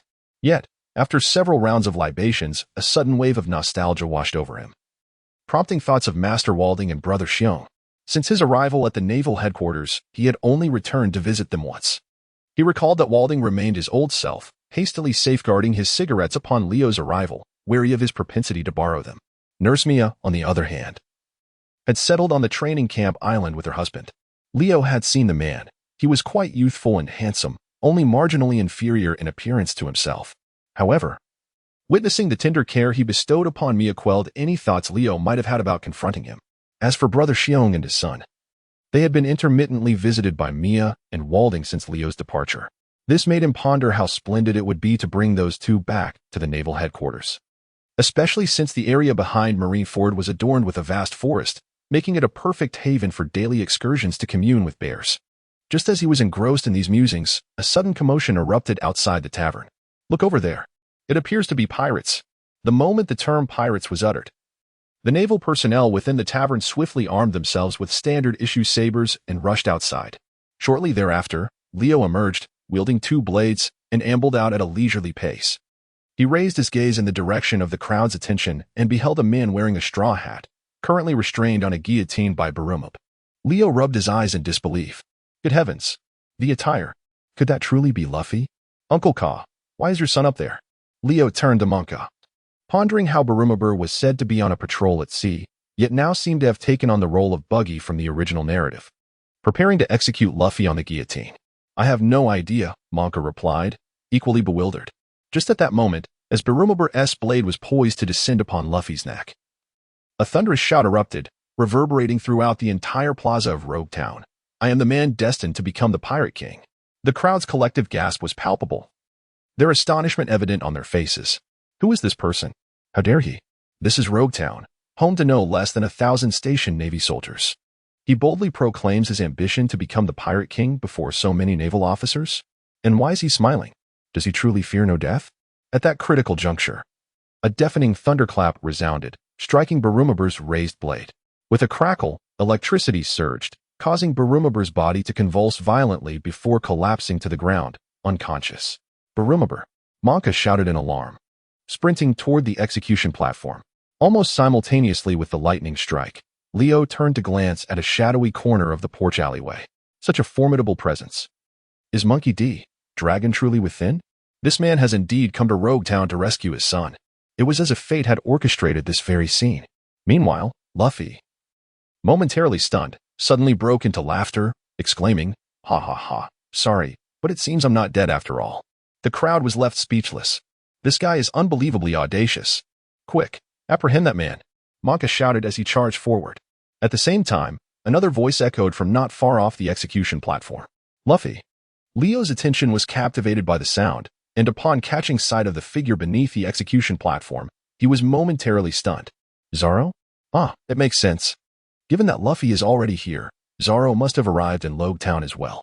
However, I am now a member of the Navy. Since Zoro has become a pirate, if I were to rush over and acknowledge him, would I not be compelled to apprehend him? Otherwise, it would be a blatant abuse of power. Never mind. It is better to pretend not to see him. Although it has indeed been a long time, and I do miss that green-haired fellow. There will be plenty of opportunities to meet in the future. I should just wait. Out of the corner of my eye, I caught sight of the person behind Zoro, and Leo was immediately taken aback. No way. This cannot be possible. With that refined yet scholarly countenance, combined with an exceptionally calm gaze, is that not Raymore? Leo was taken aback. Could it be that Rummel, who had defected from the Navy 5 years ago, had somehow found himself on a pirate ship? What an incredible coincidence. Also witnessing Rummel were Dashki and Shun, both of whom were aware of his defection. Thus, upon seeing the familiar face once more, they were momentarily stunned, unsure of how to react. It wasn't until Leo took the lead in pursuing Luffy and his crew that they snapped back to reality and hurried after him. 5 minutes later, Gum Gum, Pistol Barrage, 3-sword style, Ghost Slash, 2 exceptionally fierce attacks sent the pursuing Navy soldiers crashing to the ground. Following this, Luffy recalled his rubber fist and shouted to Zoro, "Zoro, quickly take Rummel and Usopp to the port. I'll hold these guys off. Don't call me Zoro in front of others." Zoro retorted angrily. "Ah, I almost forgot. My apologies."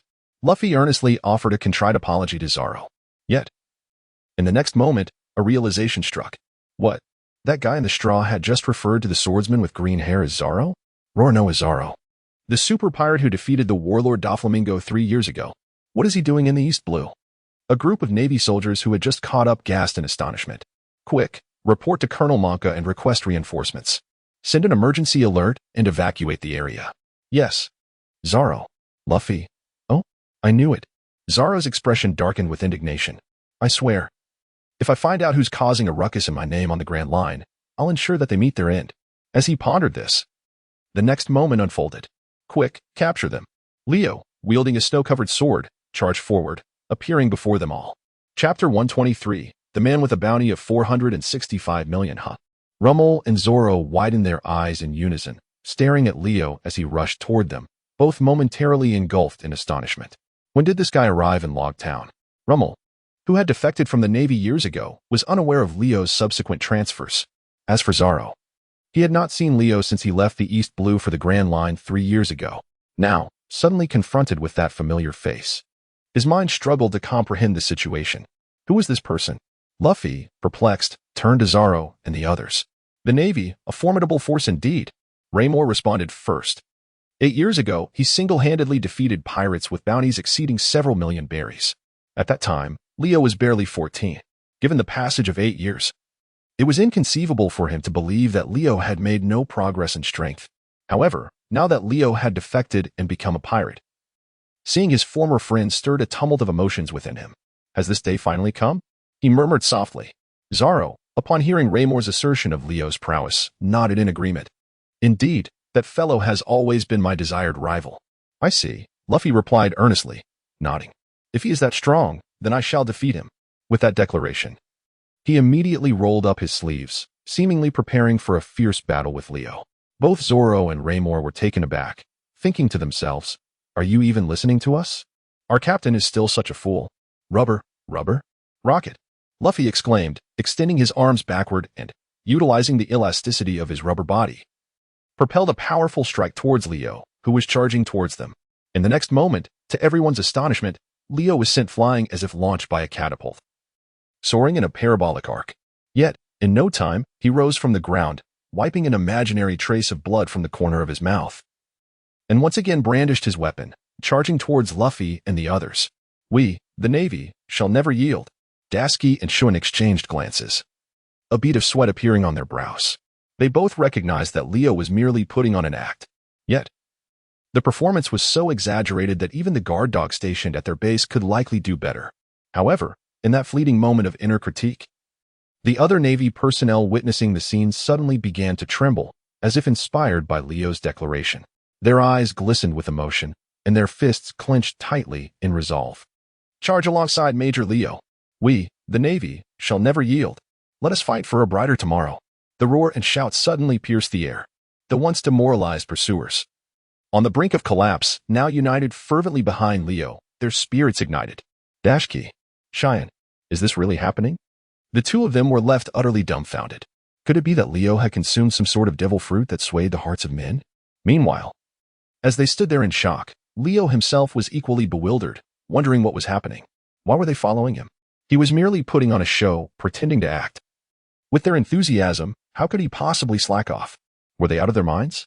The discipline of the Navy was astonishingly high. Sanji, with a cigarette dangling from his lips, peered at Leo with one eye visible beneath his fringe. It was clear that this man was indeed their cornerstone. Akin to Luffy's role in their pirate crew, an inspiring figure who uplifted morale.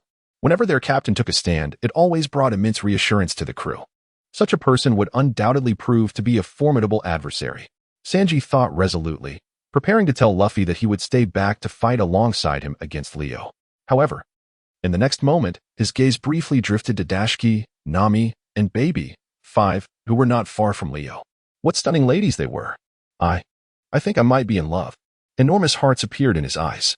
Zoro couldn't help but smack the back of his head, urging him to regain his focus. Get a grip, you pervert. This isn't the time to be thinking about women. What did you say, you damn idiot green algae head? Pervert. Green algae head. Curly brow. Directionally challenged swordsman. Idiot chef. The two quickly began exchanging insults. Seeing this, Lamb sighed and covered his forehead in exasperation. Captain, let me stay and confront them with you. Zoro, Sanji, Usopp, you three go to the dock and bring the ship closer. All right, no problem. Leave it to me. Usopp immediately turned to flee. Faced with the formidable stance of the Navy, he was already on the verge of soiling his pants. Seizing the chance to escape without losing face was his priority for survival. Just as Usopp had barely taken 10 steps away, Leo had already closed in on Luffy and Zoro, swinging his blade downward with force. Get out of the way. Upon witnessing this, Zoro shouted a warning. Raymore immediately bent down, simultaneously pressing Luffy's head, as the two of them lowered themselves to evade Zoro's retaliatory slash. One sword style, Lion Song. With a swift motion, the blade sliced through the air, colliding with the snow-covered weapon in Leo's hand, producing a jarring metallic clang that resonated painfully. However, in the next moment, Zoro felt no force transmitted from Leo's blade, prompting a moment of perplexity as he glanced up at Leo, his eyes reflecting a hint of confusion. Has this fellow grown weaker? Or is he deliberately allowing me to prevail? Clash. Sparks flew as Zoro quickly withdrew his sword, adopting a defensive stance. Yet, as anticipated, Leo's counterattack did not follow. Suddenly, a mouthful of blood erupted from Zoro's lips.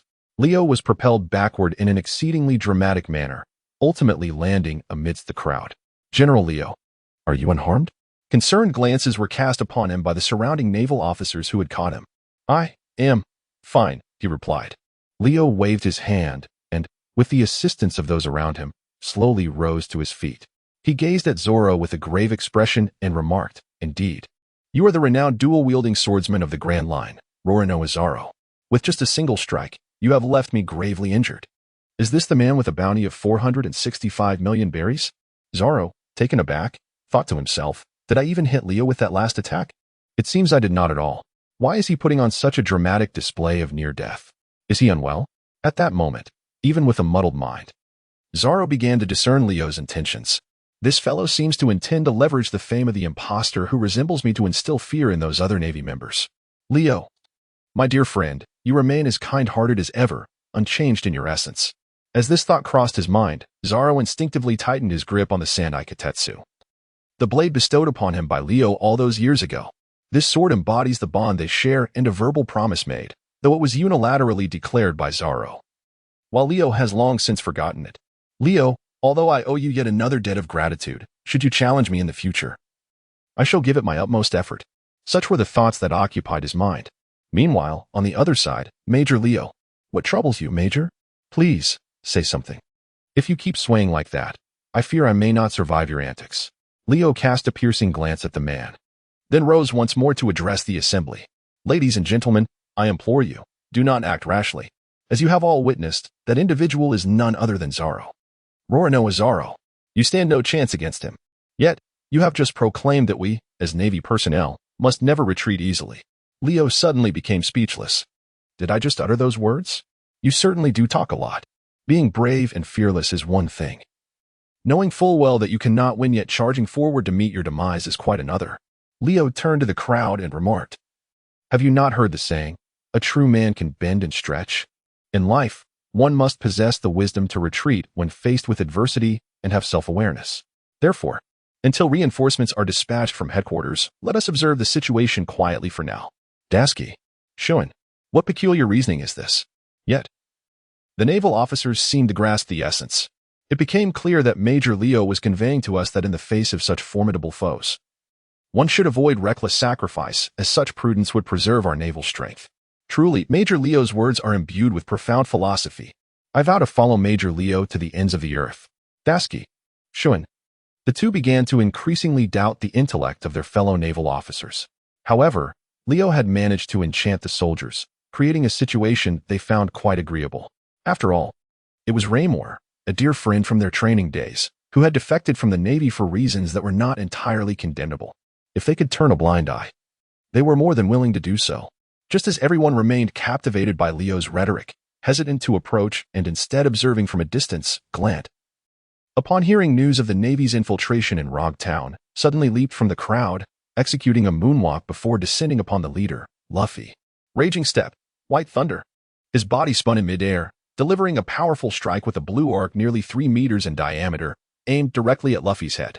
Reacting swiftly, Luffy stumbled backward, narrowly avoiding the blow that cleaved through the solid concrete below, leaving deep fissures in its wake. That was close, Luffy exclaimed, placing a hand over his chest, still shaken. However, his expression quickly morphed into one of fury. You want to kill me? Then I want to hold back. Gum stamp. With all his might, He thrust his foot toward Glant.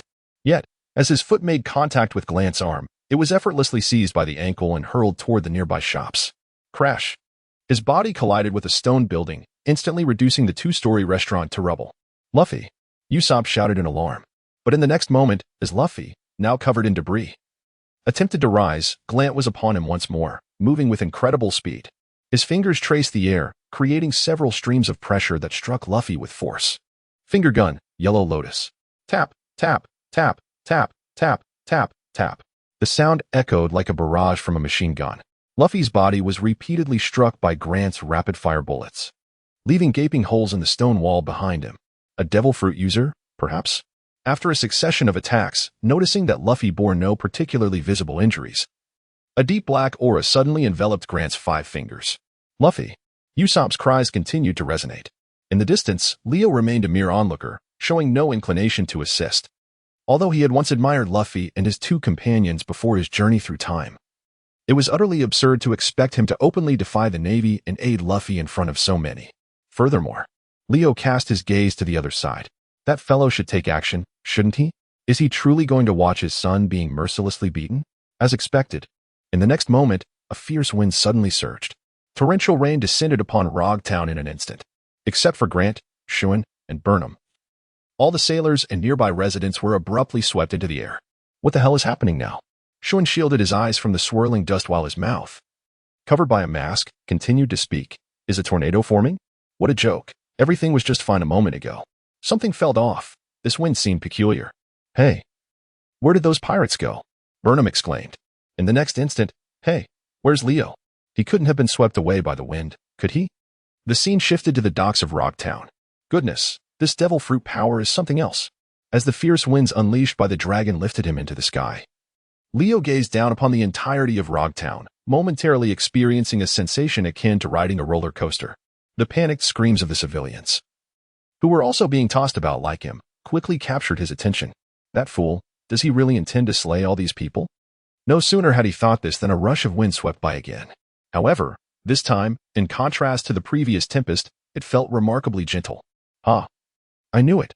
How could the Revolutionary Army, aiming to win the hearts of the people, engage in such a foolish act? He murmured, closing his eyes and relishing the gentle breeze as he floated down to the ground. 5 seconds later, he opened his eyes. Luffy, Usopp, Zoro, Lamo, and Sanji. 5 robust figures, all turned their gaze toward him in unison. Leo, greetings. Chapter 125, The Charismatic Personalities of Luffy and Leo? Leo was perplexed as to why he had been swept away by the dragon and found himself aboard Luffy's pirate ship. Nevertheless, the scene before him was undeniably incongruous. Leo, good afternoon, everyone. Have you all enjoyed your lunch? The crowd. While Zoro and Lama remained indifferent, Usopp and Sanji exchanged cautious glances. And what of Luffy? He exclaimed, I've eaten. I'm about 70% full. 70% full, you say? Shall I treat you to a meal? Really? Luffy's eyes sparkled with excitement. However, in the next moment, Sanji shouted, You fool. That guy is a Navy officer. Do not be deceived. Oh, right. You're with the Navy. Luffy quickly realized, slamming his palm in realization and declaring, In that case, let's just knock him out. Leo, what's the matter? Do both of you brothers take delight in sending people flying? Wait a moment, Luffy. At this juncture, Rammer also interjected. He stepped forward and positioned himself behind Luffy, saying, This fellow is my friend. Leave him to me. Well, then I shall entrust him to you. After pondering for a couple of seconds, Luffy nodded with unwavering confidence. He has always held an unshakable trust in his crew. Since Rammer insisted on handling Leo, Luffy had no reason to doubt him, even if he suspected that Rammer might struggle against Leo. Hey, let us discuss this over there. Luffy gestured towards the bow of the Going Merry. Leo nodded and followed him as they walked over together. You have arrived? After a moment's contemplation, Lamor inquired. I have indeed come. You should not have come. Yet I have still come. No, have you also traversed through? Leo couldn't help but retort. What do you mean by having crossed over? A large question mark appeared above Rammer's head, clearly indicating his confusion over Leo's words. Never mind. It's fine if you don't understand. Leo waved his hand dismissively. That's of little significance. What truly matters is how you came to join the Straw Hat Pirates. Me? That's quite a long story. It turns out, after Rammer's defection from the Navy years ago, he did not escape into the Grand Line as one might expect. Instead, Shortly thereafter, he concealed himself aboard a Navy vessel and stealthily made his way to the East Blue, in search of Leo and Dasky. Indeed, the coincidence was remarkable. Just as Leo received word and set off to the West Blue in search of Rammer, the latter had also arrived in the East Blue, hoping to meet him. And thus their paths crossed without meeting. Subsequently, Leo was stationed in Logtown for less than 2 months before being summoned to headquarters by Akiji, making it impossible for Rammer to meet him. And so, 3 years swiftly passed. Rammer found an inconspicuous little island in the East Blue, surviving by fishing daily. Until one day he salvaged a wooden barrel from the sea, and upon opening it, discovered Luffy inside. "I am now the navigator of the Straw Hat Pirates." That kid insisted I join his crew. "So, you acquiesced?" During his time in the Navy, Rammer had served as a lookout on patrol ships. So being merely a pirate navigator was a walk in the park. However, Leo was taken aback to find that Rammer had replaced the original Nami and become one of the Straw Hats. There was no way to refuse, Rammer chuckled. Perhaps it is indeed due to Luffy's inherent charisma. The thought of Luffy, upon learning of Rammer's defection from the Navy, exclaiming his desire to help him vanquish the royal family of the Kingdom of Boo, elicited a laugh from Rammer. As for Leo, observing the uncontrollable smile on Rammer's face, he couldn't help but feel a twitch at the corner of his mouth. This guy, the more he looked, the more he seemed to be falling in love. "You know, you're quite like Luffy. You possess an ability to attract others to become your companions," Rammer suddenly remarked. He truly believed this. He recalled when Leo was just 14, joining the new recruits training camp. How many of their fellow recruits didn't harbor fond feelings for Leo? A boy willing to risk his own life for his companions, possessing formidable strength and a kind disposition. Would surely make any man wish to be his brother and any woman desire to bear his children, wouldn't they? Of course, this was merely Rammer's personal opinion. Yet it was certain that had he not been compelled to leave the Navy, he would likely have sought a transfer to work under Leo, much like Rippa. Upon hearing Rammer's unexpected praise, Leo scratched his cheek. "I didn't come to capture you." "I know," Rammer nodded. "You were just putting on a show, weren't you? After all, given your prowess, capturing us should be a trivial endeavor. This is a Rear Admiral of the Navy headquarters. In comparison to a Colonel of the Four Seas, the distinction is as vast as heaven and earth. Moreover, this is not the first day he has known Leo. Is he not aware of this person's penchant for theatrics?" Humph. Zoro, who had been eavesdropping nearby, also let out a cold snort. "Well, since you have already discerned the truth, I shall concede." Leo chuckled as he patted Rummel's shoulder. Given that events had already transpired, there was little more to be said. "However, I genuinely believe you were not at fault for eliminating that noble. Such scoundrels deserve their fate." "Indeed," Rummel replied with a smile. "Luffy once uttered something quite similar." "Oh." Leo also broke into laughter. Silence ensued. As the conversation reached this juncture, both individuals found themselves at a loss for words once more. Perhaps it was due to the prolonged absence since their last meeting. Yet Rammer had anticipated that their reunion would spark endless dialogue, only to find himself momentarily bereft of topics to discuss. Thus, the two exchanged glances in silence for an extended period. Suddenly, Leo inquired, "By the way, I almost forgot to ask, what destination are you steering this vessel towards?" At that very moment, in Rogtown, concern arose. "Where is Major Leo?" Panic ensued as it was reported. "Oh no. Major Leo has been swept away by the fierce winds. Damn it, could he have been abducted by that notorious pirate, Roronoa Zoro? This would spell disaster. If he were indeed captured by Zoro, Major Leo would undoubtedly have no hope of returning alive." "Major Leo," Sobs echoed, "we, the Navy, shall uphold your selfless spirit to the end." Shun interjected, "This is utterly ridiculous. This man was whisked away less than 10 minutes ago, and you are already lamenting?" A Navy soldier turned to Shun and asked, "Aren't you concerned for Major Leo?" "Concerned?" Shun glanced at him, thinking, "What nonsense. How could I possibly worry? He is more powerful than you can imagine. If the winds could not carry him off, how could they possibly have taken Leo?" Yet, he was unsure of Leo's true intentions in allowing this to happen. Perhaps he wished to meet with Rummel? Just then, chaos erupted. "This is bad. This is terrible." A Navy officer rushed in. "What is it?" Shun and Burnham simultaneously turned to him. "Major Giran has set sail on a warship to pursue Roronoa Zoro." Chapter 126, The Pursuing Giran. Turning back is out of the question. Doing so would only lead to being pursued by the Navy. "You might as well just jump overboard and swim back," Sanji remarked, smoking a cigarette. He had no intention of showing any kindness towards a complete stranger, especially one affiliated with the Navy. "Leo, what nonsense is this? You expect me to swim back?" although I have consumed the devil fruit, granting me unparalleled swimming prowess. I simply detest the act of swimming. Moreover, we have ventured quite a distance already. Am I to swim back out of sheer boredom? It would be far more sensible to disembark at the next island, I believe. Leo contemplated.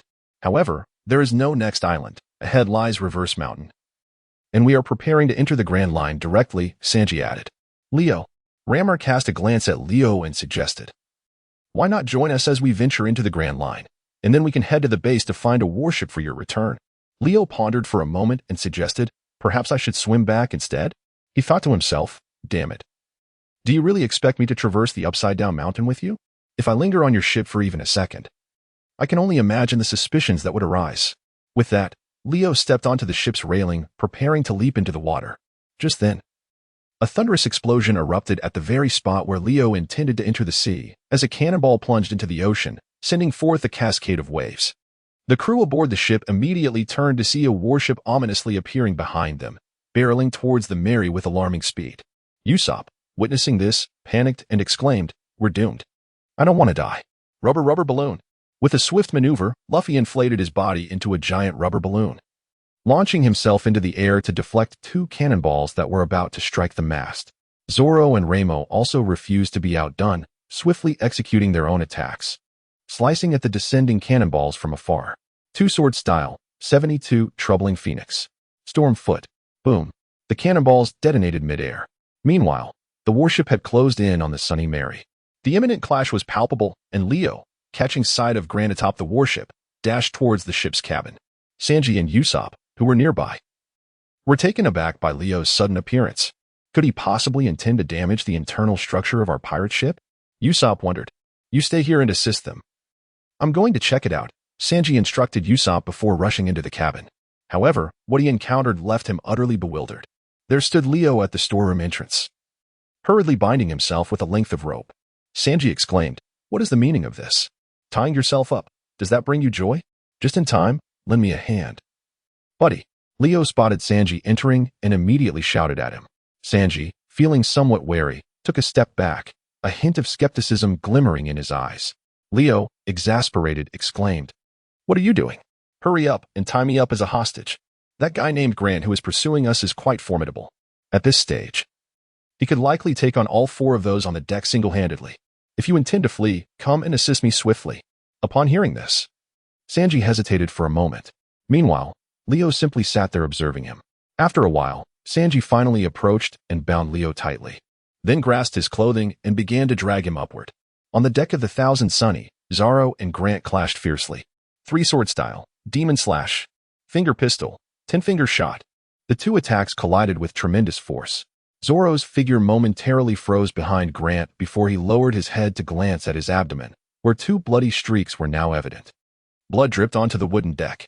Frowning deeply, Zoro recalled his earlier vow that he would never lose again before facing Leo. The weight of his frustration intensified. This was the third time. Not long after he had encountered Luffy, he had been defeated by a man known as Hawkeye, who was hailed as the world's greatest swordsman. The terror of that man was far greater than when Leo had faced him in the past. If Leo's strength had merely surpassed his, allowing him to see boundless hope even in defeat, then after his encounter with Hawkeye, all that remained was confusion. Those in the Grand Line only grow stronger. He could not afford to lose for a third time. Holding the hilt of his sword with increasing strength, he steeled himself. Meanwhile, Grant, after exchanging several blows with Zoro, wore an expression of utter disbelief. A bounty of 465 million berries, and this was all the strength he possessed? This was utterly absurd. He had always trusted the authority of the Navy's bounties, yet Zoro's displayed prowess starkly contradicted that valuation. Turning to observe the third sword clenched in Zoro's mouth, he pondered for a moment before exclaiming, damn you. Why do you use three-sword style to humiliate me? Am I not worthy of facing your full strength? You two-sword style swordsman, Roronoa Zoro? Clearly, this guy was intentionally wielding three swords to belittle him. After all, how could a swordsman proficient in two-sword techniques suddenly switch to three? Furthermore, what use could a sword held in one's teeth possibly serve? The mockery implied far outweighed any practical benefit. He glared at Zoro, whose expression was one of utter confusion, his eyes nearly ablaze with fury. Zoro thought, what does that mean? I wield three swords. How could that be an insult to you? Does this fellow look down upon my three-sword style? Frustrated, He resolved to demonstrate the terrifying prowess of his three-sword techniques. Simultaneously, both men stepped back, gathering their strength to unleash their next strike. At that moment, Sanji appeared at the cabin door, having tightly wrapped a rope around Leo's neck, instantly halting the chaotic battle. Everyone turned in unison to look at him. "Help! Help me! Cough! Cough!" Leo pretended to cough twice in a cooperative manner. The next moment, he unleashed his ultimate technique, Explosive Star. Rubber Rubber Headbutt. Three-sword style secret technique, 3,000 realms. Devil's Fist. The fierce sounds of battle erupted once more. Leo. Chapter 127 The Chaotic Golden Mary. What shall we do now? Observing the still tumultuous battlefield, Sanji turned to Leo and said, "I am at a loss as well." Leo was momentarily taken aback. Something feels amiss. Am I truly so inconsequential in your eyes? I was just abducted, for heaven's sake. My life hangs by a thread. I could very well be strangled by a rope. Could you not afford me a modicum of respect? And what of Sanji? He too felt a profound sense of humiliation. Surely, this is absurd. I am currently the one orchestrating a kidnapping. When dealing with a criminal, might you not at least offer a shred of the respect due to the situation? The two of them remained frozen, akin to fossils. Caught in the paradox of being both captor and captive, their gazes fixed upon the chaotic battle unfolding before them, momentarily disoriented by the whirlwind of events. Meanwhile, on the other side, the Demoness Fist. Three-sword style secret technique, 3,000 worlds. The mechanical armor affixed to Grant's left arm erupted in an explosion, revealing an enormous crimson arm that resembled that of a gorilla, instantly capturing the attention of all present. With a resounding crash, fist met blade, unleashing a colossal wave of force. Zoro felt an overwhelming surge of strength coursing through the blades of his three swords, followed by a sharp pain in his teeth as he was propelled backward, sliding over 10 meters and fracturing the edge of the Mary S-hole. This fellow possesses immense power. What manner of ability is that monstrous arm? Is it a devil fruit? Or perhaps a modification from a cyborg? He regarded Grant with apprehension, his mind swirling with uncertainty. Watching the scene unfold, Leo rubbed his chin thoughtfully. That peculiar arm, it does not appear to originate from a Zoan-type devil fruit. Though some Zoan users can partially transform their bodies into animal forms, they need not rely on mechanical armor to suppress their abilities. Could it be the work of Vegapunk? The thought of the genius scientist stationed at the Navy base crossed his mind. However, just as he pondered this, Grant unleashed all his might, delivering a punch aimed squarely at Zoro. Lacking any finesse, he relied solely on his extraordinary strength and the speed honed through years of training in the Navy. Yet even so, Zoro, having only recently set sail and lacking the 2 years of training under Mihawk, could not discern the trajectory of Grant's swift assault. With a dull thud, Zoro braced himself against Grant's formidable strike while simultaneously launching his three swords at Grant's abdomen. The impact was akin to striking iron. Clang! The 3 slashes merely grazed Grant's naval attire, leaving 3 long white marks upon his chest. In the very next moment, a new sound emerged, a soft, piercing gasp. Blood gushed forth from Zoro's mouth, and he collapsed backward onto the ground, his face paling in an instant. Witnessing this scene, Leo couldn't help but display a pained expression. Little Zoro, relinquish your struggle. You have yet to attain even the realm of cutting through iron. How could you possibly contend with Girin, who has already begun to master the art of hockey? That fellow aboard my warship is, aside from myself, likely unmatched by anyone else. Perhaps you should assist the green-haired lad. If this continues, I fear he may be struck down by that dragon fruit. Leo looked at Sanji with a hint of reluctance. Sanji, taken aback, pondered the name dragon fruit. Who could that possibly be? His gaze shifted toward the battlefield where Zoro and Girinth were engaged. As his eyes landed on Girinth's distinctive hairstyle, realization dawned upon him. So your talent for nicknaming rivals even mine? That fellow had previously advised against being overzealous. A flicker of concern crossed Sanji's eyes. The day Zoro fought against Hawkeye near the Oceanic restaurant had left him in awe for quite some time. He was astonished that there still existed individuals in this world who fearlessly risked their lives, refusing to concede defeat, battling with every ounce of their being. Sure enough, despite being battered and bruised, Zoro rose once again, firmly gripping his 3 swords, preparing for battle anew. Even though the wounds inflicted by Hawkeye had reopened and his vision began to blur, an indomitable willpower sustained him, a testament to the belief of a true warrior. Luffy, Sanji. Go help Zoro. Usopp, pursued by Navy soldiers, scrambled up the mast, trembling like a monkey, yet he still called out to his fellow crewmates. However, Luffy, after sending several Navy soldiers flying with a single strike, grinned and replied, That's Zoro's fight. I have faith in him. Indeed, it was a battle Zoro had chosen for himself, and should they intervene now, he would surely resent them. Raymore, wielding 2 daggers, glanced at the fierce desire in Zoro's eyes to conquer his opponent and concurred. Yet, Usopp grew increasingly anxious. If this continued, Zoro might perish. Were they truly going to stand idly by for such a wretched reason? 3 sword style, 108 troubling phoenix. King Kong spear, drawl. 2 formidable flying slashes collided with a thunderous impact upon the merry-go. Simultaneously, Girinth executed a swift movement, reappearing behind Zoro in an instant. Demon's fist. The colossal arm of the beast struck fiercely at Zoro's back. However, this time, Zoro seemed to have sensed the impending attack, narrowly twisting his body just in time to evade the blow, retaliating with a swift slash. 3 sword style, leopard, chain, jade. Crack. The blade sank into flesh, blood blossoming in the air. Girinth stared in astonishment at Zoro, whose eyes gleamed with the ferocity of a rabid dog.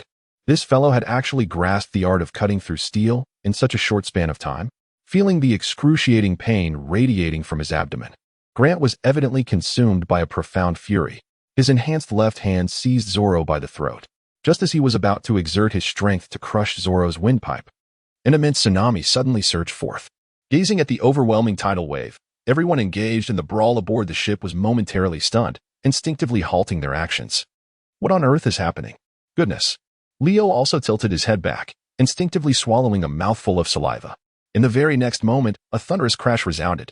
The tsunami struck the Mary and the warship, instantly overturning both vessels upon the surface of the sea. Chapter 128. The Revolutionary Army intervenes, and Monkey D.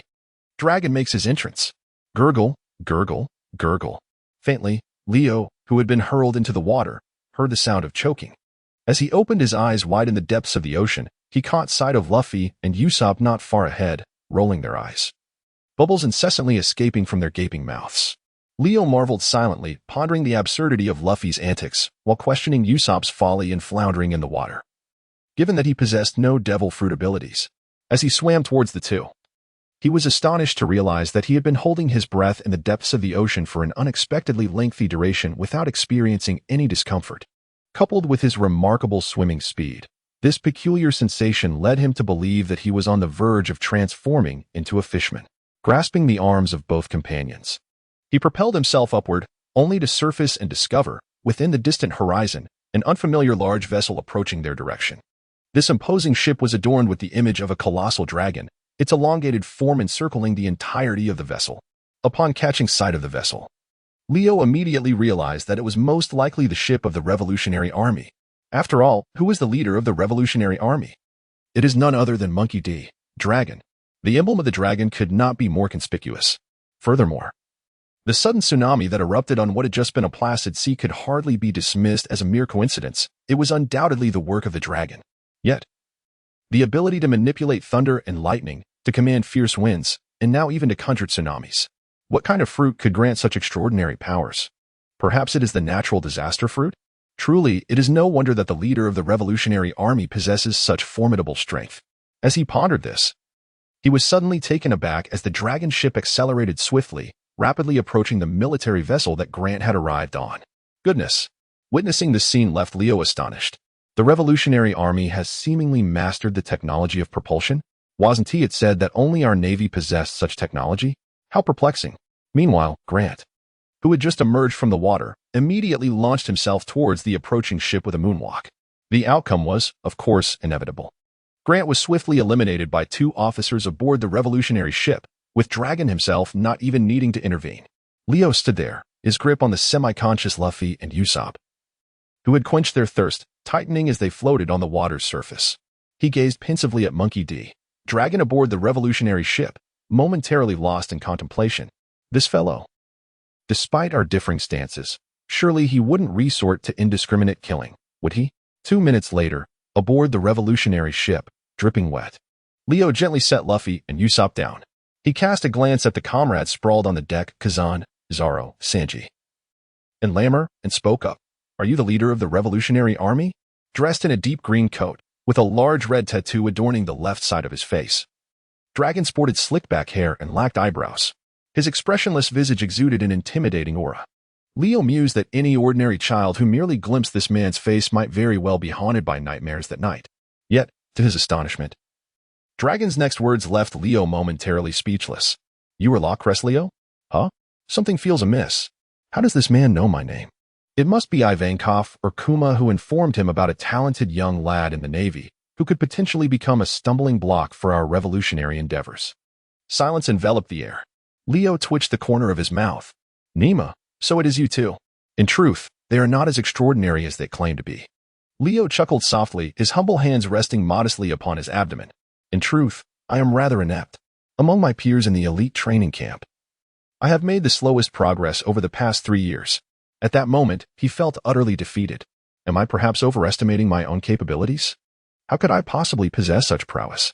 Engaging in flattery is rather unwise. I wish to preserve my life until I can retire peacefully in the Eastern Sea. Yet, such thoughts seem trivial. As Leo anxiously denied the accusation, Long continued to regard him with an impassive expression. I have heard that you declined Ivankov's proposal to join the Revolutionary Army. Upon hearing this question, Leo scratched his head. What is the matter? Is it illegal not to join your Revolutionary Army? He mused internally, though he responded outwardly. No.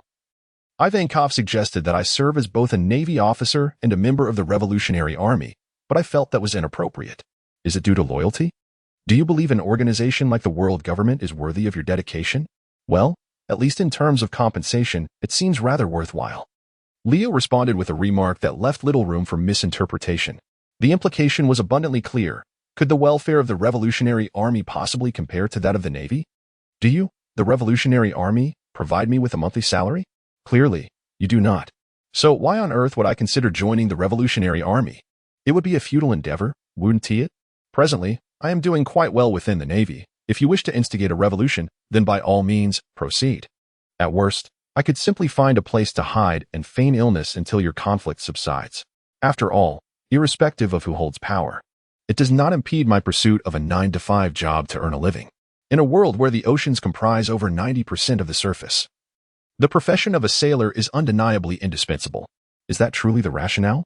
Dragon nodded in understanding. He recognized that individuals like Leo, with such a disposition, would undoubtedly prefer to remain uninvolved in such turbulent affairs. I assure you, should the day come when you find yourselves at odds with the naval headquarters or even the world government, I shall unequivocally refrain from intervening.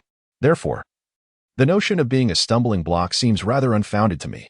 Leo then remarked, and as his words lingered, an awkward silence enveloped the atmosphere. After a brief pause of about 10 seconds, he continued, Since you have stated it so, I shall grant you your freedom. Thank you. Upon hearing this, Leo flashed a smile. He was confident that as the leader of the Revolutionary Army, Dragon would not be a person devoid of understanding. Our common adversary is undoubtedly the celestial dragons. While you routinely rescue civilians from dire straits, I merely capture pirates upon the high seas. In essence, we both embody the symbolic notion of goodness, rendering any hostility between us entirely unnecessary. He contemplated this as he moved to retrieve Grant and the group of captured Navy soldiers. However, at that moment, Dragon turned to him and inquired, What are you doing? Huh? What do you mean? What am I doing? I'm here to take them away. Did you not say we could leave? Leo cast a perplexed glance at him. Meanwhile, Long shook his head and replied, When did I ever say that you could take them away? Chapter 129, The Pipe Kid? The deputy leader of the Revolutionary Army makes his entrance. What do you mean by that? Leo's expression darkened instantly.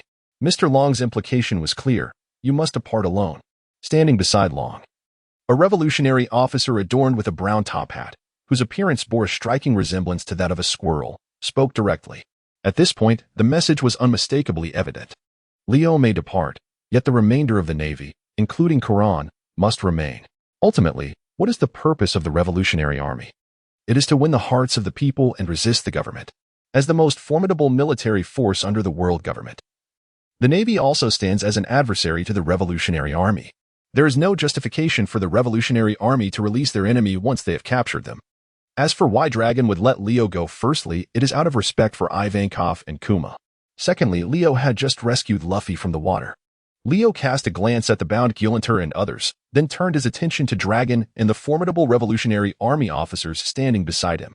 Indeed, even though they found themselves amidst adversaries, these Marines had never engaged in any heinous acts. Many had, to some extent, captured pirates and rescued civilians. Yet, despite this, The Revolutionary Army displayed no intention of allowing them to return alive. It appears that in the world of the Pirate King, there exists no absolute notion of justice or evil.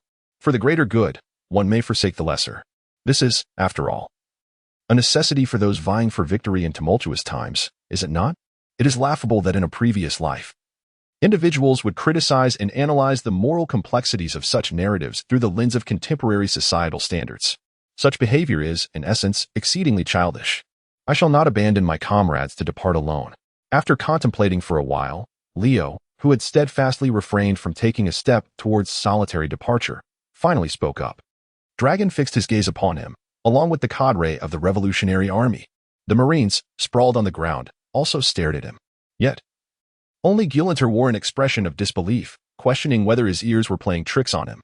The reason was simple: a man who typically approached training with indifference, who only fished for leisure during patrols, and whose eyes were solely fixated on money and business, such a person uttering these words upon hearing of a chance for survival. Is this truly the lazy Rear Admiral, Lockress Leo I know? Could he be an impostor? You will not depart alone. Your regard for your comrades is quite commendable. Young man, Dragon continued, I believe I can somewhat understand why Ivan and the others wished for you to join the Revolutionary Army. Thank you for the compliment, Leo replied. Leo offered a symbolic smile, yet beneath the surface, his heart was in turmoil. To be candid, he held little fondness for Jubilant. The man was notoriously temperamental and often relished in contradicting him, even going so far as to bestow upon himself a nickname. Nevertheless, Jubilant was still a direct subordinate under his command. Moreover, even if he harbored disdain for Jubilant, he could not bear the thought of the young naval soldiers who had been by his side for so long, many of whom had just emerged from training camps. Mere youths of 15 or 16, perishing in this place. He was acutely aware that if he truly wished to lead them to safety, the likelihood of their demise loomed large. At that moment, the rodent-faced man spoke again. Lindbergh, commander of the Southern Revolutionary Army, was adorned with an array of peculiar devices, rumored to be the foremost inventor within the revolutionary ranks. However, Leo had little recollection of this individual, only recalling that he was one of Long's subordinates. With no further insights into his abilities or character, death, Leo pondered the possibility of whether he might indeed be resurrected after death. Contemplating this notion, he instinctively reflected upon his own system. Nevertheless, he believed that his demise would not come so easily. With a smile, he responded, his words perhaps sounding pretentious, yet inexplicably. Those present sensed an aura emanating from him. How to articulate it? It resembled the overwhelming presence of conqueror's haki. This elicited a glimmer of appreciation in Long's gaze as he regarded Leo. So, what must I do to lead them away from this peril? Engaging in battle against this ship full of revolutionaries was out of the question for Leo. Furthermore, the notion of single-handedly toppling the revolutionary forces was a fantasy he would not dare entertain. Thus, his inquiry was merely a probe to ascertain whether there was any room for negotiation. Quite simply, defeat one of the individuals aboard our vessel, Lindbergh declared. Defeat one of your crew members? Upon hearing this, Leo raised an eyebrow and subsequently directed his gaze toward the dragon. Could it be that he expects me to defeat Monkey D? Dragon? How does that differ from outright stating that I cannot take anyone away? Let there be no misunderstanding. It is not Mr. Dragon, but rather him, Lindbergh remarked, gesturing towards the figure lurking in the background. Adorned with a blue top hat featuring wind goggles and carrying a water hose on his back, Leo followed the direction of his finger and beheld a figure with golden curls. Despite the small burn mark near his left eye, his features remained strikingly handsome. This fellow. Could it be Sabo? It had to be Sabo. The attire and that distinctive pipe could belong to no one else. At that moment, Sabo was intently gazing at Luffy, who lay unconscious on the deck. For some inexplicable reason, Sabo felt an uncanny familiarity with this individual. Yet no matter how hard he tried, he could not recall where he had encountered him before. Hey, Pipe Boy, it's time to get to work. Yes, Commander. Let us show him what we're made of. Pipe Boy? Upon hearing this moniker, Leo was momentarily taken aback before recollecting that at this point in time, Ace was still alive, which indicated that Sabo had not yet regained his childhood memories. Consequently, this meant that he was entirely unaware of his own name. Are we going to fight then? At this remark, Sabo shifted his gaze back to Leo. He was not inherently inclined towards violence, but if it was Mr. Dragon's will, he would give his utmost effort, regardless of who the opponent was. So, you expect me to defeat him in exchange for letting the Navy go? Leo turned to face Long. The dragon remained silent, merely nodding his head. In the next instant, the dragon's claw, The index and middle fingers of his right hand curved and converged, and in the blink of an eye, Sabo's figure surged forward, closing the distance to Leo with astonishing speed. Chapter 130, The Clash of Blade and Claw, Leo versus Sabo. This velocity was so extraordinary that it defied description. If one were to compare it to the speed Leo exhibited 3 years prior during his battle against Doflamingo, after consuming an entire vial of poison, it was nearly on par. Yet, had Leo truly stagnated in strength, as rumored among the Navy, despite relentless training? The answer was, of course, in the negative. With hands moving at blinding speed, he drew 2 blades from his waist, creating the illusion of twin afterimages in the eyes of the spectators. Clang! A crisp sound of impact resounded as claw met blade, and both combatants exerted their strength simultaneously. However, contrary to the expectations of the Revolutionary Army, who anticipated Leo's swift defeat by Sabo's dragon's claw, the scene that unfolded was one of a stalemate. Witnessing the bulging veins on both Leo and Sabo's hands, even Long and the crew aboard the ship displayed expressions of utter astonishment. How could this be? That young man was able to withstand the dragon's claw of our chief of staff? It was known that Sabo had been subjected to rigorous training under Long's guidance since childhood, coupled with the dragon claw fist taught by Long himself. With a strike like that, he could easily demolish not just steel but an entire castle. Yet now, observing Sabo gradually retreating on the deck, they finally realized that this young Navy officer likely surpassed Sabo in strength by a significant margin. What kind of physical prowess was this? It was utterly terrifying. Several Revolutionary Army officers expressed their amazement. Meanwhile, Sabo, having been forced back, now felt the weight of Leo's formidable power and steeled himself. Using the momentum, he quickly distanced himself from Leo. However, before he could stabilize his footing, Leo, who had been standing not far in front of him, had vanished from sight. In the next moment, his observation hockey detected an approaching presence from the side, and Sabo swiftly bent down, drawing a long blade from his back, slicing through the air with a wave of force. Dragon hook claw. Armament hockey instantly enveloped his palm, as his body leaned downward. His right hand struck Leo's wrist in an almost impossible angle. Bang! The sound of stone being shattered reverberated as a trickle of blood splattered from the flesh. In that moment, the blade of Shiyu, firmly grasped in Leo's left hand, struck down upon Sabo's shoulder. The blade sank into flesh with a swift hiss. Neither party had time to react to the other's assault. However, Leo's physical resilience had long surpassed that of iron in its prime, augmented by the system's restorative abilities, which were far beyond the capabilities of an ordinary individual like Sabo. In less than 5 seconds, the wound inflicted by the dragon's claw had nearly healed completely. Sabo, observing the fresh skin that had formed around Leo's wrist, felt a fleeting change in his expression. A devil fruit user, perhaps? One capable of rapid self-healing? With a fierce resolve, Sabo extracted the Shiyu blade from the wound, enduring the pain radiating from his shoulder, and launched a powerful kick aimed at Leo's lower body. Unbelievable. Such disregard for martial ethics. Sensing the incoming attack, Leo swiftly collided his right leg, enveloped in armament hockey, against Sabo's left leg. The clash resounded with a series of thuds. Their forms blurred as they rapidly exchanged blows across the dragon ship's deck. The iron deck beneath them buckled with each impact, eliciting a twitch from Long's mouth. Yet, the attention of the onlookers lay not on the cost of repairing the ship. These two individuals are utterly monstrous. I initially believed that the strength of the Chief of Staff was already formidable, yet I am taken aback by the prowess of that Navy brat. Has the Navy in the Grand Line reached such an astonishing level? Concerns circulated among the observers, especially considering Leo appeared to be of a similar age to Sabo. Approximately 5 to 6 minutes later, the clash between Leo and Sabo gradually began to decelerate. As they halted their movements, the onlookers finally discerned the condition of both combatants. Sabo was nearly drenched in blood, with numerous wounds of varying depths marring his body. In stark contrast, Leo appeared unscathed, aside from some minor damage to his clothing. He bore not a single mark. His skin was smooth and fair, to the extent that it could easily be mistaken for that of a woman. This sight left the members of the Revolutionary Army in a state of shock. Just moments ago, they had clearly witnessed Leo being struck by Sabo. How could he now seem utterly unharmed, as if he had never been injured at all? Could it be the result of a healing devil fruit? Or perhaps genetic modification? Lindbergh, resting his chin on his hand, began to speculate. As the esteemed inventor of the Revolutionary Army, he held a keen interest in genetic engineering. Meanwhile, the Navy was elated, observing their Major Leo reduce Sabo to such a pitiful state. This was indeed their Major. The rumors of him avoiding training, slacking off at work, and being weak were nothing but nonsense. Surely, this was merely a facade he had maintained. He must have deemed it beneath him to care about others' perceptions, revealing his true strength only in moments of crisis. Just like now, when he risked his life to confront the entire malevolent revolutionary army single-handedly to save theirs. Such a superior should never be subjected to mockery. At this thought, the crowd instinctively turned their gazes toward Urinth, their eyes alight with fury. Urinth protested. How was I to know that his previous demeanor was all an act? Didn't you all share my initial thoughts?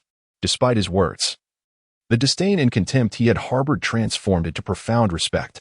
Within himself, he silently vowed, from this moment forth, anyone who dared to utter Leo's nickname would face his wrath first.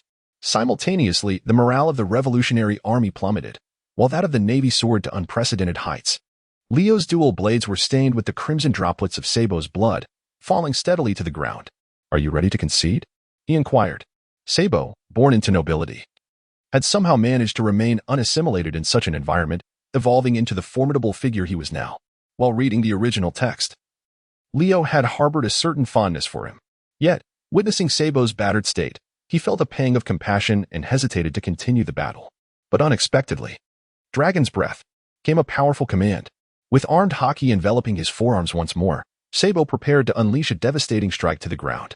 Just at that critical moment, Dragon swiftly approached, gently grasping Sabo's arm with his left hand. That is enough, Dragon asserted. But, Mr. Dragon, no buts allowed. I have not been defeated. Consider it a defeat. Why? Silence ensued. Faced with Sabo's unwillingness to yield, Dragon sighed. Then, amidst the curious gazes of the onlookers, he leaned closer to Sabo's ear and seriously whispered, Shall we have you cover the repair cost for the deck? Sabo, winky face. Chapter 131. A conversation. As the second in command of the Revolutionary Army, Sabo's prowess was evidently beyond mere appearances. In their recent skirmish, the two had fought to a stalemate. However, Leo's strategy of trading injuries was rather underhanded. As long as he avoided a fatal blow, he could swiftly recover. No one would willingly engage him in combat given such an advantage. Nevertheless, this did not imply that Leo could not contend with Sabo. Although Sabo was halted by Dragon and unable to unleash his ultimate technique, Leo had not succumbed to any debilitating poison either. Furthermore, with his strongest ally, Dasky, absent from the scene, Leo believed that if he were to unleash his full power, his chances of victory would be significantly enhanced. Can we release them now? Leo inquired.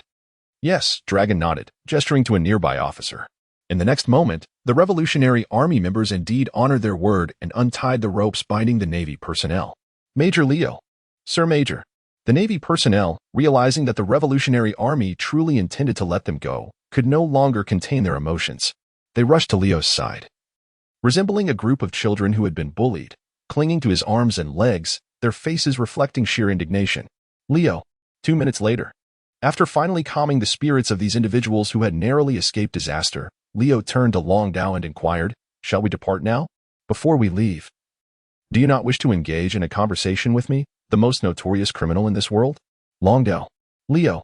You yourself have proclaimed to be the most notorious criminal in the world, so who in their right mind would dare to converse with you? He desperately wished to express his reluctance. However, he found himself in the territory of others. Observing the revolutionary soldiers around him, each one glaring with predatory intent, he feared that uttering the words no need might incite further conflict. Thus, he reluctantly replied, Very well. I would indeed like to share a cup of tea with you and discuss the ideals of life. With that, he steeled himself and followed into the Dragon ship's cabin. Behind him, as they witnessed the silhouette of their savior vanish from sight, the naval officers could not help but display their admiration. Truly, Major Leo is commendable. Faced with the world's most malevolent criminal, he remains unflinching. He even dares to enter the enemy's cabin alone for tea. Such courage, such spirit. I admire him immensely. 2 female naval officers clasped their hands over their chests, lost in infatuation. The male officers nearby cast a glance at the two, then nodded in agreement. Indeed, Major is quite dashing and so dependable. He evokes a profound sense of security. If only Major Leo were fond of men. Grant? Who uttered that last remark? Step forward. Although today Leo does possess a certain charm, is it enough to alter your inclinations? He scoffed, glancing toward the entrance of the cabin, then grasped his left hand tightly. Since you are willing to risk your life to return and save us, I, Grant, shall not be a coward.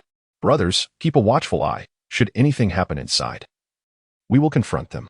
He spoke with utmost seriousness. What could possibly occur? Could it be that they plan to conspire against the Major since they cannot defeat him in a fair fight? Uncertain. But it was evident that summoning Major Leo for a chat while claiming there was no conspiracy was utterly implausible. A worried expression crossed Grant's face. Do not consume any food or tea they offer. If it turns out to be poisoned, it would spell trouble. Meanwhile, within the cabin, please enjoy your tea. A revolutionary crew member set a cup of freshly brewed green tea before Leo on the table. Leo glanced at the cup of tea twice before seizing it with determination and downing it in one gulp. Gulp, gulp, burp. What a delightful brew, he exclaimed. Now, let us indulge in some donuts. With enthusiasm, he tore open the packaging and eagerly devoured the sweet treat. Where did you procure these donuts? They are exquisitely sweet. Have they been trademarked? Would you care to join my afternoon tea dessert set at Obake? The crew member responsible for serving the tea remained silent. Meanwhile, Long and several cadres from the Revolutionary Army entered the room.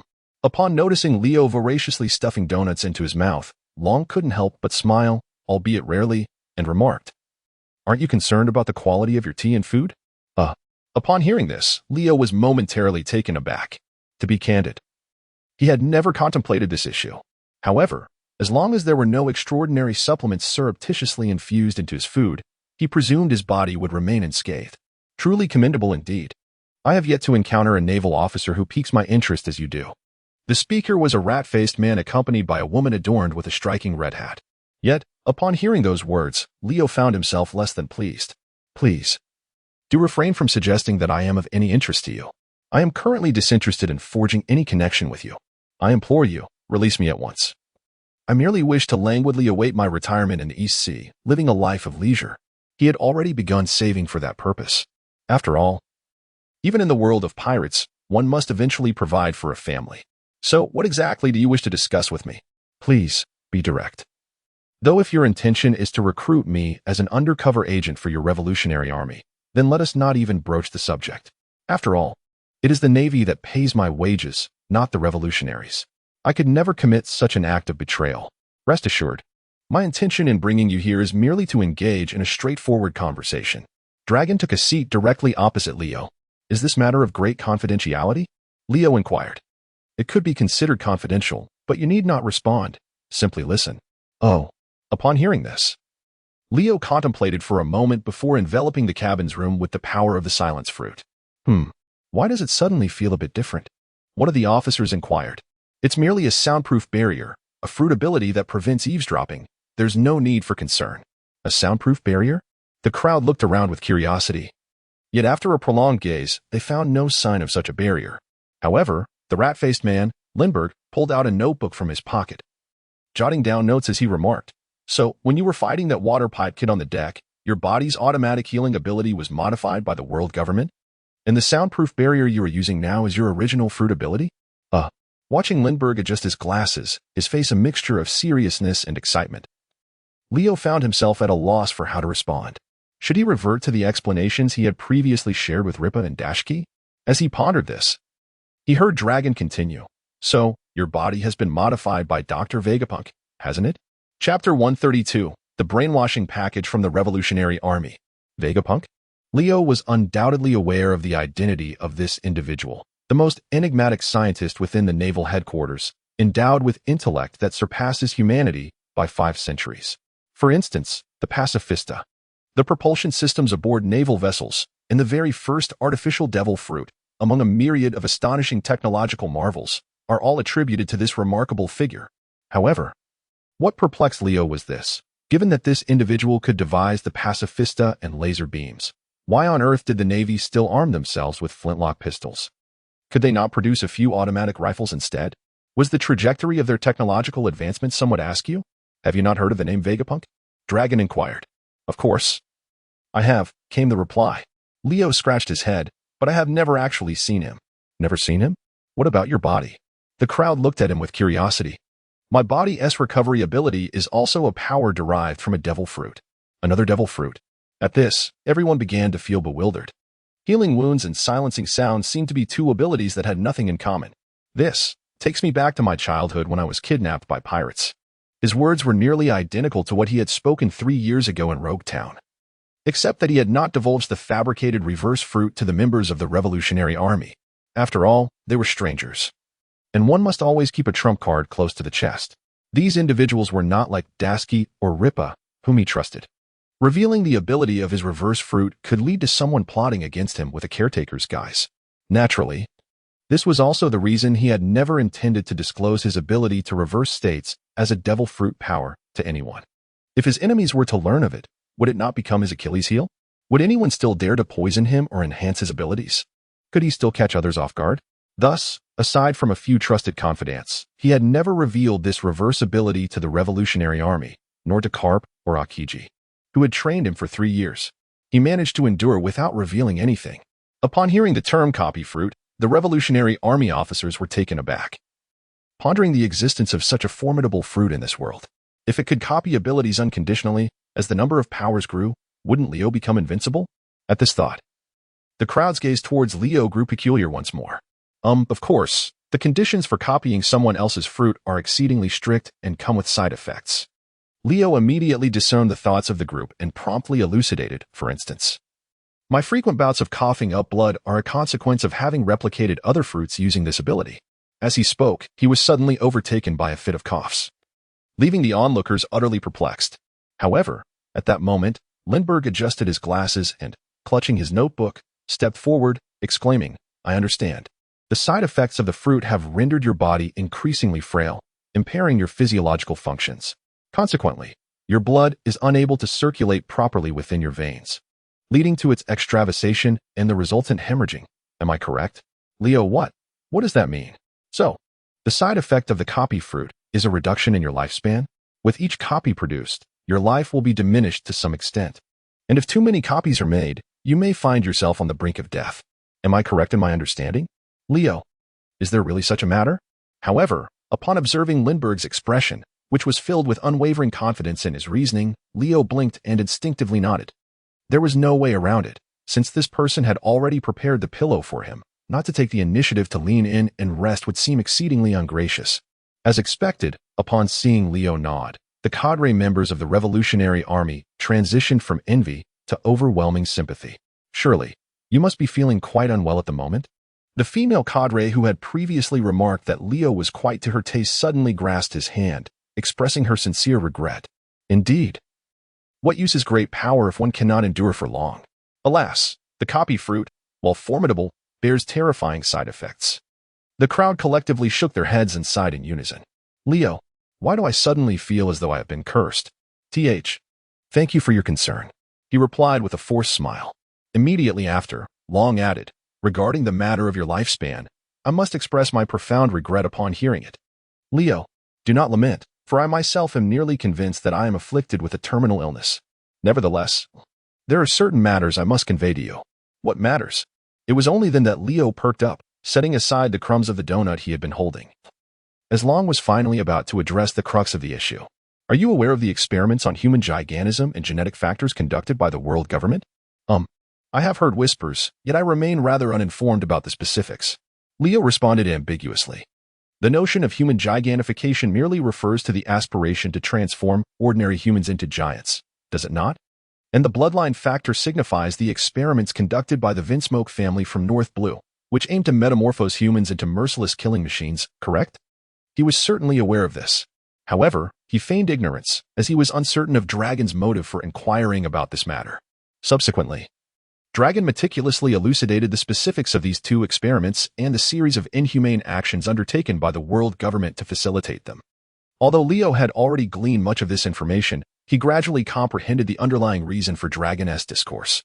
It appeared that Dragon regarded him as a fervently righteous Marine, and everything he articulated was intended to shatter his worldview, planting the seeds of revolution within him to incite dissent.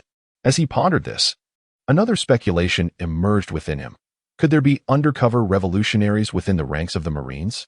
If such individuals existed, might they, like himself, have been profoundly moved by Dragon's words, prompting them to embark on the path of revolution?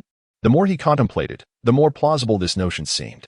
Generally, the ideals encountered by newly inducted Marines starkly contrast with the dark underbelly of the world government. In such circumstances, Truly absorbing the rhetoric of the revolutionaries and being successfully swayed to become an informant is a scenario with a significant likelihood of occurrence. Yet, unbeknownst to many, despite the Marines' reprehensible role in upholding the celestial dragons, they predominantly serve to safeguard the peace of the seas, driving away the most nefarious of pirates, do they not? Leo stroked his chin thoughtfully. Shortly thereafter, Long produced a note and had it delivered to Leo's presence. My intent in sharing all this was not solely to persuade you to join our revolutionary army. Rather, I hope that should you encounter any further inhumane events, you will promptly inform us, allowing us to intervene and prevent such occurrences from reoccurring. After all, our shared aspiration is for the underprivileged populace of the world to lead better lives, is it not? As the words hung in the air, Leo glanced at Long's menacing visage, marred by a disconcerting smile, and could not help but squint. This fellow, before assuming the role of a revolutionary leader, was he not merely a pyramid scheme ringleader? Chapter 133. Unlike me, I can only feel sympathy for the young master by the time they emerged from the cabin. An hour had already elapsed. Leo reached into his pocket to touch the note he had concealed there, contemplating the necessity of disposing of it promptly upon disembarking. He feared that, upon returning to the naval headquarters, he might be mistaken for a spy by Akiji, which would spell disaster. As for why he did not discard it at that very moment, that would be sheer folly. He dared not engage in such reckless behavior in the presence of the Revolutionary Army. They haven't caused you any trouble, have they, Major Leo? Garrett was the first to inquire. Leo, when did this fellow become so concerned about me? There must be something amiss. Nevertheless, he responded, it's nothing. What could possibly be wrong? They merely invited me to their quarters for tea and offered me a couple of donuts. Tea? Donuts? The naval officers exchanged bewildered glances. Was that all? Didn't he discuss anything further? Oh. We also deliberated on the specific details of incorporating their specially crafted donuts into my afternoon tea dessert selection at the OBAC. The crowd. Very well. You should hurry and leave. A revolutionary officer waved his hand. Upon hearing this, the naval personnel felt a surge of joy. However, as they turned to gaze out at the sea, they suddenly recalled that the warship they had arrived on seemed to have long since sunk to the ocean floor. How could they possibly depart now? Swim back? Grant stood at the ship's edge, utterly perplexed. The other naval officers stood behind Leo and Grant, equally confused. Unsure of how to proceed. What is the matter? Are you not planning to leave? The revolutionary troops had all focused their attention on them, as if warning them that if they did not depart soon, they would not hesitate to retract their invitation. Gulp. The naval officers swallowed hard. At that moment, Sabo, his body wrapped in bandages, ascended to the deck. It appeared that the superficial wounds inflicted by Leo had been mostly tended to by the ship's doctor. Ah. I trust the pain from your wounds has subsided? I sincerely apologize for having left you in such a state. Leo waved goodbye to Sabo. The Navy members were taken aback, while the Revolutionary Army looked on with displeasure.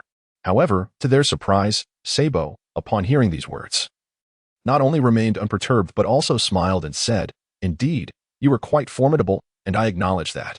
If fate allows, I shall seek you out for another duel in the future. Leo, is the situation truly this grand, Abo? Your actions make me appear rather emotionally inept. Do you realize that? Furthermore, the prospect of engaging in yet another battle in the future, having won Zaro, is already quite bothersome. Why must you add to the chaos? By the way, before I take my leave, allow me to share one last secret with you. Leo approached, leaning in close to Sabo's ear, who wore a perplexed expression, and whispered, That fellow lying on the ground with the straw hat knows your true identity. You may inquire about it once he awakens. With that, he turned and glanced at Zaro, who had lost consciousness from his injuries sustained during the battle with Grant, before taking a decisive leap into the water. This left Sabo in a state of astonishment. How did he know about my amnesia? And does that straw-hatted individual truly know my real identity? Hey, Major Leo has jumped in. Someone exclaimed. Yes, indeed, I saw it, another responded. Shall we not jump in as well? A voice queried. The naval officers exchanged glances, then simultaneously turned to regard the fierce revolutionary officers. Two of them declared, We will follow Major Leo to the death. With a series of splashes, they leaped into the water in a rhythmic and orderly manner, reminiscent of a stream of objects falling into a toilet. Once the last person dove in, tranquility returned to the deck of the revolutionary ship. Meanwhile, Lindbergh had just tucked his notebook, filled with scribbled notes, into his bosom when a sudden realization struck him. Wait, that's odd. What is the matter? Sabo and the others turned their attention toward him. Isn't that fellow a devil fruit user? How is he able to rescue someone from the sea? Upon uttering this, an eerie silence enveloped the group. After a prolonged pause, Lindbergh's face shifted to one of sheer horror. Could it be that Vegapunk's technology has advanced to the point of negating the side effects of devil fruits? The thought ignited a wave of excitement within him, prompting him to dash into the cabin. It was imperative to acquire this technology from Kuma before his consciousness was erased. On another front, are you all well, brothers? Very well. There is no need to worry about us. Indeed, Major, you've worked hard, despite being a devil fruit user. You swam alongside us. Wait, Major Leo, why aren't you drowning? On the surface of the sea, Leo, alternating between a frog kick and freestyle stroke as he led the way toward Logue Town, suddenly became the focal point of attention for the naval officers. Leo, I nearly forgot about this matter. My devil fruit ability is rather unique, as long as I am willing to pay a certain price. Swimming is not entirely out of the question, Leo casually explained. However, this offhand remark immediately piqued the curiosity of those around him. What price, one might wonder? Well, Leo was contemplating the fabricated rhetoric concocted with Lindbergh when suddenly, hey, Leo, a naval vessel, cutting through the waves at full speed, captured everyone's attention. On the deck, Dasky, with her naval cap firmly in place, anxiously shouted towards Leo, who was floating on the water's surface. Standing beside Dasky were Baby, 5 and Nami. Before long, Leo, surrounded by the 3 women and the envious gazes of numerous male sailors, made his way directly into the ship's cabin. However, as soon as he stepped inside, Dasky raised her leg and delivered a swift kick. Whack! The booted foot struck Leo squarely on the calf. Leo, what were you thinking, letting the wind carry you away? Are you an idiot? The Revolutionary Army. She had seen that distinctive dragon ship from afar, and did Leo not grasp the terrifying nature of the Revolutionary Army? Their leader, Dragon, had been deemed one of the most nefarious criminals by the world government for decades. What if something went awry? Would she still have a life to return to? Seeing Dasky's furious demeanor, Leo immediately shrank back, his head bowed in acknowledgement of his mistake as he listened to Dasky's admonitions. Meanwhile, Baby, 5, unable to contain herself at the sight, stepped forward, entwining her arm with Leo's, and cast a disapproving glance at Dasky. How can you berate Master Leo like that? It's hardly ladylike. She leaned her head against Leo's shoulder. Unlike me, all I can do is feel concern for our dear Master Leo. Dasky? Leo. Chapter 134. Investigating the news. Undoubtedly, 3 women create a dramatic spectacle, although Nami merely observes from the sidelines. The energy radiating between Baby, 5 and Dasky is palpable, as if they are on the verge of entering into battle. Halt. Cease. Leo shook off Baby 5's arm and said earnestly, I believe it is time for us to bypass this topic and discuss the primary purpose of our visit to the East Sea. He began to redirect the conversation. After navigating the Grand Line and returning to the East Sea, 5 days had elapsed. Although Akiji had not imposed a deadline for task completion, it was essential to relay some information back home. He certainly did not wish for Akiji to genuinely believe he had come merely to idle away the time, despite having such an inclination. Ahem. Upon witnessing Leo's jovial grin, Dasky inexplicably felt her irritation dissipate, yet she sensed the need to uphold her pride. Thus, she turned her head away with a huff and exited the room, leaving Baby, 5, Nami, and Leo in the chamber, exchanging glances. Well then, do you have anything further to discuss? Leo inquired at that moment. Nothing, Nami replied, shrugging her shoulders. Thinking to herself that her concern for him would yield no monetary reward, thus she had nothing more to say. As for Baby, 5, a plethora of words lingered on the tip of her tongue, but Leo swiftly covered her mouth and pushed her back, saying, All right, I comprehend your intent. Thank you, Baby, 5. Baby, 5? But I haven't even spoken yet. I shall take a shower first. After dinner, we can deliberate on where to investigate the whereabouts of the Golden Lion. With that, just as she stepped out of the room, Baby, 5 cheerfully called out from behind. Young master, would you like me to help scrub your back? Bang! Slipping at the sound of her words, Leo fell to the ground, his nose suddenly gushing blood. Nami remarked with a smirk, Hot men. What did you just say? Leo quickly rose from the ground, covering his nose. What is the matter? Baby, 5 inquired, her large eyes wide with curiosity, seemingly perplexed by Leo's sudden reaction. Have you ever massaged anyone else from the Don Quixote family? Of course. Baby, 5 nodded, counting on her fingers. I've helped Violet, Jorah, and Sugar with their massages. Oh, thankfully, they were all female. Leo let out a sigh. However, baby, 5 continued, oh, by the way.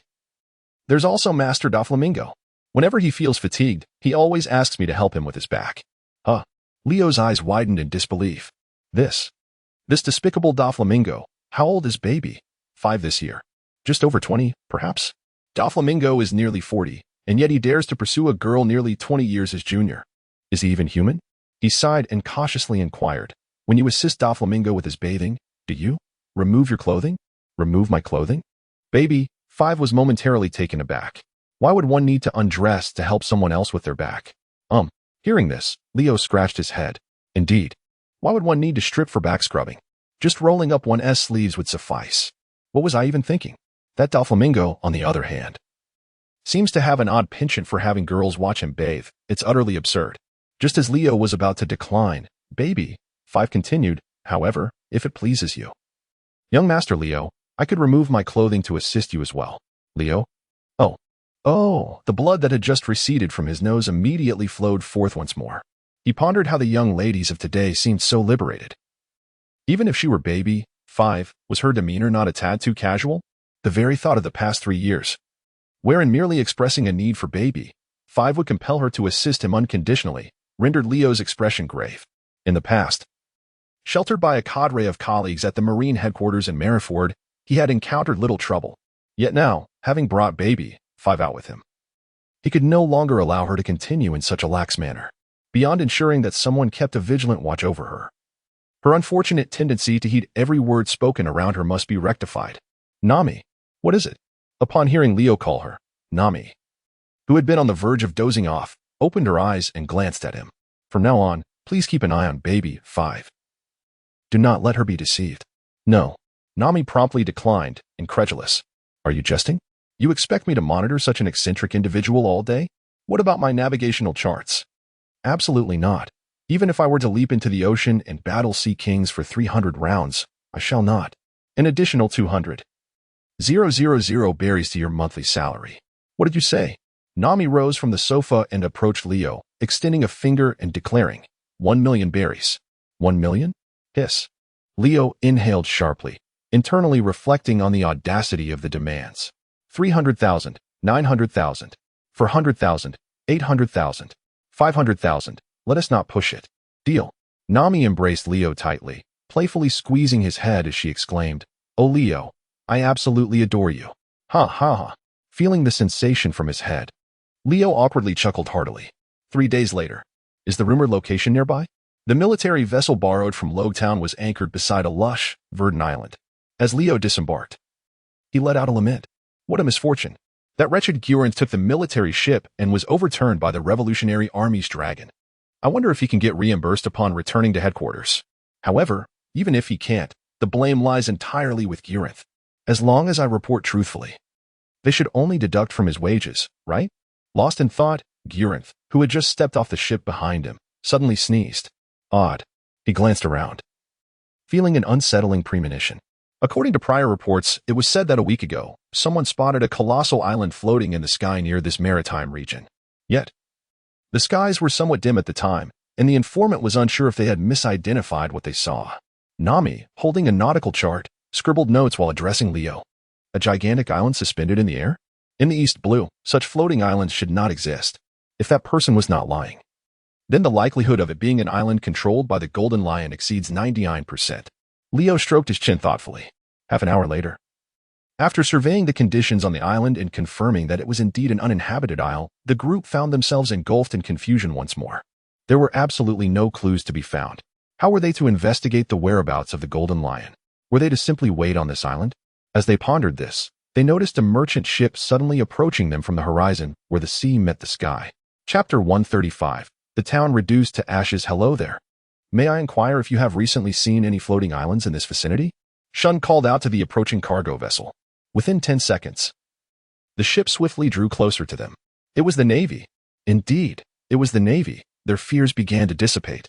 Several civilians rushed down from the ship, relief evident on their faces as they grasped the hands of Leo, Shun, and the others, weeping uncontrollably. Navy officers, at last. We have finally found you. Sob, sob. What is going on? Leo looked bewilderedly at the group of commoners before him. The elderly, women, and children comprised the overwhelming majority, with only a handful of young men like himself, perhaps just 4 or 5 in total. This struck Leo as exceedingly peculiar. "Sir Navy, our town has been besieged by pirates. Aside from us, nearly everyone else in the village has perished. My 2 sons have most likely fallen victim to those marauders." An elderly man lamented, his face streaked with tears and mucus, his despair so profound that he appeared on the brink of fainting. Leo hurriedly went up to support him. "Where is the island where you reside? Could you take us there to have a look?" Upon hearing this, the people on the boat were all frightened into a huddle, as if they were recalling a terrifying scene. Seeing this, Leo scratched his head. This situation was rather troublesome, observing the terrified expressions on the faces of these individuals. It was evident that none of them wished to return to the place they had just fled. If he were to force the matter, fear not. Suddenly, Lipa stepped forward from the side. "Do you know who stands before you, this naval officer?" He pointed to Leo, his face assuming a remarkably grave expression. Leo cast a sidelong glance at Lipa, immediately sensing an ominous premonition. "No, we do not know." The crowd of civilians shook their heads in unison. "Ah. As citizens of the East Sea, I must say, your ignorance is quite profound." Lipa tilted his head skyward, reminiscing, "I still remember that sunny afternoon when." At the tender age of 14, the somewhat youthful Major Leo boarded a naval vessel from headquarters, arriving at the 153rd branch in the town of Shells. Bang! Leo delivered a swift kick to his rear. "How absurd. While I can tolerate your attempts to flatter me, must you stretch the timeline of this tale even further? Why not start from the dawn of creation itself?" To summarize succinctly, Perfo promptly rose from the ground and declared, "In essence, our esteemed Major Leo is indeed formidable. He was once the foremost among the 10 legendary figures of the East Sea, and even the illustrious 7 warlords could only match him in equal measure." The mention of the 7 warlords left the common folk bewildered. It is understandable, given their remote island existence in the East Sea, that they remain unaware of such renowned entities. Leo nodded and promptly kicked the pair aside. "If you would be so kind as to trust us, please send someone to guide the way. We assure you that we will assist in eliminating the perpetrator." With a confident smile, Leo instantly captivated the audience, igniting a wave of enthusiasm among the gathered crowd. Indeed, they were in the presence of the Navy. If they could not trust the Navy, who else in this world could they rely upon? "I will take you." A woman cradling her child was the first to step forward. In the next moment, a chorus of hands shot up, as everyone clamored to accompany Leo in confronting those vile pirates. This scene evoked a sense of admiration in Ripa and Shun, reflecting on Leo's undeniable charm that could conquer hearts. Before long, with a cargo ship leading the way, Leo's warship followed closely behind, and the 2 groups set sail across the sea. According to the fleeing civilians, their former residence was merely half a day's journey away. It was likely that the town had been attacked by pirates the previous night, prompting the youth to evacuate the elderly and infirm onto the vessels. Although they were uncertain whether the marauders were indeed under the banner of the infamous Captain Shiki, they felt compelled to proceed. The Navy's duty to apprehend pirates was, after all, a matter of righteousness. Furthermore, they had no leads at present. Remaining idle was not an option. While Leo may have relished the idea of a leisurely break, the risk of someone discreetly reporting him to headquarters loomed large. Thus, it was prudent to engage in work, albeit with a modicum of discretion. As for the incident involving Captain Shiki's assault on the East Blue, Leo, having never closely followed the theatrical adaptations in his previous life, found himself puzzled as to why that notorious figure would choose to stir chaos in the weakest of seas. Moreover, wasn't Shiki meant to be defeated by Luffy upon his return? How was it that they had only just entered the Grand Line? Yet he had been dispatched to investigate this matter? He pondered, his thoughts wandering to the butterfly effect, but he could not discern what had triggered this narrative shift. Was it his actions 3 years prior in eliminating Doflamingo? Or perhaps the absence of Joker, the emperor of the underground trading world, allowed Shiki to recruit his crew prematurely, setting his plans into motion months ahead of the original timeline? Yet, the most perplexing question remained: how could the legendary pirate, with a bounty exceeding 3 billion, who had sailed alongside the likes of Whitebeard and Roger, be defeated by Luffy, who had yet to master Haki? Was it merely a consequence of the invincibility theory surrounding theatrical adaptations? Or was it the toll of age and accumulated injuries that led to a significant decline in his prowess?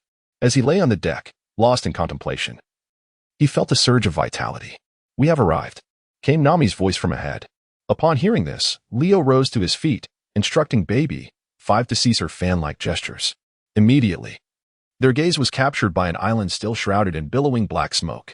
The hearts of the commoners, tasked with leading the way, tightened with concern. Please wait here for a moment.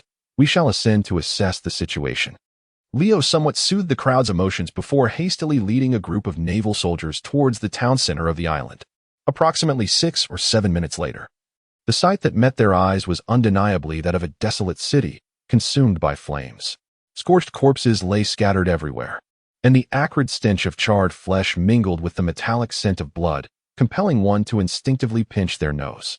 They began to search for any survivors. Leo's expression was remarkably composed. Though a profound sadness lingered within him, he had witnessed such scenes numerous times since joining the Navy. This was one of the primary reasons for his decision to remain in service. Chapter 136, The Floating Island in the Sky. Report to the Major General. No survivors have been found. Report to the Major General. A total of 234 bodies have been recovered. Silence enveloped the atmosphere.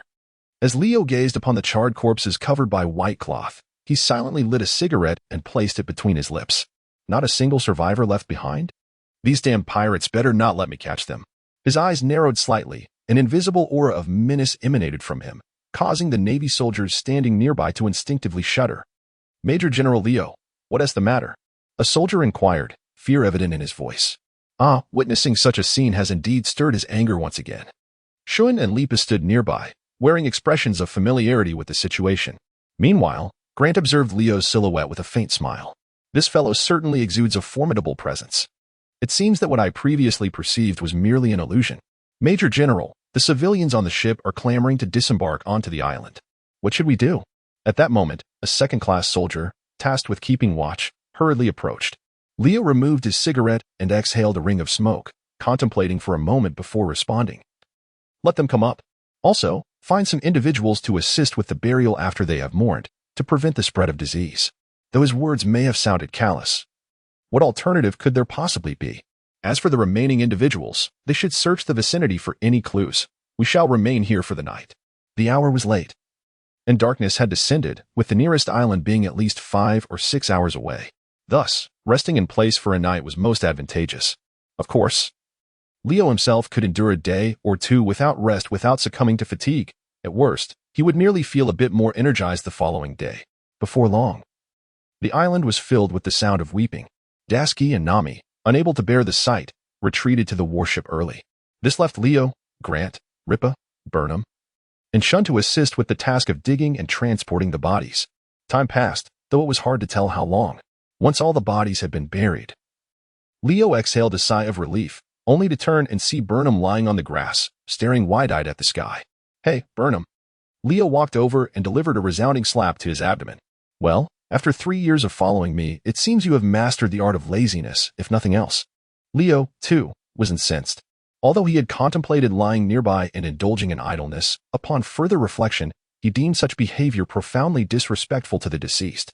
Thus, with a spirit of benevolence, he resolutely commenced the laborious task of digging a grave. To his astonishment, however, Burnham lay there in a state of utter complacency. Even after receiving a punch from Leo, Burnham exhibited no reaction. Instead, he widened his eyes in a daze, pointing skyward as if he had witnessed something extraordinary. In response to this, Leo, equally bewildered, lifted his gaze. The next moment, an exclamation escaped his lips. Goodness! An island! A vast archipelago!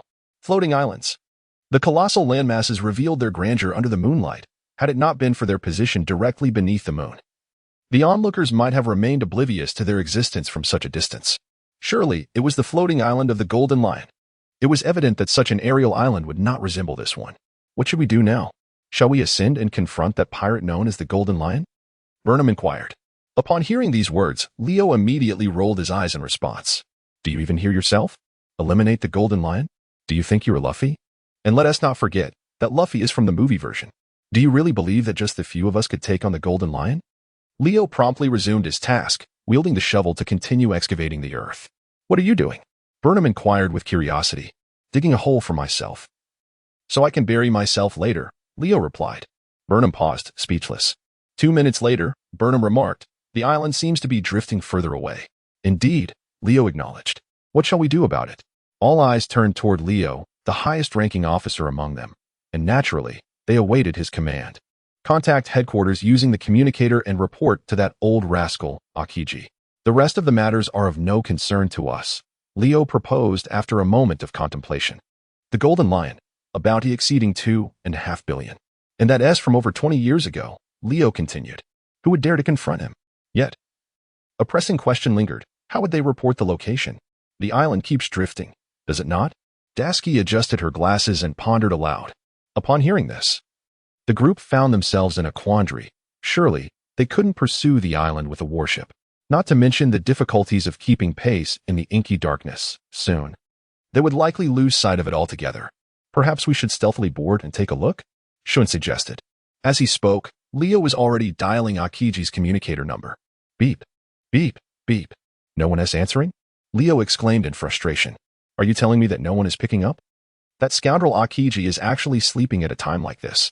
Leo nearly cast the phone bug to the ground in frustration. Fortunately, he managed to rein in his anger just in time, thus averting a tragic demise for the device upon the lawn. It seems that the only course of action now is to head to the island first. As the island drifted further away, Leo wasted no time and waved his hand decisively, instructing Sean, Burnham, and Grant, accompany me to the island. Dasky and Ripa, you two remain with the boat. Nami, keep an eye on baby. 5. His rationale for this arrangement was clear.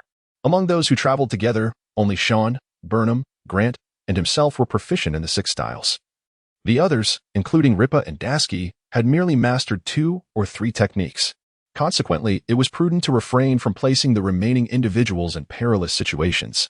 However, Dasky sought to contest this decision, only to be firmly rebuffed by Leo. Stay below, we will maintain contact with you via the phone bug, he stated before leading the charge upward with a swift moonwalk. Behind him, the other 3 simultaneously executed the advanced technique of moonwalk, quickly following in his wake.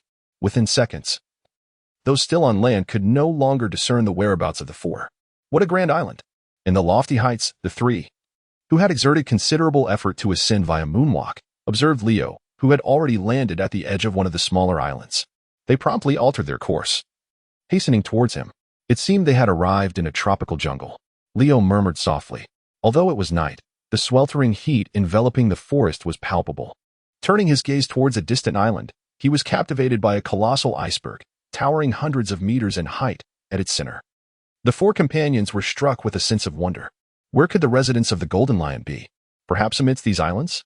Leo continued to ponder aloud.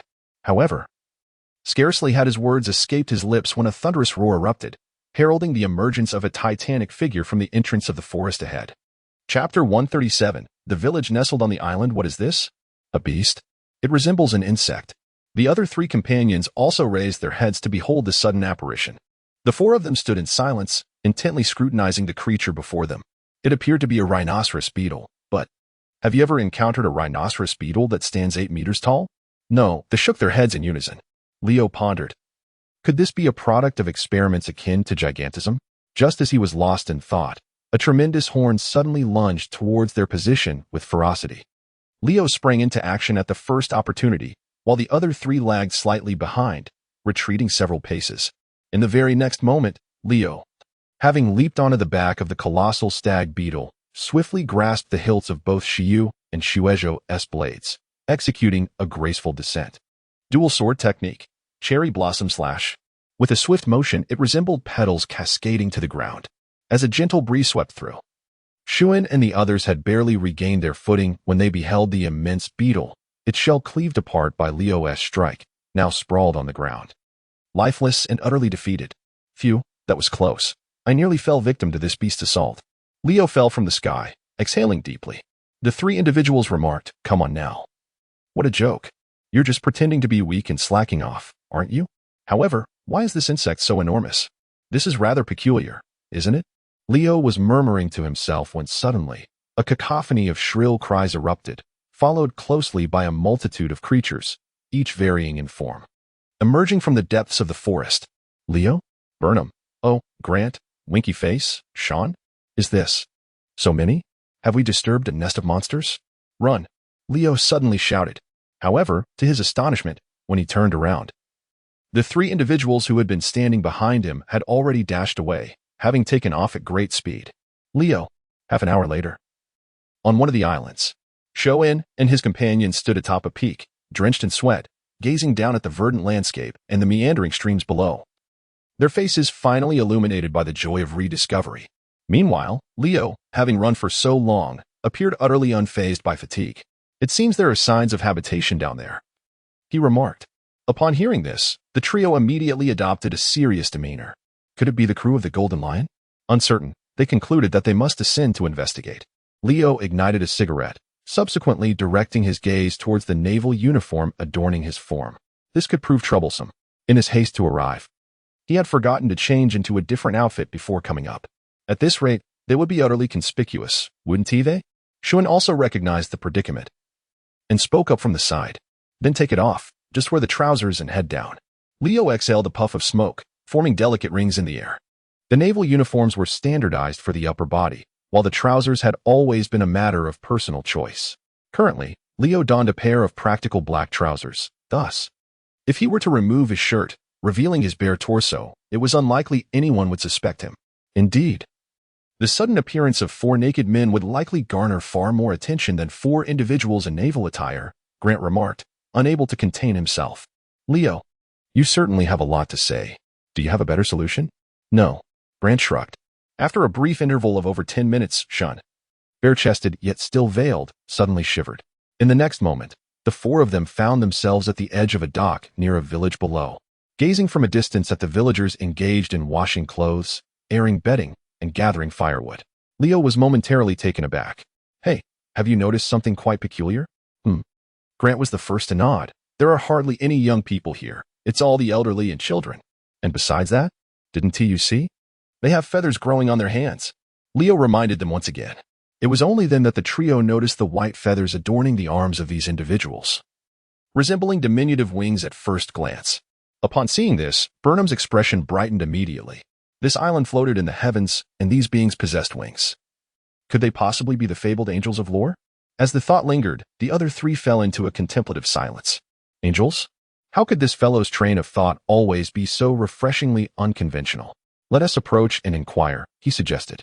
It seemed these common folk did not resemble the minions of the Golden Lion. Bursting with sinewy strength, Leo took the lead and jogged over. However, to his surprise, in broad daylight, the sudden appearance of a shirtless, muscular man startled a nearby woman who was hanging laundry, causing her to tumble to the ground in shock while exclaiming, "Ah, a pervert. Leo, where's the lecher?" Burnham, trailing behind, remained perplexed. In the next instant, a throng of elderly women emerged from their homes, wielding hoes and shovels. "Leo, winky face, Showin.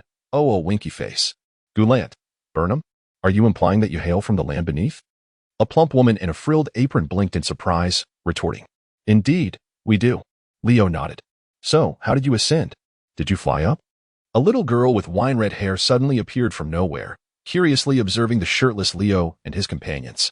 "Well, strictly speaking, one could say it resembles flying. After all, being able to propel oneself to a height of over 1,000 meters using the lunar step is hardly different from flying." "Wow, big brother, you can fly? Can you take me along to experience it?" the little girl exclaimed, her eyes sparkling with excitement. "Xiaowa, no, you know that Shurji is always watching us." An elder woman interjected, pointing at a massive creature resembling a telephone bug that was slowly moving through the village. With a gaze filled with caution, she warned Leo and the others, "You must hide quickly. If that creature spots you, the image will be transmitted directly to the palace." Upon hearing this, Leo cast a glance at the enormous snail in the distance. Is it a telephonic insect? Has it also undergone gigantism? Could it be that this island harbors the same kind of growth serum once studied by Caesar?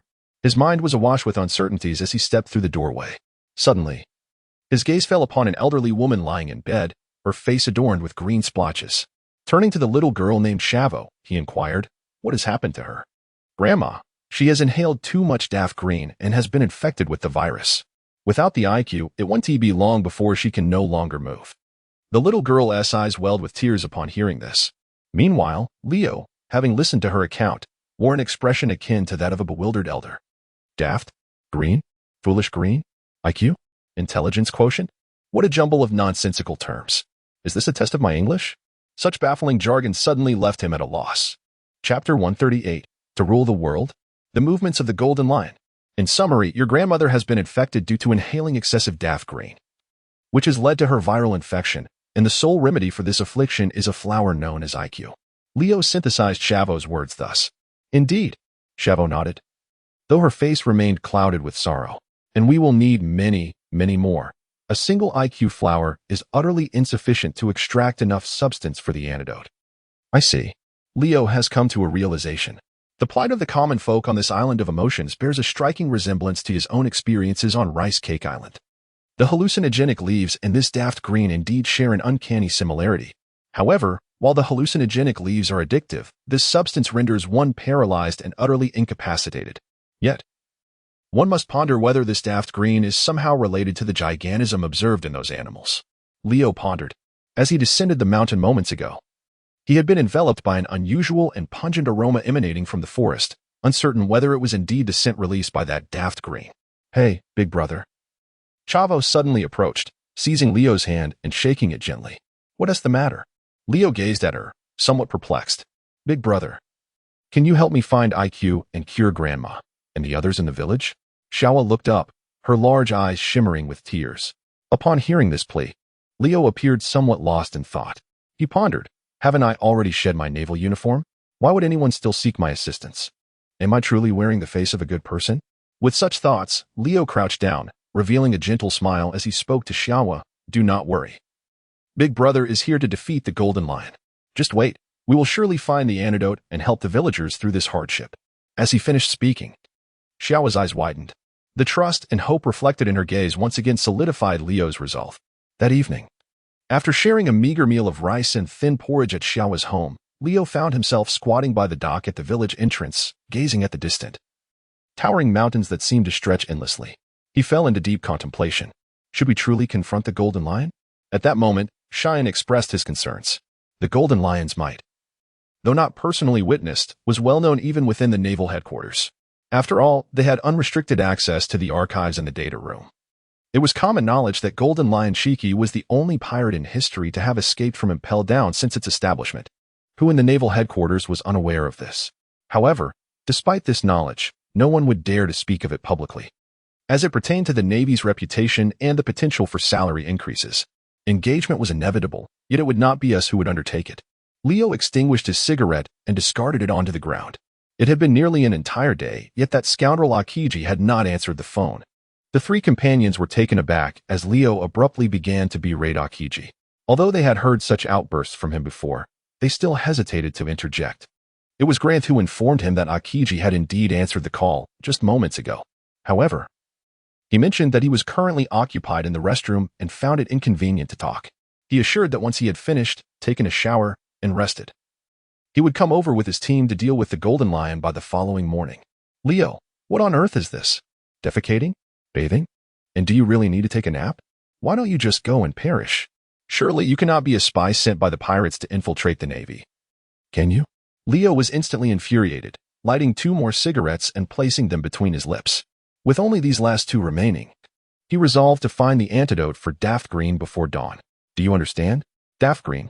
The 3 of them exchanged bewildered glances. What about the Golden Lion? We will refrain from that for now. Let us first avoid it and focus on locating the antidote.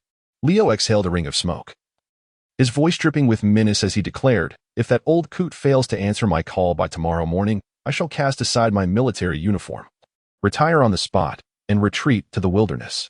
The other 3 instinctively glanced at his bare torso. What are you staring at? Haven't you seen a muscular man before? Ryuen.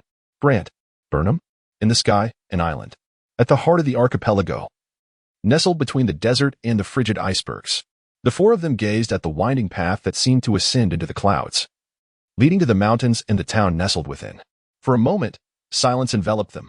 After a considerable pause, Leo finally spoke. This town must be the royal city that Shavo spoke of.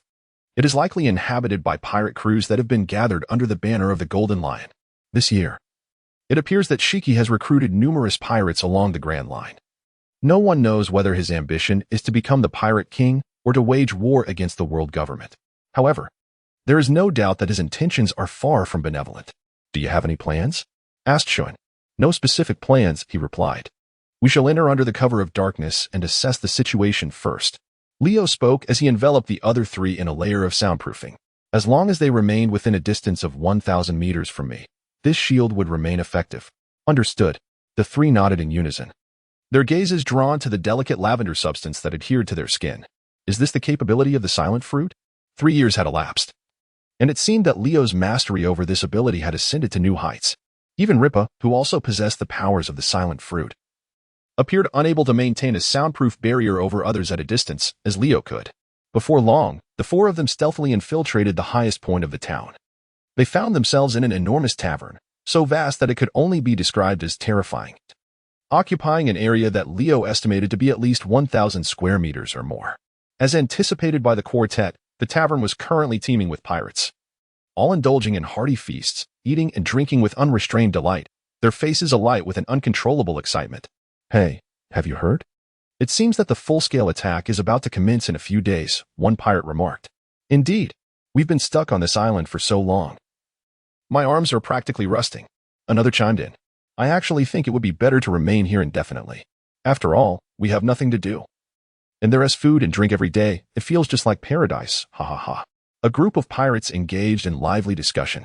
Meanwhile, Leo, having removed the soundproof barrier, approached with bare arms, appearing utterly normal amidst the throng. "Excuse me, what does full-scale attack mean? Did Captain Shiki inform you of the specific details of the operation?" The pirates turned to glance at Leo. "A fresh face, I see. Were you also invited to participate in the full-scale attack?" A drunken pirate laughed heartily, patting Leo on the shoulder. "What more could there be? Didn't we already announce some time ago that we would release all the creatures on this island into the East Sea? This will serve as our starting point before gradually conquering the entire world. At that time, the entire world government will have no choice but to surrender under Captain Shiki's onslaught. Ha ha ha." The group erupted into another fit of maniacal laughter.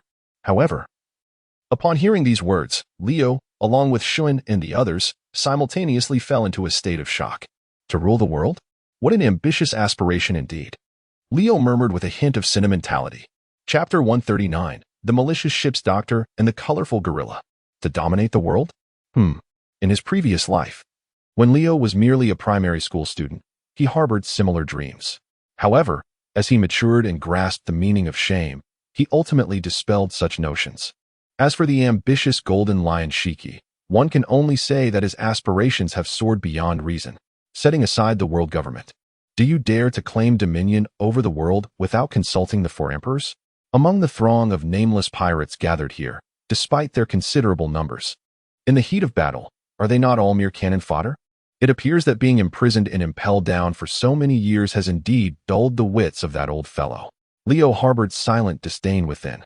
Subsequently, the four of them gleaned the entire sequence of events from the drunken pirates. Every one of the thousands of pirates imbibing in the tavern had been recruited by the renowned Captain Shiki during his exploits in the Grand Line. After all, the reputation of Captain Shiki was nothing short of formidable. He was a legendary pirate who almost felled Roger upon the seas and once sailed alongside Whitebeard and Big Mom in the Rocks pirates. The influence of such an old-timer, upon resurfacing, was unfathomable. Moreover, concerning the daft green previously mentioned by Shavit, it was not, as Leo had surmised, the culprit behind the gigantism of animals. In fact, animals were averse to the scent emitted by this plant, causing them to shy away from it. Likewise, daft green was also toxic. Excessive ingestion could lead to the degradation of bodily functions, culminating in immobility. The true perpetrator behind all this was a plant known as IQ, which could neutralize the aforementioned toxin. This peculiar substance was discovered by Captain Shiki in his earlier years and, over the course of 2 decades, he collaborated with the ship's doctor, Indigo, to extract and enhance the DNA from IQ, ultimately creating a substance that could induce wild, monstrous growth in beasts. In a certain sense, their experimentation with gigantism surpassed that of Vegapunk and Caesar Clown, the sole distinction being that this SIQ could not affect human beings. Nevertheless, the substance was already extraordinarily aberrant. Just imagine, over the span of 20 years, how many species of animals had been amassed on this island. With so many islands and vast expanses of forest teeming with ferocious beasts, they had long since cultivated a staggering multitude. The absence of youth in the village they had previously observed was largely due to being seized by Captain Shiki to serve as laborers, toiling day and night in the cultivation of IQ plants, much akin to what Leo had encountered with the Tontata tribe in Dressrosa. Drink, drink. Here's to Captain Shiki's dominion over the world. They cheered. Bang. The 4 pirates, their faces flushed, collapsed onto the table. Meanwhile, Leo, appearing unfazed, set down his cup, his eyes brimming with contempt. Alcohol consumed. Spirit 2, liver function 1. A bunch of worthless scum. The trio of Shuan, observing this spectacle, were somewhat bewildered. Just in the time they had spent conversing, how much had Leo imbibed? Surely 3 or 4 barrels. Yet he seemed hardly affected. Aside from a slight scent of alcohol, could he possibly be drinking water? That couldn't be right. With such consumption, why did his stomach not swell? Both Shuan and Burnham approached with curiosity, reaching out to touch Leo's abdomen. Still the chiseled 8-pack. Nothing else could be discerned. Leo, however, on the other hand, did you not inquire about the precise location where they cultivate the SQ? Jubilant asked. It seems that this matter is known only to a select few crew members aboard the Golden Lion pirate ship, while these outsiders remain entirely oblivious. It appears that the old man is rather cautious after all. Leo shook his head, glancing at the coats draped over the chairs, and promptly donned one. Although his physical constitution was robust enough to withstand the chill, being without proper attire felt inherently awkward. Should he seek out others for further information? No, that would not be necessary. Leo waved his hand dismissively. The individuals present were merely summoned by Shiki as mere fillers. Those with genuine strength were exceedingly rare, and thus could not possibly garner the old man's attention. The palace is conveniently located nearby, so if further searches yield no results, we can simply wait for Akiji to arrive. Leo spoke as he once again enveloped himself in a protective barrier. He pondered that, having allocated such a significant workforce to the cultivation of IQ, it would be nearly impossible to conceal their activities flawlessly. After a brief interval of over 10 minutes, the 4 individuals dispersed to search the vicinity. Observing the bustling and diverse pirate town, Leo felt somewhat disoriented and instinctively reached for a cigarette, only to realize that he had already finished his last one not long ago. Damn it, had he known, he would have brought more with him. He clicked his tongue, and suddenly, a man with a light blue afro and a complexion as pale as a corpse staggered past him. Notably, as this individual walked, his footsteps emitted a peculiar squelching sound, reminiscent of flatulence. Hey, Indigo, can't you be mindful of your impact while walking? Several passing pirates called out to him. Indigo? Upon hearing this, Leo arched an eyebrow. This name belonged to the ship's doctor under the Golden Lion, did it not? Following him would undoubtedly lead to the breeding base of SIQ. As Leo pondered, he swiftly dashed to the vicinity of Indigo. However, due to the enhancement of the silence fruit, his approach went unheard. The two continued their journey, one trailing behind the other, for approximately 4 to 5 minutes. Suddenly, a figure clad in a pink shirt and green patterned beach shorts, adorned with a yellow star hat, a gorilla, materialized before him, beginning to pound its chest and bellow loudly. Leo, a gorilla? Suddenly, a gorilla has appeared? Could it possibly be one of the gigantic creatures that this fellow is researching? As he pondered this, he heard Indigo exclaim, "Oh, what are you doing here?" Then Leo watched as the gorilla began to gesture and howl in place. Ooh, ooh, ooh, ooh. So that is how it is, Leo realized as Indigo nodded with a very serious expression. Leo, can you actually comprehend this? Are you suggesting that among the beautiful women from the village we just slaughtered, I should be presented with all of them? Indigo translated the gorilla's words. Oh. Upon hearing this, the gorilla immediately began to pound his chest vigorously. Such indecent remarks should not be uttered in public, you lecherous beast. Indigo swiftly slapped the gorilla on the head, exclaiming, I believe it is you who desires women, you wretched scoundrel. Oh. Very well. I shall not inform Lord Shurji of your intentions. Pursue your desires as you wish, for this is not your first transgression. Just remember, do not endanger anyone's life again. Oh. With that, the gorilla promptly shed his pink shirt and rushed eagerly towards a nearby building, his eyes filled with hearts. Chapter 140, The Resurgence. Leo bathing in sulfuric acid. Inside a stone structure towering over 10 meters high, Leo crouched before a window high above, grasping the railing as he surveyed the surroundings within. The atmosphere was dim and damp. Aside from a stone bed and a floor strewn with hay, there was scarcely anything else. In the distance, he beheld several hundred figures curled up on the ground. Some trembled in fear, while others lay motionless like corpses. Leo inhaled deeply, immediately detecting a pungent stench of decay assaulting his senses. Were all these individuals brought here to serve as laborers? He pondered.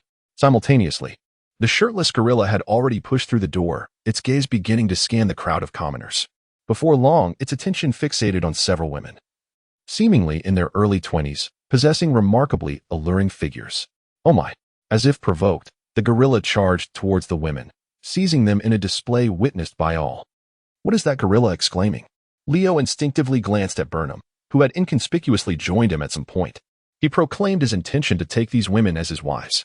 Burnham replied with utmost seriousness. Leo, do you understand? I understand. Burnham gazed at Leo with a look of bewilderment, as if to convey the sentiment that such simple language should pose no challenge. Oh. What else did it say? As the gorilla continued to engage with the women, Leo turned his attention back to Burnham. It mentioned that you are my 127th, 128th, and 129th wives. Rest assured, I shall treat you well, as long as you are willing to obey me. Before the words could fully escape his lips, clang. Leo had already severed the iron bars before him into 3 segments. Moreover, in a moment of excessive force, he inadvertently shattered a substantial portion of the wall as well. With a thunderous crash, the stones from the wall collapsed, startling everyone present in the stone chamber, including the towering gorilla. At that moment, upon witnessing Leo descend with 2 long blades raised high, the gorilla's eyes widened in terror, causing it to slump to the ground in fright. Dual blade technique, eagle strike. Whoosh. In the blink of an eye, the reversed grip on the long blades allowed the tips to slice 6 deep gashes across the gorilla's chest. By the time Leo sheathed his blades, the gorilla had already crumpled to the floor, utterly unconscious. Remarkably resilient, it had survived despite the ferocity of the 2 strikes. Leo cast a glance at the gorilla sprawled on the ground. Though he had not infused his blade with the armament hockey, he had nonetheless delivered a lethal blow, logically. Even steel would have been cleaved in 2 beneath his strike, yet this gorilla managed to withstand the assault and remain alive. It seemed that its training regimen was indeed more rigorous than mine. Leo nodded earnestly. Behind him, Burnham, who had just landed, was instantly struck by a large question mark upon hearing Leo's words. Who was diligent? You? It appeared that Leo's mastery of the armament hockey was becoming increasingly refined. Are you all right? Casually delivering another strike to the fallen gorilla, Leo then turned his attention to the frightened civilians. Is everything all right? Several women struggled to their feet, glancing at the lifeless body on the ground, then looking back at Leo. Their fear was palpable. Do not be afraid. I have a question for you. Were you captured from the island below? The night was deep, and the stars shone brilliantly. Yet, Akiji still refused to answer his calls. Although the reason eluded him, Leo could not shake the feeling that Akiji was deliberately ignoring him. The SQ cultivation base is just ahead, remarked a young man who had spent years sowing and nurturing plants within. Upon hearing this, Leo and Burnham simultaneously glanced ahead. What they beheld was a 2-story structure, encased in steel and iron. Peering through the transparent glass of the 2nd floor, it was evident that the interior was adorned with clusters of pink flora resembling flowers. Could that be the IQ? Leo blinked. Just as the crowd was about to step into the research facility, the indigo-haired figure with soft blue curls emerged first from the shadows. You wretched commoners. What do you intend to do with my laboratory? He spat, glaring at them like a deranged jester. Perhaps it was Leo's presence behind them that emboldened the leading civilians. They no longer cowered under Indigo's tirade, but rather raised their voices in defiance. Such destructive entities should be obliterated along with your vile band of pirates. For over a decade, this island, once a sanctuary of azure skies and harmonious coexistence between humans and animals, had been irrevocably altered since the arrival of the Golden Lion. The once docile creatures had turned ferocious and bloodthirsty. Insects, kittens, and puppies alike had grown enormous and aggressive. The already fearsome lions and tigers had transformed into colossal beasts beyond their comprehension. The island's inhabitants were relentlessly pursued, suffering casualties and injuries, while the remaining populace, coerced into submission under Shiki, found the younger generation forcibly conscripted into breeding facilities, condemned to toil day and night under the lash. Among them, some had not seen their families for over 10 years. Now, with a leader emerging to resist, they resolved to gamble everything in a bid to reclaim their freedom. You insolent fools. Indigo was instantly enraged by the civilian's words. He extended his hands, and a viscous, sulfuric sphere materialized above them. Chemical, juggling balls. With a thunderous crash, he hurled the sphere towards the civilians. In response, Leo leaped forward, executing a sweeping strike that deflected the falling chemical liquid back into the air. Ha, futile. This chemical will cause unbearable agony upon contact. He laughed maniacally. As for Leo, he glanced upwards, his expression stoic as the green liquid, severed by his blade, dripped onto him, staining his skin. Was this what they called a sulfuric bath? He had lost count of how many times he had encountered such a scene. As the corrosive chemical affected his skin, enhancing its resilience, Leo observed Indigo's expression hardening. He then swung his blade once more. executing a soaring slash aimed directly at Indigo's face. Chapter 141. The Golden Lion Emerges. Leo had long harbored a perplexing question in his heart. Why are the long-range attacks executed by swordsmen referred to as flying slashes rather than sword energy? As a former citizen of the Huaxia culture, he instinctively felt that the term sword energy would be far more impressive and fitting. However, upon further contemplation, he pondered, if the attacks propelled by the sword were termed sword energy, what then could one call the techniques executed with the feet? Foot energy? And what of those executed by hand? Should they be dubbed hand energy? The attacks unleashed from the mouth could be considered mouth energy. By the same token, the formidable conqueror's haki could be whimsically renamed pressing energy. Such thoughts flitted through his mind in rapid succession. In the next instant, as his flying slash made contact with Indigo's body, a mere 2 seconds had elapsed. With a sharp sound, the slash unambiguously cleaved through Indigo's form, causing a copious spurt of blood to erupt from the wound. Indigo, having withstood the blow, leaped into the air, a wild expression upon his face as he raised his hands high above his head. Enormous acrobatic sphere, he cried, as a vast quantity of acidic liquid began to coalesce into a sphere. Leo gazed upward, watching as the colossal orb was poised to crash down upon him. Yet he stood rooted in place, a look of disdain flickering across his countenance. Run, dual-wielding lad. If you don't flee now, you'll be corroded, the onlookers urged anxiously. However, Burnham reassured them, fear not, such a thing will have no effect on him. Is that so? The crowd murmured, still somewhat skeptical. Yet, upon observing Burnham's unwavering confidence, their trepidation eased considerably. Indeed, the moment the descending liquid completely enveloped Leo, every face in the vicinity froze in disbelief, including Indigo, the wielder of this ability. How is this possible? This shouldn't be happening. Is he still within the realm of humanity? Amidst the torrent of falling acidic liquid, Leo nonchalantly shed his shirt and began to scrub himself, as if in a bath. Yes, indeed, he was bathing, even in areas untouched by the liquid. He took care to apply it with his hands, vigorously scrubbing away. The acidic liquid corroded him, granting a 5 to vitality, 1 to skin toughness, and 2 to skin quality. Such a weak toxin, he mused. Compared to Magellan's, it scarcely warrants mention. The vitality boost is so minimal that I can't even vomit blood. At least my skin has become considerably smoother, that's a minor benefit. Meanwhile, Indigo could only watch in disbelief. In the midst of the chemical juggler's sphere, I find myself questioning whether this is merely a figment of my imagination.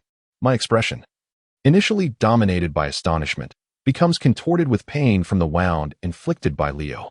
Cursed be this wretched thing, I mutter under my breath as I begin to retreat. The overwhelming strength of this unexpected group leaves me feeling that unless Lord Shurji makes an appearance to assist, everything here is destined for ruin. Yet, before I can withdraw a sufficient distance, a chilling voice suddenly resonates in my ears. Where do you think you can escape to? In an instant, a blade descends. My pale visage, consumed by terror, is propelled skyward. As the onlookers turn their gaze, they realize that Leo has vanished from sight, only to reappear like a specter behind Indigo. With a swift motion, he sheathes his dagger. The severed head rolls through the blanket of snow and comes to rest in the nearby drainage ditch. The expressions of the crowd toward Leo shift dramatically. While he nonchalantly brushes his hair back, an air of disdain etched upon his features. Humph, what a worthless fool. If only I had a cigarette, I would light one and indulge in some ostentation. However, hey, Major Leo called out Grant, who had just arrived on the scene. His voice low as he pointed toward Leo's attire. Your trousers, my trousers? What's wrong with my trousers? Leo, perplexed, cast a downward glance. In the next instant, his face transformed to a hue reminiscent of liver. How could this be?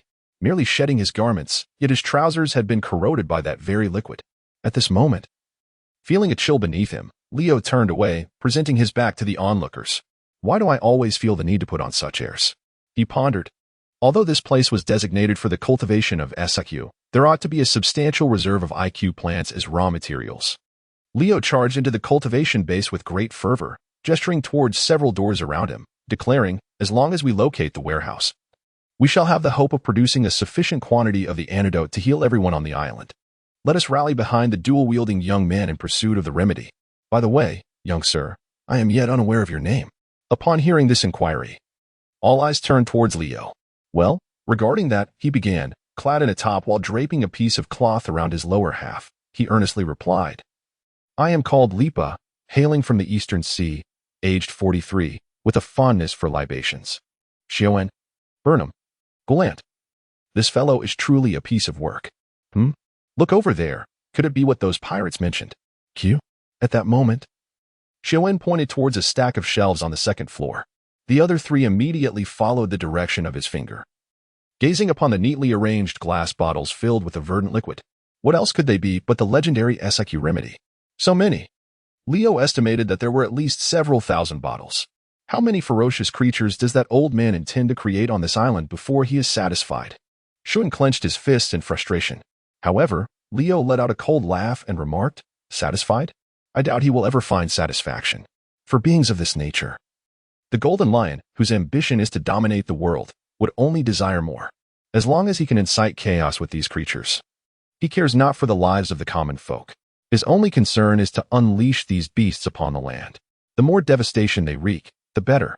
When rivers of blood flow, the entire world shall tremble in fear of the terror wrought by the Golden Lion, shall it not?"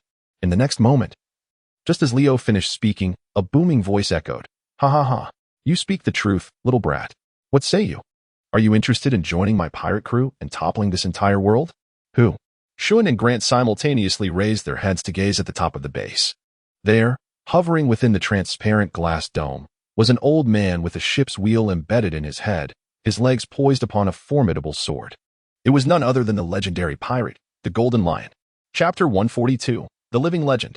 Leo vs. Golden Lion, Part 1, The Golden Lion Shiki. Age unknown, has been a notorious figure since he followed the infamous Rock's Zebek alongside Whitebeard, Big Mom, and Kaido, becoming a member of the Rock's pirates 36 years ago. It was only after their captain, Rock's, was defeated by the combined forces of Garp and Roger that the Rock's pirates disbanded, scattering their crew in various directions. Following this, Shiki established his own pirate crew and embarked on his own adventures at sea, approximately 25 years ago, desiring to rule the world alongside Roger. Shiki was enraged when his proposal was rejected, leading to a prolonged conflict between their respective pirate crews. This clash would later be immortalized in history as the Battle of Edwar. In this epic confrontation, Shiki faced defeat at the hands of Roger, plunging into the depths of the sea, where, during the capsizing of his ship, the helm became embedded in his brain, resulting in his current condition. As for the reason his legs resemble two longswords, it harkens back to events that transpired 22 years ago. The very year Roger was captured and subsequently executed at the execution platform in Logue Town, marking the dawn of the Great Pirate Era. Upon hearing the news of Roger's arrest, Shiki, unable to accept this reality, single-handedly stormed Marineford. However, after a fierce struggle against Garp and Sengoku, he was ultimately defeated and imprisoned in the 6th level of Impel Down, known as Eternal Hell. 2 years later, 20 years ago, Shiki severed his legs, which were shackled by sea stone, using his swords, Sakura and Kirigane, as makeshift prosthetics, thereby becoming the first, and thus far the only, pirate to escape from Impel Down. What followed is well documented. Shiki fled to an island named Wano, where he discovered plants with IQ molecules, subsequently lifting this island and several others into the sky, compelling Indigo to tirelessly research the substance capable of transforming animals into colossal and ferocious beasts. Time has swiftly passed, and now, 2 decades later, aside from the 2 towns on Wano, the remaining areas, particularly the forests, have become overrun with monstrous creatures. No one dares to venture beyond the towns of Wano, as those who seek the IQ plants in hopes of curing the daft green virus seldom return. After all, not everyone possesses the prowess of Leo and his companions. Now, in this 20th year, the Golden Lion Shiki has finally made all necessary preparations to reignite the war against the world. Choosing the East Sea, an area where he once faced defeat, is his starting point. He plans to unleash all creatures enhanced by Eseki from the islands onto the lands of the East Sea, marking the first step in his declaration of war against the world. Are you the Golden Lion? Standing on the first floor, Leo gazed upward, his calm eyes fixated on the imposing figure of the elderly man. To describe it succinctly, the aura emanating from this old man was undeniably formidable. Yet, this very presence was reminiscent of the one he had encountered 3 years prior on Rice Cake Island, embodied by the formidable Green Bull, perhaps even surpassing it. Could it be that this elderly man was not as powerful as he had imagined? Indeed, while 2 or 3 decades ago, the Golden Lion may have been on par with the likes of Whitebeard, an entire 20 years have elapsed since then. 20 years, just consider how much the world has transformed. Could the Golden Lion, now deprived of his legs and burdened by the ravages of time, still embody the same prowess he once did? Ha ha ha ha. Who would have thought that even after 20 years, there are still those who remember my name? Shiki erupted into laughter. With his mirth, the very ground of the base trembled violently. Damn it, does that old fool intend to send us all skyward? Muttered Shuin, alongside Glant. This marked the first encounter they had with such a legendary figure since enlisting, and an air of panic began to envelop them. Even Glant, who had faced off against the Revolutionary Army's dragon, had never felt such trepidation. After all, this individual was once merely a myth. Stay calm, first. We must evacuate the civilians. At this moment, Leo spoke to the three of them in a calm tone, with a single utterance. He instantly drew Gulant's thoughts back from distraction. Wait, why was Major General Leo so composed? Indeed, during the confrontation with the Revolutionary Army, he had exhibited no trace of fear even in the face of such overwhelming adversaries. Perhaps, he truly possesses the strength to vanquish the Golden Lion? The moment this thought crossed his mind, he instinctively shook his head. How could that be? What am I thinking? If Leo were capable of surpassing the Golden Lion, he would undoubtedly be fit for the role of a general. Yet, it is imperative to escape swiftly. Have you located IQ? Come with me immediately. We must evacuate from here. Garrett shouted to the surrounding crowd. Upon hearing Garrett's urgent call, the civilians scavenging the flora promptly grabbed their bags and hurried towards the exit. Hurry, follow me. This way. Shuin and Burnham stepped forward to assist in the evacuation. Above, Shiki, observing the unfolding scene, could not afford to remain idle. His dual sword sliced through the base's ceiling with ease, descending directly into the fray. Just as he attempted to strike at the fleeing populace, Leo, wielding twin blades, appeared behind him, launching a swift assault aimed at his back. Dual blade technique. Spectre. Whoosh. The blades rasped fiercely against the air, emitting a ghostly shriek. Simultaneously, the Golden Lion raised his left leg, the weapon affixed to it deftly evading Leo's strike, aiming directly for his throat. Clang. A sharp sound echoed as Shigeru and Yuki struck forcefully at the Golden Lion's waist, tearing through fabric but failing to breach flesh. In that same moment, the lion's thrust met its mark, striking Leo squarely at the throat. Crack. The sound of blade meeting bone resonated, much like the Golden Lion. Leo's haki enveloped his neck entirely, and as their forces clashed, he executed a swift turn in midair, delivering a cut aimed at the lion's groin. Single blade technique. Linear slash. The flash of the blade vanished in an instant. With his advanced observation haki, the Golden Lion sensed Leo's impending move, sidestepping swiftly and delivering a kick to deflect Leo's ferocious strike. Boom. The light emanating from the blade shattered a portion of the SIQ potion located on the second floor. The Golden Lion halted his assault, glancing back. So, your true target is the SIU? A wild laughter erupted. In the next moment, Leo was engulfed by a deafening roar. Suddenly, the colossal base was uprooted from the ground, soaring skyward, carrying both of them towards the skies above Vermia's royal city. Chapter 143, The Living Legend. Leo vs. Golden Lion, Part 2. Am I flying? This was the solitary thought that emerged in Leo's mind as the experimental base ascended into the sky. Inside the facility, Leo, Burnham, Shuin, and Grant were all carried away, soaring into the distance, while the remaining civilians, unable to escape in time, were swept along with them. Within the vast confines of the structure, they were tossed about like passengers on a roller coaster. Ski, abandon hope. The Navy will soon arrive on the island to apprehend you. Leo grasped a chandelier with his hand, gazing at the Golden Lion floating in the air, and candidly revealed his identity. It was an unavoidable circumstance. Having encountered each other face to face, a confrontation seemed inevitable. Perhaps invoking the name of the green pheasant might rattle the Golden Lion, causing him to become a bit more agitated. The Navy, you say? Ha ha ha. I have never regarded them with any seriousness. By the way, my young friend, are the current admirals still the same as before? The same as before? Leo was momentarily taken aback. Who were the previous three admirals before Akainu, Kizaru, and Akiji? Garp has always held the rank of vice admiral. So it must have been Zephyr, Sengoku, and, wait, who was the other one? Or were there only two admirals before? In any case, they are certainly not the originals. Leo engaged in a dialogue with the Golden Lion, simultaneously executing the moonwalk, positioning himself gracefully in midair. My mentor is none other than one of the three great admirals, Akiji, who is currently en route. You would do well to come to terms with your impending surrender. Ha ha ha ha. Upon hearing this, the laughter of the Golden Lion grew even more boisterous. You truly are adorably Navi, little one.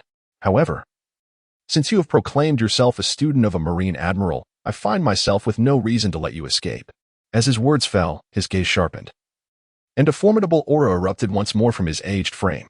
Below, the civilians, who had been trembling and scattering in panic, were suddenly overwhelmed by this force, collapsing into unconsciousness. This aura. Leo widened his eyes. Is that the Conqueror's haki? The Golden Lion, does he possess the aura of the Conqueror as well? Yet, it is not surprising in that era, being one of the three great pirates alongside Whitebeard and Roger, if the other two possessed this power and he did not. It would indeed be peculiar. Below, sensing the sudden shock of the Conqueror's haki, Shun, Grant, and Burnham momentarily lost their focus, but quickly regained their composure. However, Leo, who was closest to the Golden Lion, appeared completely unaffected, not even blinking throughout the encounter. Whoosh! As the moment of the opponent's aura dissipated, Leo's figure abruptly vanished from sight. Dual-wielding, demon flash, wave slash, boom. The air currents emitted by their blades collided, forming a whirlwind centered around the two of them, expanding outward. In the next instant, a swift sound sliced through the air. The Golden Lion's other sword leg had already pierced through the side of Leo's clothing. Such incredible speed! Feeling a slight pain in his abdomen, Leo immediately enveloped himself in armament haki, and in an instant, most of his body was shrouded in black. Armament haki, hardened all over? The Golden Lion grinned. I shall see how long your stamina can endure. Lioness 1,000 cuts. Swish, swish, swish. His legs spun rapidly in the air. Several golden slashes erupted, all cutting through Leo's hardened body. The new clothes he had donned moments ago were instantly shredded, revealing his dark muscles beneath. Sustaining damage. Vitality 20, skin toughness 2, bone resilience 3. Bang, bang, bang. The crisp sounds echoed from his body. Leo, having withstood all of the Golden Lion's attacks, merely allowed a trickle of blood to seep from the corner of his mouth before he swung his two long blades with unmatched speed, ferociously striking at the Golden Lion. Is this still human? The combat style of these two individuals is undeniably brutal. Below, Shun and his companions, gripping the stone pillar with both hands, watched the battle above in sheer astonishment. As for the Golden Lion, that was to be expected. But the one engaging him in combat, is he truly the Leo we know? His usual demeanor was far too deeply concealed. Clang. Two figures, for blades. Leo positioned himself downward, while the Golden Lion stood upward. The clash of blades reverberated, shattering the surrounding glass into fragments. On the second floor, the SQ plants, nurtured with care by Indigo, were likewise reduced to desolation. After their final confrontation, both fighters retreated several meters apart, only to be interrupted moments later. Boom. The base descended, landing within the palace courtyard. Ha ha ha. I concede. You possess some skill, but I am the Golden Lion. The Golden Lion, arms crossed and hovering in the air, looked down triumphantly at Leo. To dominate the world, one must have capable allies by their side. He had already glimpsed Indigo's lifeless body on his way here, but it mattered not, even after 2 decades of loyalty. It was inconsequential. He had mastered the technology to cultivate SIQ, rendering Indigo's fate irrelevant to his grand design. Just as his words faded, a horde of pirates armed with firearms and various melee weapons erupted from the palace, encircling their base. Damn it, that fellow actually called for help. How shameless. Bullying a child at his age. The last statement came from Shun. The Golden Lion, at least 60 or 70 years old, faced Leo, who had just turned 22. Thus, the observation held some validity. Times have changed. The antiquated notion of one-on-one duels is no longer in vogue, is it, old man?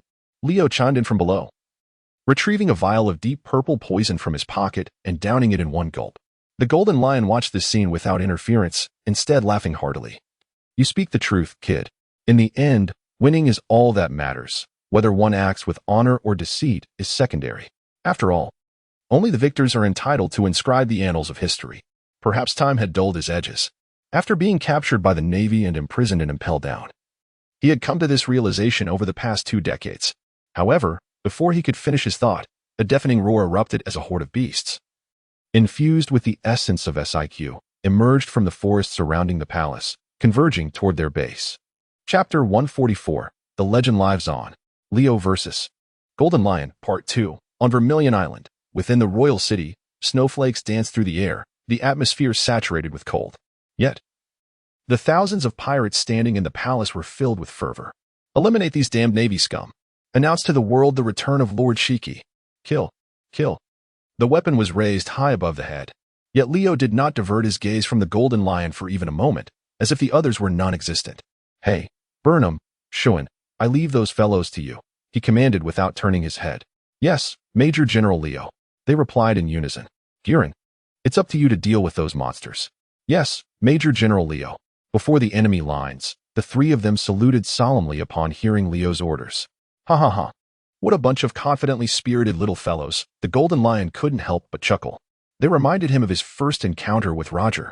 However, it had been a long time since he had encountered such individuals. "Enough chatter. Prepare to meet your end, golden lion." Snow and Shiyu spun their swords, creating arcs of light. In the next moment, the four figures at the base's entrance vanished without a trace simultaneously. Meanwhile, near the inverted mountains, Admiral Akiji. "We are about to reach the East Sea," a lookout reported loudly from above. Akiji yawned, rising from his reclining chair. "Are we there yet? I wonder what Leo is up to now." The surrounding naval soldiers exchanged exasperated glances. "What do you mean? What's the situation? Isn't it because you're not answering your phone?" they thought, but they dared not voice their thoughts. "Not only are you not answering, but you also want tea. Let us pick up. If Major General Leo truly perishes in the East Sea, you would bear at least half the responsibility." Nevertheless, they kept their thoughts to themselves as the warship slowly entered the secret passage within the mountains. Akiji leaned over the ship's edge, removing his eye mask, lost in contemplation as he gazed toward the ravine ahead. If it truly is the same person, there shouldn't be any problems, right? The scene shifted once more. Dual sword style, gale cross slash, lion's might, earth roll. In motion, the figures flickered in and out of sight. The ground trodden by Leo was sent soaring into the heavens, yet he always seemed to arrive at the next location a moment ahead, narrowly evading every strike from the golden lion. Whoosh! His figure flashed before the golden lion, and a cross slash lingered in the air, severing two tufts of the golden lion's mane and leaving behind two distinct gashes. The golden lion staggered back 2 steps, a look of astonishment crossing his face. "This little brat, how has his strength and speed increased so dramatically? Even with his hockey armor, he nearly breached my defenses. Could it be due to that vial of purple liquid from earlier?" Thoughts began to churn in his mind. Meanwhile, in the heavens, as one strike failed to yield significant results, Leo forcefully kicked against the air, leveraging the reverse thrust of the moonwalk to propel himself back toward the golden lion's position. Dual sword style, Rust soul slash. Swoosh. The twin blades collided once more with the golden lion's feet, yet this time, unlike before, no energy ripple surged forth. Instead, the 4 blades began to rust simultaneously upon contact. The golden lion? What in the world? Sensing the anomaly from the long swords on his legs, the golden lion hastily enveloped them in hockey, just managing to suppress the rusting effect. However, in the next instant, as Leo landed heavily and leapt upward, his dual blades instantly reverted to their pristine state, descending towards the golden lion's shoulders. Swish! The sound of blades slicing into flesh echoed. With Leo's speed nearly reaching its zenith, the golden lion found himself unable to react in time. Damnable brat. The golden lion's eyes widened as he gazed at the ferocity flashing in Leo's eyes. "This isn't over yet, Shiki." The roar of Leo resonated in the air. Behold! The long blade he wielded had once again begun to rust, slowly seeping into the body of the golden lion. "Savor the power of the rust fruit," he murmured softly. Indeed, it was the rust fruit. In the original narrative, Shine had once employed its abilities against the Straw Hat crew, corroding Zoro's snow blade into oblivion. As for how Leo acquired this fruit, it was bestowed upon them over a year ago as a reward for their achievements during a recent maritime patrol sanctioned by the government. Without hesitation, upon receiving the fruit, Leo had tossed it directly to Cheyenne, who bit into it, before consuming the remainder himself. Now, aside from the silence fruit, Leo had truly become one of the few in the pirate world to simultaneously possess 2 devil fruits, even surpassing Blackbeard in this regard. The rust spread from his shoulders down to his arms, transforming his once robust and formidable physique into a patchwork of decay. Observing this, the golden lion felt an unprecedented twinge of panic. He hastily summoned his armament hockey to envelop his entire being. However, in the next moment, Leo decisively withdrew his blades, choosing to abandon the corrosion of his opponent's body while his blades silently swept past the golden lion's vision. One sword style, loss of senses. Buzz. It was as if his brain had exploded, his ears filled with a strange, thunderous noise. The golden lion instinctively swung his legs, unleashing a series of golden slashes. Yet, to his utter shock, he realized he could see nothing. It was as if he had gone blind, no matter how he attempted to focus. His vision remained engulfed in a shroud of darkness, revealing no gaps. Moreover, aside from the relentless roar in his ears, he was incapable of hearing anything else. What was happening? The fear that blossomed within him intensified. The golden lion began to frantically unleash indiscriminate slashes in all directions. Meanwhile, Leo stood at a distance, quietly observing the golden lion, who was now spinning aimlessly like a headless fly, a slight smile gracing his lips. Golden lion, you have indeed grown old. As a remnant of the old era, surrender your struggles and quietly succumb to the awakening of my fruit-S power. Two-sword style, annihilation. With a powerful thrust, Leo propelled himself into the air, his arm straining as he brought two blades together, crossing them before him. In the next moment, a violet mist began to form. And for reasons unknown, the surrounding environment suddenly plunged into a realm of darkness and colorlessness. Chapter 145, The Intense Multi-Sided Battlefield. Humanity possesses 5 senses: smell, taste, hearing, sight, and touch. The ability awakened by Leo's silence fruit enables him to create a soundproof barrier, rendering those within it devoid of their senses. This phenomenon is what is known as sensory deprivation. Leo acquired the silence fruit approximately 3 years and 5 months ago, while its automatic awakening occurred in mid-February of the year before last. Thus, it has been less than 2 years since then. Leo had never anticipated that his ability to reverse systems could be so extraordinarily potent. He surmised that before long, the rusty fruit he had consumed might awaken some peculiar powers within him, perhaps enabling him to cause rust merely by glaring at someone. Was there not a certain similarity to inducing pregnancy with a mere stare? A cold smile flickered across his face. Dual-wielding, annihilation. The sound of a roaring tempest intensified within the soundproof dome, enveloping the golden lion.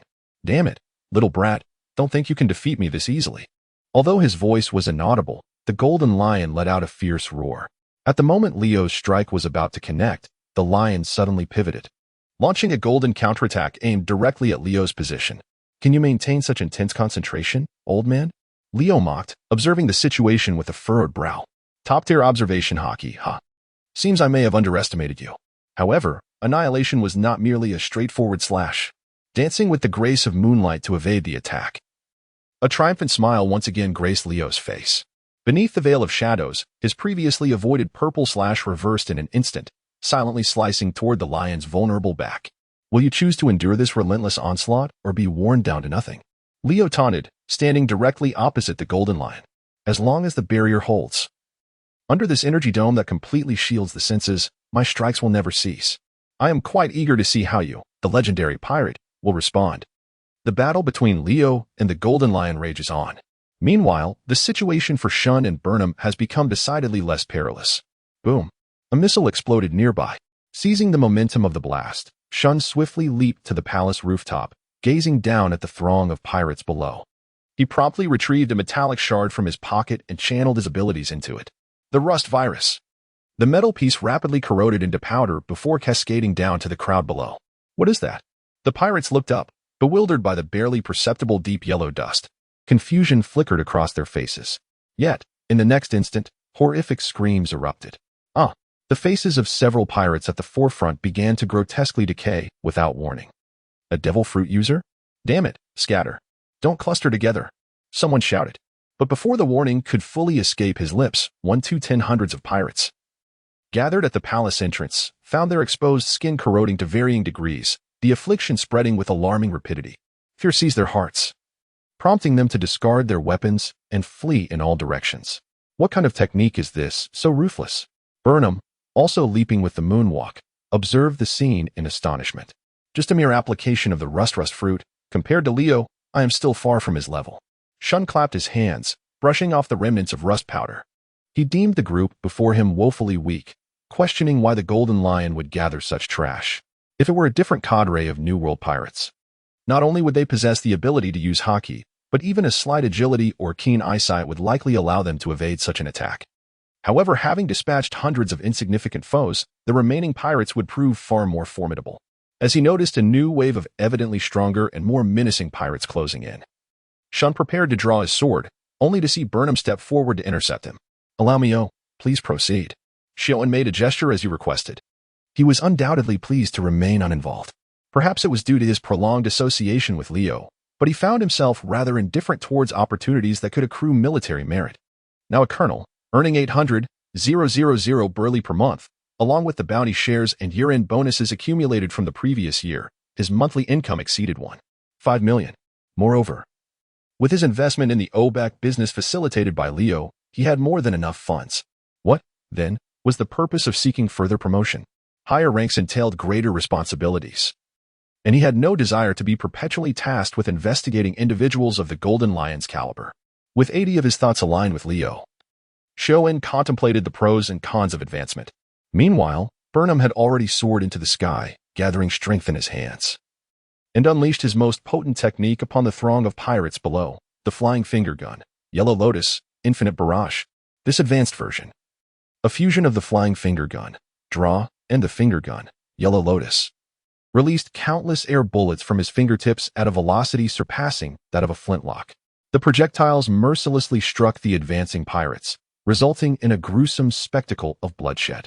Witnessing the gory scene, Shoen pulled the white cloth covering his mouth and nose over his eyes, reclining at the edge of the rooftop, mimicking Leo's usual demeanor, and began to take a brief respite. The scene shifted to the wooded area not far from the palace. Having removed the device from his left hand, Grant let out a furious roar as several mutated creatures lunged at him, and he confronted them head-on. Devil's Fist. A resounding crash echoed, causing leaves to tremble and fall around him. The monster fell once more, and wiping the sweat from his brow, Grant gazed down at the countless carcasses amassed below, exclaiming in exasperation, "It truly seems never-ending." He hoped fervently that Leo would swiftly resolve the situation. With that thought, he looked up at the overcast sky. That individual, surely he could manage it, right? Chapter 146, a 3-day battle. The exhausted Golden Lion. The scene returned to the main battlefield. Within the tranquil barrier of Leo, the Golden Lion evaded countless oncoming slashing strikes with remarkable agility. Finally, in a fit of rage, he unleashed his fruit abilities and soared rapidly into the sky. I anticipated this move. However, Leo, already prepared, executed his moonstep, swiftly pursuing the Golden Lion's silhouette into the heights. Throughout this endeavor, the barrier remained firmly tethered to the Golden Lion's form under his control. Yet, upon reaching a certain altitude, the Golden Lion abruptly halted, extending his hands outward to grasp the empty air. Aware that something was amiss, Leo instinctively lowered his gaze to the side. To his astonishment, the mountains and rivers upon the island erupted in a cataclysmic surge, forming towering columns of water that ascended into the heavens. This man, has he truly reached the end of his wits and succumbed to madness? He murmured quietly. However, just as he believed the Golden Lion was merely lashing out in futile rage, the sea, 1,000 meters below the floating island, surged upward simultaneously, converging towards the Golden Lion's location. What is happening? Not only was Leo rendered speechless, but even Shoen, Burnham, and the myriad pirates engaged in fierce combat below paused in disbelief, their mouths agape, as they witnessed the colossal tsunami barreling towards them, their minds momentarily paralyzed. Is this the Golden Lion? The legendary pirate who coexisted with the Pirate King, Roger? This was the sole thought lingering in Shoen's mind before being engulfed by the deluge. Undoubtedly, the apocalyptic wave crashing upon them submerged the entire Vermilio Island, including the Golden Lion's most cherished research base and countless rare creatures. Such a fate was unavoidable. After all, in the face of such dire circumstances, what could possibly hold more significance than preserving one's life? Turning to Leo, he had initially sought to intervene. However, as the towering wall of water approached, he could only helplessly envelop himself in an armor of hockey, propelled far away by the force of the tide. There was no time to ascend further with his moonstep. The water was upon him too swiftly. Yet, it must be said, the Golden Lion is indeed formidable. The ability to conjure such a colossal tsunami with such ease is reminiscent of Whitebeard's might on Marineford. Perhaps this is why he was able to stand shoulder to shoulder with Whitebeard all those years ago. Inwardly reflecting, Leo sprang forth from the sea, his feet landing upon the rooftop.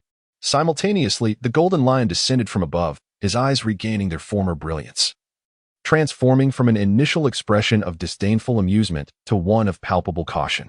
A disciple of a Marine Admiral, one might ponder. Has the younger generation of this era attained such formidable strength? Although the areas of his body that had been corroded were now completely restored, a faint ache still lingered. The two stood at opposing sides of the palace, a considerable distance apart. After a moment, Leo, drenched and resolute, drew his blade anew and charged towards the direction of the Golden Lion with the ferocity of a tiger. Meanwhile, Burnham and Grant emerged from the water, bearing the unconscious Shun, a wielder of a devil fruit power, and began to ascend a nearby tree not far from the palace. The entire town of Vilmayu lay submerged beneath the waves. Strangely, as if under the influence of the float fruit, the water remained eerily still, neither flowing nor descending. Fortunately, the pirates and the ferocious beasts of the nearby woods had been scattered by the deluge, rendering them incapable of approaching in the near future. As they administered CPR to Shun, the two kept their eyes trained on the two figures engaged in an aerial battle above, a sight they observed for 3 days. 3 days later, the sun rose once more, and after a relentless struggle that had lasted 3 days and nights, Leo and the Golden Lion finally paused. Once again standing upon the rooftop, their gazes locking in a moment of mutual recognition. Leo gazed impassively at the Golden Lion, who, in turn, maintained a stoic demeanor while fixated on Leo. Yet, deep within the recesses of the Golden Lion's mind, a cacophony of frantic curses erupted. What on earth was transpiring? Why did that young man's countenance reveal no hint of fatigue, despite having been drenched by the sea on multiple occasions and enveloped in layers of high-grade armament hockey? He had engaged in relentless combat with me for 3 continuous days, and yet he stood unwavering. Moreover, he stood erect as if untouched by the chaos surrounding him. How could this be? I am the Golden Lion. Even I can sense the weariness creeping in. How could he possibly remain unscathed? Surely, this must be an act. He must be nearing the end of his strength. If this continues, his true nature will undoubtedly be exposed. Meanwhile, Leo supported himself on the hilt of his sword, a slight headache causing him to smirk. Damn it. 3 days. I have been engaged in a fierce battle with this old fellow for an entire 3 days. Not only do I feel invigorated, but the longer we fight, the more spirited I become. It is quite peculiar, as this is my first attempt to remain awake for 3 consecutive days and nights.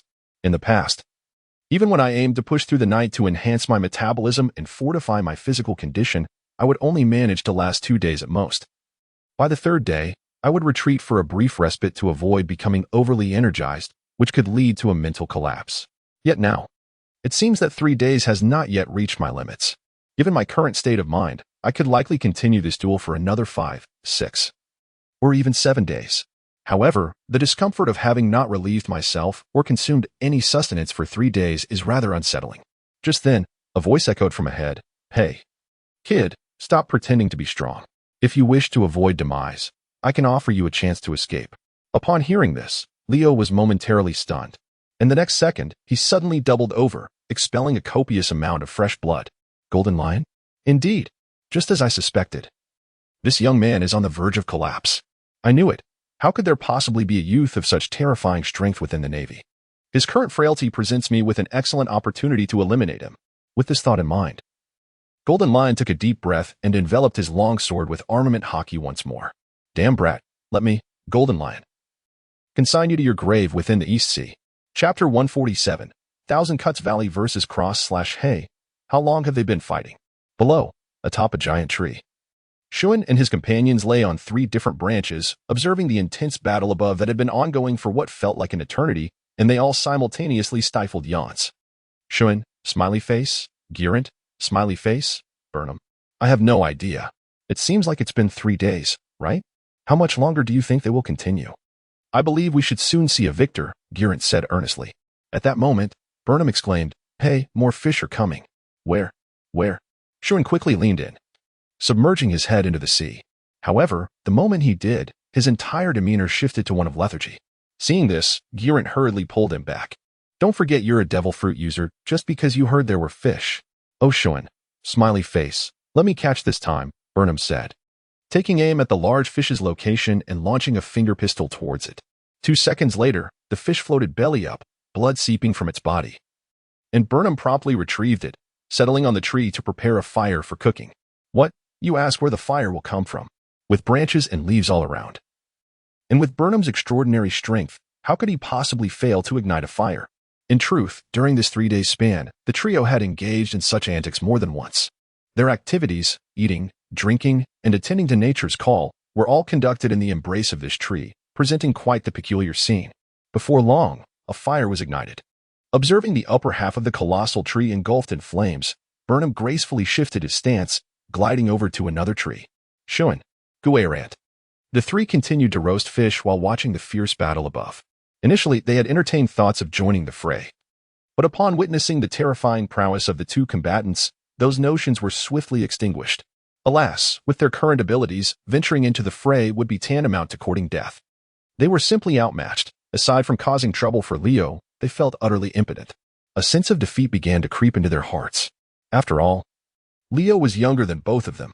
At such a tender age, his strength already eclipsed theirs by several tiers. Yet Guerrant, with youthful optimism, proclaimed, "I am only 15 this year. By the time I reach Major Leo's age, I will undoubtedly be just as formidable." His eyes sparkled with determination. Hearing this, both Burnham and Schuin suddenly recalled that he was merely 15 years old. 15, and already adept at employing the Navy's sixth forms. The youth within the Navy truly were astonishing in their capabilities.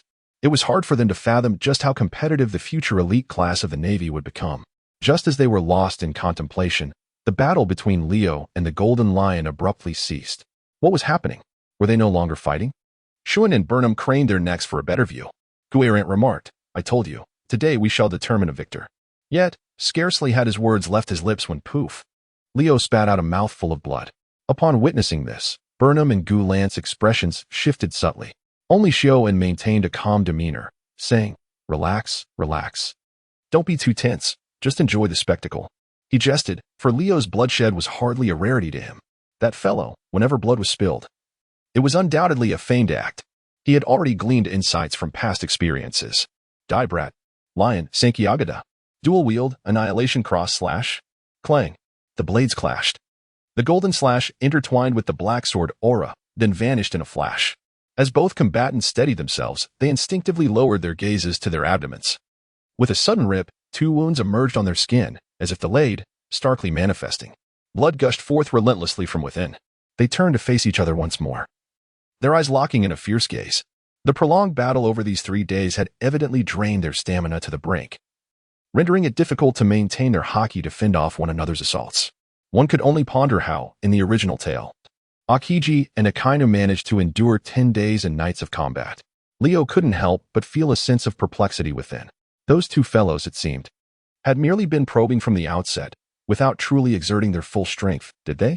Unlike himself and the Golden Lion, who had unleashed their ultimate techniques right from the start, engaging in a fierce exchange over the next 2 days, each delivering blows in a relentless cycle.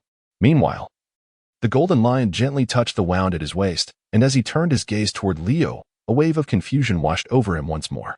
How curious. What had caused this sudden resurgence of ferocity? Hadn't he just begun to cough up blood moments ago? Could that have been merely an illusion?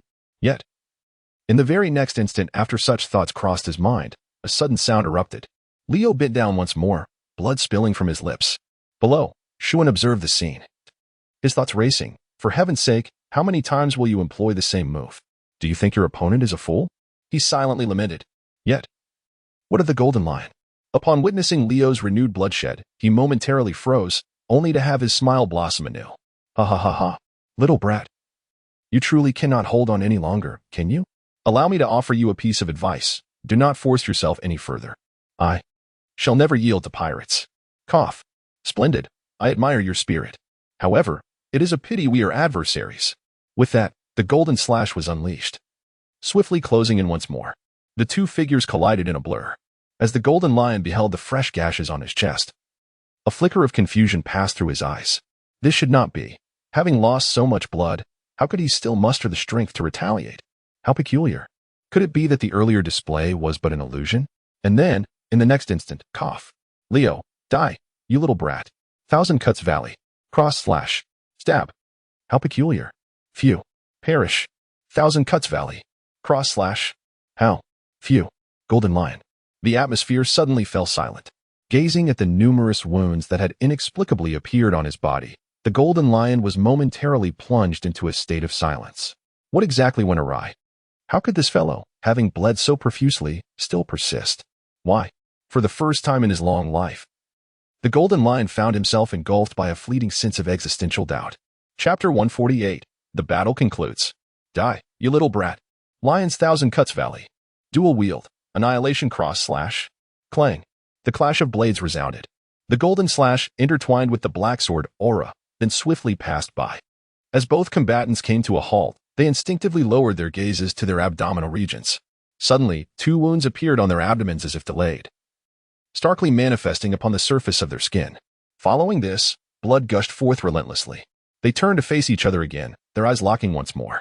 The prolonged battle over the past 3 days had evidently drained their stamina to the brink, rendering it exceedingly difficult to maintain their haki to fend off each other's attacks. One could only wonder how in the original tale, Akiji and Akainu managed to battle for 10 days and nights. Leo found himself engulfed in confusion. Those two individuals, it seemed, were merely probing at the outset, perhaps not exerting their full strength. Unlike himself and the Golden Lion, who had unleashed their ultimate techniques from the very beginning. Engaging in a fierce exchange over the next 2 days, each strike met with a counter, a relentless cycle of blows. Meanwhile, the Golden Lion, his hand instinctively brushing against the wound at his waist, glanced at Leo and felt a wave of perplexity wash over him. How curious it was, he mused. Why had Leo suddenly become so fierce again? Hadn't he just begun to spit blood moments ago? Was that merely an illusion? Yet, before he could fully entertain this thought, he suddenly felt a sharp pain. Leo bent down once more, beginning to spew blood. Below, Shoin watched the scene unfold. Muttering to himself, "What the hell? How many times will you employ the same tactic? Do you take your opponent for a fool?" His mind was filled with incredulous thoughts. Meanwhile, the Golden Lion, upon witnessing Leo's renewed bloodshed, momentarily froze before a triumphant grin spread across his face. "Ha ha ha, little brat. It seems you cannot hold on any longer, can you? I advise you to stop pretending to be strong. I shall never yield to pirate's cough. Excellent. I admire your spirit. However, it's a pity we are adversaries." With that, he unleashed a golden slash, swiftly closing the distance between them. The two figures crossed paths in an instant. Observing the new gashes on his chest, the Golden Lion's eyes flickered with perplexity. This shouldn't be possible. After losing so much blood, how could he still muster the strength to retaliate? How strange. Could it be that what I perceived was merely an illusion? The very next moment, cough. "Leo, die, you little brat. 1,000 cuts. Cross slash. Stab. How peculiar. Pooh. Perish. 1,000 cuts. Cross slash. How. Pooh." Golden Lion. Suddenly, the atmosphere became eerily silent. Observing the multitude of newly inflicted wounds on his body, the Golden Lion fell into a momentary stupor. What on earth had gone awry? How could this wretch, despite losing such a copious amount of blood, persist in his endeavor? Why, in this fleeting instant, the Golden Lion, having lived for countless years, experienced an unprecedented sense of existential doubt. End of Chapter 147. Chapter 148. The battle raged on for a staggering 2 hours. Shoin and his companions, watching Leo and the Golden Lion exchange blows below, were nearly rendered numb. They found themselves at a loss for words to describe the ferocity of these two combatants. As for the Golden Lion, even if his mind had been muddled, after such a prolonged encounter, he had discerned that the opponent was merely feigning blood loss. Otherwise, how could he have sustained so many wounds while Leo bore not a single mark of injury? This was evidently the work of a devil fruit's power. But wait. That lad had already employed several abilities in their skirmish, not to mention the earlier incident where he conjured a tsunami that sent him flying. Yet the adversary remained wholly unscathed. What manner of monster was this lad? Pooh. Just as he pondered this, Leo spat out another mouthful of blood, his complexion paling considerably. Witnessing this scene, the Golden Lion could no longer contain his fury and bellowed, "Are you still resorting to such primitive tactics? Taking me for a fool?" Leo, with a hint of regret as he wiped the blood from the corner of his mouth, remarked, "Is it not so? Have I truly been seen through?" The Golden Lion felt a surge of anger rising within him. After a moment's pause, he said, "Indeed, you are quite formidable and cunning."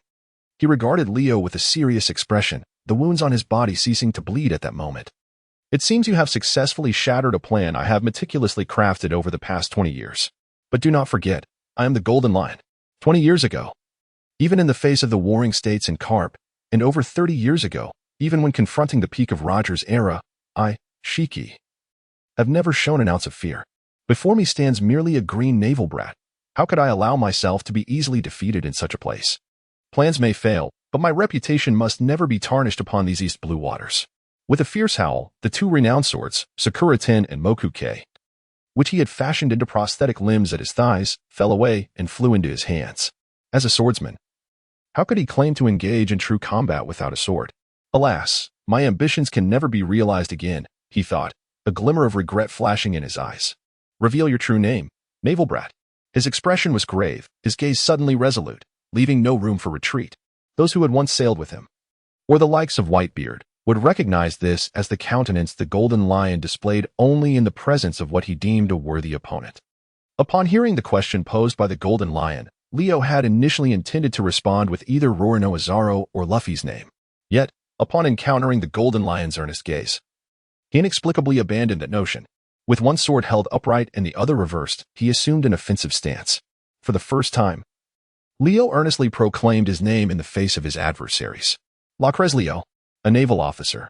Lockress Leo? Very well, an impressive newcomer to the Navy. Regardless of today's triumph or defeat, this name will undoubtedly echo across the vast seas in the near future. Just as Leo was poised to confront the imminent assault from his opponent, the steering wheel embedded in the head of the golden lion suddenly stirred without warning. What is happening? Leo gazed at the scene before him, utterly bewildered.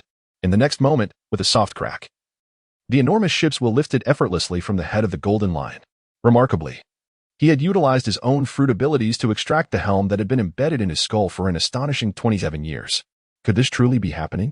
Was it not said that such an extraction could lead to death? Must one be so merciless to oneself? Leo was taken aback. In that fleeting moment when the golden lion withdrew the helm from atop his head, his entire demeanor underwent a profound transformation. The sense of pressure he exerted on Leo was markedly intensified, surpassing anything felt before. It was as if a long-suppressed resentment, buried deep within, had suddenly found its release, rendering him exceptionally agitated. Is this truly the golden lion in his complete form? Leo swallowed hard. Was this old man truly prepared to stake everything? In the original theatrical version, did he not perish without ever drawing his rudder? What gives? He refrains from drawing it against Luffy, but does so against me, playing favorites. Is he? Feeling the overwhelming aura emanating from the golden lion, Leo sprang into action. However, instead of charging directly at the golden lion, he deftly maneuvered around him, catching the plummeting rudder with precision. Then, with a swift moon step, he thrust the rudder back onto the golden lion's head. The trio of Shuin, witnessing this scene, was momentarily taken aback. They could hardly believe that Leo would execute such an outrageous maneuver. Similarly, the golden lion was momentarily stunned. Sensing the pain radiating from the back of his head, his veins bulged as he swiftly retaliated with a horizontal slash aimed at Leo's head. Ducking to evade, Leo unleashed a frantic series of slashes with his dual blades, clashing with the golden lion's twin swords in a cacophony of sparks. The air was filled with the sound of clashing steel, and soon enough, numerous bloodstains began to mar Leo's hands. This was a phenomenon he had not encountered in the past 3 days. The sword energy unleashed by the golden lion had evidently overwhelmed Leo's capacity to defend with his armed color hockey. His physical defenses shattered under the relentless barrage of strikes. Yet miraculously, they began to heal at an astonishing rate. After spewing a mouthful of blood, Leo was finally sent flying, crashing against the palace gates. This was no mere performance. In his mind, the system's notifications surged forth, the numbers escalating from a mere 10 or 20 to over 50, with an ominous trend suggesting they might soon reach 100 as his wounds multiplied. Indeed, did the golden lion possess self-healing abilities? Observing Leo's exposed body, the wounds he had inflicted were already beginning to scab over, eliciting a look of profound surprise from him. Just how many abilities did this young man possess? Moreover, could one consume multiple devil fruits in this era? A myriad of questions flashed through his mind. Yet at that moment, having witnessed Leo's remarkable regenerative capabilities, he resolved to strike with lethal intent, aiming to sever Leo's head in one decisive blow. Leo was engulfed in a state of panic. The golden lion, having disarmed himself of the swords from his legs and removed the helm from his head, exhibited a strength that was entirely beyond Leo's expectations. What was once a contest of comparable prowess and dominance had now tilted slightly in favor of the golden lion. One must not underestimate this seemingly minor disparity. In the deadly dance of combat, every nuance can dictate the outcome. Moreover, Leo found himself thoroughly subdued by the golden lion's formidable presence. Below, atop the great tree, Burnham gaped in astonishment as he feasted on roasted fish. For the first time, Shun displayed an expression of profound concern. He could discern that Leo was no longer feigning his distress. Yet, this was also the first occasion in 3 years that Shun witnessed Leo being so grievously harmed. The situation appeared to be rather dire. At that moment, Glant also spoke up, echoing the gravity of the circumstances. Leo was astonished that he could withstand such a degree of pressure. However, he ultimately found himself at a disadvantage, prepared to flee at any moment. He sighed as he spoke. In response, Cheyenne remained silent, standing still as he continued to fixate on the unfolding battle above. his fists clenched tightly, lost in thought. Boom. His figure was sent flying once more, and as he heard the system's notification indicating 100 health, Leo barely managed to shield his neck with his armament hockey. He then activated the silence barrier again, enveloping both himself and the golden lion within its confines. Do you wish to employ the same tactic once more? The golden lion scoffed. 3 days prior, he had been caught off guard by Leo's cunning strategy, but now, he believed that by concentrating and projecting his armament hockey to encase his head, Leo's sensory deprivation would no longer inflict any harm upon him. With this thought in mind, he once again drew his sword and charged toward Leo, unleashing a golden slash that descended upon him with relentless ferocity. Leo desperately blocked the attack, simultaneously shielding his vital areas while twisting his body at an extraordinarily awkward angle. A sharp crack echoed as bones were shattered. Yet, in that very moment, Leo lunged forward, embracing the body of the golden lion, plummeting toward the sea. He intended to replicate the strategy he had employed 3 years prior to eliminate Doflamingo, seeking to incapacitate the golden lion completely. Below, Burnham and Shun discerned his intentions.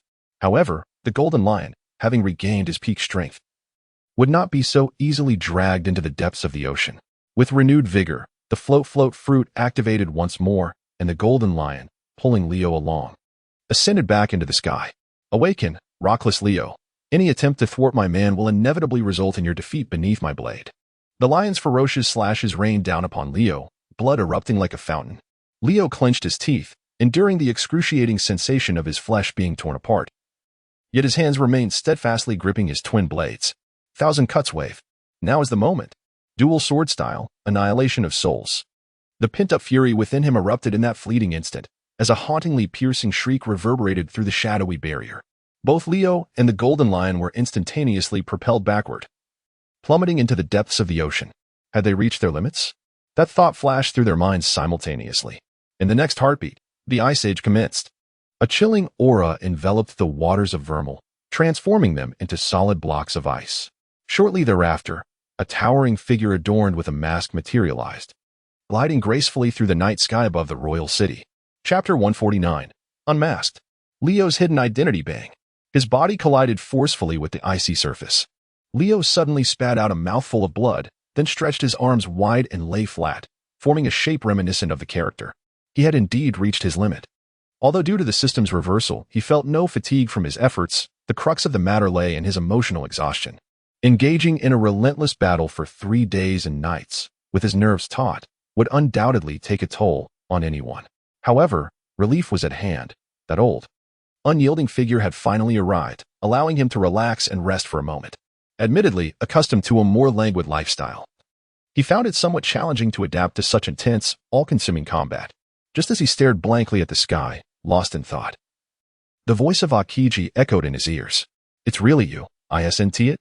"What do you mean, it's really me?" Leo turned his head and cast a glance at the approaching Akiji, whose green eye patch was, in his eyes, exceedingly bothersome. "What do you mean? As expected, it's me? Who else could it possibly be? Are there any other fools who would be led into such peril by you? Nearly losing their life in the East China Sea?" The mere thought of it ignited his anger. It had been clearly agreed that if he discovered any trace of the golden lion, Akiji would personally come to resolve the matter. Yet, this fellow had the audacity to ignore his calls? It was as if he intended to condemn Leo to death. Just as he was about to unleash a torrent of curses, the words that Akiji uttered rendered him utterly speechless. "It was you, 3 years ago on Rice Cake Island." "Wasn't he it? What? Leo, what does this fellow mean? Has he discovered my true identity? Or does his statement bear a different significance?" Just at that moment of tension for Leo, Akiji pointed to the exposed skin, where the wounds were visibly healing at an astonishing pace, and remarked, "Is there anything left to explain?"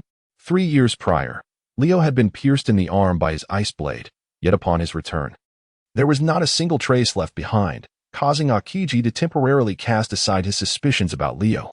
It was not until the outbreak of war in Dressrosa, following Doflamingo's defeat and imprisonment, when Akiji stumbled upon bandages painted with peculiar colors in the infirmary, that he began to reconsider his doubts about Leo. Now, having witnessed the rapid healing of Leo's wounds firsthand, Akiji was finally able to confirm his earlier suspicions. Certainly, it must be that dual-wielding swordsman, Rorinoa Zoro, without a doubt. Gurgle. Leo swallowed hard. How could he possibly explain? It seemed that no explanation would suffice. Should he resort to the same rhetoric used for the copied fruit? Yet, observing Akiji's resolute demeanor, he felt that even if he were to provide an explanation, it would be utterly futile, as he frantically concocted justifications in his mind. Akiji continued, a bounty of 465 million berries. If the world government were to discover that the pirates they have been relentlessly pursuing are, in fact, members of our Navy headquarters, what kind of situation would that unfold? Silence ensued. A palpable tension suddenly permeated the atmosphere. Leo quietly placed his hand on the hilt of the long sword that lay scattered nearby. In the next moment, Akiji suddenly broke into laughter. I never truly expected you to have defeated the Golden Lion.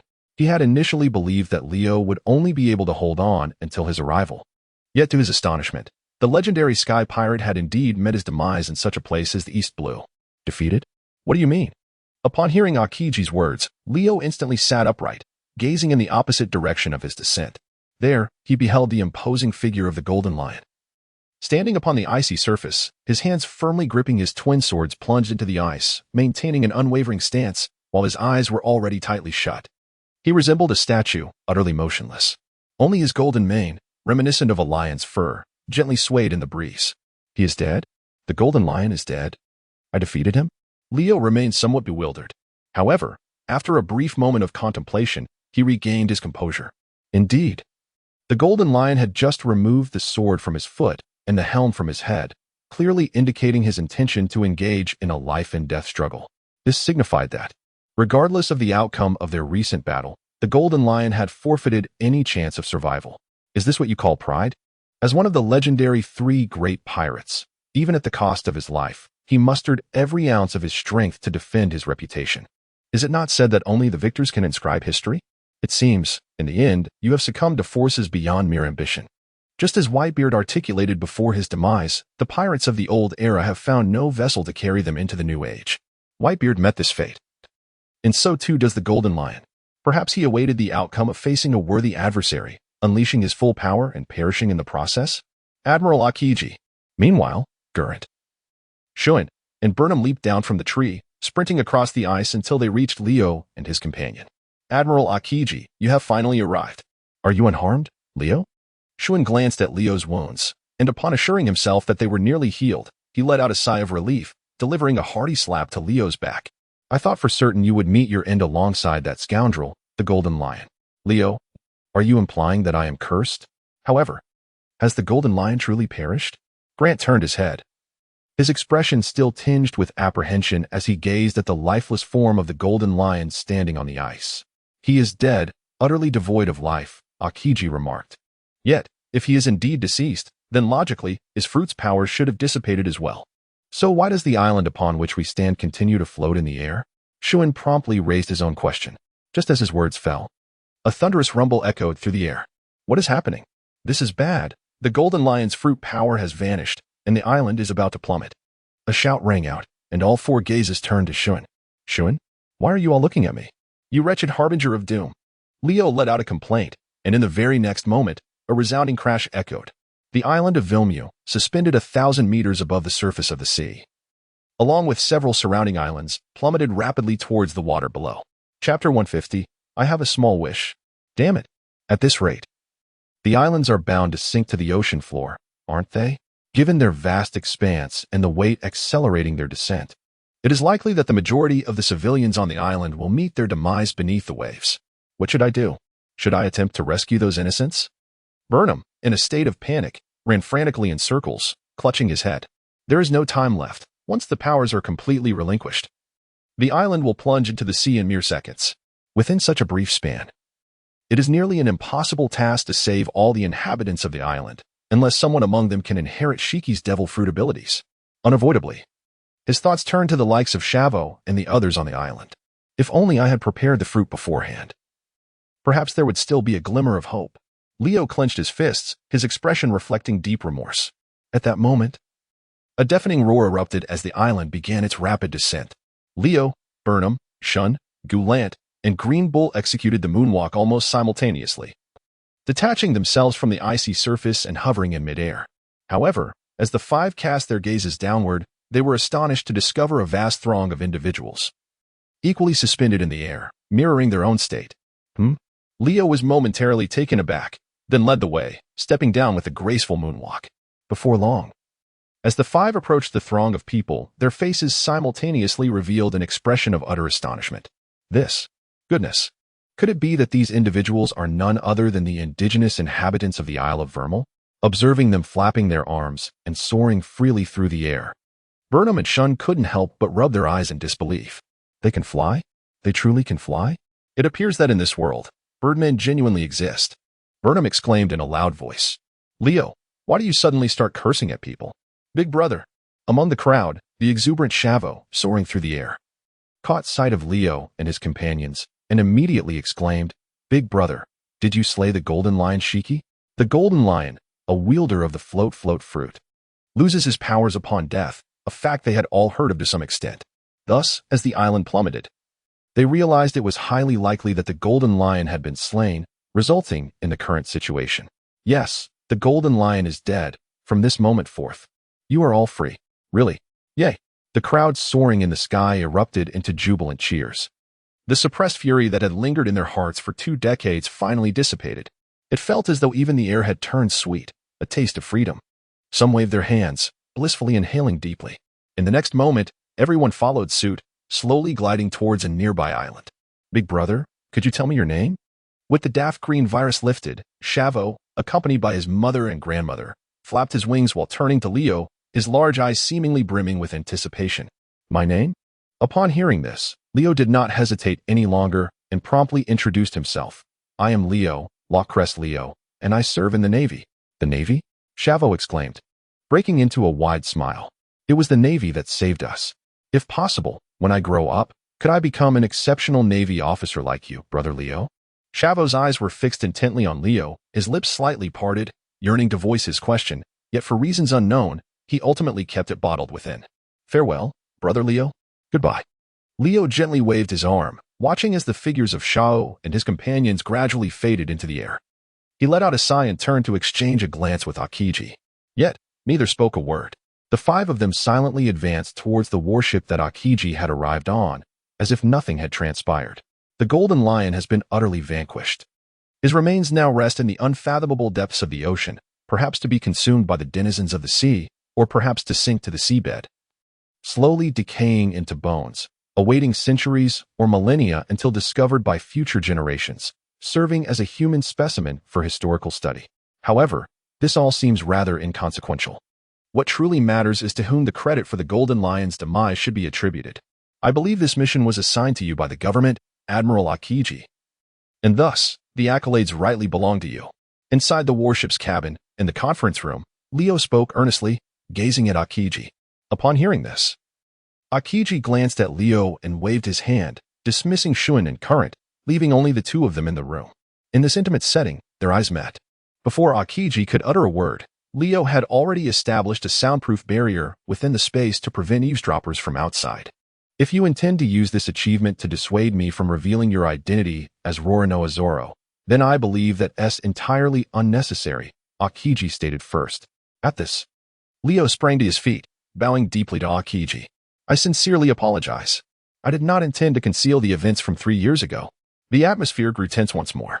Akiji rested his chin on his hand, pondering for a moment, then surveyed the top of Leo's bowed head and remarked, If your only aim was to rescue those enslaved in the Iron Fortress, I don't believe your actions at the time were particularly misguided. Moreover, you did not slay any celestial dragons, did you, Leo? Oh, why does the reaction differ from what I had envisioned? Generally speaking, upon learning that I am Roranoa Zoro, with a bounty of 465 million berries, one would expect immediate attempts to apprehend me and throw me into a prison. Yet, why does Akiji's expression remain so unremarkable? I am not an extreme individual like Sakazuki. In fact, I harbor a greater disdain for the celestial dragons than for pirates. Perhaps it is due to his awareness of the barrier I have imposed that he feels no hesitation in expressing such sentiments, which undeniably reflect his innermost thoughts. Were he in my position, he might very well engage in similar actions, should he choose to conceal his identity. But, what, pray tell, is the true purpose behind your veiled strength? Each time you relinquish your accolades to those around you, I suspect your motivations extend beyond mere altruism for your friends. Do they not? Akiji then inquired. Upon hearing this question, Leo couldn't help but let out a sigh. After pondering for a moment, he chose to respond candidly. In truth, There is no ulterior motive. I simply wish to return to the East Blue, earn a living, receive my wages, and eventually marry, settle down, and lead a tranquil life until retirement. Admiral Akiji, I trust you would not have the heart to shatter such a modest aspiration of mine, would you? Leo smiled at Akiji. Akiji. Chapter 151. Shattered Aspirations. Have I become a candidate for Admiral? Soon, a month later, Lockress Leo, having contributed to the defeat of the Golden Lion, has been promoted to the rank of Vice Admiral and awarded a Golden Medal of Military Merit. Marineford, Navy Headquarters. Training Ground High Platform. Sengoku, clad in military uniform, held a letter in his left hand and an iron box in his right, loudly proclaiming Leo's achievements. Meanwhile, below, Leo, whose name had just been called, turned to glance at Akiji, who stood beside him, his expression serious as he gazed ahead. Akiji, however, just as Li Ingju bared his teeth, exuding a fierce aura, Sengoku continued from the platform. Furthermore, after our unanimous discussion, we have decided to include Lockress Leo on the list of candidates for Admiral to undergo an extended period of observation. Leo, what does this mean? Is it not sufficient to be promoted to Major General? Now I am being considered for the rank of General? Is there no justice left in this world? Is there no rule of law? I protest. Leo suddenly cried out. Urinth, Shun, Dasky, Nami, Burnham, oh, the entire naval crew? I protest. How could I be a candidate for the Admiral position? Someone of my caliber is simply unworthy. Ignoring the astonished expressions of those around him, Leo continued, Please, stop. Don't say any more. Leo. Shun and Dasky hurriedly covered his mouth in fear. However, up above, Sengoku, who was responsible for bestowing the medals, upon hearing these words, did not express anger. Instead, after a moment of contemplation, he revealed a look of satisfaction and remarked, Truly deserving of being the youngest candidate for Admiral in the history of the Navy. Leo, with a look of disbelief, questioned whether he truly deserved the esteemed title, despite having reached such remarkable heights. Sengoku, removing his spectacles, began to rub his eyes vigorously. He spoke of selflessness, of not being driven by fame or fortune, and how every perilous endeavor undertaken for the sake of others was selflessly attributed to the collective effort, choosing to share the accolades with his comrades. What a kind and lovely soul he is. If he cannot claim this golden medal, then who among us is worthy? At this poignant moment, tears streamed down his cheeks with astonishing rapidity, leaving Leo utterly astonished. Indeed, Leo, no, Major General Leo is a paragon of selflessness and kindness.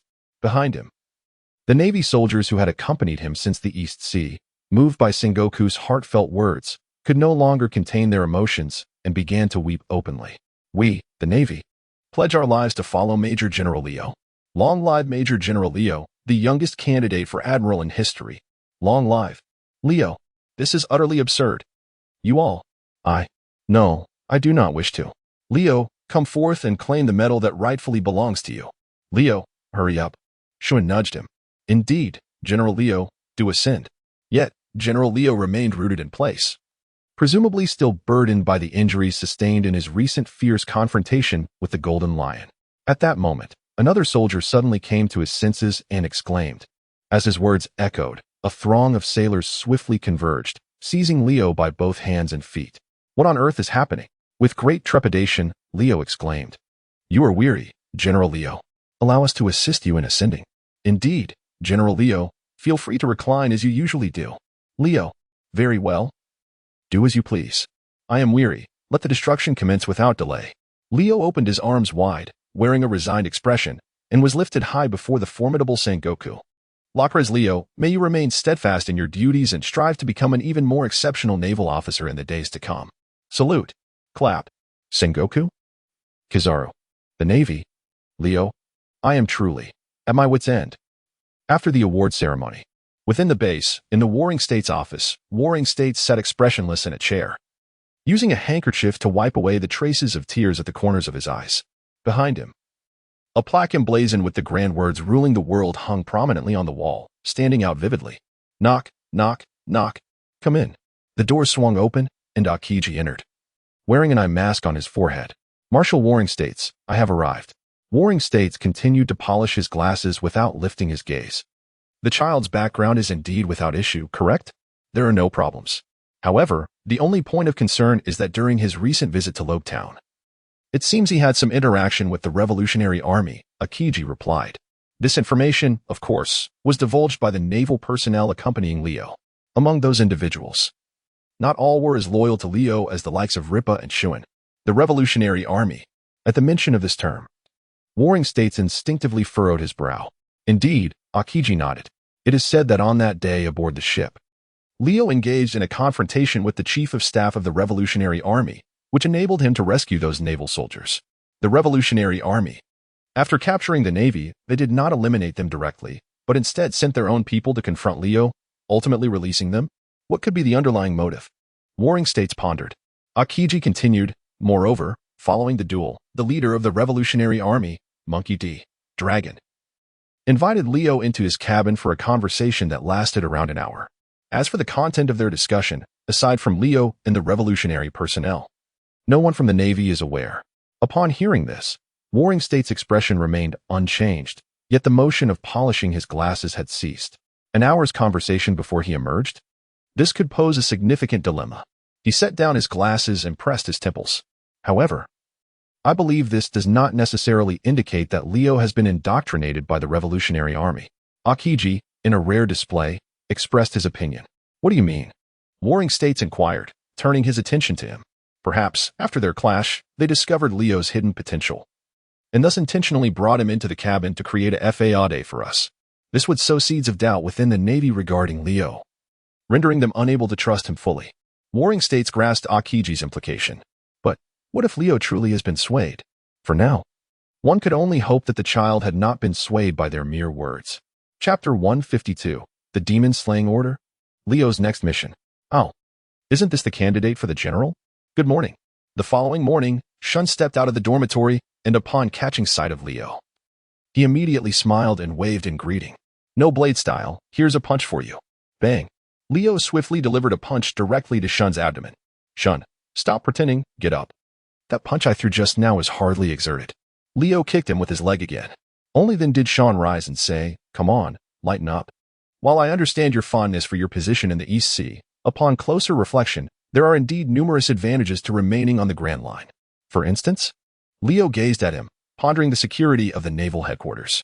Just think, who would dare launch an assault on the naval headquarters? With unwavering confidence. Shun lifted one leg and rested it upon a nearby rock. I wager that there exists no individual in this world audacious enough to venture to Marineford, this sacred land, the very heart of our Navy. Even in the generations to come, it shall remain untouched and safe. Do you believe that?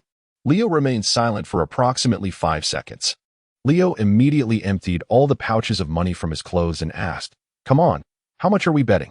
Meanwhile, at last, I found you. Dashki rushed over, panting, and said, Leo, Admiral Akiji is looking for you. Akiji? What does that fellow want with me? Surely he isn't intending to assign me yet another task, is he?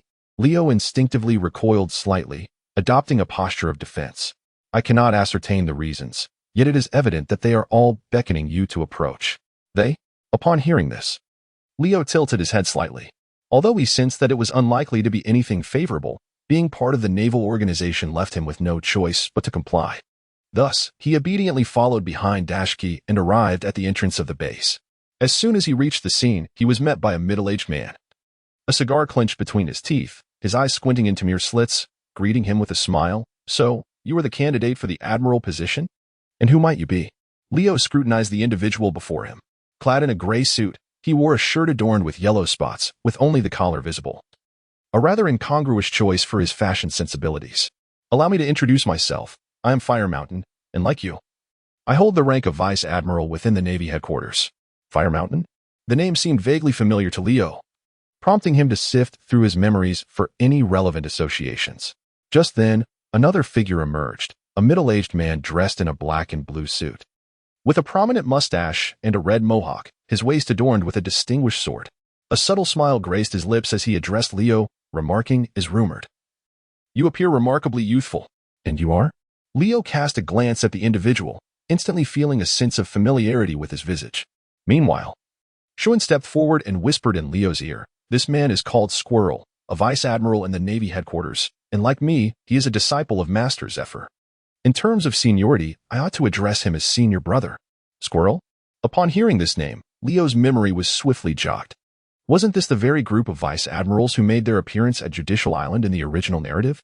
Wait a moment. Squirrel, along with Fire Mountain? Both are vice admirals, and I am also a vice admiral. Glancing at the two other men conversing with Akiji not far away, Leo couldn't help but swallow hard, a conjecture forming in his mind. Surely we are not about to. Leo, are you ready? Akiji's gaze shifted toward them, preparing to embark toward Judicial Island. What is the purpose of going to Judicial Island?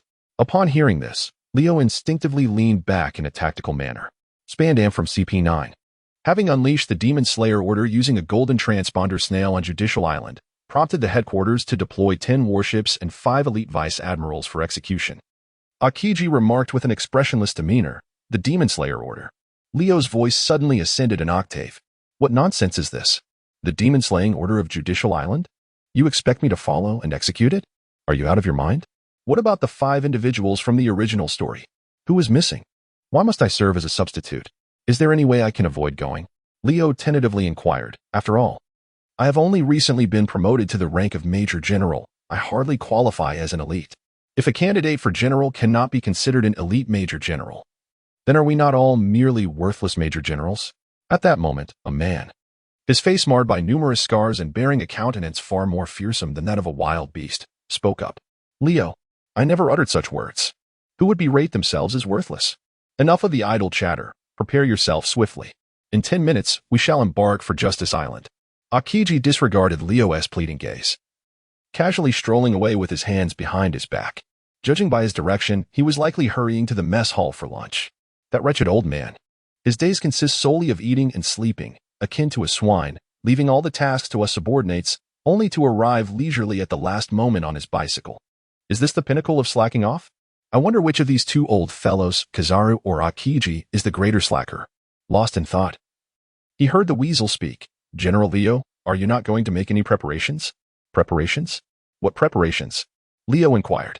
For instance, weapons, cigarettes, and accompanying personnel? Oh, he nearly forgot. He had only 2 cigarettes left in his pocket. Being away from home, he certainly needed to stock up before setting off.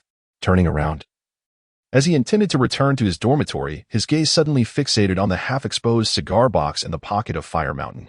5 seconds later, he flicked the lighter. Hiss. A cloud of smoke billowed forth, and Leo exclaimed, "This flavor seems indeed more potent than my usual brand." The others were drawn to the sound Leo made, while Fire Mountain, feeling in his pocket and glancing at the cigar and cigarette box in Leo's hand, displayed an expression of utter astonishment. When did it get taken? My apologies. I merely wished to savor the flavor. As Leo spoke, he deftly slipped another cigarette into his pocket before closing the lid and tossing the pack back into the hands of the Fire Mountain. Then, with one hand casually tucked into his pocket and the other holding a cigar, he elegantly vanished from the crowd's sight. This left the 4 generals of the Squirrel Brigade exchanging bewildered glances, their expressions reflecting a sense of peculiarity. This young man. It seems he is asserting his dominance over us. Chapter 153, Indiscriminate Bombardment. The imminent destruction of Judicial Island. The warship sped through its designated waters with remarkable swiftness. Leo pondered, what exactly is the Demon Extermination Order? Beside him, Dasky, who had also learned of the mission, displayed a hint of confusion on her face. I heard from Teacher Zephyr that the Demon Extermination Order refers to indiscriminate annihilation attacks on a target location. Once the signal is received, our Navy's warships will unconditionally eliminate all beings and entities within that area, Shun explained at that moment. Upon hearing this, Dasky and Nami, among others, were momentarily struck by shock. Indiscriminate annihilation? What if there are innocent civilians on the island? As this question arose, the atmosphere abruptly fell silent. Not far away, the likes of Weasel and Fire Mountain instinctively turned to glance at Nami before resuming their conversations and habits in silence. With a sigh, Leo replied, I believe that as long as the order is given, regardless of the presence of ordinary citizens on the island, the Navy will fire without hesitation, right? Wasn't the O'Hara incident precisely that? The people on that island, whether they were scholars seeking the truth of history or merely ordinary residents living there, ultimately vanished completely from the map along with that place. This exemplifies the dark side that has always existed within the Navy's institution.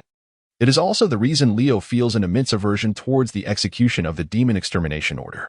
One cannot help but wonder what astonishing truths lie within the century of blank history that the world government strives so desperately to conceal. Leo silently pondered within himself. When he first traversed into this world, he had no interest in such matters. He merely wished to live a quiet life, enjoying relative stability amidst the tumultuous times. However, as the years passed, 8 in total, his perspective began to shift. It was at this moment that he started to feel a flicker of curiosity regarding the century of blank history. Why such dreadful orders? I simply cannot comprehend. If we were to proceed with this, how would we differ from the pirates who pillage and plunder? Nami could not contain her own doubts. Years ago, Leo had rescued her from Arlong's clutches in Kokoshia village, leading her to develop a significant change of heart regarding the Navy, ultimately deciding to join the organization and follow Leo to Marineford.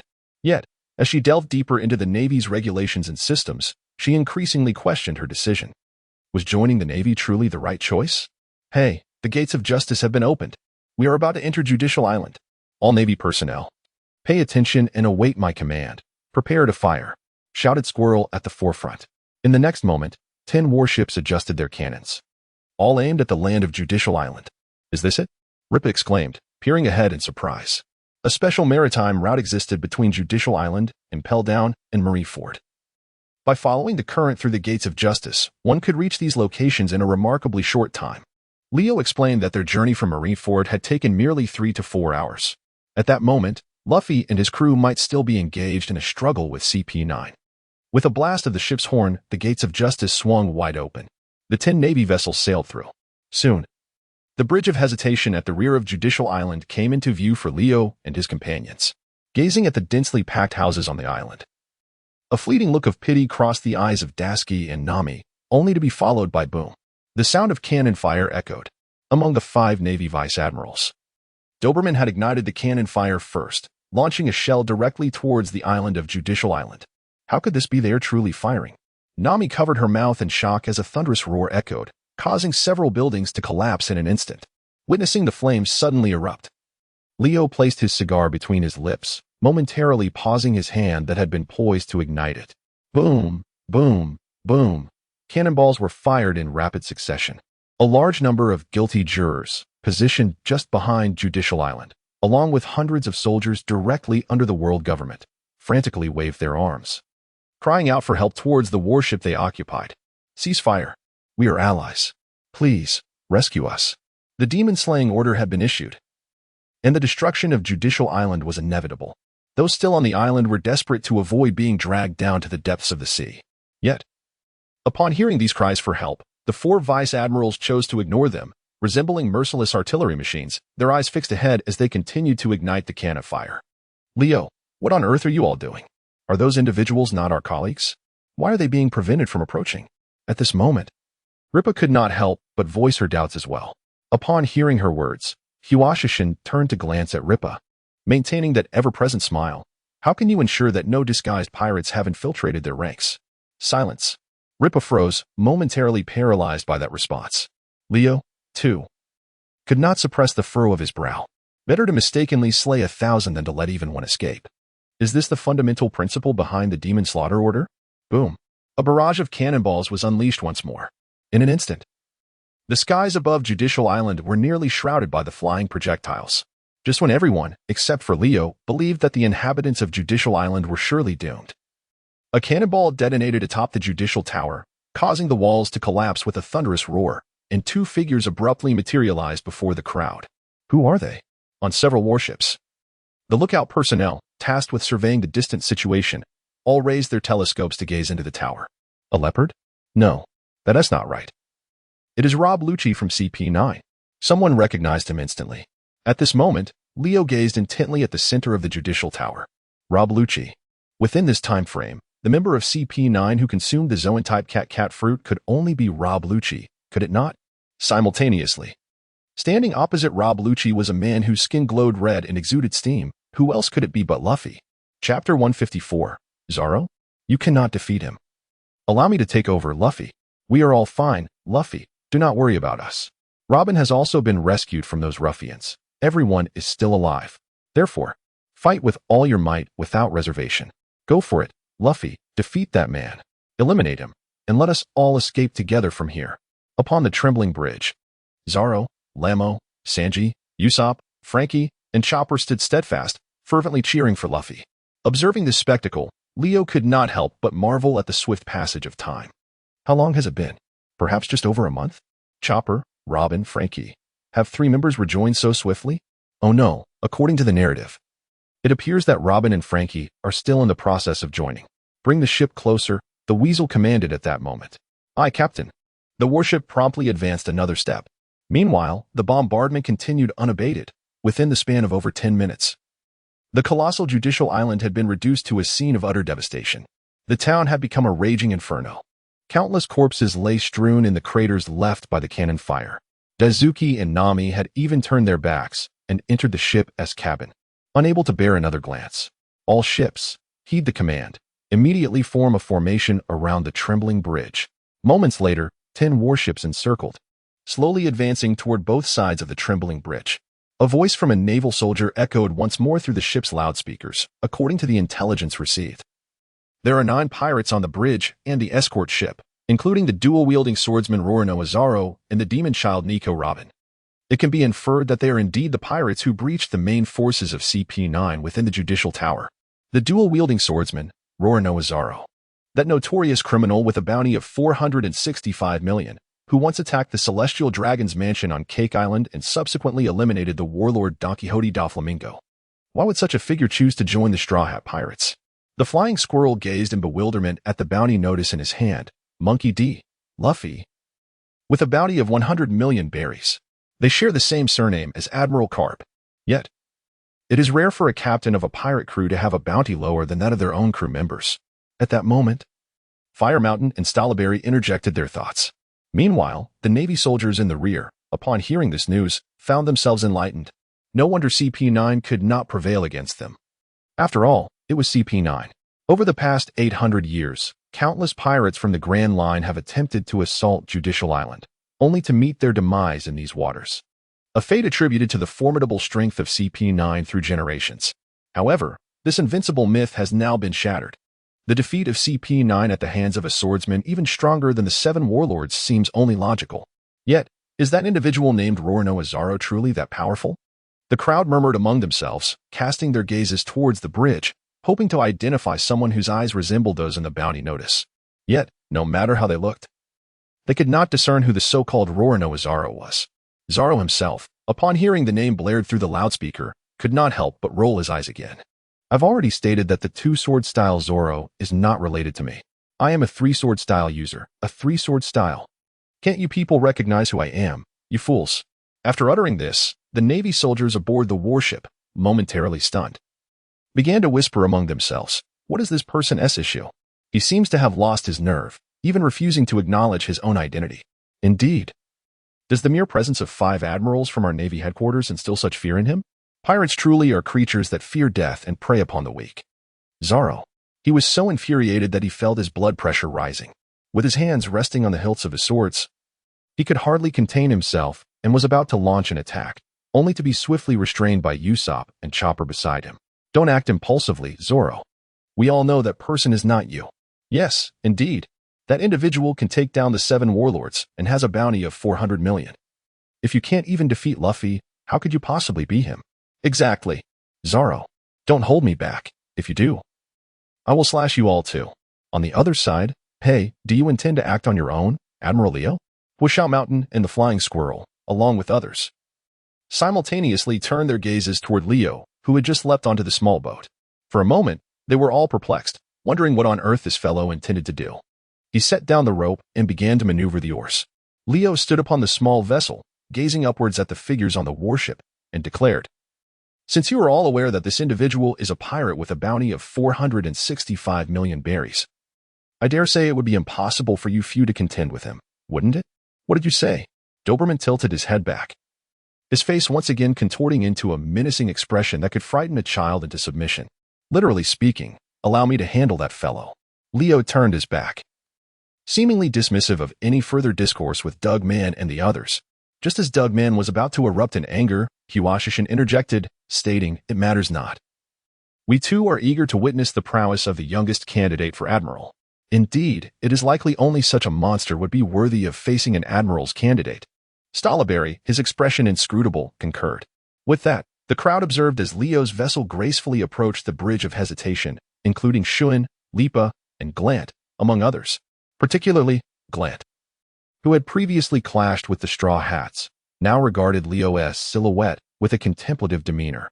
Three-sword style, demon slash. With a swift motion, Zoro propelled himself forward, sending two robust Navy lieutenants flying. He intended to assist Frankie and Usopp, who were similarly ensnared in an encirclement. However, at that moment, a sudden kick struck him squarely on the shoulder, sending him hurtling backward into the debris at the bridge's edge. Damn it, who was that? Zoro grimaced, rubbing his aching shoulder before swiftly rising with his sword in hand. Yet, when he turned to confront his assailant, he was momentarily taken aback. Before him stood a figure adorned with two long swords at his waist, clad in a black short-sleeved shirt and shorts, draped in the Navy's distinctive justice cloak. Leo. He retrieved a cigarette case from his pocket, extracted a cigar, and lit it. It's been a while, Roronoa Zoro. He exhaled a puff of smoke, a grin spreading across his face. Awaken, Roronoa Zoro. Today it is I who shall apprehend you. Leo brandished his twin blades, adopting a serious posture as if facing a formidable adversary. Zoro, perplexed, muttered, is it really starting again? We just went through this routine back in Logtown. At this moment, Zoro could discern Leo's intentions. Leo, I appreciate your good intentions, but I must express that now that I have joined the Straw Hat Pirates and embarked on the Grand Line with Luffy, I cannot continue to adventure under a name that does not belong to me. What? You claim you will sever my head and display my corpse on a Marineford utility pole as a warning to our Navy? How outrageous. You, Roronoa Zoro, are truly insufferable. Leo's voice suddenly escalated in pitch, furiously pointing his blade at Zoro. Zoro replied, what do you mean? Are you unable to comprehend my words? Or is your hearing impaired? When did I ever say I would behead you and hang your corpse on a Marineford utility pole? And what even is a utility pole? As he pondered this, Leo unexpectedly activated a soundproof barrier and lunged at him with his twin swords. Meanwhile, the battle had commenced. The Weasel, hugging his arms, intently observed the battlefield above the suspended bridge. That fellow Zoro seems rather arrogant, he remarked. Doberman chimed in, indeed. To threaten to behead Rear Admiral Leo and hang his head on our Marineford bamboo pole. Although the usually cheerful Fire Mountain's eyes remained slightly squinted, a displeasing expression emerged on his face. Despite Leo having previously taken his cigarette and asserting dominance, he felt irked by such brazen words directed at their Navy personnel. Bamboo pole? The Weasel, Stollyberry, and Doberman simultaneously turned to Fire Mountain. What exactly is a bamboo pole? Isn't it a fishing rod? I thought I heard something about drying corpses into squid jerky. No, wait, I believe I heard something about someone's little heart. The Navy soldiers behind them were left in bewilderment. Nonetheless, Fire Mountain asserted, regardless of what kind of pole it is, that fellow must not leave here alive. As he spoke, he reached into his pocket to retrieve his cigarette case for another cigar, only to suddenly realize that it seemed to have vanished. How strange. It had been right there in his pocket just moments ago. Wait a moment. After a moment of deep contemplation, it seemed that the blazing mountain suddenly had an epiphany. The young man, during his conversation with Roronoa Zoro, appeared to be smoking what resembled a cigar. The shadows completely enveloped the soundproof barrier, obstructing the view of all the onlookers outside. Leo sheathed his knife, discarded the cigarette but onto the ground, and then retrieved a cigar, placing it between his lips before lighting it. As he exhaled a puff of smoke, he mused, how did I not realize that this cigar possesses a far more delightful aroma than my usual choice? Leo, are you merely putting on a show for others now? Zoro inquired, casting a glance at the dark silhouette enveloped within the soundproof enclosure. Do not misunderstand. Leo waved his right hand, which held a cigar, and remarked that while he was indeed performing, his motivations extended beyond merely rescuing them. And why is that? Zoro inquired. Rammer is one of my few good friends. Leo elaborated. Upon hearing this, Zoro finally grasped the reason behind Leo's earlier assistance in their escape from Rogue Town. Although they were aware that Rammer had previously served in the Navy, they had initially believed that the two merely had a casual acquaintance. However, after we swam away that day, do you know what transpired aboard the Revolutionary Army's vessel? Leo casually inquired. The Revolutionary Army ship? Upon hearing this, Zoro recalled the events of that day. After the ship was capsized, all of us were nearly rendered unconscious. However, upon regaining consciousness, a peculiar individual bearing a water pipe unexpectedly appeared at the bow of the Mary. Initially, we believed him to be an adversary. The ensuing events could not have been clearer. After a misunderstanding and a brief scuffle with Luffy, Sabo, burdened by the water pipe, began to recall memories from his childhood. It was only after Luffy received several taps on the head from that familiar pipe that he finally recognized Sabo for who he truly was. At that moment, Luffy was overwhelmed with emotion, lamenting and insisting that Sabo join his crew, embarking on adventures together and reuniting with Ace. But what of Sabo? Despite reclaiming his memories and embracing Luffy as his beloved little brother, he was now a member of the Revolutionary Army. Saved by Dragon during a near-fatal incident in his youth, and having grown under Dragon's guidance and education, he could not simply abandon that debt of gratitude. Furthermore, the ideals of the Revolutionary Army resonated deeply with him. Unless unforeseen circumstances arose, he was destined to remain within this organization, assisting Dragon until the moment his aspirations materialized. When Luffy learned that it was you who facilitated his brother's recognition, he expressed a desire to throw a celebration in your honor as a token of gratitude. Yet, beyond that, his brother was curious as to how you had come to know of their connection. Zoro raised the question that lingered in the minds of Sabo and every crew member aboard. However, Leo showed no inclination to answer, merely shaking his head and continuing to savor his cigar, stating, "You may consider that a manifestation of my fruitability. As for the rest, now is not the time for such discussions." With that, the cigar was extinguished. Leo swiftly drew his double-edged blade. "What do you mean by that?" Zoro, observing the situation, similarly placed his hand upon the hilt of his sword, revealing an expression of great apprehension. Yet, in the next moment, a piercing scream echoed through the air. Leo suddenly spat out a mouthful of blood, and in the following moment, he swiftly wrapped his arms around Zoro's. As they both plummeted into the waters beneath the suspended bridge, Admiral Leo, the dark shadow dissipated in an instant. The sailors aboard the warship, witnessing this spectacle, were collectively struck with astonishment, their eyes widening in disbelief as they beheld the descending figures of Leo and Zoro, and they gasped in unison. "Damn it! Hurry! Rescue Admiral Leo! He is a devil fruit user. He must not drown in the water." Chapter 156, A Visit to Judicial Island. Glub, glub, glub, glub, whoosh, whoosh. "Don't talk while choking on water, you fool." As he emerged from the depths, Zoro bellowed from beneath a bridge column, his voice reverberating through the air. "Oh, my apologies." Hick. Leo let out a burp. Just moments after he leaped into the sea, he felt such a sense of freedom that it led him to momentarily believe he was a merman. Impulsively, he opened his mouth to see if he could speak underwater. Consequently, he was met with a mouthful of water. Cough, cough, cough, how salty. If only it were a touch less briny. Zoro, but why did you pull me down? If you intended for me to escape alone, that would be utterly. Silence. Leo interrupted Zoro's words. "Do you see those towering and robust pillars at the forefront?" he inquired, gesturing towards the imposing columns beneath the bridge of hesitation. "I see them. Is there a problem?" Zoro replied. "The mechanism to open the gate of justice is concealed within the hidden door of the second pillar from the front. The reason why Leo and his companions were able to reach Judicial Island with such haste is undoubtedly due to the unique ocean current established by the Navy since ancient times. In the absence of the opening of the gates of justice, the waters of the current have perpetually circulated, making it exceedingly difficult for any vessel ensnared within to navigate its way out. Even warships equipped with propulsion systems find it a formidable challenge. However, in the present moment, to ensure the successful execution of the Demon Slaughter Order, the Navy has fully opened the gates of justice, allowing the 10 approaching warships to seamlessly enter this maritime region. Should the gates be closed once more, the current we now occupy would unleash a fierce vortex. Thus, prior to your escape, merely pulling the lever will render these warships incapable of pursuing you." Leo expressed his desire to retrieve a cigarette, only to discover that the lid of the cigarette box was ajar. Having just dived in and swum for a considerable time, seawater had permeated the box, rendering the cigarettes damp. Damn it. Leo couldn't help but curse under his breath, his face adorned with a look of deep regret. "I just acquired these. Well, I only drew 2, and now they've all been rendered useless? What a bother." He sighed, pondering that he would check if that fellow had any spare stock once this was over. Muttering to himself, Leo turned to plunge into the water. However, Zoro called out to him at that moment, "Hey, where are you going?" "I'm heading to Judicial Island," Leo replied. "Judicial Island?" Zoro's expression shifted to one of confusion. "Isn't that place already flattened by cannon fire? What do you intend to do there?" "Well, didn't I just mention? I'm going to take a look." Leo smiled faintly before turning around and plunging into the water with a splash.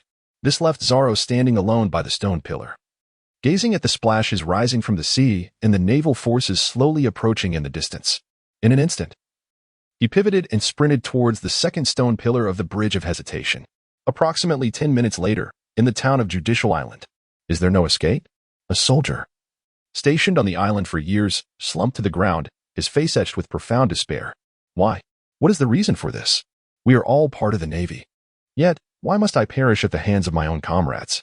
As he beheld the familiar bodies collapsing around him, victims of the cannon fire, tears streamed down his cheeks. I do not wish to die yet. Visions of his parents and wife flashed through his mind. Just as he closed his eyes, resigned to await the flames that would soon engulf him, a figure clad in a robe of justice darted past. One sword style, one word slash. With a crack, the flames enveloping the air were cleaved into two segments, dispersing outward. The soldier knelt on the ground, staring blankly at the figure approaching him with measured steps, and for a moment, his tears ceased to flow. Excuse me, do you have a cigarette? Leo crouched down and inquired of the soldier's smoke. The soldier, with a blank expression, shook his head. Ah, I see. Leo, with a hint of disappointment, clicked his tongue and sighed. Well, never mind. You aren't injured, are you? If not, stay close behind me. I shall ensure your safety. With that, he rose to his feet and strode forward. The soldier turned to gaze at Leo's towering silhouette, momentarily taken aback for a few seconds before scrambling to his feet, wiping away the traces of tears on his face, and quickly pursuing him. Hey, be cautious. I can only do my utmost to keep the flames at bay. But if you venture beyond my protective range, I cannot guarantee your safety, Leo remarked without turning his head as he slashed his blade, extinguishing the flames ahead. The male soldier instinctively nodded at his words, but suddenly recalled that Leo, with his back turned, could not see him, so he called out, I will closely follow you. My lord. Leo holds the rank of Major General, a fact discernible from his naval uniform. Upon hearing this, Leo refrained from uttering any further trivialities. Glancing at the artillery shells plummeting ahead, he raised his hand and unleashed two soaring slashes, detonating the shells midair while simultaneously activating his advanced observation hotkey. Moments later, a semblance of life seemed to emerge within this very room. Leo gazed upon a house engulfed in fierce flames and, with an impassive demeanor, approached amidst the soldier's expressions of sheer terror. He extended his hand through the fire, pressing it directly against the wall. In the next heartbeat, a sizzling sound erupted as the entire structure disintegrated instantaneously, transforming into a heap of rust-colored powder that fell to the ground. The flames vanished from the air the moment the house succumbed to decay. The soldier trailing behind Leo was rendered speechless. Glancing at a woman curled up in a water barrel, trembling in a tight ball, along with two children, he swallowed hard, a profound sense of reverence blossoming within him. Could this truly be a vice admiral within our naval organization? So young, yet possessed of such formidable strength.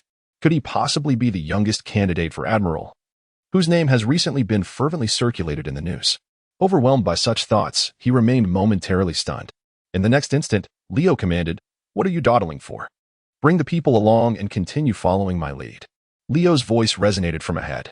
Oh, all right, all right.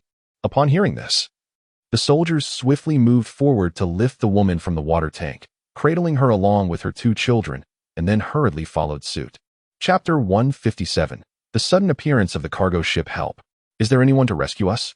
These wretched Navy forces. The members of the K-9 squad and a multitude of the guilty jury scurried through the streets, cursing as they evaded the descending cannon fire like headless flies. Boom.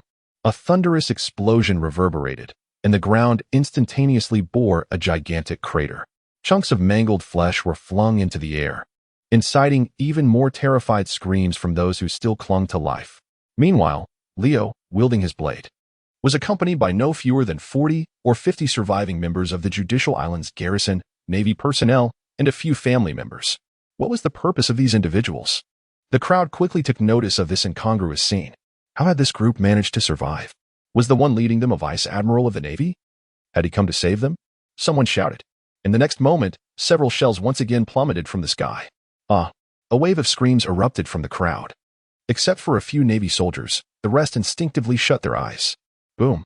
Just when everyone believed their demise was imminent, the shell unexpectedly detonated above them. Less than 3 meters away. What was happening? Why had the shell exploded automatically? It was as if it had collided with some peculiar wall of air. A different group, seeking refuge from the bombardment, suddenly found themselves disregarding the explosions nearby as they witnessed Leo preparing to veer to the side. They frantically rushed past him. Wait for us, shouted the leading members of the K-9 squad. Leo turned around to cast a glance at the group of individuals. In truth, he had been aware of their presence for quite some time. However, he understood all too well that the Judicial Island's canine enforcement and the guilty jury were hardly commendable entities. Originally, Leo intended to disregard these individuals and simply depart. However, to his surprise, they noticed him first and clung on. Well, it is best to avoid trouble, he thought to himself. General, where are we headed now? Asked a trembling woman, clutching her child, her voice laced with trepidation. Oh, we are heading out to the waters beyond the island, Leo replied. He had already contacted Aokiji, requesting a naval vessel, though he was uncertain whether that old fellow would actually comply. Regardless, he was determined to rescue these individuals. If no ship arrived, he would plunge back into the sea, carrying them one by one to safety. Of course, he would not concern himself with the guilty jury and the law enforcement team. How many troops are stationed on this island? Leo inquired once more. Including the world government's guards, there are over 4,000 personnel. Over 4,000? Leo raised an eyebrow. The number was indeed astonishing. This did not even account for the presence of other forces, such as guilty juries. However, these factors were not the most crucial. The key point was that out of those 4,000 individuals, it was estimated that a significant majority had been reduced to mere fragments by the recent bombardment. Had the Straw Hat crew managed to escape? A man, adorned with windproof goggles and clad in a denim jacket, lit a cigarette and surveyed the distant warships, which continued to unleash their artillery. Seizing the opportunity while the cannons were not aimed in his direction, he swiftly leaped down from the shoulder of a giant and exclaimed, "Hey, let us make our escape now. Wait for us, Barry." Two giants, upon hearing this, hurriedly hoisted the unconscious forms of two earth dragons and began to flee. However, they had barely taken 2 steps when boom, a shell suddenly hurtled toward their location. Damn it! Quickly, take cover! Barry shouted in sheer panic. In the next moment, a flash of blades appeared as 2 massive slashes collided with the barrage of shells, sending a shower of debris and shockwaves into the air. What is happening? Barry's eyes widened as he turned to see a young man emerging from the swirling smoke, accompanied by a group of followers. Upon recognizing the uniforms they wore, a look of apprehension crossed his face. The 2 giants also assumed a defensive stance at that moment. With a few strides, Leo approached Barry, disregarding the hostile glare directed at him. "Hey, do you have a cigarette?" Astonished, Barry paused, clearly taken aback by Leo's unexpected inquiry. Before he could respond, his vision blurred for an instant, and he suddenly noticed Leo, cigarette in mouth, igniting it with a lighter. What is going on? Barry glanced down at his pocket, realizing that Leo had stealthily swiped both his cigarettes and lighter without him noticing. Ah, bliss, Leo sighed, relishing the cheap brand of cigarette after having indulged in a few cigars. You work for Carrera Company, don't you? Leo asked, still holding the cigarette. Who are you? Barry, with a wary expression, countered without answering Leo's question. Don't worry, I'm not like the Navy that bombarded you. I am here to save people, Leo replied. Save people? Don't make me laugh. It was your Navy that killed so many. Most of them are already dead, and now you talk about saving people? Shall we resurrect the corpses on the ground? Upon hearing this, Barry, filled with indignation, gestured towards the surrounding mangled corpses and vehemently questioned Leo. Silence enveloped the scene. The smoke from his lips ascended slowly, swirling into the air. Leo found himself momentarily at a loss for words, unsure of how to counter the accusations. He genuinely wished to disembark and rescue those in peril, yet regrettably, he had not encountered a suitable opportunity to extricate himself. However, his silence did not imply that the group of rescued individuals behind him would remain mute. The Vice Admiral is our benefactor. He is unlike any other in the Navy. He truly came to our aid. We have faith in him. The crowd voiced their indignation on Leo's behalf. Barry, witnessing this, moved his lips as if to speak again, but was suddenly reminded of the moment when Leo had intercepted the cannonball for him. Perhaps he truly was different from those other naval officers? Enough with the idle chatter. Barry, if we don't leave now, it will be too late. At that moment, the 2 first mates from Frankie's crew urged him. Just as their words fell, a colossal cargo ship appeared unexpectedly at the edge of the island's waters, rapidly approaching Judicial Island's shore. Chapter 158. The Humanity of Aokiji. How peculiar. Why is a cargo ship approaching? In the distance, aboard a warship, a perplexed Rear Admiral, peering through a pair of binoculars, scrutinized the sudden appearance of the vessel. He promptly retrieved a transponder snail and contacted Vice Admiral Squirrel, who was engaged in an offensive near the gates of justice. Report. An unidentified cargo ship has been spotted approaching the front island. Should we sink it? Immediate destruction, came the unyielding command from the other end. In the next instant, the rear admiral signaled for the ship's cannons to be aimed at the cargo vessel. Fire! Boom! Bang! Bang! Bang! The barrage of cannonballs fell upon the sea like a torrential downpour. Unlike previous naval pursuits against pirates, this bombardment was astonishingly precise. Just as the cannonballs were about to strike the cargo ship, they abruptly collided with an invisible barrier, exploding into a fine mist that dissipated into the ocean. These cold-hearted individuals show no mercy at all. On the cargo ship, a figure lay reclined on the deck, retracting their right hand to scratch their backside just as the shells detonated. Hey, you really did show up, didn't you? In the next moment, Leo's figure also appeared aboard the cargo ship. Indeed, the individual reclining in a similar posture to Leo was none other than Akiji, one of the 3 admirals of the Navy. Adjusting the eye patch resting on his forehead, Akiji cleared his throat and stated with solemnity, ahem. If it weren't for your pleading over the phone, do you think I would have come? Me? Beg you? Wasn't I employing veiled threats during our conversation? If I didn't show up, I would resign by tomorrow. Did that statement sound like a plea to you? Leo, however, I have only been calling you for less than an hour. Even if you were traveling through a special current, it would be implausible to arrive in such a brief span of time. Leo suddenly sensed that something was amiss. I felt that something would go awry. So I departed earlier to accompany you, Akiji explained, his expression remaining unchanged. Sensed that something would go wrong? Leo blinked in bewilderment. What was happening? Did he sense that I would rush to the rescue? Yet, this notion seemed implausible, even if he managed to arrive unnoticed. Where would he have procured such a large cargo ship? It is well understood that acquiring a vessel of this magnitude in a short span of time and navigating it from a nearby island is a highly unlikely endeavor. Unless, of course, this ship had been clandestinely concealed in the vicinity from the very beginning. Leo then proceeded to conduct another analysis. Akiji. Leo, in summary, the cargo ship has been delivered to you. Whatever you wish to do, feel free to proceed on your own. Do not disturb me during my vacation time. Vacation time. Leo was momentarily taken aback by the words. When did you take a vacation? I had no knowledge of it. Moreover, I was dispatched by you to carry out the demon-slaying decree, and you dare to abandon your duties for a holiday? Do you have no shame? Leo murmured softly, humph. Clearly anticipating the inevitable loss of innocent lives, you prepared the cargo ship in advance, yet here you are, stubbornly defending yourself. Green Bull. Ahem. I did not say anything earlier. You need not pay it any mind. As Leo observed the increasingly dark expression on Akiji's face, he wisely chose to refrain from further discussion, swiftly shifting the conversation. Well then, please feel free to return to your vacation. I shall handle matters here. It is best to avoid direct confrontation with the Demon Slayer Navy. However, if such a situation becomes unavoidable, then resort to the identity you have consistently employed. With that, Akiji turned away and leaped off the warship without a moment's hesitation. Leo followed and took a glance. At the very moment when Akiji descended upon the sea surface, an incredibly narrow sheet of ice emerged beneath his feet, allowing him to glide effortlessly, akin to ice skating, swiftly moving forward. As he observed the figure of Akiji gradually receding into the distance, a smile involuntarily crept upon Leo's lips. This fellow, does he truly possess a semblance of humanity? Otherwise, why would he have privately allowed Nico Robin to escape 20 years ago in O'Hara, granting the infamous demon child, whom the Navy longed to see punished, a chance at life?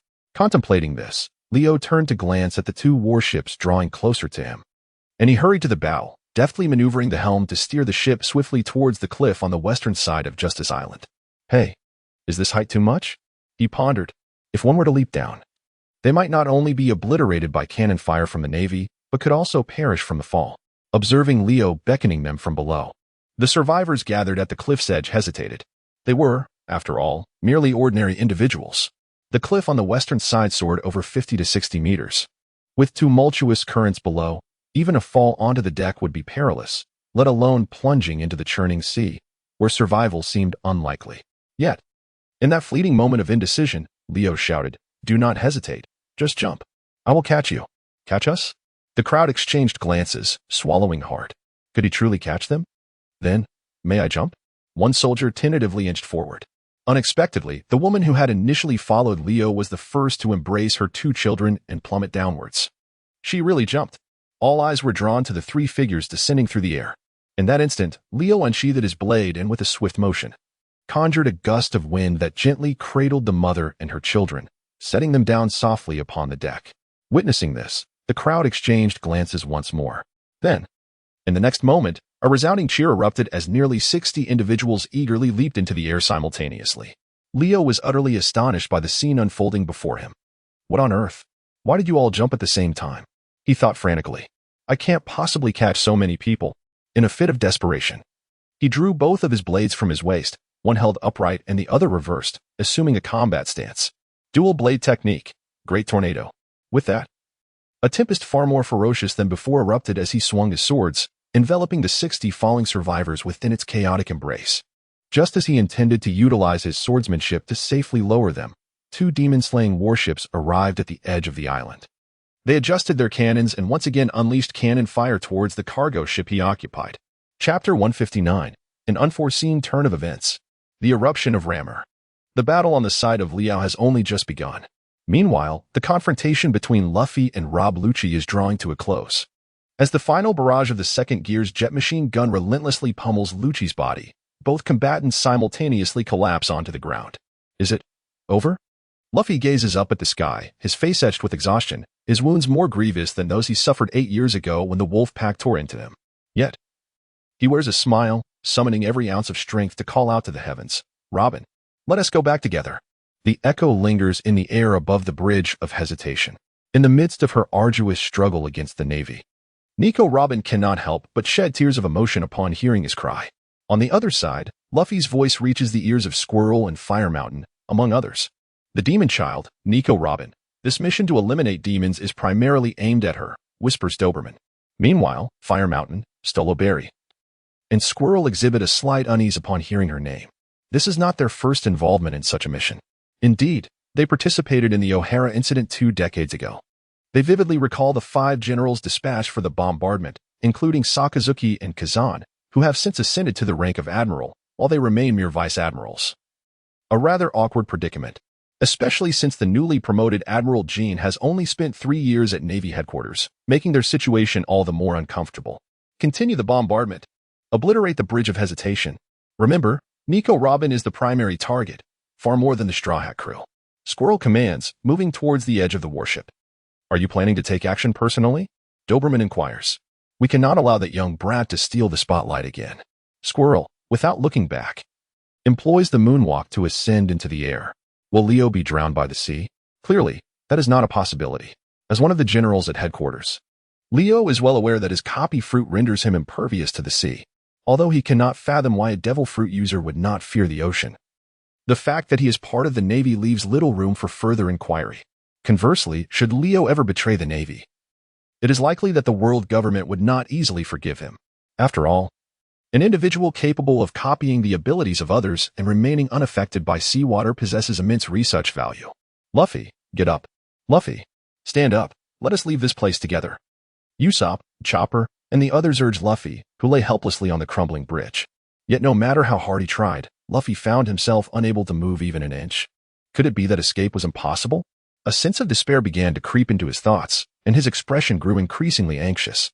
He had already defeated Rob Lucci. He had rescued Robin, but would he be unable to embark on further adventures with them? After all, he aspired to become the Pirate King. Coughing up a pool of blood, Luffy struggled to inch his way toward the broken edge of the judicial tower, moving like a snail. Luffy! Hurry, Luffy! Usopp exclaimed, a flicker of hope lighting up his face at the sight. But in the next instant, raging gale, a devastating slash exploded in front of Luffy's path. The force of the impact sending him tumbling back, landing beside the unconscious Rob Lucci. Luffy! Frankie shouted in alarm as he witnessed the scene unfold. The weasel then declared, if you don't want to see him perish, quickly hand over Nico Robin. You vile creature, we would never surrender Robin to you. Chopper shouted furiously, pointing an accusing finger at the weasel. Simultaneously, Usopp and Frankie aimed their weapons at the weasel's head. None of our crew shall be left behind. Everyone will safely escape from here. Frankie, Iron Hammer, Ultimate, Gunpowder Star. Boom. Their combined attacks were unleashed. Is this the choice you have made? The flying squirrel raised an eyebrow, gazing at the flames and steel right arm hurtling towards him. Suddenly, he placed his hand on the hilt of a dagger at his waist. With a swift motion, he executed a slicing strike. Whoosh. The dagger sliced through the air at an astonishing speed, retracting Frankie's iron fist while simultaneously dispersing the gunpowder shot from Usopp's slingshot. The residual force continued its trajectory towards the position where Chopper stood. Ah, I'm going to die. Chopper, his face filled with terror, covered his furry head with his forearms. Yet, in the next moment, clang. The strike collided against a dagger, emitting a piercing metallic clang. The stern-faced lammer halted before Chopper, directing an enraged gaze at the floating flying squirrel. You intended to kill Chopper, did you not? The flying squirrel glanced at Lammer's sudden appearance, dismissing the question with a curious furrow of his brow. Sorrow? As a pirate, how did you learn the 6 powers sorrow? Well, Sorrow activated again. Lammer's figure suddenly flashed to the front edge of the bridge, his feet leaving the ground as he leapt high, thrusting 2 daggers towards the flying squirrel's temples. 2 sword style, closing strike. Clang. The flying squirrel raised a hand to parry Lammer's strike. Hearing the name of the technique, he couldn't help but feel a twinge of doubt. In this day and age, can one wield 2 daggers and claim to be a 2-sword style practitioner? Just as this thought crossed his mind, the next moment, whoosh! The short dagger in Lammer's hand shot forth, extending over 1 meter in length, piercing into the flying squirrel's shoulders like a spring-loaded knife. Blood gushed forth like a fountain. Chapter 160, The Great Escape. The Straw Hat Pirates alter their course. Meanwhile, on the warship. Look over there.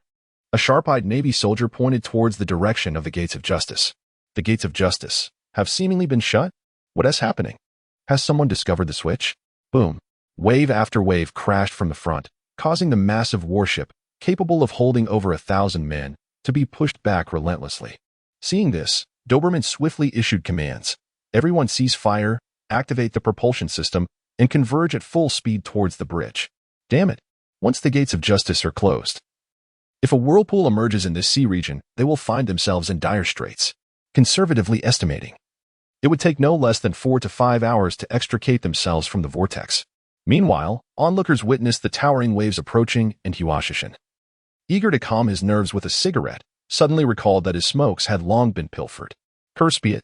He clicked his tongue, craving a smoke as he rummaged through his pockets, only to his astonishment, he unearthed 2 bills of 1,000 berries each.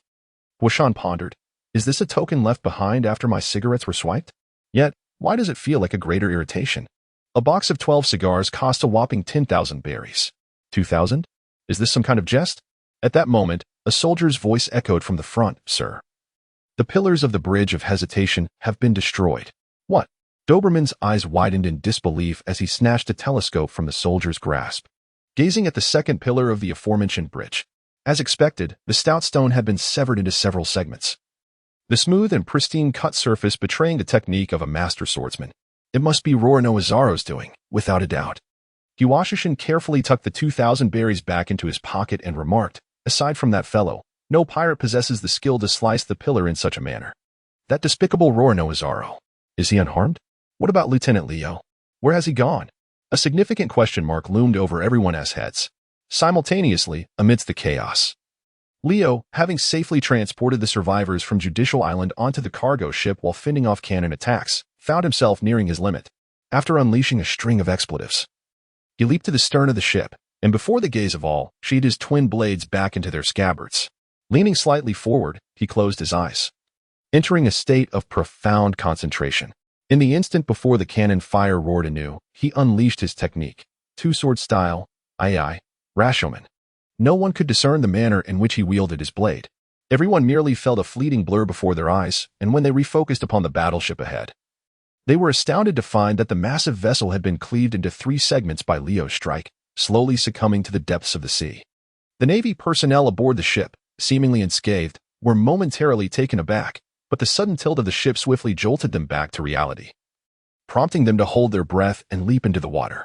In stark contrast, the expressions of the survivors aboard the cargo ship, who were fixated on Leo's figure, were a mixture of disbelief and shock. They found it utterly inconceivable that anyone could wield a blade with such astonishing prowess from a distance of 30 to 50 meters. What manner of monstrosity was this? Had the Vice Admiral of the Naval Headquarters truly attained such an outrageous level of strength? This was the silent contemplation of many. Meanwhile, Leo, accustomed to the awe-filled gazes directed at him, remained unfazed. After all, he had long since grown accustomed to being viewed as a monster. Displaying arrogance would merely lead others to perceive him as frivolous. Stop staring, set sail and flee. At this moment, Leo offered a reminder. Immediately, the crowd reacted, hastily rushing to the helm, skillfully maneuvering the cargo ship away from Judicial Island at a swift pace. The scene shifted back to the front of the Gate of Justice on Judicial Island. The bridge of hesitation lay in ruins.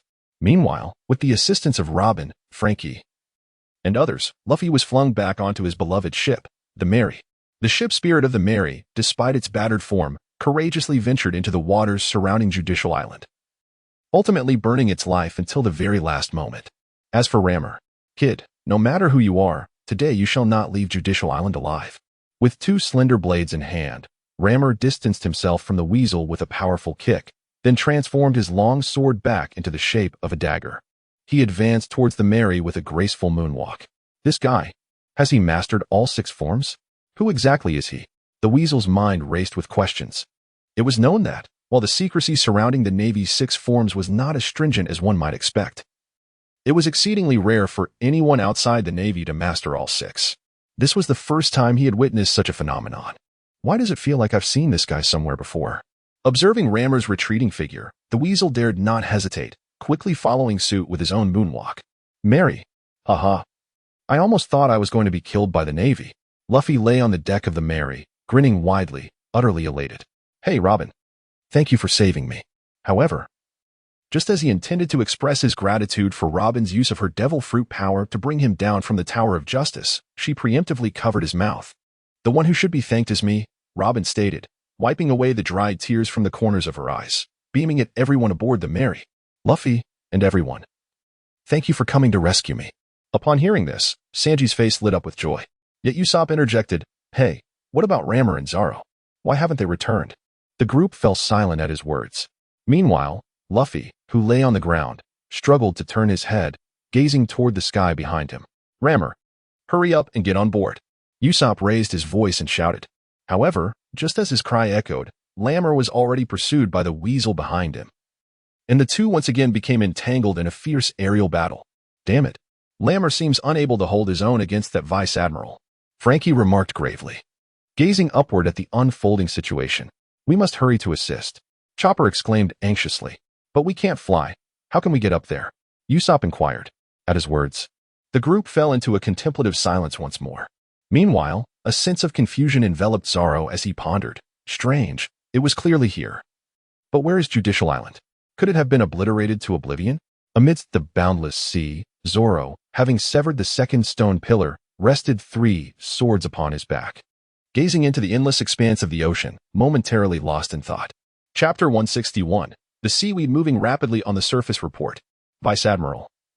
The demon-slaying warship dispatched to the front island has seemingly come under attack from an unidentified enemy. Why bother informing us of such trivial matters? Just resolve it with cannon fire. Doberman growled, his gaze fierce as he steered the ship. The naval soldier, feeling intimidated, hesitantly replied, "Well. That person sliced the warship into 3 pieces with a single blade. We stand no chance against him." Sliced into 3 pieces? A steel warship, reduced to fragments? With a sword? What caliber of swordsman could possibly do that? The crew, including Fireburn Mountain, were taken aback, their minds swirling with disbelief. Are you joking? No, I'm not. The soldier's expression was nearly in tears, thinking to himself, as a mere private, how could I dare jest with you, Vice Admiral? Wait, did you just say that person wielded 2 swords? Yes, the soldier nodded. Then that person must be Roronoa, right? After just severing the second stone pillar and destroying the switch to the gates of justice, he somehow made it to the front island and reduced the warship to 3 segments? That speed. It seems impossible. I think it's highly plausible. Fireburn Mountain concurred. After all, that guy is a swordsman. Even if he fell into the sea, it's unlikely he would drown. That explains it.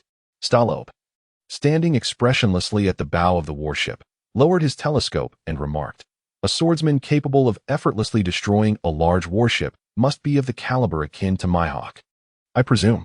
Although he did not believe that the pirate named Zoro could truly rival the formidable Mihawk, it seemed reasonable to conclude that Leo's inability to surpass Zoro was not particularly difficult to comprehend. It appeared this candidate for Admiral still lacked a touch of refinement. Nevertheless, he was undeniably strong, capable of dragging such a monster into the depths of the sea. With a few more years of diligent training, he might indeed ascend to the rank of Admiral. By the way, how old was he? Perhaps around 22? An Admiral in the Navy before the age of 30, this would certainly mark him as one of the youngest in history. Even Kazan attained that position only as he approached 40. The group suddenly found themselves engrossed in discussion. Meanwhile, The naval soldier responsible for delivering the report looked utterly bewildered at the three vice admirals, momentarily at a loss for words. Excuse me, did I not just mention that one of our warships has been destroyed? Shouldn't you order reinforcements? That individual is a swordsman capable of splitting a warship in two with just 2 strikes. How did the conversation shift so abruptly to Vice Admiral Leo? The soldier tentatively ventured. What? Doberman turned his head, his fierce expression once again startling the soldier. I mean, what about the front island? The front island? Doberman raised an eyebrow. Did you not see that the gates of justice are about to close? We are struggling to maintain our own safety. And you expect us to have the luxury of pursuing Rorinoa Zorro at the front island? The soldier scratched his head, so we are just going to abandon it. Nonsense. Doberman stepped forward, tightening the sails of the warship. Prepare for the impending tsunami and whirlpools. Those pirates, they should not be able to pursue us any longer. Utilizing his observation hockey, Leo stood at the bow. Having already shed his military uniform and donned only a thin short-sleeve shirt. Thank you, Vice Admiral. A group of civilians fell to their knees, bowing deeply in gratitude for Leo's life-saving intervention. Behind them, the members of the law dogs and the guilty jury observed this scene, remaining rooted to the spot, indecisive about whether to kneel. From here on, you shall escape on the ship. Leo then remarked, as for my act of saving you, I hope you will keep it to yourselves. We will, Lord Leo. The crowd replied, bowing their heads in agreement. With that, Leo chose to say no more. Instead, he cast a glance at the group of law enforcement dogs and made a throat-cutting gesture before turning and leaping into the sea. 5 minutes later, Leo emerged from the waters on the opposite side of Justice Island, shaking off the droplets clinging to him. He glanced back at the cargo ship that had vanished beneath the surface, unable to suppress a wave of reflection. The Navy personnel, along with their families, must surely feel disillusioned with the organization by now. And then there was that fellow named Barry from Carrera Company. Suddenly, Leo recalled that this individual seemed to be a disciple of Frankie, the iceberg. Barry's deep-seated animosity towards the Navy was not solely a product of the Justice Island incident. Growing up on an island with a sea train, Barry had once aspired to be an exceptional shipwright. He held a profound admiration for the creator of the sea train, the renowned shipwright, Mr. Tom. At this point, the connections become evident. Tom, having crafted vessels for the Pirate King, Roger, was sentenced to death. Even after producing the magnificent sea train, a boon for humanity, he could not atone for his past and was ensnared by Spandam, ultimately meeting his demise on the judgment platform of Justice Island. It is clear that Barry, along with Frankie, Iceberg, and the entire Frankie family, have harbored a profound disdain for the Navy and the world government for quite some time. This reflection brought to mind the news from a newspaper Leo had read upon his arrival in this world. What a pity, in an era so technologically backward, to have the ability to create a train upon the sea. The untimely demise of such a genius is indeed lamentable. Just as he was lost in these poignant thoughts, the sound of arms splashing against the water suddenly broke through the air. Plop, plop, plop. Leo turned his head at the sound and beheld the sea, where he immediately noticed a strand of seagrass swiftly approaching the shore. Leo, with a look of astonishment, found himself gripped by a sudden hypothesis. However, just as the seaweed was about to approach the shore, it abruptly changed direction and swiftly returned to its original place. Leo, is this really possible? He exclaimed, Seaweed head, stop it.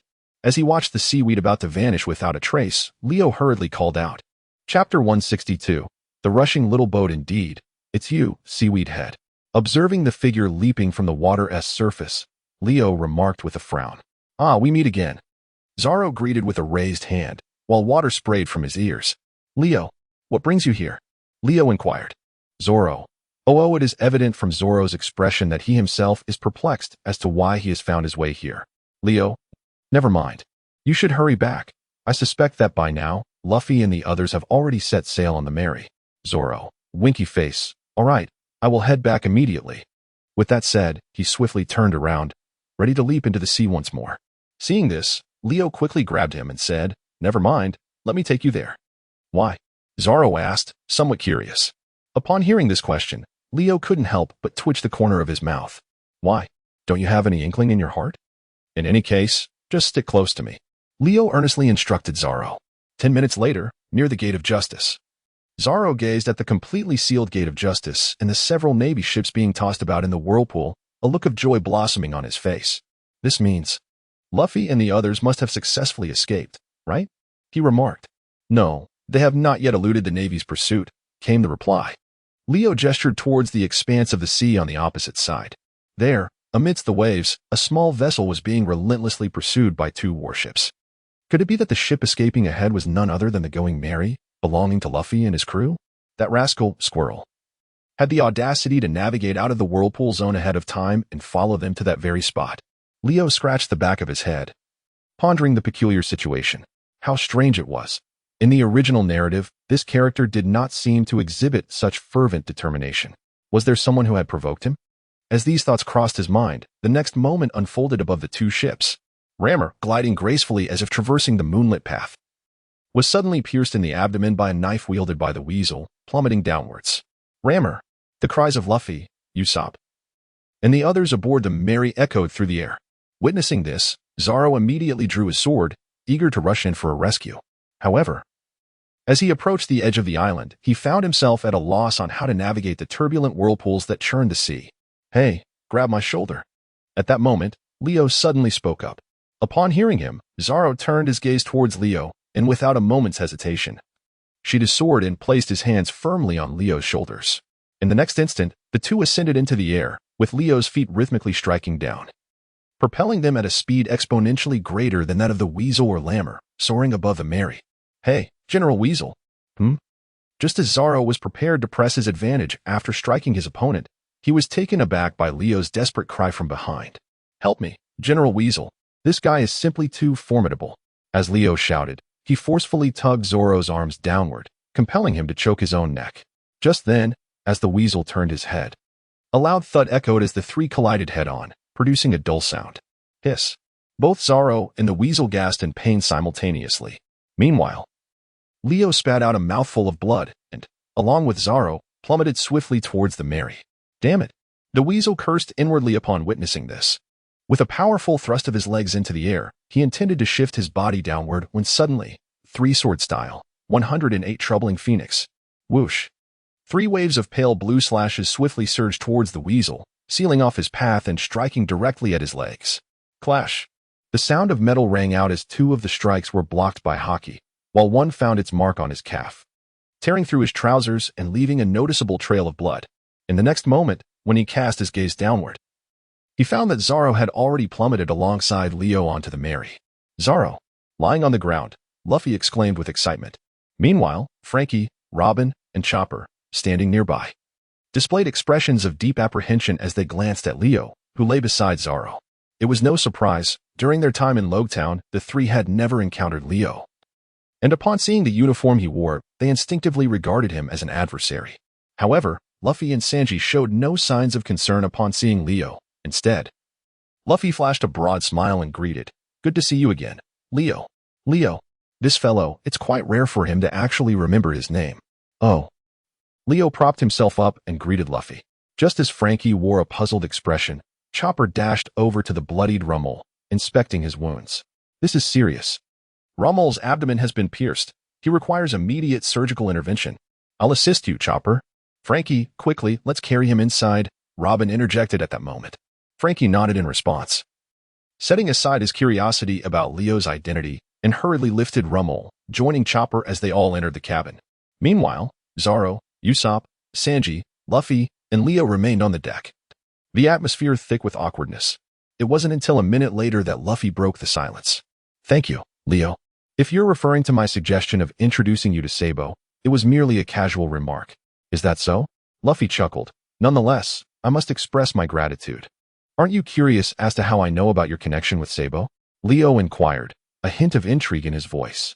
The scene abruptly froze for 5 seconds.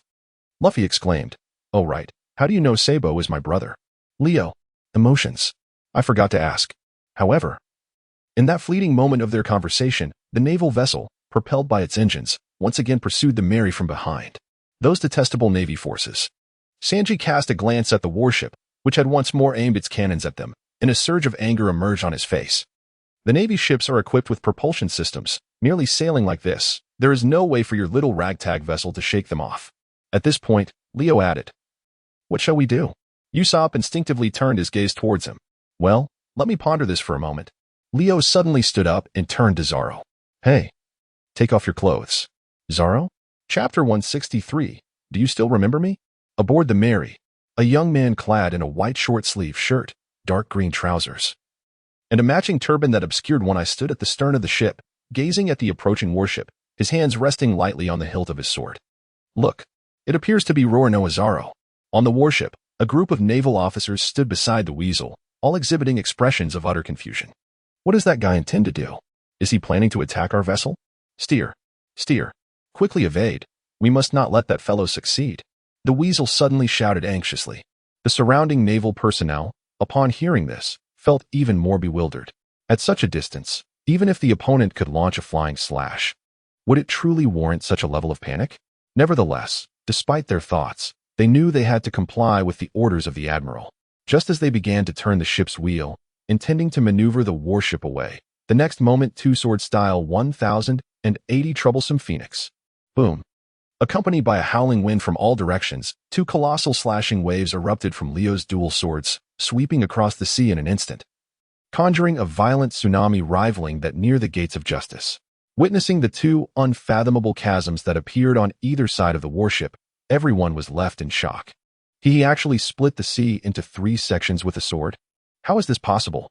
Is this truly something a human can achieve? Their gazes darted back and forth between the distant figure of the man with the turban. In the next moment, the warship, caught between the 3 currents, was immediately engulfed by the waves, the seawater washing the deck clean. Oh, Admiral, help! The naval soldiers were hurled into the air, flailing their arms in panic and crying out loudly. Those damn pirates! The Weasel looked up and, seeing the chaos, could only mutter a curse before stepping lightly across the sea to rescue his subordinates. On the other side, exhaling a breath of relief, Leo jumped down from the high stern of the Mary, returning Zaro's swords, Wado Ikamanji and Sandai Kitetsu. All right, those fellows are unlikely to catch up with us now. As he spoke, he began to remove his headscarf and discard his clothing. Beside him, Zaro, clad only in shorts, remained in a state of utter astonishment after receiving the twin swords thrown back by Leo. How could this be possible? How did this individual manage such a feat? The technique known as Banu Fenken was one I had created not long ago. Why could Leo execute it as well? Moreover, the potency he displayed was at least tenfold greater than my own. Unable to comprehend how I could wield this technique, Leo, noticing the confusion in Zaro's heart, smiled and elucidated. There is no need to ponder. I am a user of the copy fruit. Beyond the ability to replicate, I can almost flawlessly execute swordsmanship after observing it just once.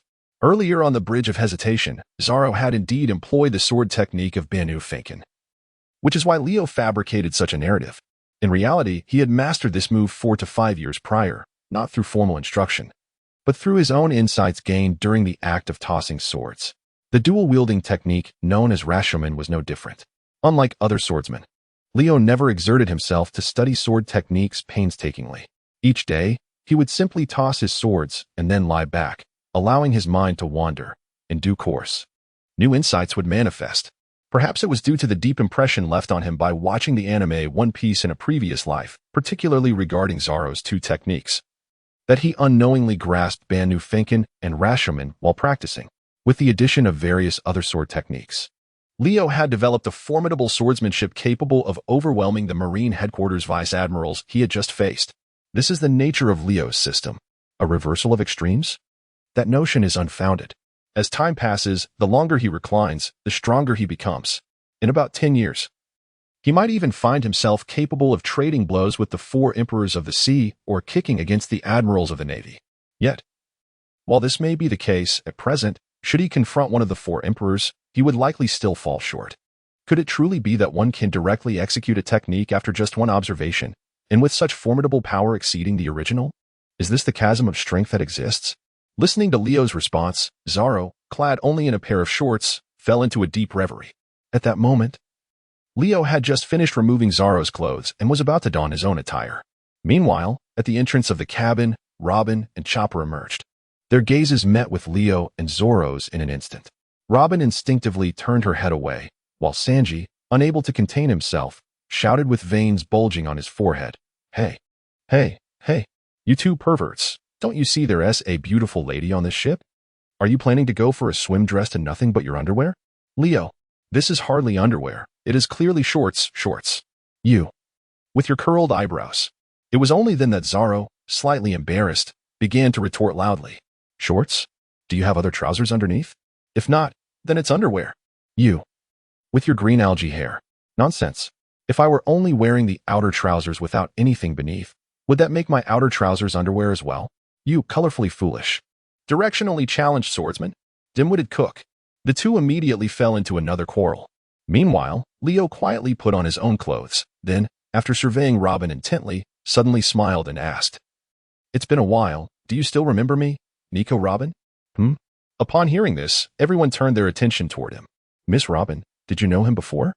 Sanji inquired curiously. We? Robin, intrigued, shifted her gaze back to Leo. Who are you? She looked at Leo's face with a hint of uncertainty while attempting to recall where she might have encountered him. It was no wonder. She had always harbored a strong aversion to the Navy.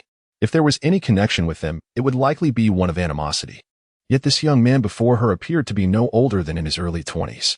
If he were connected to the O'Hara incident from 20 years prior, he should have been just an infant at that time, right? Just as this thought crossed her mind, she suddenly realized, wait, Navy? You were that Navy officer in the East Blue at that time. Robin's memory suddenly sparked, and she covered her mouth in astonishment. Chapter 164, Accidentally Collapsing the Ship. 3 years and several months ago, shortly after Leo had taken office in Fasha Village, he had returned to the East Blue with a contingent of Navy officers to investigate the circumstances surrounding the death of Pickman and the defection of Lammer. It was then, less than 100 nautical miles from the Red Line, that Leo rescued a medium-sized cargo ship from the jaws of a sea creature. On board, there was a mysterious woman dressed heavily, her face obscured by a scarf, who was undoubtedly Nico Robin. In truth, Leo had not immediately recognized her. He had merely tested the waters as he was about to depart. Indeed, that was correct. That evening, after gifting Robin a kettle, Leo leaned in close and whispered, The son of a demon? It hardly seems so. It was a remark steeped in dark humor. Clearly, Robin was thoroughly startled by this statement at that moment. It was at that very moment that Leo confirmed the identity of the woman draped in a scarf, none other than Nico Robin, who was poised to embark on her journey to the Grand Line. However, he refrained from taking any action. Firstly, he had harbored no particular fondness for Robin while perusing the original work. Secondly, he was acutely aware of the depth of her aversion towards the Navy, a sentiment that was entirely justifiable. After all, had he found himself in her position, with his loved ones falling victim to the Navy's ruthless slaughter, he would undoubtedly seek vengeance without hesitation. A shift in perspective would allow anyone to empathize with her plight. This is precisely why he merely indulged in the mischievous act of revealing her identity, without extending an olive branch as he had when enticing Nami to join the Navy. Nami, after all, presented a possibility for reconciliation, whereas there was no such hope for Nico Robin. Now, upon encountering her once more, he noticed a flicker of fear in her gaze as she recalled that fateful day. Certainly, Leo captured the moment. He mused that it was over now. He had left a psychological scar on the beautiful woman. This is no exaggeration. Upon hearing Leo's words, Robin trembled to an unprecedented degree. Shortly after the warship had departed, she seized an opportunity to escape in a small boat. In fact, after that day, Robin wandered near the Red Earth continent for nearly 2 weeks, ensuring she was not being followed before finally finding a merchant ship to enter the Grand Line.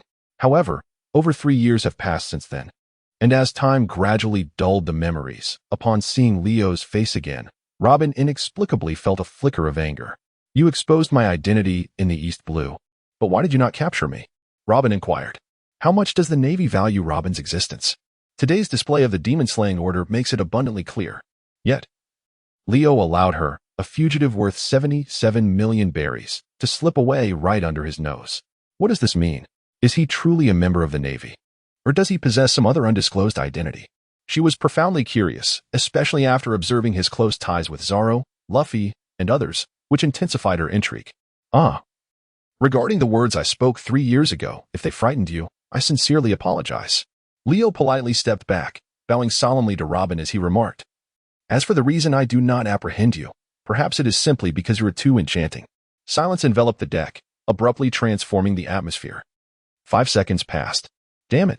Are you teasing my Miss Robin? Sanji erupted in fury. What absurdity!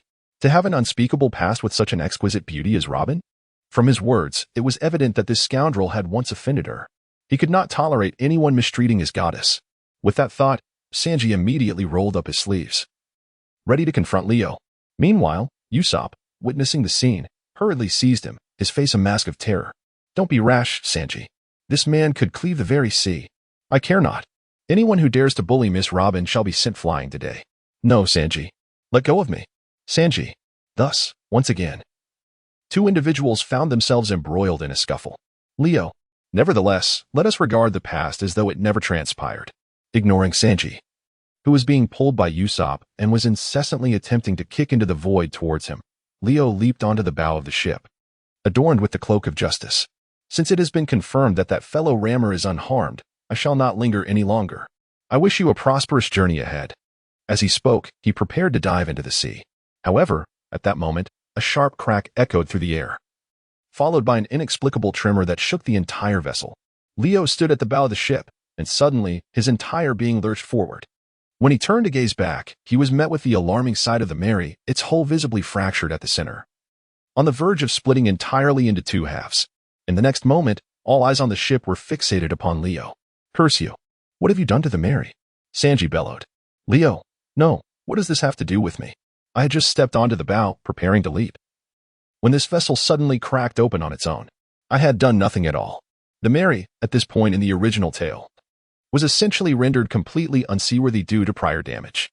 Just look at the countless patches and repairs adorning its hull. How could such a small ship bear so many souls? Journeying from the East Sea, crashing through the Red Earth continent, navigating the Grand Line, and then facing the battle at Judicial Island? It is evident that it had long reached its limits. Leo's recent leap was merely the final straw that broke the camel's back. Even had he not stood at the bow, the Mary would most likely not have sailed for much longer before splitting entirely in two. Yet, the current situation. Without a doubt, Leo has become the outlet for everyone's frustrations. How infuriating. Why must you destroy our ship? My beloved Mary, I shall not let this go unchallenged. Just moments ago, Usopp had held back Zoro to prevent him from throwing himself into danger, but upon witnessing the broken Mary, he immediately rolled up his sleeves, ready to confront Leo. Chopper and Zoro, noticing the escalating tension, hurriedly intervened, each grasping one of Usopp's arms. "Enough. Did I not make it clear before? This ship can no longer sail. Have you all forgotten?" Frankie lamented from the side. "The keel is shattered. I noticed signs of fracture during my last inspection. That is the very foundation of a ship. Once broken, it cannot be salvaged." As Frankie's words left everyone in stunned silence, a gentle voice resonated from the Mary, lingering in their ears. "Farewell, everyone. Thank you. I'm so sorry. I had hoped to carry you all to greater horizons. I'm so sorry. I long to adventure with you forever, but I can no longer hold on. Yet, I am incredibly happy. Thank you for cherishing me thus far. Being with you all has brought me immense joy." The voice gradually faded until it vanished into the air. Standing at a distance on a small boat, Leo gazed at the Mary, which was set ablaze by Luffy, on the verge of being consumed by flames. A myriad of emotions washed over him. A ship spirit? Who would have thought that such an unremarkable and dilapidated vessel could truly possess a soul of its own? In his previous life, while watching the One Piece anime, he had been deeply moved by this very scene. A battered and patched-up little boat, through sheer tenacity, had carried its companions through countless tribulations, yet ultimately succumbed, collapsing in the treacherous waters of the Grand Line. In truth, the Mary had long been on the brink of collapse. During their time in Water 7, Frankie and Iceberg had inspected it, with Frankie declaring it utterly incapable of sailing again. Yet, ironically, the Mary, abandoned in the scrapyard, refused to surrender. It summoned Iceberg, who was busy sorting through waste at the yard, and after some minor repairs, it bravely rode the waves to rescue Luffy and his comrades at Judicial Island. The ship spirit could forge such profound bonds with humans. How wonderful it would be to possess a ship like that. The notion of a ship spirit is captivating. One wonders if the warships of the Navy headquarters could ever give rise to such an entity. Leo couldn't help but recall the two naval vessels he had once lost or damaged. A person like him, who showed little regard for ships, would likely never have a ship spirit selflessly come to his aid. Leo muttered to himself. Ahead, beside the blazing Mary, Chopper, Usopp, and Luffy were still wailing with abandon. In contrast, Zoro, Sanji, and Frankie wore expressions of profound sorrow, yet not a single tear fell from their eyes. Perhaps it was the belief that men should not cry easily, or perhaps it was the harsh realities of life and death they had endured since childhood. Regardless, the Mary was undeniably a companion they had once cherished. Turning his head, Sanji caught a glimpse of Robin, who, despite her brief time with the Mary, was also enveloped in grief. A blush crept to his cheeks as he thought to himself how beautiful Robin's profile was. As he turned back to the dwindling flames, he instinctively reached into his pocket, yearning for a cigarette. However, after a lengthy search, instead of finding a cigarette, he retrieved 2,000 berries and a note adorned with a playful expression. 3 years ago, Robin was even sexier than she is now, Sanji exclaimed. This must be that guy Leo's doing. It has to be. Frustration welled within him. Despite being surrounded by 3 stunning women, he declared resolutely, Robin, I absolutely will not let you be taken from me. His fists clenched, Sanji shouted defiantly at the solitary boat disappearing into the ocean. Meanwhile, at Judicial Island, the once thriving town lay desolate. On board the warship, Navy soldiers, tossed about by the ferocious waves for over 2 hours, crawled on the ground, retching uncontrollably. Yet, Fire Mountain Doberman and Stolo Berry stood at the bow of the main ship as if nothing had transpired, turning to the returning mouse with a question. Did we let them escape? Yes. That fellow named Roronoa is indeed formidable, Mouse nodded, a look of indescribable humiliation crossing his face. It was one thing to be outmatched by Zoro, given the evident strength he had just displayed. It was another that he had failed to capture that little rogue who had defected from the Navy despite the considerable time spent in pursuit. Such a failure was difficult to admit.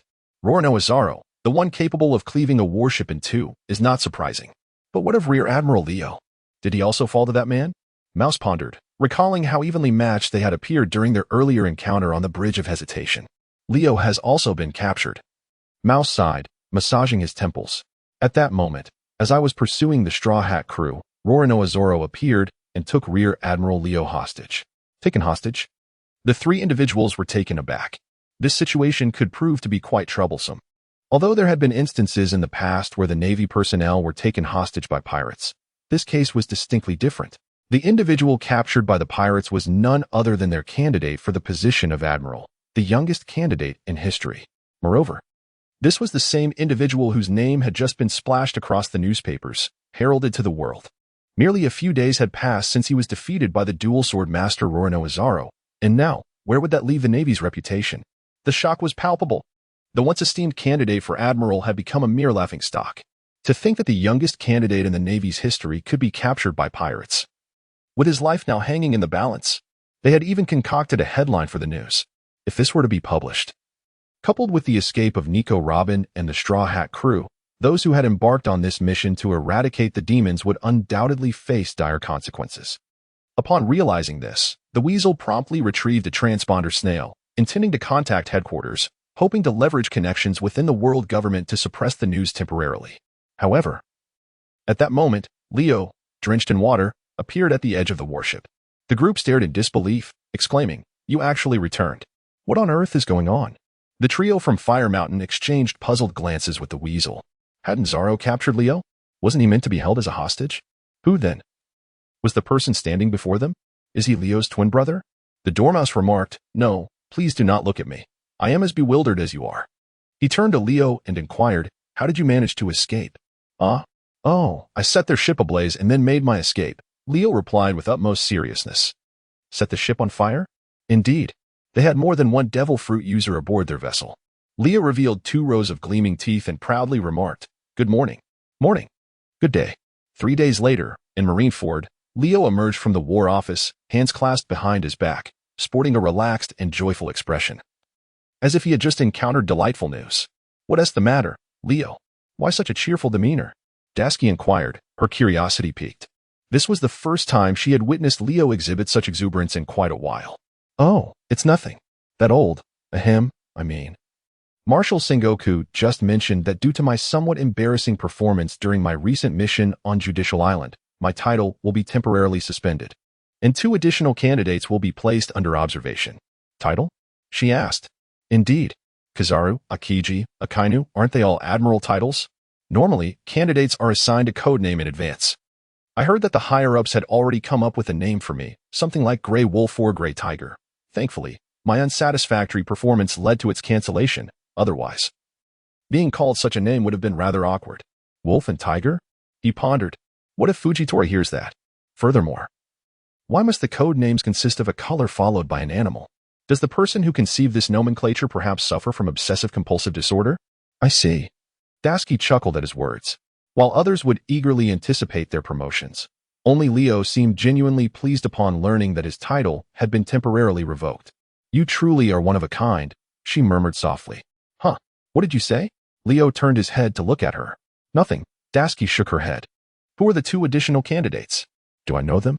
"You might say so. While our interactions have been minimal, they are both from the Marine headquarters. So we have likely crossed paths at some point."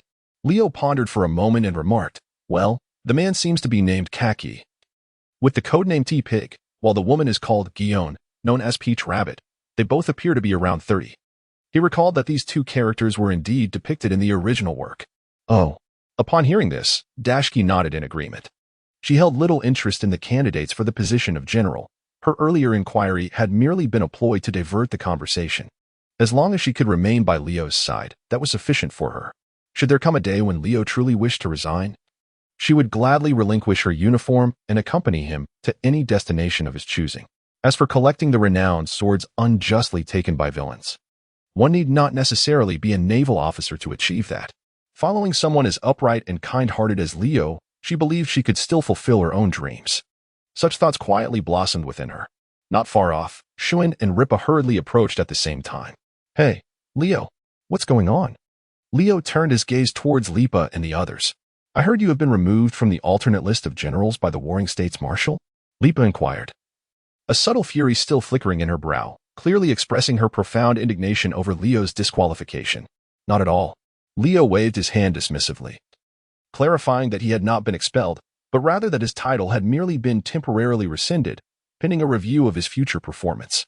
Should he excel, he would continue as a candidate for the position of general. If he faltered, he would remain a vice admiral. At the conclusion of this statement, he chuckled heartily. Lipa, Shuin. It was easy to forget that this individual had always exhibited a rather lethargic attitude towards life. Unfortunately, the recent cataclysmic battle on Floating Island between Leo and the Golden Lion was still vivid in their memories. It was perplexing that someone endowed with such formidable talent could lack aspirations. They often felt that he was squandering his potential. By the way, Leo inquired of the pair. Had arrangements been made for the naval personnel and their families from Judicial Island?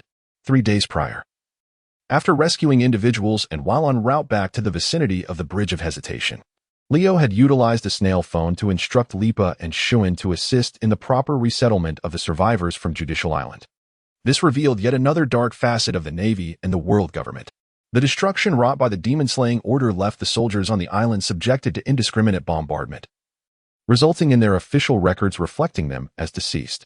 However, if one miraculously survived and passed identity verification, they could, of course, return to the naval base and resume their duties. Yet, after enduring such treatment, over 80% of the surviving naval personnel expressed a desire not to return to the Navy. Leo could certainly empathize with their sentiments. After all, the organization for which he had risked his life had once felt like a warm home, only to turn against him in a moment of peril. Who could easily accept such a bitter betrayal? We have secured their resettlement. They have all been relocated to Pixwater Island, where they have been provided land and a stone house as civilians. I believe they will face no immediate issues regarding their livelihoods. Lipa smiled and nodded. Pixwater, an island acquired over a year ago by Leo, was purchased from a nobleman for a considerable sum, encompassing approximately 15 square kilometers, 6 of which were adorned with mountains and trees. The remaining 9 square kilometers were transformed into a modestly sized town through his financial endeavors. This had been Leo's aspiration from the onset of his profitable ventures, to acquire an island and construct a town upon it, envisioning it as a sanctuary for his future retirement. Little did he anticipate that over the past year, he would inadvertently turn that town into a beacon of hope. Indeed, it had become a genuine project of hope. Throughout this time, every pirate ship he captured and every homeless individual he rescued from human trafficking organizations were all brought to Pixwater, where he provided them with shelter and arable land. Yet, he felt no remorse. After all, towns are meant to be inhabited. Without these individuals, how could the town possibly thrive in the future? That was acceptable. In a few days, when tasks were scarce, he planned to visit Pixwater Island, treating it as a well-deserved vacation. Leo, with his hands clasped behind him, expressed his delight. He was now able to enjoy a few days off every month. As for weekends, well, in this world, that was a mere fantasy. In Chapter 167, The Origins of Baby 5, the morning was filled with an uproar. Who on earth is making such a racket in the yard so early in the morning? Nami exclaimed angrily. flinging open the window of a 3-story villa still under construction in the town of Pixwater. Burnham, who was exercising in the yard, was startled and quickly sprang to his feet, bowing profusely in apology. "I'm so sorry. I'm used to counting out loud while doing push-ups. I promise to be quiet from now on." With a dismissive huff, Nami slammed the window shut. Crossing her arms, she grumbled, "I don't understand why I have to bring this guy along." Just as she finished her sentence, Baby 5 emerged from the bathroom, dressed in her pajamas and carrying a basin of warm water. "I'm going to wash my face and brush my teeth. Later, I'll prepare breakfast for you and Master Leo in the dining room," she said gently, placing the basin on the table. Nami was taken aback. Ever since Leo had instructed her to keep an eye on Baby 5, she had expected to take on a caretaker's role. Little did she know that she was the one being cared for. When you're hungry, Baby 5 cooks for you. When you're thirsty, Baby 5 makes you fruit drinks. When you're tired, Baby 5 massages your shoulders. Every morning, she prepares warm water for you, and she even helped me bathe last night. All of this was thanks to Leo's clever advice. If she prefaced a request to Baby 5 with "I need you" or "could you please," Baby 5 would unconditionally oblige. One moment she could be aloof and haughty, and the next, she would be all smiles, eagerly helping with various tasks. At first, Nami found this woman quite amusing. But as time passed, her curiosity grew. What had Baby 5 experienced in her past to develop such an eccentric personality? Thus, she inquired, adding a plea for her to share her story, prompting Baby 5 to reveal her childhood experiences. It transpired that Baby 5 was born on a desolate and impoverished island, where she endured relentless hunger and scant clothing. Until she reached the tender age of 4 or 5, she had never tasted a full meal, her frail frame appearing almost skeletal and alarming. Yet, the 4-year-old Baby 5 did not perceive her plight as sorrowful. All she desired was to follow her mother, relishing the warmth of familial companionship. After all, a mother's embrace is unparalleled in its comfort. However, while Baby 5 held such innocent thoughts, her mother's outlook was far less optimistic. Ultimately, Baby 5's mother abandoned her, leaving a haunting echo in Baby 5's memories, reduced to the stinging words, "You are utterly useless." To be deemed useless is to be unwanted. This phrase cast an immense shadow over Baby 5's childhood. Even after being forsaken, burdened by hunger and despair, she found herself contemplating the unthinkable. Fortunately, the Don Quixote family was then seeking to shelter children, intending to nurture them into family members.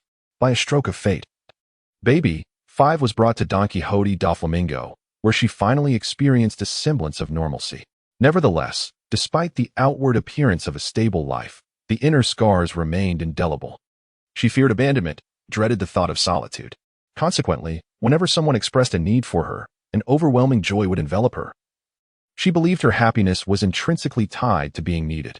This is the reason for her extreme behavior. "I would like seafood paella and miso soup, please, Baby 5. Nami said with a gentle smile. Her heart stirred as she patted Baby 5's head. "You're asking me?" Upon hearing those words, Baby 5's smile became uncontrollable. "If you need me, I will gladly prepare it for you." With that, she dashed downstairs, clearly eager to cook for Nami. Half an hour later, young Master Leo. Open your mouth. Wow, this is truly delicious. You are amazing, Baby 5. Leo laughed heartily as he praised Baby 5. Although it was not the first time he had tasted her cooking, he couldn't help but wonder if it was due to the frequent compliments he bestowed upon her that her culinary skills had remarkably improved over time. This certainly delighted his palate. Meanwhile, observing Baby 5 feeding Leo, Dasky surprisingly did not exhibit her usual irritation but instead watched quietly. "Hey, what's wrong with you?" Nami inquired. Casting a curious glance at Dasky, her brow furrowed in confusion. "This seems rather different from the way you used to be. In the past, any display of intimacy between her and Leo would have elicited a palpable aura of menace from Dasky, which was no mere jest. At times, Nami felt as though Dasky had awakened the legendary conqueror's haki. Dasky replied, "It's nothing. After learning about Baby 5's childhood experiences, I find her rather pitiable, much like Nami." Through their time together, she had developed a significantly altered perception of Baby 5, the former pirate. This child seemed indeed different from the pirates she had encountered previously. After a moment of contemplation, Dasky suddenly joined in the praise, saying, "Indeed, Baby 5, your dishes are delightful. Everyone in our naval unit adores you." Yes. We all like you very much," Nami chimed in. "Really?" Baby 5 exclaimed, her cheeks flushing crimson as she shyly grasped her skirt, one leg slightly lifting. Turning her head away in bashfulness. Is this the legendary proposal? Leo? No. How did this suddenly turn to marriage? Well, As Leo spat a few grains of rice from his mouth and prepared to explain, he was suddenly struck by a chilling breeze from behind. With a swift motion, the unmistakable sound of a blade being drawn echoed in the air. By the time Leo turned his head, a pair of fierce figures had already materialized before him. Leo, well, allow me to explain. Shanziyu. Chapter 168, Escorting the Criminal? The Captured Fire Fist Ace. 1 month later. Marine Headquarters Cafeteria. Marine Fort. Hey, have you heard? Heard what? Several sergeants and corporals were gathered around a dining table, quietly discussing recent significant events while eating. It's about the 7 warlords. The 7 warlords? Yes. Didn't Crocodile, the sand crocodile, get defeated by that straw hat kid? At that time, one position among the 7 warlords became vacant, and unexpectedly, another one has been taken down recently. What? Another 7 warlord has been defeated? Upon hearing this news, the Marines immediately began to chatter excitedly. Meanwhile, more and more people gathered around the table. Indeed, I heard the news from Admiral Kizaru. Apparently, Gecko Moria has been eliminated. And it was once again that straw hat kid who did the deed. The speaker was a chief petty officer, and according to him, this news had yet to be reported publicly. He was privy to this information because Kizaru had received a call from a snail phone during his lunch break. Right in front of him. What? The 7 warlord Gecko Moria has also been taken down? By that straw hat crew again. This group seems to be specifically targeting the 7 warlords. Are they openly challenging the world government? At this rate, could it be that the straw hat crew intends to eliminate all the 7 warlords? Someone fearfully uttered this thought.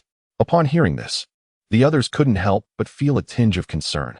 It wasn't that they truly feared Luffy. Rather, that fellow named Roronoa Zoro is far too formidable. 3 years ago, he not only escaped from Admiral Akiji but also managed to defeat the formidable Don Quixote da Flamingo, a powerhouse among the 7 warlords. 3 years later, the crowd instinctively turned their gaze towards Leo, who was savoring his meal. Although there might be some embellishment in the rumors, he is, after all, the youngest candidate for Admiral in the history of the Navy.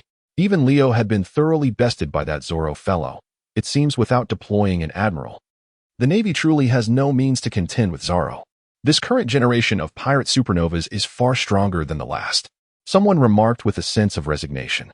In this era, pirates are emerging incessantly, and the rising momentum of the Straw Hat Pirates even evokes memories for some veterans reminiscent of when Shanks first debuted.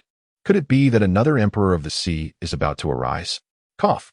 Meanwhile, a cough echoed through the air as Admiral Akiji, adorned with his signature eye mask, re-emerged within the bustling hall of the mess. Good day, Admiral Kazan, greeted the soldiers in unison, quickly rising to their feet and rendering a precise military salute. Akiji merely nodded in acknowledgement before striding directly toward the table where Leo was seated. Do not tell me I am to be assigned another mission, he mused. Leo held a half-eaten chicken leg, his expression resembling that of someone gazing upon a harbinger of doom as he looked at Akiji. After all, how long had it been since his recent promotion to Vice Admiral? This scoundrel Akiji had already cast an overwhelming array of responsibilities upon him. Tasks pertaining to the tumultuous era of the Wano country. It was infuriating. Were it not for his recent investments in Pixar Water Island, he would have seriously contemplated resigning just to show this old fellow a lesson. Was it merely a monthly salary of 2 million berries? Was it not more than 3 million berries in annual dividends? Was it not a bounty of 30% on pirate rewards? Today I, Leo, declare that if I were to blink an eye upon resigning, I would. Never mind.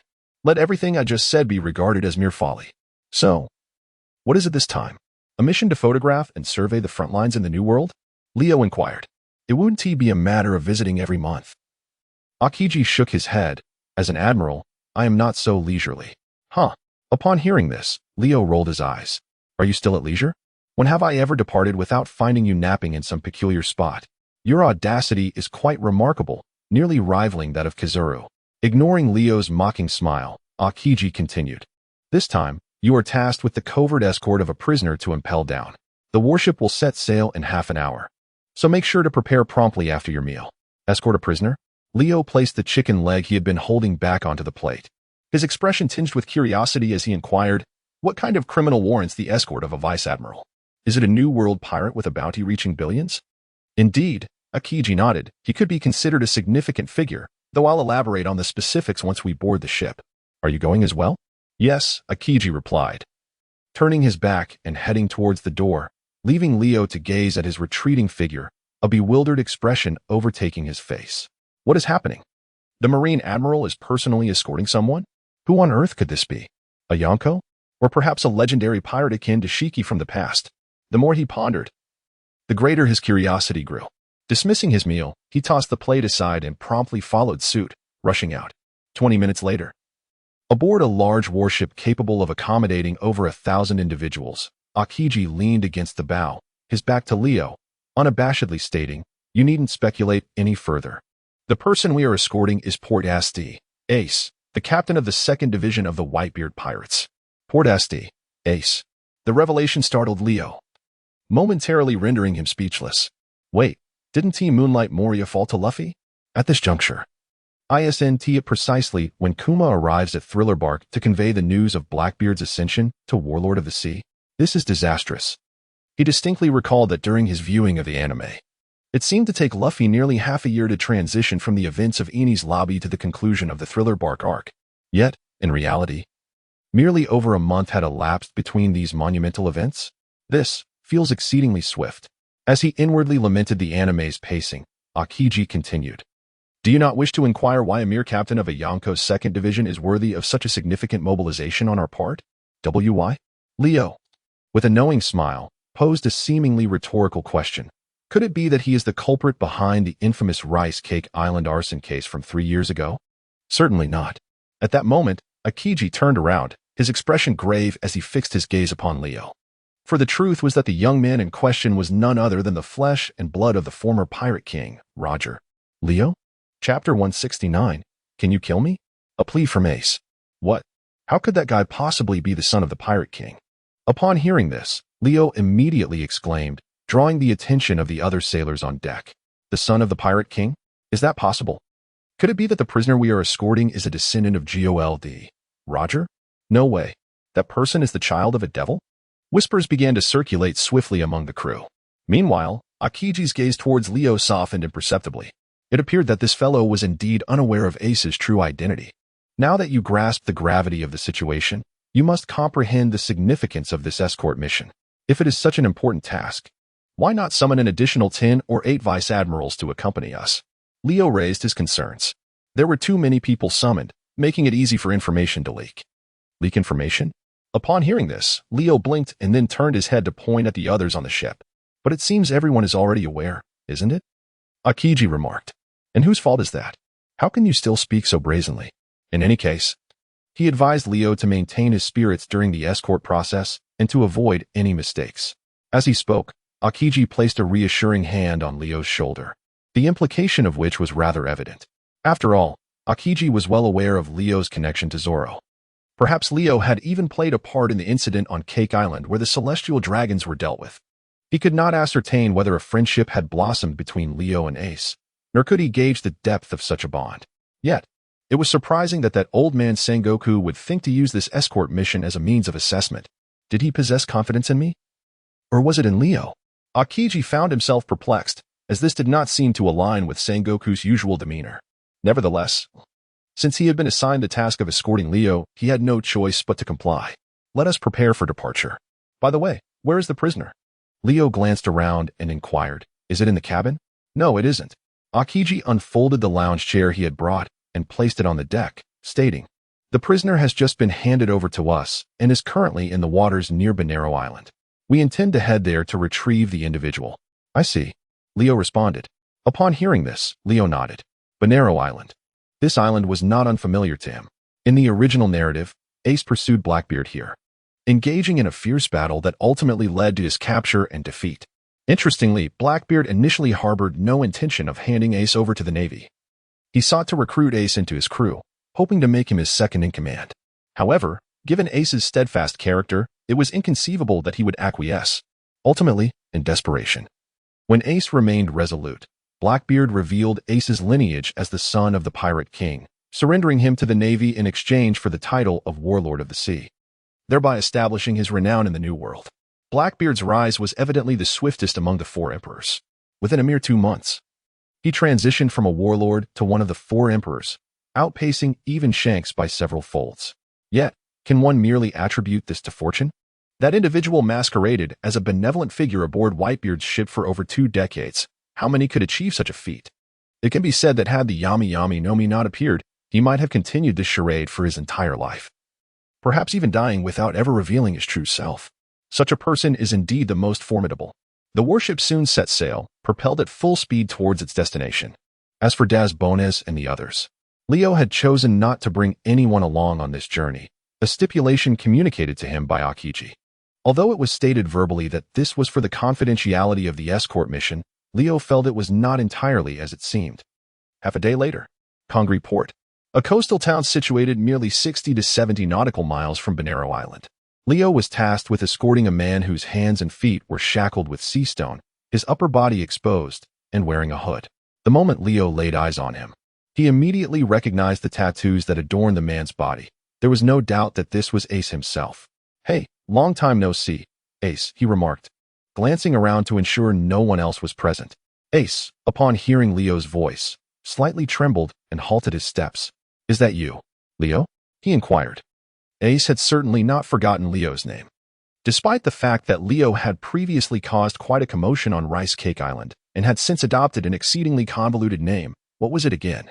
Rorno Azaro? Ace still vividly recalled his name, appearance, and even his voice.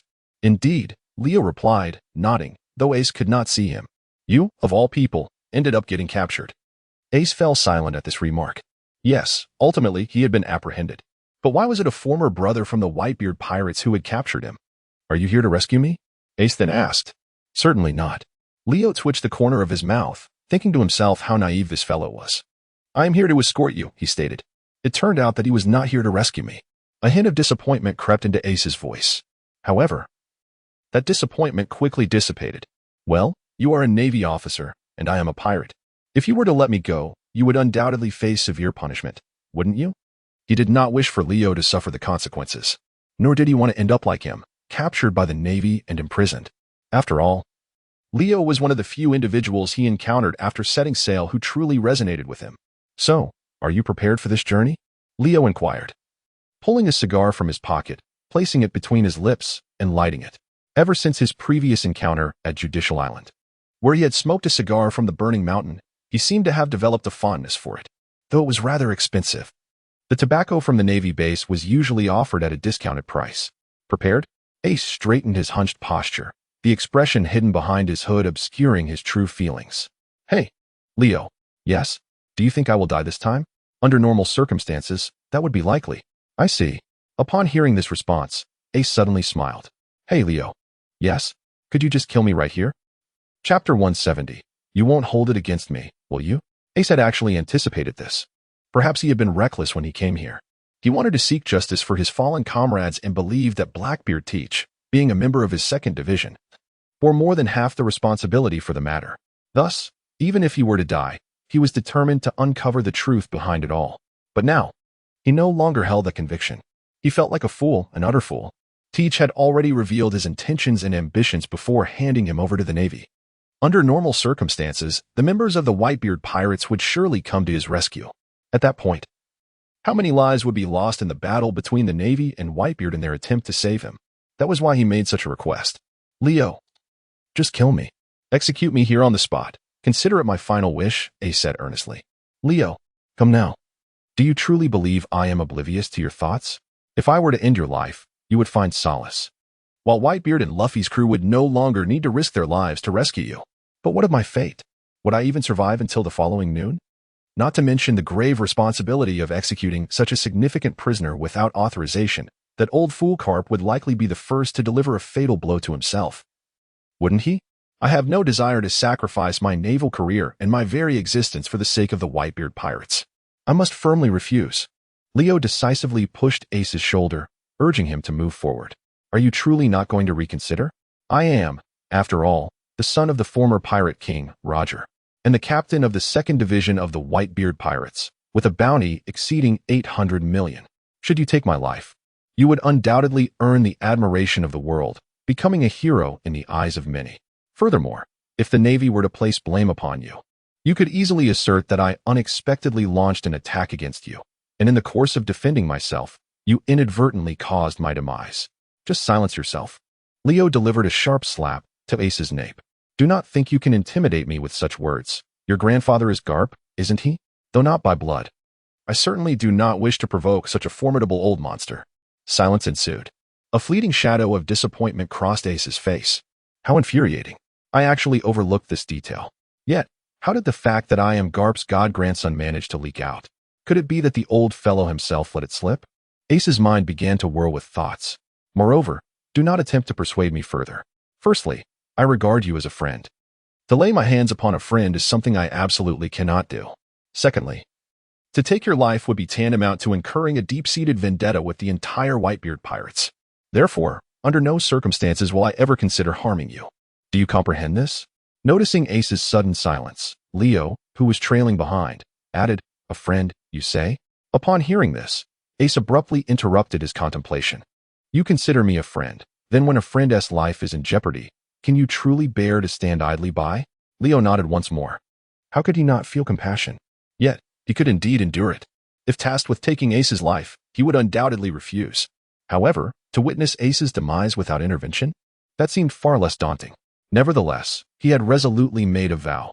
During the war at the summit, he would feign illness and steadfastly abstain from participation. Leo now swore that on that fateful day, no one could budge him from his bed by even an inch. 5 minutes later, aboard the warship. You're back. Aokiji still bore that lethargic demeanor, donning a mask and reclining on a lounge chair, as if he had never left at all. Indeed, back. Is this truly Port Asti? Ace? Without a doubt. Leo pushed Ace in front of Aokiji. Upon seeing this, Aokiji immediately tore off the hood. And after a brief comparison with the photograph on the bounty notice, he nodded in acknowledgement and instructed the helmsman ahead, change course, and head directly towards Impel Down. Yes, sir. In truth, I sensed your presence nearby, observing me all along, did I not? Inside the naval ship's dining area, Leo elegantly sliced through the steak while casting a glance at the stoic Aokiji seated before him. With an expression devoid of emotion, he inquired, however, I find myself somewhat perplexed. Why would you utilize such a formidable figure as Ace to test me? Since the moment he was appointed as a candidate for the Admiral position, he had sensed an underlying oddity. Yet, he could not fathom the reasons for Sengoku's suspicion towards him. Was it due to the identity of Rorno Azaro? Or perhaps because of my previous encounters with the Revolutionary Army in the waters of Logtown? As he finished speaking, Aokiji set down his fork and raised his gaze to Leo. You are quite astute. Others have remarked upon it as well. Thus, should you choose to betray us, it would indeed be a greater loss in the eyes of Admiral Sengoku. Is that why he intends to use Ace to test me? It seems plausible. His thoughts have always eluded my understanding. Are you not concerned that I might actually allow him to escape? Leo inquired further. To which Aokiji cast him a sidelong glance and calmly responded, As you just mentioned, I have been observing you from the shadows. Should you truly wish to release him, I will intervene. Despite knowing well Leo's formidable strength, Aokiji possessed sufficient confidence in his ability to subdue this young man before him. After all, he had spent many years as an admiral, and such experience was not for naught. Very well. Upon hearing this reply, Leo nodded and swiftly finished the steak on his plate. After wiping his mouth with a napkin, he turned and retrieved 2 extra-large lunchboxes that he had previously asked the chef to prepare, then strode purposefully down the hallway of the ship's cabin without looking back. What are you going to do? Aokiji instinctively inquired. I'm going to deliver food to Ace. Since this fellow is already aware of my true identity, there is no need for me to conceal anything. Here, a last meal. Go ahead, eat well for the journey ahead. Ace, though I understand I am unlikely to survive, must you incessantly utter such words? Ace dug into the meal box, savoring the delightful aroma and perfectly balanced flavors. Having gone 2 days without food, the delectable fried rice brought him a profound sense of satisfaction. Then tell me, why do you insist on pursuing that fellow Teach? Surely Whitebeard must have advised you against it before your departure. Seeing this, Leo couldn't help but sigh again. Indeed, my father had advised me, but back then, I truly did not contemplate so much. A flicker of regret crossed Ace's face, yet his remorse was not for pursuing Blackbeard. Rather, he lamented why he had not ended his own life at the moment of defeat. 5 minutes later, after Ace had finished the meal in the box, Leo rose to take the empty container and slowly walked toward the door. Hey, Ace, he called. turning back to glance at the creature in the cage. You don't blame me for not saving you, do you? Of course not. Upon hearing this, Ace lowered his cowboy hat and once again revealed the radiant smile he had shown when first meeting Leo. After all, I have long considered you a friend, Leo. Chapter 171, Shadow Rider Line Clone. The disappearance of Don Quixote Doflamingo advancing into Impel Down.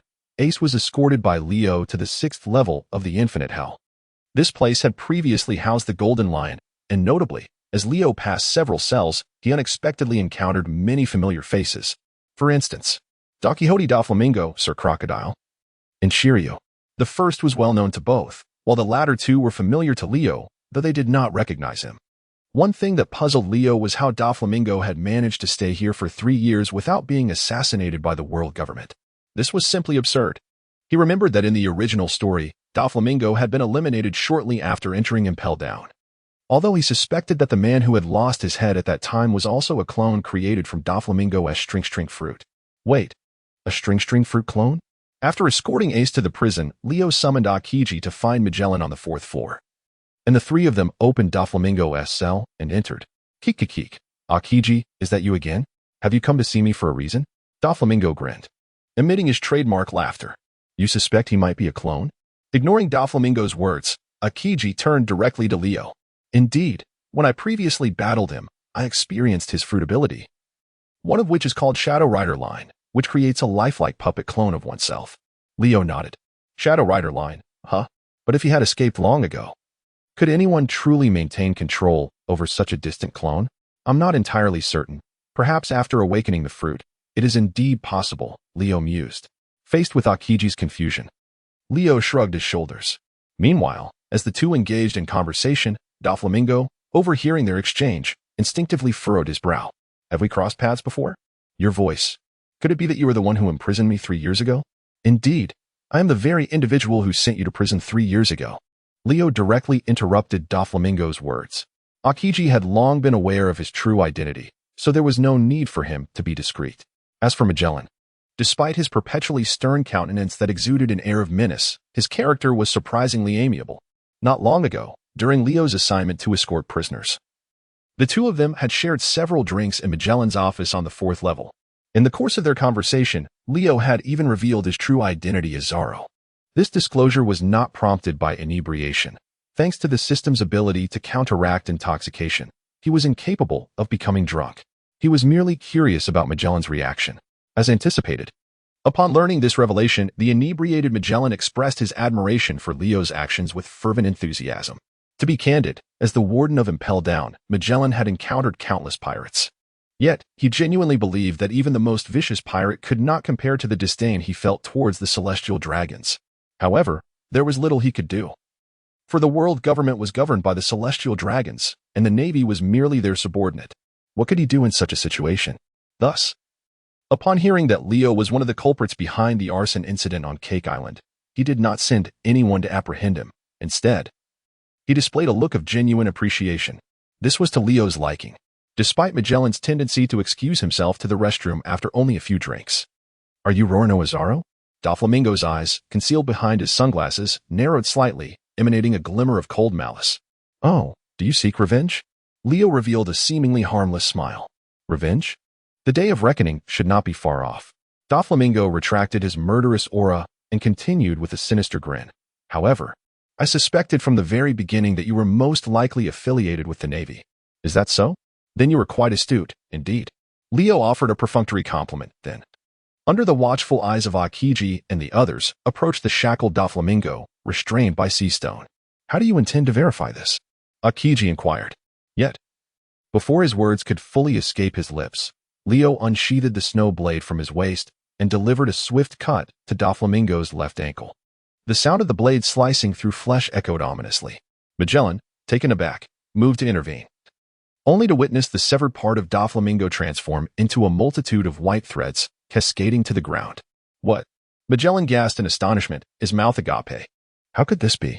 He had always been acutely aware of every movement made by the prisoners within the confines of the prison. How could a prisoner have been swapped?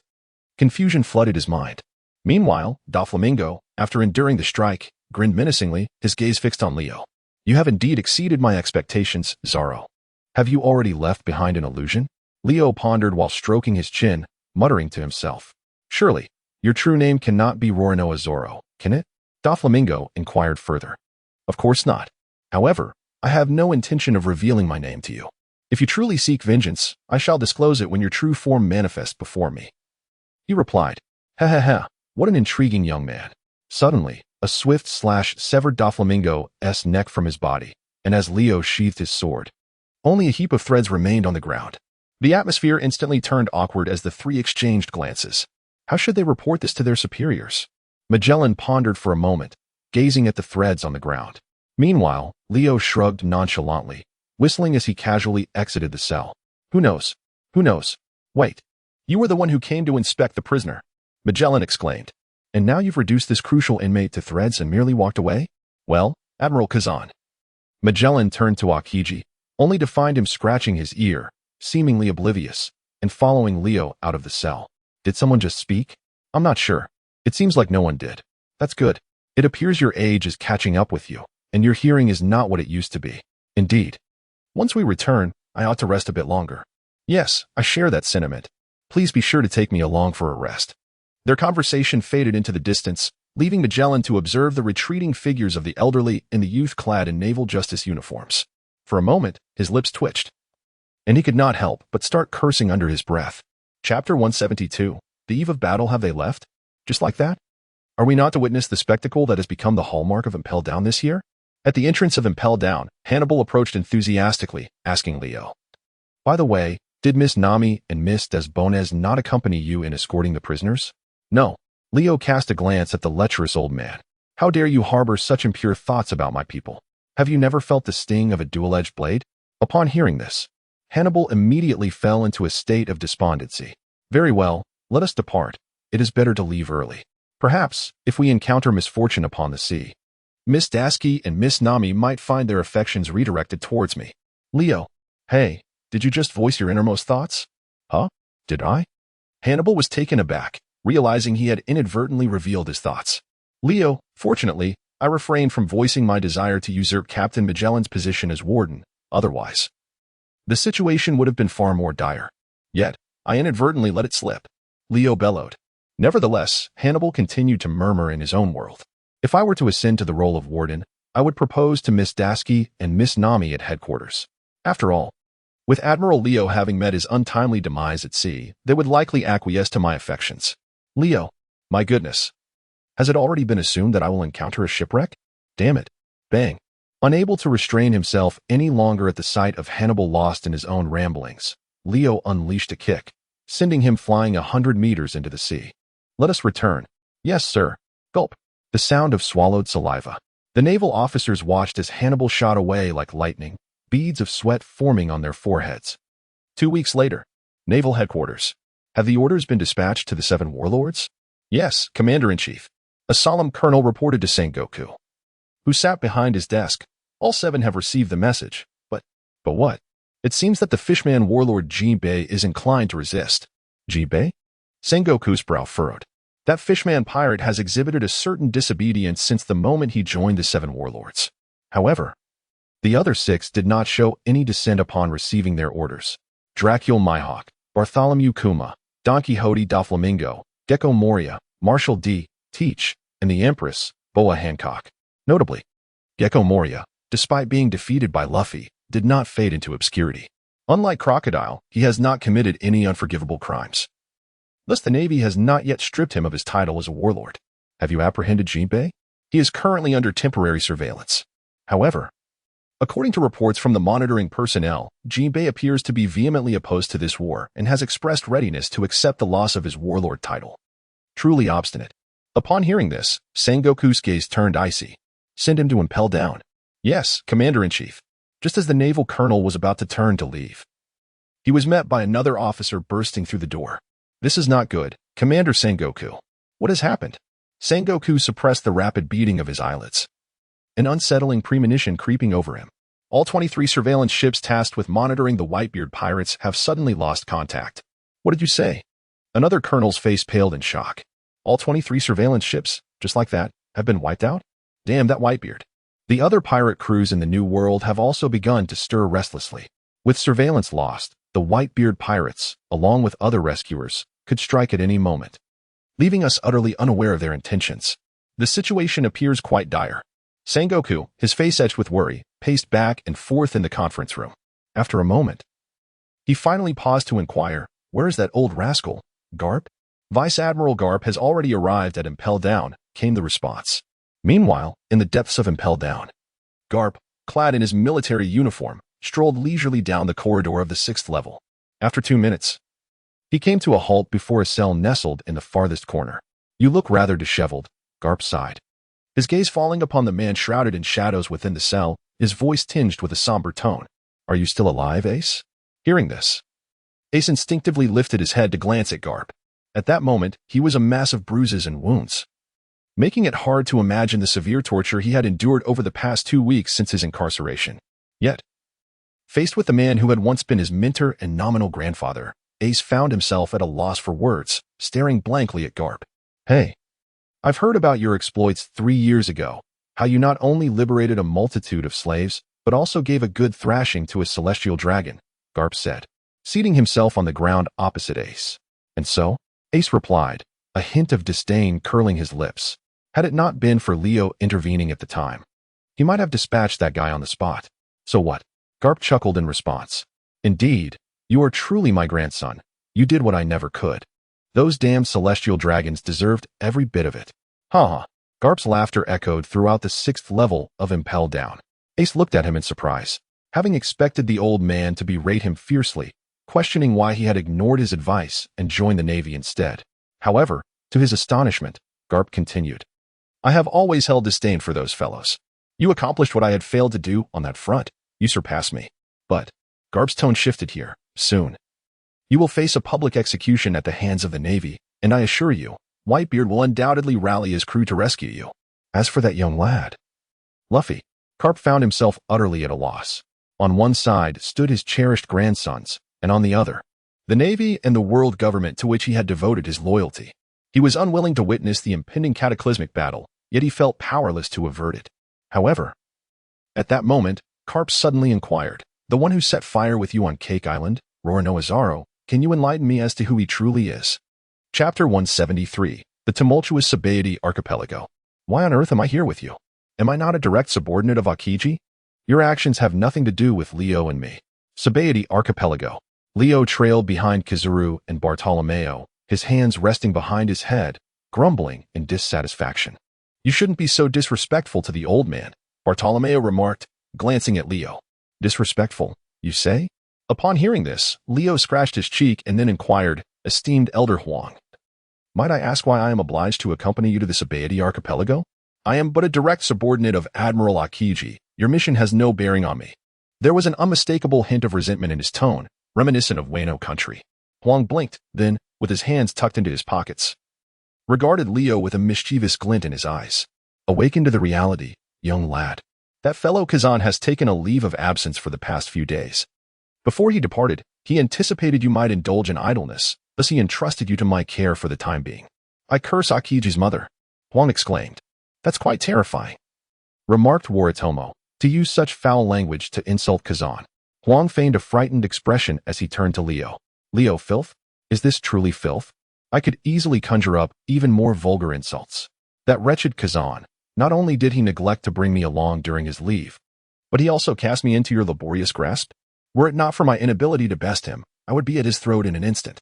Upon my return, I shall undoubtedly relay these sentiments verbatim to Kazan's mother." Kizaru, masking his horror, replied earnestly, "Does the esteemed Admiral Kazan have a mother?" At this moment, Waritomaru inquired. Kizaru paused, momentarily taken aback, before entering a state of contemplation. "It seems he does not. Very well then, since he lacks a mother, there are no concerns." With that, he clasped his hands behind his back and continued his stroll through the streets of the Sabaody Archipelago. "Leo, the population auction from the 1st to the 29th has been thrown into chaos. The Straw Hat Boy has sent the celestial dragons flying." As Trafalgar glanced at the information, he turned to the 4 pacifistas, identical to Bartholomew Kuma, trailing behind him, contemplating, "For should suffice to handle this, right? It's rather vexing that I must be dispatched for matters that could be resolved by the pacifistas." At that moment, Kazara grumbled beside him. However, given the incident involving the celestial dragons, it is imperative that an admiral be dispatched for reinforcement, a regulation established since the inception of the Navy, and one he could not contest.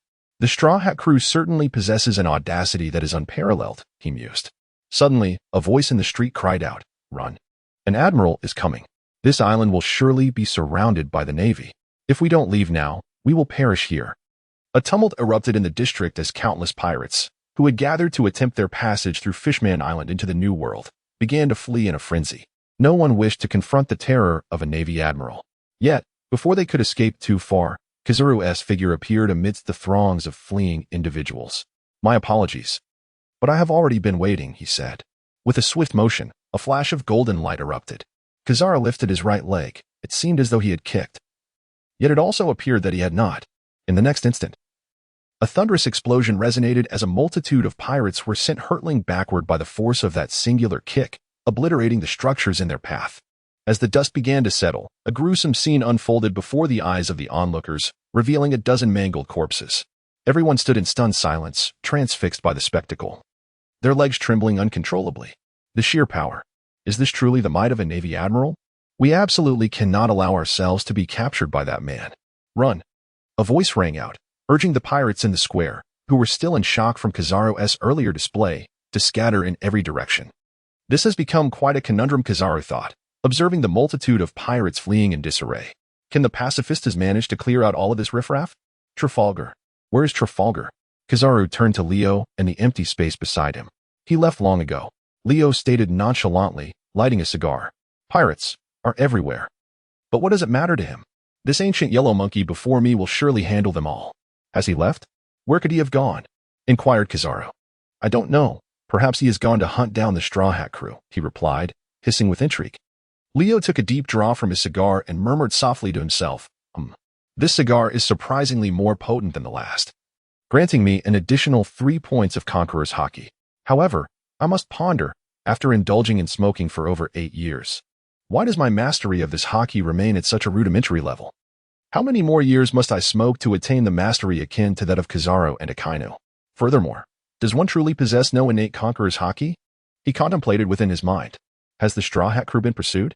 Kizaru nodded, then produced a small snail phone, saying, Moshi Moshi? This is Kizaru. How peculiar. Why is there no response? Moshi Moshi? Could it be malfunctioning? Moshi, you wretched thing. Leo stood nearby, nearly spitting out his cigar onto the face of the yellow monkey. Wielding a black listening device masquerading as a regular phone, it was absurd to think anyone would respond. Unable to bear the spectacle any longer, Leo was about to speak up when a thought crossed his mind. If I could eliminate this fellow, I would achieve instant fame. From behind a wooden crate at the street corner of the square, a man's voice emerged. Hey, stop talking nonsense. That opponent is the Navy's strongest force. Another man, his expression riddled with fear, urged his companion, Admiral. Admiral, that's a Navy admiral. We must flee together. However, before he could finish his sentence, a loud bang echoed through the air. A bullet suddenly shot forth, piercing through the yellow monkey's head and smashing into the wall behind him, leaving a deep crater. Did I miss? The gunman stared in disbelief at the yellow monkey, who remained obliviously engaged with his listening device. Damn it, another shot. This time, I must hit. Bang. The gunfire resounded again, and the bullet once more passed through the yellow monkey's head, embedding itself into the wall and creating yet another indentation. No, it can't be. I clearly hit him. The gunman turned to his companion. You saw it too, right? My bullet went straight through his head. Why, yes. The other man replied, his face a mask of terror. But I think he must possess some kind of ability, perhaps immunity to gunfire. As he spoke, his gaze involuntarily shifted to Leo, who stood beside the yellow monkey. The man, draped in a cloak that suggested a high rank, continued. Why not try aiming for a different target? All right. Upon hearing this, the gunman swiftly redirected his weapon, aiming it at Leo's head. Holding his breath and concentrating, he squeezed the trigger. The next moment, bang. Leo turned his head, gazing at the bullet slicing through the air, hurtling towards his forehead, momentarily displaying a bewildered expression. Chapter 174. Leave this to me. How is this possible? Wasn't it aimed at Kizaru? Why has the gun suddenly turned towards me? Whoosh. The bullet, accompanied by a sharp whistle, struck Leo's forehead with a crisp clang, subsequently flattening into a metal disc that fell straight to the ground. The gunman stood there, utterly baffled. What on earth is happening? Is the other fellow also an ability user? How could a person's head be harder than a bullet? We are doomed. He seems to be looking our way.